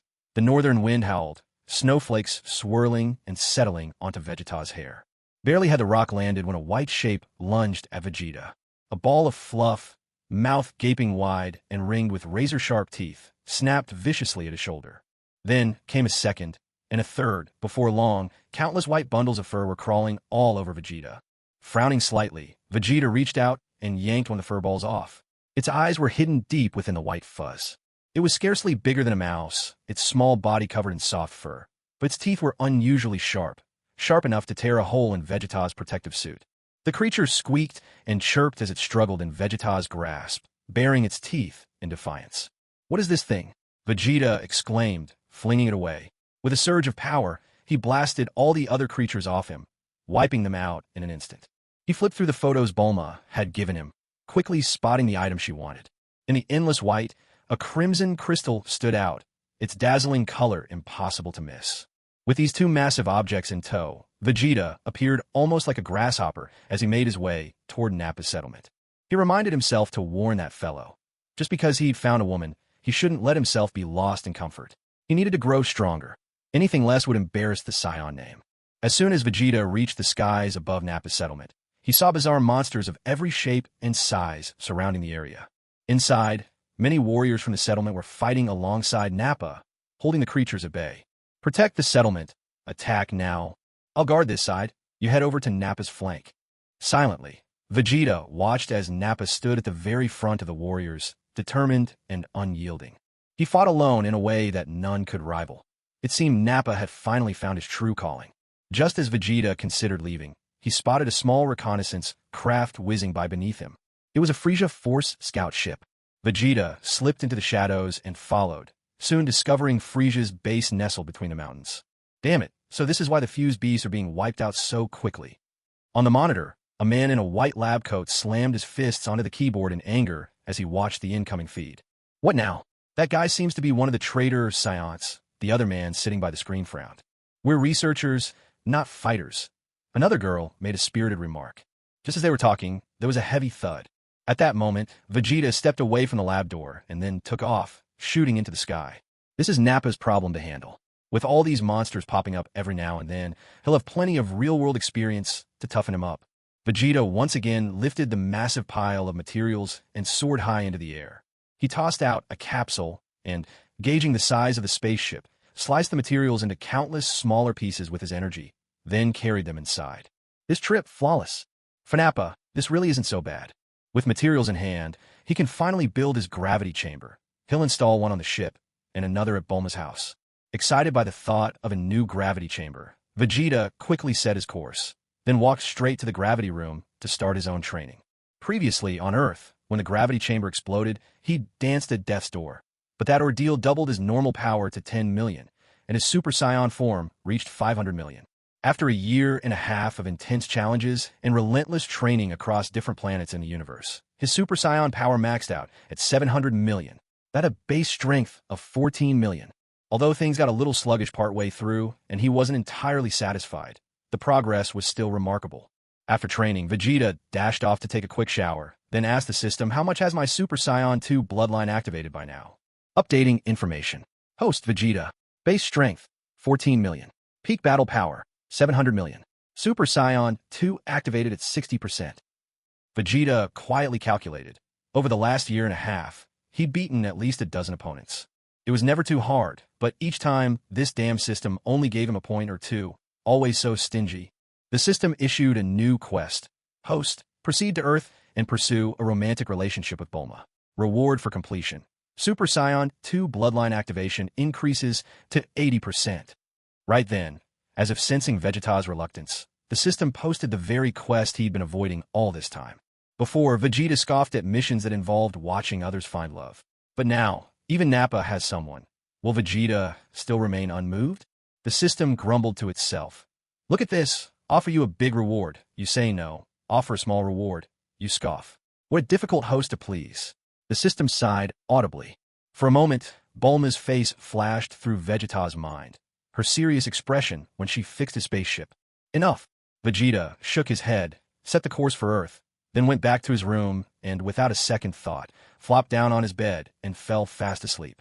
The morning light crept in. Bulma felt a bit perplexed. When she sat up in bed, she saw Vegeta's spaceship descending into the backyard of her home. The thunderous noise had jolted her awake. Vegeta actually came back. Bulma blinked in surprise. She had thought that after all this time, Vegeta would never return to Earth.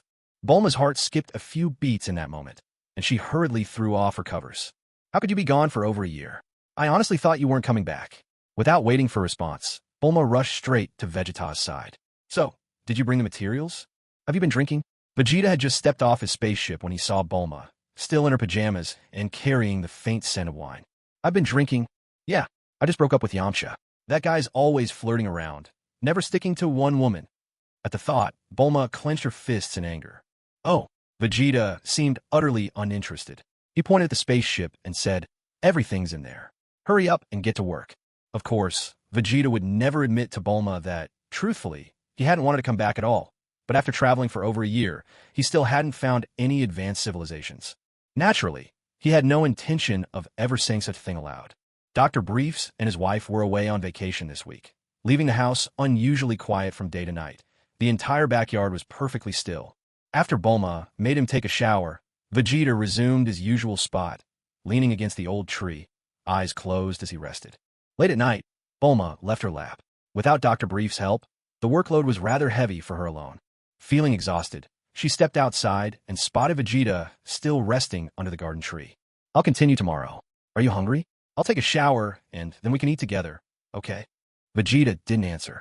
He stayed by the tree, eyes closed, perfectly content as long as his gravity chamber would be built just the way he wanted it. Nothing else seemed to matter. After a shower, Bulma walked out onto the balcony and saw Vegeta still unmoving. Standing in the moonlight, he radiated a distant coldness, a noble aura that made him seem untouchable. He looked so handsome, and above all, so powerful.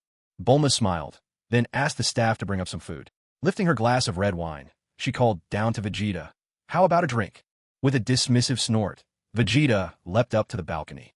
Ignoring the wine glass Bulma held out, he went straight for the food on the table and began to eat. "Have a little, won't you?" Bulma persisted, wine glass in hand, gazing at him. Vegeta shot her a cold look. Reluctantly, he reached for the glass. As their hands brushed, Vegeta's finger accidentally touched Bulma's warm, damp skin. All of a sudden, a strange shiver passed through his heart. Bulma noticed Vegeta's body stiffen and let out a gentle laugh. "What's wrong?" Don't even think about getting any ideas about me. Vegeta ignored Bulma's expression with a look of complete disdain, cursing her in his mind. What an idiotic woman. In Vegeta's world, there was nothing but the drive to grow stronger, to become the greatest. Women simply had no place in his eyes. Vegeta hadn't really touched the alcohol. He spent most of the evening just eating. Bulma, on the other hand, stared at the night sky, downing one glass after another. From time to time, Vegeta glanced over at Bulma, puzzled. Was a breakup really such a big deal? Was it worth all this misery? It absolutely is. It matters a lot, the system muttered to itself, secretly making sure Vegeta couldn't hear. Suddenly, Bulma set down her wine glass, staggered to her feet, and walked unsteadily over to Vegeta. Vegeta frowned in annoyance, catching the heavy scent of alcohol wafting from her. I like you. Bulma's eyes were hazy as she whispered softly. Then, losing her balance, she toppled toward the floor. Still gnawing on a big chicken drumstick, Vegeta reached out and grabbed her collar, hoisting her upright and plopping her back in her chair. You're such a hopeless man. The system shouted furiously, but with the sound cut off, Vegeta couldn't hear any of it. Feeling full, Vegeta decided to retire to his own guest room for the night. But before he could leave, Bulma, who'd just been tossed on her chair, suddenly sprang up and launched herself at him. On reflex, Vegeta almost went on the attack, but catching another strong whiff of liquor, he froze and held himself back. What do you think you're doing? Damn woman, let go of me. Don't go. Stay with me tonight. I'm so lonely. Bulma's face was flushed as she wrapped her arms around Vegeta's waist, though any drunken haze in her eyes had already cleared away. Let go, you miserable woman. Just keep your distance. Vegeta yelled, clearly frustrated, but he knew he couldn't hurt her. If anything happened to her, who would he get to build his gravity chamber? Bulma paid no attention to Vegeta's protests. Her arms only tightened around his waist. I've always admired heroes, people with strength. Back when I was with Yamcha, he really was a strong man. But as the years went by, his ordinary ways just made me feel distant. He was always chasing after other women, making me so mad. And then, after spending time with you, I realized my heart had changed. I like you now. What could Vegeta do when a beautiful woman makes such a humble plea? So, without a word, he simply lifted Bulma up in his arms and carried her to her room. Going offline. Logging out. I'm still just a kid. The system retreated happily. And so began a long, intimate conversation that lasted through the night. Vegeta looked out at the pale light of dawn breaking outside. He put on his clothes and glanced at the person still sleeping in bed. Relax. Once a Saiyan chooses someone, it's for life. At this point, Vegeta still held fast to that unique mindset of his. If Bulma truly liked him, he'd take responsibility for it. And if she didn't, then she could just leave. He wouldn't care in the slightest. System task. Host relationship with Bulma has progressed to love. Task complete. Super Saiyan Bloodline 2 now activated at 80%. The newly online system chirped with joy, its voice cracking with excitement. Don't ask, I logged off early last night. In the future, don't try any tricks when giving me tasks. If you ever put my woman in harm's way, Vegeta's face darkened, warning the system sternly in his mind. I know. If the system had a head, it would certainly be nodding frantically right now. To think he'd even noticed that little stunt last time in the gravity chamber. This host is really a handful. And now he's bringing up grudges from before. Why not speak up back then? Now that he's got a woman, his whole attitude has changed. As the door quietly closed, Bulma languidly turned over in bed, a subtle smile playing at the corner of her mouth.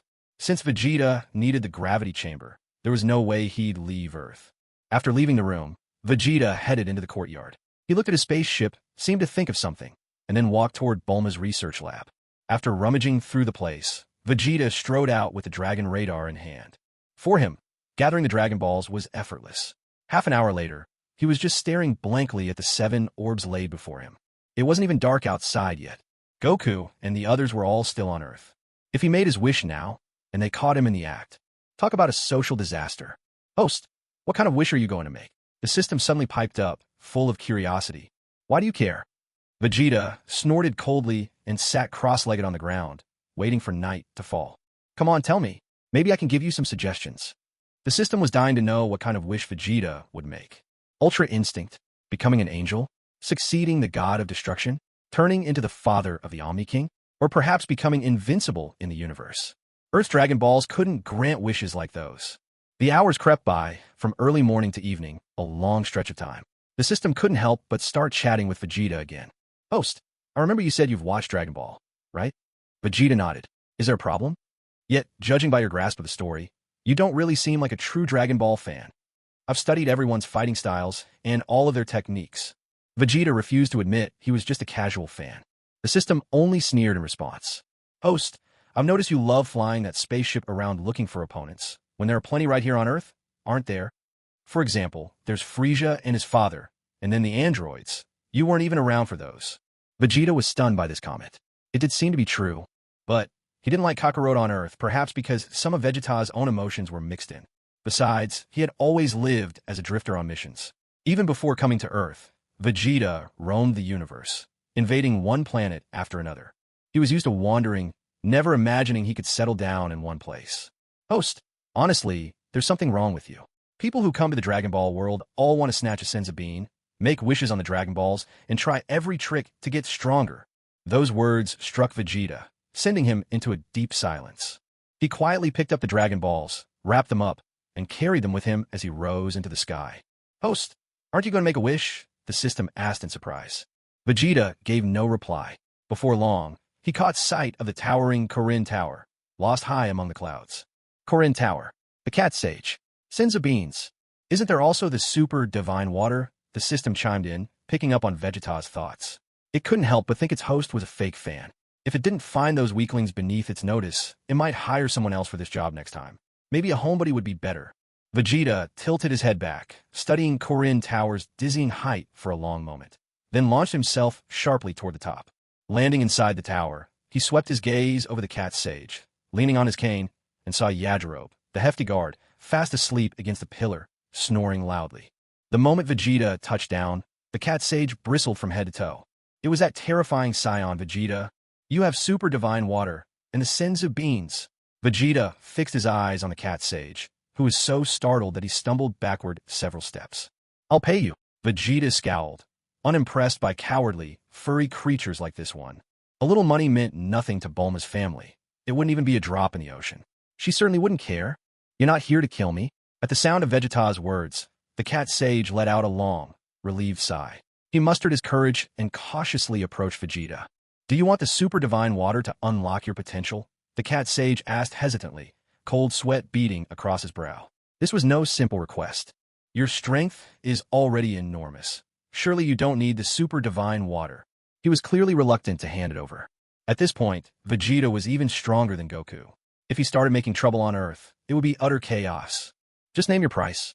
I can pay anything. Vegeta cut him off without hesitation.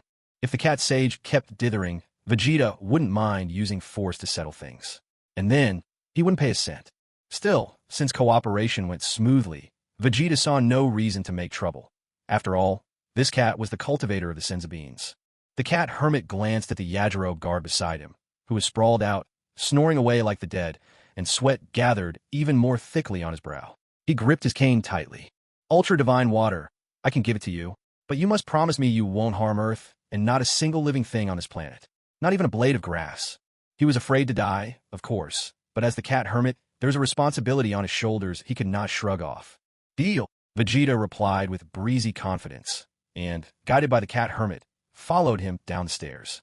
Vegeta's gaze landed on 3 large vats placed at the very center of the room, his brow knitting in silent skepticism.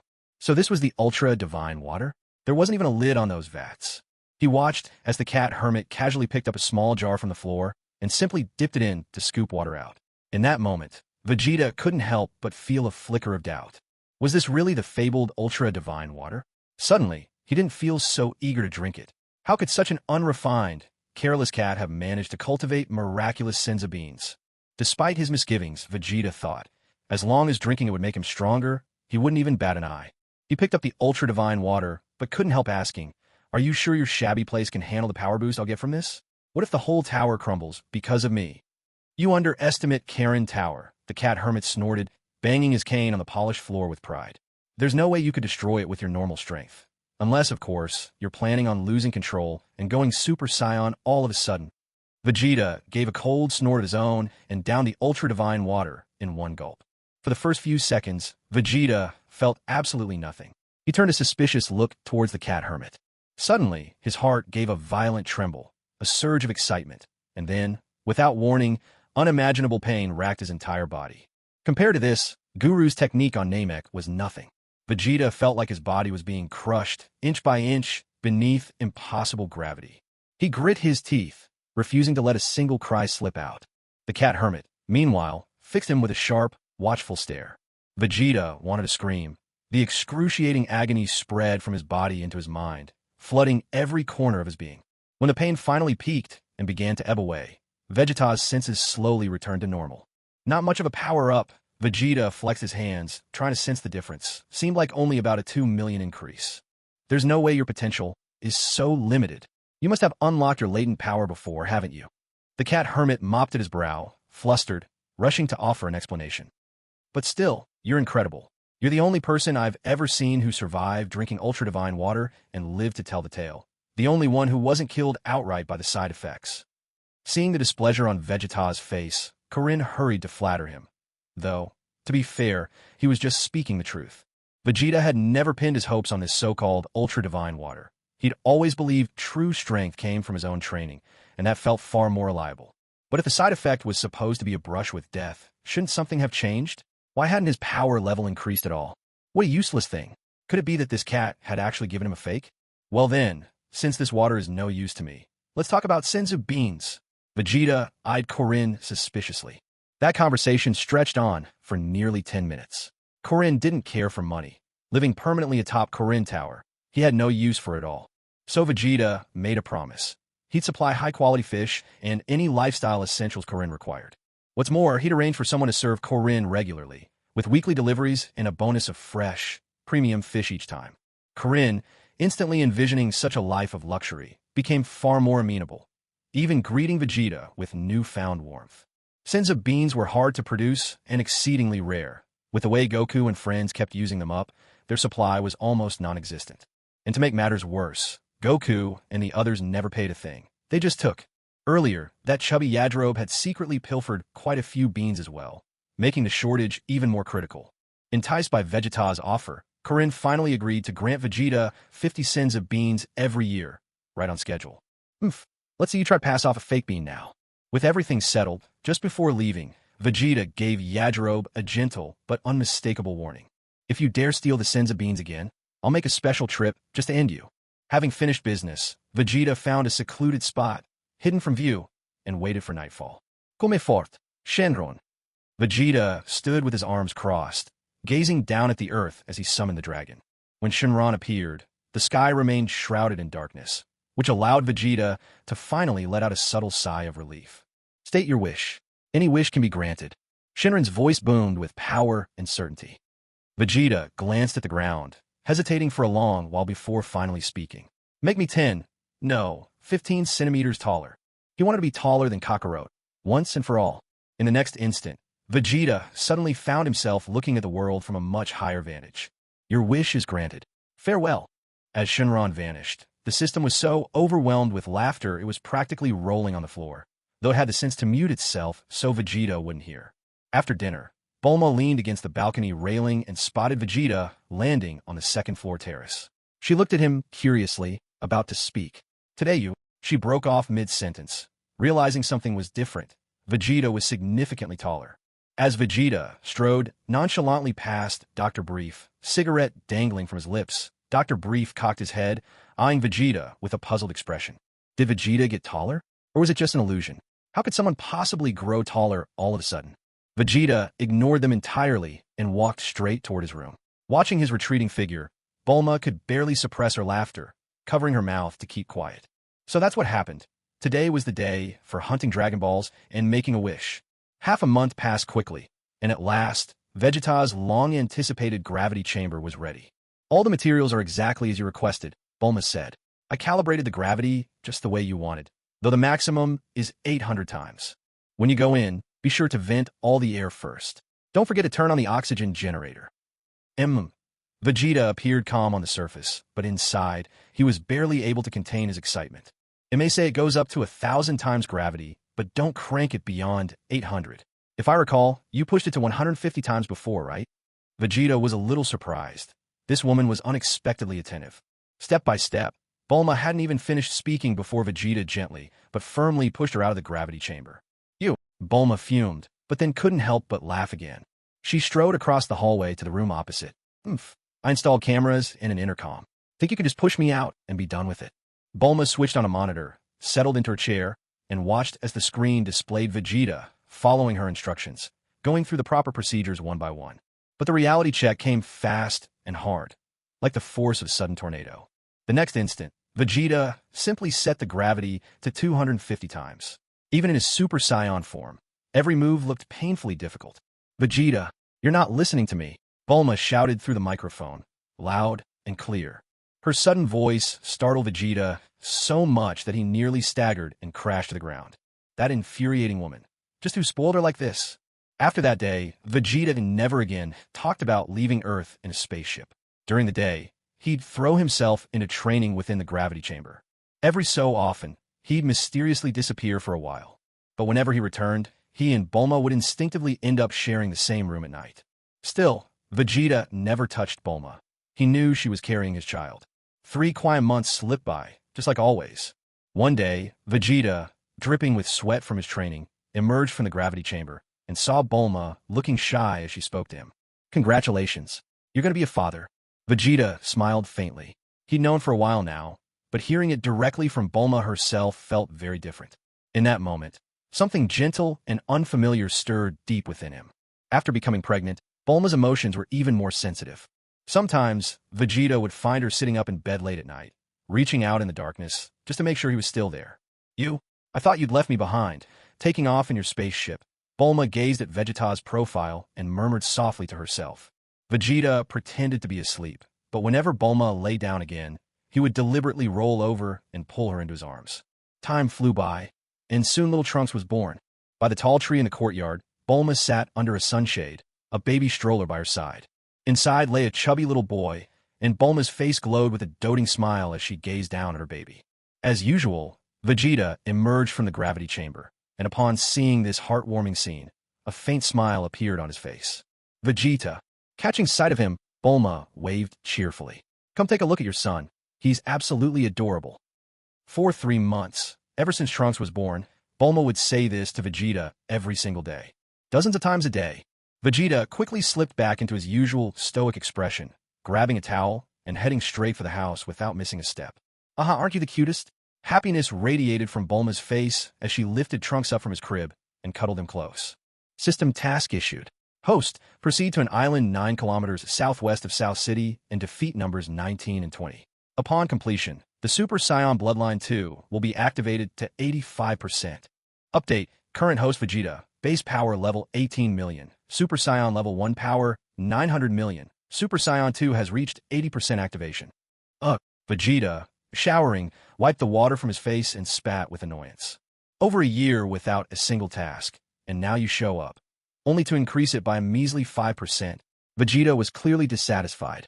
On May 12th, an unusual morning found Bulma up early, standing by the gate with Trunks in her arms to see Vegeta off. "Make sure you come back alive," she called out, worry clouding her voice. Clad in his battle gear, Vegeta threw a glance to the side. "So bothersome. And don't go causing any trouble out there. You hear me? You'd better come home." Bulma nagged on, her words trailing after him. Bulma could only watch Vegeta's retreating back in exasperation. "He never changes. And don't forget to think about me and Trunks." As Bulma's shout echoed from the gate, a vein pulsed on Vegeta's forehead. Was she always this talkative? After watching Vegeta soar off, Bulma circled around to the backyard. Eyeing the plane before her, she looked down at Trunks in her arms and said with a sly smile, "Come on, let's go and give Goku and the others a good scare." 9 kilometers southwest of South City, on a bustling little island town, Goku, Gohan, Krillin, and Piccolo had gathered. "They're here." Yamcha waved his hand, greeting the figures descending from the sky. "Top!" Everyone landed on the ground, staring in surprise as Bulma cradled a baby just a few months old. "Bulma? You're late. We've been waiting for ages," Yamcha grumbled, sounding quite annoyed. "Hello, everyone. Gohan, you've grown taller." Bulma greeted the group cheerfully, her face lit up with a bright smile. Goku frowned. "This is no place for you. Why did you come?" "I just wanted to see for myself," Bulma replied nonchalantly, completely unfazed. "Don't worry. I'll leave as soon as I catch a glimpse of the androids." "That's odd. Why are you carrying a little baby?" Krillin stammered, beads of cold sweat forming on his forehead, his eyes wide with astonishment. Gohan, though, looked genuinely happy for her. Did you really marry Yamcha? At that, Yamcha crossed his arms and scowled, looking rather put out. Umph. The kid isn't mine. Trunks, isn't your father Vegeta? Goku walked over and playfully teased the baby in Bulma's arms. How did you know? Bulma was clearly taken aback. Goku realized his slip and hurried to explain, flustered. I just had a feeling. The kid looks exactly like Vegeta, don't you think? But how do you know his name? Bulma pressed, still puzzled. Haha. Goku could only give an awkward, sheepish laugh. What? The baby really is Vegeta's? Krillin was floored, like hearing the sun had risen in the west. Is now really the time for chit-chat? Where is Vegeta, anyway? Didn't he come with you? Piccolo, standing off to the side, voiced his impatience at their casual banter. No idea. He left ahead of us, Bulma replied, her tone unconcerned. What time is it now? Gohan turned to Bulma, noticing her watch. 9:30. Bulma checked her wristwatch. Still 30 minutes to go. You need to get out of here quick. Don't risk the baby's safety, Goku said, looking at Bulma with a serious warning. I already said, once I see the androids, I'll leave right away. Bulma muttered, clearly reluctant. Hey there, little one. Krillin and Gohan both started cooing at the baby in Bulma's arms, while Yamcha stood silently to the side, feeling that nothing could protect him from the sting of being left behind. After all his efforts, in the end, it was Bulma who had given him the cold shoulder. Grumbling, he complained, I can't take this. Just then, Yajirobe, his face as unappealing as ever, pulled up in a car and tossed a bag of Senza beans to Goku.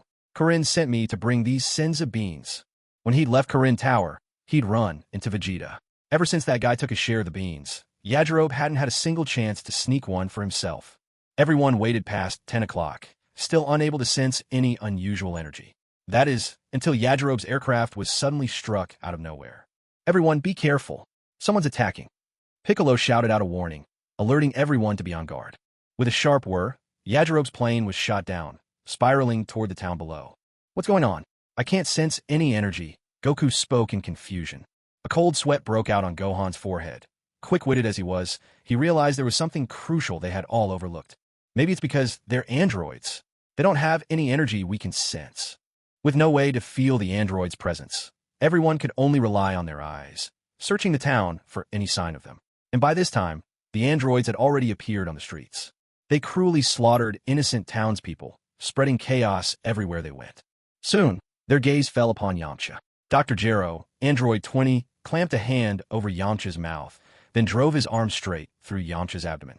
When the others sensed Yamcha's life force rapidly fading, they quickly gathered before the androids. Yamcha was barely alive, hanging by a thread. Only after Krillin fed him a Senza bean did he manage to cling to life. Piccolo suggested moving the battle somewhere deserted. But Android 20's eyes flashed dangerously. He fired a devastating energy beam, intending to level the whole town. Goku did everything he could to block the attack, but the town was still left in ruins. At last, Android 20 agreed to change the location of their fight. They returned to their original rendezvous point. After Yamcha was revived, he urgently warned the others that the androids had the ability to absorb energy. Immediately, Gohan and Krillin took off, flying to warn the rest of their friends. Yamcha, anxious as ever, hurried after them. Meanwhile, Bulma, emboldened more than ever after barely making it out of the plane crash, urged Yajirobe to take her to the fight after she saw the others take off one after another. As Goku began to feel his body faltering, he transformed into a Super Saiyan right from the start, tipping the battle into a one-sided domination. But as Goku pressed for a swift victory, just when he was about to finish off Android 19, his energy blast was absorbed by 19, whose strength was nearly depleted at that moment. Seeing Goku was struggling to breathe, Krillin tossed him a Senza bean, but at this critical moment, the magic bean did nothing. Goku's heart disease struck without warning. He was on the brink of being strangled to death by Android 19. Just as everyone else was blocked by Android 20 in the nick of time, Vegeta made his entrance. Goku let out a gasp of pain, choked and suffering, while Android 19's evil grin vanished as Vegeta landed a powerful kick, sending him flying. Just in time, Vegeta arrived, and, under everyone's astonished gaze, he smirked. Only I get to bully Kakarot. The likes of you android puppets better stay out of this. Vegeta. The group shouted in shock. None of them had expected Vegeta to suddenly appear there. Vegeta. Piccolo, who had been knocked out by Android 20's attack and left unconscious on the ground, suddenly opened his eyes and called out. A sudden sharp sound sliced through the chaos. Watching Piccolo suddenly sit up, Gohan looked at him with concern. Uncle e Piccolo. Under Android 20's astonished gaze, Piccolo curled his lips into a faint smile. I did that on purpose just now, to distract him and look for a chance to save Goku. But then Vegeta had to butt in and meddle. Uncle Piccolo. As Piccolo stood up, Gohan wanted to speak, but Piccolo interrupted him. Goku's not someone who'll go down that easily, no matter how strong the enemy is, Piccolo said with utmost confidence. I saw everything. Vegeta stood with his arms crossed, looming over the sprawled Goku. You knew your body couldn't handle it, but you still turned into a Super Saiyan. That was just asking for your heart disease to flare up. Vegeta had been following quietly behind them, keeping his power hidden and never making a move. He waited for this critical moment, deciding it was finally time to show himself. Of course, it was only in moments of crisis like this one that he could truly stand alone at the center of attention. Kakarot, you shouldn't die so easily.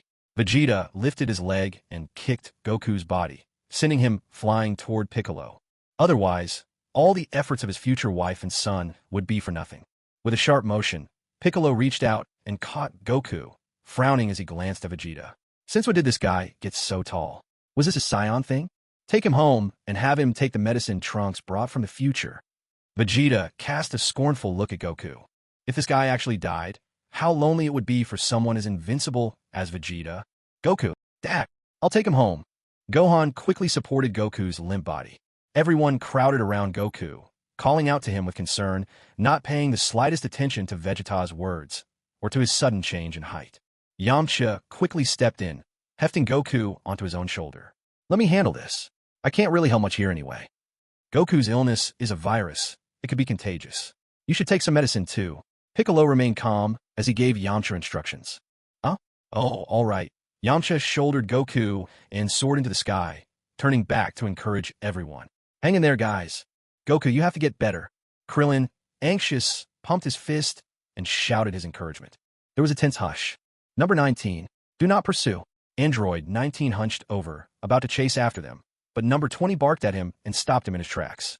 19 shot a dissatisfied glare skyward at number 20. Number 20 explained coolly, sometimes it's best to save the greatest pleasure for last. Goku was their ultimate nemesis, so wouldn't it be a fitting arrangement to finish him off only at the very end? Let's deal with these annoying pests first. Number 20 glanced at the rest standing before him. With Vegeta here, things are about to get even more interesting. Listen, Krillin, feeling the oppressive aura of the two powerful androids in front of him, broke out in a cold sweat. Maybe it's best if we retreat for now. That boy from the future said that without Goku, all of us, including Vegeta, will be finished by them. Krillin clenched his fists tightly, his voice trembling. The situation right now, it's almost exactly as he described. But if we run away, they'll definitely go on a rampage and kill innocent people. Gohan opposed Krillin's suggestion, his tone resolute. As long as Goku recovers from his illness.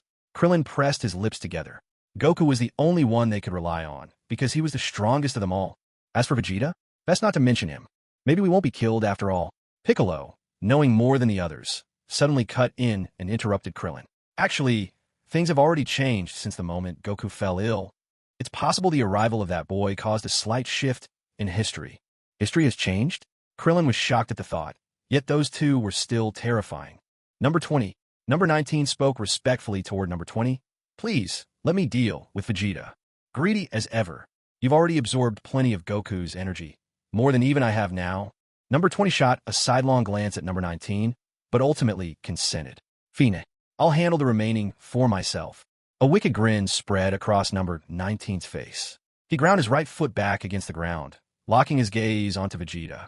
A sharp, tense sound sliced through the air. Judging by your moves just now, you two don't seem all that impressive, Vegeta remarked with disdain, staring at number 19. Looks like number 17 and number 18 haven't been activated yet. I'll need to take out number 19 and let number 20 escape, he reasoned internally. He silently questioned the system. System, we need number 20 alive to wake up 17 and 18, right? Should I finish him off now? The system has updated your quest. Defeat number 19. Complete this mission and your Super Saiyan Bloodline 2 will reach 83% activation. Hearing the system's message left Vegeta speechless. Damn it. Is this even fair? Can a system just change the rules like this? Incompetence on your part, and you still dock my reward? The system, unwilling to argue at this crucial moment, fell silent. You two absorb energy through your palms, right? As long as I'm careful, I'll be fine. Vegeta ignored the wretched system and fixed his gaze on number 19. But there's something you don't know. I know every ounce of your strength. Number 19 shot back, refusing to back down. Yeah, what you managed to test was nothing but our past strength. You were already astonished by Kakarot's Super Saiyan form. Vegeta was utterly disdainful. This guy's fighting power, at its peak, barely scraped 100 million. A pitiful figure compared to his own. There was simply no comparison at all. Do you really think Saiyan potential can be accurately measured by wooden puppets like you? Vegeta clenched his fist, a fierce aura bursting forth as he transformed into his Super Saiyan state. Waves of overwhelming energy surged, kicking up swirling gusts and sending dust swirling around them. Small stones on the ground were swept up and scattered into the air. What? Everyone was stunned by the sheer force of Vegeta's power. Even number 20's eyes widened in disbelief as he stared at Vegeta. His strength is even more terrifying than it was back on Namek. Krillin gasped for breath under the oppressive force of Vegeta's aura, feeling as if the very air was being squeezed out of his lungs. No matter how many times you transform, you can't hope to defeat us. Goku proved that well enough. Number 20 quickly regained his composure, brushing off his momentary shock. But number 19 could hardly contain himself. A wicked grin spread across his face as he lunged straight at Vegeta, unable to wait for battle any longer. A burst of manic laughter echoed. A sharp smack. Vegeta didn't even bother to move, allowing himself to be struck directly in the face. He barely tilted back from the blow, utterly unfazed. Is that really all you've got? Tell me, do androids like you even feel pain? A smirk tugged at Vegeta's lips as he straightened, then drove a powerful kick directly into number 19's midsection, launching him off the ground. Wasting no time, Vegeta followed up with a sharp elbow strike to number 19's cheek, then swept his left leg in a swift arc. Number 19's body went tumbling through the air, finally crashing to the ground and carving a long, jagged groove across the earth. A harsh scraping echoed, then the gritty sound of rubble shifting. With everyone's eyes wide in tension, Vegeta strode calmly toward the fallen number 19. What? The shock on number 20's face returned in full force, barely letting his composure settle before it shattered again. A sharp slap. Vegeta looked down at number 19, a crooked smile curling on his lips. Well, have you come to realize your own weakness yet? Suddenly, number 19, who had been lying motionless, flipped upright and lunged at Vegeta, launching another attack. But Vegeta remained utterly unbothered. He simply braced his hands behind him against the ground, kicked up with both legs, and sent number 19's bulky frame flying helplessly into the air. Then, with a swift rotation of his body, a quick spring off the ground, and Vegeta shot upward, rocketing straight for the airborne number 19. Number 19 swung his fist in desperation as Vegeta approached, but with the smallest tilt of his head, Vegeta evaded the blow easily. It was only fair to return the greeting. Vegeta delivered a polite yet devastating punch straight to number 19's nose, instantly setting off a torrential stream of blood. Number 19 cried out in pain, his glare burning with outrage as he faced Vegeta. Not bad at all. Vegeta sneered mockingly. Is that blood on your nose, or are you leaking oil? Beep beep.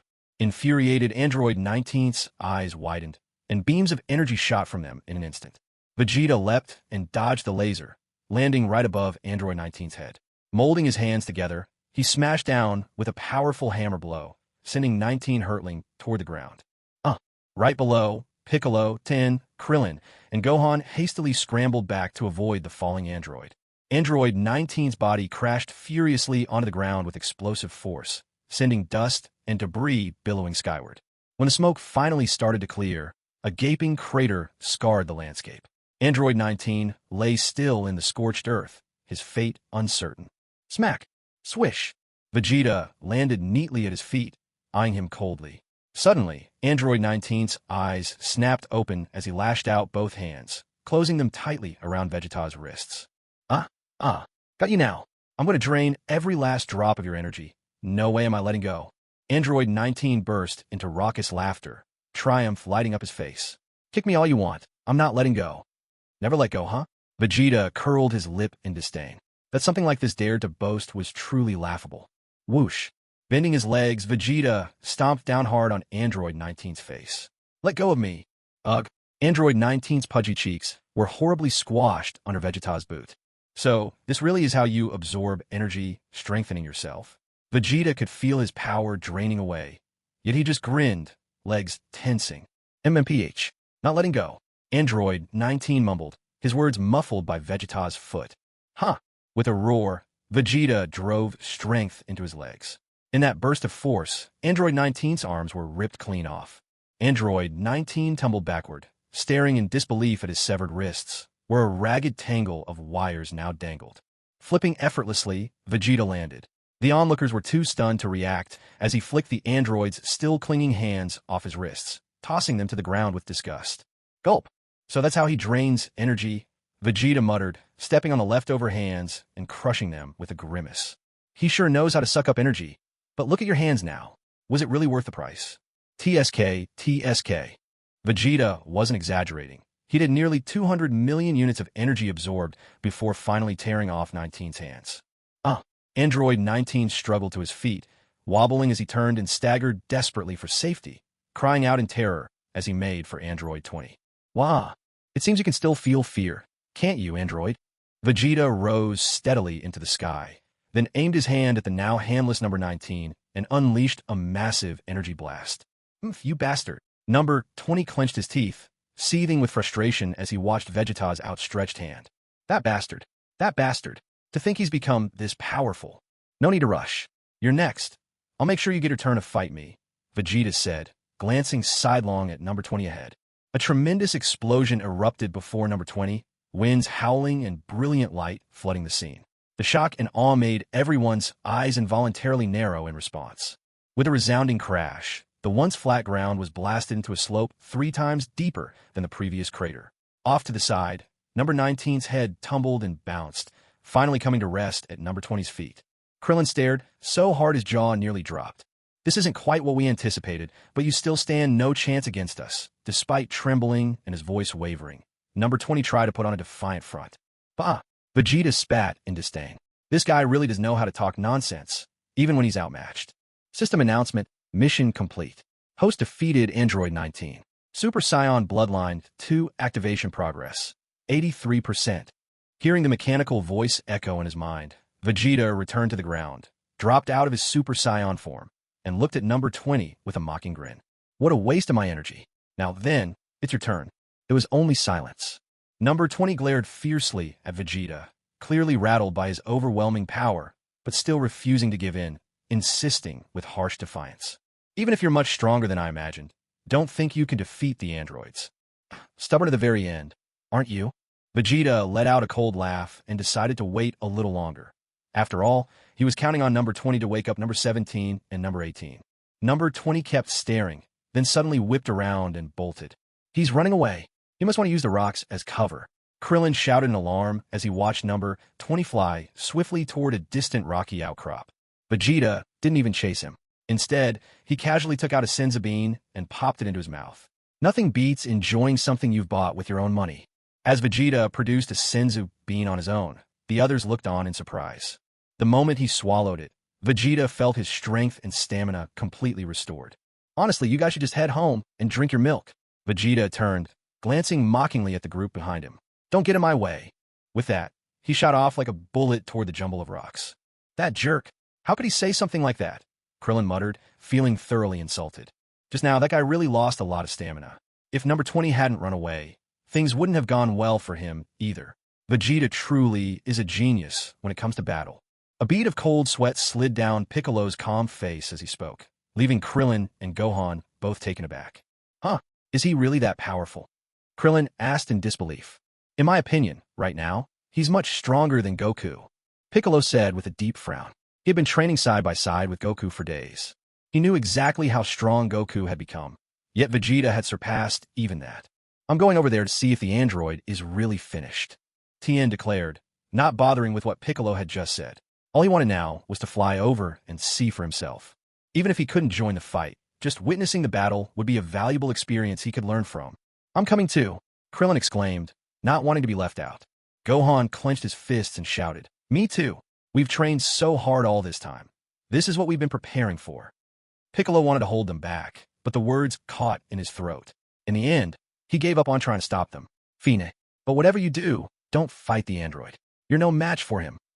After all, if it were him in their place, he wouldn't want to just stand by and helplessly watch, either. He's probably hiding in the rock piles. We can't sense the android's energy, so the moment you spot anything, tell me or Vegeta right away. Piccolo added, still uneasy, giving them one last warning. Be careful out there. The four of them took off immediately, heading straight for the rocks. Vegeta stood atop the craggy rocks, scanning the area with an irritated scowl, his fists clenched in frustration. The wretched android had gone into hiding. Coward, come out already, Vegeta muttered, surveying the chaotic terrain. Might as well destroy the whole lot. He soared high into the air, gathering energy for an attack, and hurled a powerful energy blast down at the ground. Hey, stop it. We're down here too, Krillin yelled up at Vegeta, but he was a split second too late. Oomph. Number 20, watching from the shadows, saw Vegeta's attack coming, darted out into the open, and raised both arms to absorb the energy blast. A flash of light, then a surge of energy, as Number 20's hands drank in the power. Not good, Vegeta thought, scowling. This guy sure knows how to seize an opportunity. Damn it. Ha. Thanks for the energy. Number 20 laughed loudly. Just as Vegeta charged at him, he swiftly zipped away, hopping across the rock piles and vanishing from sight. With a rush, then a thud, Vegeta landed on the ground, cursing in frustration. Damn it, this blasted guy. He sure knows how to run. Number 20 hid high above Vegeta among a pile of rocks, arms crossed with scorn, secretly savoring his own plans. Vegeta's strength had caught him completely off guard. What should he do next? There wasn't even a chance to make a move. It seemed returning to the lab might be his best bet, after all. If possible, the laboratory, Number 20 muttered unconsciously, but soon his wandering eyes landed on Gohan, who was searching around nearby. He quickly drew back into the shadows, moving with utmost caution. But after a few steps, he noticed Tien was also scouring the area for him. And then, floating in midair, was Piccolo. Secretly, Number 20's heart was filled with delight. If he couldn't handle Vegeta, surely he could finish off these junior fighters? By draining their energy, maybe he'd stand a real chance against Vegeta. His gaze drifted from one fighter to the next, as if he were picking vegetables at the market. Whose energy should I absorb first? He mused. If we're ranking power just below Vegeta, then it has to be Piccolo. Unaware of the danger, Piccolo continued searching for Number 20, while Number 20 quietly crept up behind him. In one swift motion, he lunged forward, clamping a hand over Piccolo's mouth and beginning to drain his energy. Gohan, hurry, the android! Piccolo couldn't speak out loud, but he managed to send a telepathic call. Gohan instantly felt a faint disturbance in ki and arrived, just in time, to save Piccolo. The others sensed the trouble as well, and quickly gathered below him. With the rush of their arrival, after munching on a senza bean, Piccolo had recovered. He tore off the white cloth wrapped around his head and flung his cape to the ground. Looking over to Vegeta, Piccolo clenched his fist with determination and declared, Vegeta, let me handle this. Stay out of it. Vegeta paused for a moment, then let out a mocking laugh. Are you looking to die? He'll just drain your energy again. You almost died just now. Yet here you are, begging for another round. If you get in trouble again, don't expect any help from me. Piccolo felt the sting of his words.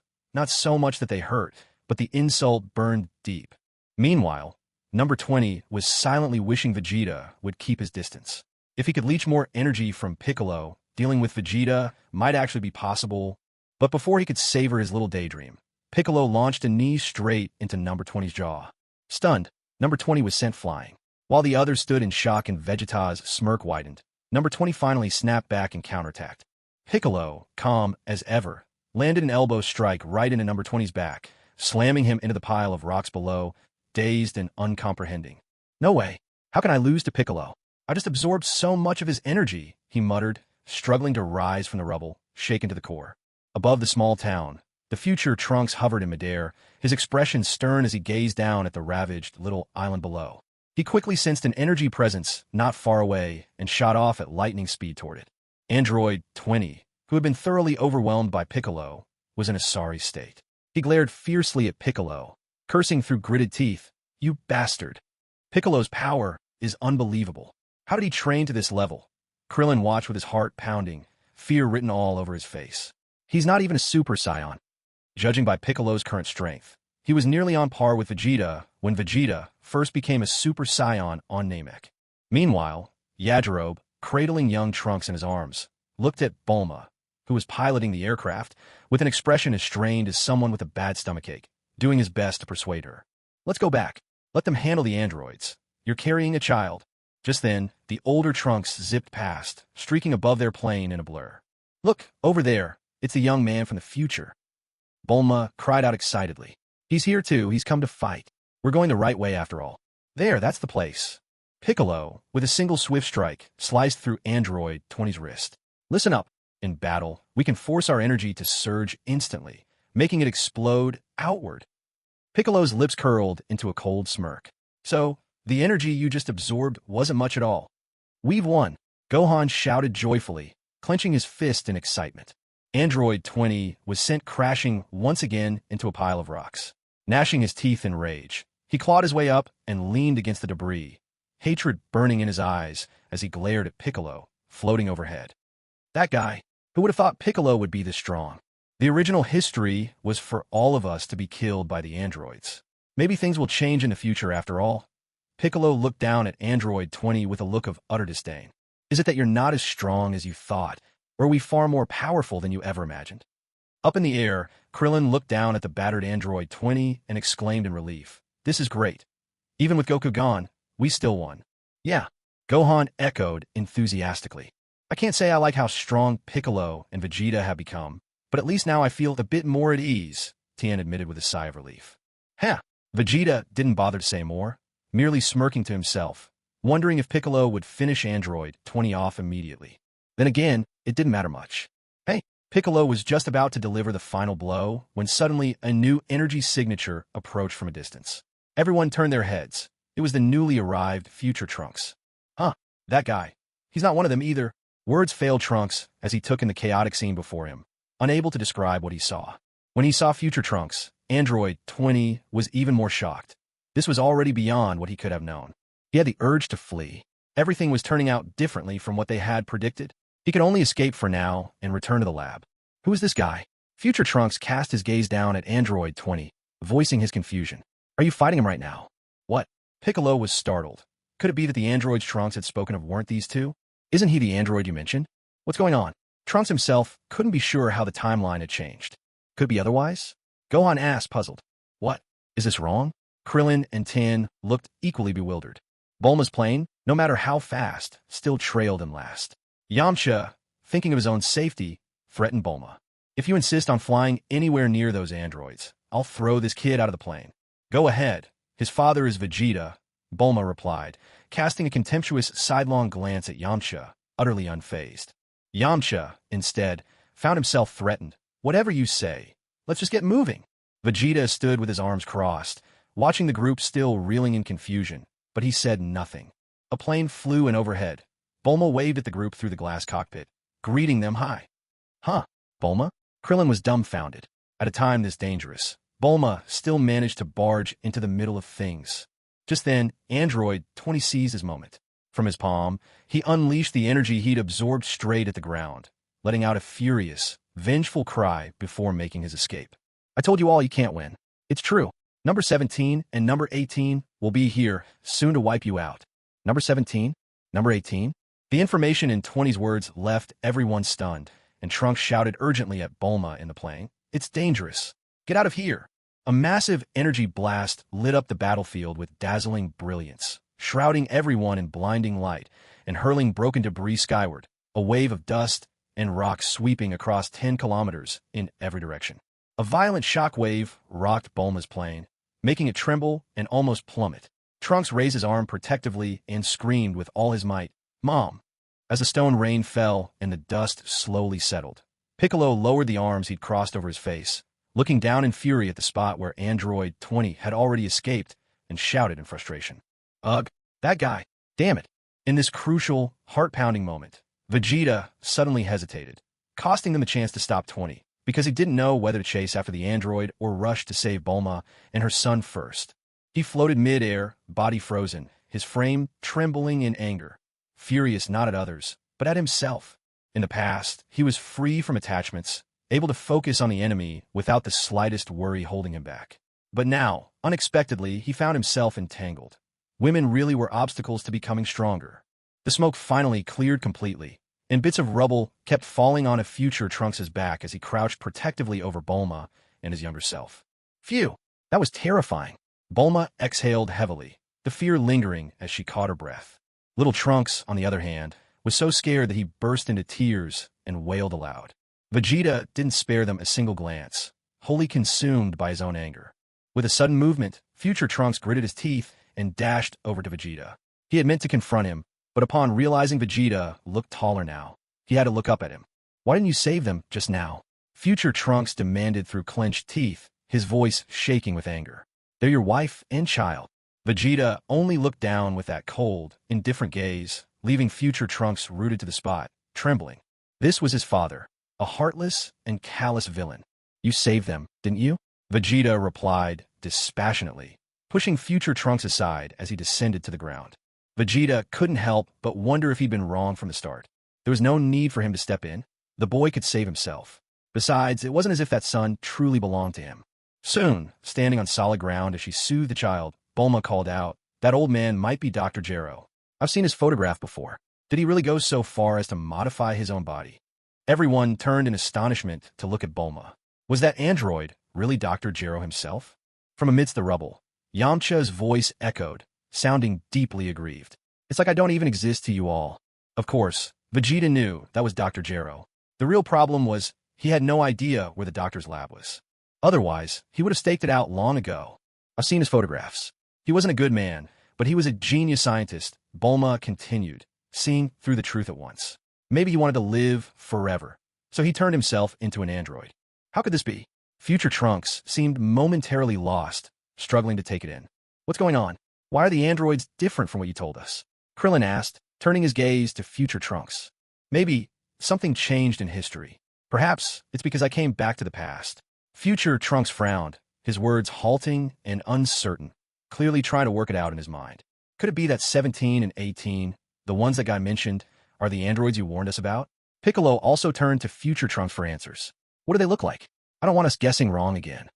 Yeah, number 17 looks like a teenage boy, with black hair and a scarf around his neck, future Trunks quickly replied. Number 18 is a lovely young woman. Her clothes are much like mine. They both wear round earrings and have a cold look in their eyes. If you look closely, you'll see it. Oh, a girl, Krillin exclaimed in surprise. A female android. Can she absorb energy with her hands, too? Piccolo cut straight to the heart of his confusion, asking everything he wanted to know at once. Future Trunks turned to look at him. Absorb energy? There's no need. Their energy supply is endless. They never run out. Vegeta suddenly interjected, asking without any context. If only I could get this sort of technology for my own spaceship. What am I even thinking? Where's Goku anyway? Future Trunks ignored Vegeta completely and abruptly changed the subject. Vegeta frowned. This brat's ignoring me on purpose. It must be because I didn't save Bulma and her mother just now. He's having a heart attack, the one you mentioned before. Krillin hurried to explain. Cold sweat slid down Trunks' forehead. He muttered, even the timing of when he gets sick has changed. Finding everything else boring, Vegeta turned to ask Bulma, Bulma, do you know where Dr. Gero's lab is? Suddenly, a sharp cry broke out. Vegeta had just glanced at Bulma when the little Trunks in her arms was startled and burst into loud wailing. Vegeta stared in confusion. Damn kid, can't you behave? We're trying to handle something important here. Hey, you're scaring the baby with that glare of yours. Bulma yelled, clearly dissatisfied, rocking her child in an attempt to calm him down. Vegeta was at a loss. How could just a look from him frighten a child like that? What a hopeless kid, both the little one and his future self. Finally managing to soothe the baby, Bulma glared sharply at Vegeta and grumbled. I gave you a son, and you dare to treat me like this? What a jerk you are. Vegeta rolled his eyes at the ceiling. Did he ever agree for Bulma to have his child? He didn't think so. He'd never been called a jerk before. So, do you know where that Dr. Gero's lab is? He's bound to run back there. Vegeta lowered his voice as much as possible, not daring to look at Bulma. Several others nearby watched Vegeta with a teasing glint in their eyes. Oh, isn't Vegeta being uncharacteristically gentle? There's always someone who keeps someone else in check. It should be somewhere near North City. I think it was converted from a cave. No idea if it's still there now, Bulma said, holding her child and thoughtfully stroking her own chin. But I don't know anything about his dealings with the Red Ribbon Army. Are you planning to eliminate number 17 and number 18 in one swift move before they're activated? Piccolo dropped his playful tone and asked with a serious expression. Do you take me for such a coward? Vegeta scoffed, his voice full of disdain. I'm just going to see for myself how strong these androids really are. Right now, Vegeta was simply an eager spectator, almost hoping for chaos to break out. After all, based on what he knew, Android 17 and 18's current power levels were nowhere near enough to threaten him. If memory served him right, their battle power hovered around 500 million at this point.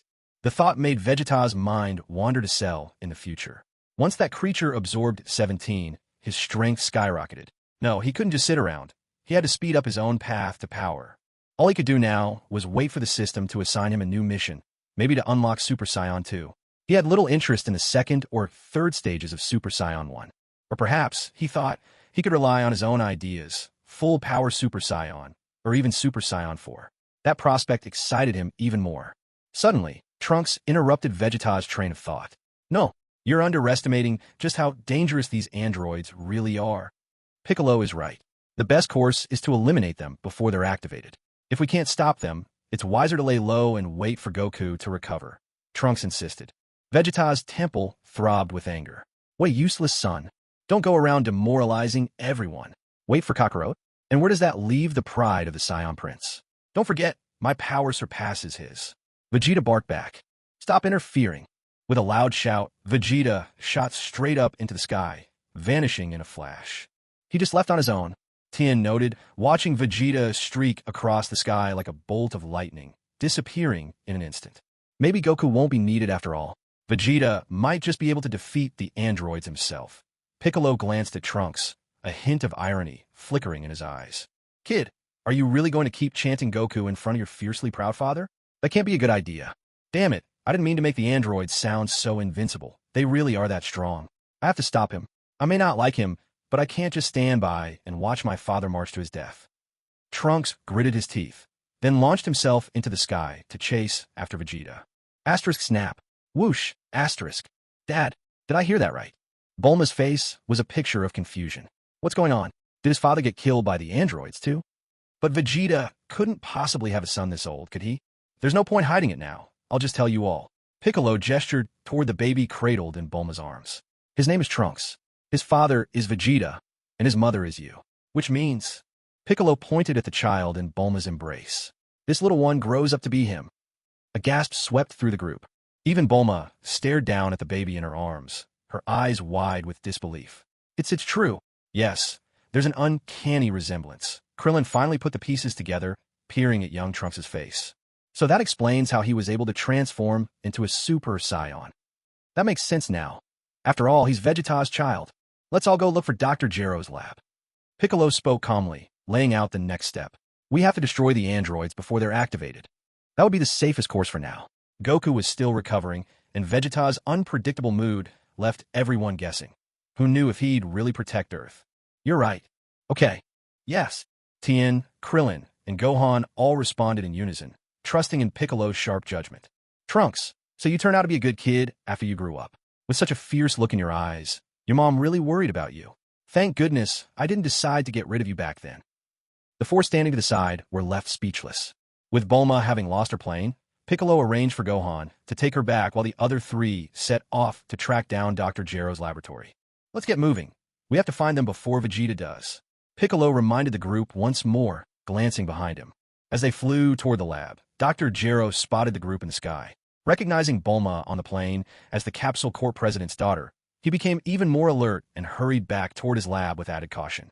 Trunks kept close behind Vegeta as he flew. He clenched his teeth. Remembering how his mother in the future always spoke well of Vegeta made him even angrier. How could someone stand by and let his wife and child die? That was truly despicable. Vegeta, however, didn't care in the slightest. It seemed his so-called son had a real problem with him. He thought to himself that if the chance arose, he'd just have to give the boy a proper lesson. After all, sons are best raised with a firm hand. Daughters, now, those are made to be cherished. The three of them soon arrived in the northern capital region. Below lay a rugged landscape of rocky mountains. Finding the right cave would be no easy task. They agreed. Whoever suddenly powered up would signal the others. Then, dividing up the sins of beans, they each went searching for Dr. Gero's hideout. Trunks followed right at Vegeta's heels. Are you planning to just keep trailing me? Vegeta grumbled, thoroughly annoyed. You're driving me nuts. Go search somewhere else already. No. Are you planning to deliberately activate the androids to test your strength against them? Trunks refused flatly. That's not quite it, Vegeta shot back. It's just that I'm really interested in these androids and want to get a look for myself. With that, Vegeta stopped abruptly and turned to face Trunks. This isn't your future. We're in a present where everything is quietly changing. For example, right now in this timeline, I'm stronger than Kakarot. I know you're proud, even arrogant, but you're seriously underestimating androids 17 and 18. Trunks still tried to persuade him. Looks like I'll have to teach you a lesson. Vegeta curled his lips into a smirk, and in the next instant, he transformed into a Super Saiyan, his overwhelming energy stirring up a violent gale. The three still searching nearby all turned at once, shielding their eyes from the wind. Piccolo grumbled in frustration. What's Vegeta up to this time? All this commotion. Number 20 darted swiftly through the forest. The sudden gale barely fazed him. With a sly grin, he glanced up at the sky. Go on, make as much chaos as you like. An internal feud would suit me perfectly. Come on now, show me your Super Saiyan form. Vegeta looked at Trunks, who was visibly trembling, and waved him over. Standing before Vegeta, Trunks could feel an energy even more daunting than the androids 17 and 18 of his own future. For a moment, he didn't know what to say. It was as if he was still caught in a version of the past where his father never surpassed Goku. My good son, do you really think it's right to always talk about relying on others right in front of a proud father like me? Noticing Trunks' hesitation and fear, Vegeta's anger only grew. This infuriating kid really needed to be set straight. Cowardice? Impossible. He was Vegeta's blood. His only path was ever forward, never back. How did you know I'm? Trunks suddenly widened his eyes and looked up at Vegeta. How did his father know? He had never revealed anything. Transform. Now, Vegeta was determined. Trunks was about to get a serious lesson. Trunks found himself caught in a painful struggle. Should he trust in himself or believe the claim of this father standing before him? But still, he could not deny Vegeta's obvious strength. That much was true. So you're backing down? Are you worthy of being my son? The son of Vegeta? Vegeta's brow furrowed deeper. This useless son of his. Trunks was still reeling from the shock that Vegeta had figured out his identity, leaving him lost for words. Just as Vegeta was about to lose his patience and dole out some rough discipline, Krillin's energy suddenly spiked in the distance. They found the androids. Piccolo and Tin, not far away, reacted quickly and rushed toward Krillin's location. Just you wait. Vegeta shot Trunks a disdainful look before rocketing away. Meanwhile, number 20, busy awakening androids 17 and 18, glanced at the quivering laboratory doors and barked out new orders. All right, time to move. Wipe out all of Goku's allies. Don't leave a single one behind. Taking advantage of a brief lapse in number 20's attention, number 17 snatched the remote control and crushed it underfoot. At that same moment, as number 20 shouted in fury, Vegeta blasted the doors apart. Piccolo fixed his gaze on the people inside the lab and asked Trunks, Are these the ones? We can't afford to be wrong this time, can we? Yes, it's them. Trunks replied warily, eyes alert.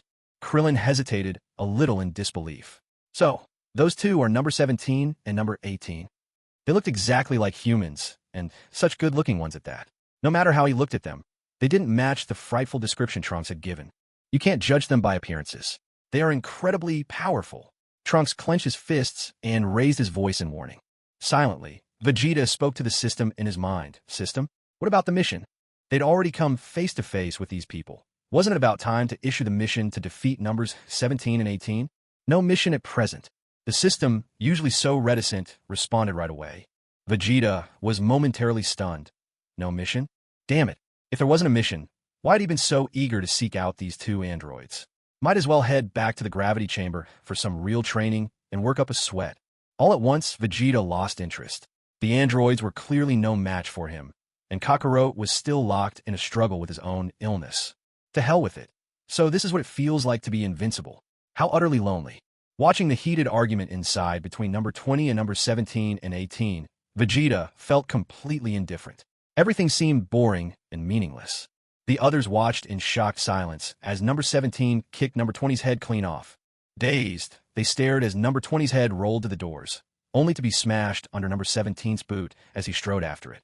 Meanwhile, number 18 was making her way to activate number 16, whose origins were a mystery to everyone. Trunks, growing frantic, exclaimed, "We have to stop them. Otherwise, there'll only be more androids." 17 and 18 alone had turned the world of the future into a living hell. With even more androids, things could only get worse. Determined, he instantly transformed into a Super Saiyan and fired an energy blast straight at the laboratory. Hey, watch it, you idiot! Piccolo and the others scattered to avoid the explosion. The research laboratory was reduced to nothing but rubble. The group hovered in midair, gazing down at the churning smoke where the once towering Rocky Mountain had disappeared.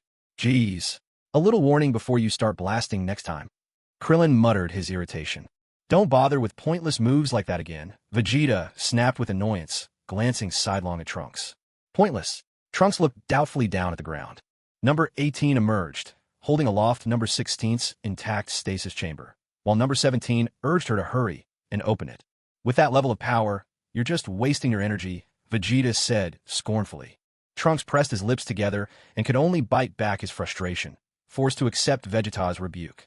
It's open. Another android has joined them. Krillin felt a chill run down his spine.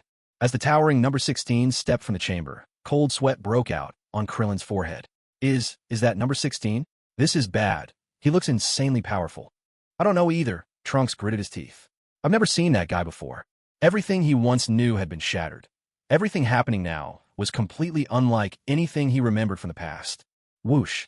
The three androids chatted among themselves without a care, then soared off into the distance, not even sparing a glance at Vegeta and the others on the other side. They're gone. Thank goodness. Krillin finally felt his trembling heart settle, if only a little. But Tien was quick to respond. Where are they going? Where are they after? That's not the way to North City. It's the wrong direction. Piccolo added. Goku. They're headed toward Goku's house. Krillin, who had just begun to relax, instantly tensed up again. He shouted anxiously, his voice tight with worry. Isn't Dr. Gero's goal to kill Goku, the one who destroyed the Red Ribbon Army? But will they really obey Gero's orders? Tien voiced his doubt. I don't know. Piccolo frowned, turning his gaze to Vegeta. This guy always wants to challenge the strongest. Didn't he say he'd go up against anyone powerful? So why was Vegeta, who just now seemed so invested, suddenly acting so indifferent? What are you staring at me for? Hoping I'll help you beat the androids? Protect the Earth. Vegeta crossed his arms, catching Piccolo's look. You want a free handout from me? Keep dreaming. If the system gave me a quest and some rewards, maybe I'd bother. But no, the system stays silent. All the effort, no thanks. We can't face them now. We have to wait until Goku wakes up, Trunks said urgently. Smack. Vegeta's fist landed hard in Trunks' stomach, cutting him off mid-sentence.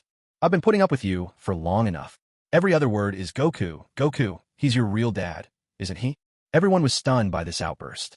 Piccolo quickly stepped in between them, glaring at Vegeta as he yelled, Vegeta, have you lost your mind? Why start infighting at a time like this? Cough, cough. Krillin hurried to prop up the coughing Trunks, shooting an angry glare at Vegeta. What's your problem? Trunks isn't wrong. TCH. Vegeta spat with disdain and, without sparing them another glance, leapt into the sky and flew off. Even disciplining his own son was a hassle. Too many busybodies around here.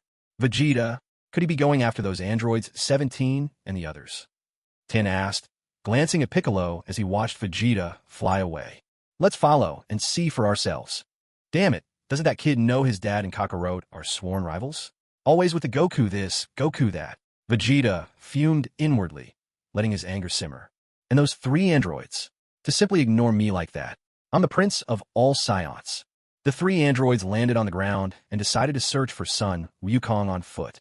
Meanwhile, Vegeta, flying above, spotted the three androids discussing their plans on the ground. He landed right in front of them, planning to go after Kakarot. You do realize you're standing in our way, don't you? Number 17 replied with an easy, almost nonchalant smile. Are you thinking about taking us all on? Typical Saiyan confidence.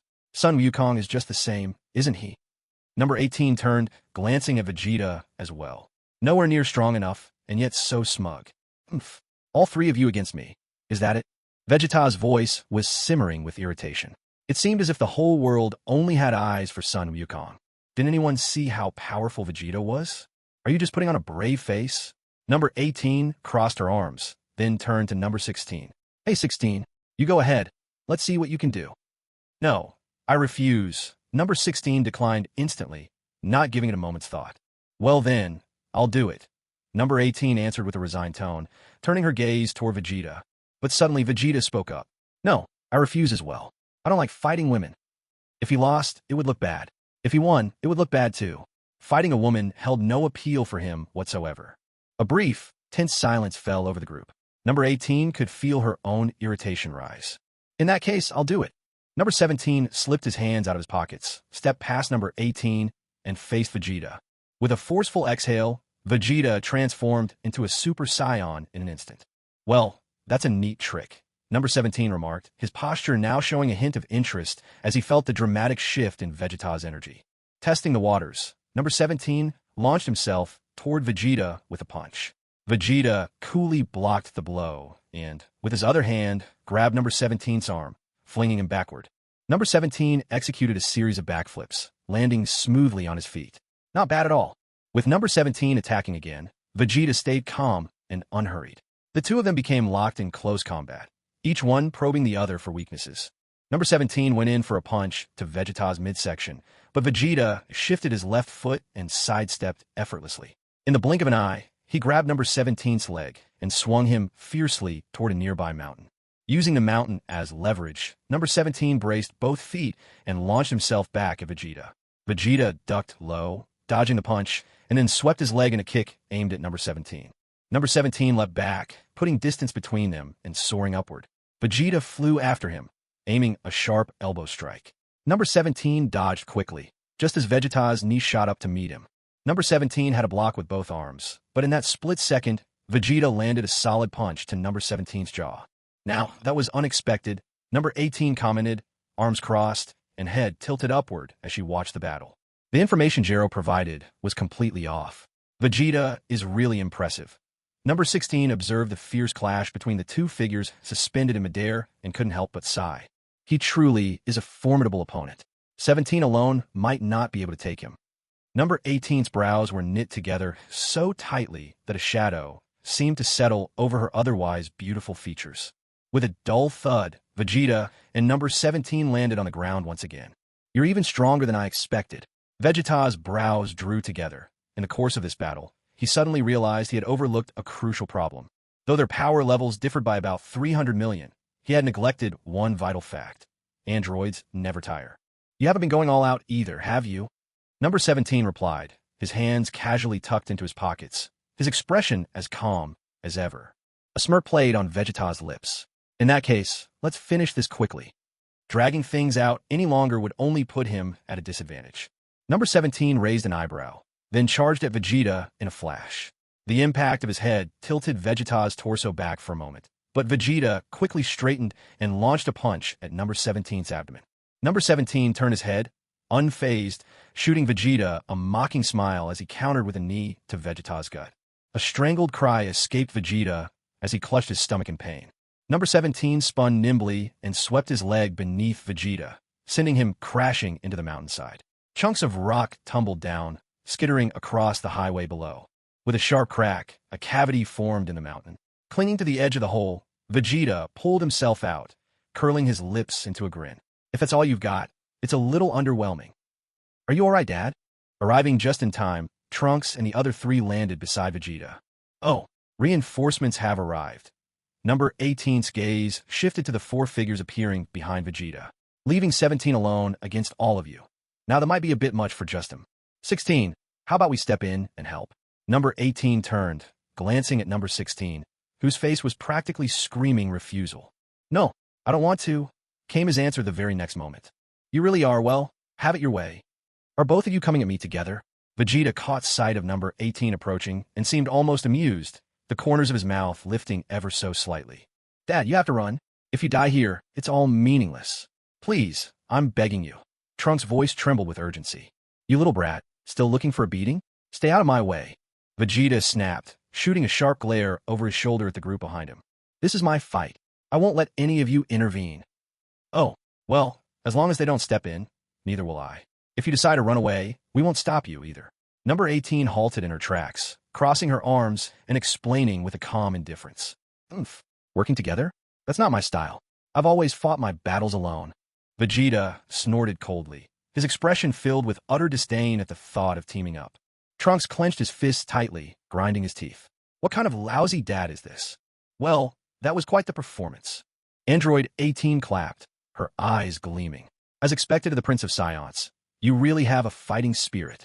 So if anyone wants to intervene, you'll have to get through me first, she trained her gaze on Krillin and the others.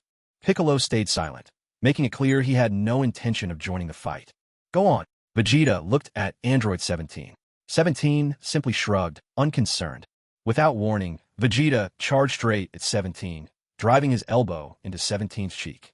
As 17 went flying backward, Vegeta gave chase, following up with a fierce kick. This time, it was 17's turn to crash into the mountainside, tumbling down along with a cascade of shattered rocks. Hovering in midair, Vegeta unleashed an energy blast with a single hand. The massive wave of energy slammed into 17, who was just managing to sit up. An earth-shattering explosion erupted on impact, sending dust and debris whirling through the air. P.S. Special thanks to Hongmeng Tangsing for the support. I made it onto the fan leaderboard for the first time. For updates coming tomorrow. As the smoke cleared, 17 stood atop a pile of rubble, his clothes torn, staring intently as Vegeta landed in front of him. A flash of movement. I never would have guessed that, aside from Son Goku, another being from the universe could be this strong. 17's eyes lingered on the tail of Vegeta's waist, a look of genuine admiration on his face. Oomph. Don't let me in with that nonsense. I'm far better than Kakarot ever was. Vegeta's irritation flared. He hated being compared to Kakarot, a bitter feeling inherited from the original Vegeta, alive and well within him. For a moment, Vegeta realized how much influence this body still had on him since his arrival. Evidently, he really disliked the thick-headed Kakarot, perhaps even loathed him. Is that so?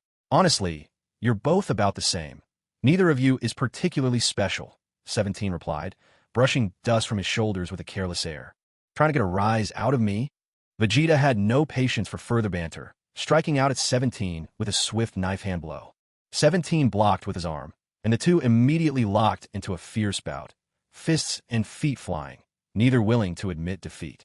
Watching from the sidelines, Krillin and the others could barely breathe, their fists clenched in tension.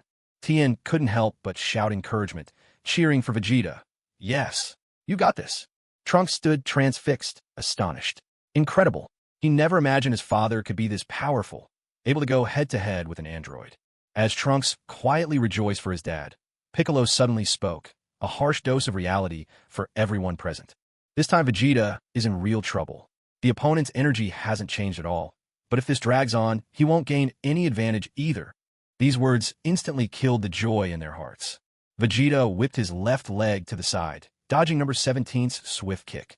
He quickly shoved number 17's long leg aside and swung his elbow toward number 17's cheek. The two of them exchanged blow after blow with fierce intensity. In a brief lapse of focus, Vegeta got hit by number 17's fist and immediately backflipped away to widen the distance between them. Phew! Vegeta let out a long breath, his gaze fixed on number 17, who still wore that calm and composed look. You're not fighting with your full strength. For the first time, a real expression crept onto number 17's face. He frowned, clearly displeased that Vegeta was holding back. Vegeta wiped the blood from the corner of his mouth with his thumb, shrugged, and then transformed back to a regular Saiyan, grinning lopsidedly. I'm done. This fight's not worth the effort. Whatever frustration his troublesome son had stirred up had been just about knocked out of his system. Oh, that's odd. Your hair's changed back to black, and that strange glow is gone too.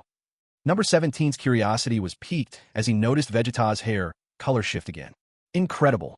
Number 18 chimed in, nodding in agreement. It's the way we Saiyans transform, Vegeta replied in good spirits, offering an explanation. Well, that's that then. Number 17 shoved his hands back into his pockets. Our target is Son Goku anyway. There's no need to tangle with you any longer. So, we're leaving already? Number 18 asked, confused as number 17 walked over to her. Is that really all there is to this fight? Our purpose for being created was Son Goku. He's not our assigned enemy. Number 16 added his voice to the matter. Dad, Trunks cried out desperately. Seeing Vegeta just let them go. If his father had the strength to stop the androids, why was he letting them walk away? Damn it, Trunks clenched his fists in anger. Piccolo, too, looked toward Vegeta, astonished. This guy just wasn't playing by any rules. After fighting the androids this far, he was still letting them off the hook. That wasn't like Vegeta at all. Had the prince really changed? What sort of thing could possibly stir such turmoil in that prideful heart? You're not allowed to go after Son Goku. A thought lightning bolted through Trunks' mind. In this moment, the androids before him overlapped in his mind with the two from his own future. With a yell, Trunks transformed into a Super Saiyan, drew his sword in a reverse grip, and charged straight at number 18. That idiot! Piccolo snapped when he saw Trunks rush in so recklessly. Number 18 raised her arm to block the downward slash of a short sword, while number 17 delivered a powerful kick from behind, sending future Trunks flying through the air. Future Trunks crashed to the ground, rolled several times, and came to a stop right at Vegeta's feet. Vegeta frowned slightly. Whoa, just one punch. But he's a Super Saiyan. Krillin exclaimed in shock. Are you here to avenge him? Number 17 turned his gaze to Vegeta.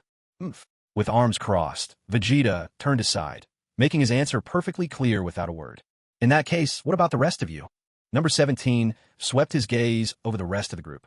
Damn it. Future Trunks struggled to his feet, only for Vegeta to plant a firm foot on his back, pressing him down just as he tried to rise. Vegeta allowed himself a faint smile, still too young and reckless. Haha. Number 17 let out a hearty laugh and waved mockingly at Vegeta. Wah-ah. Krillin stood frozen in terror at the scene unfolding before him. Does Vegeta not realize future Trunks is his own son? It really seems like he doesn't know at all. Number 18 turned her attention to Piccolo, Tien, and Krillin, who had all remained motionless this whole time. Come back next time when you've got some courage. Just standing on the sidelines won't make you any stronger. As the three androids finished their conversation and prepared to leave, Krillin suddenly found a surge of courage and called out to them, barely understanding himself where the bravery came from. Wait a second. Krillin thought maybe it was his friendship with Goku that pushed him past his fear. What exactly are you planning to do? Krillin asked, clenching his fists. Are you going to kill Goku, or are you planning to take over the world? We're going to defeat Son Goku. As for anything after that, we haven't really thought about it, Number 17 replied, turning to Krillin. To everyone's surprise, he answered with genuine seriousness. Why do you have to kill Goku? Didn't you already take care of Dr. Gero? Krillin pressed on, unable to comprehend the contradiction. This has nothing to do with Gero. This is our little game. We were all created because of Goku, so our goal is to defeat him. Number 17 explained with a calm smile, as if everything really was just a game to them. Suddenly, Number 18 fixed her gaze on Krillin and took a step toward him. Krillin shrank back instinctively, unable to hide his fear. What a funny little bald guy, Number 18 said with a playful smile, then leaned in and kissed Krillin on the cheek. See you around. Krillin could only wipe his cheek in disbelief as he watched the three of them soar away, utterly bewildered. Tien and Piccolo were equally speechless, staring blankly. One of the androids just kissed Krillin. Krillin, rubbing his cheek, immediately felt the fiery gazes directed at him. His face flushed bright red, and he shouted in embarrassment, Stop looking at me with those weird eyes. Tien, returning to a serious expression, turned to Piccolo and asked, Strange, why aren't they killing us? Get up. Vegeta moved his foot aside and barked at Trunks, who was still lying face down on the ground. Trunks glared at Vegeta, as if staring down an enemy. Maybe they don't think it's worth the effort to kill us, because we're absolutely no match for them. The humiliation was clear in Piccolo's voice as he spoke. They're far too powerful, beyond anything we can imagine. Exactly. If you go up there, you're just walking straight into defeat. Vegeta folded his arms and ignored Trunks' glare, actually agreeing with Piccolo's blunt statement. Trunks took down Frieza in an instant, but now he's helpless against the androids. Tien lowered his head, his teeth clenched so hard they audibly ground together. Compared to everyone else present, he felt himself much weaker, and the frustration welled up inside him. A stifling, overwhelming frustration. To be honest, even Vegeta, Tien began, but hesitated. He was about to say that even Vegeta stood no chance, but the menacing glare from Vegeta silenced him. These androids aren't the same as the ones from my timeline. Trunks had noticed it too.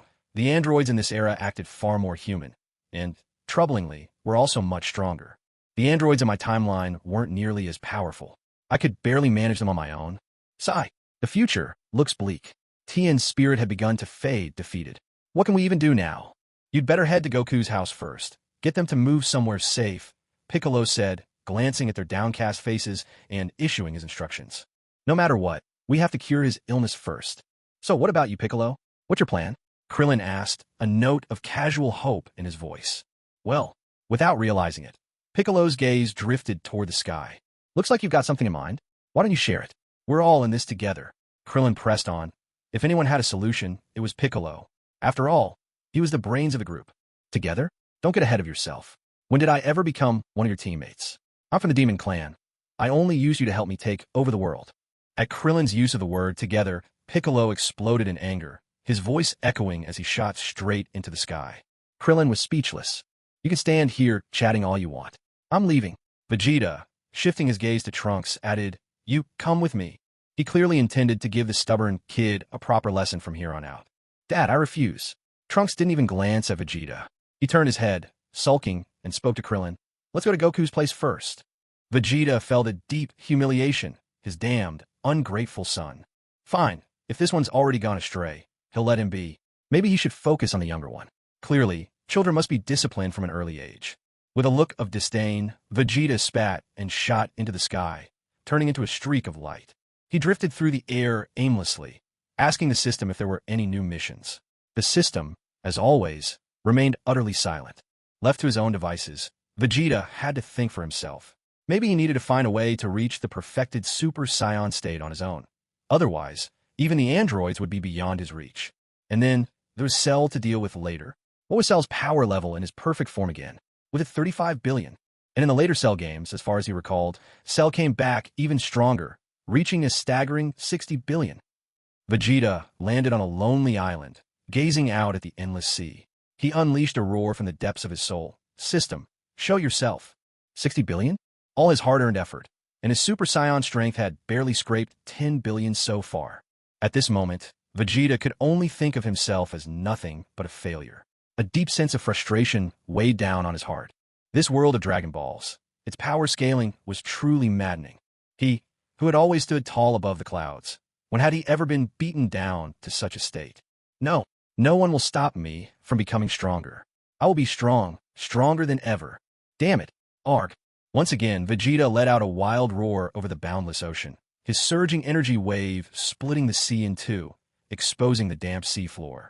As Vegeta's power continued to build, cracks began spreading across the island beneath his feet until it shattered completely into rubble. I've fallen so far, depending on that wretched system.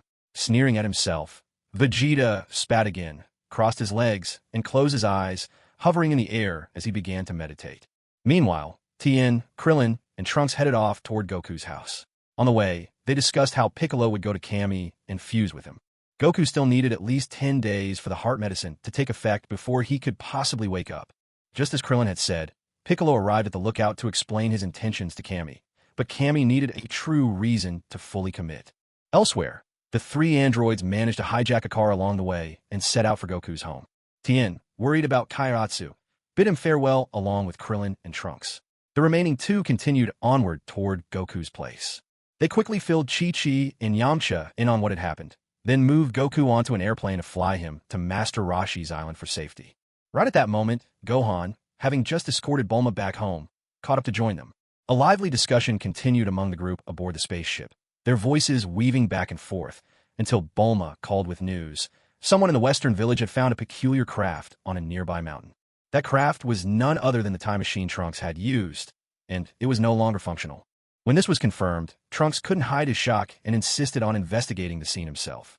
Gohan, Trunks, and Bulma gathered near Area 1050 out west. Upon examining the machine, their suspicions were confirmed. It was the very same time machine Trunks had piloted. Yet, this time machine had arrived from a future 3 years beyond Trunks' departure from his own time. The time machine had languished here for 4 years, overrun by thick moss. Trunks wondered to himself, could the monumental changes in their world have been triggered by something left inside this very time machine? Soon, the trio discovered a corroded, transparent dome with fragments of a hatched eggshell inside. Guided by some subtle disturbance, Gohan found a recently abandoned shell nearby. High above them, the Guardian of Earth surveyed the world from his temple and witnessed something that made his eyes widen.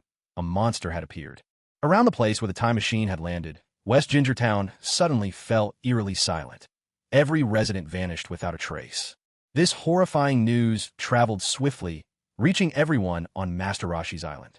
After a moment's hesitation, and with Mr. Popo's reluctant blessing, the Guardian agreed to merge with Piccolo to confront the looming threat. Without wasting a second, Piccolo sped toward West Gingertown and, just as the Guardian had described, he witnessed the monster himself. To Piccolo's shock, the creature spoke, claiming to be Piccolo's brother. Meanwhile, back on Master Roshi's island, the others not only sensed Frieza's energy, but that of his father as well, and they felt Goku's and Piccolo's ki too. Even Vegeta's aura flared among them. Out on a solitary island, Vegeta's eyes snapped open as he felt the disturbance. That's Cell, isn't it? He snorted, his face hardening. Who cares about that? He closed his eyes again, resuming his meditation, eager to bring his Super Saiyan form to its full might.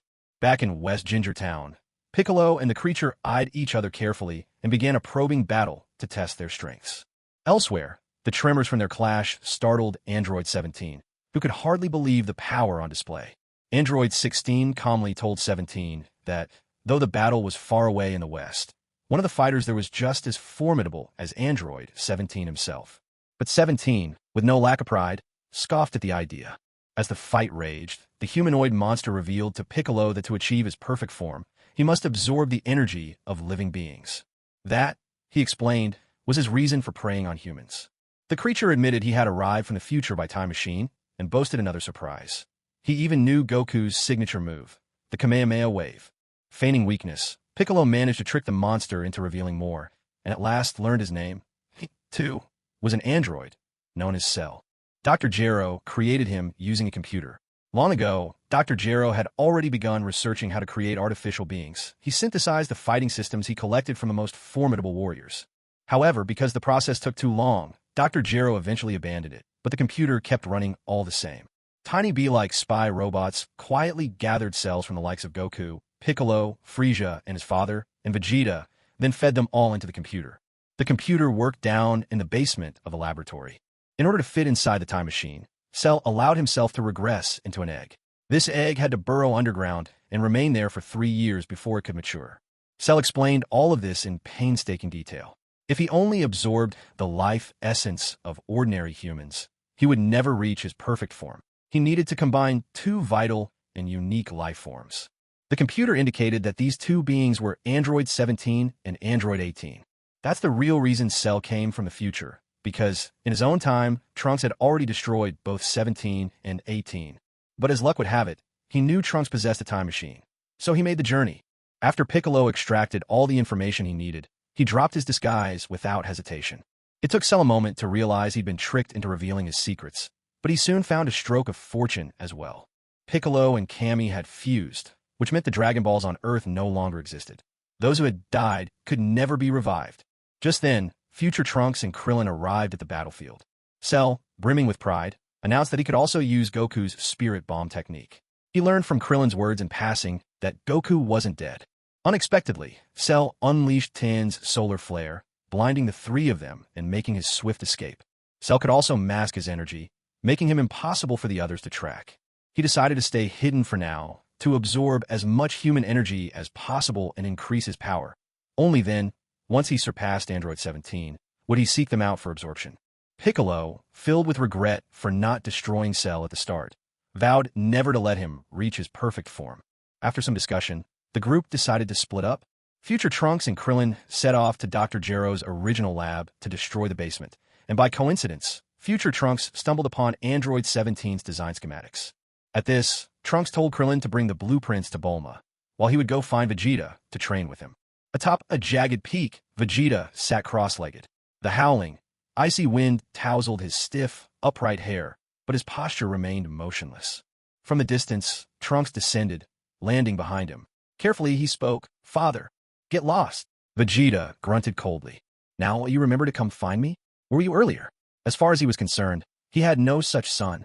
"No, that's not it. Dad, I was just," Trunks said with a hint of fear. Back then, he had rejected his father out of a momentary impulse.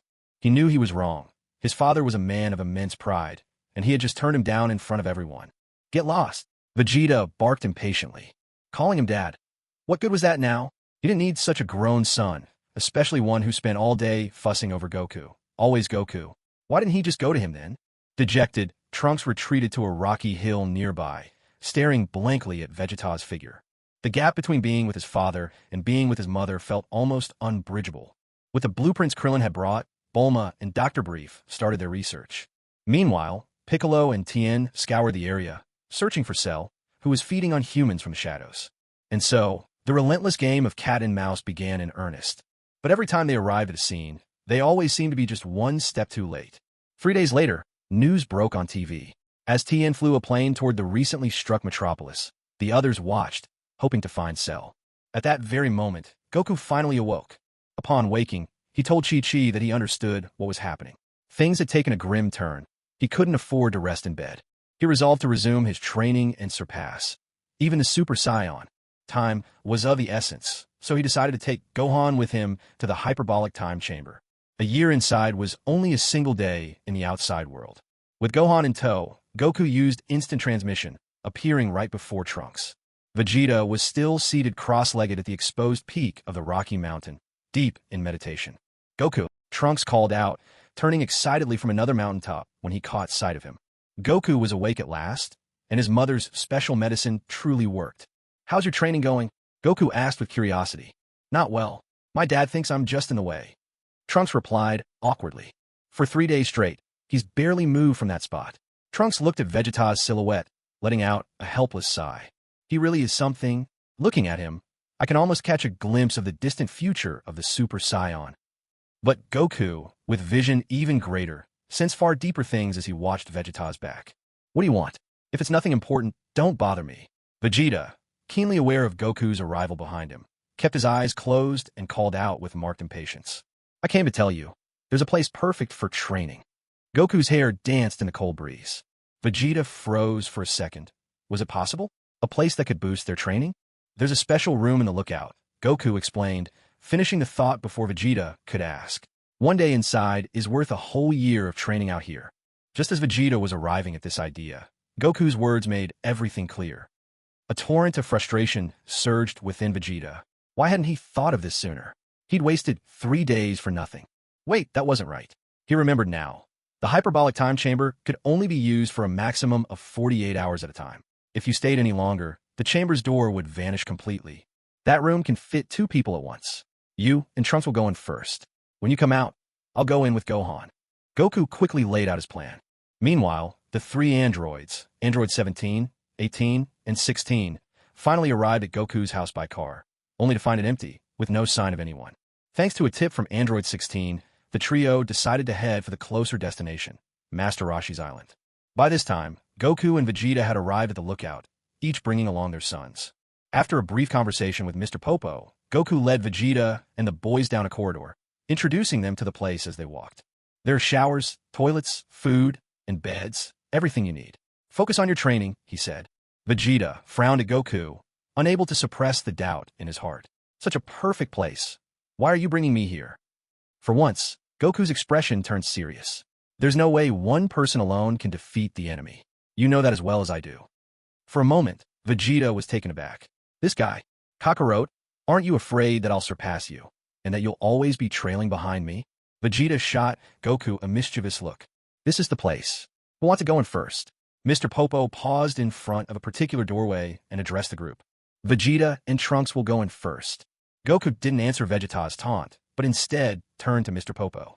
"Goku, then we'll go ahead." The older Trunks nodded to Goku. Mr. Popo opened the door, allowing them entry. From outside, Goku called out to Trunks, "Give it your best." With a soft thud, the door shut behind them. Vegeta glanced around, surveying the chamber. The hyperbolic time chamber, such a strange and oddly familiar place. Of course, that familiarity only came from all the stories in anime he'd seen. It's stifling in here. The air feels so thin, and the gravity is several times heavier. Trunks immediately began voicing his impressions the moment they stepped inside. And everything here, there's only one color. Everything is just a bright, endless expanse of white. In the next instant, Trunks peered outside into the blinding whiteness, stretching as far as the eye could see. Whoa, what is this place? There's literally nothing, just empty space. Infinite space. They say Goku couldn't even last a month in here before he couldn't take it. Is this why? Trunks stared wide-eyed in disbelief, gazing out into the endless void. Vegeta looked at Trunks, who seemed utterly naive and inexperienced, and couldn't help but get annoyed. He sneered with disdain. "You can't sense anything from the outside here. Once the door closes, this is an entirely different world. For real, I can't feel anyone else's energy at all." Trunks wandered in the endless white expanse, bewildered. Don't go running off. If you get lost in here, you'll die without a trace." Vegeta watched as he wandered further away, scolding him out of frustration, unable to hide his disappointment. He'd never admit how much this son irritated him, but no matter what, this brat carried his blood. Trunks suddenly paused. Vegeta's words were harsh, but hidden within them, Trunks could hear genuine concern. In this place, the temperature swings from 50 degrees Celsius down to -40. Vegeta's gaze settled on Trunks, who had stripped down to just a sleeveless shirt, and he let out another curt snort. The air here is only a quarter as dense as outside, but the gravity is 4 times stronger. Trunks listened in surprise. It was rare for Vegeta to explain anything in such detail, and now he felt a little confused. The father before him seemed, in some ways, to match what his mother sometimes described, someone tough, but protective, harsh, but unexpectedly caring at times. A little chuckle escaped Trunks as he obediently turned around, and Vegeta didn't feel the need to say any more. Vegeta stared down his own hands, slowly tightening them in a fist. This time, he was determined. He wouldn't rely on any outside tricks. He would raise his power all on his own, as quickly as possible. Stealthily, Trunks cast a glance at Vegeta ahead of him. He was really going to spend a whole year in this place with his father? Vegeta caught his son's gaze from the corner of his eye, like he wouldn't notice. I don't plan on having my son lose to Kakarot's kid. Yes, father, Trunks replied at once. It sounded overbearing, but to him, this was simply another of Vegeta's ways to show he cared. Was this what a different kind of fatherly love looked like? Vegeta sat on the steps, lost in thought. After several days of meditation, he finally felt he was on the brink of mastering the full power form. He was confident he wouldn't need much longer. The last barrier was within sight. A Super Saiyan has 50 times his normal strength, which meant that at his peak, Vegeta's power level was somewhere around 1 billion now. That's not counting everything he gained from fighting Android 17, plus all the insight from his meditation lately. If full power Super Saiyan raised his strength to about 80 times his base level, then with everything combined, his fighting power would reach 16 billion. Based on my current base battle power of 20 million, if I want my Super Saiyan battle power to reach 10 billion, my base form needs to hit 125 million. That means my regular battle power needs to leap by over 100 million in one go. If you remember correctly, Kakarot's maximum battle power at Super Saiyan full power was around 10 billion. TCH. In that case, there's no way he could lag behind Kakarot. So let's just push the base battle power to 200 million, making Super Saiyan form worth 10 billion and Super Saiyan full power at 16 billion. Additionally, Super Saiyan 2 has double the strength of Super Saiyan 1, which means it's 100 times the base form, and in its perfect peak state, the power reaches 150 times the base strength. So Super Saiyan 2 is worth 20 billion, and the perfect peak is 30 billion. That means he could go toe-to-toe with Cell at a power level of 20 billion, though Cell's upgraded form in the latter stage boasted an overwhelming 60 billion. Vegeta frowned so deeply he could have pinched a fly to death between his brows. He had the logic worked out, but now another headache emerged. How could he turn this plan into reality? Ever since his bloodline had been activated by the system, Vegeta had noticed something within his blood. Sure enough, just as Akira Toriyama had designed, there existed a kind of S-cell in his blood. The production of these S-cells could drastically boost his fighting power. P.S. Shamelessly begging for a hug, to be lifted high, or some tips. If you're broke, a free little video would do. Simply put, the more active these S-cells were, the faster his fighting power would surge. The activity of the S-cells had to reach a certain level. Then a rush of emotions like anger could sharply stimulate them, triggering an instant surge in strength. Vegeta didn't consider this a challenge. Back in his previous life, he'd relied entirely on his own wit and grit to become a mercenary at the very top, feared by all. Even in this Dragon Ball world of runaway power scaling, he could still make a name for himself. He could succeed, even without the system's help. Enough. Overthinking was pointless. Better to take action. He decided to maintain the Super Saiyan 1 form at all times to start conditioning himself. Vegeta stood upright, clenched his fists, and let out a powerful shout. A pale yellow aura blazed around him, and his hair transformed to shining gold. In the next instant, Vegeta suppressed the aura completely, drawing it back into himself. It was then that Vegeta noticed Trunks had been staring at him all along. Looking at his not-so-bright, bargain bin son, a fresh surge of irritation washed over him. You, transform into a Super Saiyan. Vegeta snapped at Trunks, every word brimming with command. Yes, father. Trunks, a little slow on the uptake, scrambled into action, rushing to transform. He knew. Up until today, his father would barely say 2 words to him. Usually it was just, get lost, out of my way. And then, what I need to do, Dad? Trunks walked up to Vegeta's side, asking in earnest. He now imitated Vegeta, drawing his own aura just as his father had done moments before. When Vegeta noticed this unconscious mimicry, he was briefly taken aback. This kid? During their earlier training sessions, Trunks had followed in Vegeta's footsteps, even repeating many of the same detours and mistakes. A faint blush crept over Vegeta's ears. Trunks, after all, was still just a child. Had he been expecting too much from him? He was only in his teens, naive to the ways of the world, and life in the future had been so grueling for him. It was no wonder he had a hard time being endearing or charming. Even Vegeta himself hadn't realized how much he'd changed, influenced quietly over the years by Bulma and Trunks, awakening feelings he'd long kept buried. Until you can break through to Super Saiyan, you'll keep fighting me in this state, Vegeta declared, and with that, he shot forward, swinging a punch at Trunks' cheek. The boy may have his reasons, Vegeta thought, but that was no excuse for going easy on him. Trunks barely managed a sound before the punch sent him sprawling, skidding several meters across the ground. Get up, Vegeta barked, dissatisfied. My son doesn't give up so easily. And so it went. Every so often, Vegeta would unleash his frustrations on Trunks with a sparring match, venting his irritation over his own training setbacks.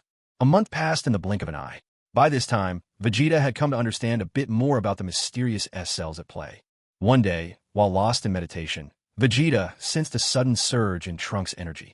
As he opened his eyes, he saw Trunks not far away, his muscles quickly swelling and his body bulging as if supercharged with power. This was the second stage of Super Saiyan. Ew. This form Vegeta's brow furrowed.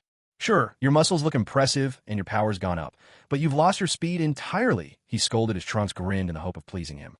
You've got all this raw strength, but if you can't even touch your opponent, what's the use? You're just burning through your energy for nothing.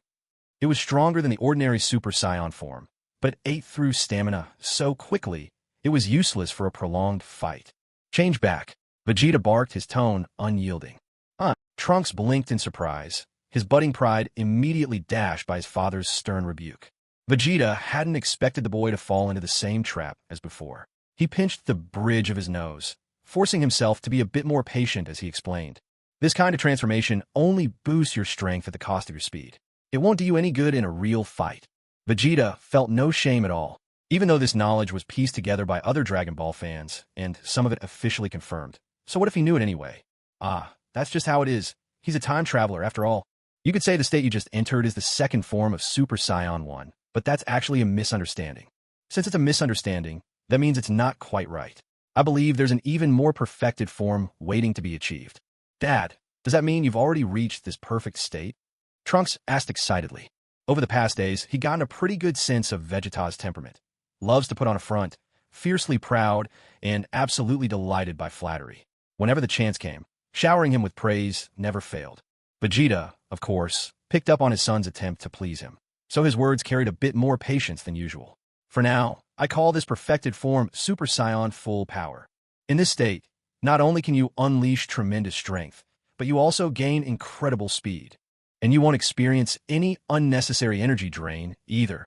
In my experience, this full power state is the most flawless version of Super Saiyan 1. When it came to things like this, Vegeta wouldn't breathe a word to anyone but his own son, Trunks. With Vegeta's explanation, Trunks' eyes lit up as if a light bulb had gone off above his head. So that's how it is. Then, how can I reach the full power state? Vegeta had to suppress the urge to curse. If he could achieve full power at will, he would have shown it outright by now. Why waste time splitting hairs with Trunks? So should I keep getting used to transforming into a Super Saiyan and gradually refine it? Or should I rely on some other kind of training? Seeing the stormy look on Vegeta's face, even Trunks didn't need to think twice to realize his father hadn't mastered full power yet. He was tempted to ask if, beyond Super Saiyan 1, there was such a thing as Super Saiyan 2. But catching sight of Vegeta's constipated expression, Trunks wisely held his tongue. This past month, he'd been on the receiving end of at least 3 beatings a day for Vegeta, and he'd grown thoroughly wary. What you need to focus on right now is mastering the full power of Super Saiyan 1. Super Saiyan 2 is still far off for you. Vegeta shot Trunks a dismissive look. Once you manage to master full power, you'll realize this form is just the warm-up for achieving Super Saiyan 2. Vegeta didn't plan to talk about Super Saiyan 2, 3, or 4 at all. There was really no need for that. You have to take things one step at a time and eat bite by bite. Vegeta had just about run out of patience. He simply ended the conversation right then and there. Stop flailing around and throwing punches. Why not sit down and meditate for a while instead? Meditate while maintaining your Super Saiyan form. Vegeta suddenly found himself at a loss for words. He honestly had no idea how to explain the process of meditation in detail. I understand, Dad. I'll do my best. Seeing that Vegeta's expression grew even darker, Trunks hurriedly nodded, sat down obediently, and shut his eyes. Gradually, Vegeta began to accept this son of his, conceding, at least in part, to the resonance of their Saiyan blood.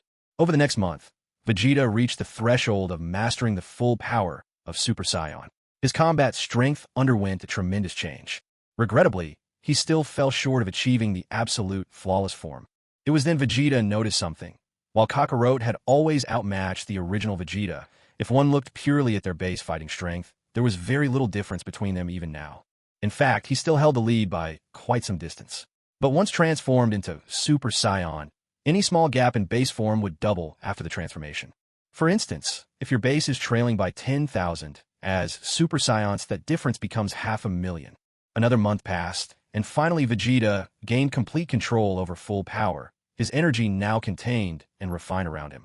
His gaze fell on Trunks, who sat cross-legged not far from the hyperbolic time chamber, still absorbed in meditation. Clearly, over this month, Vegeta wasn't the only one making progress. Vegeta smirked. This kid wasn't entirely hopeless after all. Without disturbing Trunks' training, he turned and decided to catch up on some rest himself. When he awoke, it was the delicious aroma of food that pulled him back to consciousness. Trunks was busy preparing a meal. A feast, both sumptuous and aromatic, appeared before him, and Vegeta devoured 2/3 of it almost instantly. Watching Vegeta gobble down his food, Trunks finally couldn't help but ask, "Dad, you feel different to me now? Have you reached the full power form of Super Saiyan?" "Yes," Vegeta answered, carving out a moment amid his voracious eating to reply. "Then does this mean you could defeat Cell now?" Trunks asked, his excitement barely contained. Vegeta frowned, chewing thoughtfully before shaking his head. Cell's perfect form boasts a strength of 3.5 billion. He could push it to 4 billion with just a little effort, and, at his utmost, he could multiply that fivefold, reaching a terrifying 20 billion. As for himself, defeating Cell depended entirely on which form of Cell they were talking about. If it was Cell's perfect form, that would be nothing short of wishful thinking. Even if Cell hadn't yet reached his perfect stage, why should he let Trunks depend on him? Why indeed? At this point, even his own battle strength lagged behind that of Super Saiyan Goku, who would emerge from the chamber tomorrow at full power. Although Vegeta loathed having to admit that fact. But this was only temporary. Mastering Super Saiyan 1 at full power was merely the beginning. Next, he needed to raise his standard fighting strength even further. He was even intent on becoming Super Saiyan 2 by his own efforts, without relying on the system to activate his bloodline. When he saw Vegeta shake his head, Trunks felt a flash of disappointment, but immediately found another glimmer of hope. What about Goku then? If he can master Super Saiyan 1 at full power, could he defeat Cell? Vegeta swallowed his food, his eyes narrowing with a cold light. His words were icy. Did I ever say that achieving full power would guarantee victory over Cell? Always hoping to rely on others instead of striving for his own breakthrough. Well, in the later Super arcs, this guy was still stuck at Super Saiyan 2, never moving forward. Trunks was a bit dumbfounded. Was Vegeta mad because he brought up Goku again? Feeling that overwhelming yet barely restrained aura radiating from Vegeta, Trunks couldn't help but tremble. If all you ever think about is depending on others, then there's no need for you to train with me. Vegeta's gaze grew even colder. In your future, you're the only warrior left. That means your burden is even heavier. Do you really plan to keep running back here, always hoping for someone to save your world? If that's your answer, then what's the point of your existence? Vegeta was seething with anger. To think that his own blood flowed in such a weakling. He should have let it all hit the wall instead. With his mood spoiled, Vegeta lost his appetite. He yanked Trunks out of the hyperbolic time chamber and beat him soundly. No need for useless words. He just needed Trunks to realize what a coward he was, to truly understand the importance of his own strength. If he could do nothing but beg for help and shrink behind others, he was unworthy of being a prince's son. He'd be better off dead. If you keep living like this, you'll only disgrace the Saiyan name. At least if you die, you might regain a shred of dignity. After the beating, Trunks lay on the ground in a daze. Truthfully, Trunks wasn't stupid. Having always been under others' protection, he found himself lost when a tremendous responsibility suddenly fell on his shoulders. He was still subconsciously seeking help, lacking the confidence to stand alone. With Trunks lying helpless on the floor, Vegeta moved away to start pushing his limits in base form. Time slipped quietly by. Another half-month passed, and Vegeta had now spent nearly 4 months inside the hyperbolic time chamber. The training paid off. He had gained complete control over Super Saiyan 1 at full power, summoning and suppressing the form at will. Now, Vegeta's base fighting strength was around 50 million. He didn't bother making the system test him. Since he was determined to rely only on himself, it was best to abandon the system altogether. Next, Vegeta planned to use the remaining time to try to break through to Super Saiyan 2 as soon as possible. In the original story, the first to transform into Super Saiyan 2 was Gohan. He's a half Saiyan and managed to reach that level due to overwhelming anger. Perhaps Nappa was right. Maybe the mixed blood of half Saiyans is far more powerful than that of pure-blooded Saiyans. Still, Vegeta refused to believe he was any less than them. Over the next 2 months, Vegeta remained stuck at the threshold of Super Saiyan 2. He couldn't even get a sense for what that level would require. It seems I truly underestimated Super Saiyan 2. Advancing isn't as simple as I thought. Vegeta muttered to himself as he sat cross-legged on the ground. But it wasn't as if Vegeta had gained nothing. He figured that Kakarot must have noticed the same thing, which was probably why he placed so much hope in his own son during the Cell games. Yet, no matter how hard Vegeta scoured his thoughts, he came up empty. There simply wasn't any concrete information about Super Saiyan 2. He had nothing to reference. While Vegeta racked his brain, he suddenly sensed an approaching energy. Turning his head, he saw it was Trunks from the future. That kid's actually making some progress. Vegeta smirked, the corners of his mouth curling up. Future Trunks really had started to get the hang of things. Through his own effort, he had managed to access the full-power Super Saiyan transformation. Still, judging by his aura, Trunks' combat power left room for improvement.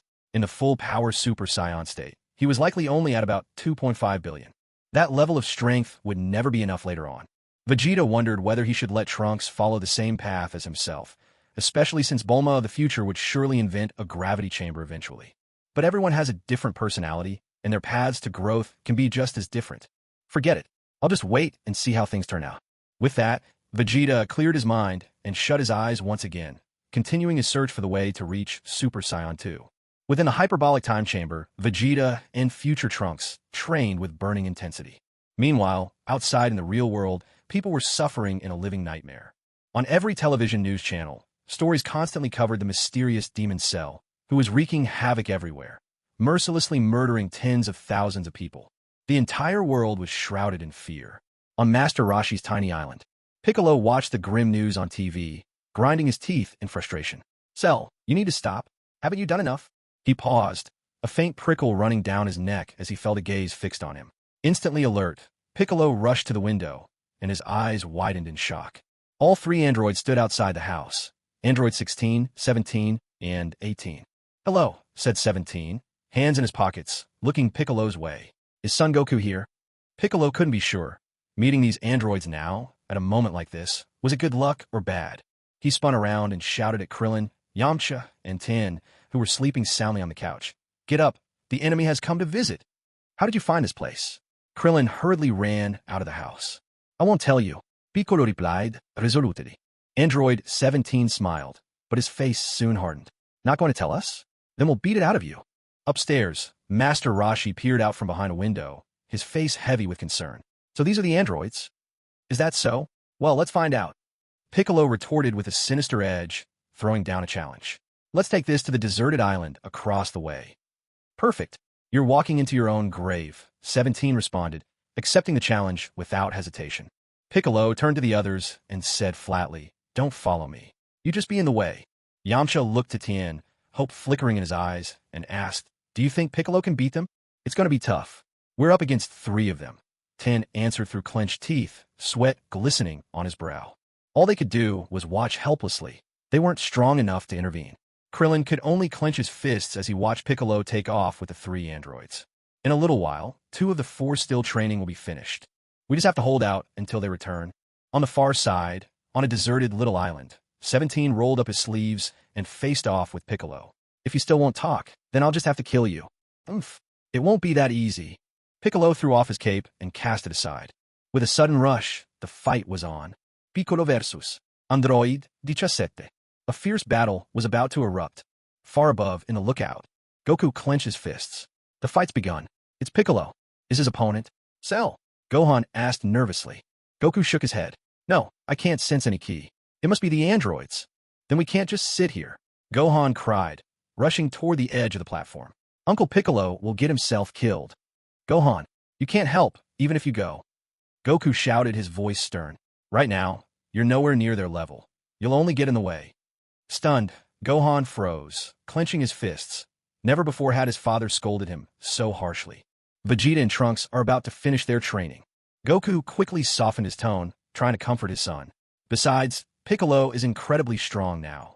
His gaze shifted to the clock inside the hyperbolic time chamber. Almost a full day had passed. Why hasn't Vegeta come out yet? Could it be he really can't surpass a Super Saiyan? Meanwhile, the battle between 17 and Piccolo raged fiercely.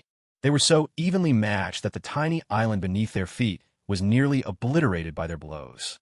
As Piccolo's powerful blasts formed a prison of energy and sealed Android 17 within a sphere of destruction, a barrage of explosions erupted one after another, shaking the air.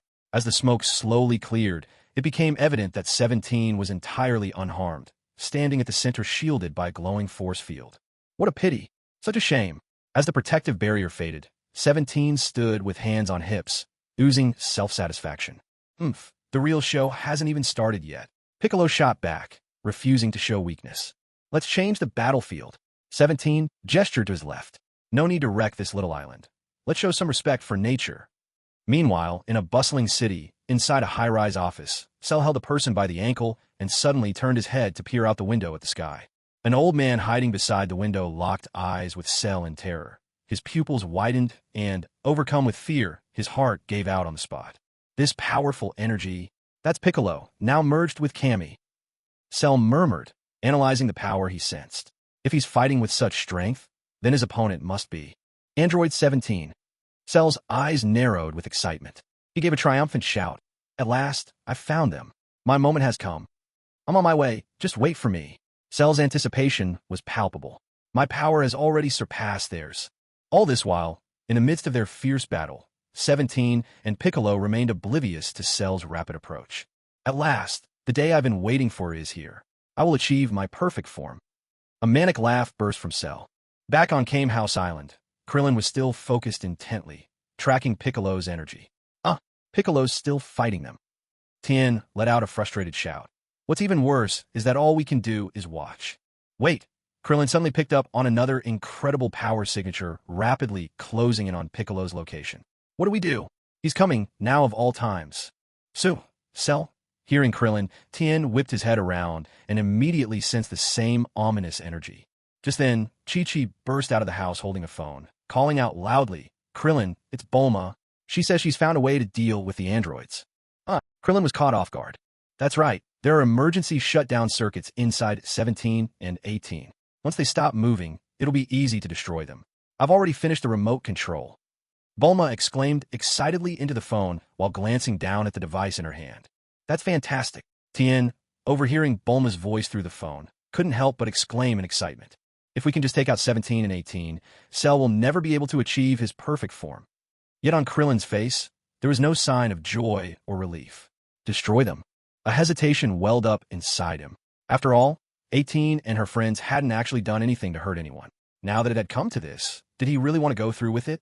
What's wrong? Tien looked at the dazed Krillin with a puzzled expression. And no, it's nothing. Krillin snapped out of his thoughts and quickly replied. Dad, Cell. Cell has made his move. Up on the lookout, Gohan looked at Goku, who sat cross-legged, his voice anxious as he yelled. Why aren't they out yet? Goku, however, remained unbothered, still preoccupied with the fact that Vegeta and the others had yet to emerge from the hyperbolic time chamber.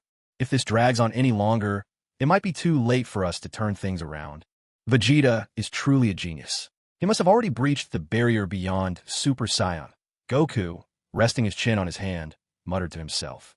Meanwhile, the fight between Piccolo and Android 17 continued, while Cell had already arrived, hovering high above, watching the clash below. A hush fell. A sudden crack. The two fighters leaped back, putting distance between them. 17 looked at Piccolo with a smug smile. Our powers may be about equal, but you're already running out of steam. My energy, on the other hand, never runs low. Piccolo, wholly absorbed in the fight, was only now startled by the arrival of another powerful presence in the sky. It was Cell.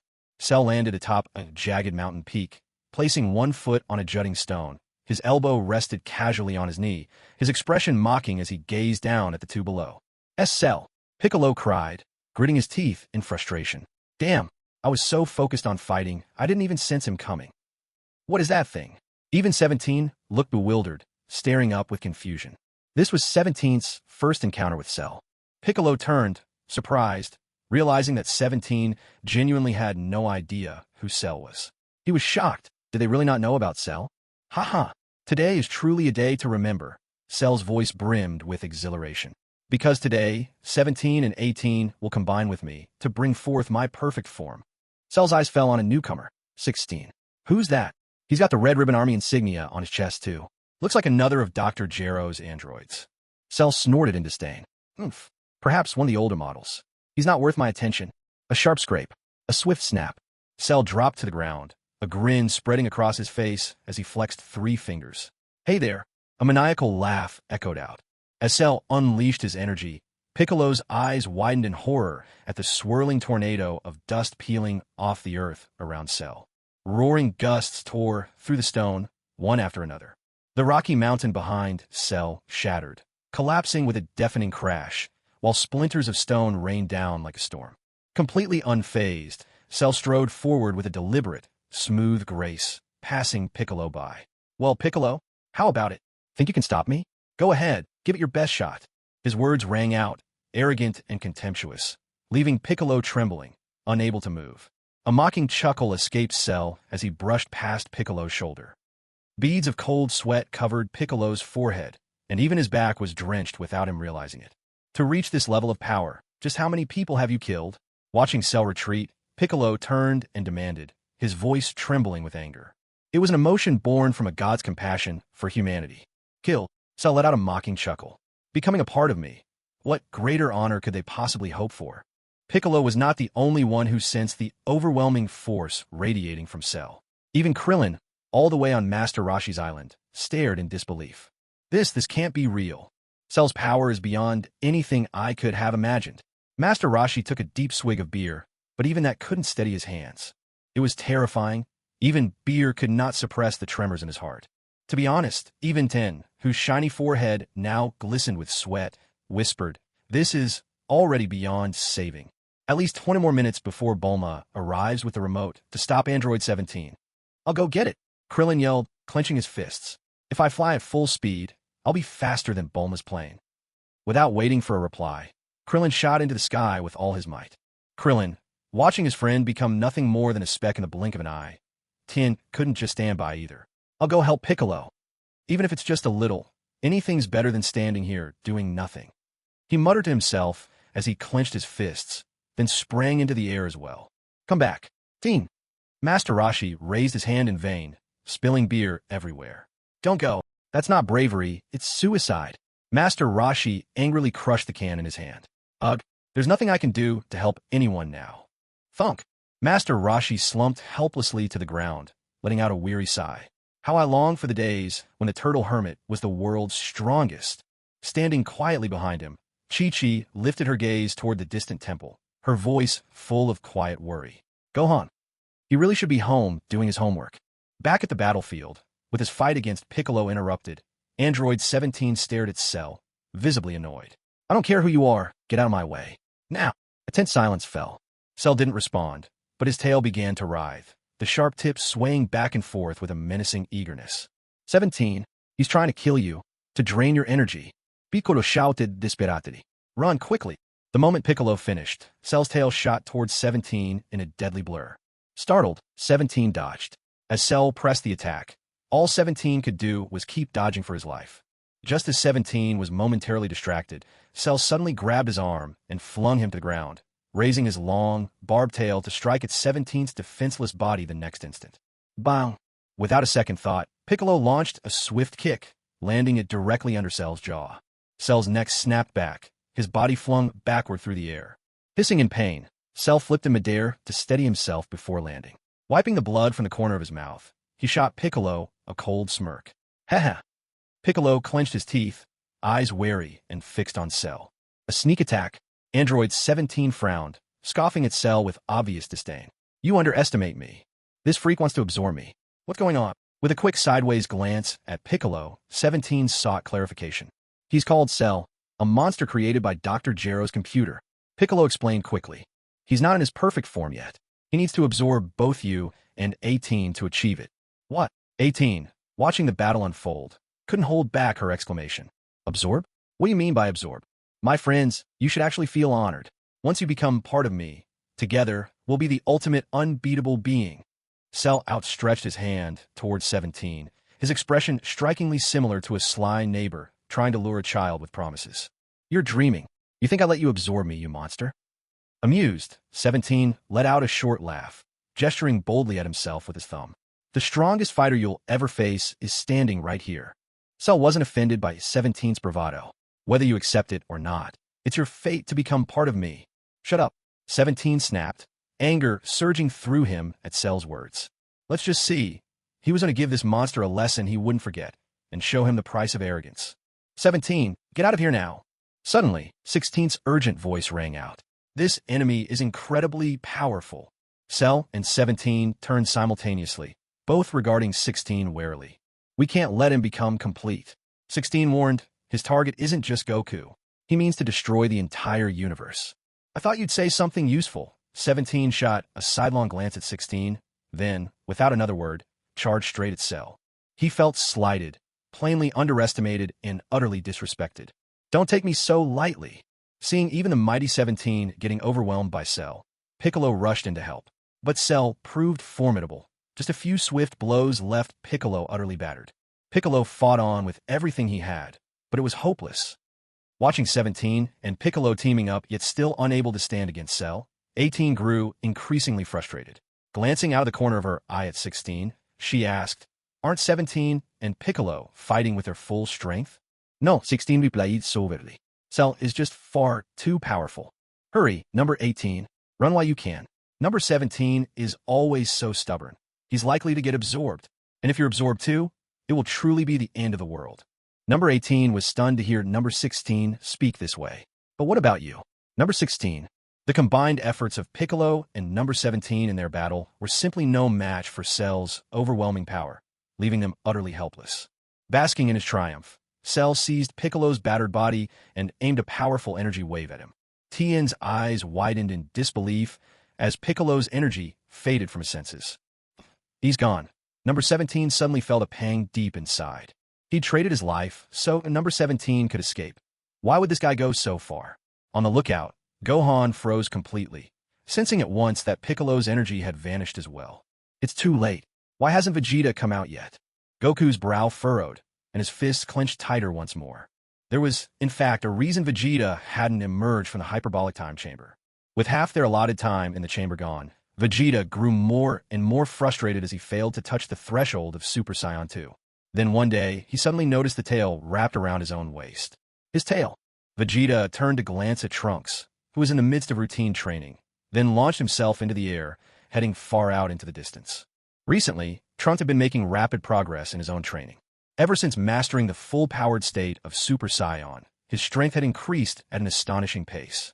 Although his powers still couldn't quite match what Goku and Gohan would achieve after their time in the chamber, with enough time, Trunks' fighting potential was nothing to scoff at. After moving a good distance away, Vegeta created an artificial moon, launching it high into the air. Over these past 2 months exploring the limits of Super Saiyan 2, Vegeta did gain some insights, but none significant enough to matter. If things continued like this, he was certain he'd never reach Super Saiyan 2 by the time he left the chamber. So Vegeta made up his mind to take a different approach. Rather than waste any more effort on Super Saiyan 2, perhaps it was time to attempt the transformation into Super Saiyan 4. He would try taking the path of becoming the mighty Golden Great Ape. As for keeping his rational mind while in the Great Ape form, well, as the proud prince of Science, Vegeta had been able to maintain his clarity of thought even as a great ape since the day he was born. He was nothing like Kakarot and those other low-class warriors who would lose themselves completely in the transformation, becoming little more than wild beasts. In a smooth, fluid motion, the artificial moon technique, which only a handful of elite Saiyans could perform, manifested, and soon, a glowing orb the size of a basketball appeared in Vegeta's palm. He paused for a moment, sifting through distant memories, as it had been a long time since he'd last done this. With a casual flick of his wrist, he tossed the artificial moon up into the sky. Once the glowing orb had risen to a certain height, Vegeta manipulated it, causing the artificial moon to swiftly expand. In the next moment, a gigantic moon appeared, hanging high in the vast, white sky. Vegeta fixed his eyes on the artificial moon. As he stared, his pupils widened, As soon as his body received the brute's waves, his tail uncurled from around his waist and began to sway gently. The sensation of transformation was peculiar. His body's memory and instincts moved with practiced ease, yet Vegeta noticed subtle differences this time. This transformation felt unlike those recalled in his body's past memories. At first, Vegeta thought this was simply because he had fused into Vegeta's body from another world. But evidently, that wasn't the real reason. The Great Ape form was 10 times stronger than his normal state. With his current power level at 50 million, that made 500 million at full strength. Before Vegeta could explore this further, a torrent of wild, frenzied, and bloodthirsty emotions suddenly surged from the depths of his mind. Anger, excitement, and savagery crashed in, threatening to drown out his reason. It was as if these raging instincts wanted to swallow his consciousness whole. Vegeta had always been able to suppress the Great Ape's savagery with ease in the past, perhaps because his battle power had not been so overwhelming back then. Now, his strength towered far beyond what most could even dream of in a lifetime. And after so many years without assuming the Great Ape form, all that pin-up violence now erupted even more terrifyingly. "Oof! Get a hold of yourself," Vegeta barked, clenching his fist with a forceful shout. The towering Great Ape stood rigid and unmoving, perfectly still. But look closer, and you'd see his eyes constantly flickering between icy indifference and uncontrollable savagery. This was a battle between reason and primal rage. Suddenly, the transformed Vegeta beat his chest and let out a mighty roar. His voice thundered across the empty, windless expanse, stirring up howling gusts of wind and sending waves of power surging from Vegeta's Great Ape body. In the next instant, Vegeta's willpower surged, forcibly suppressing the rampaging emotions and seizing flawless control over his Great Ape form. What a joke! He had once achieved full-power Super Saiyan without any system's help. If he couldn't tame a bit of wildness, it'd be pure humiliation. First step complete. The power of the Great Ape truly surpasses my humanoid strength, just as expected, around 500 million. But if I go all out, I feel I could contend with a power level of 7 or 800 million. Now for the most crucial test, to guide this transformation and see if I can achieve the golden Great Ape form. Muttering to himself, Vegeta immersed his senses in the raging current of energy within, knowing that danger and opportunity always come hand in hand. Vegeta wasn't oblivious to the danger that came with making such a reckless decision. He knew full well he couldn't even reach Super Saiyan 2, yet he was ambitiously aiming for Super Saiyan 4. But Vegeta wanted to give it a try. He refused to let fear of the unknown keep him from seizing any chance to become stronger.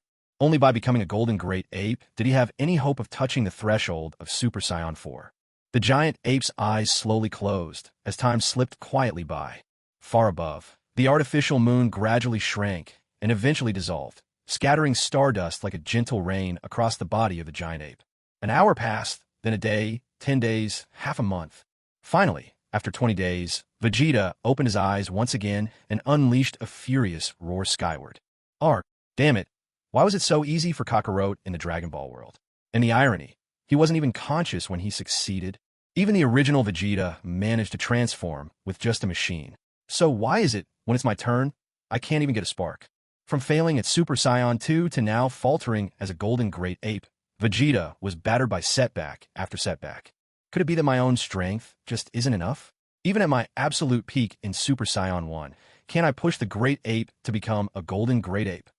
Vegeta clenched his teeth hard, feeling wild, violent emotions raging inside him, the savage instincts of the ape beginning to take over.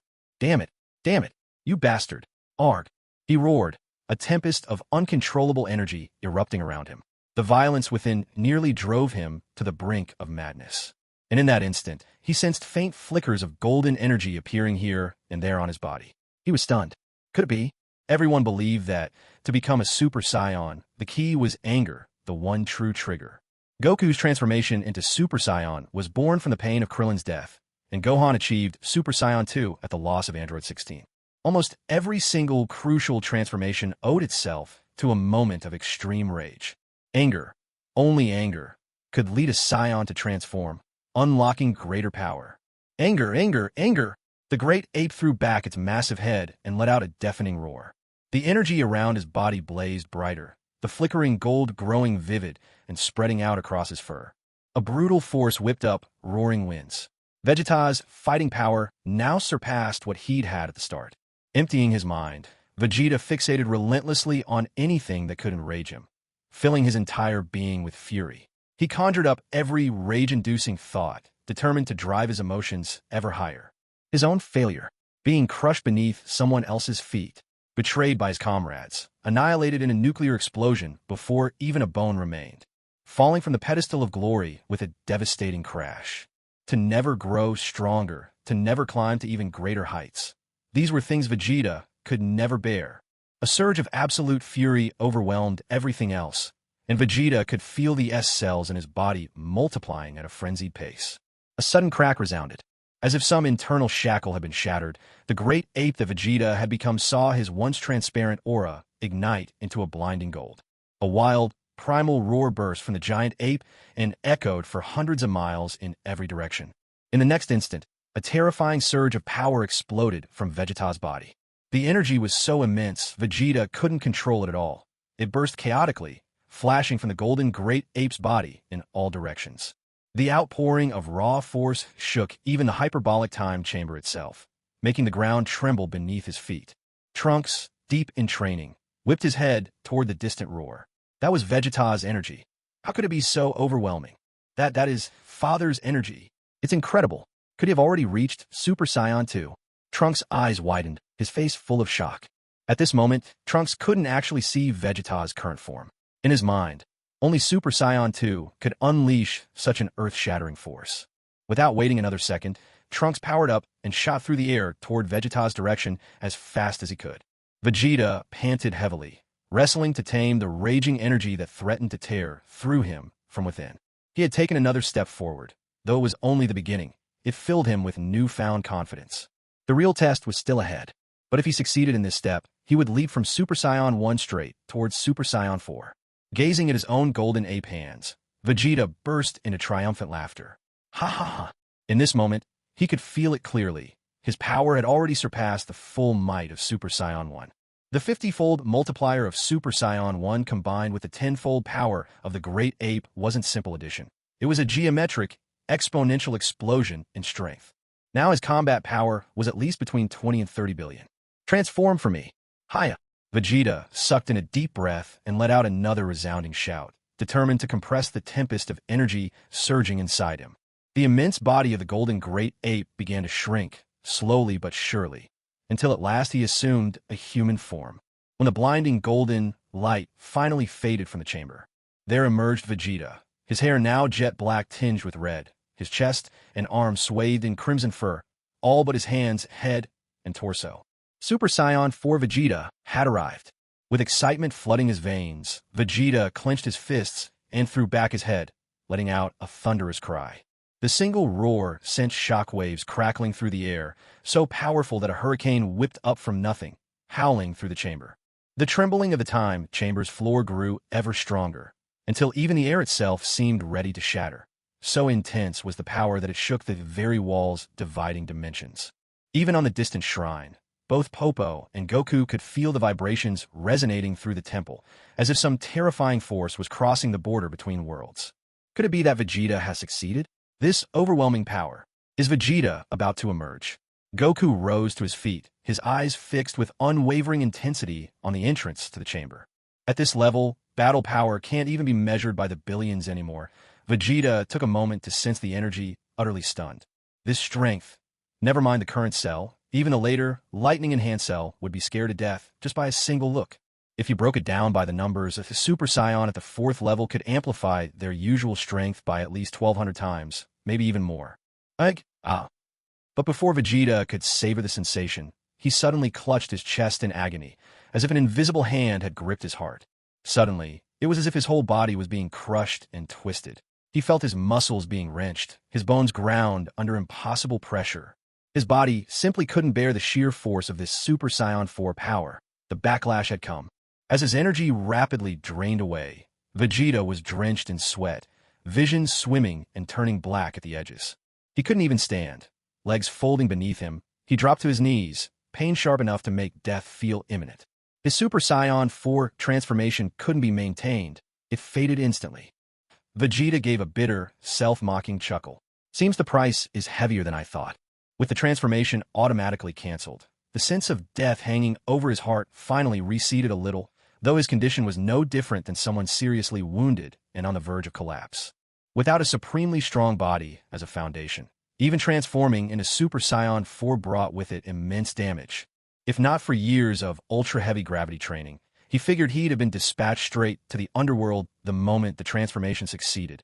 It's clear my body simply isn't strong enough, and that raging energy at the beginning was completely uncontrollable.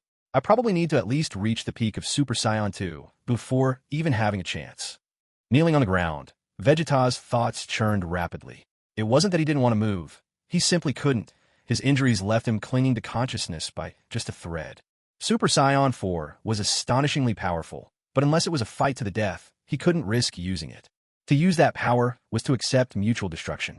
He might not even manage to hurt his opponent. His energy nearly spent, he could easily be defeated before landing a single blow. It seemed that the only way forward was through Doubt's relentless, year-in, year-out training, gradually boosting his baseline strength until he could naturally wield several billion in combat power. Only then would he master Super Saiyan 4 with ease. But soon, Vegeta sensed something was wrong. Hadn't he already wished for immortality? Why was he still experiencing this condition? Host, do you have some misunderstanding about immortality? The system's voice sounded. When Shinran Purunga granted your wish, it was for you not to die. That doesn't mean you're immune to severe injuries and the like. What do you mean? Vegeta was caught completely off guard by what the system said. If it weren't for your immortality keeping you hanging by a thread just now, you'd be long dead. To put it in ordinary terms, when others die, their life bar hits 0. But for you, no matter what happens, your life bar always holds at 1. A single breath suspended as you endure the long road to recovery. Vegeta fell silent, secretly plotting. Sooner or later, he would take a trip to Namek and put an end to this Purunga for good. What kind of immortality was this, anyway? On reflection, it did technically count as not dying, but... Dak! À soudain, urgent kai chateur de Vegeta et sautes.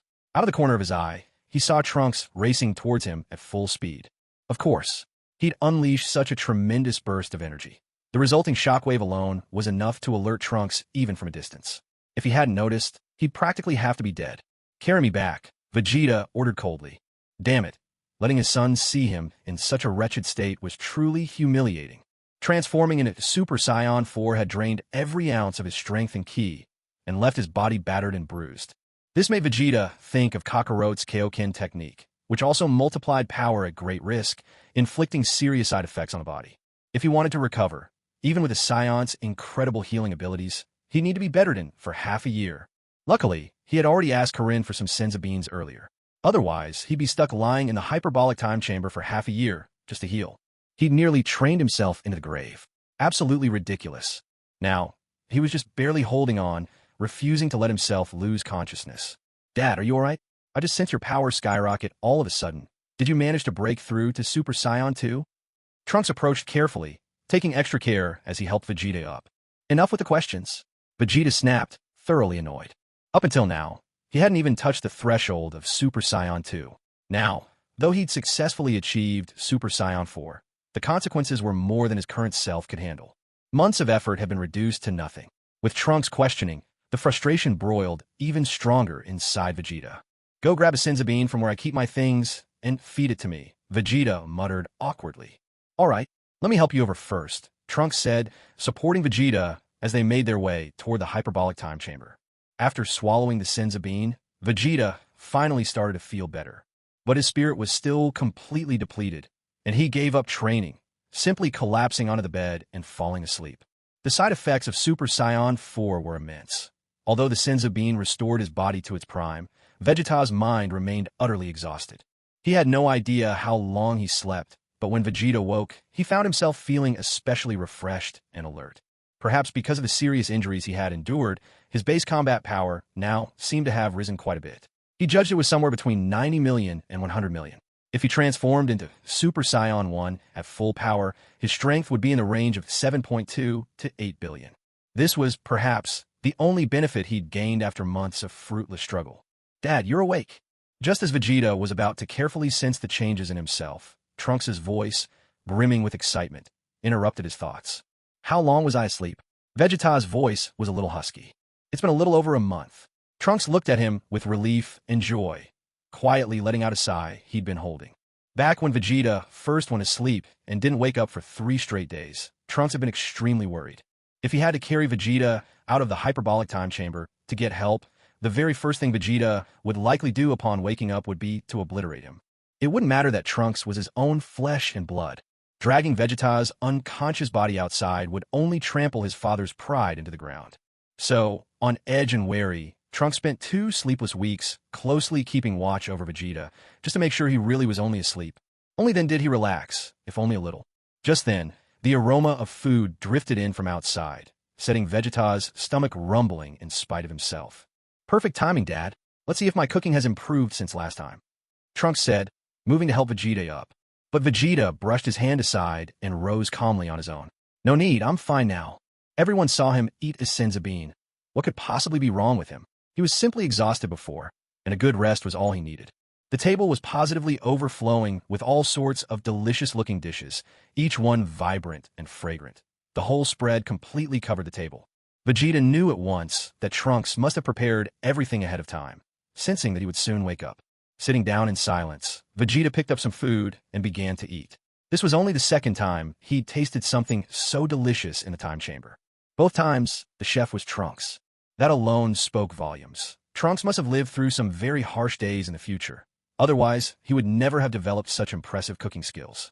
After all, his mother Bulma was the world's richest woman. If Trunks had always enjoyed this kind of privileged life, he'd certainly never have bothered learning something so trivial. The place was swept spotlessly clean.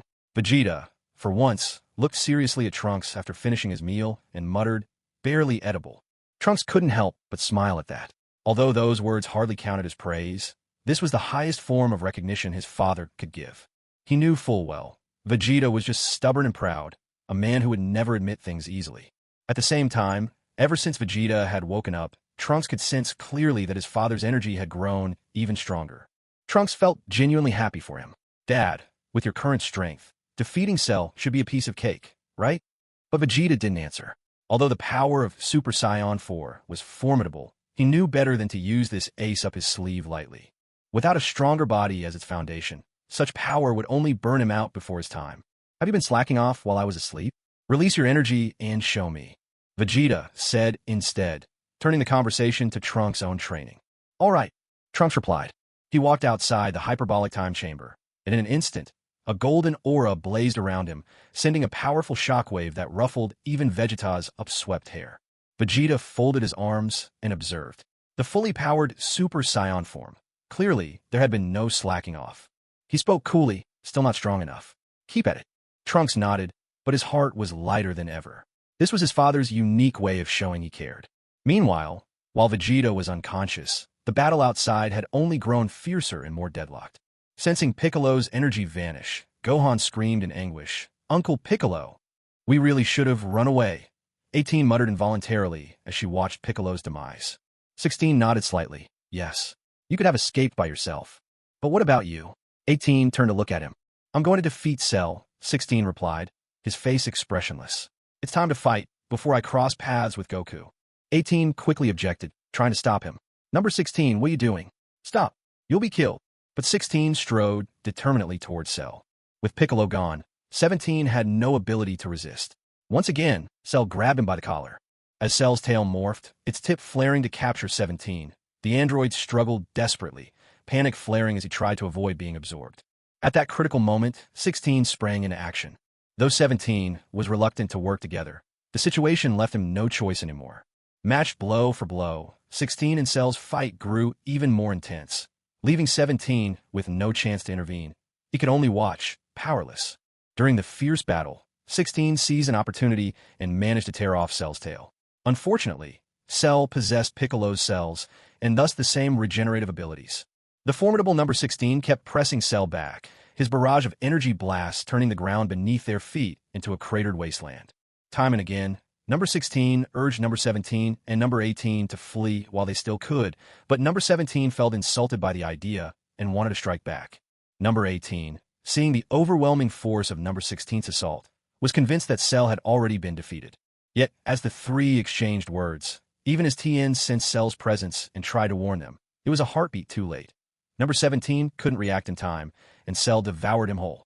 With number 17 absorbed, Cell instantly transformed, reaching his second form. The previously evenly matched number 16 now realized he stood no chance against Cell. He grabbed number 18, urging her to escape at once. Cell, now in his second form, possessed even greater power, moving with terrifying speed. In the blink of an eye, he shot ahead, cutting off number 16 and number 18's escape. He's too fast. Number 16 grit his teeth in frustration. He couldn't let number 18 be absorbed too. Tien watched helplessly as number 16's blows had no effect on Cell. Silent and sweating, Tien's anxiety flashed into sheen on his brow. If Cell were allowed to become complete, who in the world could stop him? I'm sorry, Chiaotzu. Tien's fingernails dug deep into his palms. It's possible. I won't make it out alive. Just as number 18 threatened to blow herself up to avoid being taken, Cell cunningly copied number 17's voice in an attempt to lure her. But number 18, quick-witted, saw through the deception. High in the air, Tien placed his right hand over his left, touching right pinky to left index finger, and brought both thumbs together to form a makeshift frame, sighting Cell below. Now G-beam! With a fierce shout, he unleashed his attack, sacrificing himself to buy time for the wounded number 16 and number 18 to escape. Tien fired tri-beam after tri-beam, pinning Cell in place, locking down his every movement. A thunderous blast resounded as Cell widened his eyes in shock, watching number 18 escape with a gravely injured number 16.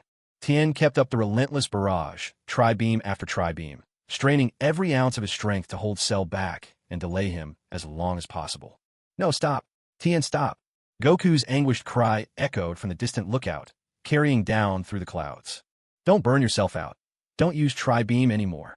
But Tien fired off yet another tri-beam, pinning Cell back into a crater. At last, his hands fell to his sides, and he gasped desperately for air. Finally, his energy gave out. He could no longer hold himself aloft and crashed hard to the ground. A dusty hush fell as Cell, rising slowly from the pit, looked around and saw that number 16 and number 18 were nowhere to be seen. On the ground, Tien lay barely breathing, his strength nearly gone. Cell cursed in frustration. Damn it, that wretched Tien had the gall to ruin everything. After speaking, Cell raised one hand, aiming at Tien's figure, ready to unleash a blast of energy. You're on the verge of death anyway. Let me be the one to send you off. A sound sliced through the air. Suddenly, high atop the lookout, Goku vanished, reappearing at Tien's side in an instant. Cell blinked in surprise. Goku, so you're Cell? Hovering midair, Goku's brows were tightly knit, his expression serious. Cell stared wide-eyed, unable to fathom how Goku appeared before him so suddenly. Even if I fought you with all I have now, I'm still no match for you. Goku, keenly sensing Cell's overwhelming power, shouted in frustration, but give me just one more day, and I'll defeat you without breaking a sweat. Huh? Cell was caught off guard by Goku's sudden words, then burst into mocking laughter. Ha-ha! Bold claims. You think you'll be able to beat me in a single day? That's right. Goku's answer was earnest and determined, not a trace of jest in his eyes. What could you possibly accomplish in just one day? Before Cell could finish, both he and Goku sensed a weak energy nearby. That's Piccolo's energy. He's still alive. With that, Goku reached for Tien's hand, speaking to the half-conscious fighter. Hold on to my hand. What? Cell looked on, baffled. Goku grabbed Tien's arm, and, in an instant, they moved to the island's edge. He's right there. With swift motion, Goku scooped up Piccolo, who was lying exhausted on the shoreline. How'd he do that? In just a blink, Cell was left perplexed. Dr. Gero's computer had never recorded anything like this. Hang in there, both of you, Goku reassured them, lifting Piccolo onto his shoulder. Once we're back at the lookout, you'll be fine.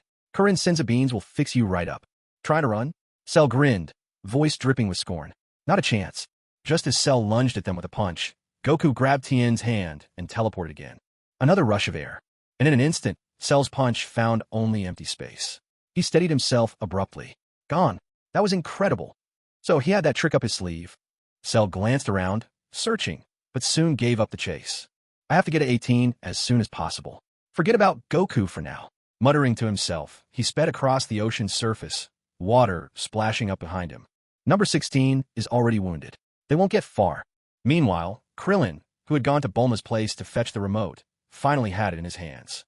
Examining the device and listening to Bulma's explanations, he memorized the instructions. The remote won't work unless you're within 10 meters. Also, this is the battlesuit Vegeta asked me to make. While I was at it, I made one for everyone else too. You could take them all over together. I think Goku and the others are the ones who really need this. Krillin nodded. They should still be up at the lookout. Why don't you take it to them yourself? All right, I'll go deliver it then. Try everything you can to destroy the androids. Bulma said uncertainly, the lookout, that's on top of Korin Tower, right? Hearing Krillin's confirmation, the two of them went their separate ways. Up at the lookout, Piccolo, having recovered after eating his sins of bean, turned to Goku and his son. Cell is just too powerful. Honestly, I don't think any of us can beat him. I've been thinking the same thing. Hearing Piccolo's firm words, Goku pressed his lips together, frowning. Oh, really? In the distance, Mr. Popo waved at Goku. Hey, Vegeta and Trunks are coming out. Be honest, Goku. Are you even a little worried that Vegeta might surpass you? Piccolo suddenly asked, casting a sidelong glance at Goku. Piccolo still had a strong dislike for Vegeta. After all, that guy had a habit of going rogue the moment he felt unstoppable, which always led to dangerous situations. He was reckless, headstrong, and arrogant to the very end. What's there to worry about? If Vegeta really does become stronger, I'll just get even more excited. Goku answered without a moment's hesitation. With a fierce rival, he would only push himself even harder. Sooner or later, he'd surpass Vegeta. Inside the lookout, the door to the hyperbolic time chamber slowly creaked open. Trunks stepped out first, his long hair now tied back after their extended stay, and his clothes were battered and torn. Sorry for keeping you all waiting. Trunks greeted everyone with polite formality. Vegeta followed close behind, not looking much better. With his arms crossed, he stood at the doorway, entirely unconcerned with how ragged he looked. Yeah, we definitely waited a while, Goku said directly, watching Trunks approach. Enough with the chit-chat, Trunks, Vegeta said coldly, savoring the fresh air. Vegeta, not bad at all. Goku couldn't help but notice the immense change in Vegeta and spoke up to praise him. Of course, Vegeta replied with a wicked smirk, his face overflowing with unshakable confidence. Although he didn't quite reach the goal he'd set for himself upon entering the time chamber, and in the end squandered over 5 months inside. At least, compared to his power level of 10 billion before entering, there was some real progress to show for it. Now, in his base form, his fighting power was close to 1 billion, and when fully powered up as Super Saiyan 1, he'd reached nearly 80 billion. Honestly, I doubt it matters much whether you go in there for special training anymore. Not to brag, but even Trunks alone could probably take care of Cell and those androids. Vegeta finished speaking, his gaze sweeping over everyone with clear disdain. What? Piccolo looked at Vegeta in shock. Did this guy not realize just how powerful Cell was? Was he just boasting? I just saw Cell after he absorbed Android 17. He's turned into a terrifying monster. Goku interjected urgently, eager to let Vegeta know that Cell had become even more dangerous. Hey, everyone's here. At that moment, Bulma arrived at the temple, stepping down from her plane and greeting the group as she noticed them all gathered together. Aunt Bulma. Gohan turned his head and greeted her politely. Bulma, how did you know we were here? Goku asked in his familiar, friendly manner. It was Krillin. He told me you were all here, Bulma replied. Her attention soon shifted to the tall Trunks standing behind Goku. Oh, wait a minute. Bulma's eyes widened in surprise as she looked at the young man emerging from behind. Trunks, is that you? It's me, Trunks replied, his face full of confusion, but then realization struck and he hurried to explain. There's a rather extraordinary room here. Spent a year in there, and only a day passes outside. My father and I have been training inside. Huh, Bulma didn't really grasp it, but then she turned to Vegeta and pointed at his hair. But Vegeta's hair is exactly the same as before. Why is that? A pure-blooded Saiyan's hair will never change, Vegeta replied, arms folded across his chest, voice brimming with pride. Oh, Bulma drew out her response and nodded. No wonder my hair, Goku muttered to himself, belatedly running a hand through his own hair. Why are we discussing this? Now is hardly the time for idle chatter. Vegeta interjected irritably. Why were these people worried about such trivial things? And that damned woman, what was she thinking running around at a time like this? Did she not realize how dangerous the world was outside? If something happened to her, who would care for his child? The future was already ruined, but the young one, he had to raise him properly from the start. Vegeta shot Bulma a sharp look, his words edged with accusation. Bulma, what on earth did you come here for? Oh, I finished the battle gear you asked for. It's got incredible defensive power. As Bulma opened a small case, reaching for a capsule, Vegeta fell briefly silent. He'd completely forgotten about such a minor request. Yet Bulma remembered, and had even come all this way just to deliver it. Regret flickered through Vegeta's eyes at his earlier harsh words, but it was too late to take them back. Awkwardly, Vegeta looked away, only to hear Bulma continue. And I made a set for each of you. With a soft pop, Bulma pressed a capsule and tossed it out, and suddenly, a gigantic box appeared before them. Sun Wukong immediately stepped forward and opened the case, curiously inspecting the protective suit in his hands. Oh, so light. I never would have guessed. The last time I wore something like this, it was back on Namek, Son Gohan said, brimming with nostalgia as he peeled off his clothes to change. Vegeta found himself at a loss for words to describe the jumble of feelings swirling inside. In the end, he decided to simply ignore it all. As he watched Sun Wukong, Gohan, and Trunks finishing changing, Vegeta hurried forward to grab his suit for himself. After all, these were specially prepared by Bulma at his request. There was no way he was going to miss out. You two don't want them? Bulma glanced at Tien and Piccolo, who hadn't budged, and asked in surprise. P.S. I was planning to take a day off, but seeing everyone urging for updates, I sat down and kept writing. I have no interest in wearing Saiyan clothes, Piccolo muttered, shooting a sidelong glance at the crew changing nearby. He, after all, was no Saiyan. Why get hung up over something like that? Sun Wukong clapped his gloved hands over his chest, describing how it felt. It's really light, and the range of motion is fantastic. Oomph. Vegeta couldn't help but let out a disgruntled sound. Damn it. He'd asked Bulma to make these protective suits for him, not for everyone else. Unbelievable. To take down Cell, Trunks is more than enough. Vegeta scoffed, sizing up Sun Wukong. At his full Super Saiyan strength, future Trunks could hit a power level of at least 3 billion, while even Cell, after absorbing Android 17, was only about 1.5 billion. Honestly, he thought relying on just Trunks was almost overkill. Do you believe you could defeat Cell?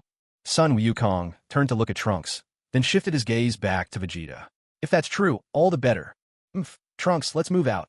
Vegeta grunted curtly, turning away and calling to Trunks. I'll just use instant transmission to get us there, Sun Wukong offered cheerfully, completely unfazed by Vegeta's attitude. Save your showboating. I don't need your help. Vegeta sneered, refusing outright. Once Cell was defeated, he'd make a wish to Shenron for instant transmission himself, and it would be an even better version than Sun Wukong's. Show off. Always putting on airs. And to think, it was his reminder that even gave Kakarot the idea for instant transmission in the first place. Sai, still as competitive as ever. Bulma crossed her arms and shook her head, exasperated but indulgent. Only she seemed able to put up with someone like Vegeta.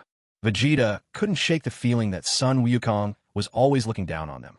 Yet, the way Sun Wukong spoke those caring words to Trunks, Vegeta found himself with no evidence to contradict them. Understood. Thank you. Please keep up your training. Trunks, delighted and polite, offered his thanks. Vegeta scowled even more deeply. He couldn't stand it. Anyone watching might have mistaken Trunks for Kakarot's son instead of his own. With yet another snort, Vegeta shot upward and flew off, leaving the others puzzled in his wake. Vegeta's temper. Everyone exchanged uncertain glances, except for Bulma. Come back safe, okay. Bulma shook her head in exasperation, then turned to Trunks with a word of heartfelt encouragement. I'll be waiting for you. Trunks waved to everyone, then dove down from the temple in pursuit. Let's get started, Gohan. Goku looked at his son, clenching his fists. Now it's our turn to train together, father and son. Right. Gohan nodded in agreement. Meanwhile, what was Cell up to? He was still swooping low around the islands, searching for the hiding android 18 and the gravely injured 16. Damn, Cell had been circling endlessly, yet there was not a sign of 18. He drew in a massive breath and let out a gut-wrenching roar, his voice tearing through the air. 18, get out here now, or I'll destroy every island, one by one. Don't think I won't do it. You believe I wouldn't destroy you just because I want to be perfect, don't you? You're wrong. Sure, I'd love to become complete, but even as I am, I'm already unstoppable. On the small islands nearby, the townsfolk clapped their hands over their ears, overwhelmed by the deafening sound. Baffled, some began to murmur to each other. What was that noise? It was ear-splitting. It sounded like it came from far up in the sky. Unaware, they had no idea how close death really was. Elsewhere on another island, 18 looked up in alarm and muttered, "What a detestable monster." Don't worry, 18. He's just trying to scare us, 16 reassured her in his resonant tone. He won't give up on becoming complete, not yet. Meanwhile, Vegeta and Trunks were racing at full speed towards Cell's location. Come out. I said, get out here. Seeing that his threats were having no effect, Cell erupted in a furious outburst, his words laced with rage. You wretched pests. Fine, then I'll start with this island. Cell turned his attention to a nearby island town. That loud boom before, was it made by that thing? A sharp-eyed man in a straw hat pointed to the sky. All eyes turned upward, searching the heavens. What is it? It's floating in midair. A curious child rummaged through his backpack and pulled out a pair of binoculars. My goodness, it's a demon, an elderly man exclaimed in alarm. See, Cell raised his hand, aimed at the island below, and with a flick, launched a blazing ball of energy. The people below watched in horror as the blinding orb descended like a miniature sun. In an instant, the searing energy engulfed the island, churning the sea into a boiling cauldron. Howling winds whipped up torrents of debris and ocean spray. Cell watched coldly as shards of rock and rainwater showered back down onto the sea. When the surface finally calmed, it was as if the island had never even existed. There's no number 18 on this island. Are you coming out or not? If that's how you want it, then prepare to go down together with your little hiding place. Cell continued unleashing energy blasts, hurling them at the nearby islands. Hovering in the air, number 18 stared, dumbfounded, as a distant island was wiped out under Cell's barrage. Once she snapped back to her senses, she quickly turned toward number 16, who was leaning against a rock. What should we do, 16? He's really started attacking. Don't worry. Cell's attacks won't kill you. He's never going to give up on absorbing you, replied 16, calm and unruffled. Clearly, 18 still couldn't relax. She looked down at 16 and pressed him further. Even if I manage to escape, what about you? Number 16 fell silent, lost in his own thoughts, not responding to her question. For the two of them, it seemed inevitable. One would have to be sacrificed. It looks like something's happening. Trunks, darting swiftly through the air, sensed Cell's energy and muttered to himself. Could it be a fight? Was Cell battling number 18? A quiet scoff escaped Vegeta as he flashed instantly before Cell, a faint smirk playing at his lips. This fight is hardly even a challenge. Most of the nearby islands had already been obliterated by Cell. Only 2 or 3 remained, and now Cell leveled his hand toward the island where 16 and 18 were hiding. As number 18 crossed her arms in defense, preparing for another onslaught, Vegeta darted in to face Cell directly. There was barely a hair's breadth between them. You're Vegeta. Cell's eyes widened in shock. That's right. And you must be the pesky little bug, Cell. Vegeta mocked, barking a command. Come down here and fight me. The expected bombardment never came. Number 18 finally lifted her gaze to see Vegeta and Cell landing nearby on her island. A sharp thud echoed. It's Vegeta. Number 18 turned to look. What do you want? Cell sneered at Vegeta as well, his amusement barely concealed. Don't tell me you're here to defeat me. My goal isn't to defeat you. Vegeta's arrogant words were abruptly cut off as a voice rang out in his mind. Mission issued. Help Cell achieve his perfect form. If you succeed, 95% activation of the Super Saiyan 2 bloodline. That blasted system picking now to chime in. Who needs a stupid mission? He'd already made up his mind to do things his own way. Status update. Host Vegeta. Base combat power, 120 million. Maximum combat power at full Super Saiyan, 9.6 billion. Super Saiyan 2, currently 83% unlocked. A sly grin crept over Vegeta's face. It seems the system's readings match his own estimates pretty well. If you're not here to defeat me, then what are you doing? Seeing that Vegeta hadn't spoken for quite some time, Cell shouted impatiently. My cells have been used by an ugly creature like you. I'm here to tell you, when you use something that belongs to someone else, you should get the owner's permission first. Vegeta replied with a cold sneer. At that moment, Future Trunks flew in as well and landed on the ground. A sharp sound echoed as he touched down. All right, Trunks, destroy him. Leave nothing behind. Vegeta glanced sideways at the taller Trunks standing behind him. Another one. Cell's gaze fell on Future Trunks, his face twisted with mocking laughter. Doesn't matter how many of you there are. Are you planning to attack together, or will you take turns? Hearing Cell's arrogant words, Vegeta responded coolly.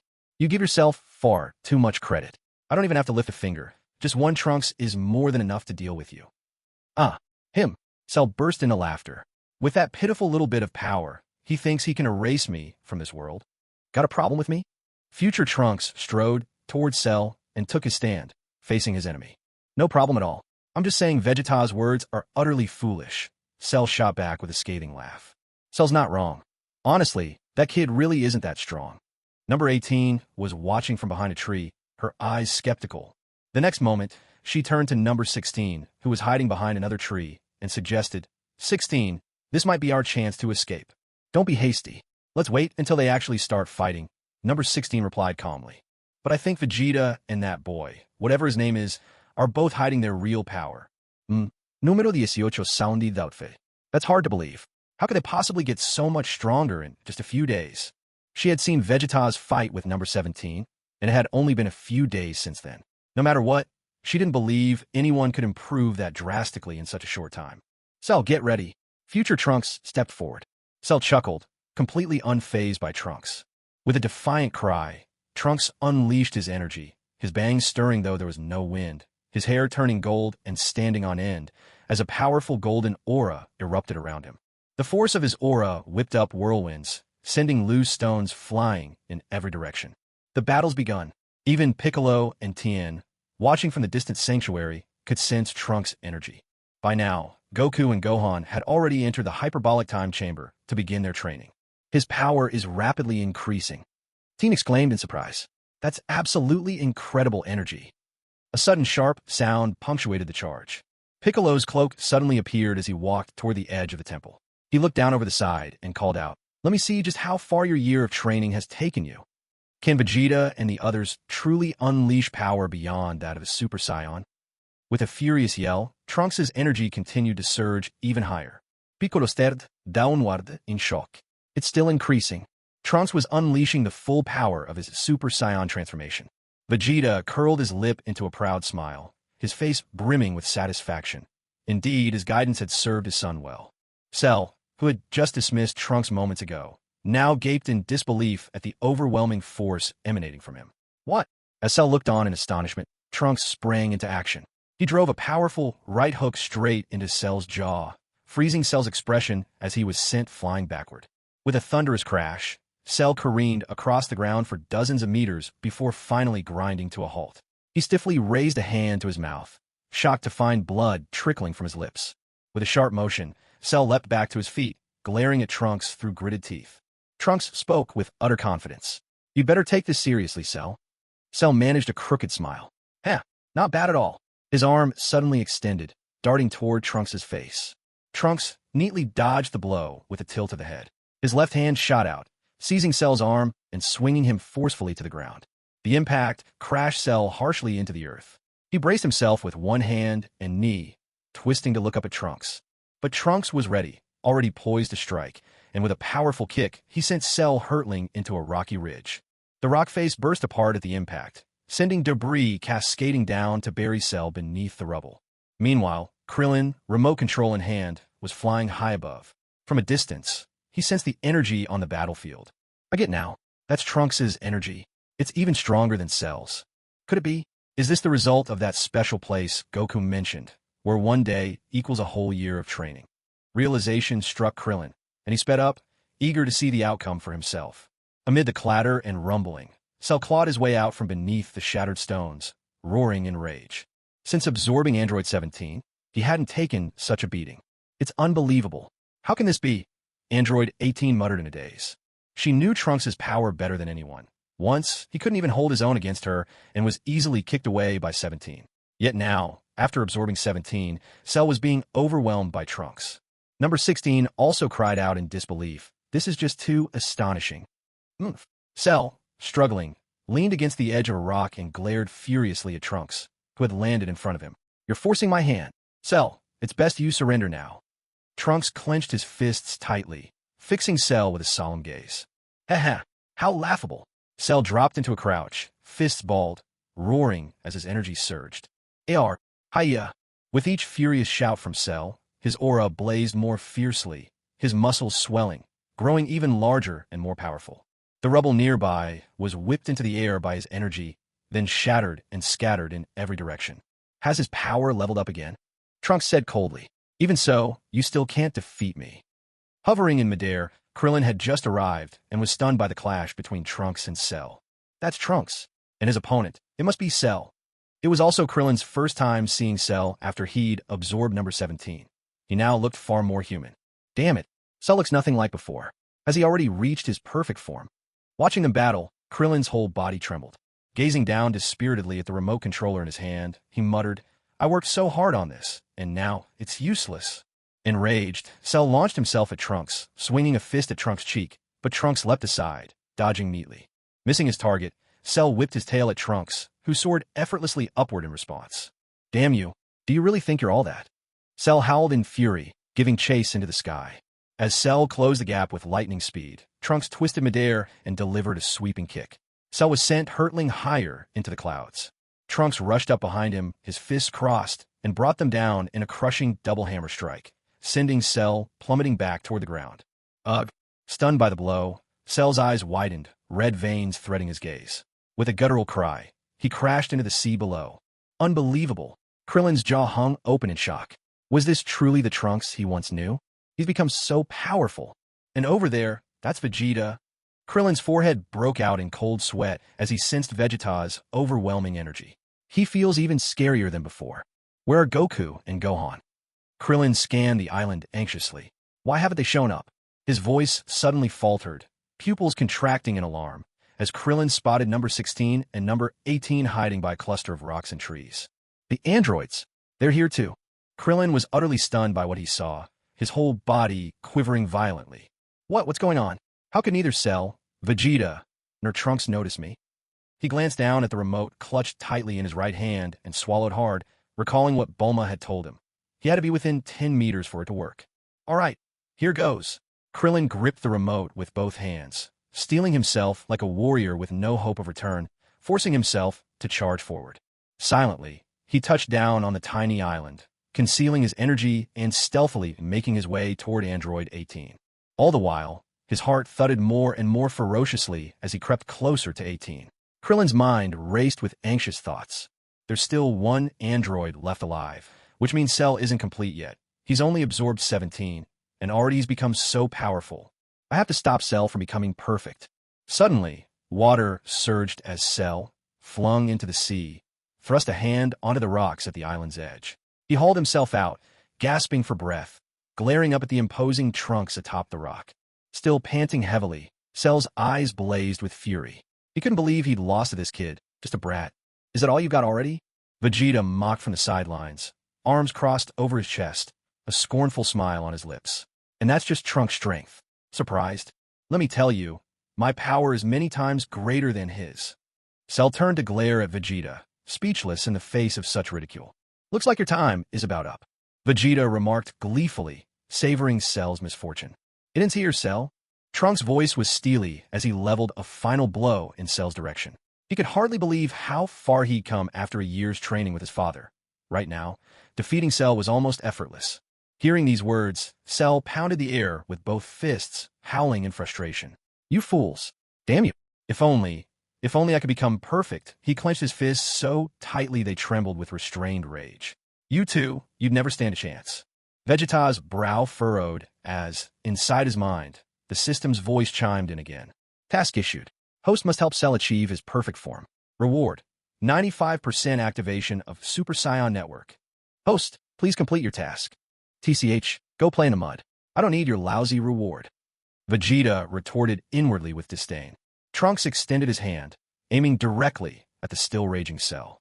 Meanwhile, on the other side, Krillin was still quietly edging closer to number 18, carefully calculating the distance. He needed to get within 10 meters. Within 10 meters. Oomph. You'll never get the chance to complete your transformation. Trunks declared, mustering his energy and unleashing a pulsar collapse, both arms aimed at Cell. Damn it, you bastard. Cell tried to evade, but faced with such a powerful and swift energy wave, there was simply no way to escape. Ugh. Arg. Struck by the attack, Cell stretched out his hands in a futile attempt to withstand the blast, but the shockwave sent him careening backward, smashing through several rocky outcrops, until his silhouette vanished in the glow of the energy wave. As Cell's figure disappeared into the blinding light, number 18 looked on, wide-eyed with astonishment. Did he really hide his true strength back then? When they crossed paths a few days ago, had this kid deliberately held back, which was why number 17 managed to kick him away so easily? No. He wasn't nearly this strong before. Number 16 immediately rejected her guess. Something must have happened over these past few days. Krillin continued to stealthily edge closer, and as he spotted the two discussing something from behind a tree, he quickly shifted position, taking cover behind a boulder. The ground gave a soft crunch underfoot. Sensing the distance was now just right, less than 10 meters, Krillin glanced down at the remote clutched in his hands, eyes lingering on the big, bright red button in the center. He cautiously peeked out again, his gaze resting on number 18's strikingly beautiful face. Suddenly, memories surfaced, These androids had never really committed any terrible crimes. Dad, I've defeated Cell. Trunks turned to look at Vegeta, his expression clearly hoping for praise. Oomph. Vegeta cast a scornful glance at Trunks. With your training, you should have finished him off even faster. Trunks decided to take it as a compliment. He powered back up into his Super Saiyan form.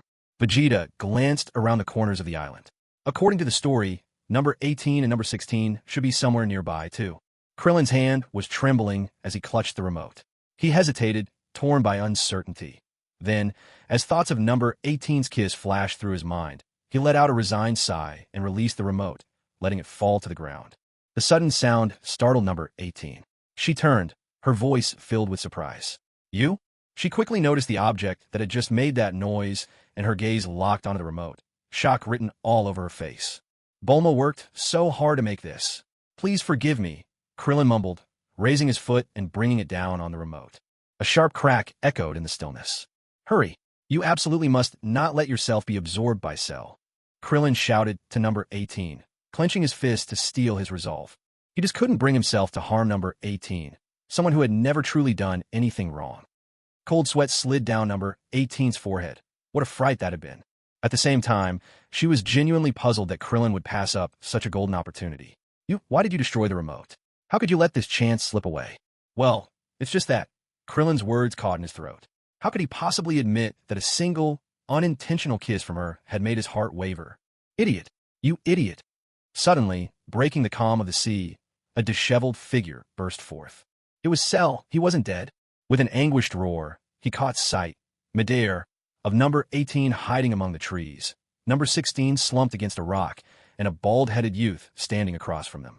Trunks, who had just leaped swiftly from the ground into the sky, turned his gaze in the same direction, catching sight of Cell's arrival and the abrupt halt of his cursing. A wicked smile curled Cell's lips as he darted through the air straight toward number 18's location. Damn it! Cell spotted you. Trunks let out a hoarse shout, instantly surging into his Super Saiyan full-power form and bolting after Cell. Vegeta glanced up with surprise at Trunks' shout from above.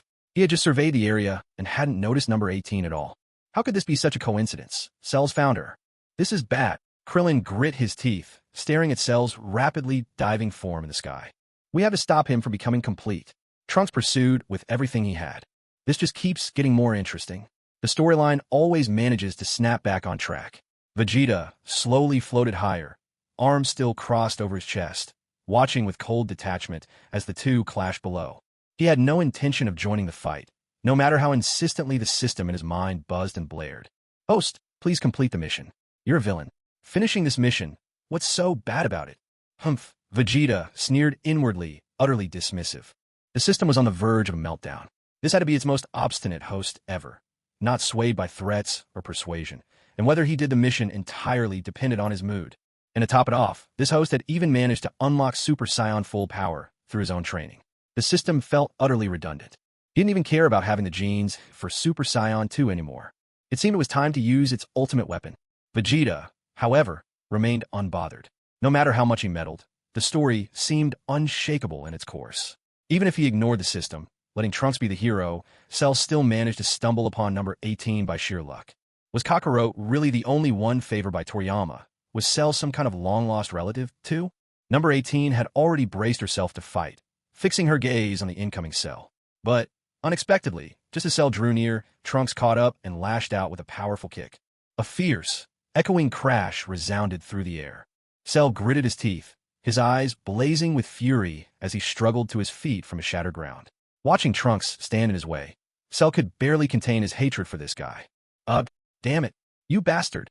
16, seeing Android 16 struggling to get up, Android 18 hurried over, stepping back to support him. As long as I'm here, I'll never let you have even the slightest chance to become complete. Trunks sprang forward, launching a punch straight at Cell. With a cold snort, Cell brought his hands up to his forehead. A blinding flash erupted, solar flare. Everyone present was dazzled by the intense light, momentarily struck blind, and Trunks was hit hardest of all. Oh no, Krillin cried, covering his eyes. My eyes. 16 couldn't open his either. Beside him, 18 also bowed her head, blinded and unable to see a thing. Taking advantage of everyone's momentary blindness, Cell darted toward 18 in a flash and absorbed her.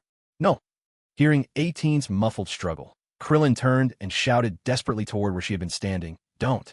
18! Damn it!" Trunks furiously rubbed his eyes, and when he finally managed to open them, he stood frozen in shock. "No!" Krillin trembled all over, looking at Cell, now standing before them.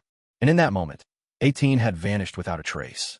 After absorbing 18, Cell simply stood there in a daze. Then in the next instant, his entire body started to tremble. "You bastard!" Trunks roared in rage, launching a fierce kick at Cell. But a powerful aura erupted from Cell, forming a protective barrier all around him. No matter how hard Trunks kicked or punched, he couldn't break through that shield. Damn! Trunks stepped back, powering up and throwing another punch at Cell. But all the force bounced right back at him, and he grasped his throbbing hand in pain. "You monster!" A sudden flash of piercing light exploded from Cell, forcing the three of them to shield their eyes again. The brilliant glow radiated pure power, whipping dust and rubble into a swirling storm. As the light began to fade and the smoke cleared, broken stones tumbled to the ground, and the three remaining fighters grit their teeth, eyes locked on the figure emerging from the haze. "He's become complete." From atop the stony cliffs, Vegeta frowned, his arms crossed as he looked on. From the temple above, Piccolo's voice rang out suddenly. "Cell has reached his perfect form." "What?" Bulma and Tien behind him blurted out, their faces frozen in shock. "Wasn't Krillin holding the remote control?" Bulma asked anxiously. "They all went with the remote. How could they still let Cell transform into his complete form?" "He smashed the remote." Piccolo answered in an indifferent tone. He himself couldn't understand why Krillin would throw away such a golden opportunity. "What? What?" Bulma pressed for answers. Piccolo could clearly see what was happening down there. He must know. "How should I know?" Piccolo replied irritably as he turned to look at Bulma. He could only observe their actions, but it was impossible for him to know what was going on in their hearts. With wings, hands, and face all more closely resembling a human, this was Cell in his perfect form. Android 16 stood there in a daze, while future Trunks kept his guard up, staring warily at Cell. "Oomph. Has he actually gotten shorter?" Vegeta cast a sideways glance at Cell, snorting internally as he consulted the system. "System, I completed the mission, so why haven't you given me my reward?" The system grumbled. "Mission withdrawn. Trying to grab a freebie. Are you? Don't be so greedy." Vegeta scoffed and dismissed the system's complaints, not bothering to argue further. Damn it, damn it.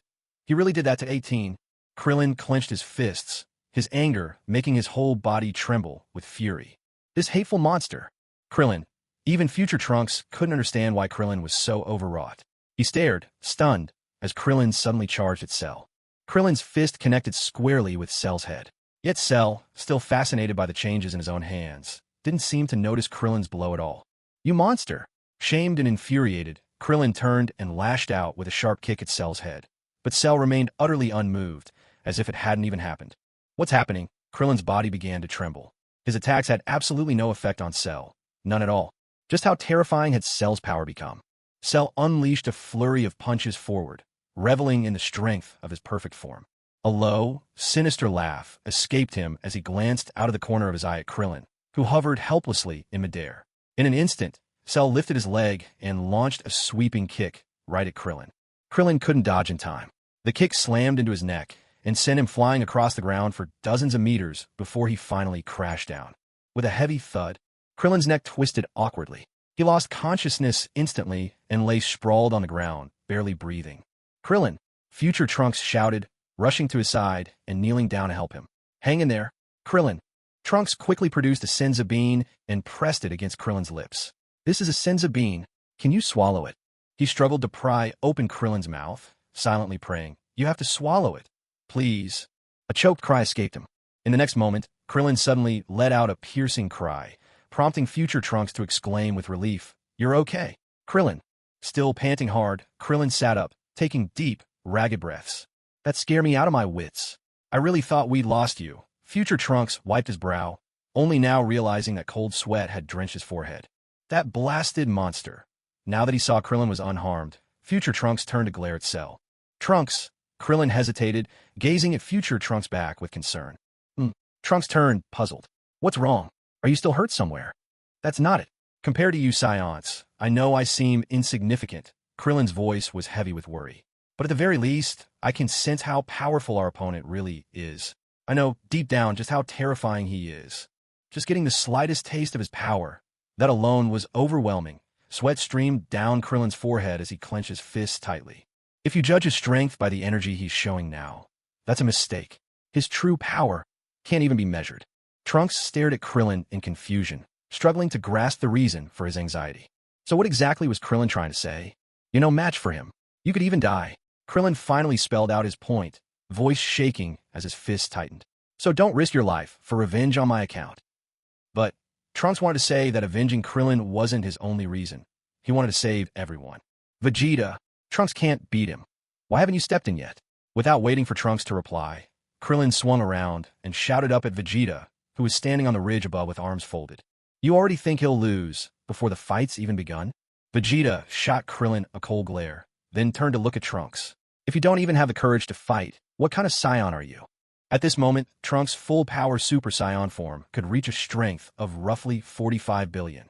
He wasn't without hope, even against Cell's perfect form. As long as Cell didn't use too much of his real strength.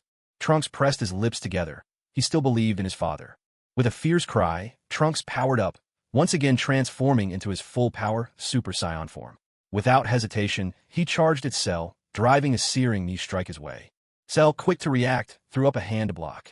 Trunks, undeterred when his first attack failed, immediately swung his arm, launching a powerful elbow strike at Cell's head. Cell caught Trunks' elbow just in time, and the two were soon locked in a furious struggle, clashing blow for blow as they darted across the battlefield at breakneck speed. The evenly matched intensity of the fight left Krillin dumbfounded. I didn't expect Trunks would be this powerful. Cell's fingers curled into claws as he lunged at future Trunks, who hurriedly raised his arms to block. Cell retreated a few steps, putting some distance between them. Future Trunks shot Cell a dissatisfied glance. You're not fighting seriously. I told you I wanted a real battle. I just became complete. Every fight needs a warm-up, doesn't it? Cell stood with his hands on his hips, entirely justified in his attitude. What? Krillin and Android 18, who was standing on the edge of a rock, exclaimed at the same time, their voices filled with shock. Future Trunks furrowed his brow. Was this really just Cell's warm-up? Or do you want to end the fight so quickly? Seeing the uncertainty in Trunks' eyes, Cell sneered and shot a mocking look at Vegeta, who remained atop the mountain. If he can't keep up, does that mean you'll be up next? Vegeta chuckled, but before he could respond, a familiar voice echoed in his mind. The system. System mission. Defeat Cell. Reward. Super Saiyan network activation at 95%. Damn that system. Always butting in at the worst moments. Trunks, are you scared? Vegeta ignored the system and Cell entirely, turning instead to regard future Trunks with a look of utter disdain. No, father. Trunks answered firmly, eyes fixed on Cell. Clenching his fists, he thundered out a shout, unleashing his energy in a brilliant surge. A wild, triumphant laugh rang out across the battlefield. Your powers increased again. Cell narrowed his eyes, sizing up Trunks. Without warning, a sharp sound cut through the air. Cell, today I'll finish you. Trunks suddenly shouted. My, quite a boast, Cell scoffed, stepping boldly up to future Trunks until only an arm's length separated them. Feeling Cell's contempt, Trunks grit his teeth and glared back at him. Cell responded with a swift upward kick aimed for Trunks' chin. A sharp rush of wind split the silence as Trunks dodged, throwing a powerful punch at Cell while bracing with his legs. Cell tilted aside, dodging, and drove a hook into Trunks' stomach. Future Trunks gasped in pain, mouth agape, and in the next instant Cell's kick sent him flying, crashing hard into the ground. Cell chased after him without pause. A sudden burst of movement. The next moment, Trunks had leapt airborne, Cell streaking close behind. Trunks is actually this strong. Incredible. Piccolo shouted excitedly, unable to contain himself as he leaned over the edge of the lookout. Huh? Who are you talking about? Hearing Trunks' name, Bulma could hardly believe it. She grumbled at Piccolo, her tone annoyed but eyes wide with surprise. Hey, stop hogging the view. Tell us what's going on. It's Trunks, of course. Piccolo, still astonished, turned and repeated himself, unable to hide his amazement. Is that Trunks? That's wonderful. Bulma cheered, clasping her hands together in delight. She never imagined her future son would be this powerful. A sharp cry rang out as future Trunks turned his head towards Cell, who was rapidly closing in. Without hesitation, he threw a powerful cross punch straight at his opponent. Cell deftly twisted his body, dodging the blow. When Trunks followed up with a sweeping kick, Cell leapt away once more, gracefully avoiding him. Trunks kept up an unrelenting barrage of punches and kicks. But Cell was always one step ahead, continuously shifting his position and effortlessly sidestepping every attack. Blast it! Trunks shouted, clenching his fists together and swinging them down hard toward Cell. The air hummed with force as he struck out. Yet even this fierce attack couldn't land. Cell dodged again and landed lightly on the ground, watching Trunks, who was panting heavily in midair. A soft tap sounded as Cell's feet touched down. I have to admit it, Cell said, lips curling into a confident smile as he looked up at Trunks. Even though you've gotten much stronger, your fighting power still doesn't compare to mine. In fact, I haven't even used a third of my true strength yet. You have no chance of beating me. Hearing Cell's arrogant words, Trunks couldn't help but acknowledge the truth behind them. Suppressing a shudder, Trunks didn't bother to keep up his Super Saiyan form. He let his energy fall back to his normal Saiyan state. His head hung low, his body trembling with fear and fatigue. I'm sorry, Father, he said quietly, finally touching down on ground. He didn't dare look at Vegeta, his voice heavy with defeat. I can't win. Seeing Trunks struggling against Cell and so disheartened that he'd already surrendered, Android 16 furtively prepared to ambush Cell from behind. He'd barely raised his hand when Cell, standing ahead of him, seemed to have eyes in the back of his head. Don't waste your time, 16. You know very well what the consequences would be. I could kill you at any moment, Cell declared, arms folded across his chest, his words dripping with arrogance. Oof. Seeing Cell aim his attack at Trunks, Vegeta flew forward and landed protectively in front of his son, a cold, disdainful snort escaping his lips. Pathetic. Not even the courage to face your opponent. Are we switching to tag team match now? Cell sneered, turning his mocking gaze to Vegeta, who was now poised for battle. Oh, so you mean to wait until you catch your breath? Vegeta stood ready, arms raised in a defensive stance. Too bad you're barely even tired. You could tell that, Cell replied, and with those words, he lunged straight for Vegeta. Cell lashed out with a kick, but Vegeta lifted his arm to block the blow. Cell swung his fist. Vegeta ducked low, narrowly slipping past the attack. The fight became a fierce struggle, each side matching the other's moves with precision and skill. With a sharp hook from Cell coming his way, Vegeta backflipped away, widening the distance between them. Cell chased close behind. Vegeta threw up his arms in a cross, bracing himself as Cell charged in head first. Feet skimming the ground, Vegeta slid backwards, holding off the headbutt. A harsh scraping sound followed their relentless exchange. Vegeta decisively leaned back, planting his hands on the ground and kicking his legs upward toward Cell's body. Cell was sent flying into the sky by the force of the kick, and Vegeta immediately leaped after him, chasing upwards. A flurry of motion sliced through the air. With a swift movement, Vegeta smirked and released an energy blast straight at Cell. Cell, seeing the energy wave approaching, simply waved his hand and batted it away before it could hit him. By this time, Vegeta had already appeared behind Cell.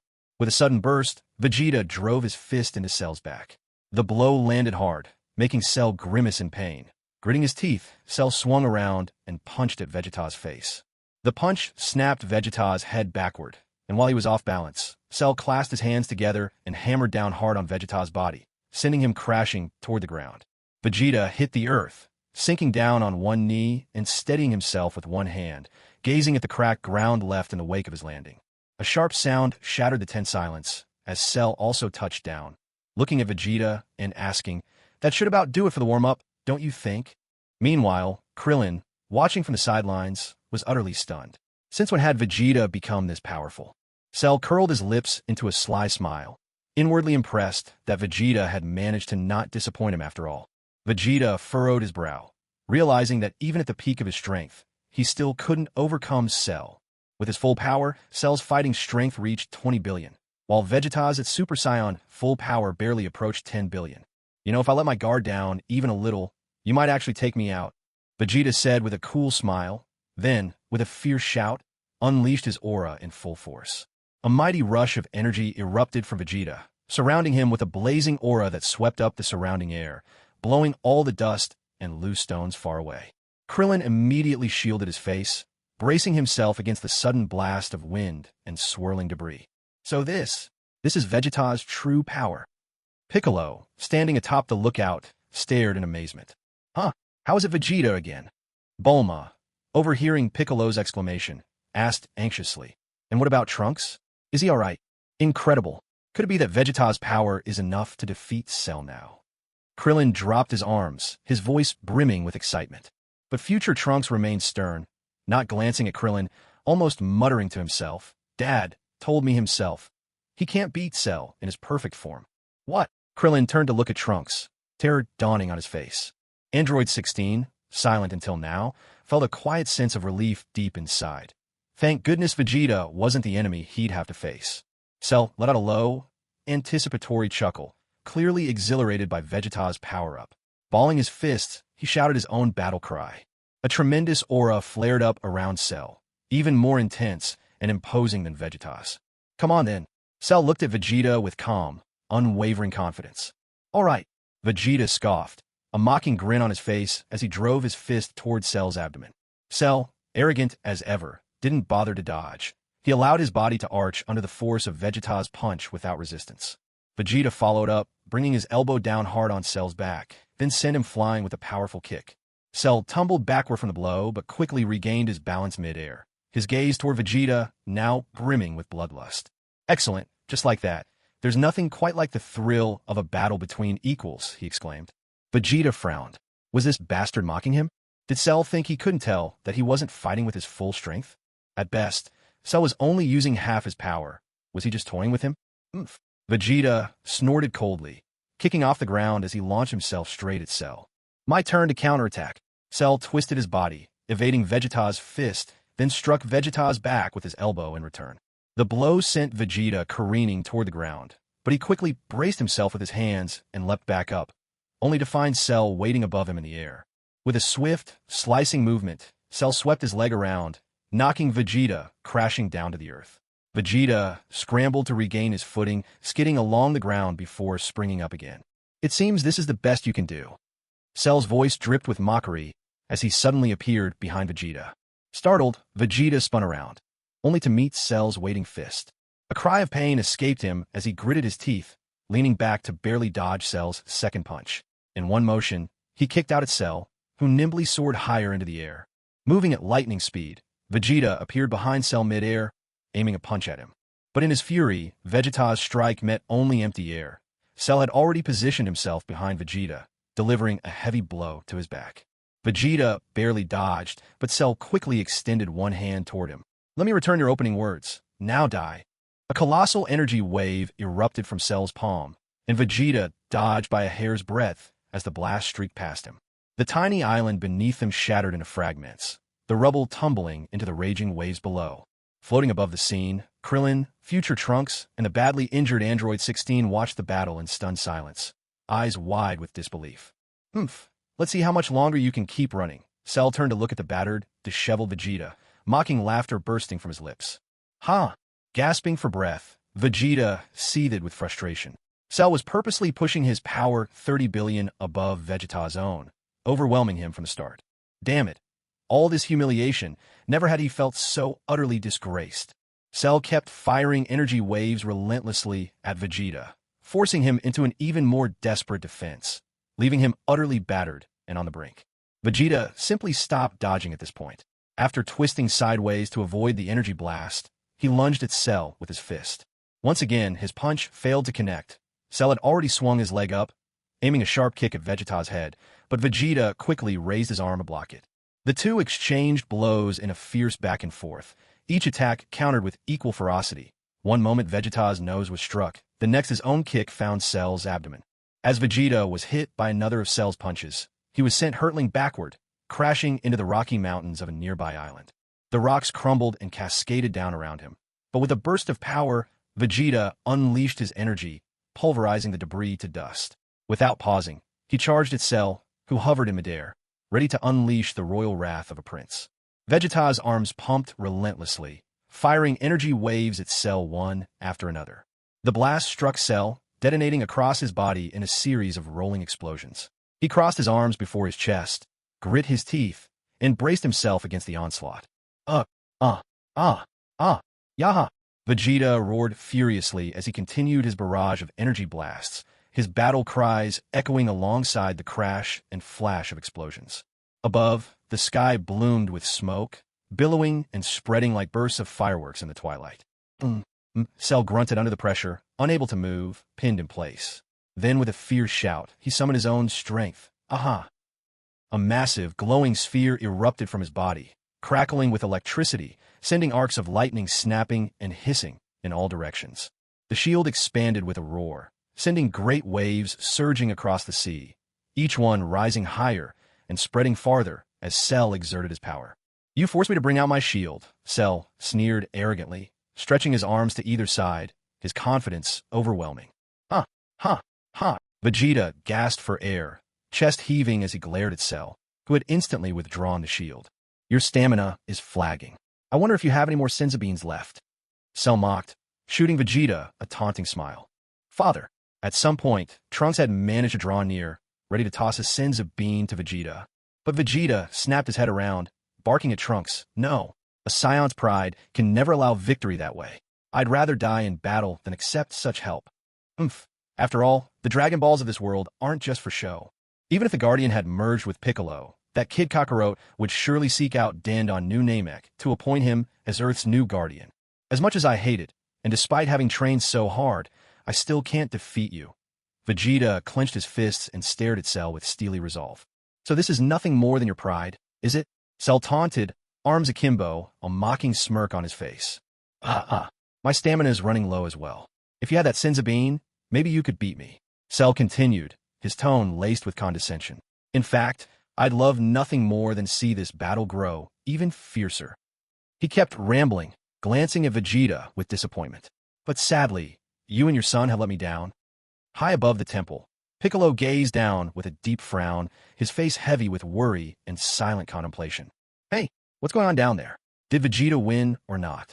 Bulma complained, frustrated that Piccolo kept watching without telling them anything. He's just too powerful. Cell, in his perfect form. Piccolo's voice quivered as a bead of cold sweat slid down his forehead. He'll kill us all. Huh? Bulma was stunned. Hadn't they just said Vegeta was incredibly strong? Why were they now saying Cell outmatched him? Vegeta, it's strange. Though you all can't defeat me now, your power seems to increase rapidly in a short time. Cell fixed his eyes on Vegeta, voicing his suspicion. How do you manage that? What? Are you planning to wait for us to finish our training before fighting us again? Vegeta sneered. To him, there was no shame in being defeated by a strong enemy.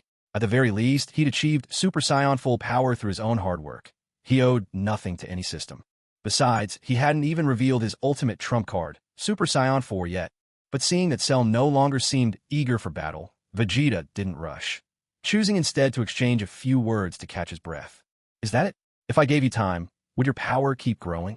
Cell's words made Krillin and future Trunks exchange uneasy glances.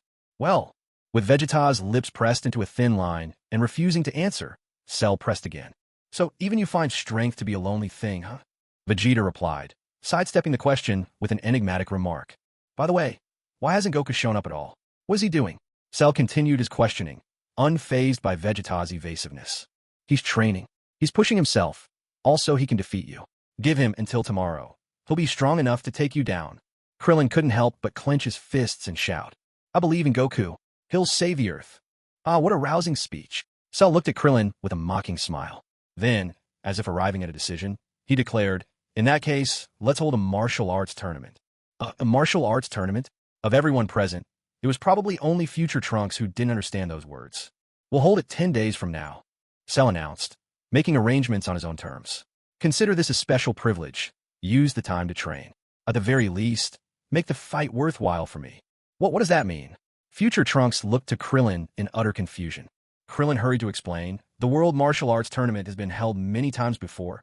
We all competed when we were kids. That's right, I want it to happen again. Cell smiled, for after all, he was born from the collected cells of powerful warriors at a martial arts tournament. Isn't that rather meaningful? However, your opponent will be me, and me alone. One-on-one. If I win, I'll take on the next challenger. As for the number of participants, there's no limit. The more, the better for you. Gather as many as you can. Cell grinned triumphantly, his tone full of arrogance. I'll inform you of the exact location later, and the whole thing will be broadcast live on television. What? Future Trunks looked at Cell in shock as he turned to leave. A television broadcast? Isn't he making enough of a scene already? Does he want the entire world to know? What a great way to pass the time. Cell paused, suddenly turning to Vegeta with a sly smile, and don't forget to bring plenty of senzu beans. Oomph. With arms crossed, Vegeta scowled down at the tear in his combat suit. Wait, Cell, why are you holding this tournament? What is your goal? Krillin called out anxiously as Cell started to walk away. Isn't your aim to conquer Earth, or no, the universe? Trunks quickly added, unable to hold back his suspicion. Cell paused, then spoke without turning his head. The tournament is to prove my strength, and to make the entire world tremble. And, of course, to further refine myself through battle. But as for an ultimate objective, I have none. Conquering the universe holds no appeal for me. He glanced over his shoulder, flashing a wicked smile. Even the reason I was created, to kill Goku, means nothing to me now. After all, Cell had already reached the ultimate level of strength. If I must give a reason, then it's for amusement. More importantly, I want to see the terror on humanity's faces. Vegeta spat scornfully as he heard this. How utterly base and twisted. What? Trunks was visibly shocked by Cell's words. So this was all just for fun. Ha, that's right, exactly. The look on your face right now. That's what I'm after. Ha ha. Cell turned to stare at the stunned Trunks, laughing out loud. With a sharp flick of 2 fingers, Cell waved goodbye to everyone. Absurd. Vegeta huffed with his arms crossed. Over the next 10 days, he would push his training until he achieved Super Saiyan 2. That insufferable monster, daring to toy with them and steal his place as the strongest. Vegeta would not forgive such audacity. Hello, what's going on? Is Vegeta in danger? Hurry and go save him. Bulma shouted anxiously from behind Piccolo. Why are you still standing here? What if Vegeta dies? Don't worry, both of them are still alive, Piccolo replied calmly, gazing down from the temple. Really? Bulma looked at Piccolo's back, suspicion writ large on her face. But how? Tien, standing nearby, was just as puzzled. Could Cell really be so kind as to let them off? Looks like I'll have to enter the hyperbolic time chamber for training myself, Piccolo said through gritted teeth, a bead of sweat tracing down his forehead. Who do you think should participate in the martial arts tournament? Krillin asked anxiously, looking at future Trunks, completely at a loss. Even all of you have fought him several times and still can't beat him. When Goku and the others get out. Dad, let's go into time chamber one more time. Future Trunks, however, was completely lost in his own thoughts. If possible, he planned to try training in the chamber to see whether he could reach the Super Saiyan 2 form his father mentioned. If he couldn't, then surely his father could do it? After all, Vegeta was so strong, fighting Cell to a standstill. Vegeta shot a startled glance at future Trunks. Was the kid really thinking that? Dad, how likely is it you'll reach the next transformation? Trunks asked, eyes full of hope as he looked at Vegeta. At those words, Vegeta's face instantly darkened. He thought the kid was finally motivated, but no, damn it, the boy was still hoping someone else would fix everything. Hearing you talk like this makes me think you might as well just wait for death. It'd be faster. Hearing Vegeta's biting words, Trunks clenched his fist so tightly his fingernails dug deep into his palm. Is waiting for death all we can do? Could even his own father not guarantee he'd reach Super Saiyan 2? Just a minute ago, weren't you planning on sitting around and waiting to die? Vegeta was at a loss trying to deal with this son of his. Krillin was at a loss as to how to join in their heated father-son conversation. Trunks didn't seem to understand what Vegeta was really saying. I want to enter the tournament too. In the distance, Android 16 slowly made his way toward the group. Krillin gaped in surprise. Please, take me to Capsule Corp for repairs. Severely injured. Android 16 looked at Krillin and made his request.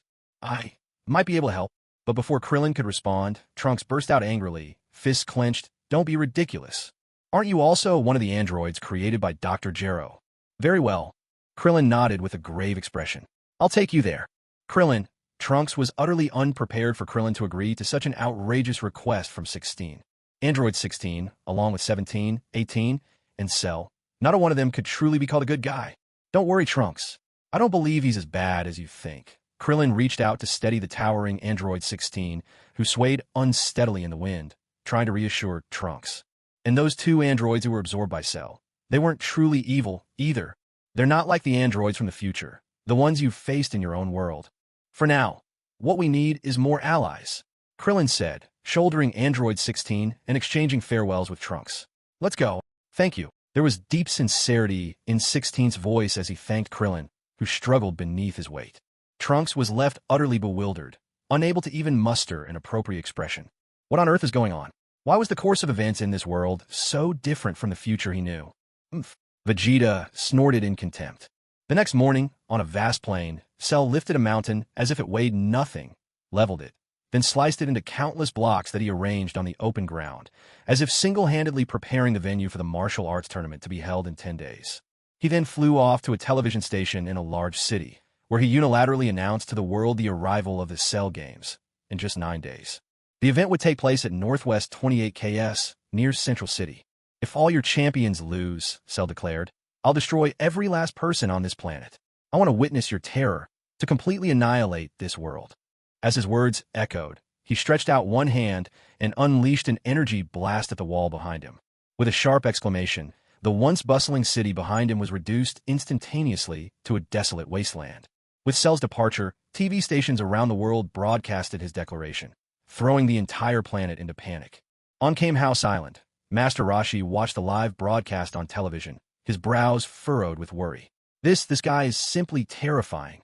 He wants to wipe out every last person in the world. Chi-Chi listened, grinding her teeth in fury.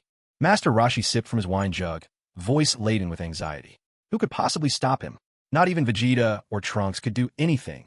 And even Goku. Cell's proclamation sent an unprecedented wave of fear around the globe. After so many years of peace, not even the world's armed forces had any means to fight such a terrifying monster. In the bustling metropolis, no one could focus on work anymore. Everyone was frantically preparing to flee for the countryside. Naively, they believed that if they just reached remote areas, they might escape being targeted altogether. Future Trunks sat on the steps of the temple, looking over at Mr. Popo as he asked, how much longer will Goku and Gohan need? There are still 3 hours to go before a full day has passed. No pity. We've got another 9 days left, after all. Piccolo glanced at Vegeta, who was leaning against a nearby pillar. You two have only been out for less than a day. Get some rest. I'll head in first. Suit yourself. I only plan to go in for a few more hours, Vegeta replied calmly, unbothered. He was thinking about how he'd use his time once he entered the hyperbolic time chamber again. This time, his goal was clear, to break into Super Saiyan 2 in as short a time as possible. His previous Super Saiyan 4 experience had brought him to the very edge of the transformation. Out here, unleashing that kind of power would only attract unnecessary trouble.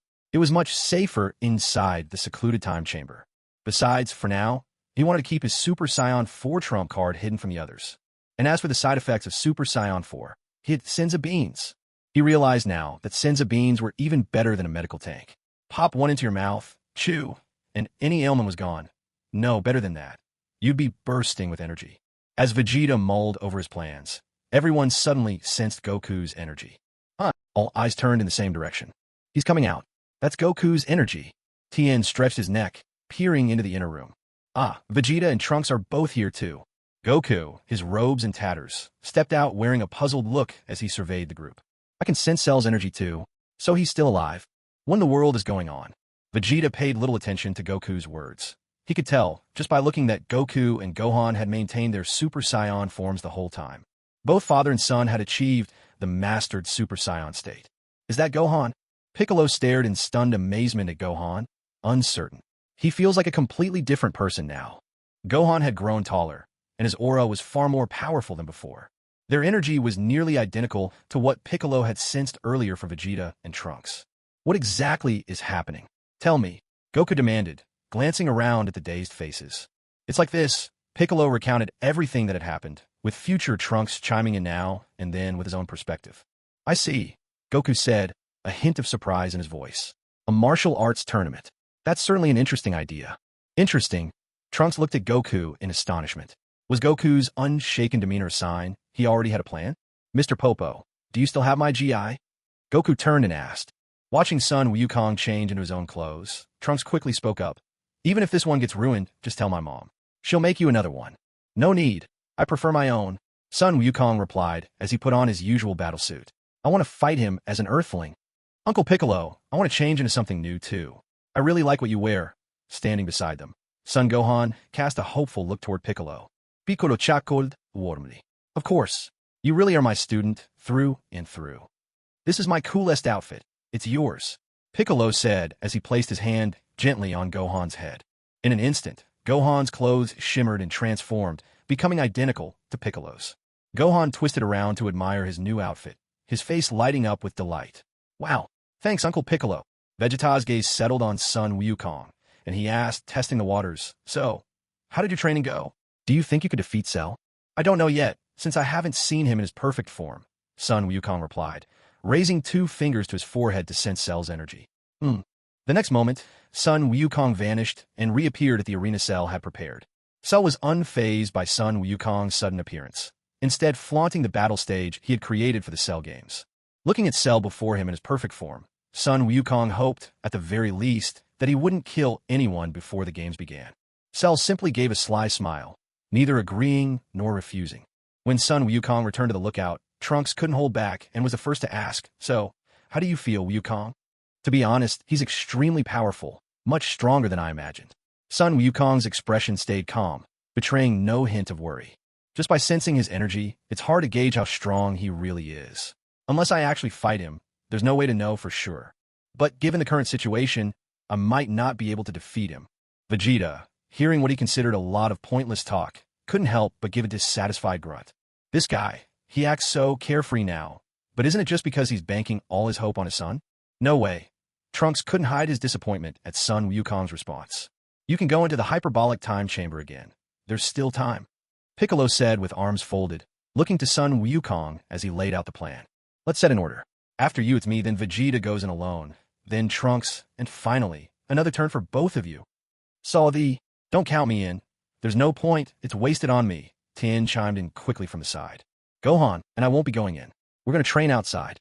Goku also refused, adding, we still have 9 days left. That should be enough. What? Piccolo was so shocked that he let his arms drop from his chest. You mean you don't want to use the hyperbolic time chamber anymore? Piccolo asked in disbelief. Yeah, that's right, Goku answered with no hesitation. But why? You still have a whole day you could use inside. Piccolo stared at Goku, struggling to understand. Even if you do nothing in there, the strain on your body is immense. I think it would be better for us to simply get some rest. Vegeta let out a derisive chuckle, unimpressed. Counting on your son to beat Cell? How weak. For me, pushing my body further would just lead to suffering. That's not real training. But I won't stop any of you from going in. You might still have room to improve, Goku said, waving goodbye to everyone as he and Gohan left. Mr. Goku is maintaining his Super Saiyan form. Has he also mastered full power Super Saiyan? Watching Goku and his son depart, and seeing Piccolo head into the chamber as well, future Trunks turned to Vegeta with his question. Do you really think you're the only one who can reach that? Kakarot's always been a quick learner, Vegeta answered coldly, casting a sharp glance at Trunks. Vegeta had to admit, even in the original story, Goku had mastered full power Super Saiyan before anyone else. But Vegeta was no slouch either. As long as you get used to this form in daily life, increasing your power won't put much strain on your body, Vegeta said, dismissing Trunks' concerns. We'll wait until Piccolo comes out, then I'll head in with you, Trunks, Vegeta decided. When Vegeta and Trunks returned to Bulma's house, the news of their arrival sent Bulma racing out the door, baby Trunks cradled in her arms. Trunks, are you all right? Bulma anxiously looked future Trunks up and down, checking if he was hurt. Thank goodness, you seem to be okay. She finally breathed out in relief. Well, is this little fellow also called Trunks? Dr. Briefs said to his wife with a smile. Just look at you both completely filthy. Go wash up quick. Seeing the state of future Trunks' torn clothing, Bulma hurriedly ushered the two of them inside. Once they cleaned up, Mrs. Briefs had already prepared a feast, waiting for them at the table. After demolishing the meal, future Trunks lounged on a rug with Krillin, who had delivered Android 16. Sprawled on the floor, they both turned their attention to the enormous television screen in front of them. Meanwhile, Yamcha kept pressing the remote control nonstop. All across the globe, panic had taken over. There were hardly any channels left to watch. On the national broadcast, however, footage showed the air and land forces advancing toward Cell's location. Now, bringing you the latest news just into our station. In order to eliminate the monster known as Cell, the National Defense Forces are moving to point 28 KS and are about to launch an attack. What? Krillin, who had been lying down, sprang up in shock. What are they thinking? That's just a suicide mission. Trunks clenched his fists and shouted in anger. Yet, watching all this unfold, he couldn't help but feel powerless in the face of it all. How foolish these Earthlings are. Vegeta lounged back on the sofa, his face filled with scorn. On the TV screen, smoke and fire filled the air, the sound of relentless bombing thundering through the chaos, and explosions blooming like fireworks.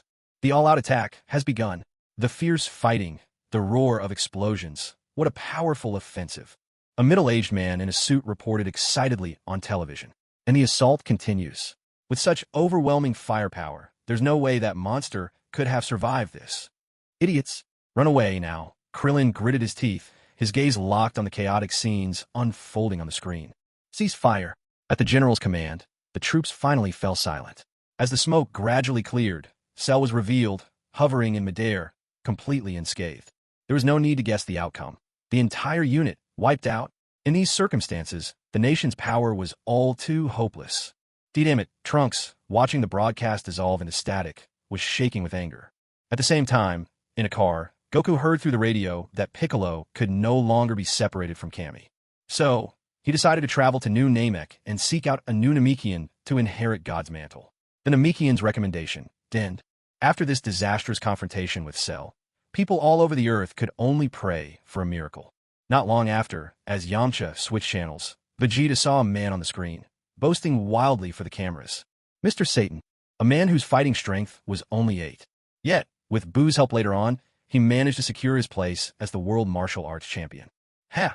Vegeta had no patience for such trashy shows. He stood up and went straight to his room, collapsing into bed.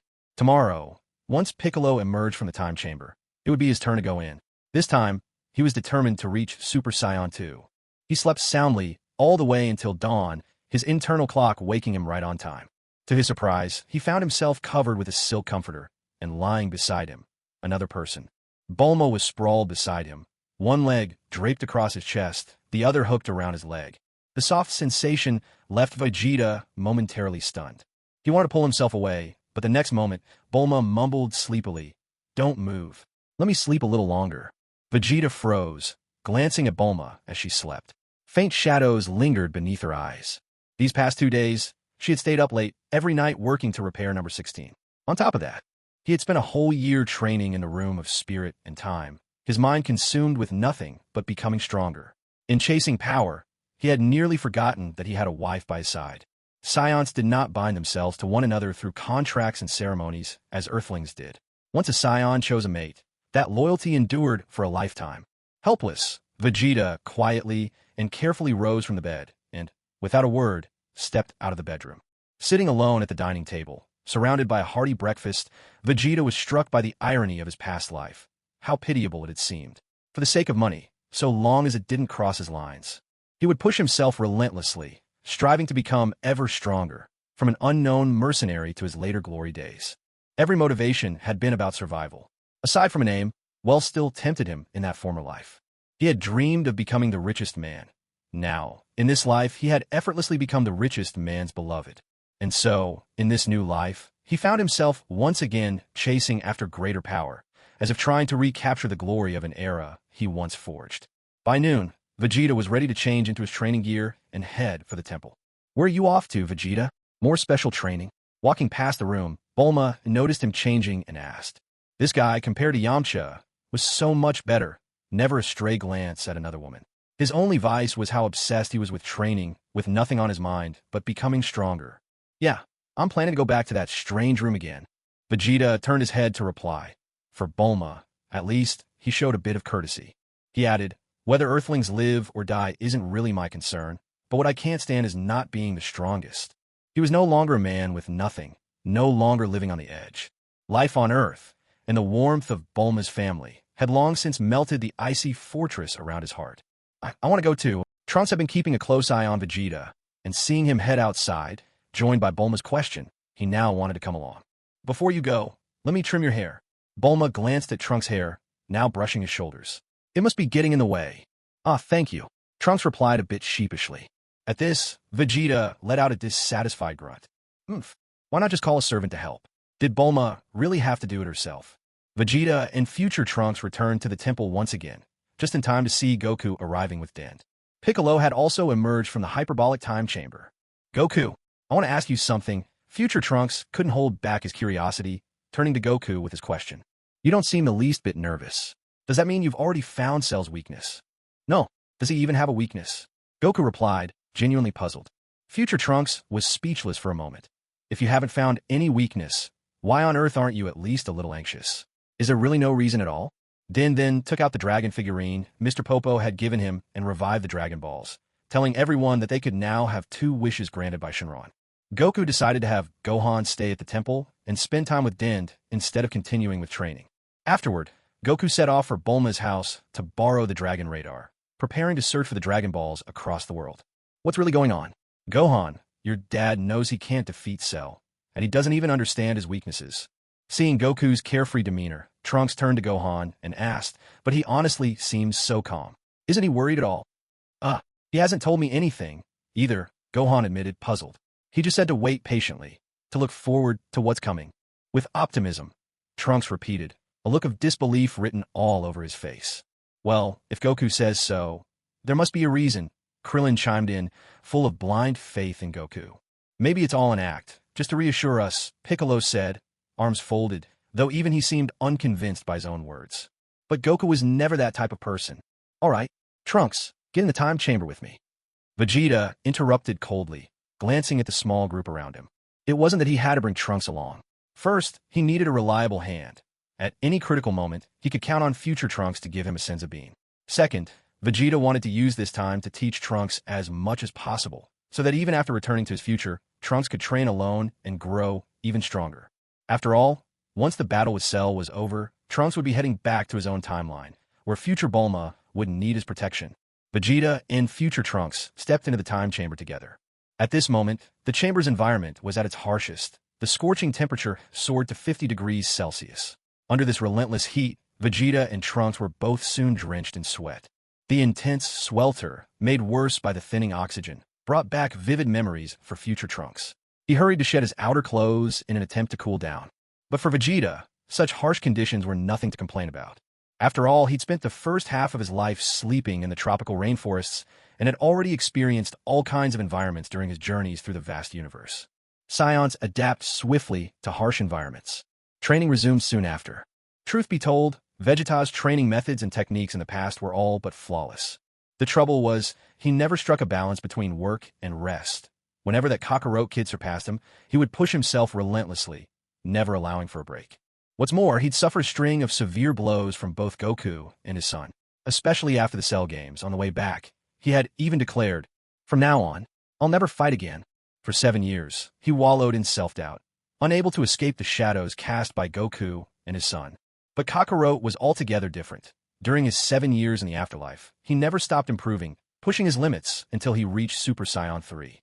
Super Saiyan 3 was a league apart from Super Saiyan 2, 4 times its power, 400 times its base form, 500 times at his peak.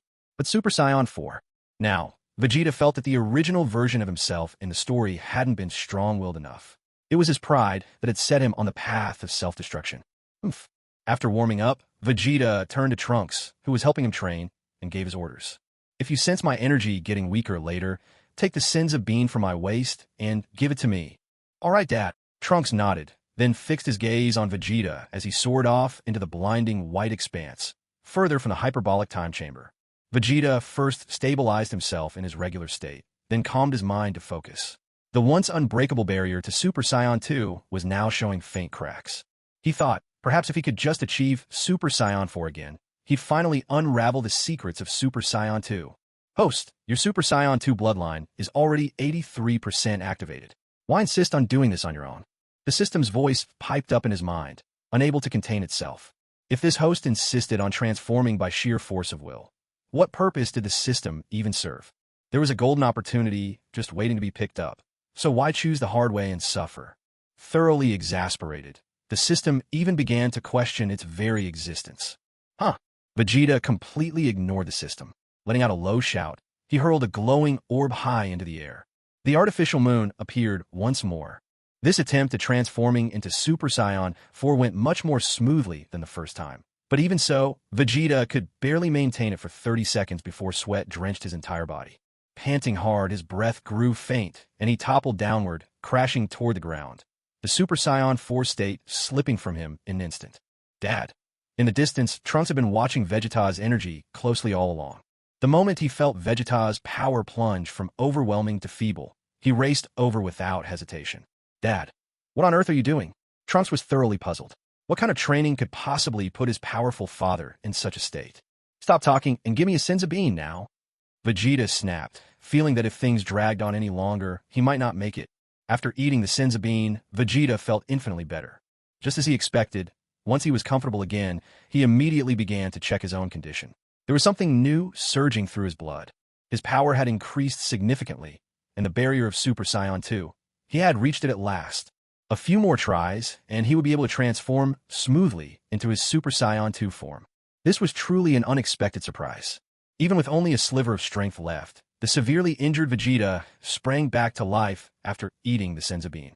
Right now, his base battle power was estimated to be around 600 million, meaning his Super Saiyan 2 strength would reach 60 billion. It looked like it wouldn't be long before he could finally leave the hyperbolic time chamber.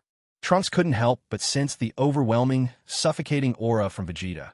After the senzu bean, his father's power had grown even stronger, palpable in every breath. "Dad, with your strength now, I don't think Cell could be a problem for you, right?" Future Trunks ventured to ask.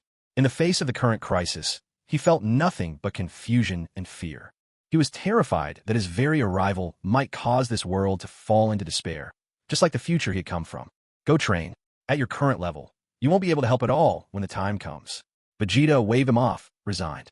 Sometimes this kid was just too earnest for his own good. If you can't push past your current limit in your full-power Super Saiyan form, then focus on training in your base state.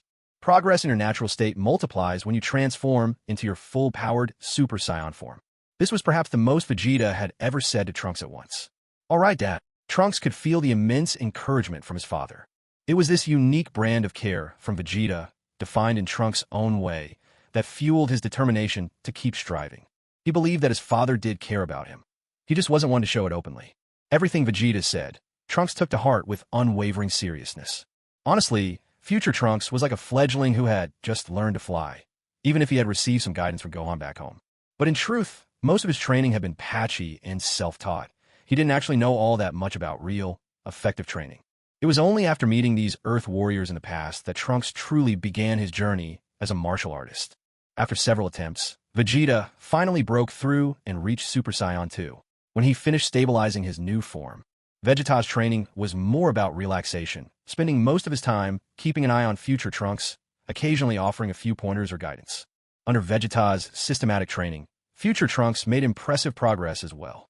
When he first faced Cell, his maximum power level was 4.5 billion, but after 3 months in the hyperbolic time chamber, he had reached 7 billion at full Super Saiyan power. Once those 3 months were over, Vegeta had no intention of staying inside the chamber any longer. What they all needed now was a good rest. They aimed to reach their best condition as they awaited the start of the Cell games. Stepping out of the chamber, Vegeta immediately saw Piccolo standing outside with his arms crossed. Piccolo didn't say anything when he saw them. He simply glanced over at Trunks, but failed to discern any real difference. Even when it came to Vegeta, Piccolo found him impossible to read. He sensed no special change, nor any noticeable fluctuation in their energy. On top of that, unlike Goku and Gohan, Vegeta was not even maintaining his Super Saiyan form. Piccolo couldn't quite figure out what level Vegeta and Trunks had reached now in their base Saiyan state. Noticing Piccolo's probing look, Trunks understood perfectly well. His father was now probably even stronger than the perfect form of Cell. After all, during their time in the chamber, even at his own maximum Super Saiyan power, he was completely outmatched by Vegeta, effortlessly dominated in every spar. Let alone the fact that Vegeta had told him he had ascended to Super Saiyan 2. "I'm heading back to West City. There are a little over 6 days left until that day." Vegeta glanced over at Trunks, but couldn't bring himself to say anything remotely caring. So in the end, he simply took off and flew away from the lookout. These past months in the hyperbolic time chamber had given Vegeta a new understanding of his son. The boy had grown and had his own thoughts now. Why bother meddling? Vegeta flew swiftly toward Bulma's house. He intended to spend the coming days resting and relaxing, taking the chance to spend some quality time with Bulma and little Trunks. Training could certainly make him stronger, but mindless, endless training would only place a massive strain on the body. That's why Vegeta understood the importance of balance, work and rest in harmony. On his way, Vegeta also sensed Goku's energy. Kakarot, it seems you're still standing in the same spot. Are you really planning to rely on your son this time?" Goku's energy was the same as it had been before he entered the time chamber, not a trace of change. When he returned to Bulma's house, Vegeta arrived just in time to see her basking in the sun with little Trunks in his cradle out in the garden. "Why'd you go out for a bit and come back all dirty again? Hurry and go wash up." When Bulma saw Vegeta leave the house earlier looking perfectly neat and unscathed, and now return battered and in tatters, she erupted at him, scolding him furiously. Vegeta responded with a quiet grunt, turning on his heel and heading straight into the house. On his way, Vegeta caught sight of Android 16, already repaired, amusing Dr. Brief's little black cat.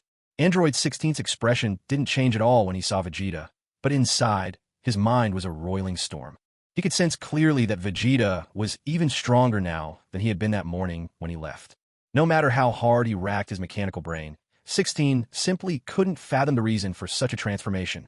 It had only been a handful of days. And yet, the calculations whirring inside his head told him, without a doubt, he was right. If it were a matter of years passing, maybe this would make sense, but such a dramatic increase in strength in just a few days was utterly beyond his understanding. The feeling Vegeta gave him now, there was only one word for it: terrifying. Of course, Vegeta didn't spare a thought for the storm raging inside 16. He made his way to the bathroom, quickly stripped off his tattered clothes, and took a fast, refreshing shower. By the time he reappeared in the living room, he saw Dr. Brief and his wife joyfully fussing over little Trunks. This son of his, so unexpectedly gained. In his previous life, not to mention his son, he hadn't even had a girlfriend, single from birth to death. Little Trunks was undeniably adorable, small and bright-eyed, and as soon as he saw Vegeta emerge from the shower, he reached out with both arms, babbling and asking to be picked up. But for Vegeta, that was absolutely out of the question. "Where's Bulma?" Vegeta looked out toward the yard but glimpsed no sign of her. "She said she was bringing something to the other boy named Trunks," Dr. Brief replied, not the least bothered by Vegeta's attitude. In fact, both he and his wife always thought that this was exactly what gave Vegeta his charm. After hearing Dr. Brief's words, Vegeta walked out toward the door, only to run into Android 16 again, squatting in the front yard, now covered with birds. Vegeta didn't even spare him a glance, brushing past as if he were invisible, intent on leaving. But 16 couldn't contain his curiosity any longer and called out to Vegeta, "Do you have absolute confidence in defeating Perfect Cell now?" You certainly think highly of me," Vegeta replied, a smile tugging at his lips, inscrutable. In the very next instant, Vegeta unleashed the power of Super Saiyan 2. A golden aura exploded around him. The energy swirling out from him now went beyond flames, jetting out with force, his hair standing even straighter and arcs of lightning crackling around him as he radiated power. The whole transformation took barely a heartbeat, but it was enough for the detector built into 16 to analyze. But even so, he still couldn't glimpse the true limits of Vegeta's strength. Back then, even the fully evolved cell didn't give him the same overwhelming feeling as Vegeta did now. As soon as he let his energy surge, it vanished in a flash, so quickly that number 16 almost thought he'd been imagining things. Pressing his lips together, number 16 watched in silence as Vegeta strode out the door, only relaxing once Vegeta was gone. Vegeta had told him to relax, so he took that advice to heart and did just that, completely let himself go. To his own surprise, he flagged down a taxi and headed straight to the nearest shopping mall. "I'll take every single plush toy in the store and have them all delivered to Capsule Villa." With one hand in his pocket and the other pointing commandingly at the rows of stuffed animals, Vegeta addressed the store clerk with a tone that brooked no refusal. The clerk was so intimidated by Vegeta's domineering presence that her mouth hung open, and she could only manage a stammered reply. "Would you like to pay with WeChat or Alipay?" Unable to stand the awkwardness any longer, the shop owner finally stepped forward, nervously rubbing his hands together as he voiced the question. "Cash on delivery. Just write gift for Vegeta to Little Trunks in the delivery note," Vegeta said as he turned and strode out, leaving no room for argument. "Shut the door and pack up every plush toy in the place. They're all going to Capsule Villa," the owner barked, immediately taking charge. "But boss, aren't you worried that this guy could be a scammer or—" The clerk was shocked that their penny-pinching boss actually agreed so readily. The Capsule Corporation's reputation speaks for itself. That's something you'd best not question." The boss snapped, giving the clerk a sharp flick on the forehead. "Host, you really are too much, living off your wife. Always training instead of making money." The system seized the opportunity to make itself heard, trying to assert its presence. If it didn't speak up like this from time to time, Vegeta might just forget it even existed. With a disdainful snort, Vegeta thought how ridiculous it was. Did he really need to bother himself with making money now? Is using his wife's money really living off her? For Vegeta, any random project in Bulma's family could easily bring in billions within moments. Why should he trouble himself with earning money? That would just be a redundant effort. He only needed to focus on becoming stronger. Bulma could handle the rest. "Host, you've already reached the bloodline of Super Saiyan 2. For your next awakening, do you want the Super Saiyan 3 power or the Super Saiyan God bloodline?" Seeing that Vegeta was ignoring it, the system took on a pitiful tone, practically begging for attention. Don't ask why it was being so humble. If it couldn't save the host when he was down, at least let it offer some small favor when things were going well, right? Sai, if there's ever another chance to meet its creator, one of the laws of creation, the system hoped it would at least bestow it the ability to wipe out its host should it ever become dissatisfied. Look at what it had been reduced to, utterly humbled. The Super Saiyan God bloodline, Vegeta, amused aloud. Understood. Updating data. Host Vegeta, base combat power, 600 million. Super Saiyan 2 combat power, 60 billion. Super Saiyan God bloodline activated, 0%. Heh, a mangy mud of a system, through and through. However, when it came to the Super Saiyan God, Vegeta was quite intrigued. In the original storyline, Goku succeeded in transforming with the help of 5 others, but Vegeta managed it on his own. Proof of his relentless effort, though that happened in Dragon Ball Super. Now, Vegeta admitted frankly that he just couldn't do it. In the original story, they only grasped the realm of the Super Saiyan God after reaching the limits of their power. Their later ability to quickly attain the Super Saiyan Blue form owed much to Whis' guidance. As Vegeta made his way to the entrance once again, he saw Android 16 still in the front yard. This guy had made himself quite at home. It had been days, and he showed no sign of leaving. On a whim, Vegeta decided that Android 16 could stay on as the gatekeeper. With 16, whose power level reached 600 million, guarding the house, Vegeta figured he could leave home with a sense of ease. When Android 16 noticed Vegeta's return, he wasn't sure what to say. After a brief glance at Vegeta, he simply returned to amusing himself with the small animals in the yard. The dolls Vegeta had ordered had already arrived at the house. Bulma was holding little Trunks, playing with him in the pile of plush toys. Want to go out for a stroll? Vegeta looked at Bulma as he asked. Though his face was still expressionless, his tone had noticeably softened. Having been told last time by Bulma that he'd startled little Trunks, Vegeta had taken it to heart. Bulma looked at Vegeta as if she'd seen a ghost. This was the first time she'd ever heard Vegeta suggest going out together. She thought perhaps her ears were playing tricks on her, or maybe she'd simply woken up on the wrong side of the bed that morning. Bulma even walked right up to him, pressing her palm to his forehead. No favor. Why are you suddenly speaking nonsense? Vegeta's expression instantly darkened. Forget it, if you don't want to go. No, I want to. Just give me a minute to get ready. Bulma hastily handed little Trunks over to Dr. Brief and dashed off to pick out an outfit. Whatever the reason behind Vegeta's invitation, Bulma was overjoyed. In the past, Vegeta had always kept to himself, either in training or on his way to train. Now, hearing this from Vegeta was like music from the heavens to Bulma's ears. For the next few days, Vegeta didn't bother with training at all. Instead, he simply stayed by Bulma's side. Vegeta didn't think much of it, but to Bulma, this version of him felt utterly unfamiliar. The Vegeta of old had always been selfish, putting himself first. But now, on the eve of catastrophe, he suddenly wanted to be with her.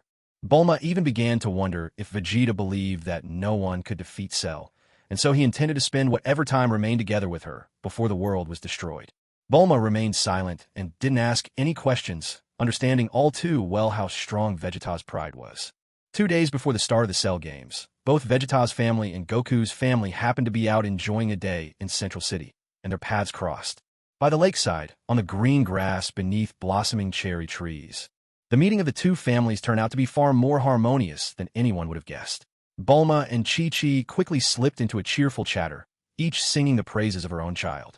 Vegeta, ever since inheriting the original host's emotions, had always worn a cold attitude whenever he saw Goku. When these two men, so consumed by their pursuit of strength, finally found themselves talking, it was hardly surprising that their conversation centered on power. From his God's Eye perspective, Vegeta knew exactly how strong Goku truly was, but as for Goku himself, he had no such knowledge. Vegeta, just how powerful are you now? Standing at the water's edge, Goku tried to sense Vegeta's energy, his face etched with amazement as he posed the question, incredulity clear in his tone. After all, he'd witnessed Gohan's wild surge of power in the hyperbolic time chamber, and now, Vegeta's ki felt almost identical to what Gohan's had been then, perhaps even more stable. Kakarot, I can see why you're not afraid or anxious. I can't believe you're wagering Earth's future on the shoulders of child. Vegeta stood leaning against a broad tree trunk, arms crossed, a look of mockery directed at Goku. A short distance away, a thick rug had been spread out across the grass. Gohan and Trunks sat together on it, chatting happily. Gohan would occasionally tease little Trunks, who was nestled in Bulma's arms, while Chi-Chi kept pulling delicious treats from her food basket.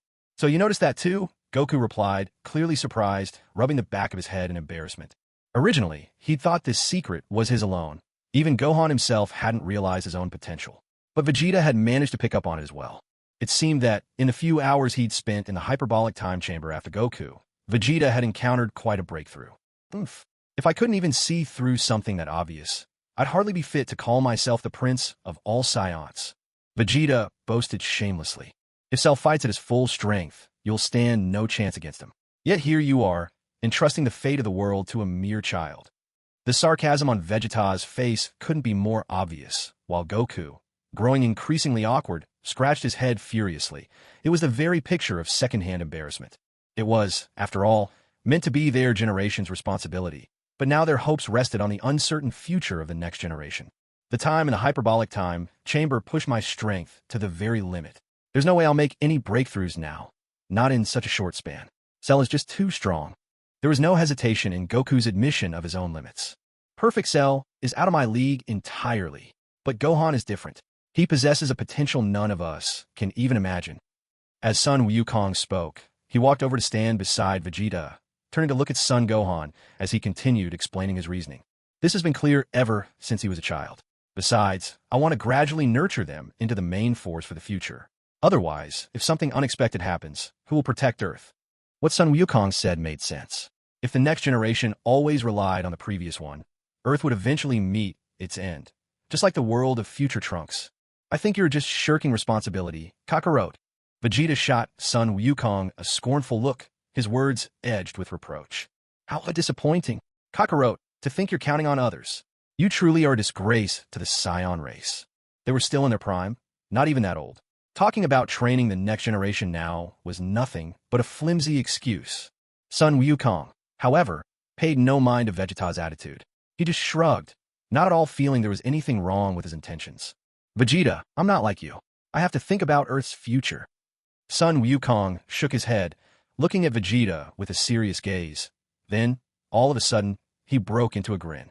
But I've noticed your power is now on par with Cell. If Gohan can't handle things, the fate of the world might rest on your shoulders. Vegeta froze, staring in disbelief at Son Wukong as a surge of restless emotion welled up inside him. It was the original Vegeta's emotions. He seemed to be roaring from within, reacting to Kakarot's judgment. This side of Son Wukong was something the old Vegeta had never seen in his entire life. Are you lost? Vegeta blurted out, dazed. He wasn't mistaken. Kakarot was struggling inside. He'd reached the threshold of Super Saiyan 2, yet he felt lost, unable to break through. Vegeta quickly snapped out of it. His concern was pointless, because after the Cell games, this guy would be reporting to the other world anyway. Someone would be there to make sure he'd never feel lost again. Vegeta didn't know if it was Son Wukong's remark that had really gotten under his skin, but before Son Wukong could reply, Vegeta stomped away, fuming. Son Wukong scratched his head in confusion. Why had the conversation turned sour all of a sudden? Why was Vegeta so upset? What were you and Goku talking about? Bulma had noticed Vegeta's gloomy mood. It's nothing. Let's just go back.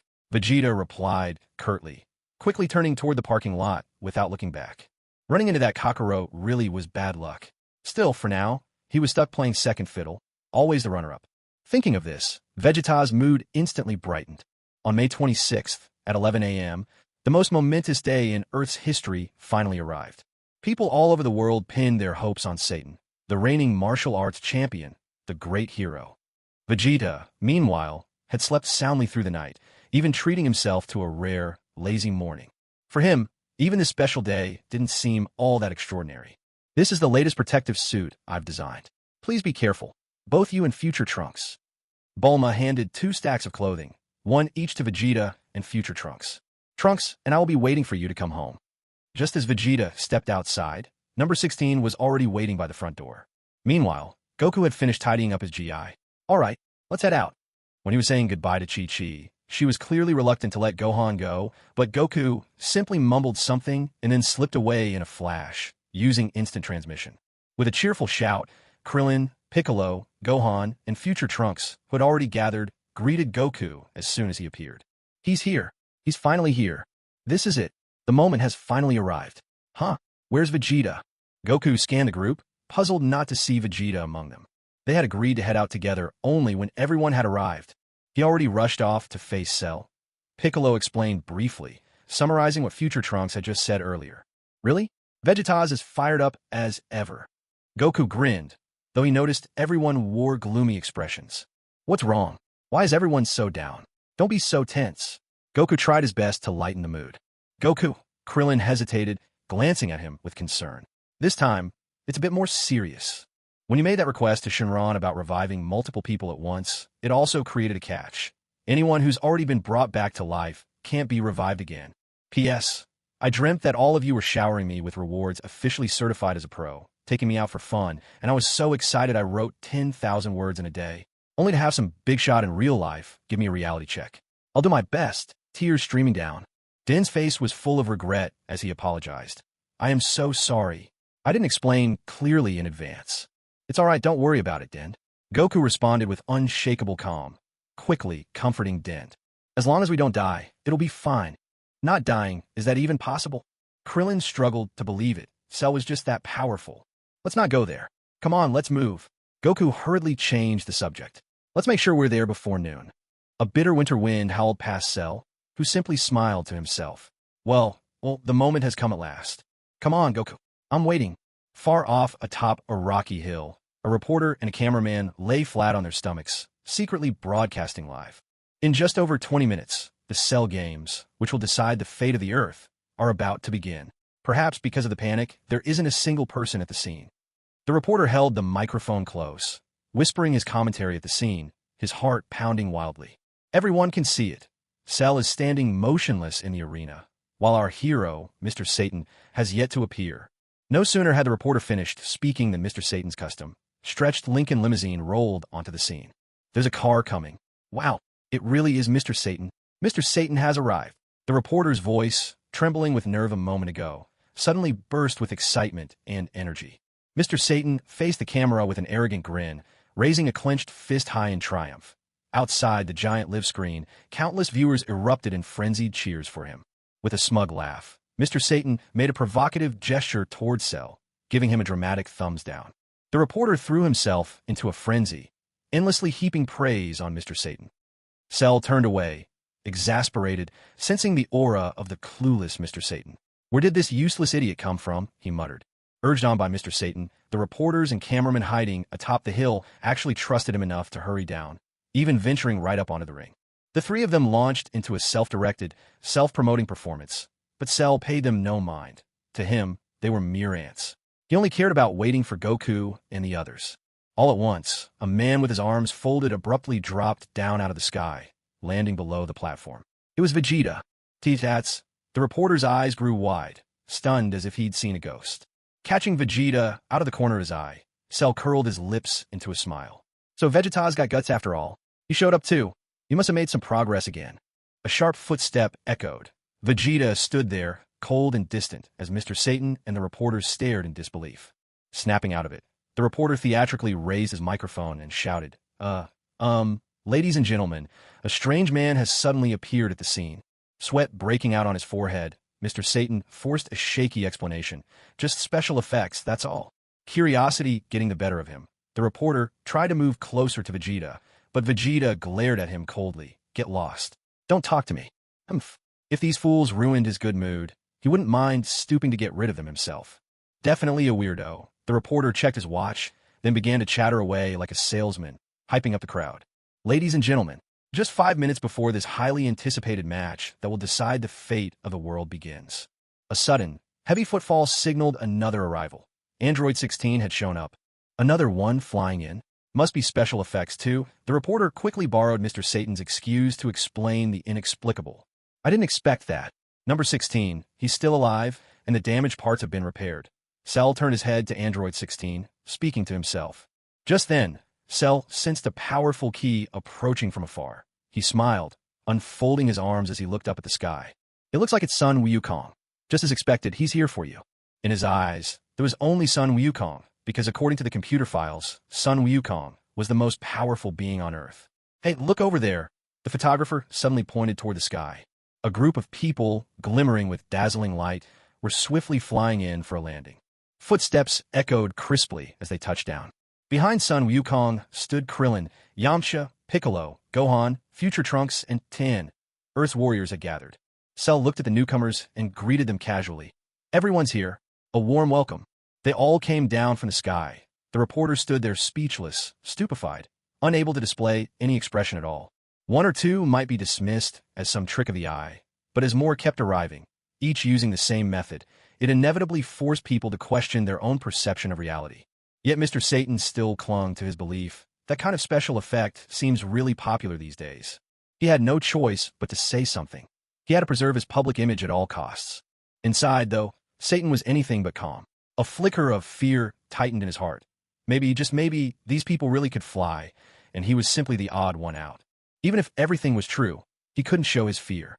He could only force himself to act unfazed, insisting these people's ability to fly was just a trick.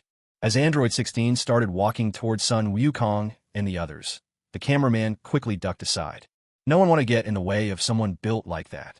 Ah, number 16. He's recovered. Krillin noticed that 16 was walking toward them, a note of wonder in his voice, which in turn brought 18 to Krillin's mind. Krillin, thank you. I've been wanting to say this for a long time. It's thanks to you that I was restored. Number 16 gave Krillin a gentle, heartfelt smile. Haha. Well, I'm glad to hear it. Krillin was a bit startled by 16's kindness. Let's fight together. Sun Wukong, ever cheerful, reached out to number 16, offering a handshake. But the next moment, 16's expression hardened. He looked at Sun Wukong intensely and said, "The sole purpose of my creation is to destroy you. Don't forget that, Sun Wukong." Sun Wukong was taken aback by 16's sudden shift. He bent down and whispered in Krillin's ear, complaining, "This guy's way too gloomy." Everyone was caught up in their own concerns. Standing alone on the platform, Mr. Satan felt completely ignored and muttered disgruntledly, "Doesn't anyone even notice me?" He chuckled awkwardly, trying to regain his composure. "I'm ready." Sun Wukong flexed his knuckles, warming up. "I'll take the first match." The group looked at Sun Wukong in surprise. Future Trunks couldn't help but blurt out, "Huh? Jumping in for the first round, why?" "Vegeta, you good with that?" Sun Wukong turned and looked at Vegeta. "Do as you wish. In the end, you'll still have to rely on me." Vegeta snorted dismissively. No matter when Kakarot went up, he was determined to be the one to close the show. Hercule Satan and the reporter were utterly ignored, to the point where, in the eyes of the others, their presence might as well have been erased. "Hey, you guys can't just decide the order like that." Mr. Satan cried out, unable to contain his frustration. Excuse me." The reporter stepped hesitantly to the edge of the ring and held the microphone towards Goku. "Are you planning to participate in the Cell Games?" "Yes, though not all of us will fight," Goku replied, good-naturedly. "Stop joking around. This is no game." The reporter erupted in a fit of outrage, nearly spitting as he spoke. "You people, you just don't get it. It's you who doesn't get it," Krillin retorted, arms crossed in obvious disdain. "Huh, I'm honestly shocked that there are still people here who haven't heard of my great fame." Hercule spread his hands and shrugged with exaggerated innocence. Watching the reporter heap praise on Hercule, Krillin couldn't help but scoff. "Goku, let him go first." "Fine." But Goku hesitated for a moment. "Time's up," Cell interrupted, his voice flat and impatient. "It doesn't matter who goes first. Just hurry up already." "Obviously it's me," Hercule declared, brimming with pride. "I'm the only one who can handle you." "You'll get yourself killed," Goku cautioned him earnestly. Worried about being misunderstood, he added kindly, "I don't mean to underestimate you, but you really shouldn't go up there." As Hercule began pulling off his cape, he and the reporter shared a knowing smile. The reporter then faced the camera, ready to hype up the crowd with his usual theatrics. Krillin muttered aside to Goku, unable to resist a biting remark. "Honestly, let that clueless idiot do what he wants. After all, even if they died, they could be revived with the Dragon Balls." Watching the blabber on was just getting on everyone's nerves. "It's really," Goku sighed, helplessness heavy in his voice, "there's nothing we can do about him." While Hercule put on his bravado and the reporter poured on the theatrics, veins bulged on Vegeta's forehead, ready to burst with frustration. The more you disregard certain people, the more desperately they try to put on a show, flailing around as if they mattered. Pathetic fools. Nothing at all. Vegeta wasn't here to spectate. He came to fight, not to watch a bunch of idiots clown around. This is a complete waste of time. Vegeta was livid as he watched Hercule whip out a capsule, produce a bag, and start stacking roof tiles one by one. "Vegeta," Goku called out, a note of urgency in his voice. Vegeta's fingertips were already glowing as he launched a burst of energy at Mr. Satan in the ring. The sudden strike happened so quickly that even Yamcha and Tin didn't have time to react, let alone Mr. Satan, whose battle power was only 8. Oblivious to the danger he'd just been in, Mr. Satan kept stacking his tiles, while Cell flashed forward and positioned himself right in front of him. Vegeta's attack was instantly shattered and dissipated by Cell's overwhelming aura. In the blink of an eye, Cell appeared behind Mr. Satan, and his sudden appearance gave the nearby reporters and cameramen quite a scare. Mr. Satan tried to look calm, but inside, his emotions were raging like a stormy sea. Vegeta, stick to the rules. Fight one by one. Cell wagged his finger at Vegeta. Oomph. Vegeta snorted. This guy's just comic relief, anyway. There's no need to bother. Sooner or later, Cell himself will take care of it. All right, it's done. Completely unaware that he'd just had a brush with death, Mr. Satan grinned smugly. With a dramatic gasp, he took a deep breath and shouted at the top of his lungs, swinging his hand down in a karate chop towards the 15 stack tiles in front of him. Amazing. Only one tiles left unbroken. The reporter cried out loudly for the camera. Unbelievable. What destructive power. Everyone standing at the edge of the ring had no idea what kind of expression to wear in the face of such an awkward scene. Even Cell felt a pang of regret. Why had he stopped Vegeta from disposing of this fool earlier? Take a good look at these tiles. Mr. Satan boasted in a booming voice, pointing at the shattered slabs on the ground. That's exactly what you'll look like in 1 minute. Viewers in front of their screens rejoiced and cheered. Riding high on his own performance, Mr. Satan finally struck a fighting pose and looked at Cell. All right, let's begin. As expected, there's no need to elaborate. Mr. Satan's fate was sealed as Cell effortlessly sent him flying dozens of meters with a casual slap, slamming him into a rocky outcrop. With rocks tumbling down, Mr. Satan clutched his bruised face and howled in agony. Ow, oh, it hurts, that really hurts. Just a moment ago, the reporters were raving. Now, it was as if an invisible hand was choking their throats. Nobody could utter a sound. Hey, to be honest, I almost wanted to root for Cell just now. In the stunned silence, Krillin quietly whispered to Gohan, who was standing beside him. He's actually still alive. Looks like Cell couldn't even be bothered to finish him off, Piccolo remarked as he saw Mr. Satan in one piece. Everyone watching the live broadcast was stunned into absolute silence. Mr. Satan's lost. Earth is doomed. As the reporter's trembling voice faded, Cell turned to Goku. All right, it's time to begin the Cell games. So who's first? Goku, will you be the one to open the match? That's right. Sun Wukong lifted his foot and stepped onto the arena. Ouch. Mr. Satan's forehead was streaming with blood.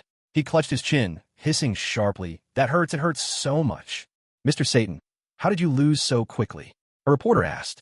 I just wasn't paying attention and accidentally fell. Satan blurted out an outrageous lie, almost convincing even himself. Just give me a moment to pull myself together, and next time, I'll show you what I'm really made of. Krillin couldn't help rolling his eyes. He could hardly believe this idiotic, slapstick world champion truly existed. Goku, are you sure you can win? Krillin tested, still unable to figure out why Goku seemed so calm and unworried at this critical moment. If any of us steps up there, it's just suicide. Only Goku, and maybe Vegeta, stand chance. Piccolo spoke matter-of-factly, unflinchingly laying out the harsh truth. In no time, everyone grew serious, their attention wholly fixed on Goku and Cell as their battle was about to begin. It's about to start. Gohan's words made the tension on the scene spike even higher.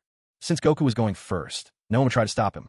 As long as Vegeta stayed on the sidelines, everything would unfold just as the original story had set. The truth was, Vegeta had lost interest in Cell as he was now. Or perhaps, he wanted to see just how far Gohan could push his Super Saiyan 2 form when the time came. What really excited Vegeta was the prospect of facing Lightning Cell later. At this point, with Vegeta himself capable of reaching Super Saiyan 2, the current Cell, whose maximum power was only 200 billion, just didn't impress him anymore. Cell! Goku looked eagerly at the opponent before him, settling into his fighting stance. Cell relaxed his arms from across his chest, fists clenching at his sides. So, you gonna start things off? I was hoping to save the most exciting part for last. Goku's eagerness was something Cell hadn't anticipated. Everyone below the arena stared at Goku, recognizing that their days of uncertainty would finally get an answer. At last, they would discover the source of Goku's unwavering confidence. Meanwhile, the reporter continued, reassuring viewers into the camera.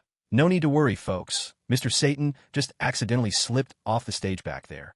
Once his explanation was done, Satan and the reporter began gesticulating wildly at Goku, their voices full of bluster. Let's begin, Cell said, voice vibrating with enthusiasm.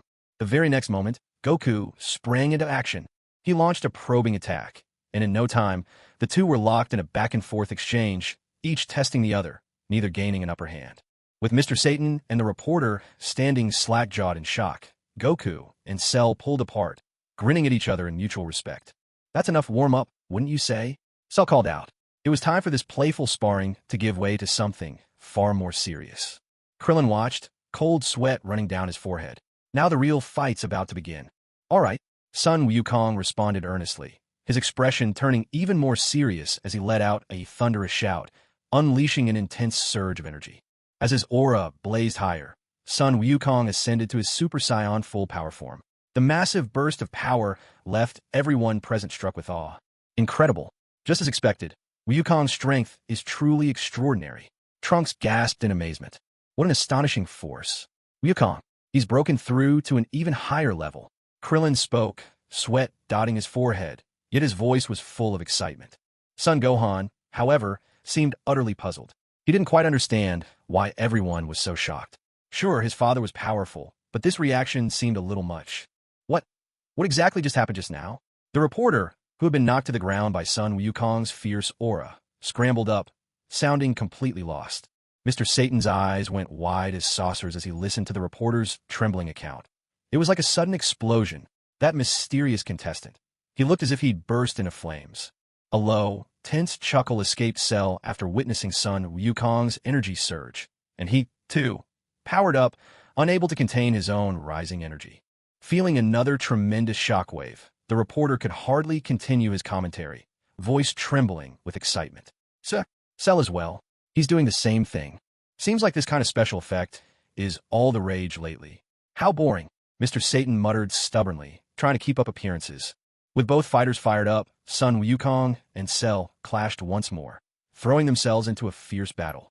Wukong drove his fist toward Cell's abdomen, but Cell dodged in an instant and retaliated with a powerful kick. Their movements were so fast, the fight appeared as a blur, leaving the reporter and Mr. Satan staring in stunned disbelief. Hey, did you manage to capture that earlier scene? The reporter called out, turning urgently to the cameraman hauling the bulky camera. Are you kidding? At that speed, how am I supposed to get a shot? The cameraman snapped back, clearly frustrated. He was already doing his best, but sometimes you just can't demand the impossible. Yeah, I guess you're right. The reporter, face slack with shock, could only turn with difficulty to look at Cell. Raising his mic, he asked Mr. Satan, "Isn't their speed just mind-blowing?" It's decent, I suppose." Mr. Satan blinked rapidly, barely masking the guilt in his voice. Cell wiped the trickle of blood from the corner of his mouth and placed both hands at his waist. "Gah, meh." Krillin's eyes went wide in sudden alarm. Was Cell about to unleash the Kamehameha? "Stop!"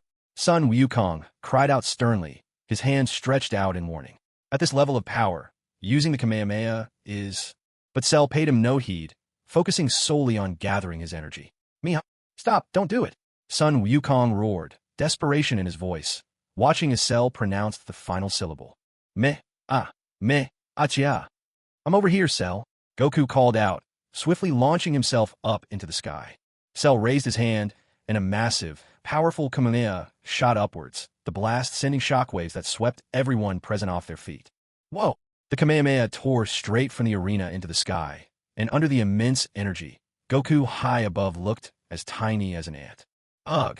With nowhere to leverage himself, Goku stared in surprise.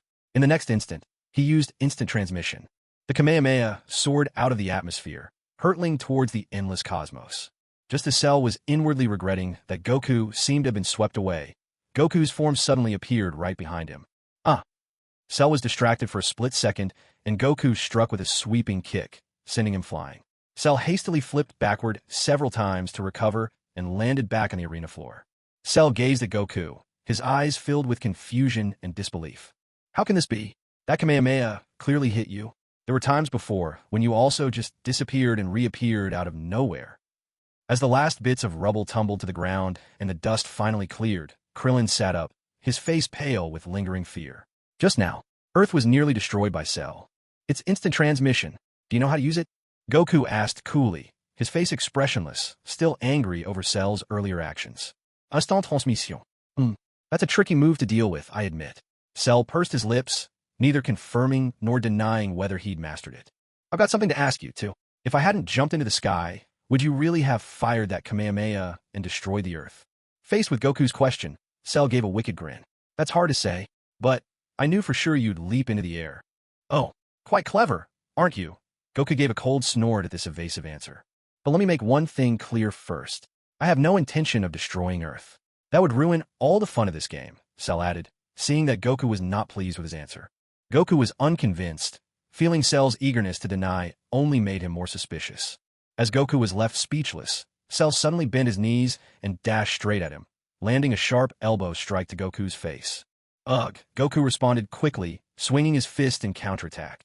But Goku was just a second too slow. Cell's elbow jabbed into Goku's back, knocking him off balance. Goku tried to recover, but Cell kept up the pressure, forcing him onto the defensive. My speed's nothing to sneeze at either. Before Goku could get back on his feet in the ring, Cell appeared right behind him once again, arms folded across his chest. Though it's still not quite as quick as your instant transmission. A low, ominous sound filled the air as soon as Cell finished speaking. In a blur, he darted forward and appeared right in front of Goku, swinging his fist straight at Goku's face. Goku's head snapped to the side from the blow, but just as Cell launched a left hook, Goku ducked down and dodged beneath it. With a swift counter, Goku kicked Cell up into the air, and in the next instant, both of them were darting back and forth, exchanging blows at incredible speed. Meanwhile, as the reporter and Mr. Satan were still frantically scanning the area, searching for the fighters, Gohan, Krillin, and the others had already craned their necks to watch the action high in the sky. Whoa, they're so fast. Krillin stared up in utter amazement. You're truly incredible. Cell, suspended opposite Goku in midair, exclaimed with admiration. To be honest, I never expected fighting you would be this exhilarating. It'd be a shame if this match ended just because one of us was knocked out of the ring. Hearing Cell's words, Goku looked puzzled. Cell suddenly stretched out his hand toward the arena below. The rule that says you lose if you're thrown out of the ring, he declared, is cancelled. Why? There's just no point anymore. Cell shot Goku a sidelong glance as he spoke. Goku was thoroughly confused. Huh? What are you trying to do now? It didn't take long for him to notice that Cell's hand wasn't aimed at him. It was directed at the arena below. The implication was clear. No more rules to hold him back. Everyone, get off the ring now. Goku shouted urgently to those below. Trunks and Krillin froze in uncertainty, but Tien and Android 16, reacting instantaneously, were already falling back. Goku hastily covered his face with both hands as, in the next moment, a blindingly powerful energy wave gathered in Cell's palm and roared down toward the arena. A deafening explosion shook the earth, sending clouds of dust and stone flying in all directions. The shockwave was so intense, it felt as if an earthquake were ripping through the ground. With arms crossed over his chest, Vegeta floated up in the air, rising calmly, and let out a dissatisfied snort.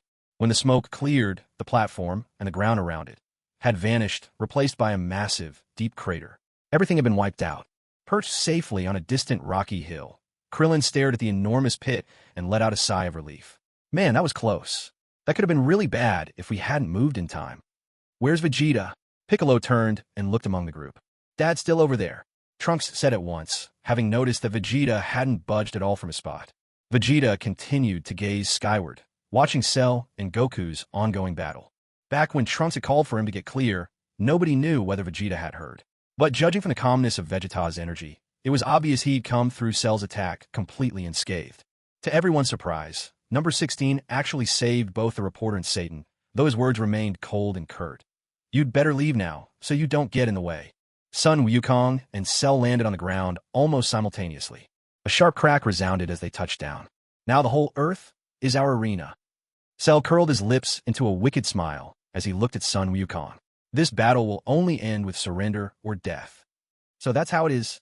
A victor can only be decided by surrendering or dying. Sun Wukong's expression darkened with anger. Such a trivial reason, and yet his friends had nearly paid the price for it. All right, let's make good use of this vast battlefield. As Cell spoke, he thrust out his hand, firing a key blast at Sun Wukong. Sun Wukong leapt backward to dodge, but Cell kept firing, each blast tearing through the air, throwing up waves of smoke and scattering chunks of earth in their wake. The relentless barrage left the arena in chaos, dust billowing and stones flying. Suddenly, Sun Wukong burst forth from the haze and sprang into the air. Got me. I wouldn't use a Kamehameha from that spot, if I were you. Cell laughed with brash confidence. He stood firmly on the ground while Sun Wukong hovered above, suspended in the air. At that angle, you might just destroy the entire planet. Me? Sun Wukong's face was set in grim determination. He clearly wasn't bluffing. Wait, you! Cell looked up, shaken by disbelief. Kamehameha! Piccolo, witnessing the scene, cried out in shock. Could it be that Sun Wukong is going all out with his Kamehameha? No way! Krillin shouted through clenched fists, alarmed. If he fires from up there, the whole Earth will be obliterated. What are you really planning? There's no way you'd actually do it. Cell simply could not accept that Sun Wukong was willing to risk the safety of the world. No, Kakarot is dead serious. Vegeta stood with arms folded, his gaze emotionless. With a soft whisper in the air, Sun Wukong vanished in a flash, appearing instantly behind Cell, so fast that Cell couldn't react in time. Sun Wukong's attack was already unleashed. Hamiha! No way! Cell gasped in horror as the Kamehameha struck him point blank, the massive wave of energy engulfing him, flooding the arena with blinding light. Af!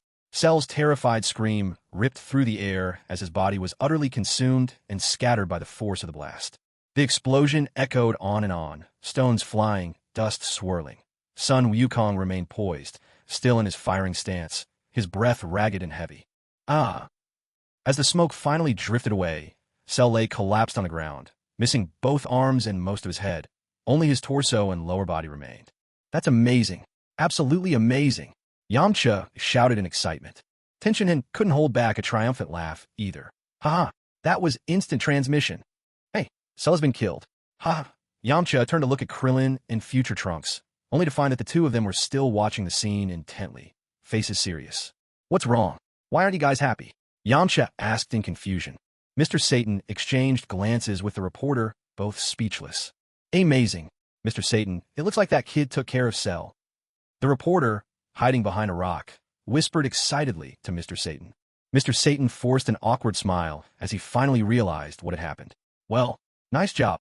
He stroked his chin and couldn't help but brag. But really, it's a pity. I planned to finish Cell off myself. Goku, breathing heavily, kept his eyes fixed on Cell's battered body, suspicion written all over his face. Why? The body is so damaged, yet I can still sense such tremendous energy. Goku, be careful. Krillin cupped his hands around his mouth and shouted a warning. Cell might still be alive. What? Yamcha and Tien exclaimed in shock. Just then, the headless, armless body of Cell suddenly leapt to its feet. A single, ominous thud echoed out. A disturbing, guttural sound rose as the wounds at Cell's neck and shoulders began to writhe, muscles twisting and surging. In seconds, his body was restored, new head and arms sprouting into place. With a sharp snap, Cell's newly formed eyes opened as he twisted his neck, getting used to the regenerated head, a sinister grin spreading across his face. He's alive again, cried the reporter, struggling to process what he was witnessing. Mr. Satan's wide eyes bulged in disbelief. So, you have the power of regeneration. Goku finally understood. That's right. Just like Piccolo, Cell admitted without hesitation. I was wondering why things felt too easy. Sweat dripped from Goku's brow, falling to the ground. But after such a heavy hit, your energy is clearly weaker. You're out of breath yourself. Cell retorted, refusing to back down. Let me tell you, stop using the same move. It won't work on me again. Cell said, confidence beaming from his smile. Repeating the same attack will only wear you out, making this fight boring. Asterisk author's note. Got a vaccine shot today, so can't write 5 chapters. The next one will see Vegeta take the stage. Asterisk. Understand. Goku gritted his teeth and summoned another burst of energy. Is that so? Cell stared him down and raised his own power, still holding back his true strength. Goku struck first, his fist flying. Cell dodged with calm precision. Blow for blow, strike for strike, the two were instantly locked in another fierce struggle. Their battle tore from the ground into the air. Seizing an opening, Goku unleashed a rapid barrage of energy blasts, each one crashing into Cell. Cell staggered backward under the relentless assault and was only able to withstand Goku's onslaught by throwing up an energy shield just in time.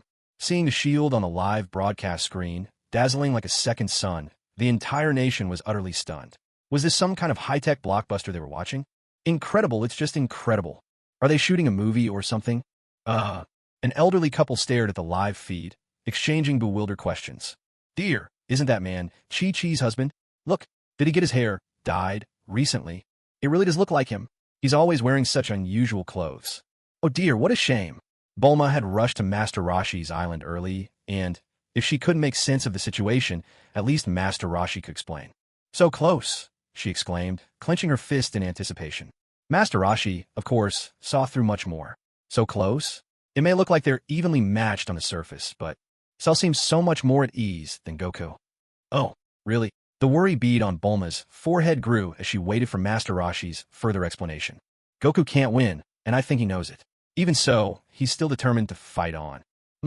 Bulma pressed him urgently when he trailed off. Cell, breathing heavily, had blown a perfectly round crater into the earth with his shield. Not far from him, Goku stood, gasping even harder, his breaths coming rapid and sharp. Your stamina's taken a real hit. Goku, you'd better eat a senzu bean. Cell taunted with a playful grin. It'll make this fight so much more entertaining. Goku said nothing, only fought to catch his breath. He's right. Future Trunks turned to Krillin, openly asking for a senzu bean. Give Goku a bean. If we fight together now, we can win for sure. Krillin, however, stayed silent and unmoved. Krillin, hurry up and hand over the senzu. Trunks pressed again. Vegeta's cold snort drew Trunks' attention. If a Saiyan falls behind in battle, are you really going to force him to eat a senzu bean just to keep going? Vegeta's meaning was all too clear. Anyone with a shred of pride would never accept that. Have you no Saiyan pride at all? Vegeta glared sideways, a sharp rebuke for Trunks. But if this goes on, Trunks turned to Vegeta, paralyzed by indecision. If this continued, Goku would lose. Could it be? Father, are you going to step in? Suddenly, hope lit up Trunks' eyes as he looked at Vegeta. Vegeta said nothing, only watching and weighing his options. Host, do you think I should give you a mission to defeat Cell, or a mission to save Android 18? The system, as humble as a beaten dog, suddenly spoke up in Vegeta's mind, its voice laced with caution. Vegeta fell silent, momentarily speechless. Had this system really been reduced to such a pitiful state? Whatever, after a moment's thought, Vegeta added, just so you know, saving some woman doesn't interest me. What a hassle. All right then. Issuing mission. Host must defeat Cell. Reward. 5% activation of the Super Saiyan God Bloodline. Updating information. Host. Vegeta. Base combat strength. 600 million. Super Saiyan 2 combat strength. 60 billion. Super Saiyan God Bloodline activation. 0%. HM. Only 5%. Vegeta asked with evident displeasure. Updating mission. Host must defeat Cell. Reward. 20% activation of the Super Saiyan God Bloodline. Only then did Vegeta give a satisfied nod. Seems like the system was finally starting to understand its place. He'd have to make sure to keep it properly trained from now on. Your pride's getting in the way. Is that why you won't take a senzu bean? Cell jeered. Just one Kamehameha wave had drained most of Goku's strength, and now he was no longer a real threat to Cell. I've lost a fair bit of stamina now. If you go all out, you might even stand a chance, Goku admitted. I was hoping this fight would be even fiercer, Cell said, mocking Goku with a challenging look. Every word struck at the heart. A cold, ruthless blow to Goku's spirit. Chest heaving, Goku looked up at Cell, hovering in the air. Then all at once, he flashed a wide grin. Goku withdrew his energy, reverting to his Super Saiyan form. Amid the astonished stares of everyone present, he suddenly spoke up. I give up. I surrender. Goku announced his decision with total calm. I know full well how strong you are. I admit defeat. It wasn't just Cell left in shock. Everyone present began echoing Goku's words, practically doubting their own ears. Surrender? What's going on? What is he trying to do? What did he say? A reporter looked toward the nameless man at the front, dutifully filming on the rocks. Judging by the audio recorder, what he said was, I surrender. Goku. Cell's face showed his displeasure. Do you realize what the consequences of those words are? If you lose the Cell games, I'll just slaughter everyone on Earth. You're mistaken. Goku explained. What I said doesn't mean no one else will fight. There's someone else who can take you on. In fact, that person is even stronger than me. Goku grinned. Hearing this, the reporter quickly grabbed the microphone and turned towards Satan. Mr. Satan, it looks like you're up again. Ugh. Satan, caught off guard, nearly bit his own tongue. This time, you have to teach that guy a real lesson, the reporter urged, bristling with indignation. All right, I'll show him what I'm made of. Satan stood up with resignation, but the very next moment, he doubled over, clutching his stomach. Ow, my stomach. The pain is unbearable. I really do want to put that guy in his place, but I just can't do it.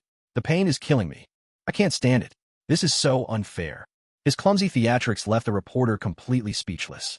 Well then, can I choose the next challenger? Goku turned to Cell and asked, Are you sure you want to forfeit? Cell pressed him again. He couldn't believe there was anyone stronger than Goku. The computer's data could not be wrong. On Earth, no one is stronger than Son Goku. What is Goku planning? Piccolo clenched his teeth. Just what sort of scheme did Goku have up his sleeve? Could he really be counting on someone else? But who could possibly be stronger than Goku? Vegeta? The next match will decide the end of the Cell games. If he loses too, then truly no one will be left to defeat you. Goku's expression was calm, as if he saw through it all. Who could it possibly be? Piccolo swept his gaze around those present, unable to imagine anyone here capable of defeating Cell. I believe, judging by the way our fight went, he can defeat you, Goku said, with a mysterious smile. What? Cell was completely baffled. Was there really someone even stronger than Son Goku? That's why I surrendered, so he could take over. So, you're saying this person has surpassed you, and is even stronger than me? Cell was starting to find the whole thing laughable. Yes, Goku nodded with earnest conviction. Cell burst out laughing. Ha ha. So who is this imaginary man? Go on, tell me. He simply refused to believe anyone could surpass him, that anyone could beat him. Everyone held their breath in anticipation. Clutching his stomach, Satan turned to glance at the reporters and cameraman behind him. Could he mean me? Tell him I'm in agony. There's no way I can't fight. He's just about to name the person. The cameraman responded, barely glancing away from his viewfinder. Sa. Suddenly, Goku turned to look at the group by the craggy ridge. It's time for you to take the stage. Vegeta. Vegeta froze, dumbfounded. Damn it. Isn't this the part where you're supposed to call out Gohan's name? Why would you call on me? Could it have something to do with that lakeside conversation the other day? He knew he had mastered the Super Saiyan 2 form. So did he think it was better for him to defeat Cell instead of letting his son take the stage? All eyes turned toward Vegeta, and Piccolo was the first to object. Last time, Vegeta couldn't defeat Cell, and he'd only spent a few hours during his second stint in the hyperbolic time chamber. In other words, Piccolo didn't think Vegeta was any stronger than Goku. Are you kidding me? I was just wondering who it would be. Cell wore a mocking expression similar to Piccolo's. He too didn't believe Vegeta could defeat him now. The Vegeta he'd faced before hadn't even shown the power that Goku was displaying at this very moment. In just 10 days, even if Vegeta had improved, how much could he possibly have grown? Goku ignored Cell, rose into the air, and floated over to where Vegeta stood, arms crossed. Are you ready to fight? He asked. When did I ever say I would defend the Earth for you? Vegeta huffed in a stubborn, proud tone. Dad, seeing his father's obstinacy yet again, Trunks quickly spoke up, trying to smooth things over. Vegeta, still acting awkward, pointedly ignored Goku. He uncrossed his arms, leapt down from the rocky summit, and planted himself firmly on the ground below. Fine, whatever. His low-profile, self-deprecating dog system had already issued the mission after all, and his wife and son were both still on Earth. He would do it, though he'd never admit he felt obligated. Is Vegeta really up to it? Piccolo turned to Goku again, seeking further reassurance. Uncle Piccolo, you don't have to worry. After his second trip into the time chamber, Dad made a significant breakthrough. Trunks answered with unwavering confidence. Yes, if Vegeta is willing to fight, then Cell is doomed. Goku also confirmed, full of conviction. Originally, I was going to send Gohan out there, but by chance I discovered that Vegeta has also reached that realm. A Super Saiyan beyond Super Saiyan. At those words, Piccolo, Krillin, Gohan, and the others were visibly shocked. Goku's expression left no room for doubt. There wasn't a trace of joking about him. Gohan, meanwhile, breathed a sigh of relief in secret. He didn't have to enter the fight. He just had to watch from the sidelines. Vegeta is stronger than perfect Cell. Even Android 16, who'd been silent on the side, couldn't keep quiet, and his words sent a ripple through the crowd. My sensors, after watching Goku's fight, have measured Cell's power. His battle strength is around 20 billion. 20 billion. Yamcha swallowed hard, struggling to grasp just what such a figure even meant. What was his own power level compared to that? And when Vegeta emerged from the time chamber for the second time, the strength my scan picked up seemed to be even higher than Cell's. Android 16's words were like a bomb dropping among them, electrifying everyone present. Could it be that your detector is broken? Piccolo frowned, unable to accept how powerful Vegeta had become. He felt absolutely terrible. The whole thing reminded him of that time on Namek. Back then, Vegeta was the first to transform into a Super Saiyan, beating Goku to it by a step. It just didn't feel right to him. Vegeta's been hiding his true power all along. Goku marveled, then glanced over at Krillin. Krillin, do you have any senza beans? Give me one. Huh? Oh. Krillin hurriedly reached into his pouch and handed a senza bean to Goku. Thanks. Goku took the bean, still catching his breath, and to everyone's astonishment, tossed it to Cell. Cell! With a quick smack, Cell caught the bean, giving Goku a puzzled look, then glanced down at the treasure in his palm. That's a Senza bean. Go ahead and eat it. Seeing what Goku had just done, Krillin let out an angry, exasperated shout. You idiot! What are you doing? He's already spent a lot of his energy. Goku replied calmly. It wouldn't be fair to fight him like this. At a time like this, who cares about fair or not? Yamcha chimed in with sharp disapproval.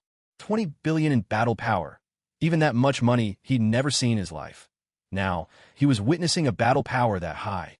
Goku paid them no mind. Instead, he turned to look at Vegeta. Vegeta, you wouldn't want to fight Cell while he's weakened, right? Vegeta saw right through Goku's intentions. Goku wanted to see just how powerful Vegeta really was, so he was making sure Cell recovered to his peak before the fight.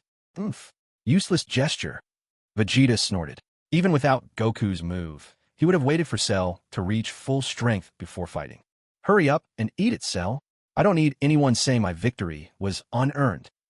Vegeta stood with arms crossed, urging Cell as he hovered in the air. A victory not earned. That statement was so domineering. It was as if Cell didn't even exist in his eyes. What a fool. One acts all noble, the other thinks he's above everyone, Cell sneered as he eyed the bean in his hand. Don't you realize this could be the end for all of you? Well then, I'm not going to be polite. You'll all regret this, I promise. With that, Cell popped the bean into his mouth. A crack. A deep gulp. With a low exhalation and a clench of his fist, Cell felt every wound, every last drop of spent energy, rapidly being restored. Impressive, indeed. Cell relished the feeling of being back at his peak, grinning in delight. This stuff is truly miraculous. If things go wrong, don't blame me. Krillin called out defensively, casting a worried look at the now fully restored Cell hovering above them. These Senza beans were meant for Goku. He never intended to give them to Cell. Let's just hope Cell doesn't eat one. Goku, you're being completely irrational. Piccolo gritted his teeth in frustration. Vegeta, do you still have a nerve to be cocky? Cell's energy surged once more as he cast a disdainful glance at Vegeta far below. H.A. Vegeta didn't bother to respond. With a fierce shout, he unleashed his power, and flickering golden energy flared to life around him. In an instant, Vegeta transformed into the Super Saiyan form. The terrifying aura exploded, sweeping away rubble and dust in a violent gale. Is that it? You've gotten a bit stronger than before, but this kind of improvement is nowhere near enough to beat me. Cell sneered. He was convinced that Vegeta's power had just about reached its limit. But almost immediately, Cell's own words were overturned.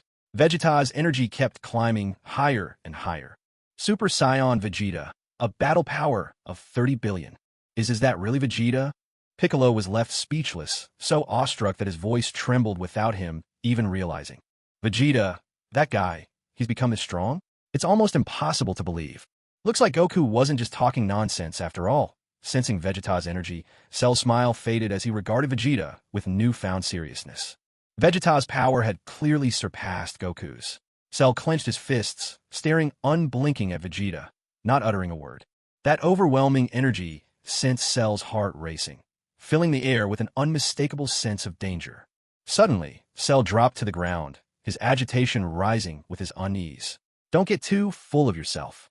Hiya, seething with anger, Cell lashed out with a sweeping kick at the still powered-up Vegeta. But Vegeta simply pushed off with his toes and evaded effortlessly. With a sharp rush of wind, Cell snarled, "Damn it," and launched another attack, swinging his leg high, aiming to crush Vegeta as he dodged. Vegeta twisted his body, narrowly escaping the blow once more, while Cell spat out an irritated humph at the elusive Saiyan. The two of them landed almost simultaneously. Clenching his fist, Cell cursed furiously, "You reckless fool. Is dodging the only trick you know?" He didn't give Vegeta a chance to answer. In a flash, Cell lunged forward, catching Vegeta off guard and tightening his grip around his neck. There was a sickening crack as Cell drove his head into Vegeta's forehead, following up with a brutal elbow to Vegeta's face. Without pause, Cell released his grip and fired a blazing energy blast at Vegeta. With a violent roar, the blast struck Vegeta square in the abdomen, sending him hurtling backward, smashing through several mountains before finally coming to rest, buried beneath a pile of shattered rocks. Incredible. Krillin could only stare in wide-eyed shock. "Dad," Trunks shouted anxiously. How could his father be the one getting overwhelmed by Cell? Looks like Vegeta isn't as tough as we thought.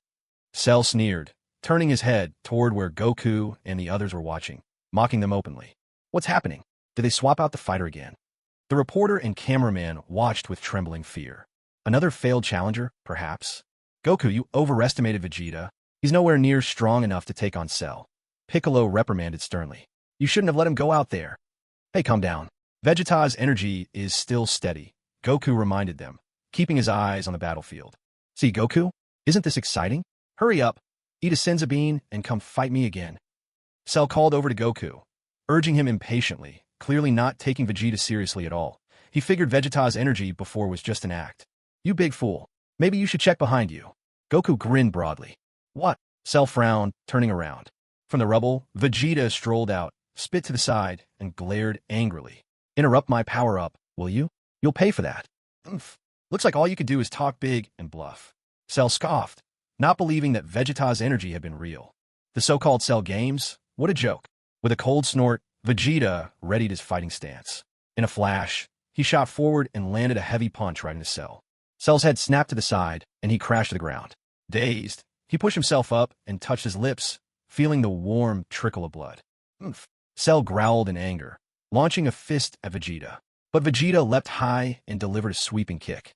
With a shout, he struck a blow that sent Cell flying back to the ground. Chasing up fast, Vegeta unleashed a powerful knee strike. Cell was still struggling to get up when Vegeta's knee buckled him over, curling him into a grimacing arc. Now who's bluffing? Vegeta mocked coldly, drawing back his right fist and smashing his left into Cell's abdomen. Cell coughed up a mouthful of bright blood. With a swift flick, Vegeta kicked Cell under the chin, sending his head snapping backward. Twisting at the waist, Vegeta followed with a sweeping blow that sent Cell crashing through layers of rock until he was buried in the cliffside. Damn it, Vegeta, you're asking for death. Cell erupted, his energy flaring and shattering all the rocks, pinning him down. Hovering in midair, he seethed with fury. I'll kill you. I'll kill you. Cell bellowed in rage, diving at Vegeta. But punch after punch, kick after kick, elbows, sweeps, straight shots, knees, every attack hit nothing but air. Is that really Vegeta? Piccolo stared, zlekjod, in amazement. Cell, you're finished. Krillin clenched his fists, but not a trace of excitement stirred within him. This was Vegeta before them. Everyone present watched in silence, their bodies trembling ever so slightly. Such a tremendous power, if only it belonged to Goku. If it were Goku, as his friends, they would be overjoyed. But this overwhelming force belonged to Vegeta. They couldn't help it. They simply couldn't rid themselves of fear. Vegeta isn't even using his full power. Goku frowned, a hint of concern in his eyes. At this point, Vegeta was merely in his Super Saiyan state, not even close to unleashing his true strength. This revelation struck everyone like a bolt from the blue. Even in the basic Super Saiyan form, he was already dominating Cell. What if he fought at full strength? It was beyond anyone's imagination. Vegeta was simply too powerful. Had he been toying with Cell all along, relishing his own superiority? Cell, battered and gasping for breath, widened the gap between himself and Vegeta, floating in midair and glaring at his opponent with clenched teeth. You wretch, you've been playing with me. Even Cell now sensed Vegeta's terrifying power, how easily he had been toyed with, how soundly beaten. With a furious roar, Cell let out a howl of rage, his energy exploding outward in a tempest so fierce that even the ground trembled beneath them. Utterly enraged, Cell had never taken such a beating before. For the first time, he was being thrashed so thoroughly by someone he had looked down on. By Vegeta? Unforgivable, Cell growled, fixing Vegeta with a murderous stare as his rage-deepened energy surged. The mountains, once solid and unyielding, cracked and shattered under the weight of Cell's fury. The earth beneath everyone's feet shook and shifted as if struck by an earthquake. A howling gale swept through the crowd, forcing them to shield themselves. Those without fighting abilities, Mr. Satan, the reporters, and the cameramen, were all blown away in a torrent of chaos. Tenshinhan and Yamcha struggled desperately to maintain their footing. When Cell had finished unleashing his rage, he looked smugly through the lingering haze toward Vegeta, who stood shrouded in dust and debris. The others, forced to retreat, took flight and hovered in midair, watching anxiously from above. Cell's finally going all out. Goku stared tensely at the battlefield below. The moment of truth had arrived. What an unbelievable aura. The whole planet is shaking. Krillin shuddered, his heart pounding, unable to shake off his apprehension.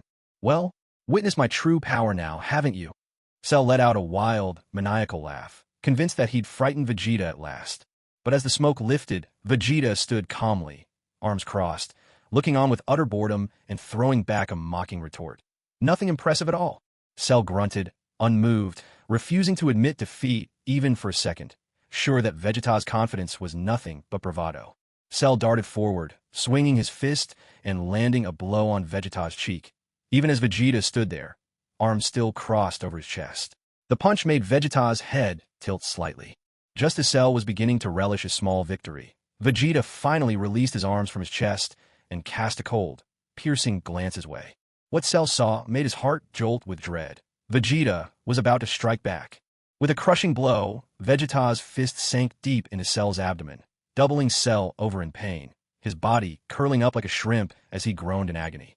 Damn that Vegeta, Cell seethed inwardly. Why does he always aim straight for my gut? Still seething, Cell tried to swallow down the pain radiating from his stomach and swung his fist upwards, aiming for Vegeta's head. Vegeta ducked low, dodging the blow with ease, and with a powerful leap, he smashed his own fist into Cell's jaw, sending Cell reeling backwards. Cell scrambled through a backward somersault, barely managing to catch himself and land on his feet. His eyes narrowed in disbelief as he stared at Vegeta. I forgot to mention, Vegeta said, a cruel smile curving his lips, I've only been using half my strength. Only half. Cell's eyes widened in shock, his voice trembling. You bastard. Only half. And yet I'm already this badly beaten? Not far away, the reporter who'd been blown aside crashed to the ground, adjusted his glasses, clutched his microphone, and screamed hoarsely into it to continue his report. Even though the camera is broken, something incredible is happening right now. That guy, he's absolutely thrashing Cell out there. Scared yet? Vegeta taunted, his smile widening as he strode towards Cell with measured steps. Cell grit his teeth so hard it was as if he might crack them. He had to destroy Vegeta. Vegeta, it turned out, was the one who truly made him feel fear. With a low growl, Cell launched himself at Vegeta, unleashing a flurry of punches and kicks. Vegeta met every one of Cell's attacks with a calm, effortless ease. Watching Vegeta catch his flying kick as if it was nothing, Cell couldn't help but pour more power into his leg, sweeping across with another furious strike. Still, Cell had to wonder, maybe Vegeta's fist didn't ache, but his own leg was starting to tremble from strain. With a roar, Vegeta lifted his foot and sent Cell flying through the air. Cell's body shot across the ground and crashed straight into the side of a rocky mountain. The force of the blow shattered the mountain into a rain of stone fragments that crashed down, burying Cell beneath the rubble. Underneath the debris, the stones shuddered and shifted. Slowly, Cell clawed his way out, blood streaming from the corner of his mouth. He stared at Vegeta in horror and disbelief. That last punch, Vegeta had finally shown his true power. The blow had come with the full force of 30 billion, a magnitude almost beyond comprehension. What Vegeta wanted was simple, to leave an indelible impression on Cell. He wanted Cell to truly understand the terrifying, overwhelming strength Vegeta now possessed. What a pathetic display. And this is only my Super Saiyan 1 form. Beyond this, I have Super Saiyan 2. The power is more than double what you see now. The contrast in their combat strength and the crushing blow of those words made Cell stare in utter disbelief. There was nothing but dread, pure, unfiltered dread. Even Goku was completely awestruck by Vegeta's declaration. Super Saiyan 2 is twice as powerful as Super Saiyan 1. Most of those present didn't fully grasp the implications, but it didn't stop them from sensing just how overwhelming Vegeta's strength was. Once, Cell in his perfect form had been so formidable that no one could withstand him. Now, standing before Vegeta, he was as helpless as a child, unable to endure even a single blow. Damn you! Cell's horror twisted to fury. He could not believe it. It was impossible for anyone in this world to surpass him. Humph. The outcome has yet to be decided. Cell's composure broke, his words turning wild as he shot upward into the sky, desperation surging in his voice. Vegeta, you'll never defeat me. This technique puts a massive strain on my body, but as long as I destroy you, nothing else will matter. Kaioken. Cell bellowed. In the next instant, his body was engulfed in a blazing red aura. Goku and the others gasped in shock. Krillin cried out in disbelief. That's Goku's Kaioken. You were hiding such power. No, this is... Vegeta instantly sensed something was off. Cell, this monster, could even use the Kaioken. It didn't make sense. He had never once fought Kakarot on Earth. So how did he learn this technique? With the Kaioken, Cell's power doubled to 40 billion. That was 10 billion more than even Super Saiyan 1 Vegeta at full strength. Huh. Came. Huh. Cell began to gather a tremendous force, hands drawn to his waist. That bastard. Goku's eyes widened. Could Cell actually intend to destroy the Earth? Combining Kaioken with a Kamehameha, Cell was going all out. Even Vegeta, at his Super Saiyan 1 absolute peak, just barely matched 40 billion. The onlookers, Goku and the rest, watched with still breath, horror etched across their faces. Cell was preparing to unleash the Kamehameha downward. Earth itself was in mortal peril. Everyone trembled, some even covered their eyes, unable to bear the sight. That monster Cell, he can use the Kaioken. Damn it, Vegeta. Goku's heart brimmed with anxiety. He knew all too well. Even he himself couldn't use Kaioken at full power as Super Saiyan 1. The body simply couldn't endure it. In his current condition, there's absolutely no way he could use the Kaioken technique while maintaining Super Saiyan form. Even if he managed it, his body would instantly suffer severe backlash. P.S. That's all for today, folks. See you tomorrow. None of them expected Cell to pull off the Kaioken and to do it with such practiced ease. He was out of his mind, so desperately set on annihilating Vegeta that he didn't care if he destroyed himself in the process. Damn it. So Cell wasn't bluffing after all. He really meant what he said about being able to use even your spirit bomb. Goku. Krillin recalled his first encounter with Cell and the words Cell had spoken. But never in his wildest dreams did he imagine Cell would be able to use Goku's Kaioken technique as well. This is it. Earth really is doomed this time. Piccolo looked over at Goku, his eyes full of helpless resignation. I told you not to act recklessly, but look, now the entire planet's about to be destroyed because of you. Goku could only give an awkward smile. Who could have predicted this? Even he hadn't seen it coming. Everyone else was gripped by panic, but Vegeta alone stared calmly upward, his gaze fixed on Cell hovering high above. This is my full-powered Kamehameha. Cell shouted triumphantly down at Vegeta. You'd better not dodge, unless you want Earth to be blown to pieces. You have no choice but to take this attack head-on. Off in the distance, Krillin shouted in panic. Move! Get out of the way. This is no joke. How could Vegeta possibly take a hit like that? The massive Kamehameha formed above Cell, an intense, dazzling orb of light that shone like a second sun. As Cell roared, the beams surged downward. Everyone's eyes widened in shock, jaws hanging open as Cell unleashed the colossal Kamehameha toward the ground. We're finished, Piccolo muttered, veins bulging on his forehead. The beam's brilliance swallowed everyone up in its blinding radiance. Power to the skies. Vegeta's expression remained calm, his lips barely moving as he spoke under his breath. Just as the Super Kamehameha was about to strike him, Vegeta suddenly let out a thunderous shout. Cannon! In the blink of an eye, his entire aura flared up in a rush of energy, sparks of lightning crackling and dancing around him. Vegeta extended both hands, unleashing his signature attack. Super Saiyan 2. A mighty roar erupted. WHA. The blast collided with overwhelming force, the shock waves sweeping outward in a tempest of power. Everyone instinctively threw up their arms to shield themselves. This is a new level of Super Saiyan transformation. Such incredible power. Gohan, can you feel it? Even as Goku shielded himself from the storm, he turned to ask Gohan, standing at his side.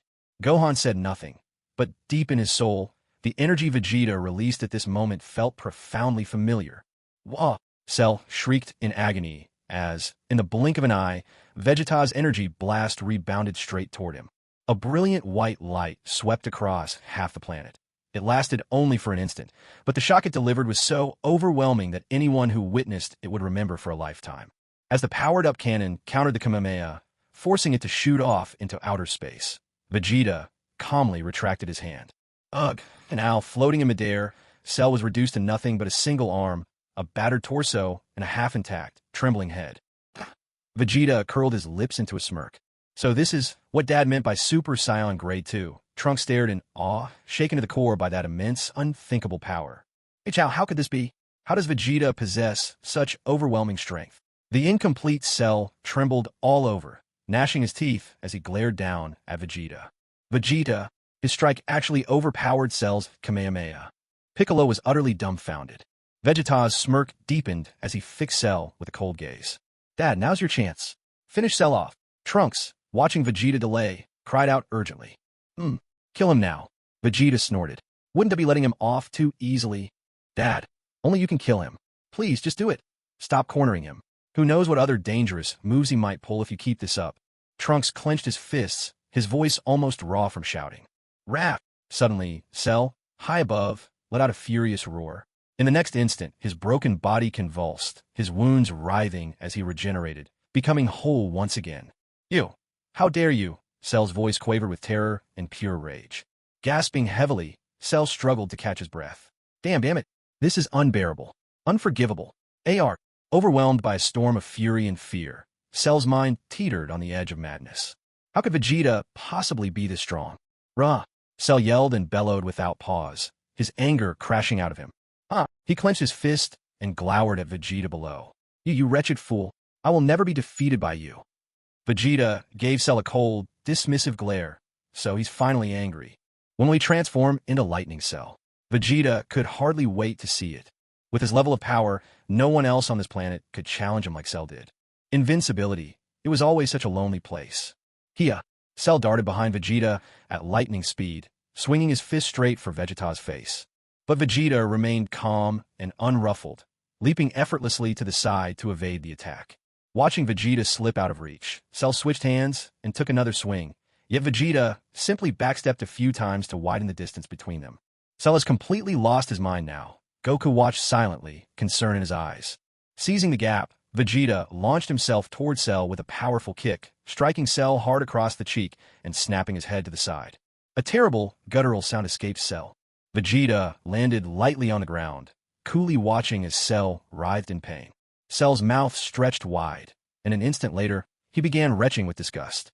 He gagged and convulsed. Suddenly, with a violent jolt, number 18 was vomited out. A gasp ran through everyone present. It's Android 18. Krillin was the first to shout out in shock. He spit out 18. Even Cell himself stood stunned, shaken by what had just happened.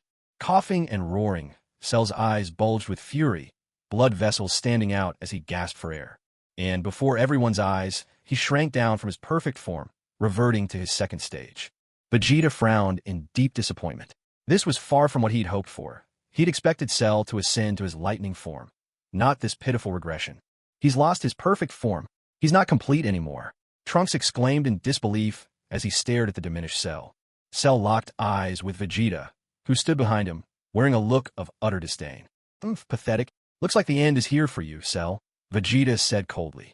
Cell clenched his fists, glaring at Vegeta with pure hatred. I won't let you get away with this, he spat out, the words half-roared, biting down furiously in his rage. I'll never let you get away, he cried, his voice raw with fury.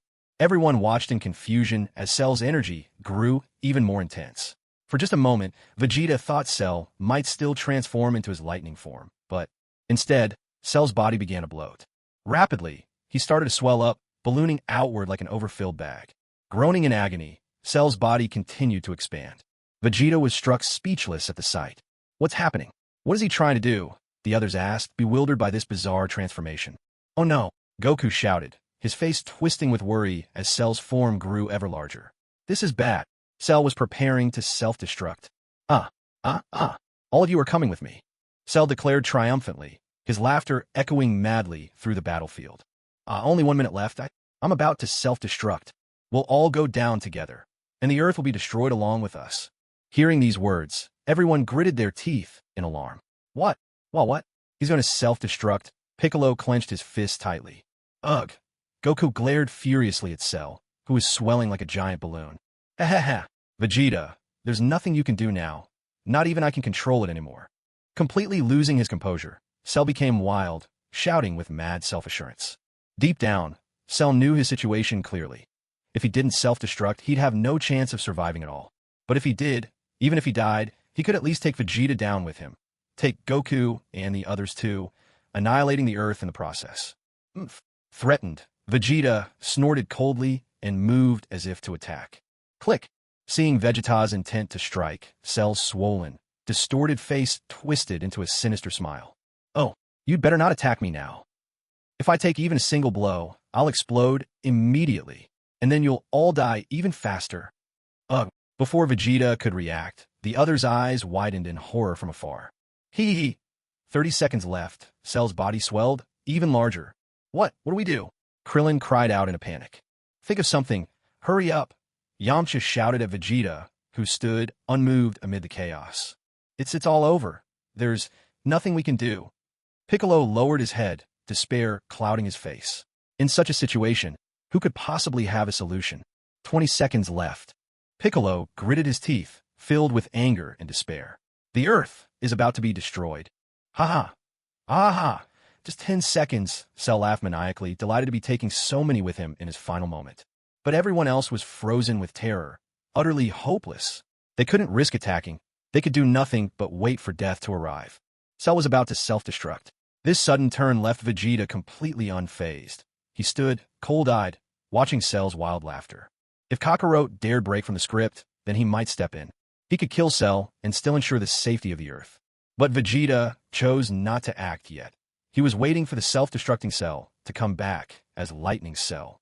The tragedy of Kakarot's death was inevitable, but so what? To Vegeta, this was an opportunity. In the 7 years after Cell's death, Kakarot's training in the other world didn't just bring him to the peak of Super Saiyan 2. It allowed him to unlock Super Saiyan 3. TSK. Look at how well Vegeta treats Kakarot. Well then, let's just watch him get himself killed. Dad, you really should have acted sooner. You clearly had so many chances to finish him off, murmured Trunks quietly. This kid, in a way, set up his own father for failure. With those words, everyone finally found an outlet for their frustration, shifting all the blame onto Vegeta. Vegeta could have put an end to Cell much earlier. Trunks had reminded him more than once. But his father, Vegeta, simply stood there unmoved, as if he couldn't even hear his son's pleas. Now it's all over. Because of his damned arrogance, that bastard Vegeta is going to get us all killed. Yamcha, who'd nursed a grudge ever since Vegeta stole his girlfriend, was the first to voice his anger. He had swallowed his resentment out of fear of Vegeta's strength, forcing himself to stay silent even when he wanted to lash out. But now, with the very fate of Earth at stake, what reason did he have to hold back anymore? Letting it out was the only relief. Everyone found themselves in utter despair, waiting helplessly for death to arrive, when suddenly Goku stepped forward, offering them all a gentle smile. "What are you doing, Goku?" Krillin asked, his eyes filled with doubt. Many times, Goku had been the pillar of the group. With his guidance, Earth had managed to survive one catastrophe after another. If no one made a move now, Earth would be doomed. No one wanted to see such a fate, and Goku least of all would ever allow himself to stand by and watch it happen. He was determined to protect the Earth, to watch over his loved ones forever. "I've thought it over. There's only one way to save Earth." Goku looked warmly at everyone as he spoke. Farewell, my friends." As he spoke, Goku lifted 2 fingers to his forehead. Goku, Krillin's voice trembled, uncertain, afraid. "You're not. You can't be about to..." All the color drained from Krillin's face as the realization set in. Dad, Gohan too understood exactly what his father was about to do. At first, Gohan had felt relief. Since he wouldn't have to fight, Vegeta would defeat Cell instead. But now regret weighed heavily on his heart. Untapped, staggering power slumbered within him. His father had always, gently, guided him toward its awakening. Now, without getting his chance, his father was about to. Even if Gohan unleashed every ounce of his strength in this very moment, it still wouldn't be enough to obliterate Cell instantly and save the Earth. "Gohan, from now on, take care of Mom for me, okay?" Goku gave his son a grateful, encouraging smile. Gohan clenched his fists so tightly his knuckles turned white and hung his head. No, it couldn't be like this. He refused to accept such an ending. He couldn't. And now, 4 seconds remained. Cell's head was sinking into his body, his form bloated to its absolute limit. He was on the verge of exploding. "Even though our battle didn't end with a clear winner, seeing your suffering and terror, that's more than enough for me. I feel completely satisfied." He let out a dark, grim chuckle. "Oomph." Vegeta scoffed, unconvinced. What pain and fear did Cell think he had seen in him? There was a sudden sound. Goku, appearing in a flash, had teleported right in front of Cell. He placed his hand against Cell's swollen abdomen, 2 fingers pressed to his own forehead, and glanced over at Vegeta. "Looks like you've got something planned," Vegeta remarked, folding his arms and fixing Goku with a watchful gaze. Goku's intention was clear. He was going to take Cell to King Kai's place. "Vegeta, promise me you'll fight me, man to man, when you get the chance." Goku flashed Vegeta a bright, mischievous grin. "Protect the Earth. I'm counting on you." Cell stared in astonishment at Goku's hand on his belly. He hadn't expected this at all. He didn't need to think much. The guy was obviously preparing to teleport them both away. "Oomph. I get the feeling you'll be back soon enough," Vegeta grunted. I'm not babysitting the Earth for you. Vegeta was certain that Kakarot, always sly, had watched him battle Cell and crafted an excuse to sneak off to King Kai's for more training, all to dodge his wife Chi-Chi and the responsibility of earning an honest living. That guy, this kind of thing was exactly what he'd do. True to expectations, Goku appeared before King Kai with a swollen, ready-to-burst Cell in tow. King Kai, I'm really sorry. I just can't think of anywhere else to take him right now. Before King Kai could say a word, Cell detonated. A blinding burst of light flooded the entire planet. In that instant, the life force of both Cell and Goku vanished without a trace. The disappearance of their energy could mean only one thing: death. On the rocky cliffs, those still standing trembled as the shock set in. It's over. Piccolo dropped his head in despair. Goku's gone. He had barely managed to keep a glimmer of hope alive, that maybe, just maybe, Goku would instantaneously return before Cell's self-destruction. But he hadn't. One after another, the group buried their faces in their hands, collapsing to their knees, overcome with tears. Goku! Goku! Krillin's entire frame shook with grief. His words were almost lost in despair. Goku had died twice now. Even a magic dragon couldn't bring him back again. Everyone was consumed by overwhelming grief and anger. The death of Cell brought no comfort at all. Through it all, Vegeta remained motionless, his face still as cold and distant as ever. He remained in his Super Saiyan 2 form, standing upon the battered earth, waiting for the return of Lightning Cell. Cell definitely wasn't dead yet. Vegeta was filled with anticipation. Would the newly resurrected Cell truly become Lightning Cell this time? Only by defeating Lightning Cell could he claim true victory over him. Vegeta paid no mind to Gohan, who was kneeling on the ground, pounding his fists in despair. The boy's sorrow was laced with seething hatred. "Dad!" Gohan cried out in disbelief, his voice breaking into wrenching sobs. Helplessly, he wept and wailed, overcome by the loss. A chill wind swept through the wasteland. Holding up his shattered glasses, the reporter stared at the vast emptiness and asked in a trembling voice, what just happened? Cell. Cell is gone. Cell has disappeared.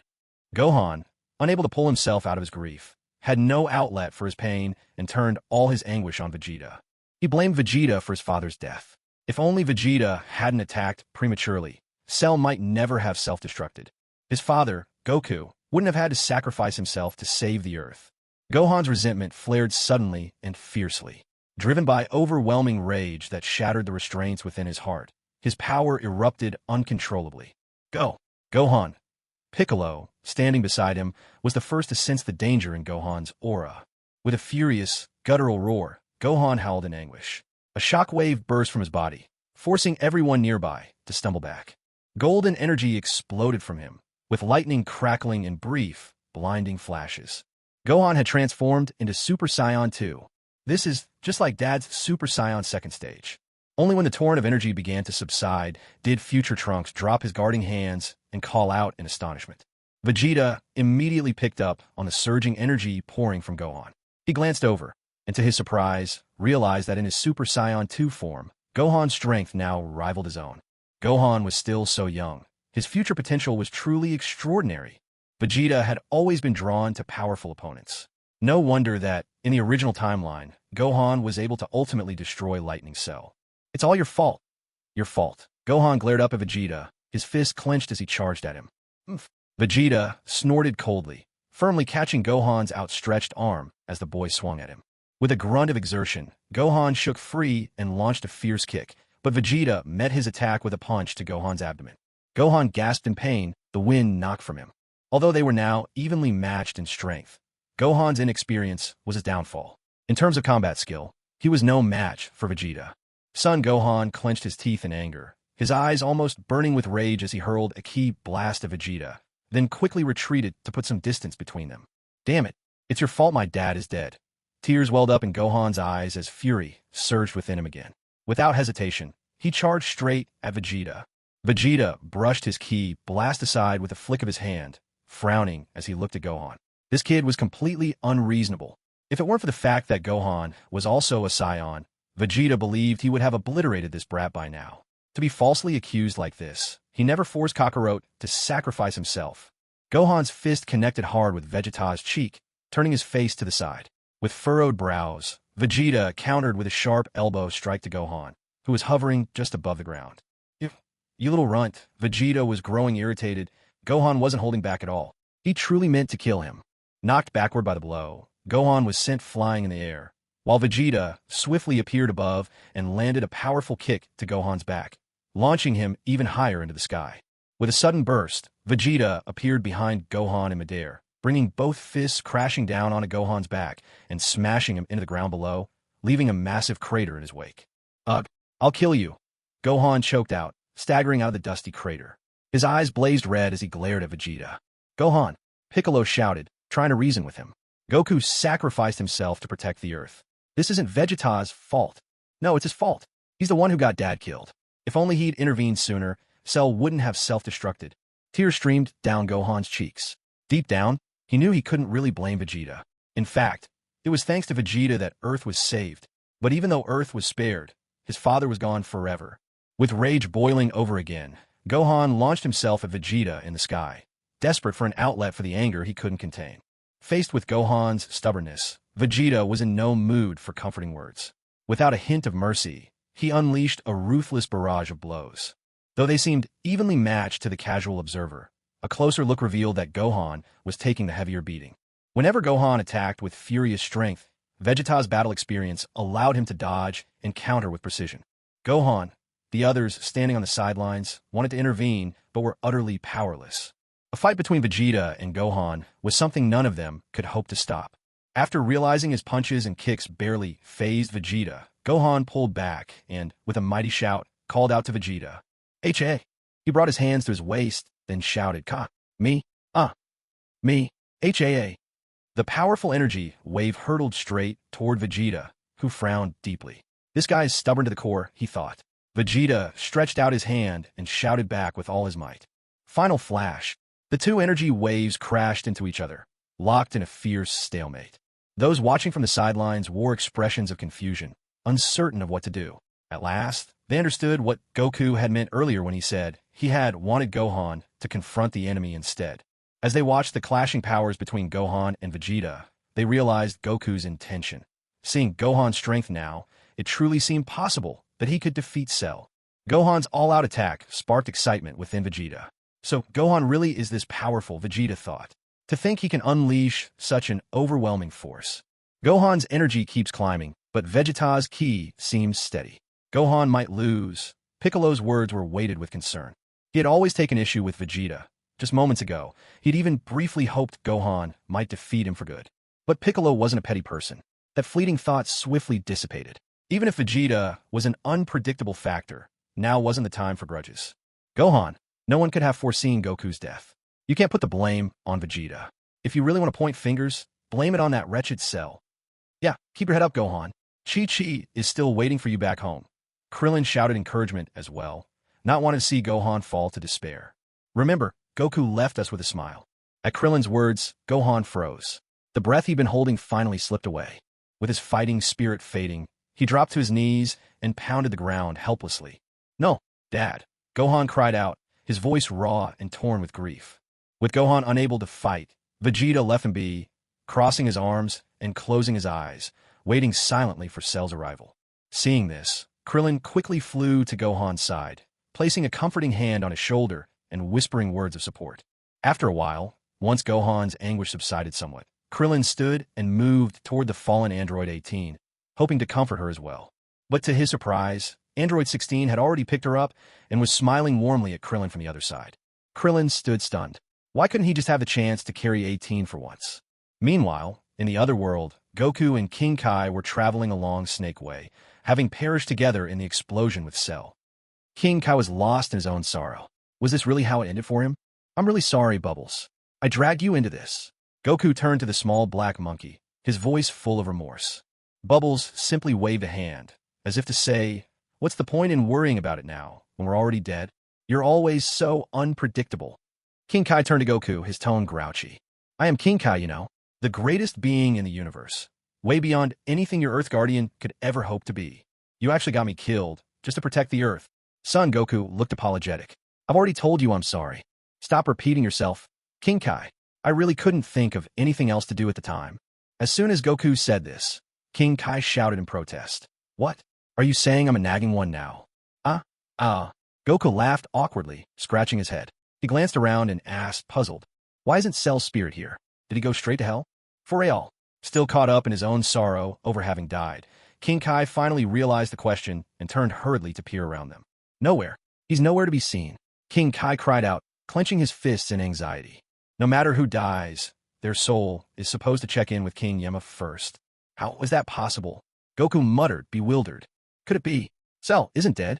He's still alive. Cold sweat started to pour down King Kai's forehead. His voice trembled. The thought alone seemed to terrify him. What? Goku gasped in shock, as Goku's gasp echoed. Meanwhile, back on Earth, everyone was still wiping away tears in their grief. Suddenly, a powerful gust of wind blasted through, kicking up sand and blinding dust. Vegeta's eyes snapped open at that moment, his gaze locking on the heart of an immense energy storm not far away. He's coming. That energy, he's coming. This Keats. Piccolo's eyes widened sharply. He turned quickly toward the swirling surge of power. No way. Trunks instinctively threw his arms up to shield himself from the howling winds. It can't be. Gohan gritted his teeth and looked up, defiant and afraid. A sudden flash, a blast of energy shot out from the smoke straight toward Trunks' chest, just as Vegeta, still hugging his chest, sprang into action. In the blink of an eye, Vegeta appeared right in front of Trunks, deflecting the projectile with a swift motion. Trunks stared in astonishment at the man who'd just saved him. "Dad, what is—" Trunks trailed off mid-sentence, frozen by what he saw as the smoke cleared. Cell. His entire body was cloaked in the same electric aura as Super Saiyan 2. It was Cell, reborn in thunder and lightning. What on earth? Yamcha's forehead was streaming with sweat like a waterfall. He trembled all over. Ha. Surprised, aren't you? Cell grinned, lip curling as he took in their stunned faces. Fine, I'll let you all in on everything. Even though I lost just now, I discovered something very interesting. There's a small hard core in my brain. That is the nucleus of my life. As long as my life nucleus remains intact, I could be reborn over and over again. Cell pointed proudly at his temple with his index finger as he spoke. Luckily, that self-destruction just now didn't do it any harm. His core squirmed and pulsed, quickly restoring itself. Even more importantly, he was still in his perfect form. Expelling Android 18 hadn't made him regress to his previous state. To be honest, I'm amazed that I could be reborn. It's nothing short of a stroke of luck. And what's even more exciting is that not only have I returned to my perfect form, but my power has soared. I'm now as strong as Vegeta. Cell raised both his arms in elation and shouted, "It's thanks to the Saiyan cells in my body. After coming back from the brink of death, my fighting power has skyrocketed. Even Goku's instant transmission. I've mastered that too." Cell pressed 2 fingers to his forehead, demonstrating the technique. In short, I'm more perfect and powerful than ever before. Not only did Goku fail to destroy me, but in a way, he's actually helped me quite a bit. Ha. Piccolo stood there, mouth agape, stunned into silence. Gohan let out a furious roar.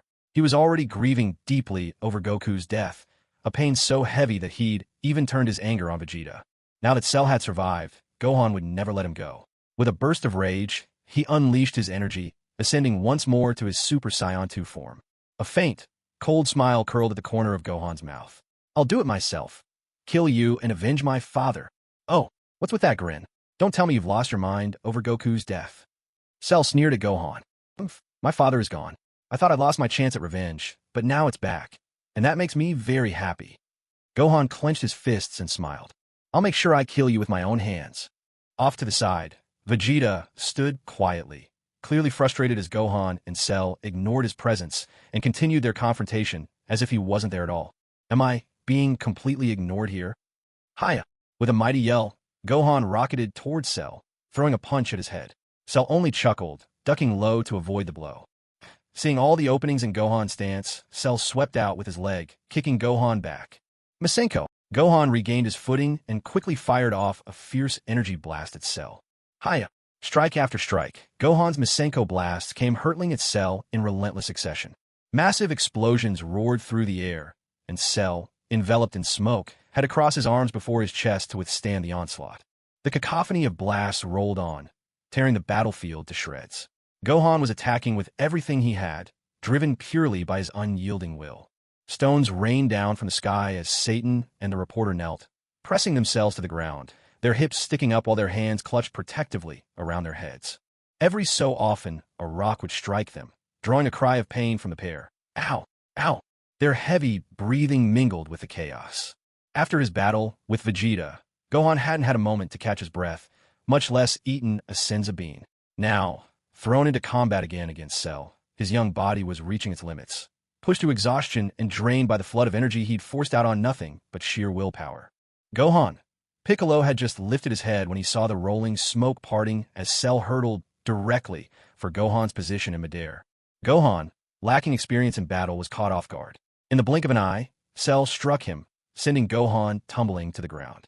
Gohan struggled to rise, his breathing ragged and labored, each move more desperate as Cell's attacks bore down upon him. Well, aren't you cocky? Come on, avenge Goku.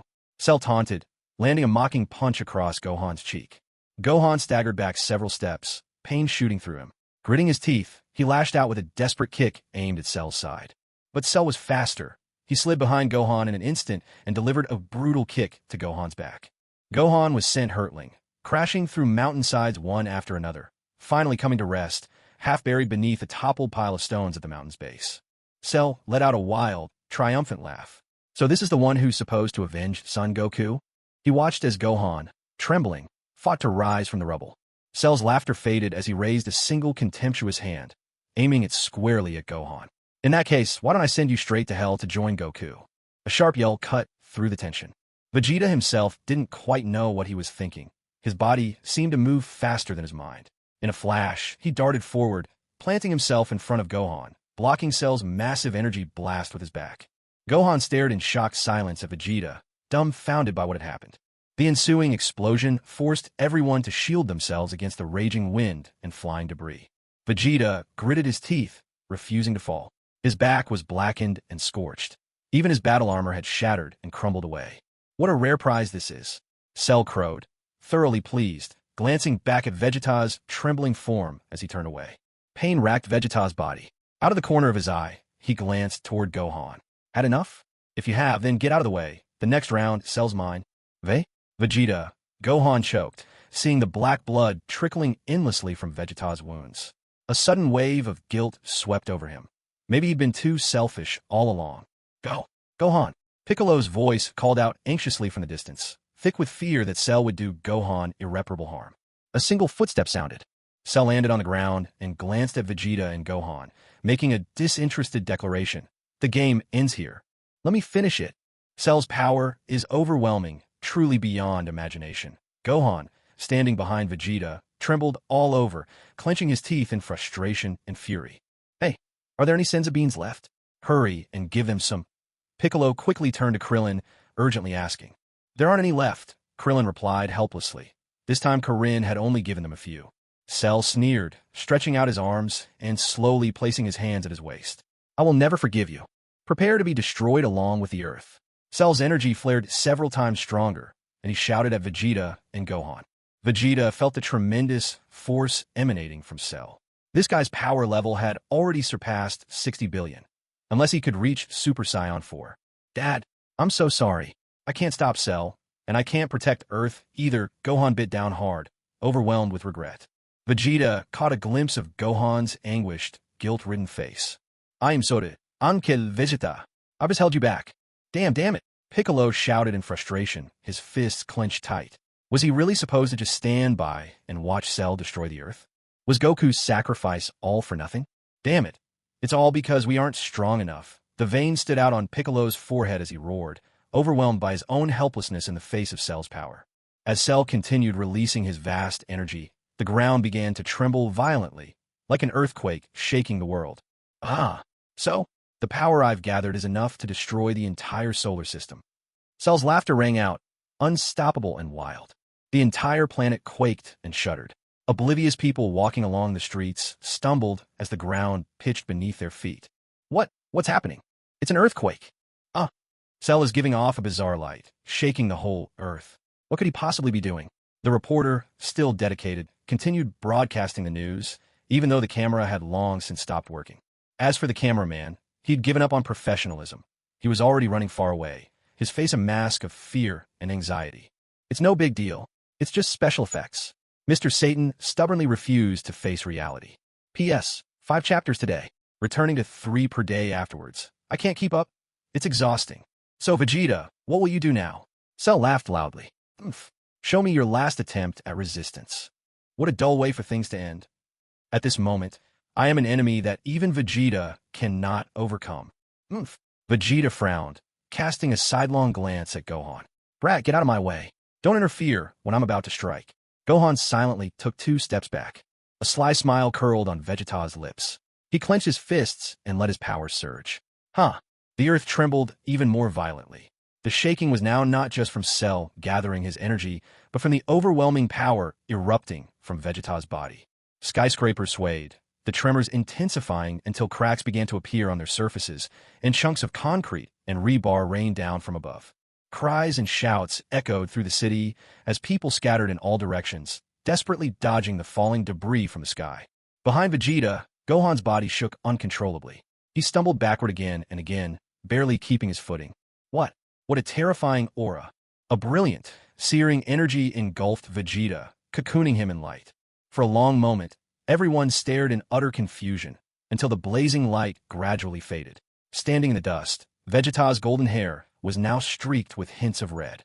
Then his hair darkened, black laced with red, and his battle armor split and crumbled, falling away in fragments. His hair grew longer, and fierce red fur crept across his upper body. Vegeta had transformed. This was his Super Saiyan 4 form. A destructive, universe-shattering force surged from him, ripping through the air. Even Piccolo, who was the strongest fighter among them, could not help but drop to his knees, overwhelmed by the sheer presence. The others didn't even stand a chance. The force pressed down so heavily that they had no choice but to flatten themselves to the ground. This is... Piccolo could barely push out a couple of syllables, his words dying away as the shock overwhelmed him. "You." Cell's eyes went wide with disbelief as he stared at the newly transformed Super Saiyan 4 Vegeta. The power Vegeta possessed. It made Cell feel like an ant staring up at a mountain. No, more than that. There was no way Vegeta could be this strong. It was impossible. Cell refused to believe it. But Vegeta just flashed a devilish grin and jabbed a thumb at his own chest. "I am Super Vegeta." The game really should end now.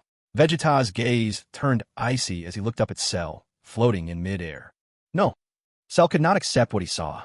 He unleashed the Kamehameha he'd been charging, hurling it down at Vegeta. "Umph."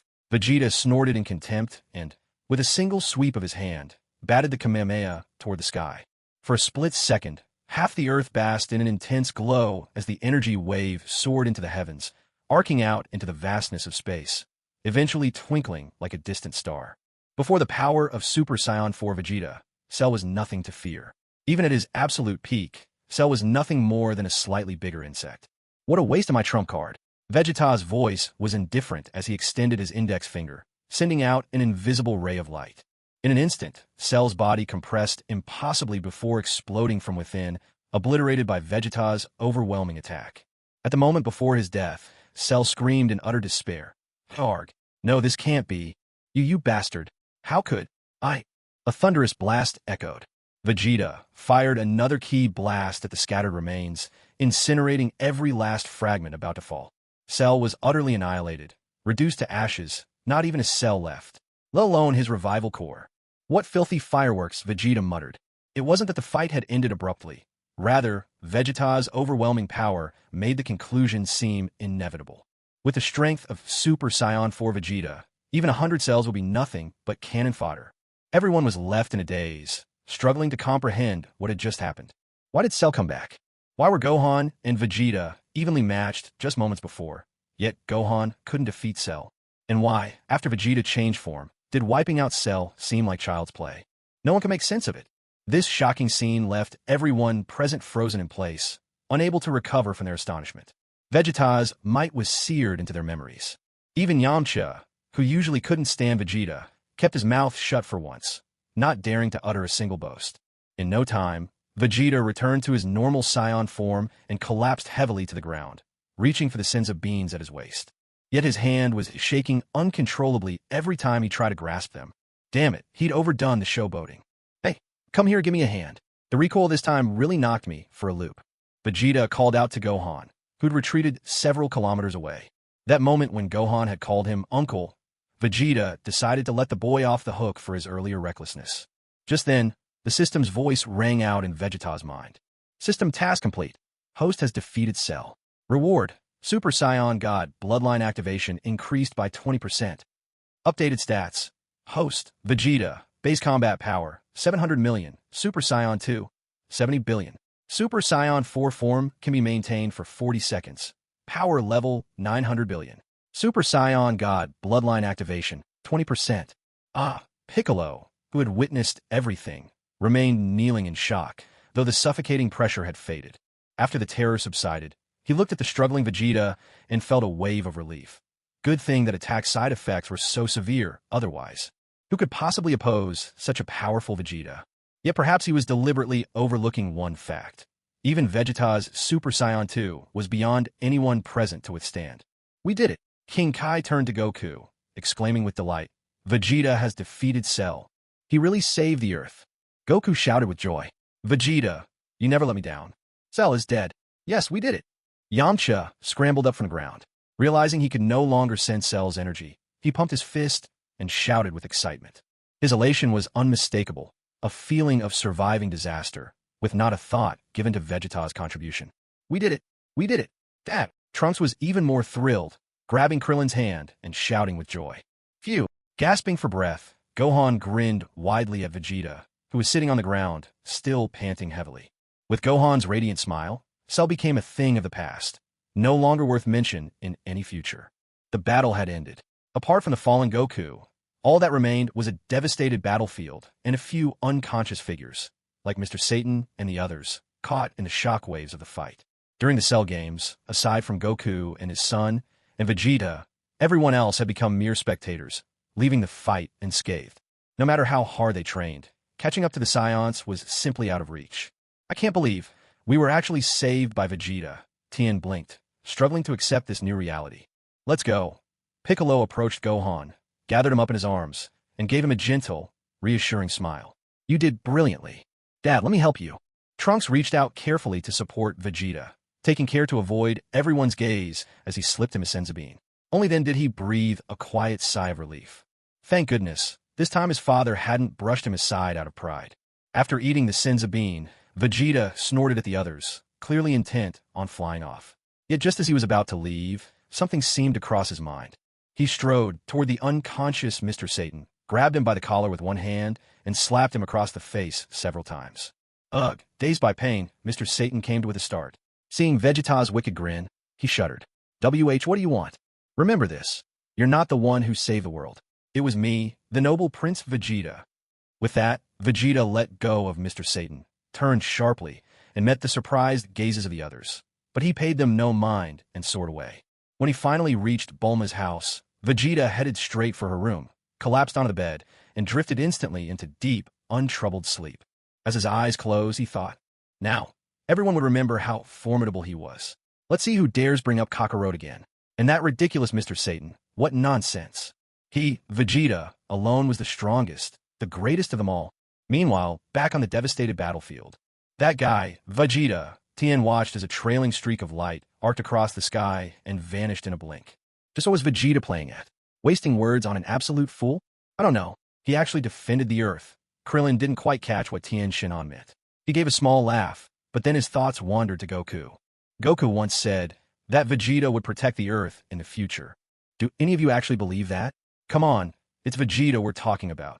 Yamcha immediately protested, clearly unconvinced. But the facts spoke for themselves. It was indeed Vegeta who saved the Earth. As for what the future holds, who could say for sure? Piccolo, holding Gohan in his arms, gazed at Vegeta's figure disappearing into the sky. He pressed his lips together, his expression clouded with unease. Is everything really changing? Vegeta was stepping into Goku's place as the Earth's protector. Piccolo thought he should feel angry at that.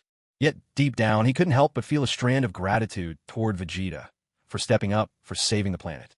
And after all, Vegeta hadn't actually done anything to harm them, had he? Perhaps these were the lingering effects of merging with Kami. Piccolo mused darkly. How ridiculous. After all, wasn't he once killed by Nappa? And Nappa, after all, was Vegeta's faithful follower. After a brief discussion, everyone took off, flying toward the lookout. Android 16, Android 18, would you like to come with us? Krillin paused, turning to ask the two androids who were standing off in the distance. During the battle between Cell and Vegeta, Android 18 had regained consciousness. She placed her trust in 16, who had always protected her. After hearing from 16 everything that happened while she was unconscious, she was astonished by the events that had unfolded since Cell absorbed them. If only, she thought, Android 17 had been so lucky. We're going to summon Shinron at the lookout. Don't worry, 17 will be revived too. Krillin's words made 18's eyes open wide in wonder. Really? Krillin nodded. Krillin saved my life. He's a good man, 16 added solemnly, having noticed Krillin's special concern for 18. With that, the group headed skyward, bound for the lookout. Amid the wreckage of the battlefield, Hercule Satan stood frozen, staring in awe and a hint of terror at the devastated landscape. Where did those guys all go? A battered reporter struggled to his feet, looking around in confusion. Ow, ow. Rubbing his sore body, he spotted Hercule nearby. Mr. Satan, he called, rushing over. What happened? Where did Cell go? Well, Satan's mind went completely blank.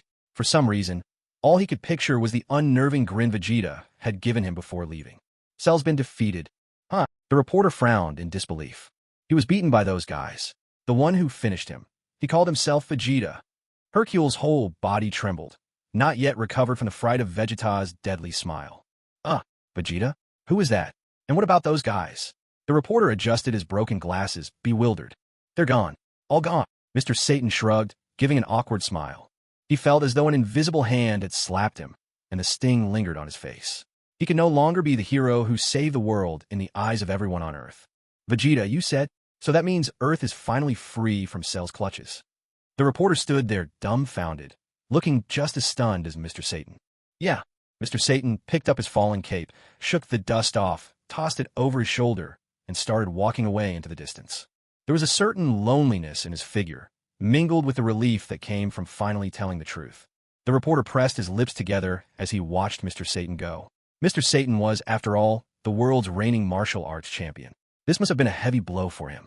In the end, although Mr. Satan did not become the hero who saved Earth, his honesty earned him the world's forgiveness. After all, facing the terrifying Cell, it took no small measure of courage for Mr. Satan to stand in that arena. That courage was still worth praising. Meanwhile, the whole world came to learn the name Vegeta. Perhaps the true heroes are always the quiet ones, their stories yet untold, especially since no one knew Vegeta's other identity on Earth.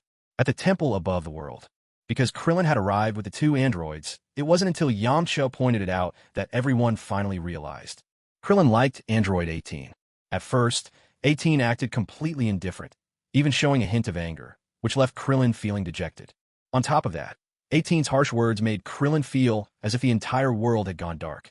As 18 was about to leave, it was only Android 16 who broke the silence and tried to ease the tension. With the arrival of Shinron and the revival of their friends, everyone soon faced a dilemma about their second wish. I can't sense Goku's energy. Does that mean he can't come back? Cold sweat dripped down Piccolo's forehead as he glanced at the clearly crestfallen Gohan. You still have one wish left. Shinron gazed down at the group below. Speak, it's time. What will you choose for your second wish? Can you bring Goku back to life? All of us. We truly want him alive, Yamcha asked, hopefully not want to give up. Goku has already been revived once before. That wish cannot be granted. Please choose another. So it really isn't possible. No, there has to be a way. Everyone began discussing, eager for any chance to bring Goku back. After all, it was his sacrifice that had saved the Earth. Everyone, it's me, Goku. Suddenly, Goku's voice rang out beside them. Listen, I'm in another world right now, Goku explained from King Kai's back, speaking to everyone far away on the temple above. Bulma used to say, I always end up drawing our enemies here. So, if I die, maybe Earth will finally find peace. That's what King Kai thinks too. Because I saved Earth, I'm getting special treatment. In this world, there are many strong fighters from years past. It's going to be interesting. Well, that's that. Goodbye. Someday, when you all pass away, we'll meet again. With those words, Goku lifted his hand from King Kai's shoulder. Goodbye. Everyone was deep in thought, pondering their options. Goku truly had no intention of returning to life, leaving everyone feeling bittersweet. Hey, I'm waiting for you to make your second wish. Shinron reminded them impatiently, his voice rumbling with irritation. Don't just stand there getting all sentimental. Honestly, if you must get emotional, at least finish your wishes first, and then reminisce at leisure.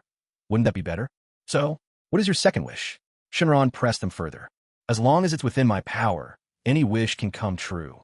Don't tell me you have nothing left to wish for. Come on, think fast. What should we wish for? Everyone scratched their heads, struggling to decide. If you don't hurry up, Shenron will be gone in a flash. Piccolo turned to the group, his patience thinning as he urged them on. Finally, for the second wish, Krillin asked for the bombs inside Android 17 and 18 to be removed. Lately, with every wish, Shenron felt like they were always making the most troublesome requests. They were truly a handful, impossible to please. Number 16, grateful to Krillin for saving him, made sure Android 18 knew Krillin was a good guy. Android 18's opinion of Krillin softened, if only just a little. She awkwardly explained that 17 was her younger brother. Before leaving, she threw a quick goodbye over her shoulder to Krillin. Number 16 had a very positive impression of Krillin as well. He greeted him warmly. If fate allows, I hope we meet again someday. At that moment, 16 and 18 were ready to go find 17. They had something important to do next.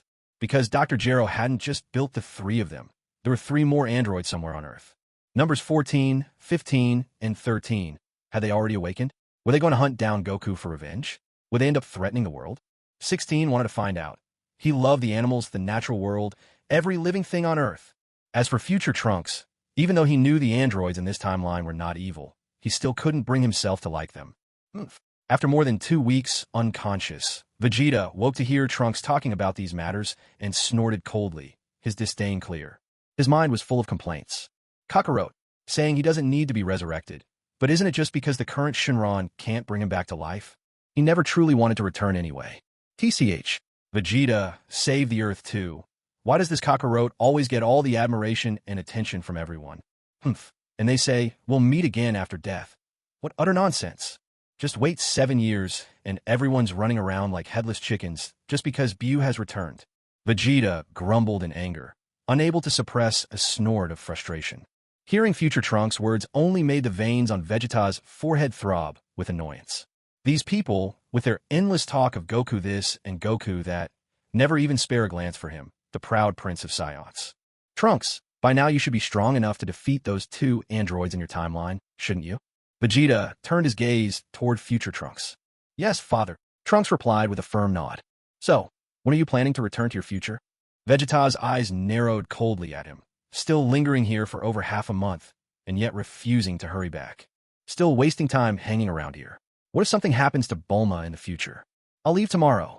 At Trunks' answer, Vegeta let out a dismissive snort, clearly unimpressed.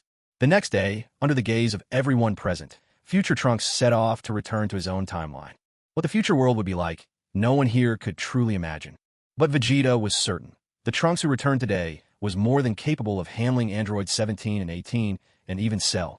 With Trunks' departure, life on Earth returned once more to its usual calm. Bulma remained devoted to Trunks, throwing herself into research or occasionally handling company affairs whenever she had the time. Dr. Brief, too, gradually began handing more and more of the company's responsibilities over to Bulma. Besides his time in the gravity chamber, Vegeta found himself with little else to do and no way to shake the boredom. Ever since the system's last reminder, Vegeta had become convinced of the true worth of the Dragon Balls. After all, he'd grown quite a bit taller thanks to them. Thinking about it, since the Earth Dragon Balls had already been used, if he wanted to make another wish he'd have to wait a whole year. So, Vegeta set his sights on the Namekian Dragon Balls, even if his previous wish for immortality had left him with quite mixed feelings. Some things, he had come to realize, just couldn't be accomplished by brute strength alone. Though his current base power level was remarkable, Vegeta felt it still wasn't enough. After all, when Majin Buu emerged 7 years from now, it would be just another disaster waiting to happen. Let alone the future, where both he and Kakarot would encounter beings on an even higher plane. Angels, gods of destruction, and even the Omni King himself. He needed to see the bigger picture. How could he allow himself a moment's rest? The moment he stopped training, he'd be signing his own death warrant. If he wanted to reign eternally at the top, there was only one way. To keep pushing, to keep widening the gap between himself and the others. What's more, Kakarot was still training relentlessly, even while hidden away in Otherworld. Goku's pursuit of greater strength had never once slowed down. If he didn't keep striving to surpass himself, he'd inevitably end up as second place for all eternity. This was something Vegeta would never allow. If he didn't want to be outmatched, he could only keep getting stronger, completely surpassing all others. Knowing a period of peace was on the horizon, Vegeta began to plan how he might get to Namek. Take a spaceship? But for that, he'd need the coordinates of the new Namek. Maybe he should go ask Dend at the temple? Host, why not ask me? I know the coordinates of new Namek. The long-neglected system eagerly burst in, trying to make its presence felt. Oomph. At least you're finally somewhat useful.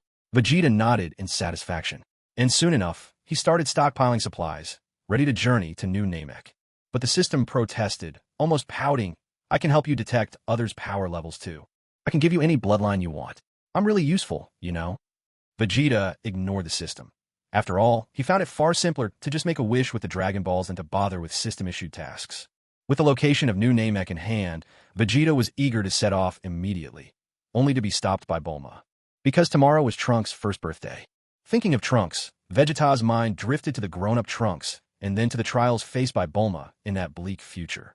Sometimes, Vegeta couldn't help but wonder, how did that future Bulma manage to raise little Trunks to adulthood amidst all that terror and hardship? He couldn't help but admire Bulma for her excellence and independence. Wasn't it just a day's delay? Of course Vegeta, would agree. The next day, at the banquet for Trunks' first birthday, Vegeta spent the entire time eating, barely acknowledging anyone around him. With so many people exchanging pleasantries and idle chatter, he found much more joy in his food. Yet at the birthday game where Trunks was to pick his future, Vegeta never let his eyes leave little Trunks for a second. How could his son not train in the martial arts in the future? He would become a worthy warrior, the strongest after Vegeta himself. Krillin, with arms akimbo, joked with Gohan at his side. I wonder what Trunks will like. Come on, crawl over. Let's see what you grab. Yamcha chimed in, joining the fun.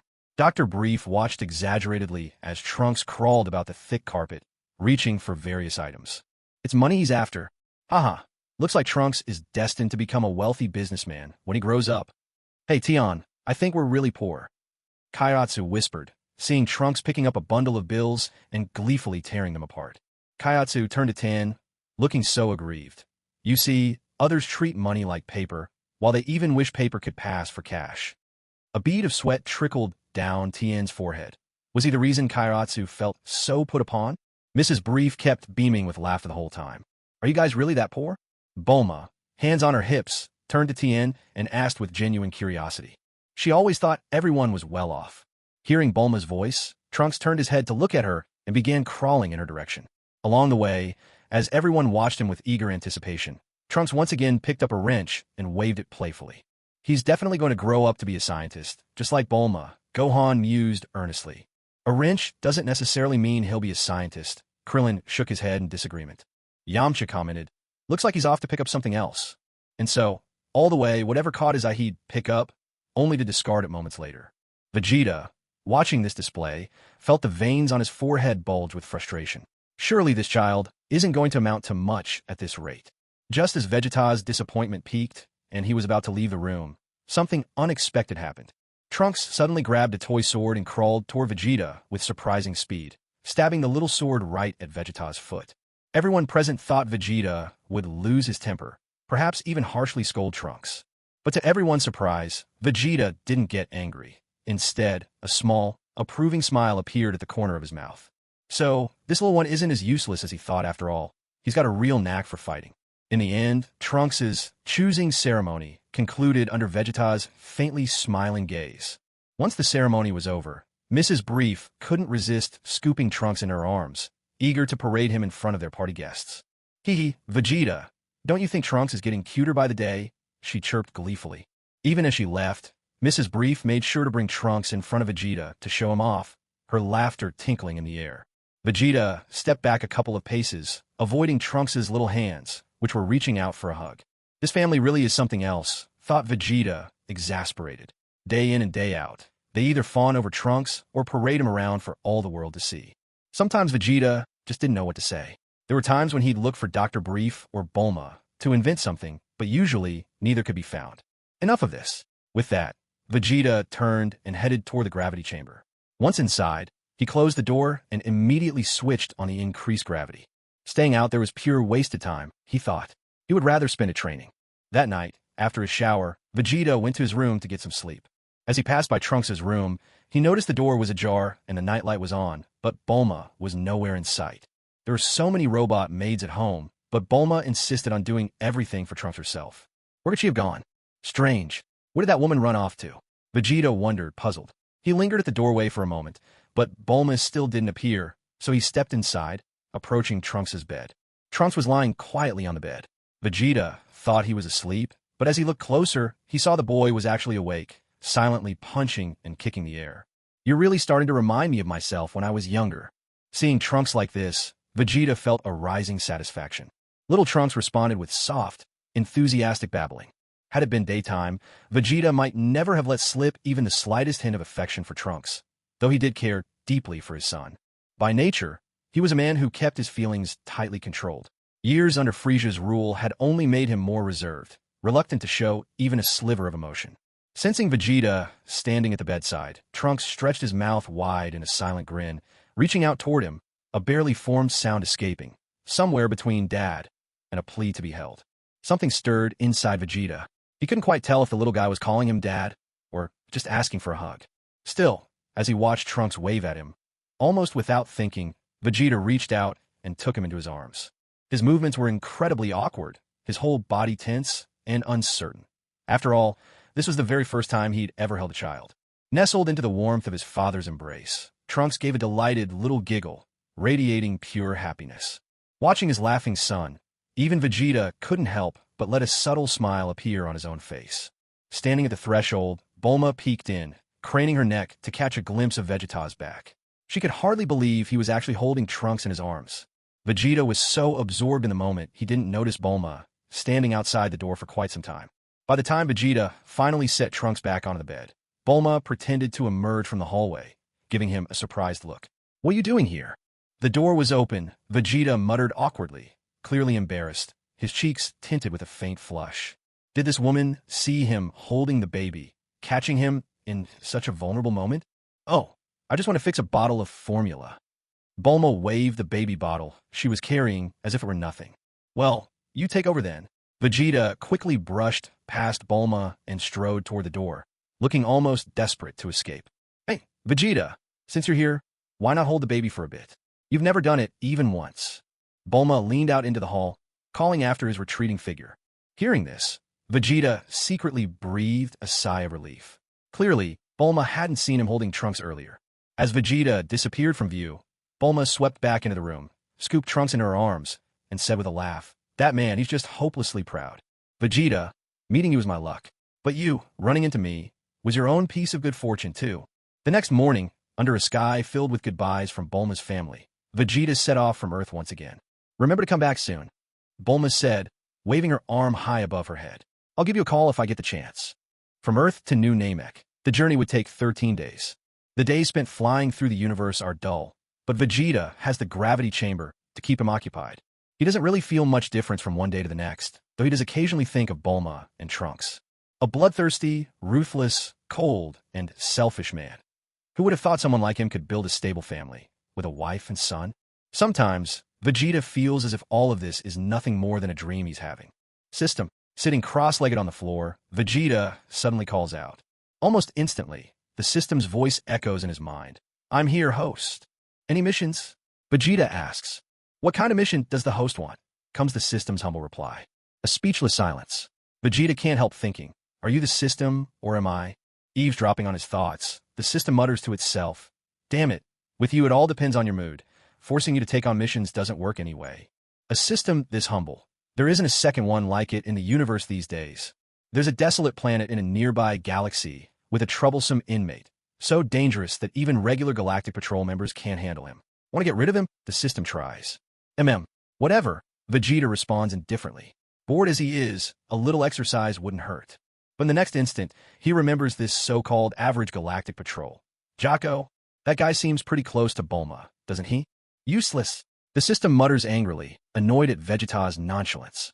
One day, when it regains enough energy, it swears this host will come begging for its help. System mission release. Host is to travel to Sector G-63 to assist Patrolman Meruz in apprehending the intergalactic criminal Sadet. Completion reward. Super Saiyan God bloodline activation at 40%. Vegeta perks up at the name. Meruz? How strong is this criminal? That's what Vegeta cares about. If Meruz needs help taking this guy down, the criminal must be formidable. If that's the case, Vegeta won't be much help. If anything, he's just there to be a liability or possibly even cannon fodder. His combat strength tops out around 100 billion, give or take. The system's reply isn't entirely confident. 100 billion. Vegeta runs the calculations. In his current state, at Super Saiyan 2, he's no match. Using Super Saiyan 4 would be overkill. He's not even considering Super Saiyan 3, since he knows all too well its shortcomings. Sure, the boost in power is 300 times, putting him at 2.1 trillion, but the drain is enormous. It's much like the second form of Super Saiyan 1. Not perfect. It's clear from how Kakarot fared against Bu. Just like Super Saiyan 4 now, it burns bright for a short while, but runs out of steam far too quickly. If I have to spend time researching Super Saiyan 3, I'd be better off figuring out how to reduce the strain that comes with Super Saiyan 4. Thinking of Super Saiyan 4, Vegeta's thoughts drifted to his so-called immortality. Looks like that immortality wishback on Namek is really half-baked. All it does is keep me hanging by a thread. Vegeta muttered to himself. If someone wipes me out completely, down to the last speck, would I truly cease to exist? At that point, even the wish for cell regeneration would be useless. It seems that, in the end, if one truly wants immortality, the only way is to ask the Super Dragon for a wish. But isn't that exactly what Black Goku did? If only I'd thought sooner to bring Bulma's Dragon Radar. Maybe I could have tried my luck and come across one of the planet's Dragon Balls. That would have been so much better than this current so-called immortality, where I'm just hanging on by a breath. Still, that seems like an impossible long shot. Maybe when I get to New Namek this time, I should ask Purunga for a wish, get myself the advanced version of instant transmission first. Otherwise, wasting time traveling like this really is pointless. Wouldn't it be great if I could move freely through the galaxy in the blink of an eye? I still need to revive the Saiyans and restore planet Vegeta. That makes 3 wishes right there. If I'd known the Dragon Balls were this useful, I would have claimed them as my own much sooner. Lost in these thoughts, Vegeta's spaceship soon landed on the system-designated planet. The world was desolate. There was nothing, no signs of life, not even a whisper of movement. System, where's Meru's? Where's the criminal? Vegeta asked, his voice echoing over the barren sands as storms whipped up dust. Maybe you arrived too early, the system replied awkwardly. An hour later, just as Vegeta was about to lose his patience and start swearing loudly, a round spaceship streaked through the atmosphere, leaving a trail of dazzling red, plummeting quickly toward the surface. The hatch hissed open. Out stepped a being from space, looking not much different from an Earthling, except for his extraordinary height. Bat-like wings stretched from his back. He seemed about 2.3 meters tall, his skin covered in odd spots and freckles. Just my luck. Almost got caught by the Galactic Patrol, the man muttered, floating a few inches above the ground without quite landing. Right then, Saidet caught sight of Vegeta, standing not far away. Who are you? There shouldn't be any life readings on this planet. I'm the one sent to arrest you, Vegeta replied, not expecting that he'd end up playing the part of a Galactic Patrolman ahead of schedule. In truth, he was actually looking forward to meeting Meru's. This would be his first time encountering an angel, even if only an intern, and he couldn't help but feel it was a memorable moment. You're not with the Galactic Patrol. Saidet noticed there was no patrol badge on Vegeta's chest and let out a sigh of relief, shooting Vegeta a nasty look as he spoke. How did a guy like you end up on this planet? I bet you're a space traveler who landed here for a break, right? Hand over your spaceship. If he managed to seize someone else's ship, he could once again evade the Galactic Patrol for a while. Come and take it if you dare. Don't underestimate me. Vegeta stood with his arms crossed, his tone dripping with provocation. You arrogant wretch. I'm the infamous cosmic criminal, Saidet. Irritated by Vegeta's insolence, Saidet lunged straight at him with a heavy punch. Vegeta dodged in a blur, leaping back to the edge of the mountain. He landed lightly atop a jutting rock, arms still folded nonchalantly. Saidet barreled forward, his fist smashing deep into the mountainside. His entire arm became embedded in the rock. With a powerful wrench, he tore his arm free and charged at Vegeta again. Vegeta pushed off with his toes, nimbly rising to an even higher boulder. Saidet gave chase, and soon both stood atop the flat mountain peak, staring each other down from a distance. System, is this the so-called one with 100 billion combat power? Vegeta scoffed to himself. This guy can transform, just like that monster Eloxyang from before. He can change his form and grow larger. The system explained hurriedly. So, your only talent is running away swiftly, huh? Saidet sneered, clenching his fist and slapping palm to fist in mock applause. Is that right? That's all I'm good at, running away. Vegeta chuckled coldly, eyes brimming with challenge. Big talker. Saidet roared and launched himself at Vegeta, fist raised. Unfazed, Vegeta calmly raised his hand and blocked Saidet's punch with one hand. Then, with a single push, forced the blow back. Vegeta squeezed Saidet's fist hard, and the crisp crack of breaking knuckles resounded. Saidet let out a scream. Without a pause, Vegeta yanked his arm and rammed his elbow into Saidet's joint. A second, sharper crack filled the air. Sadet howled in anguish, clutching his shattered arm as he staggered backwards. "You bastard! Are you frightened now?" Vegeta's sudden, ruthless move left Sadet rattled. "Damn it, bastard, you gotta be kidding me." Sadet spat through gritted teeth, and in a frenzy, he brought his other hand down in a vicious chop, severing his broken limb. The severed arm thudded to the ground. Vegeta gave it a passing glance, but with a sudden, wild-eyed roar from Sadet, he looked back in surprise. With a thunderous shout, a brand new arm sprouted where the old one had been lost. Vegeta's eyes widened in astonishment. Regeneration like Piccolo's. But Sadet wasn't done yet. Though his arm had just regrown, his energy didn't falter in the slightest. Instead, it surged higher, stirring up a flurry of swirling dust and fragments of rock from the ground around him. "Everything you just threw at me, I'll pay back in full." Sadet's lips curled into a wicked grin. What had just happened was nothing but a result of his carelessness. Now he was ready for payback. If it weren't for having to dodge the Galactic Patrol, I wouldn't be suppressing my true strength. Now, with a fierce roar, Sadet's power level soared from modest 200 million to an astonishing 20 billion in an instant. Huh. Vegeta's hair turned golden as he shifted into his Super Saiyan 2 form, his power level reaching 60 billion. Sensing the change in Vegeta's hair color and the tremendous surge of his aura, Sadet let out another bellow. He began to swell in size, every muscle on his body bulging and growing more defined, his height stretching from a little over 7 feet to nearly 13 as his power skyrocketed to 80 billion. "Looks like you're still no match for me." Sadet stared proudly at Vegeta, his rippling muscles trembling with anticipation. The combined pressure and Sadet's mocking grin pushed Vegeta to snarl deeply and launch a punch straight at him. But Sadet's fist moved even faster. Before Vegeta could react, Sadet's blow struck his cheek in a flash. Vegeta was sent tumbling off the mountaintop, flipping through the air before steadying himself on the ground. Without missing a beat, he unleashed an energy blast upward at Sadet, who hovered above. With his arms crossed tightly over his chest, Sadet let the energy blast split and graze by his arms, dissipating harmlessly and leaving him unscathed. Seeing this, Vegeta gritted his teeth and sprang from the ground, charging at Sadet again. But Sadet nimbly dodged the attack, moving at blinding speed to appear right in front of Vegeta. Another punch connected with the other side of Vegeta's face, sending him crashing down toward the earth.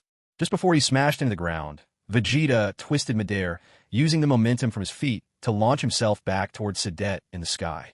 In a fierce flurry, the two locked into battle. Every punch Vegeta threw was either effortlessly dodged or blocked with little effort. Sadet watched Vegeta with smug satisfaction, taunting him. "What's the matter? Is that really all you can do? You dare challenge me with such weakness?" As Vegeta swung with all his might at Sadet, Sadet easily caught both of his fists, pinning Vegeta's hands in place. Vegeta clenched his jaw tight, straining to break free. "Yaya!" Just as Sadet seemed ready to snap Vegeta's arms, Vegeta erupted with explosive energy, blasting both feet straight into Sadet's midsection. God! Sadet's focus wavered for a split second, and Vegeta seized the opportunity to wrench his hands free. But Sadet recovered in an instant, driving a hammering fist into Vegeta's back. The impact sent Vegeta skidding across the earth for quite a distance before he could finally steady himself. He dropped to one knee, one hand braced on his thigh, glaring up at Sadet as Sadet floated gently to the ground in front of him. "I thought you'd be so much tougher just now. Turns out you're not much at all." There was a mocking gleam in Sadet's eyes. "Looks like I overestimated you."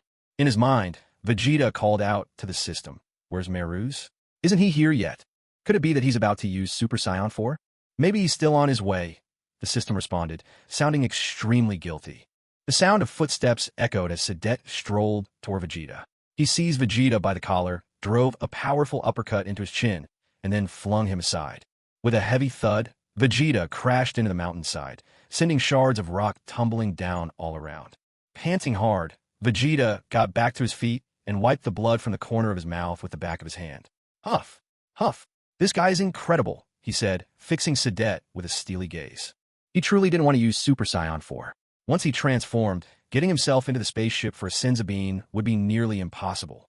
If he lost consciousness halfway there and was left hanging on by a thread, who knew how long he'd have to rely on his immortality to recover even a little strength? But now, it was clear, if he didn't go Super Saiyan 4, Sadet would beat him until he was one breath from death. He wouldn't die, but to Vegeta, that would be even worse. With a shout, Vegeta let out a furious roar and charged at Sadet, his fist hurtling straight into Sadet's cheek. But the difference in power was overwhelming. Vegeta's punch landed without leaving so much as a mark. Instead, Sadet simply grinned. While Vegeta was still stunned, Sadet swept him off his feet with a kick. Damn it! Vegeta clenched his fists tightly, but before he could even rise from the shattered edge of the mountain, Sadet had already grabbed him by the scruff of the neck and hurled him once more. With another resounding crash, Vegeta slammed into a rocky outcrop and lay sprawled over a jutting boulder. Sadet launched himself into the air, landing a smashing elbow to Vegeta's back. Vegeta howled in pain. Damn it, this guy is toying with me. Looks like there's no choice. I really have to go Super Saiyan 4. A mocking sneer played at the corners of Sadet's mouth. Looks like the game is about to end. He grabbed Vegeta by the ankle and threw him across to the other mountainside. Vegeta tumbled down to the ground. As he landed, the color of his hair began to shift from golden yellow to a deep black and red. His battle armor started to crack and splinter away. Vegeta pushed himself up from the earth, his eyes cold and fierce as they swept over Sadet. Chunks of his shattered armor dropped away, revealing blood-red fur beneath. Sadet laughed loudly, completely unfazed by Vegeta's transformation. He advanced slowly toward Vegeta. He swung a fist at Vegeta, but this time Vegeta caught it effortlessly. In the next instant, a jet of blazing energy erupted from Vegeta's body, surging towards Sadet. The potent energy burst blew away every pebble and grain of sand nearby, leaving Sadet staring at Vegeta in utter shock. Vegeta squeezed Sadet's fist ever so slightly, and Sadet's wrist snapped once again. Ah! A look of sheer horror swept across Sadet's face. He staggered backward and collapsed onto the ground. This guy's strength is still increasing. Vegeta clenched his fists, sprang from the ground, and shot towards Sadet, launching a punch straight at Sadet's face. Sadet's body was driven deep into the earth, leaving a humanoid crater behind. Damn it! How can he be this strong? Who on earth is this guy? Before Sadet could crawl out from a pit, Vegeta suddenly appeared overhead, unleashing a relentless barrage of energy blasts down into the crater. Take this! The ground shook with each explosion as the energy wave struck, the air ringing with the thunder of impact. In the next instant, Vegeta dashed through the swirling smoke, appearing before Sadet just as he was starting to climb out, and landed a powerful punch to his abdomen. Guh! The blow sent Sadet's body arching in pain. Vegeta spun and swept his leg, launching Sadet through the air. Sadet crashed straight through a mountain, then another, smashing through several peaks before he finally got wedged in the rock, barely managing to absorb the force of Vegeta's colossal attack. Rhea! Trapped in a mountainside, Sadet roared. His body swelled, even larger, growing to a full 10 meters tall. The overwhelming surge of power radiating from him made it clear his battle strength had soared past 100 billion. But could even this match Super Saiyan 4 Vegeta? Of course not. He was still no match at all. Vegeta's current strength in Super Saiyan 4 had already reached at least 1 trillion. Bursting free from the mountain, Sadet reached out, trying to grab Vegeta, who hovered in midair above him. Now that you've seen my transformation, are you frightened? Vegeta darted nimbly past Sadet's grasp, launching a swift kick at his cheek. Reeling from the kick, Sadet fell heavily onto his back, crushing the hills beneath him to rubble. With both hands together, Vegeta dove straight down and kicked Sadet in the abdomen, driving him so hard into the ground that the earth caved in beneath him. Sadet coughed up a thick mouthful of black blood. Vegeta casually tossed a ki blast at his fallen foe. Suddenly, a figure flashed through the air. Someone grabbed Sadet, who had shrunk back down to his original size and was slipping into unconsciousness, by the arm, yanking him out of harm's way. Vegeta turned his head. Standing not far away, Melis was grasping Sadet's arm, his shoes fitted with jet thrusters. So, he's an angel after all. Even in my Super Saiyan 4 state, I couldn't detect his energy. Such a mysterious, otherworldly power, definitely not human. I am Melis of the Galactic Patrol. He is my prisoner. Please show mercy. I need to take him back to the Galactic Prison, Melis said, his expression grave and voice utterly serious. Vegeta fixed his gaze on Melis. He didn't speak. But in the next instant, he launched himself straight at Melis, attacking without hesitation. Morris shifted to the side, dragging the unconscious Sadet with him, easily dodging Vegeta's attack. When his first strike missed, Vegeta quickly closed the distance again and unleashed a furious barrage of punches and kicks at Morris. Throughout the whole ordeal, Morris kept his face expressionless. With sharp precision and the minimum motion necessary, he evaded each of Vegeta's blows, never letting go of Sadet. Vegeta was breathing a little heavier, yet he couldn't even graze Morris. Hiya! Testing Morris, Vegeta fired a blast of energy at him, but Morris simply raised a hand and flicked it away. The energy wave sailed past Morris and exploded on a distant mountain peak. The roar of the blast echoed as smoke billowed into the sky. When the haze finally cleared, all that remained was a pile of shattered rocks where the mountain had stood moments before. Suddenly, Vegeta lunged into view, striking out with a fist aimed at Morris's face. Morris, still one-handed, blocked the punch with his free elbow. Vegeta swept his leg out in a fast kick, but Morris stepped back just far enough to stay out of reach, letting Vegeta's foot skim past the tip of his nose. Yet Morris's expression remained cold and unfazed as he held the limp Sidit. I have no ill intentions. I can show you my Galactic Patrol credentials, Morris said calmly, hovering in the air and casting a look at the still-breathing hard Vegeta. Vegeta raised both hands and unleashed a barrage of energy waves at Morris. Ah! With a flick of his wrist, Morris pressed a button on his small baton. It extended instantly into a long staff, which he spun before him like a shield. Each incoming energy blast was deflected, ricocheting wildly in all directions and triggering a series of explosions around them, thick smoke curling up from the blasted ground. As expected, you're really something. Vegeta reigned in his power, returning to his regular Saiyan state. You may take him. With that, he didn't spare Morris another glance, but dropped gracefully to the ground, his face steady and unbothered. Then please accept our deepest thanks for assisting the Galactic Patrol, Morris said, offering Vegeta a polite nod and a faint smile before flying off into the sky. System message. Mission complete. Host has assisted Patrolman Morris in Sector G-63 in apprehending the galactic criminal. Reward. Super Saiyan God Bloodline activation rate increased by 40%. Vegeta listened to the mechanical voice in his mind and couldn't help but grumble. That's what you call assistance? That angel was only here to collect someone and be done with it. Suddenly, Vegeta coughed up a mouthful of blood, his face paling even further. His whole body felt crushed and broken. Trembling, he forced himself to fish out a capsule and threw it forward with his last bit of strength. He staggered towards the spaceship with shuffling, feeble steps, slow as a wounded snail. Halfway there, his legs gave out. He toppled to the ground and found he couldn't muster the strength to get up. Vegeta rolled over, staring up at the sky, trying to catch his breath. He felt a little better lying like that, so he turned over again and began crawling, inch by inch, towards the ship. At least it wasn't a total loss. He finally understood that an in-turn angel like Meru's was simply out of his league at present. Even at Super Saiyan 4, if Meru's ever got serious, there's no way he'd last even a single move under that angel's hands. Clearly, he was still not strong enough. Even if his combat power had broken into the trillions, it only lasted less than a minute. Too short, and he had nothing left in reserve. He had to get stronger. Much stronger. Finally climbing onto the spaceship, Vegeta dared not relax for a moment. Gritting his teeth, he continued crawling back toward his room. Fortunately, there wasn't much life on this planet. Otherwise, the embarrassment would have been beyond measure. Having eaten a senza bean, Vegeta collapsed on his bed and fell into a deep, snoring sleep. He slept for nearly 10 days before discovering that after every use of Super Saiyan 4, his combat power would spike dramatically.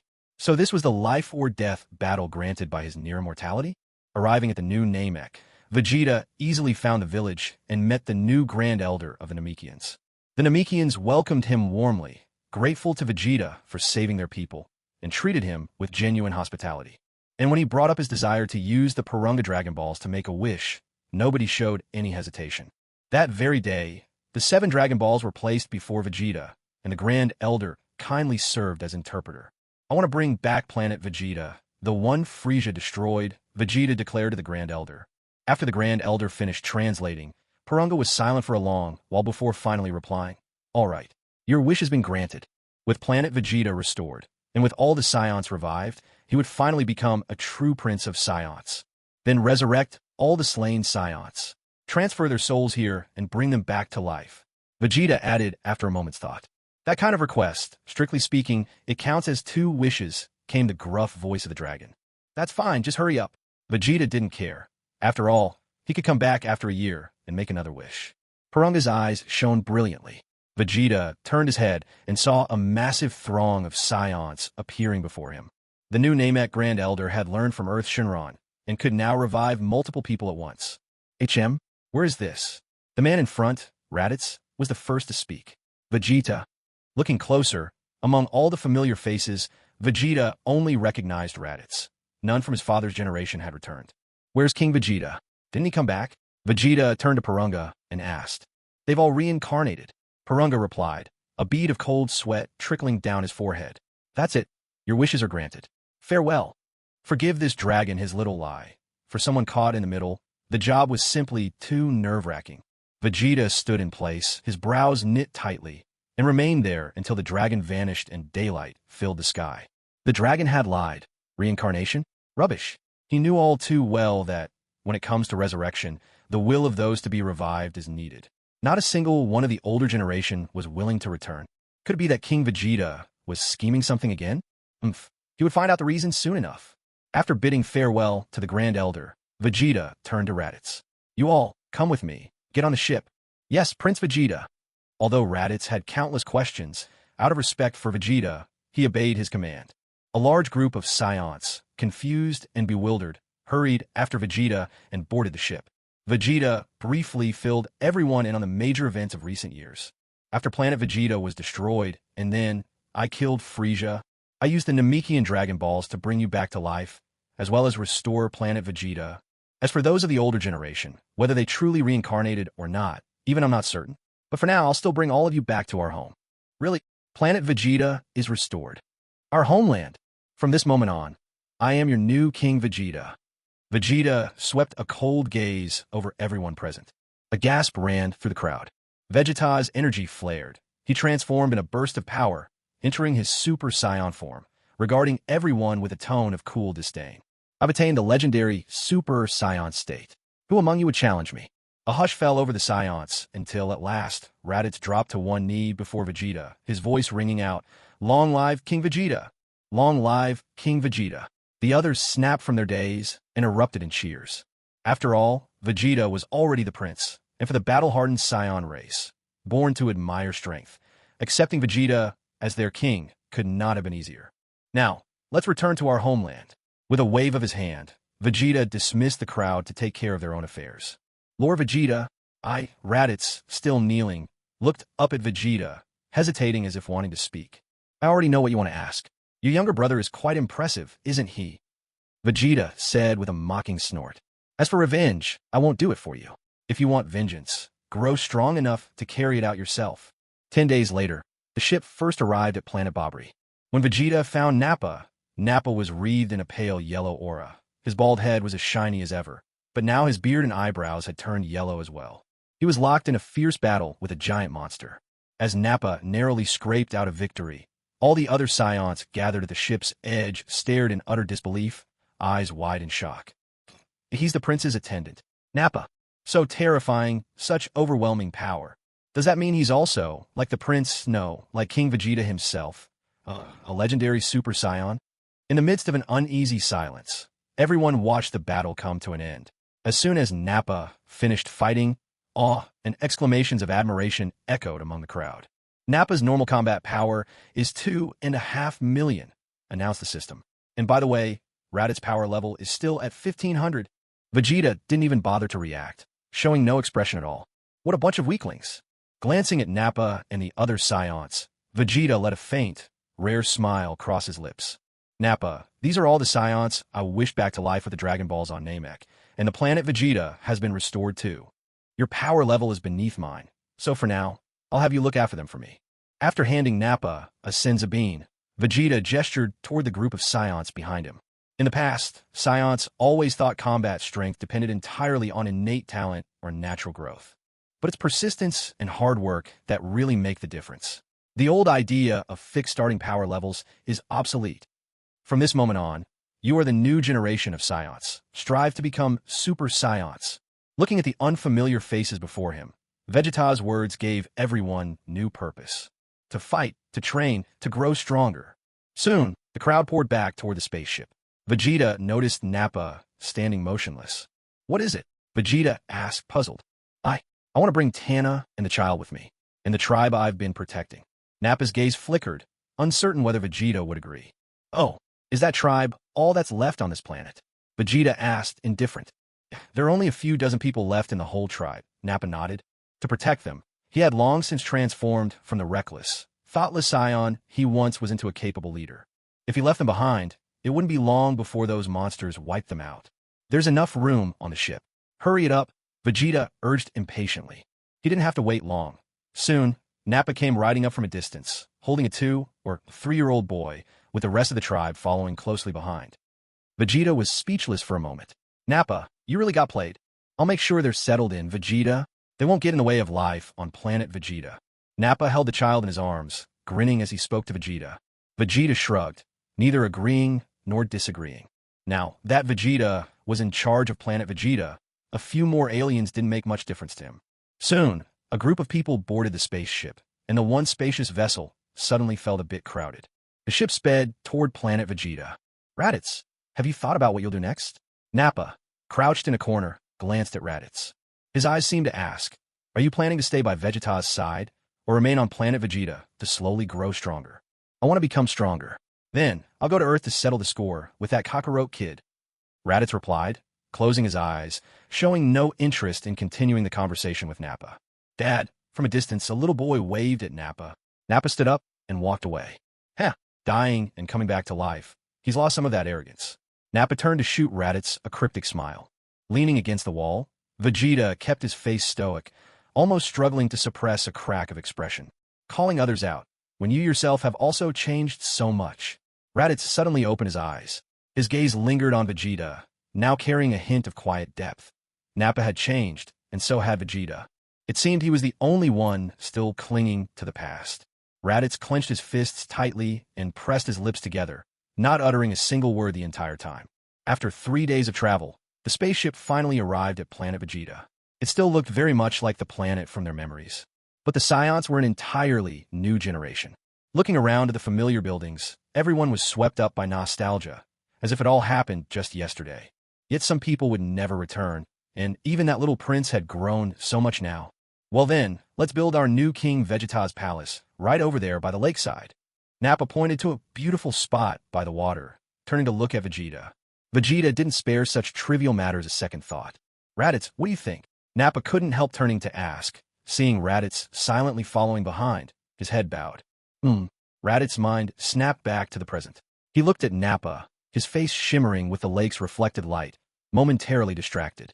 When I return next time, Nappa, make sure you do your best. Vegeta reached out and patted Nappa on the shoulder. Watching Vegeta stride toward the spaceship, Nappa stared after him, dumbfounded and slow to process what had just happened. Wait, did Vegeta grow taller? He did stand on his toes, but he actually managed to pat Nappa's shoulder. Was that just his imagination? Everything proceeded in an orderly fashion.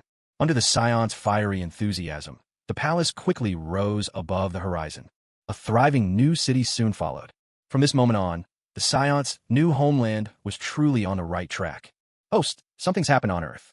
There may be danger at Bulma's house. When Vegeta had just stepped onto the spaceship, the system, wanting to showcase its multifunctionality, spoke out loud, which made Vegeta suddenly anxious to return to Earth.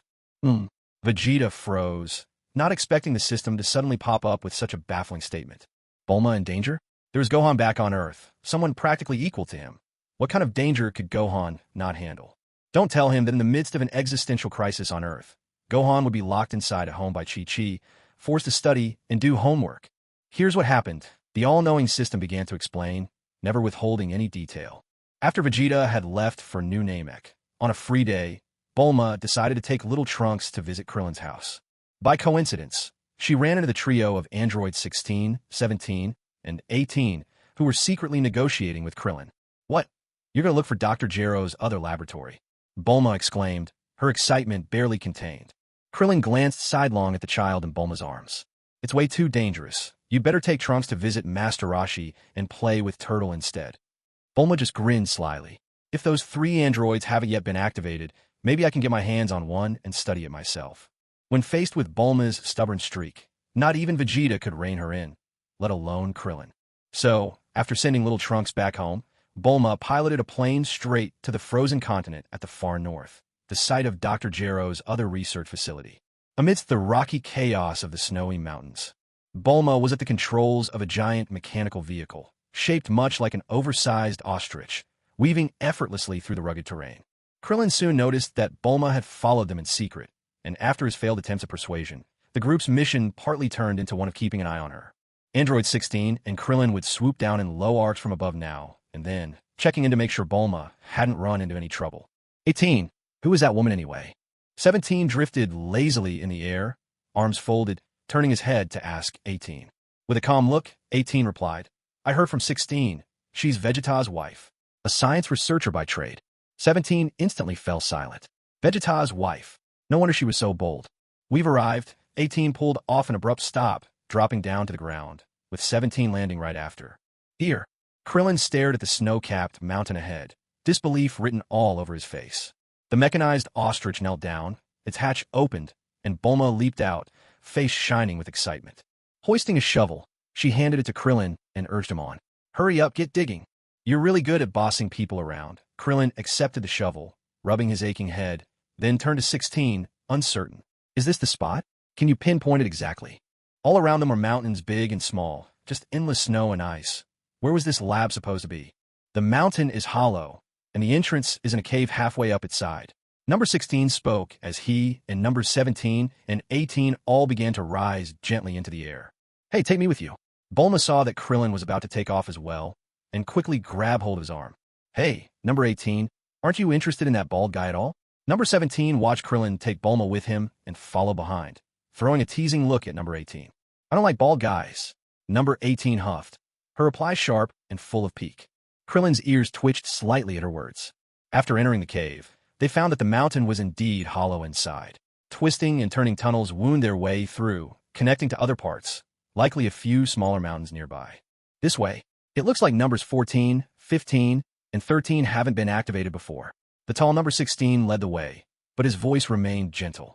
I get the feeling that Dr. Gero was just like a rat, always building labs everywhere, tucked away in remote, hidden places. Bulma, following right behind Krillin, grumbled as she glanced around at the pitch-black surroundings. The three androids fell silent. Oddly enough, her comparison to a rat was spot on. Bulma, can you please stop pulling on my collar? It's really uncomfortable. Krillin complained, tugging his collar back into place. If you're scared, you should go back. As he spoke, Krillin's voice suddenly caught in his throat. He was sharp-eyed, and he'd spotted someone standing right at the entrance to the tunnel ahead.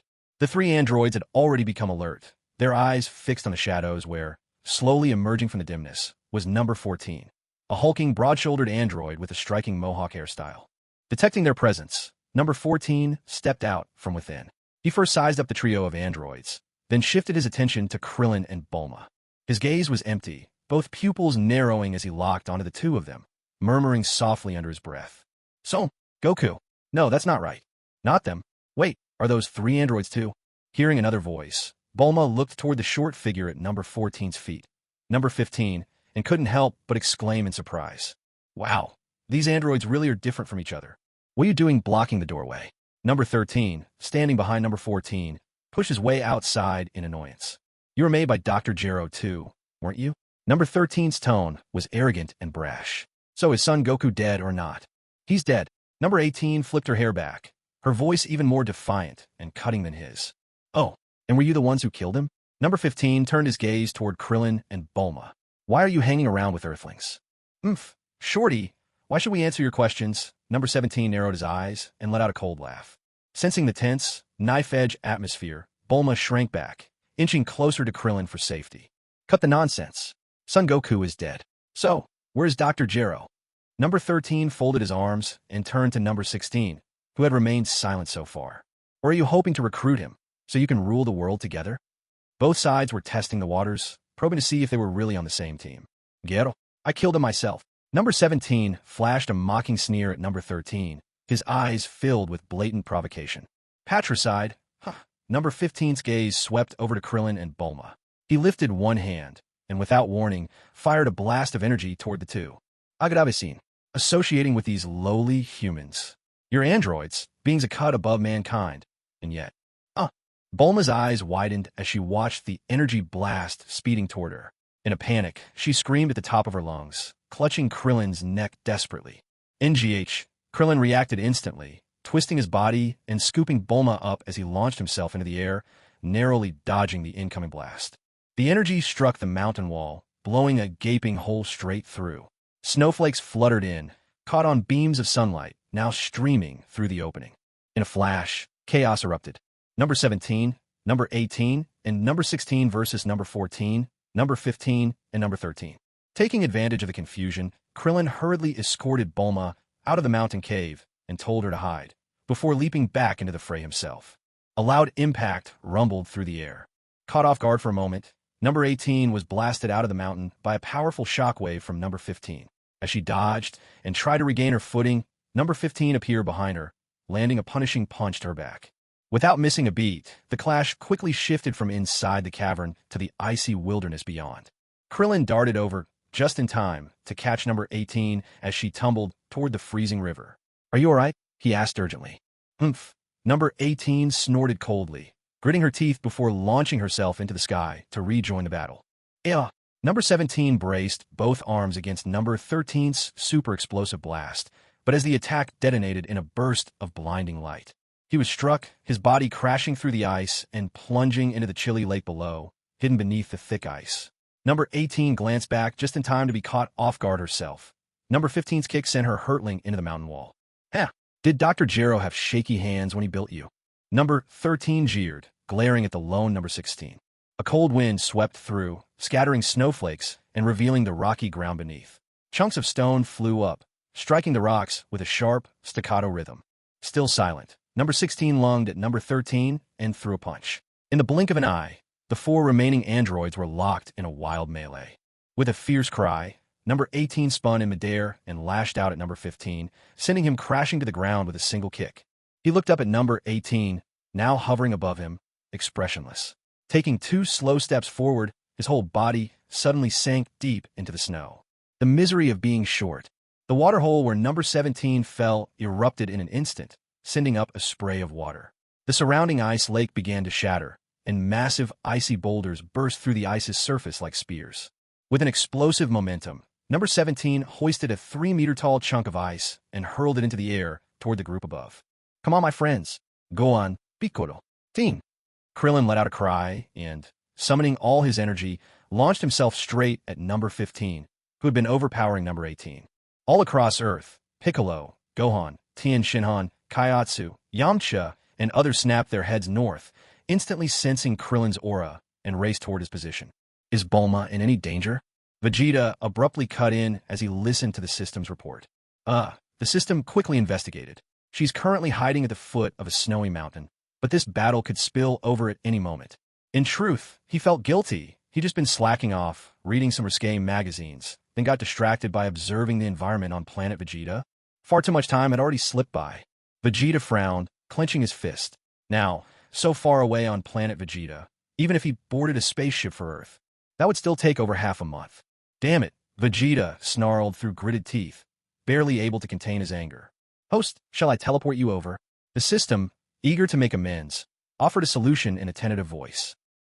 Vegeta jerked his head up at these words. In the blink of an eye, he found himself suspended above West City on Earth. Vegeta swept his cold gaze across the distant sky. This blasted system. He'd settle the score with it later. Locking onto the furious, shining aura of bald Krillin, he wasted no time and darted toward the icy continent. Bulma. In mere seconds, Vegeta hovered above the frozen expanse, looking down at Bulma, who crouched trembling at the foot of the mountain. "Ah!" Bulma shrieked as a hand tapped her shoulder, but upon recognizing Vegeta, she silenced herself and leapt straight into his arms. "I was so scared." Vegeta removed his hand from her shoulder and directed the system to instantly transport them both back to Capsule House in West City. "All right, let go." Vegeta growled, his frustration barely contained. This infuriating woman, never a moment's peace. "Huh, how did you two suddenly pop up here?" Dr. Brief, cigarette dangling from his lips, was in the garden watering his flowers and looked utterly bewildered. He wasn't even that old. How could he be seeing things like this? He must be exhausted. Time to let Bulma take over company management. Bulma raised her head, noticing the absence of the bitter northern wind, and looked around, quite confused by the different surroundings. "Veg." Before she could finish, Vegeta had vanished from her side. Looking to the north, Vegeta's brows furrowed. The icy wasteland had become a battlefield, blasted and cratered as if bombers had swept through it. Thick black smoke rose everywhere. The shattered remnants of broken ice floated on the sea, and the pitted, uneven ground stood out starkly against the snow. Not far away, suspended in the air, were number 16 and number 17, their clothes in tatters, locked in fierce combat with 3 androids. Androids number 14, number 15, and number 13. Below them, the battered sea was littered with fallen warriors. Krillin sprawled across the icy surface, Tin with his head buried in the snow, Chiaotzu lying by his side, and Yamcha collapsed in the frozen landscape. Leaning half-sitting against the mountain stood number 18. Their heads were bloodied and battered, and the only figure still standing in the snow was Piccolo, teeth clenched, bracing his injured shoulder with one hand. There was no time to catch his breath. With a decisive stomp, Piccolo launched himself toward the fray, joining the chaotic battle. P.S. Has everyone just been stockpiling chapters? Where's my tiny bit of support for the free chapters? What's going on? Vegeta, borrowing the power of the system, used instant transmission to appear on the other side of the spreading conflict, forming a tense standoff among the 3 sides. Vegeta, caught in the heated battle, Piccolo's head snapped around the moment he heard Vegeta's sudden arrival, his gaze landing squarely on him. Just moments before, Piccolo hadn't felt even a trace of Vegeta's energy anywhere on Earth. And yet, in the blink of an eye, Vegeta's presence had flared up. He'd appeared with Bulma, then vanished again to the distant western capital thousands of miles away. What in the world was going on? Was it possible that Vegeta had also mastered Goku's instant transmission? As a brilliant strategist, Piccolo's mind raced. Still, he didn't forget to brief Vegeta, who hovered in midair, on the current situation. Dr. Gero has created 3 more androids. There's no way they can defeat these androids. Number 13's power level is the highest. He surpasses everyone here, reaching an incredible 5 billion. The system chimed in, taking the opportunity to flatter Vegeta. Of course, the rest here are weaklings. Only you, host, are the strongest. Number 13's power level is 5 billion. Number 14 is at 3.8 billion, and the lowest, number 15, is at 3.5 billion. As for our side, number 16 is only at 2.5 billion now, Piccolo's at 4 billion, and number 17's barely at 3.1 billion. They've managed to last this long only because, host, you arrived so quickly. The system boasted about its battle power detection, hoping Vegeta would stop calling it useless, and to make up for its earlier failures. In the original movie version, no one ever stated exactly how powerful these androids were, but now, hearing the numbers detected by the system, Vegeta sensed the key of everyone present and found it matched the system's report almost exactly. Where's Gohan? Why isn't he here? Vegeta demanded, turning his sharp gaze to Piccolo below. Piccolo's eyes flickered evasively, and just at that moment, Gohan came hurtling in from the distance. Uncle Piccolo. He had sneaked out while his mom wasn't paying attention. Thankfully, Uncle Piccolo seemed to be all right. 3 thick lines of exasperation appeared on Vegeta's forehead. Dit baffling Kiki. She was utterly impossible to reason with. Gohan's power has dropped dramatically. In his normal state right now, his fighting strength isn't even 600 million. The system piped up again. This decline in power was a bit much. Back when Lightning Cell returned, Gohan could still fight Vegeta to a standstill. During the Cell games, Vegeta's regular fighting strength was a solid 700 million. Vegeta, Uncle? Seeing Vegeta there as well, Gohan was surprised at first, but quickly breathed a secret sigh of relief. With Vegeta here, he wasn't facing this crisis alone anymore. Instantly, Gohan's resolve firmed up. Vegeta saw all of this play out on Gohan's face, clear as day. It was obvious this kid was just like future Trunks. Wasted potential. He'd grown reliant on others, just like Trunks. Well, it wasn't only Chi-Chi's fault. Gohan had his own reasons, wanting to be a scholar and all. Later, in Dragon Ball Super, Gohan ended up being just background support. Vegeta felt a pang of pity for him. So many people used to admire Mystic Gohan, dazzling and revered, only for that brilliance to be worn away to this. Meanwhile, the 3 androids, seeing Vegeta and Gohan each arrive, were nervous at first. But after scanning their power levels and discovering both were weaker than the Earthlings they'd just knocked aside, the androids regained their composure and continued their tussle with 17 and 16. Gohan, come help now. Piccolo, who'd been pummeled to the ground by Android 13, called out urgently. He didn't dare ask Vegeta for help directly. He couldn't predict whether Vegeta would actually step in. If he said the wrong thing and irritated Vegeta into refusing, that would be a disaster. TCH, what could a brat like that possibly do? 17 scoffed when he heard Piccolo call for Gohan, stealing a glance in the boy's direction. Son Goku es son? The thought dug at his pride. If it were Goku himself, that would at least make sense. His attention wavered for just a split second, and in that moment, 14's fist crashed into 17's cheek, sending him flying and smashing into a towering mountainside. A thunderous boom reverberated through the air. Looks like it's not my turn yet. Vegeta watched as 17 burst from the collapsing mountain and soared back into the sky. Arms crossed, he settled in to watch the show. Oomph.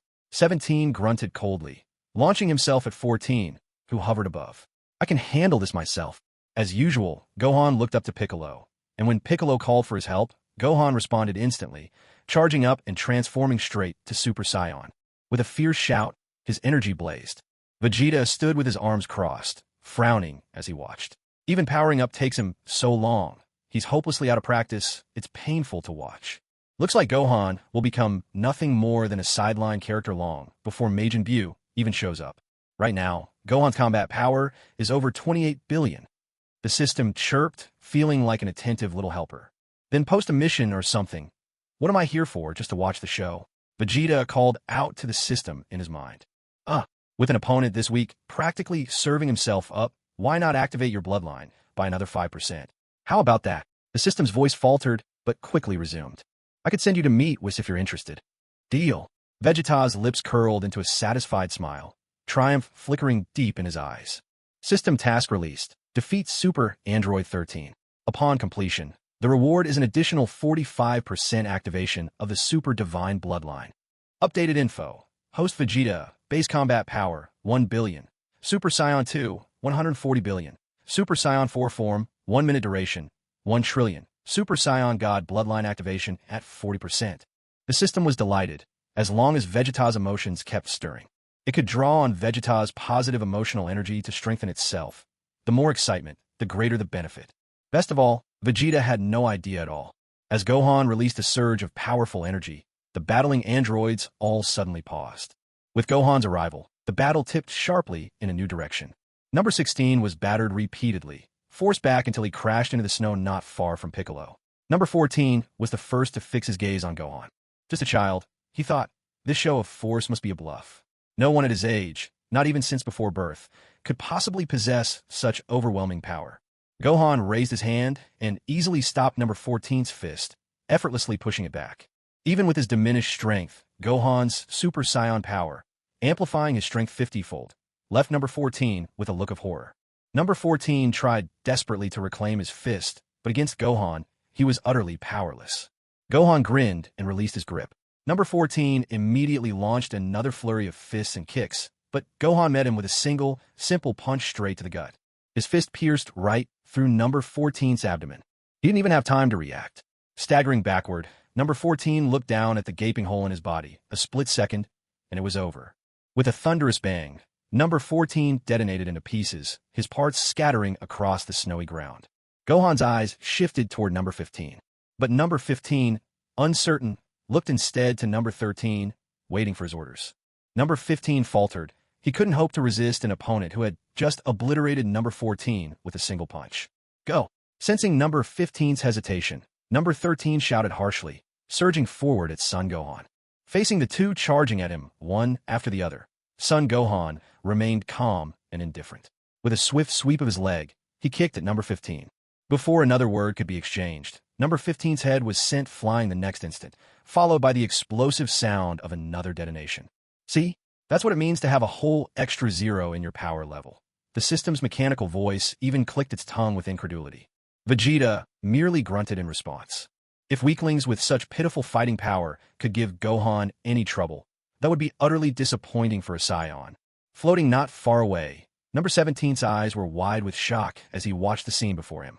That once confident face was now full of disbelief. This little brat, could he really be this powerful? To number 17, the gap between himself and Gohan felt like that between an ant and an elephant. How overwhelming must one's power level be to destroy an android with a single blow, or even to blast one apart with a single kick? Did this mean all their previous battles have been nothing but a farce? Especially considering their fights before Gohan arrived. He'd tangled with number 14 for ages. While not perfectly matched, he hadn't gained any real advantage, either. Number 16, meanwhile, wore no such exaggerated expression. Ever since he'd seen Vegeta and Gohan appear one after the other, the thought of leaving the battlefield had crossed his mind. He turned and walked toward number 18, and then began dragging all the scattered, unconscious people below over into one spot. Does anyone have Sensibine on them? Number 16 asked, looking over at Piccolo, whose attention was riveted on Gohan's fight. Try searching Krillin. Usually, he's the one we trust to carry the Senzu beans. Piccolo replied, not even turning his head. The only uninjured hand Piccolo had now was clenched tightly in a fist. His pride in Gohan's strength swelled within him. And with that pride came twice as much fury at his own helplessness. He'd thought that after training in the hyperbolic time chamber, his own power had markedly improved. Confidently, he'd assumed that while he might not rival Goku at his prime, at least he wouldn't lag far behind. But Piccolo gritted his teeth so hard the grinding echoed in his mind. He realized, not without a sting of arrogance, that even if he couldn't quite measure up to Vegeta, he must be about even with Goku. Yet after being toyed with by number 13, Piccolo finally saw the truth. He was nothing more than a slightly bigger grasshopper. Leaping a little higher, perhaps, but not for long. As Piccolo's thoughts spun in circles, Gohan turned his gaze to the last remaining android, number 13. After seeing both number 14 and number 15 eliminated by Gohan, number 13, who had already been halfway between attack and retreat, suddenly slammed to a stop. Damn it, 13 roared, Gohan's disdainful glance stabbing deep into his pride. He was no useless scrap metal like 14 or 15. Number 13 fired an energy blast at Gohan, then hurled himself swiftly toward the ground. From the wreckage of numbers 14 and 15 in the snowy field, for beams of light flared, streaking straight toward number 13. What is he trying to do? Gohan was puzzled. Number 16, upon seeing this, shouted at the top of his lungs, "Stop him now." But it was already too late. In that electric flash of an instant, number 13 had retrieved the power packs and computer chips from numbers 14 and 15. As number 13 began to transform, his body growing ever more massive, Gohan showed little reaction. Vegeta watched intently, and in his mind came the voice of the system. This is Fusion Super 13.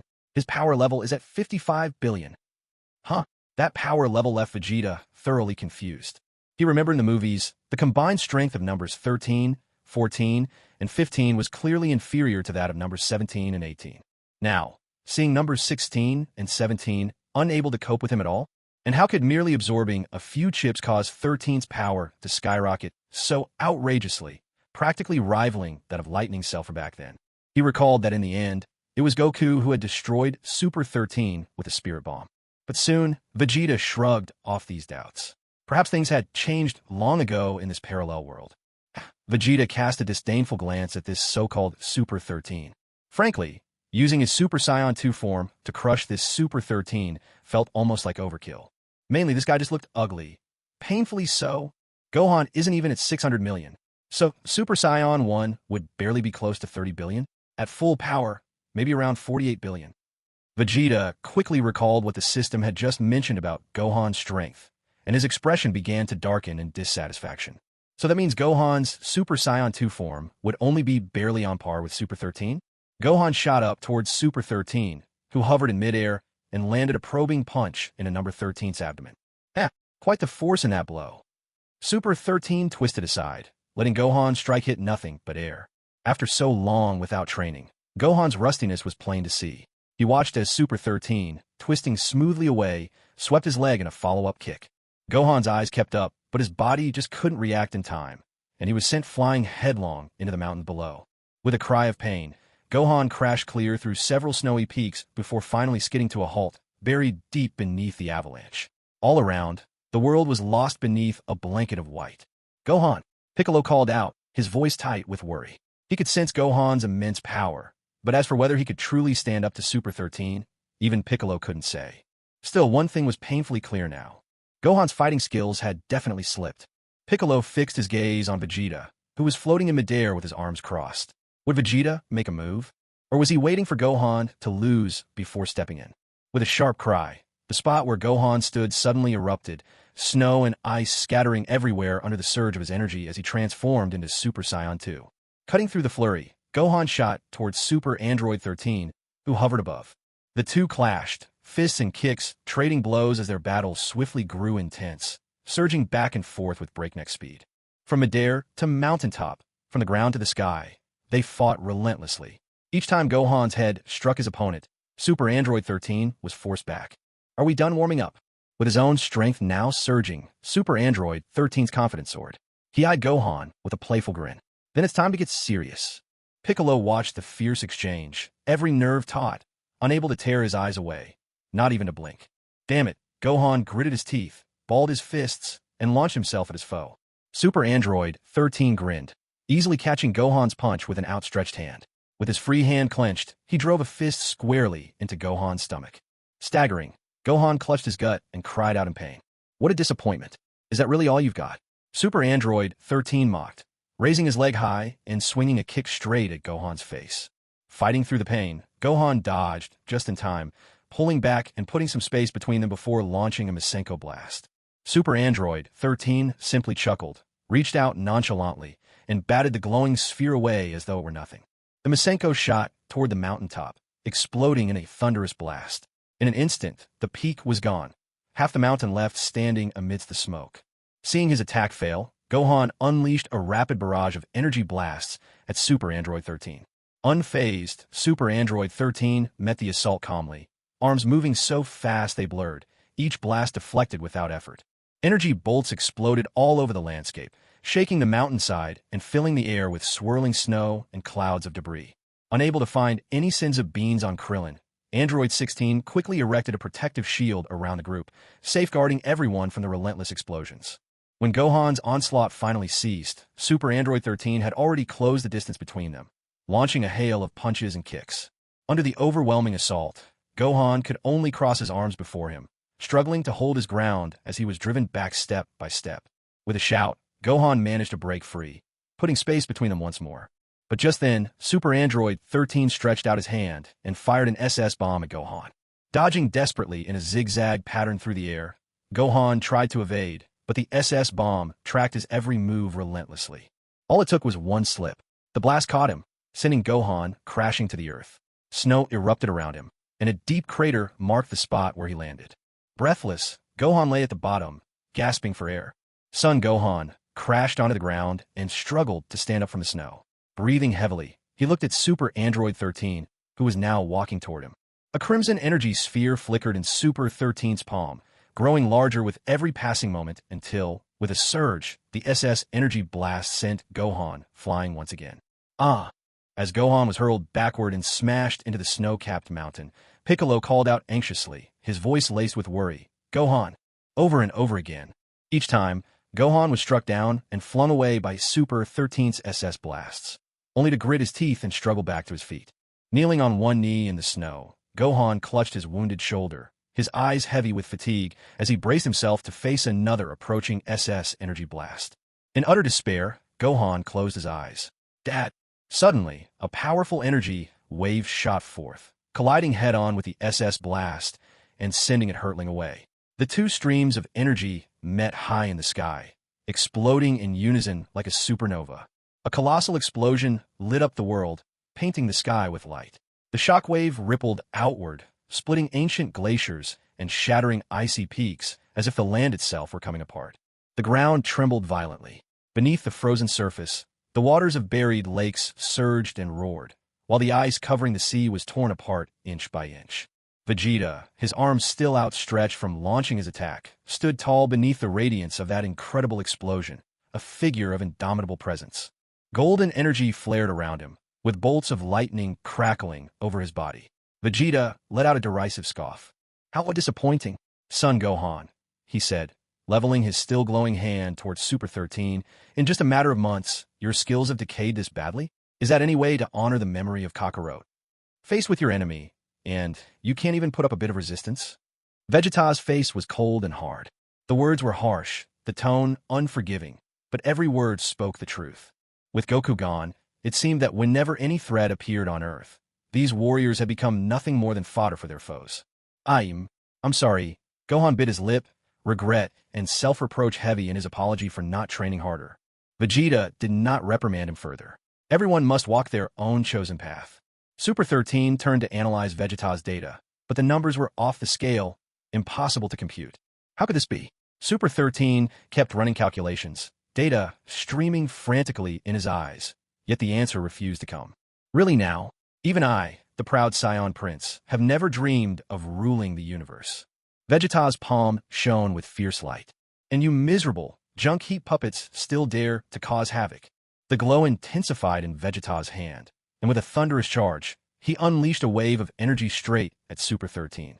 The shockwave tore through the air with such speed and overwhelming force that Super 13 didn't even have time to react. In an instant, he exploded, his body reduced to countless fragments raining down from above. Piccolo's eyes shone with terror. Vegeta's power had grown even more fearsome. Android 17 looked on, secretly alarmed. Gohan had already been formidable enough to unsettle him, but he never expected Vegeta to be even more terrifying. For them, facing these three androids had always been an uphill struggle. Each of their previous battles had pushed them to their limits. Now, with Super 13's transformation, they had all but lost hope. Together, they still couldn't stand against him. All they could do was take the hits. And yet, Vegeta had defeated him so effortlessly, with just a single attack. Piccolo felt as if all his time training in the hyperbolic time chamber had been in vain. He was still just that pitiful, weak fighter. Watching as Super 13 was obliterated, a faint smile appeared on 16's face. He disengaged his barrier at last. To 16, the danger had passed. He didn't care much for who was the strongest. He simply longed for peace. Whoever could protect Earth was good enough for him. As long as Earth was kept safe, that was all that mattered. 16 looked up at Vegeta, who stood in midair with arms crossed, and flashed him a gentle smile. He thought Vegeta wasn't actually a bad person, outwardly cold, perhaps, but with a kind heart beneath. Even as 16 patted his shoulder in comfort, 17 still couldn't snap out of the shock from Vegeta's display of power. He'd heard 16 and 18's explanations of the previous fights, but facing the reality head-on was a different matter entirely. His pride, always believing himself the strongest, was shattered and lost forever. He realized that hard work didn't always mean you'd catch up. Vegeta's overwhelming might was utterly out of his reach. Host has completed the task. Divine Bloodline has been activated to 45%, preparing to transfer you to Whis. Very good. System, this is the first time I've found you even remotely useful. Vegeta cracked a faint smile. But if you can teleport, why have you been holding out on me? His gaze grew dangerous, his words dripping with lethal intent. Well, you never asked, the system sounded flustered. Truthfully, Vegeta had never actually asked what functions it had. All along, Vegeta insisted on relying only on himself. And over time, the system had grown content to let things slide. And, if it remembered right, hadn't the host been mulling over getting instant transmission from Porunga the Dragon anyway? That would have made its ability seem totally pointless. If not for sensing Bulma was in danger, and detecting the intense surge of the host's emotions, the system wouldn't even have bothered to speak up. Meanwhile, down below, Krillin, Tien, and the others were coming too. They looked up, bewildered at Vegeta, standing motionless in the sky. The enemy had already been destroyed, so why was Vegeta still hovering there, unmoving? Could something else have happened? But in the next instant, Vegeta's figure vanished right before their puzzled eyes, leaving everyone in shock. Vegeta, his energies disappeared. Piccolo clenched his fists tightly. So Vegeta can perform instant transmission too. Meanwhile, in the sacred realm, Beerus was sitting by the tranquil lakeside, propping his head with one hand and yawning out of boredom. Whis, have you found any delicious treats? Whis, holding his staff, glanced at the swirling images within it. No, nothing. Ack. Beerus sighed as he leapt to his feet, folding his hands behind his head as if he were about to leave. Forget it. I might as well go back to sleep. Lord Beerus, didn't you just wake up? Whis watched as Beerus wandered off, a hint of surprise in his eyes. It's just too boring. Beerus replied without even turning his head. Hee. Then why not go destroy a few planets? Whis masked his mouth with his hand and suggested with a playful laugh. No thanks. Beerus strode off, but suddenly jerked his head sharply to look behind Whis. And there stood Vegeta, arms folded across his chest, quietly watching Beerus and Whis from not far off. No one knew when he had appeared. Even now, Vegeta still felt an inner fury toward Beerus. It was, after all, partly Beerus's will that led to Frieza wiping out planet Vegeta. But all gains come with losses. Without Beerus's intervention, perhaps Super Saiyan would never have emerged, and the pinnacle of Saiyan strength would have remained at just a few 100,000 in power level. You, how did you get to the realm of the gods? Beerus narrowed his eyes, eyeing Vegeta closely with appraisal. He looks familiar. Where have I seen him before? A Saiyan? Spotting the tail curled around Vegeta's waist, Beerus's eyes widened with sudden realization. The son of King Vegeta, how amusing. Your father certainly raised an exceptional son. And your power, have you reached the level of Super Saiyan God? Beerus curiously moved in, scrutinizing Vegeta from every angle. No, I'm afraid you'll have to be disappointed, Vegeta replied coldly. But it won't be long before I do. Oh, I look forward to it, Beerus said, returning to sit on his favorite rock. So, what's your business here in the realm of the gods? Are you here to challenge me? Beerus broke into a wide, toothy grin, flashing his pointed fangs. But your strength is laughable for now. Come back to challenge me when you become a Super Saiyan God. Ha! Vegeta chuckled darkly. Even if Beerus saw him as nothing more than an insect now, the day would come when he'd be just as powerful as Beerus, or perhaps even surpass him. I'm here to bring you both some gourmet food. Vegeta's smile was unsettling, almost chilling. Whis' curiosity was piqued. He turned to look at Vegeta. Gourmet food? It'll be right here in a moment. Vegeta's figure vanished again in the blink of an eye. What a peculiar fellow. Whis watched as Vegeta disappeared, then shifted his gaze to Beerus, who remained still in his spot. Lord Beerus, aren't you going back to sleep?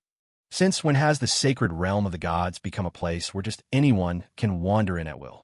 Beerus barked at Whis, his tone fierce and accusatory. Whis' eyes sparkled with mischief as he chuckled.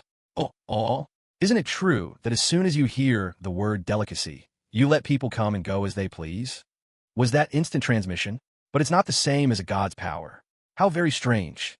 Beerus stroked his feline chin, seemingly talking to himself. So, what kind of food are we talking about? It better not be garbage from who knows where again.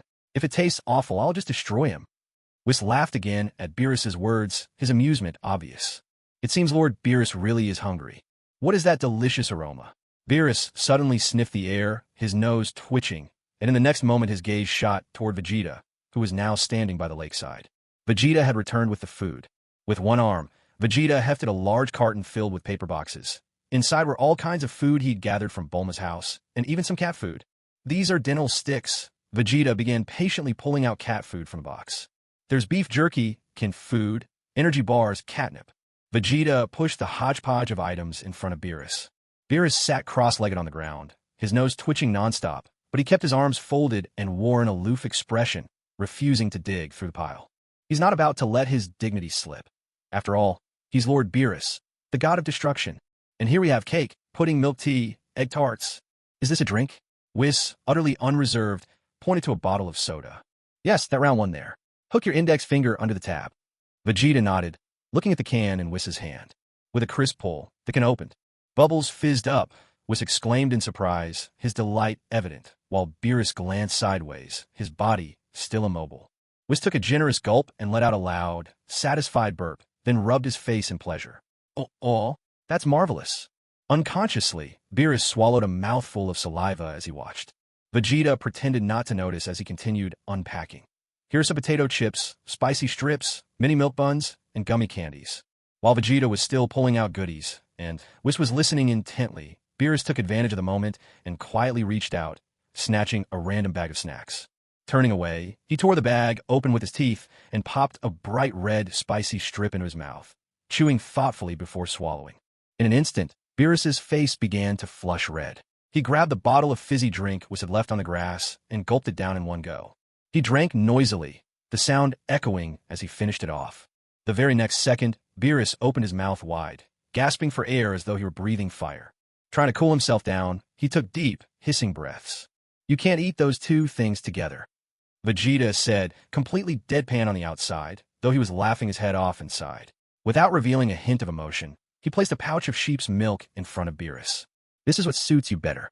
Meanwhile, Whis, ever carefree, simply brought his hand to his mouth and laughed with delighted composure. And this is called instant noodles, Vegeta continued, turning to look at Whis. Peel off the lid on top, then pour in boiling water and let it steep for 3 minutes. Boiling water. Upon hearing this, Whis immediately tapped his staff gently on the ground. A kettle brimming with steam appeared on the grass before them. Pour the boiling water in, close the lid, stick the fork back on top, and wait for 3 minutes. 3 minutes passed. The moment Whis and Beerus opened their bowls of instant noodles, the fragrant aroma hit them full force, and both their eyes widened in surprise. Oh, that smells amazing. Whis waved a hand, breathing in deeply. Too hot. Beerus reached into the noodles, only to scald himself. Use the fork to scoop up the noodles, and don't forget to blow on them, Vegeta instructed as he raised his own bowl. He'd chosen the old pickled vegetable flavor for himself, gave Whis the braised beef, while Beerus got the seafood variety. With a satisfying slurp, Vegeta realized he was a little hungry too. Soon, the wide-open grassland echoed with the sound of noodles being slurped. When Vegeta finished his soup, he set down the empty container, stood, and nodded to Whis in farewell. Well then, next time I have the chance, I'll bring more delicacies for you. With that, Vegeta had the system teleport him away. HM? He's gone. The ever-cool Beerus used a wave of his hand to make his mountain of cat food levitate, trailing along behind him. I'm going back for a nap. Don't disturb me. Your snacks are different from mine. Want to swap some? Whis glanced at the contents of his own box, then turned to ask Beerus as he departed. No swapping. The memory of those fiery snacks and sweet soda was still fresh, and Beerus refused without hesitation. Oh dear, I forgot to ask when he'll bring more food next time, Whis realized belatedly, looking a little disappointed.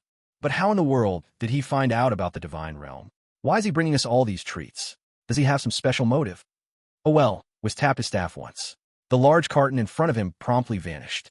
I'll just ask him next time he comes by. Vegeta soon returned to Earth. The system, puzzled, questioned him. Host, why didn't you trade your food for Ultra Instinct or Destruction techniques? And emotionally too, you were somewhat angry with Beerus. So why did you still bring them food? In the future, Whis and Beerus will come to Earth themselves. They'll find out then that all these things aren't worth much. Vegeta replied with a calm indifference in his heart. And besides, all that cat food was my little way of getting back at him. Even if he finds out later, after being fed so many delicious meals, he can hardly hold a grudge against me. The most important thing is there's a world of difference between asking for something and having someone offer it to you voluntarily. At that moment, the system suddenly understood everything. Just as Vegeta entered the courtyard, he saw Bulma hurrying out, looking unusually serious. What's going on? Vegeta was taken aback by her expression. He could hardly recall a time when Bulma looked this solemn. I just got a call from Krillin. He works at the police department. He said there have been multiple reports of a strange gas leak in several districts. Some people became listless after breathing in the gas, with symptoms of poisoning. He wants me to investigate. Bulma explained as she prepared to leave. Why should you be the one handling this? Vegeta frowned, silently cursing that bald guy for dragging Bulma into this. I'll go with you and check it out, Vegeta said, reaching a hand to Bulma's shoulder. Bulma's cheeks flushed slightly. What are you doing? Aren't we going to investigate? Vegeta asked. I can take you. No need to fly. And no, I only need to run some tests with my equipment. I don't need to go on site. Krillin already brought me samples. Vegeta's mouth twitched. He awkwardly withdrew his hand.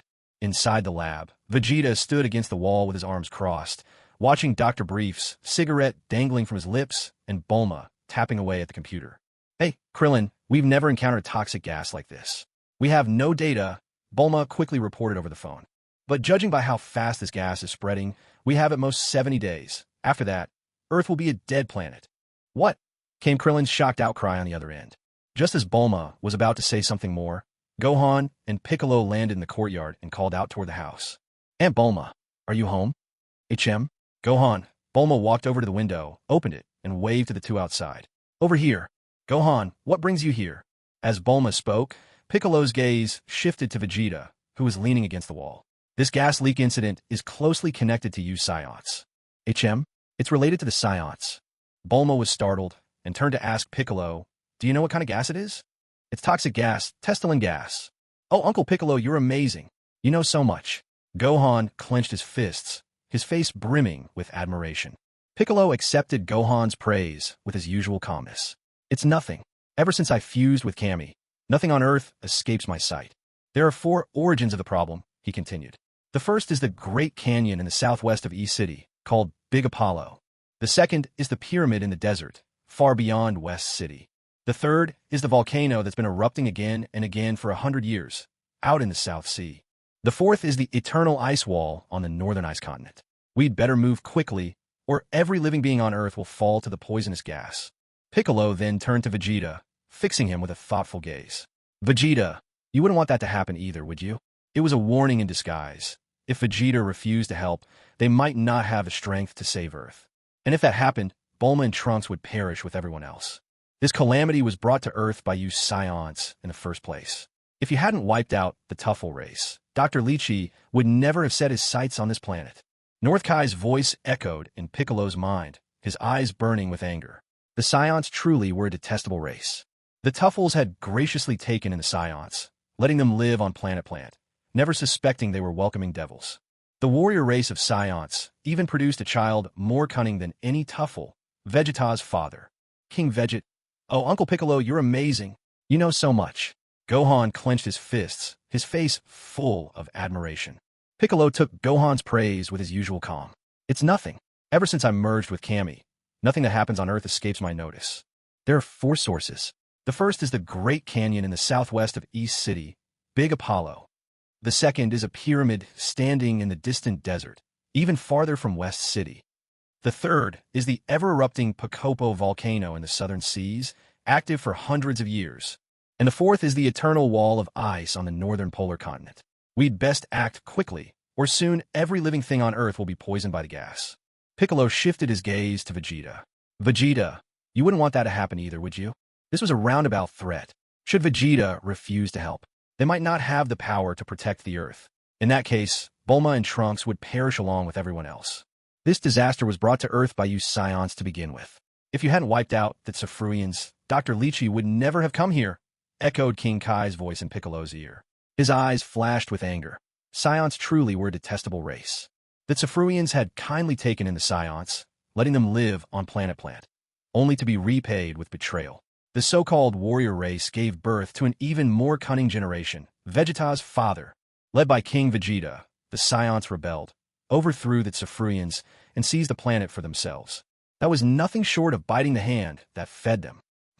Vegeta snorted, looking at Piccolo's twisted expression with disdain. He couldn't care less about Piccolo's anger. Even if he knew the reason, it wouldn't matter to him. With a sharp movement, Vegeta strode toward the exit. As soon as he stepped outside, he spotted 2 monstrous figures standing atop the roof. The system kicked in, scanning them instantly. These 2 nobodies can't even reach a power level of 10 billion. Planning to go somewhere, the 2 monsters jeered, glaring down from above. Seeing Bulma about to step out of the lab as well, Vegeta narrowed his eyes and pointed a finger. In an instant, the 2 monsters burst apart in a flash of force. Filthy fireworks, Vegeta muttered with a cold snort. Just appetizers, really. They strutted around as if they were something special, daring to talk to him that way. Meanwhile, Piccolo and Gohan discussed splitting up, the 3 of them heading off in different directions, planning to regroup later in the far North Polar Continent. Vegeta folded his arms and scoffed. You should be able to take care of opponents with that level of power without any trouble. Why should I even bother? If you can't handle it, then come looking for me. With that, Vegeta turned on his heel and headed straight for the gravity chamber. This was already the greatest concession he could make. If Vegeta had to take care of everything personally, then what use was there for people like Piccolo? Vegeta. Gohan wanted to say something more, but Piccolo placed a reassuring hand on his shoulder, stopping him from continuing. Uncle Piccolo. Gohan turned to look at him in confusion. Let's go. We'll handle those things. Stay in contact at all times. The 2 came in a hurry and left just as quickly. Just as Vegeta had predicted, each of the machines emitting gas was guarded by monsters very much like the 2 they had encountered at Bulma's house. Such opponents could hardly even be called enemies. Vegeta didn't bother flipping on the gravity controls. He wanted to test if the ability he gained from his last wish would serve him well. So he simply applied gravity upon himself. He started with 10 times Earth's gravity, then 100 times, and ramped it up to 200. As the gravity intensified, he began to feel his movements growing sluggish. What's the current level? Vegeta spoke up suddenly. 150 times the gravity of planet Vegeta. He frowned. It remained at the usual level. Perhaps if he transformed into Super Saiyan 1, he could push it 50 times higher. Still, base combat power was what mattered most. So Vegeta began to pace the gravity chamber slowly, warming up for the real training. With no strong opponent to face, his skills had grown a bit stiff. At this point, he had reached the late stage of Super Saiyan 2, a boost of about 140 times his normal strength, but it still wasn't enough. There was yet a state beyond, the perfected Super Saiyan 2. Just as Vegeta was about to finish his training and head for a shower, he paused for a moment. That's Frieza's energy, Vegeta muttered, narrowing his eyes. In the next instant, his figure vanished from where he stood, reappearing beside a pyramid in the middle of the desert. Piccolo was just about to launch an energy blast at a machine atop the pyramid when suddenly, a voice sounded behind them. My. It's pointless, you know. Absolutely pointless. Both Piccolo and Gohan whipped around, only to see Frieza, arms folded, looking at them with utter disdain. There's no way your strength can break through those protective barriers on the machines. Absolutely none. Watching Frieza slowly descend to face them, sweat beaded on Piccolo and Gohan's foreheads. Frieza. Piccolo's eyes widened in disbelief as he stared at Frieza. Wasn't Frieza supposed to be dead? Killed at the hands of future Trunks. A whoosh. When Vegeta was instantly teleported over by the system, this was the scene that greeted him. Terrified, Piccolo and Gohan stood side by side, their faces pale as they stared at Frieza floating in the air ahead. At the tip of the pyramid, the iron-red machine spewed gas in intermittent bursts. A sinister hiss echoed through the air. Why? Wasn't he killed by Trunks himself? Gohan's hand trembled ever so slightly. Ha ha ha, how foolish you are. Soon, you'll all be killed by us. Frieza's eyes brimmed with scorn, as if the few before him were already corpses. Come on out, my dear old friends, Frieza declared with a sweeping gesture. With a hiss and a sharp burst, smoke surged from the canisters, swirling and solidifying into human forms. Cooler, Talz, and Slug. Isn't that Vegeta? Frieza's gaze shifted to Vegeta, his lips curling into a string of cold chuckles. You brainless wild monkey. We'll be the ones to wipe you out. Oh, such bold words. So you're the one behind these gas tricks. Vegeta replied, arms crossed, his eyes flashing with murderous intent. How dare this damned Frieza insult him like this? What? What's going on? Aren't they all supposed to be dead? Gohan's entire body was shaking, old memories surging up like a flood. Heh, do you know how it feels for a Saiyan to be killed by his own kind? Talz swept his sharp gaze across the trio, fixing his eyes on Gohan. So, boy, where is your father? Didn't Dad defeat him? How could he show up again? Cold sweat dripped down Gohan's brow as he looked at Talz. It was this guy, the one who grew stronger after eating the fruit of the Tree of Might. Vegeta stood with his arms folded, silent for a moment, speaking only in his mind. What kind of plotline is this? Why don't I know about any of this? The Saiyan extinction plan. It was in one of the movies. The system explained, a hint of exasperation in its mechanical voice, secretly thinking Vegeta was a fake Dragon Ball fan. Old friends, what a fitting expression. Vegeta sneered aloud. You truly have no idea who you're dealing with. The ones in front of him retained their old battle power, but Vegeta himself? Even at his base form, his power had long since exceeded 1 billion. For these guys, Piccolo and Gohan alone were more than enough. You two go ahead. I'm just here out of curiosity, Vegeta declared, arms crossed as he stepped back, putting some distance between himself and the group. Today the Saiyans go extinct. Cooler sneered maliciously. Slug bellowed with arrogance. I'll make you taste the agony of hell, dragging you to the afterlife one slow step at a time. Are they all real or just projections? Gohan wondered, on full alert as Talz barreled toward him. Don't you dare shame the Namekians, you disgrace. Piccolo roared with fury as he laid eyes on Slug. Hearing this, Slug's forehead veins bulged with anger, and, jabbing a finger in Piccolo's face, he unleashed a string of shouted curses right back at him. Piccolo, if you dare to help these two Saiyans, even though you're from Namek, I won't let you off the hook. If you choose to run away, I'll pretend not to notice, because our true goal is to eliminate these Saiyans. What did you say? Piccolo turned toward Slug. My hatred for the Saiyans runs deepest, Slug replied coldly. Kid, don't be afraid. I promise your death will be swift and excruciating. You have nothing to worry about. Paying no mind to Piccolo's words, Talz turned his attention to Gohan. Since that despicable Goku hadn't shown himself yet, he'd just start by dealing with his son. Cooler, let today be the day you finally vent your wrath against the Saiyans. Frieza declared, his gaze shifting to Vegeta. A harsh laugh rumbled from Piccolo. He wasted no time and threw a punch straight at Cooler. With a fierce shout, Gohan surged into his Super Saiyan form. He hurled an energy blast at Talz, who leapt away just in time. The blast streaked down toward the pyramid below, exploding at its base and sending smoke billowing through the air. Piccolo swept his leg at Cooler, but Cooler shot behind him in a blur, causing Piccolo's kick to slice through empty air. Cooler, now behind Piccolo, swung with a powerful punch, but Piccolo caught his arm and flung him forward with a mighty heave. Cooler's form plummeted toward the sand below. With a steady hand, Piccolo unleashed his special beam cannon at the falling enemy. The ground erupted in chaos as the blast struck, churning up sand and dust into a rolling cloud. As Piccolo's eyes narrowed on the swirling desert haze, Slug silently appeared behind him. Piccolo spun, raising both arms just in time to block Slug's twin fists, their strength colliding in a test of wills. Meanwhile, with Talz momentarily dodging, Gohan seized the chance and, grabbing Talz by the hair, heaved him violently away. A fierce howl echoed across the field. Frieza extended a pointed finger toward Vegeta, but Vegeta just sneered in reply. Energy sparks danced at both their fingertips. A pinpoint energy shot blasted Frieza's death beam aside, sending Frieza himself crashing into the side of the pyramid, wedged into the stone. A piercing scream escaped Frieza, and his head drooped as his body dissipated. You could almost smell the burning gas as he vanished. Insolent wretch. No sooner had Vegeta spat out these words than the dispersing gas began to swirl and coalesce. Frieza's form reappeared once more. He revived himself, Vegeta muttered, glancing at the rising mist behind him. You brainless battle-crazed monkey.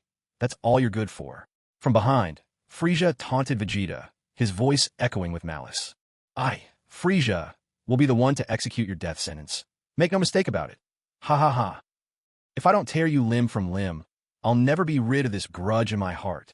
Frieza, sneering, swung a punch toward Vegeta's head, but Vegeta simply tilted his head to the side and dodged with ease. You're nothing but a defeated foe, Vegeta mocked, his voice full of scorn, showing that he barely considered Frieza a threat at all. You, who are already as good as dead, have no idea just how strong I am now. Damn it, Piccolo's eyes narrowed as he noticed Cooler had reappeared. With a surge of strength, he twisted Slug's arms out of joint.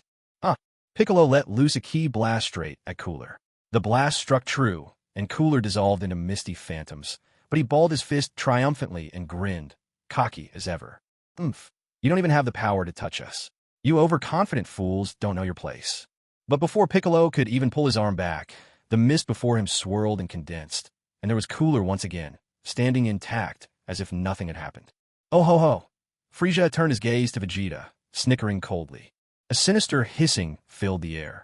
The machines atop the pyramid continued ceaselessly to churn out more shadowy warriors. The air itself grew thick and foul, poisoned by the gas that permeated every corner.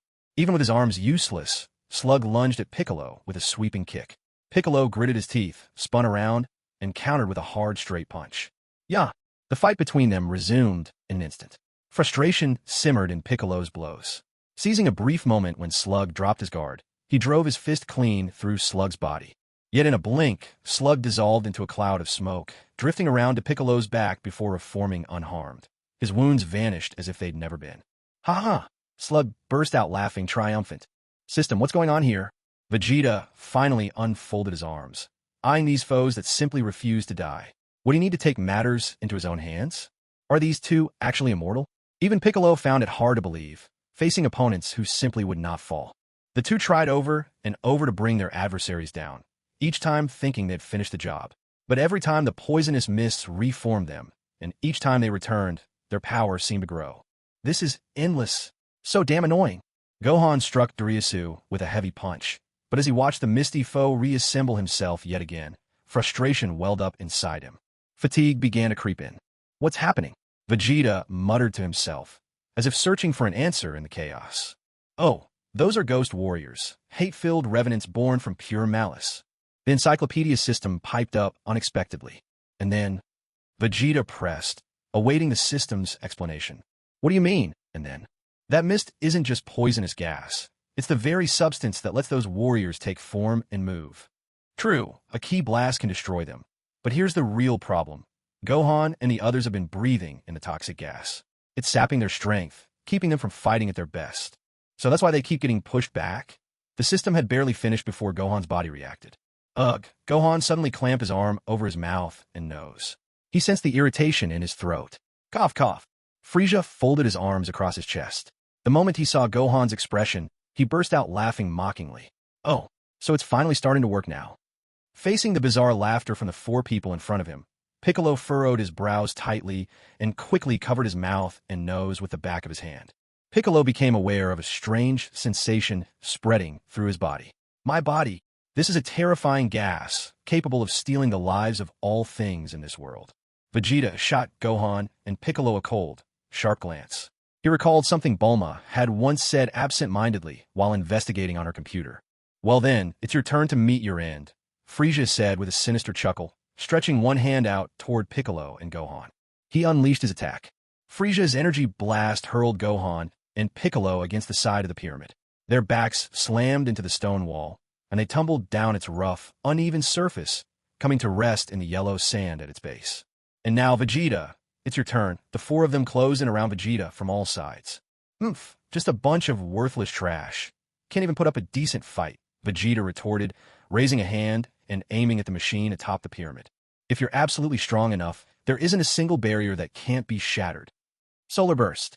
Damn it. Frieza watched as Vegeta's attack cracked the machine's protective barrier and damaged the device itself, his fury erupting in a roar.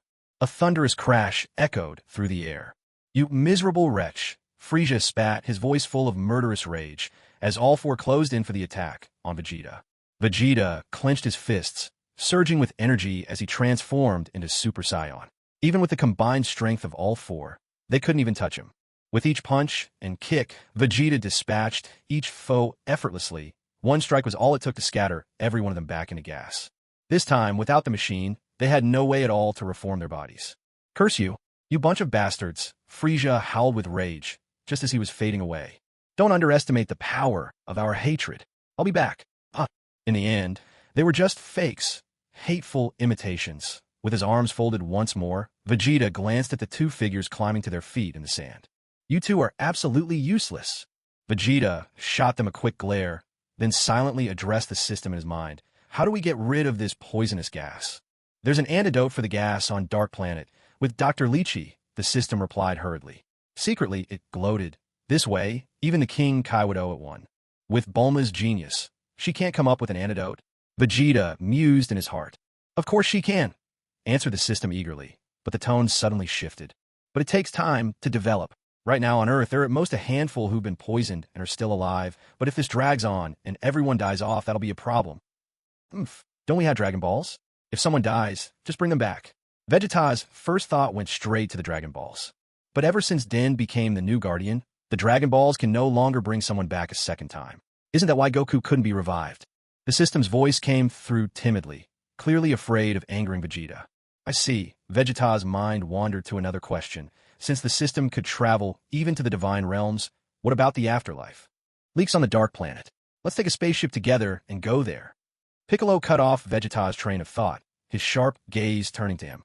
Never mind whether Vegeta still had a spaceship, and even setting aside the issue of dealing with gas, they'd need Bulma first to figure out any solutions.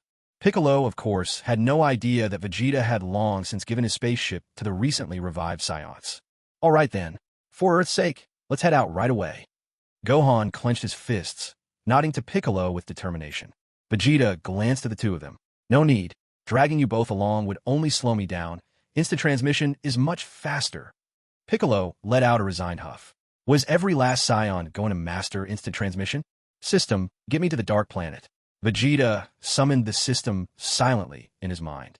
With a whoosh, Vegeta's form vanished from sight, obediently teleported by the ever-dutiful system. Vegeta was becoming thoroughly accustomed to calling on the system for instant travel. After all, nothing beat this convenience. "Vegeta, Uncle, is he really okay alone?" Gohan asked, uncertainty coloring his voice as he turned to Piccolo. If he can't handle this, then we might as well kiss Earth goodbye." Piccolo crossed his arms and gave a cold snort before rising into the air, streaking off into the distance. He was feeling irked and maybe just a bit stubborn. "Wait for me, Uncle Piccolo." Gohan shot after him, unwilling to be left behind. "Vegeta, this entire disaster started with your kind. Can you really face it alone?" When Vegeta arrived on the planet, the sight that greeted him was one of utter desolation, a landscape thick with toxic haze and stifling silence. Standing before him was a divine sentinel, eyes blazing as he sized up Vegeta, who had appeared out of nowhere. "We've been waiting for you for quite some time. You came alone. I won't let you pass. This will be your burial ground." As he spoke, the sentinel raised his arm, and the energy blaster mounted there fired a deadly stream straight at Vegeta. Vegeta met his gaze with icy disdain, simply swatting the oncoming energy blasts away with a hand. Explosions erupted all around, clouds of smoke mingling with poison gas to cloak the battlefield in a murky gloom. Through the haze, the Guardian seized the moment, launching himself at Vegeta in an attempt to catch him off guard. Vegeta's leg swept up, striking the Guardian's mechanical arm. It was far tougher than he'd expected. The Divine Guard swung a fist at Vegeta, but Vegeta tilted his head and retreated. Seizing the moment to create distance, the Guard's arm opened up, several gun barrels extending and unleashing another round of fire at Vegeta. A rapid barrage of shots rang out. Vegeta flicked his wrist with disdain, conjuring a yellow blade of energy in his hand, and sliced toward the Guard's arm. The mechanical arm dropped to the ground, erupting in an explosion. A thunderous blast shook the air. With someone like you, there's no way you can stop me. Vegeta swooped down, his energy sword cleaving from the top of the guard's head, splitting the android clean in two. He landed lightly, turning to the side, his gaze tracking the bisected guard as he continued to press forward. Behind him, the explosion echoed, shards of the guard's body occasionally flinging into the air with a crash and a hiss. On Earth, Gohan and Piccolo stood behind Bulma, both watching as she busied herself at the computer. How is it? When can you develop an antidote? Gohan asked anxiously, casting a worried glance at the diligent Bulma. It's not possible. If Earth has to purify itself, it would take 3 years, Bulma replied, fingers clattering on the keyboard without so much as a backward glance. 3 years? Humanity won't last that long. Piccolo huffed in frustration, arms crossed as he leaned against the wall. Even if we start producing a cure at the fastest, we'll still need a month. On the other side, Dr. Briefs piped up around the cigarette in his mouth, eyes fixed on another monitor. Where's Vegeta? Suddenly, Bulma turned and looked at Gohan. Why isn't he back yet? He went after Dr. Lychee. Meanwhile, Vegeta soared through the air, unhurried. He had the system's guidance, so finding his target was never an issue. Of course, Dr. Lychee wasn't quite human. He'd died long ago, back in the days of the Saiyan Rebellion. Before long, Vegeta spotted a massive spacecraft. Extending his hand, he blasted a hole through the ship and entered. Lychee, no sooner had Vegeta stepped inside than he noticed the floor littered with ball-like devices, each occasionally sparking with a sinister glow. Well, so you're King Vegeta. No, that's not quite right. Dr. Lychee's image shimmered into view, twisting like smoke. Electronic beeps pierced the silence. I never expected my plan would lure even King Vegeta's descendant here. Just as I thought, the Saiyans are simple-minded people, only interested in fighting. Dr. Lychee's mad laughter filled the chamber. Vegeta cast a cold glare at Lychee. Was this fool really boasting? After his wild laugh, Dr. Lychee sneered, jabbing a finger at Vegeta. Your King Vegeta repaid our kindness with betrayal, and now I will return all that hatred to you. If you think you can, go ahead and try. Vegeta looked at the spirit of pure resentment that was Dr. Lychee, lips curling into a smirk. One by one, the orbs on the ground began to glow. Dr. Lychee raised both hands high, shouting with fervor. A sharp, electric crack split the air. At long last, the hour of vengeance is upon us.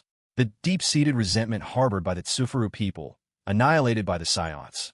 Let their descendants taste this hatred. All those orbs contain the resentment of his race, and of many others as well. The system, noticing Vegeta's confusion, chimed in to explain. How laughable! Such high-sounding words. A cold glint flickered in Vegeta's eyes. Your ancestors treated us Saiyans as mere slaves. Who is truly unforgiving here? The monsters that have attacked you, Frieza and his ilk, they're all ghost warriors awakened by Hachiyak. Dr. Lychee fixed his face in a grim mask, triumphant as he boasted of his creation. And Hachiyak is my ultimate ghost warrior. Hachiyak. Vegeta waited, expecting the system to fill in the blanks, since he really didn't know much about these side stories. That thing he's sitting on right now, the system remarked dryly. If it had a physical form, it would surely be picking its nose in disdain while explaining, just to show its utter contempt for this fraud. Enough pointless talk. Vegeta shot forward and swung his fist straight at Dr. Lychee's head. A streak of movement cut the air. Suddenly, a flurry of warning beeps sounded. Dr. Lychee spread both arms as a 5-pointed rainbow shield flashed around him, encasing him in a shimmering barrier. Vegeta's punch struck the hardened shield, but not so much as a scratch appeared. Not bad at all, Vegeta observed with genuine interest, then let out a fierce shout and powered up. A guttural roar exploded from him as he transformed into his Super Saiyan form. Let's see about this. With that, Vegeta swung another punch straight at the barrier. A heavy blow landed with a thunderous crack. The shield trembled, but Dr. Lychee broke into a confident, self-satisfied laugh. It's useless. Is that so? Vegeta smirked, powering up to his full Super Saiyan strength, and unleashed a savage kick at the barrier. Before Dr. Lychee's victorious grin could fade, hairline fractures raced across the shield, shattering it like a spider's web, till it finally collapsed and scattered like glittering shards in the air. Well then, time to die. Vegeta aimed one hand squarely at Dr. Lychee's head, releasing a ball of pure energy. Damn! Curse you, Saiyan! Dr. Lychee's eyes widened as he screamed in impotent rage. Damn you! The energy sphere burned ever brighter, engulfing Dr. Lychee completely, his final, hateful words echoing as he disappeared in the blinding light. Now, where's the antidote, system? Vegeta scanned the empty surroundings. Nothing but emptiness met his gaze. Directly beneath where he was just floating. Casting a sharp glance around, Vegeta quickly spotted a table beside the enormous machine. Holding the only bottle-like potion on the table in his hand, Vegeta signaled the system to take him back. But Dr. Raichi isn't dead yet. The system's words brought Vegeta's actions to a halt. What? Vegeta turned to look, and sure enough, in the next instant, the gaseous remains scattered into the air by Vegeta began to gather and reform. A long, harsh breath escaped. A chilling laugh echoed. Ha ha ha, we are ghost warriors. Dr. Raichi laughed with mad abandon. So long as Hachiyak exists, so long as there is hatred for the Saiyans, we will never cease to return. I really underestimated you, didn't I? With a sharp tone, Vegeta lunged at Dr. Raichi. Sensing the danger, Dr. Raichi tried to raise a force field in front of himself, but Vegeta was even swifter. His hand plunged into the half-formed barrier, unleashing a blast of energy straight at Dr. Raichi. With a sharp sound, Dr. Raichi was obliterated once more, his fading form erupting in furious howls. Saiyans. Damn you, Saiyans art. A cloud of smoke drifted slowly in front of Vegeta, morphing into a face that shrieked and screamed at him. Saiyans, damn you, Saiyans. Saiyans.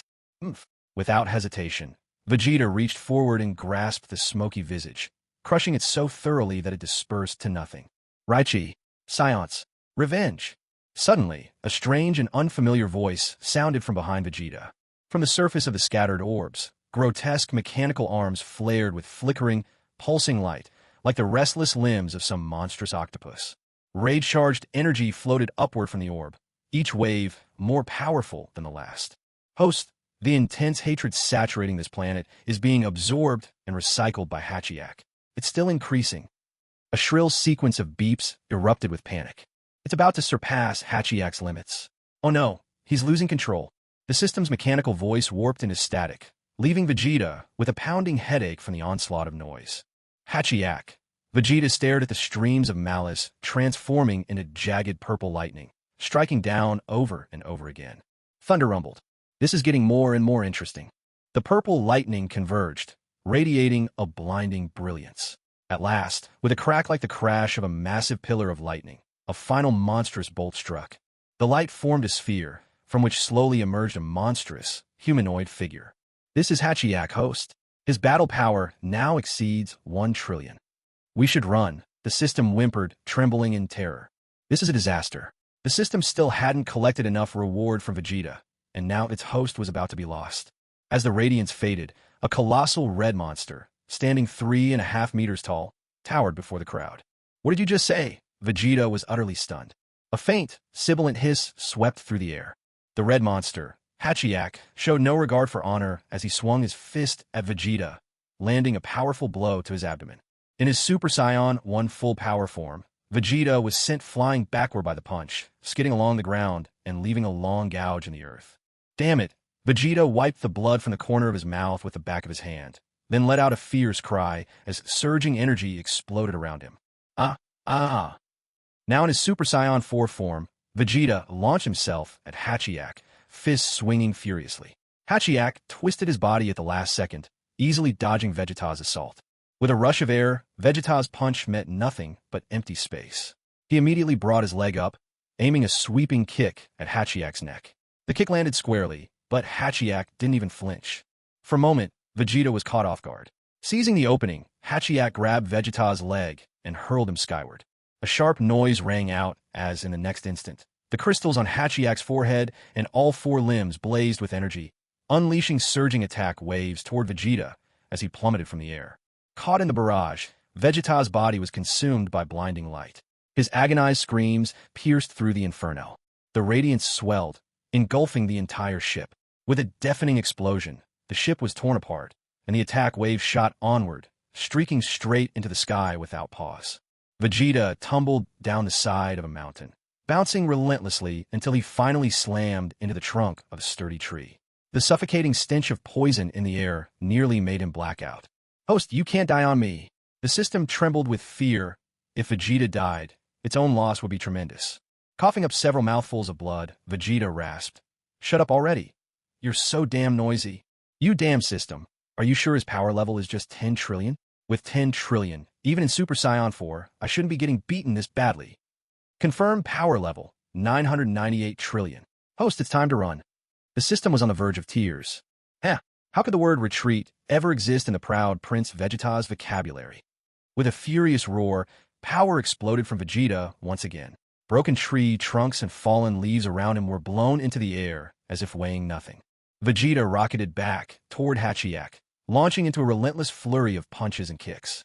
Hachiyak didn't budge an inch. The two soon became locked in a fierce melee. As Hachiyak's arms crossed and the crystals on his calves and forehead began to glow, Vegeta quickly leapt back, clenching his teeth and silently counting 1, 2, 3, 4, 14, 15. Hachiyak's attack wave shot toward him. Vegeta dodged nimbly, and the surging blast hurtled away, detonating against the distant ground. A moment later, a thunderous explosion erupted, shaking the whole landscape. With a roar echoing in his ears, Vegeta dove toward Hachiyak once more. Keeping count, he moved with uncanny agility, evading Hachiyak's deadly attack waves. The battlefield was filled with continuous blasts as clouds of smoke whipped across the field, swirling wildly in the chaos. "You wretched monster!" Vegeta had already swooped down in front of Hachiyak, swinging his fist with all his might. Yet again, Hachiyak blocked his punch. Gritting his teeth, Vegeta lifted his leg and aimed a powerful kick at Hachiyak's shoulder. In the blink of an eye, the two clashed fiercely, fists and feet blurring as the ground trembled beneath their battle. Suddenly, Hachiyak swatted away Vegeta's fist. Vegeta twisted his body, preparing to strike with another punch. But before he could even swing, Hachiyak's grip seized him. Furiously, Vegeta let out a guttural roar, desperately trying to break free. A sickening crack echoed as Hachiyak locked Vegeta's arms, twisting them back until it felt like they could snap at any moment. Turning his head, Vegeta glared at the cyborg gripping him. Hachiyak rammed his knee hard into Vegeta's back. Pain lanced through him as his arms were stretched and twisted, but Vegeta clenched his jaw and refused to cry out. But then Hachiyak wrenched even harder, and this time, Vegeta's agonized scream tore through the air. Ugh! The instant Hachiyak released him, Vegeta's body collapsed limply, falling to the ground in defeat. Host! Host, my host! Oh no, oh no! The system's voice cracked, robotic but sounding as if it were wailing. Shut up! Vegeta growled through gritted teeth, struggling painfully to his feet. He glared up at Hachiyak, still floating midair. Damn it! I can't believe I can't beat this monster. Clutching his injured shoulder, Vegeta growled in fury, his voice lowered in shame. Sensabine! Host, where's the Sensabine? The system whimpered desperately. Don't insult me, Vegeta roared, raising his hand and firing a photon crush at Hachiyak in the sky. The energy sphere soared toward Hachiyak, only to be swatted aside with almost no effort. Damn! A flush of humiliation burned through Vegeta as he watched his attack, so easily deflected. He couldn't believe he was being overpowered by a monster. Final flash. Mustering every last ounce of strength, Vegeta unleashed his ultimate attack at Hachiyak. Host, extracting bloodline, adding an 80% attack boost. The system exclaimed urgently, completely ignoring whether Vegeta agreed, draining his bloodline value without hesitation. Updating. 40% of host Vegeta's Super God bloodline has been traded for amplified attack power. Damn, Vegeta muttered, unsure whether he was cursing Hachiyak or the system itself. Whatever the case, this strike was overwhelming in its power, magnificent in scale. The final flash roared forward, its energy surging violently toward Hachiyak. Hachiyak hurriedly retaliated with his own energy blast, but within moments, his attack was consumed entirely by the tide of the final flash. A guttural choke escaped him. The final flash engulfed him, the blinding light swallowing Hachiyak's form. In that storm of energy, his body was slowly, inexorably dissolved, until nothing remained. A resounding crack signaled the end.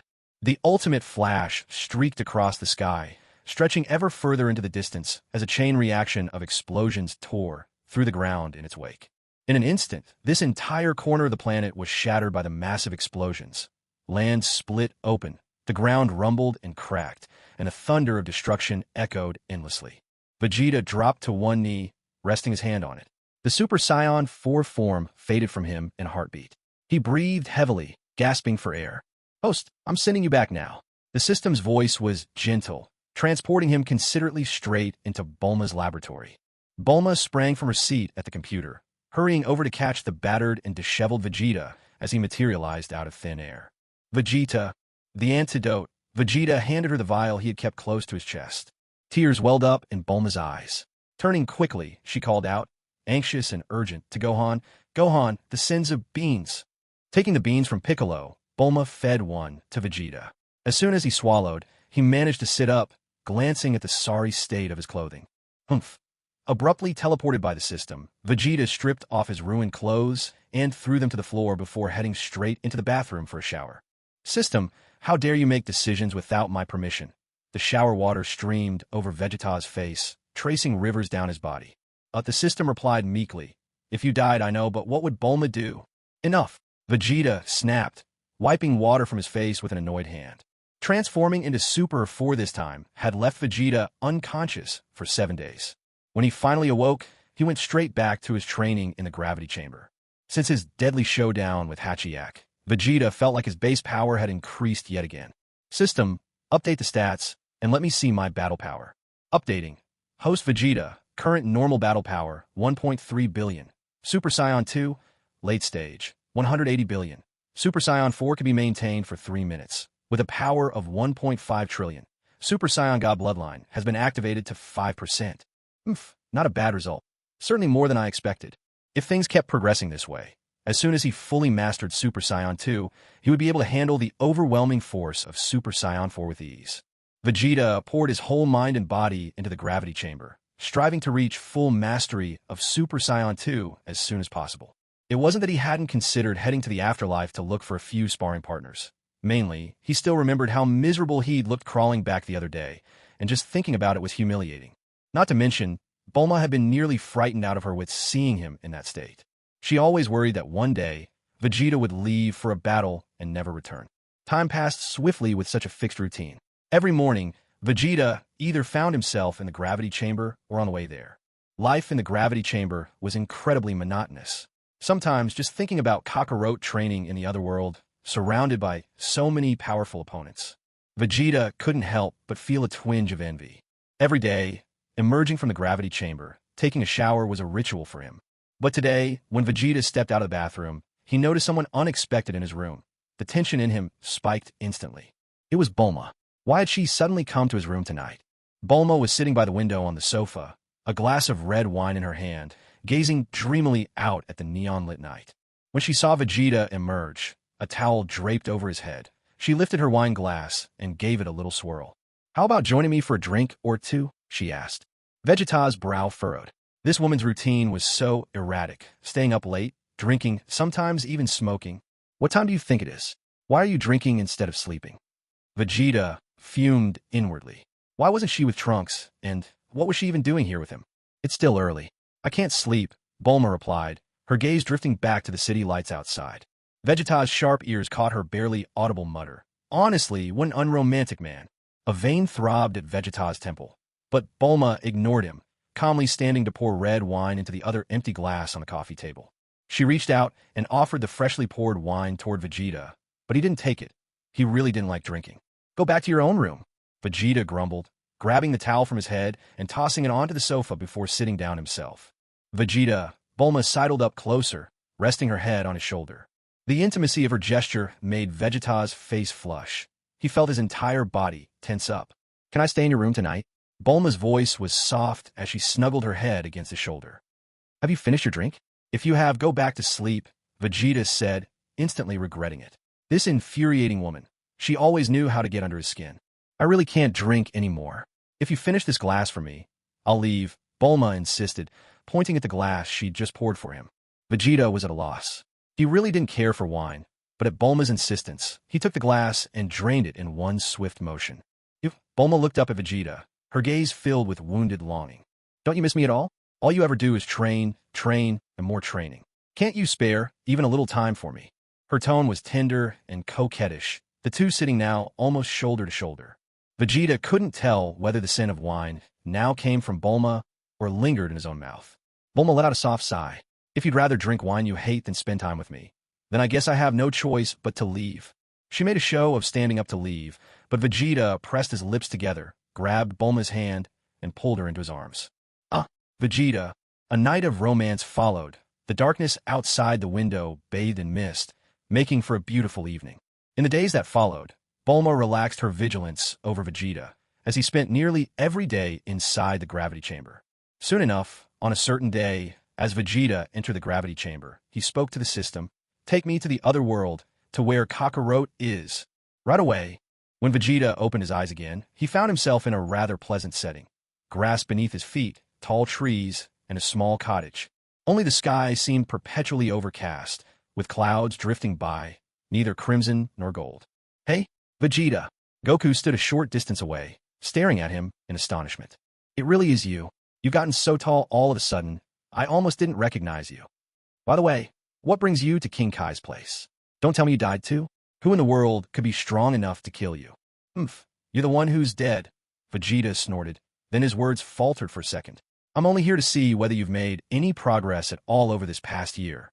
As he said this, the system dutifully began reporting Goku's current power level. Son Goku's base power level, 780 million. A significant increase from when he fought Cell. Hearing what Vegeta said, Goku, finally catching on, scratched his head. "So that's it. As long as you're alive, that's good. I was hoping you'd help me protect Earth.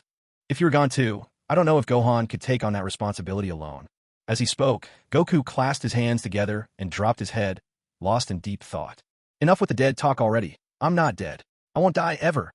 Vegeta cursed a bit, but felt it was unbefitting his royal demeanor. So he crossed his arms, eyes full of challenge. "Seems like you made quite a bit of progress yourself. Want to have a little spar, Kakarot?" For such a challenge, Goku immediately broke into a grin and nodded enthusiastically. "Sure, I've been wanting to fight you for ages." Without another word, Goku took up his stance, not caring in the slightest that they were still on King Kai's ground. Invisible energy radiated outwards, turning the once peaceful place into a field heavy with tension. The little black monkey, Bubbles, kept scurrying backward, doing his best to stay clear of the zone where the two warriors' energy collided. Their clash of energy seemed evenly matched, but both were clearly holding back. If they went all out, King Kai's house would no doubt get destroyed again. "You really have improved," Vegeta said, fists clenched and knees bent, staring sharply at Goku. "You too," Goku replied. "Honestly, after more than a year of extreme training, I thought for sure I'd left you in the dust." Goku spoke with candid innocence, not the least bit concerned about how his words might sound to someone else's ears. Damn it, Vegeta felt that Kakarot was openly insulting him. What did he mean by, "I should leave you behind"? Was he, Vegeta, really so easily seen as inferior to Kakarot? "Kakarot, you really need a beating." Blue veins bulged on Vegeta's forehead as he swung his fist at Goku. If he didn't give Kakarot a good lesson, that guy would never learn to behave. "Well done," Goku shouted excitedly, matching Vegeta's punch with his own. King Kai, who had come out of the house, felt the trembling under his feet and the silent wailing of his tiny planet. Tears streamed down his cheeks. "Please, I beg you both, just act like decent people for once." But wait, how did Vegeta end up in the other world? That guy's key was clearly that of a living person. How could a living person come to the world of the dead? But in the next moment, King Kai had no time to ponder further.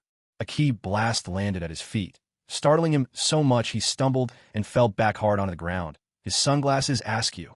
Before long, King Kai, Bubbles, and Gregory were all huddled at the edge, trembling together in a panic. Goku recoiled his fist, still grinning, and charged again at Vegeta, clearly not taking things too seriously. Vegeta eyed Goku's cheeky smile, clenched his fists in irritation, and swept his leg at Goku's lower half in a swift kick. Goku jumped up lightly to avoid the sweep, then from midair fired a probing ki blast at Vegeta. Vegeta gave an icy snort and batted the ki blast away with a swipe of his hand. The shot flew off toward King Kai and the others, sending them into a wild scramble. Kakarot, is this what you call fighting me seriously?" In the face of Vegeta's challenge, Goku just chuckled. He dropped down from the air, scratching his head sheepishly. "I just didn't want to mess up your planet, King Kai. So at least you know that much." King Kai snapped, instantly breaking out into curses. "Go, get lost, go fight somewhere else." Goku gave a sheepish grin, turned to Vegeta, and said, "Let's go, somewhere else." Vegeta just shrugged, as if to say, whatever. The two soon flew to a secluded area of the other world. "Well then, let's get started." Goku adopted a serious look, taking up a fighting stance and facing Vegeta. Vegeta dropped his crossed arms, clenched both fists, and instantly powered up to Super Saiyan 2, his energy exploding. "Let's begin." He didn't have endless time to waste with Kakarot. especially since he'd sneaked into the other world without telling Bulma. Here I come. Goku powered up right after, his whole body igniting with a jet-like aura, crackling with occasional sparks of lightning. It seems you're even stronger than I imagined. Goku gazed at Vegeta with excitement burning in his eyes, wave after wave rising within him. Although he, too, could achieve Super Saiyan 2, he was nowhere near the late-stage power of Vegeta's Super Saiyan 2. There was a trace of envy in his heart, but what overwhelmed him even more was sheer astonishment. Yeah! Goku pushed off the ground and charged toward Vegeta. The two traded blows, each testing the other with punches and kicks. Goku swung at Vegeta, landing a punch right on his nose, sending him reeling backwards. As Vegeta's head snapped back, he retaliated with a punch to Goku's nose in return. It was a back-and-forth exchange, blow for blow. Neither showed any mercy. Whenever one landed a hit, the other would answer immediately in kind. If you want to get serious, so will I. Goku took a step back, putting some distance between them before powering up again. HA! With a shout, Goku fired a blast of energy at Vegeta. Vegeta flipped backward multiple times, narrowly dodging the attack. The energy blast struck the ground behind Vegeta with a thunderous explosion, sending clouds of smoke billowing and shards of rock flying in every direction. At Super Saiyan 2 mid-stage, Goku's power was multiplied by 120. His combat strength stood at 93.6 billion. Meanwhile, Vegeta, at his late Super Saiyan 2 stage, had a multiplier of around 140, bringing his fighting power to 182 billion. Are you going to use the Kaioken technique? Otherwise, you won't stand a chance against me, Vegeta sneered. His demeanor relaxed as he eyed Goku. That's right. Goku drew his fist to his waist, bent his knees, and released a battle cry. Hiya! A golden aura cloaked his body, soon streaked with crimson as blood-red energy blazed around him. With each shout, his power climbed ever higher. At the Super Saiyan 2 stage, I can only handle a double Kaioken. Any more, and my body wouldn't be able to take it. Goku straightened up and looked squarely at Vegeta. Previously, he could only use the enhanced Kaioken in full power Super Saiyan, and even then only for a fleeting few seconds. But now, Kakarot was wielding the true Kaioken, the very technique he only mastered later in Dragon Ball Super. Clearly, he had undergone remarkable growth, mastering the upgraded Kaioken in advance. With the true Kaioken doubled, Goku's Super Saiyan 2 mid-stage power soared to 187.2 billion. As expected, Kakarot is truly Toriyama's favorite protege. If Kaioken can double his strength now, just imagine if, in the future, it could amplify his power 10 times. Reaching beyond 1 trillion would be a matter of moments. He had never stopped striving to surpass himself, training relentlessly, just to barely keep up with Kakarot, to have a fighting chance at all. No wonder everyone else always ended up miles behind this guy. With his kind of invincible cheat, who could ever match him? Vegeta couldn't help but admit, when it came to combat, Kakarot's talent was simply extraordinary. In just over a single year, this guy had already reached the mid-stage of Super Saiyan 2. It was impossible not to see him in a new light. System, do you have any training methods for the Kaioken technique? Vegeta felt out Goku's battle aura, frowning as he asked the system in his mind. The system replied in a cute, playful tone, "Of course I do, but you can't get it for free. You'll have to complete a task." Vegeta didn't bother responding. Instead, he launched toward Goku, sweeping his leg out for a powerful kick. Goku leapt away to dodge, then swung his fist toward Vegeta's face, but Vegeta caught the punch in his hand. Without missing a beat, Goku threw another punch at Vegeta. Vegeta moved his head aside, grabbed Goku's arm, and tossed him away. Goku spun in midair and landed on his feet, just as Vegeta flashed behind him and landed a solid punch to Goku's back. Goku grunted in pain, twisted his waist, and drove his knee toward Vegeta. Vegeta blocked with his elbow and, with no hesitation, countered with a powerful swing of his other arm. The force sent Goku reeling backward. His body loosened as he fell, but he powered his legs to kick hard at Vegeta as he went down.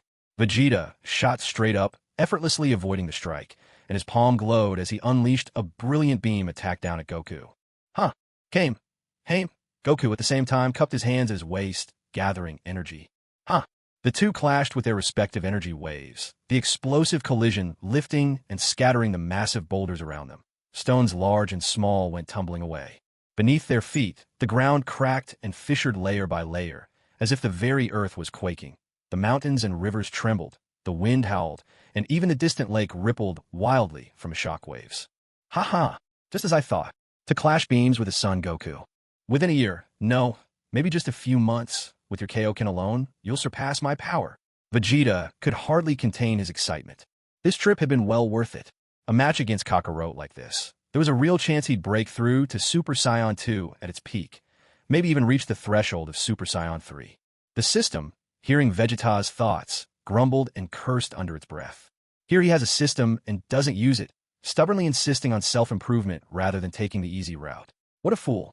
Their beam's struggle ended, and as if on cue, the two fighters closed in to grapple in fierce, close-quarters combat once more. Watching Goku and Vegeta's fight from the shadows, King Kai hadn't managed to catch his breath the entire time. Seeing Goku employ the Kaioken, he was visibly taken aback. After all, he was the creator of the technique, though admittedly, his own mastery of it was limited. Yet, Goku not only mastered Kaioken to perfection, his skills now far outstripped the originator himself. A broad, silent grin spread across King Kai's face. There was no shame, only pride. Just look at that. This was his student, after all. Who else could manage such a feat? From the moment Vegeta appeared in the other world, the other Kais had noticed. They watched this battle unfold in secret. And by now, they were utterly dumbfounded, watching wide-eyed, jaws almost touching the floor. Such an unprecedented and magnificent battle. It was utterly beyond their reach. I never expected this. Even after using the Kaioken at twice my strength, you're still able to keep up with me blow for blow. Top! Goku landed softly on the ground, his gaze toward Vegeta filled with admiration. But to Vegeta, those words sounded entirely different. Between the lines, Kakarot made it seem as if unleashing the Kaioken would make him unbeatable in the whole world. Kakarot, don't go thinking you can lord it over me. Vegeta dove forward, launching a rapid-fire barrage of punches at Goku. Each strike was relentless, each attack like a roaring wave. Goku found himself hard-pressed to hold his ground, crossing his arms in a desperate defense. Driven back, Goku was forced to give ground with every hit, the earth at his feet cracking open and leaving behind a deep, ragged groove. Although Goku's power level exceeded Vegeta's by tens of billions at this height of mastery, such a minor difference could easily be bridged by battle experience and skill, or even reversed entirely. Seizing a rare opening, Goku flipped backward to put some space between them, shaking out his numb arms and grumbling in frustration. Your punches, come on, we're only sparring. It's not a life-or-death match. Why are you hitting so hard? Exhaling, Goku blew gently on his reddened arms, as if to cool the sting. My arms are all tingly. Who said anything about sparring? Vegeta scoffed, unimpressed. Though Goku's raw strength seemed overwhelming, it was clear his body wasn't as tough as Vegeta's own. Vegeta guessed Kakarot knew it too.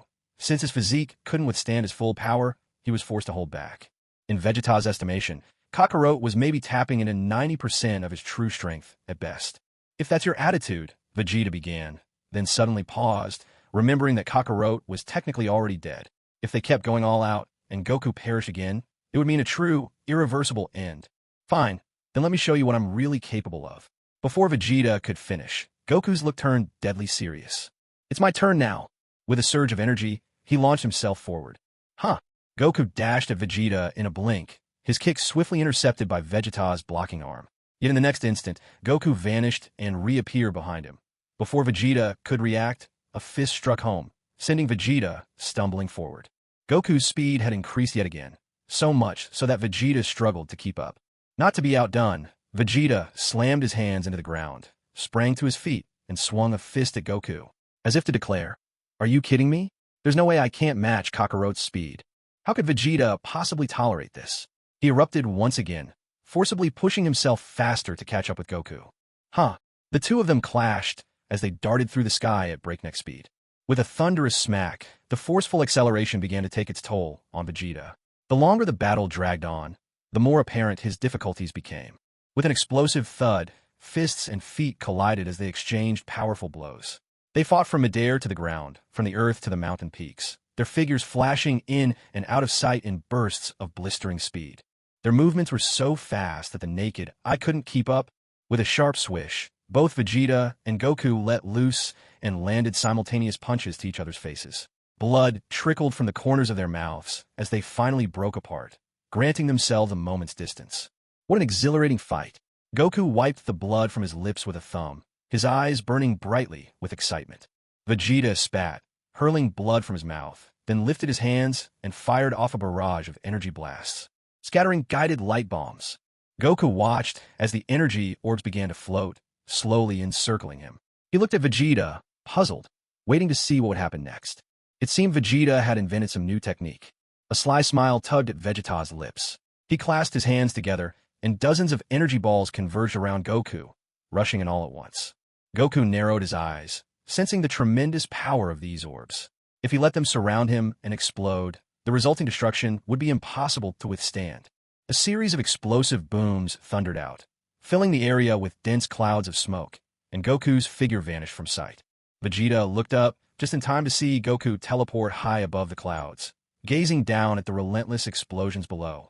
Phew, that was close. If I'd been caught in that, I might not have survived at all, or at least, I'd be seriously hurt. Impressed by my strength now, aren't you? Without warning, Vegeta appeared at Goku's back, fists clenched together, and brought them crashing down on Goku. Before Goku could turn, he took the blow squarely, his body plummeting toward the ground. With a mighty crash, Goku slammed into the earth, dirt and stone erupting around him as smoke billowed. Cough, cough. When the dust finally settled, Goku stood battered and bruised, looking up at Vegeta floating above. Looks like you've gotten stronger, again. Vegeta grinned triumphantly overhead. So you caught on, did you? Just now, I managed to break through to Super Saiyan 2 perfected. Super Saiyan 2 perfected at 160 times base strength. Now his power level stood at 208 billion. A 20 billion gap in fighting strength. One that couldn't be closed by battle experience or clever tactics alone. If Goku didn't have some secret move left, the rest of this battle would be nothing but a one-sided beatdown. Goku shot back into the sky, launching a fierce punch straight at Vegeta's jaw. But with a seamless sidestep, Vegeta evaded him, remaining utterly composed even in the face of Goku's relentless flying kicks. Vegeta dodged effortlessly, his movements calm and composed. In a flash, he caught Goku's outstretched leg, spun him around several times, and hurled him away. With a whoosh, Goku quickly righted himself in midair and turned to face Vegeta, saying, "It looks like I'll lose if I don't step things up." With a fierce shout, Goku powered up once more. The red aura around him surged brighter and wilder, threatening to break past the level of Kaioken ×2 and push towards ×3. Fueled by Goku's roaring power, he broke through the mid-stage of Super Saiyan 2, surging straight into its later stage. In this instant, Goku's fighting strength soared to 218.4 billion, exceeding Vegeta's by 10 billion. The battle reached a fever pitch, both fighters grinning with the excitement of the fight, growing more exhilarated with every clash. With a sharp cry, Goku unleashed a blast of energy toward Vegeta. Vegeta leapt nimbly aside, the beam streaking past him and smashing into a distant mountain. The ensuing explosion vaporized the entire mountaintop. Surveying the wreckage scattered across the ground, Goku scratched his nose in embarrassment, silently wondering if King Yama would show up later with a fine for property damage. Seeing Goku distracted the moment he grew stronger, Vegeta found this attitude, if not infuriating, at the very least goading. He shot forward, appearing before Goku, and drove his fist straight toward Goku's chin. But he didn't stop there. With a seamless motion, he followed with another fist to Goku's abdomen, forcing Goku's body to arch from the impact. Finally, with a powerful elbow strike, Vegeta sent Goku hurtling backward, his body crashing down from the air and smashing through several mountains before he finally managed to shed the force and come to a stop. Goku powered up once again, blasting the rubble from his body to dust, and looked up at Vegeta hovering in the sky, offering him a wry smile. In the very next moment, Goku reappeared behind Vegeta. But Vegeta reacted instantly, and the two of them launched into another rapid, close-quarters struggle, darting back and forth as they fought midair. Neither could seize the advantage, the fight so intense that even King Kai watched anxiously from the sidelines. Oh no, please, anything but King Kai's planet. If it gets destroyed, where would he live? With another rush, Goku launched a volley of kicks, but Vegeta evaded them all, retreating swiftly and bombarding Goku with a relentless stream of energy blasts. This style of fighting wasn't really to Vegeta's taste. It wasted energy and did little damage to such an opponent. But right now, he didn't mind. Once in a while, blasting away like this felt like a catharsis, a release. Vegeta's hands moved so quickly they left only after images, the energy blasts expanding into larger and larger explosions. He knew full well that Kakarot, Goku, at the center of the blasts, would be unscathed when the dust settled. So the moment he finished his barrage, Vegeta dove straight into the swirling smoke. The crisp sounds of blows landing echoed through the haze. Another shout, another impact. Suddenly, Goku's figure shot out from the smoke, slamming hard into the ground. His energy had begun to weaken. It seems your time with the Kaioken is up. Vegeta drifted out from the haze, his gaze teasing as he looked down at Goku. Goku took a deep breath but didn't say a word. He let go of all his fighting spirit and returned to his normal state. I lost. At those words, a subtle grin flickered at the corner of Vegeta's mouth. Winning felt good, both in body and soul. He had claimed victory, and the fight itself had been exhilarating. Vegeta, you're amazing. As Vegeta landed before him, Goku smiled and reached out, trying to pat his shoulder. Vegeta scoffed and dodged the gesture with a dismissive turn, giving a curt snort as he let the system send him back. Huh? Why did he leave so quickly? I was going to ask him to come spar in the other world more often. Watching as Vegeta's figure faded away, Goku grumbled, then shot off toward King Kai's planet. Oh well, I'll just ask King Kai to send him a message later. When Vegeta returned to the gravity chamber, he found the door already open. Bulma stood in the doorway, arms akimbo, eyes blazing with indignation. So you snuck out again? You jerk. Vegeta, you absolute jerk. Who did you go fight with this time? Look at your shredded clothes. You maniac, always itching for a fight. Caught red-handed by Bulma's interrogation, Vegeta felt a twinge of embarrassment and averted his gaze. What was he supposed to say? That he'd been to the other world? That he won a brawl with Kakarot again? Whether Bulma chose to believe him or not, he was back now. So, really, there was nothing much to say. He stayed silent, brushing her aside as he walked away, leaving Bulma fuming and stomping her feet in frustration. She decided she would banish Vegeta from their bedroom for 3 days. No, 3 months. Time slipped quietly on, each day much like the last. Vegeta remained devoted to his training in the gravity chamber, although he would occasionally sneak off to the other world to spar with Goku or Yamcha and the others. From time to time, he'd visit the Divine Realm, bringing snacks to Beerus and Whis, the resident gourmands. One day, as Vegeta came out of the gravity chamber, he saw Dr. Briefs emerging from his laboratory, carrying something toward the villa. Hey Vegeta, come take a look at the new toy I made for Trunks. This one's a Taro Ultraman. It can transform and even speak. It's incredibly smart, just like the real thing. Vegeta stared wordlessly as Dr. Briefs approached, enthusiastically describing the humanoid toy he held. Was spoiling the child like this really a good idea? Trunks could already toddle about, but he was so unsteady, swaying as if he might topple over at any moment. The whole household watched him nervously. Then came dinner time, the moment Trunks looked forward to most, as it brought the entire family together. It was also his moment in the spotlight. Everyone at home, except for Vegeta, would revolve around him. Vegeta alone would sit at the edge of the table, quietly eating and drinking by himself.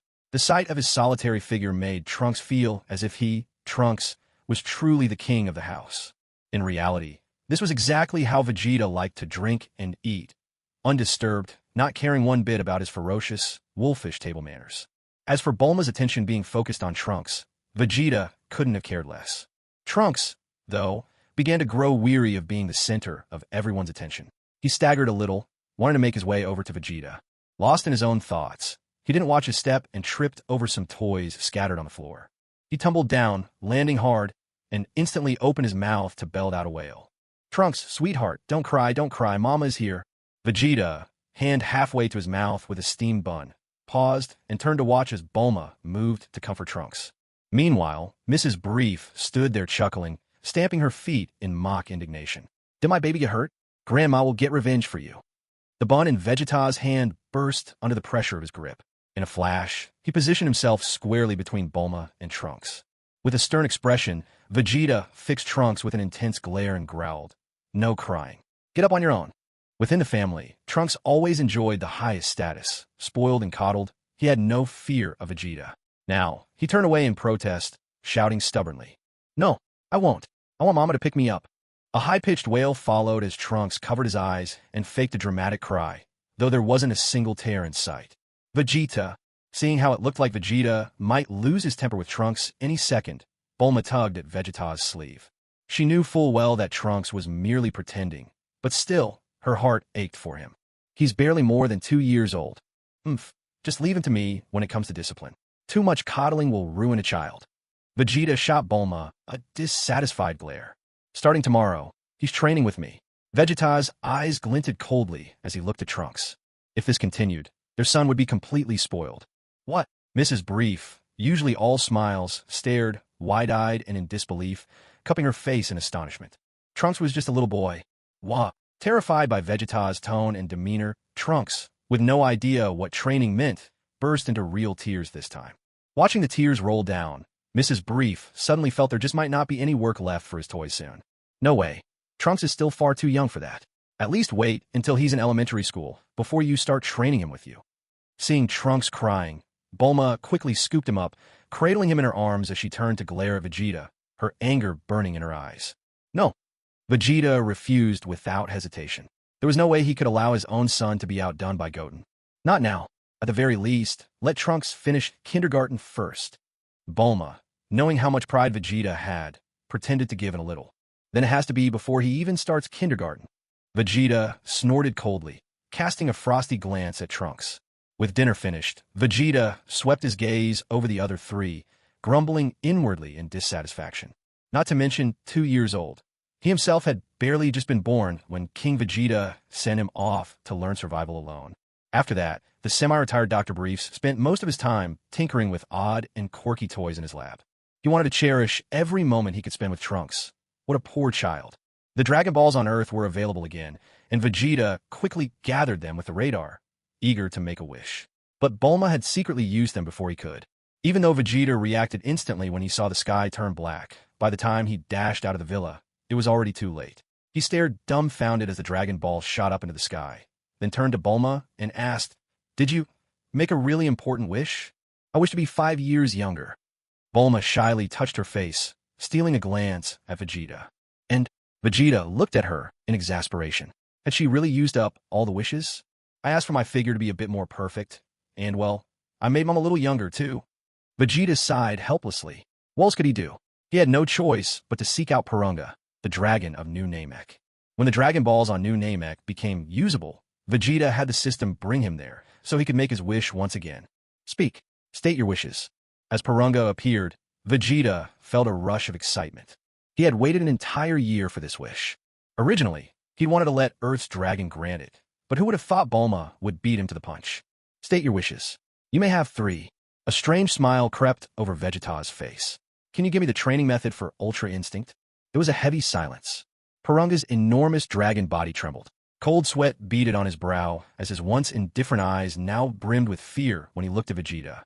Ultra Instinct. That was an ability reserved for angels. How could this person standing before him even know about it? I can't do it. Porunga stammered in fear, even blurting out his childhood nickname without realizing. His submissive posture left the Grand Elder of Namek thoroughly shocked. The savior truly was unlike any other. A useless creature, Vegeta sneered at Porunga in contempt. Excuse me, dear. Porunga struggled awkwardly, the corners of his mouth twitching. He honestly didn't know the name of the man before him, Vegeta. Is there any other wish or request you'd like to make? Let me think. Vegeta folded his arms across his chest, sinking into contemplation. Time crawled by. Porunga dared not utter a word of protest. He would rather cease being a dragon altogether than risk offending Vegeta while waiting for his command. Ultra Instinct, what a concept. Even the gods of destruction might never have a chance to master such a technique, and yet this man seemed to know of it. Such mystery, utterly unfathomable. This person standing before him was clearly extraordinary. Just remembering the flaw in the immortality wish granted a while ago, Porunga worried that his lord might be displeased. At this moment, Porunga was so anxious he hardly dared to breathe. Vegeta thought for a while, and simply decided to ask for something he currently couldn't achieve on his own. Can you let me reach the transformation of Super Saiyan God instantly? Or, at the very least, show me the path to master it. Perhaps he could surpass Kakarot and reach the level of a Super Saiyan God before him. In that case, he'd finally be able to challenge Beerus. The realm of gods? Your strength is already more than impressive. That wish.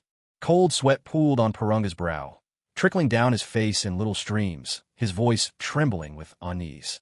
This is beyond this dragon's power. Then unlock my ancient bloodline. Vegeta clenched his fists, veins bulging on his forehead in frustration.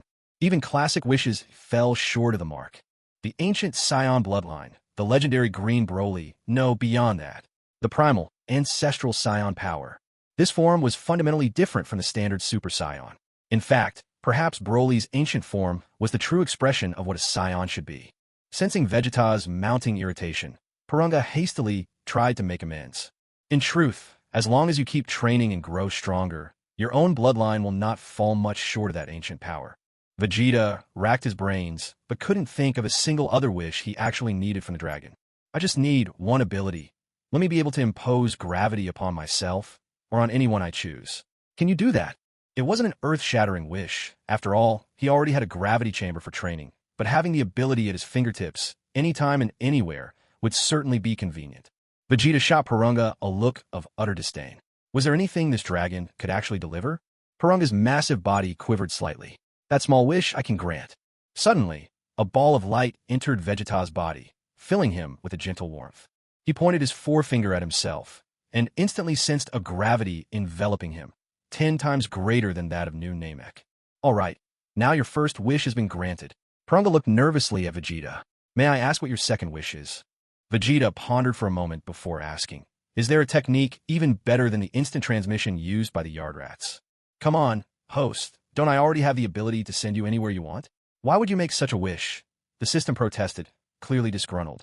Even if you do have a more powerful way to move, can your transmission be as convenient as mine? Think about it. You can go wherever you want, whenever you want.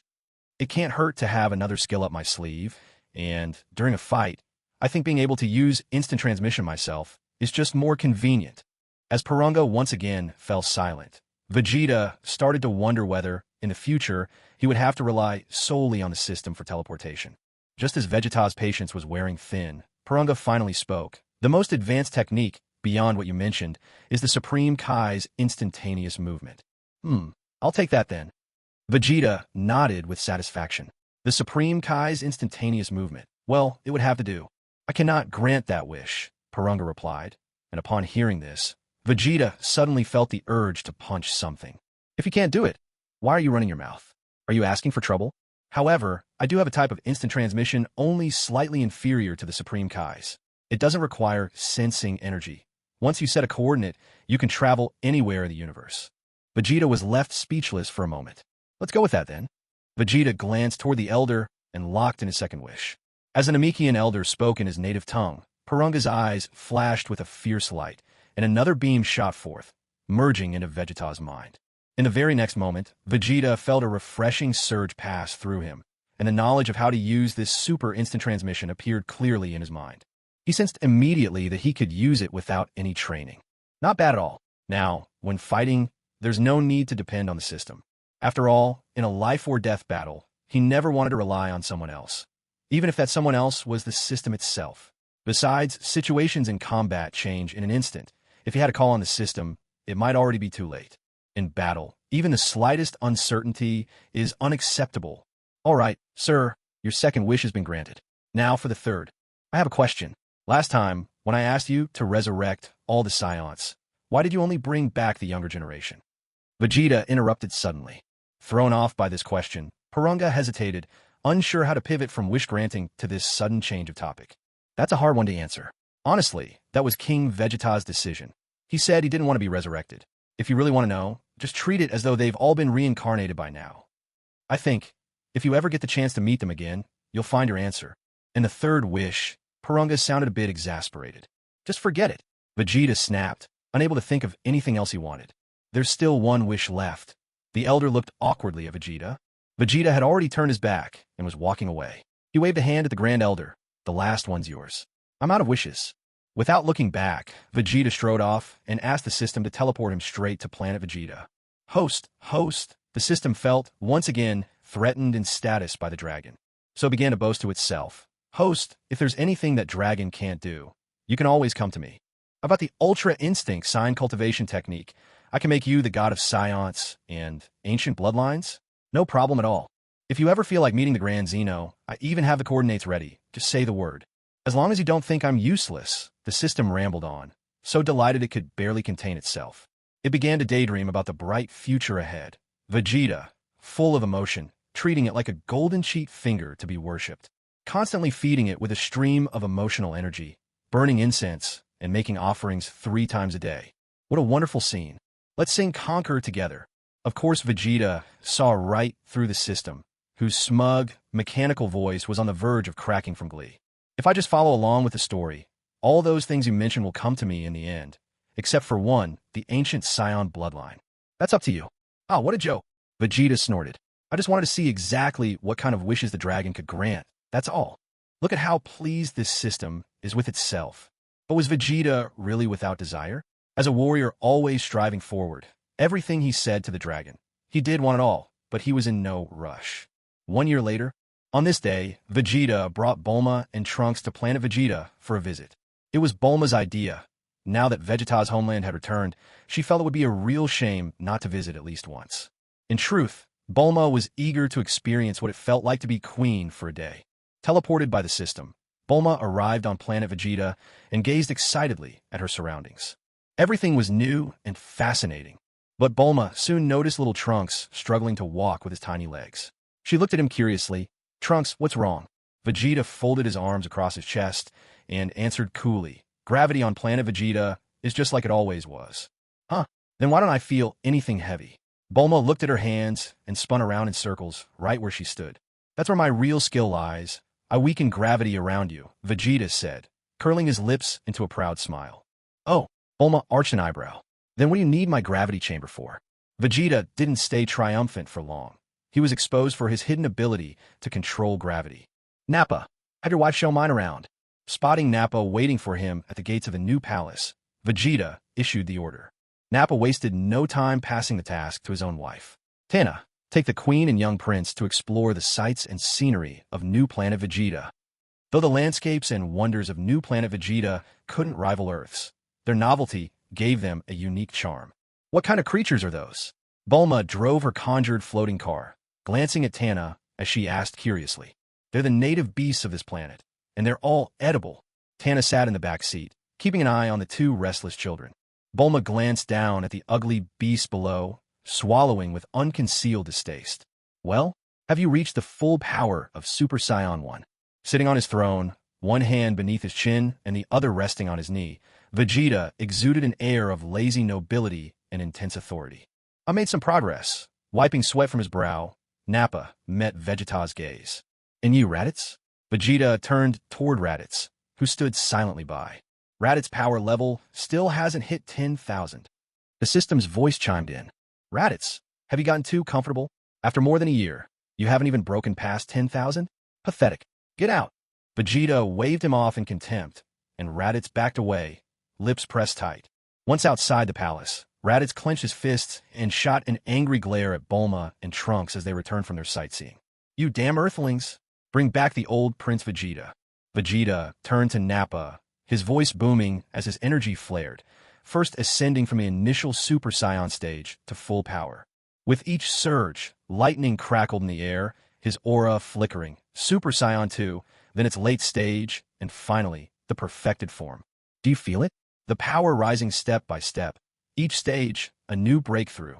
He quickly reined in his energy, aware the palace might collapse if he didn't. "What? Is that an earthquake?" Bulma squeezed Trunks tight as the ground heaved beneath them, letting out a startled cry. But just as quickly, everything returned to normal. "All right, let's continue the tour with the queen and the prince." Tana, walking ahead, glanced back, only to find no one following her. "Your Majesty?" Little prince, cradling the child, Tana looked anxiously in every direction. They were gone, vanished without a trace. Nappa! Nappa! Tana was in a panic. She hurriedly rushed into the palace in long strides. The queen disappeared in the earthquake. What? Watching Tana barge in like a storm and hearing her utterly nonsensical words, Vegeta's eyes went wide with shock. "Impossible. We've already swept the entire planet. Besides us Saiyans and your people, there isn't a single other force left." Nappa followed, right on Vegeta's heels. Sweat streamed down his shiny, bald head in nervous rivulets. Vegeta closed his eyes, trying to sense Bulma and Trunks' energy, but with so many weak and chaotic life signs scattered across the planet, their signals were lost amid the noise. "Send search teams out immediately. Even if you have to dig up every inch of ground, find Bulma." His nails dug deep into his palms. Had I known, it would have been better not to bring Bulma here. "Yes, sir." Over the past year, although Raditz's combat power hadn't taken a significant leap, he had picked up quite a few new skills. Sensing energy. concealing his own presence. At the mouth of a cave, Raditz gripped Bulma in one hand and clutched Trunks' collar in the other, tossing the both of them into the darkness within. "W, what are you trying to do?" Bulma trembled, trying to gather Trunks into her arms, but under the crushing gravity, she simply couldn't manage it. Damned Earthling. Raditz shifted his gaze to Trunks. A half-breed, huh? His brother Kakarot had done the same, produced a mixed child with an Earthwoman. And now Lord Vegeta was repeating history. Earthlings must be cursed. With a sudden gesture, Raditz reached toward Bulma, face twisted with dark intent. "Lord Vegeta's bloodline can remain, but you'll have to die." As he spoke, Raditz released a blast of energy straight at Bulma. No room for hesitation. If anyone caught wind of this, it would be the end of him. Trunks, who had thought until this moment that all this flying and dashing was some new kind of game, saw the energy blast heading for his mother. His eyes narrowed with focus. Unsteadily, he stepped in front of Bulma, caught the energy ball, weighed it in his tiny hand, and tossed it right back toward Raditz. Play! Ha ha! Caught completely off guard, Raditz threw up his arms hastily to shield his face as the energy blast detonated. The burning pain of raw energy seared into his hands.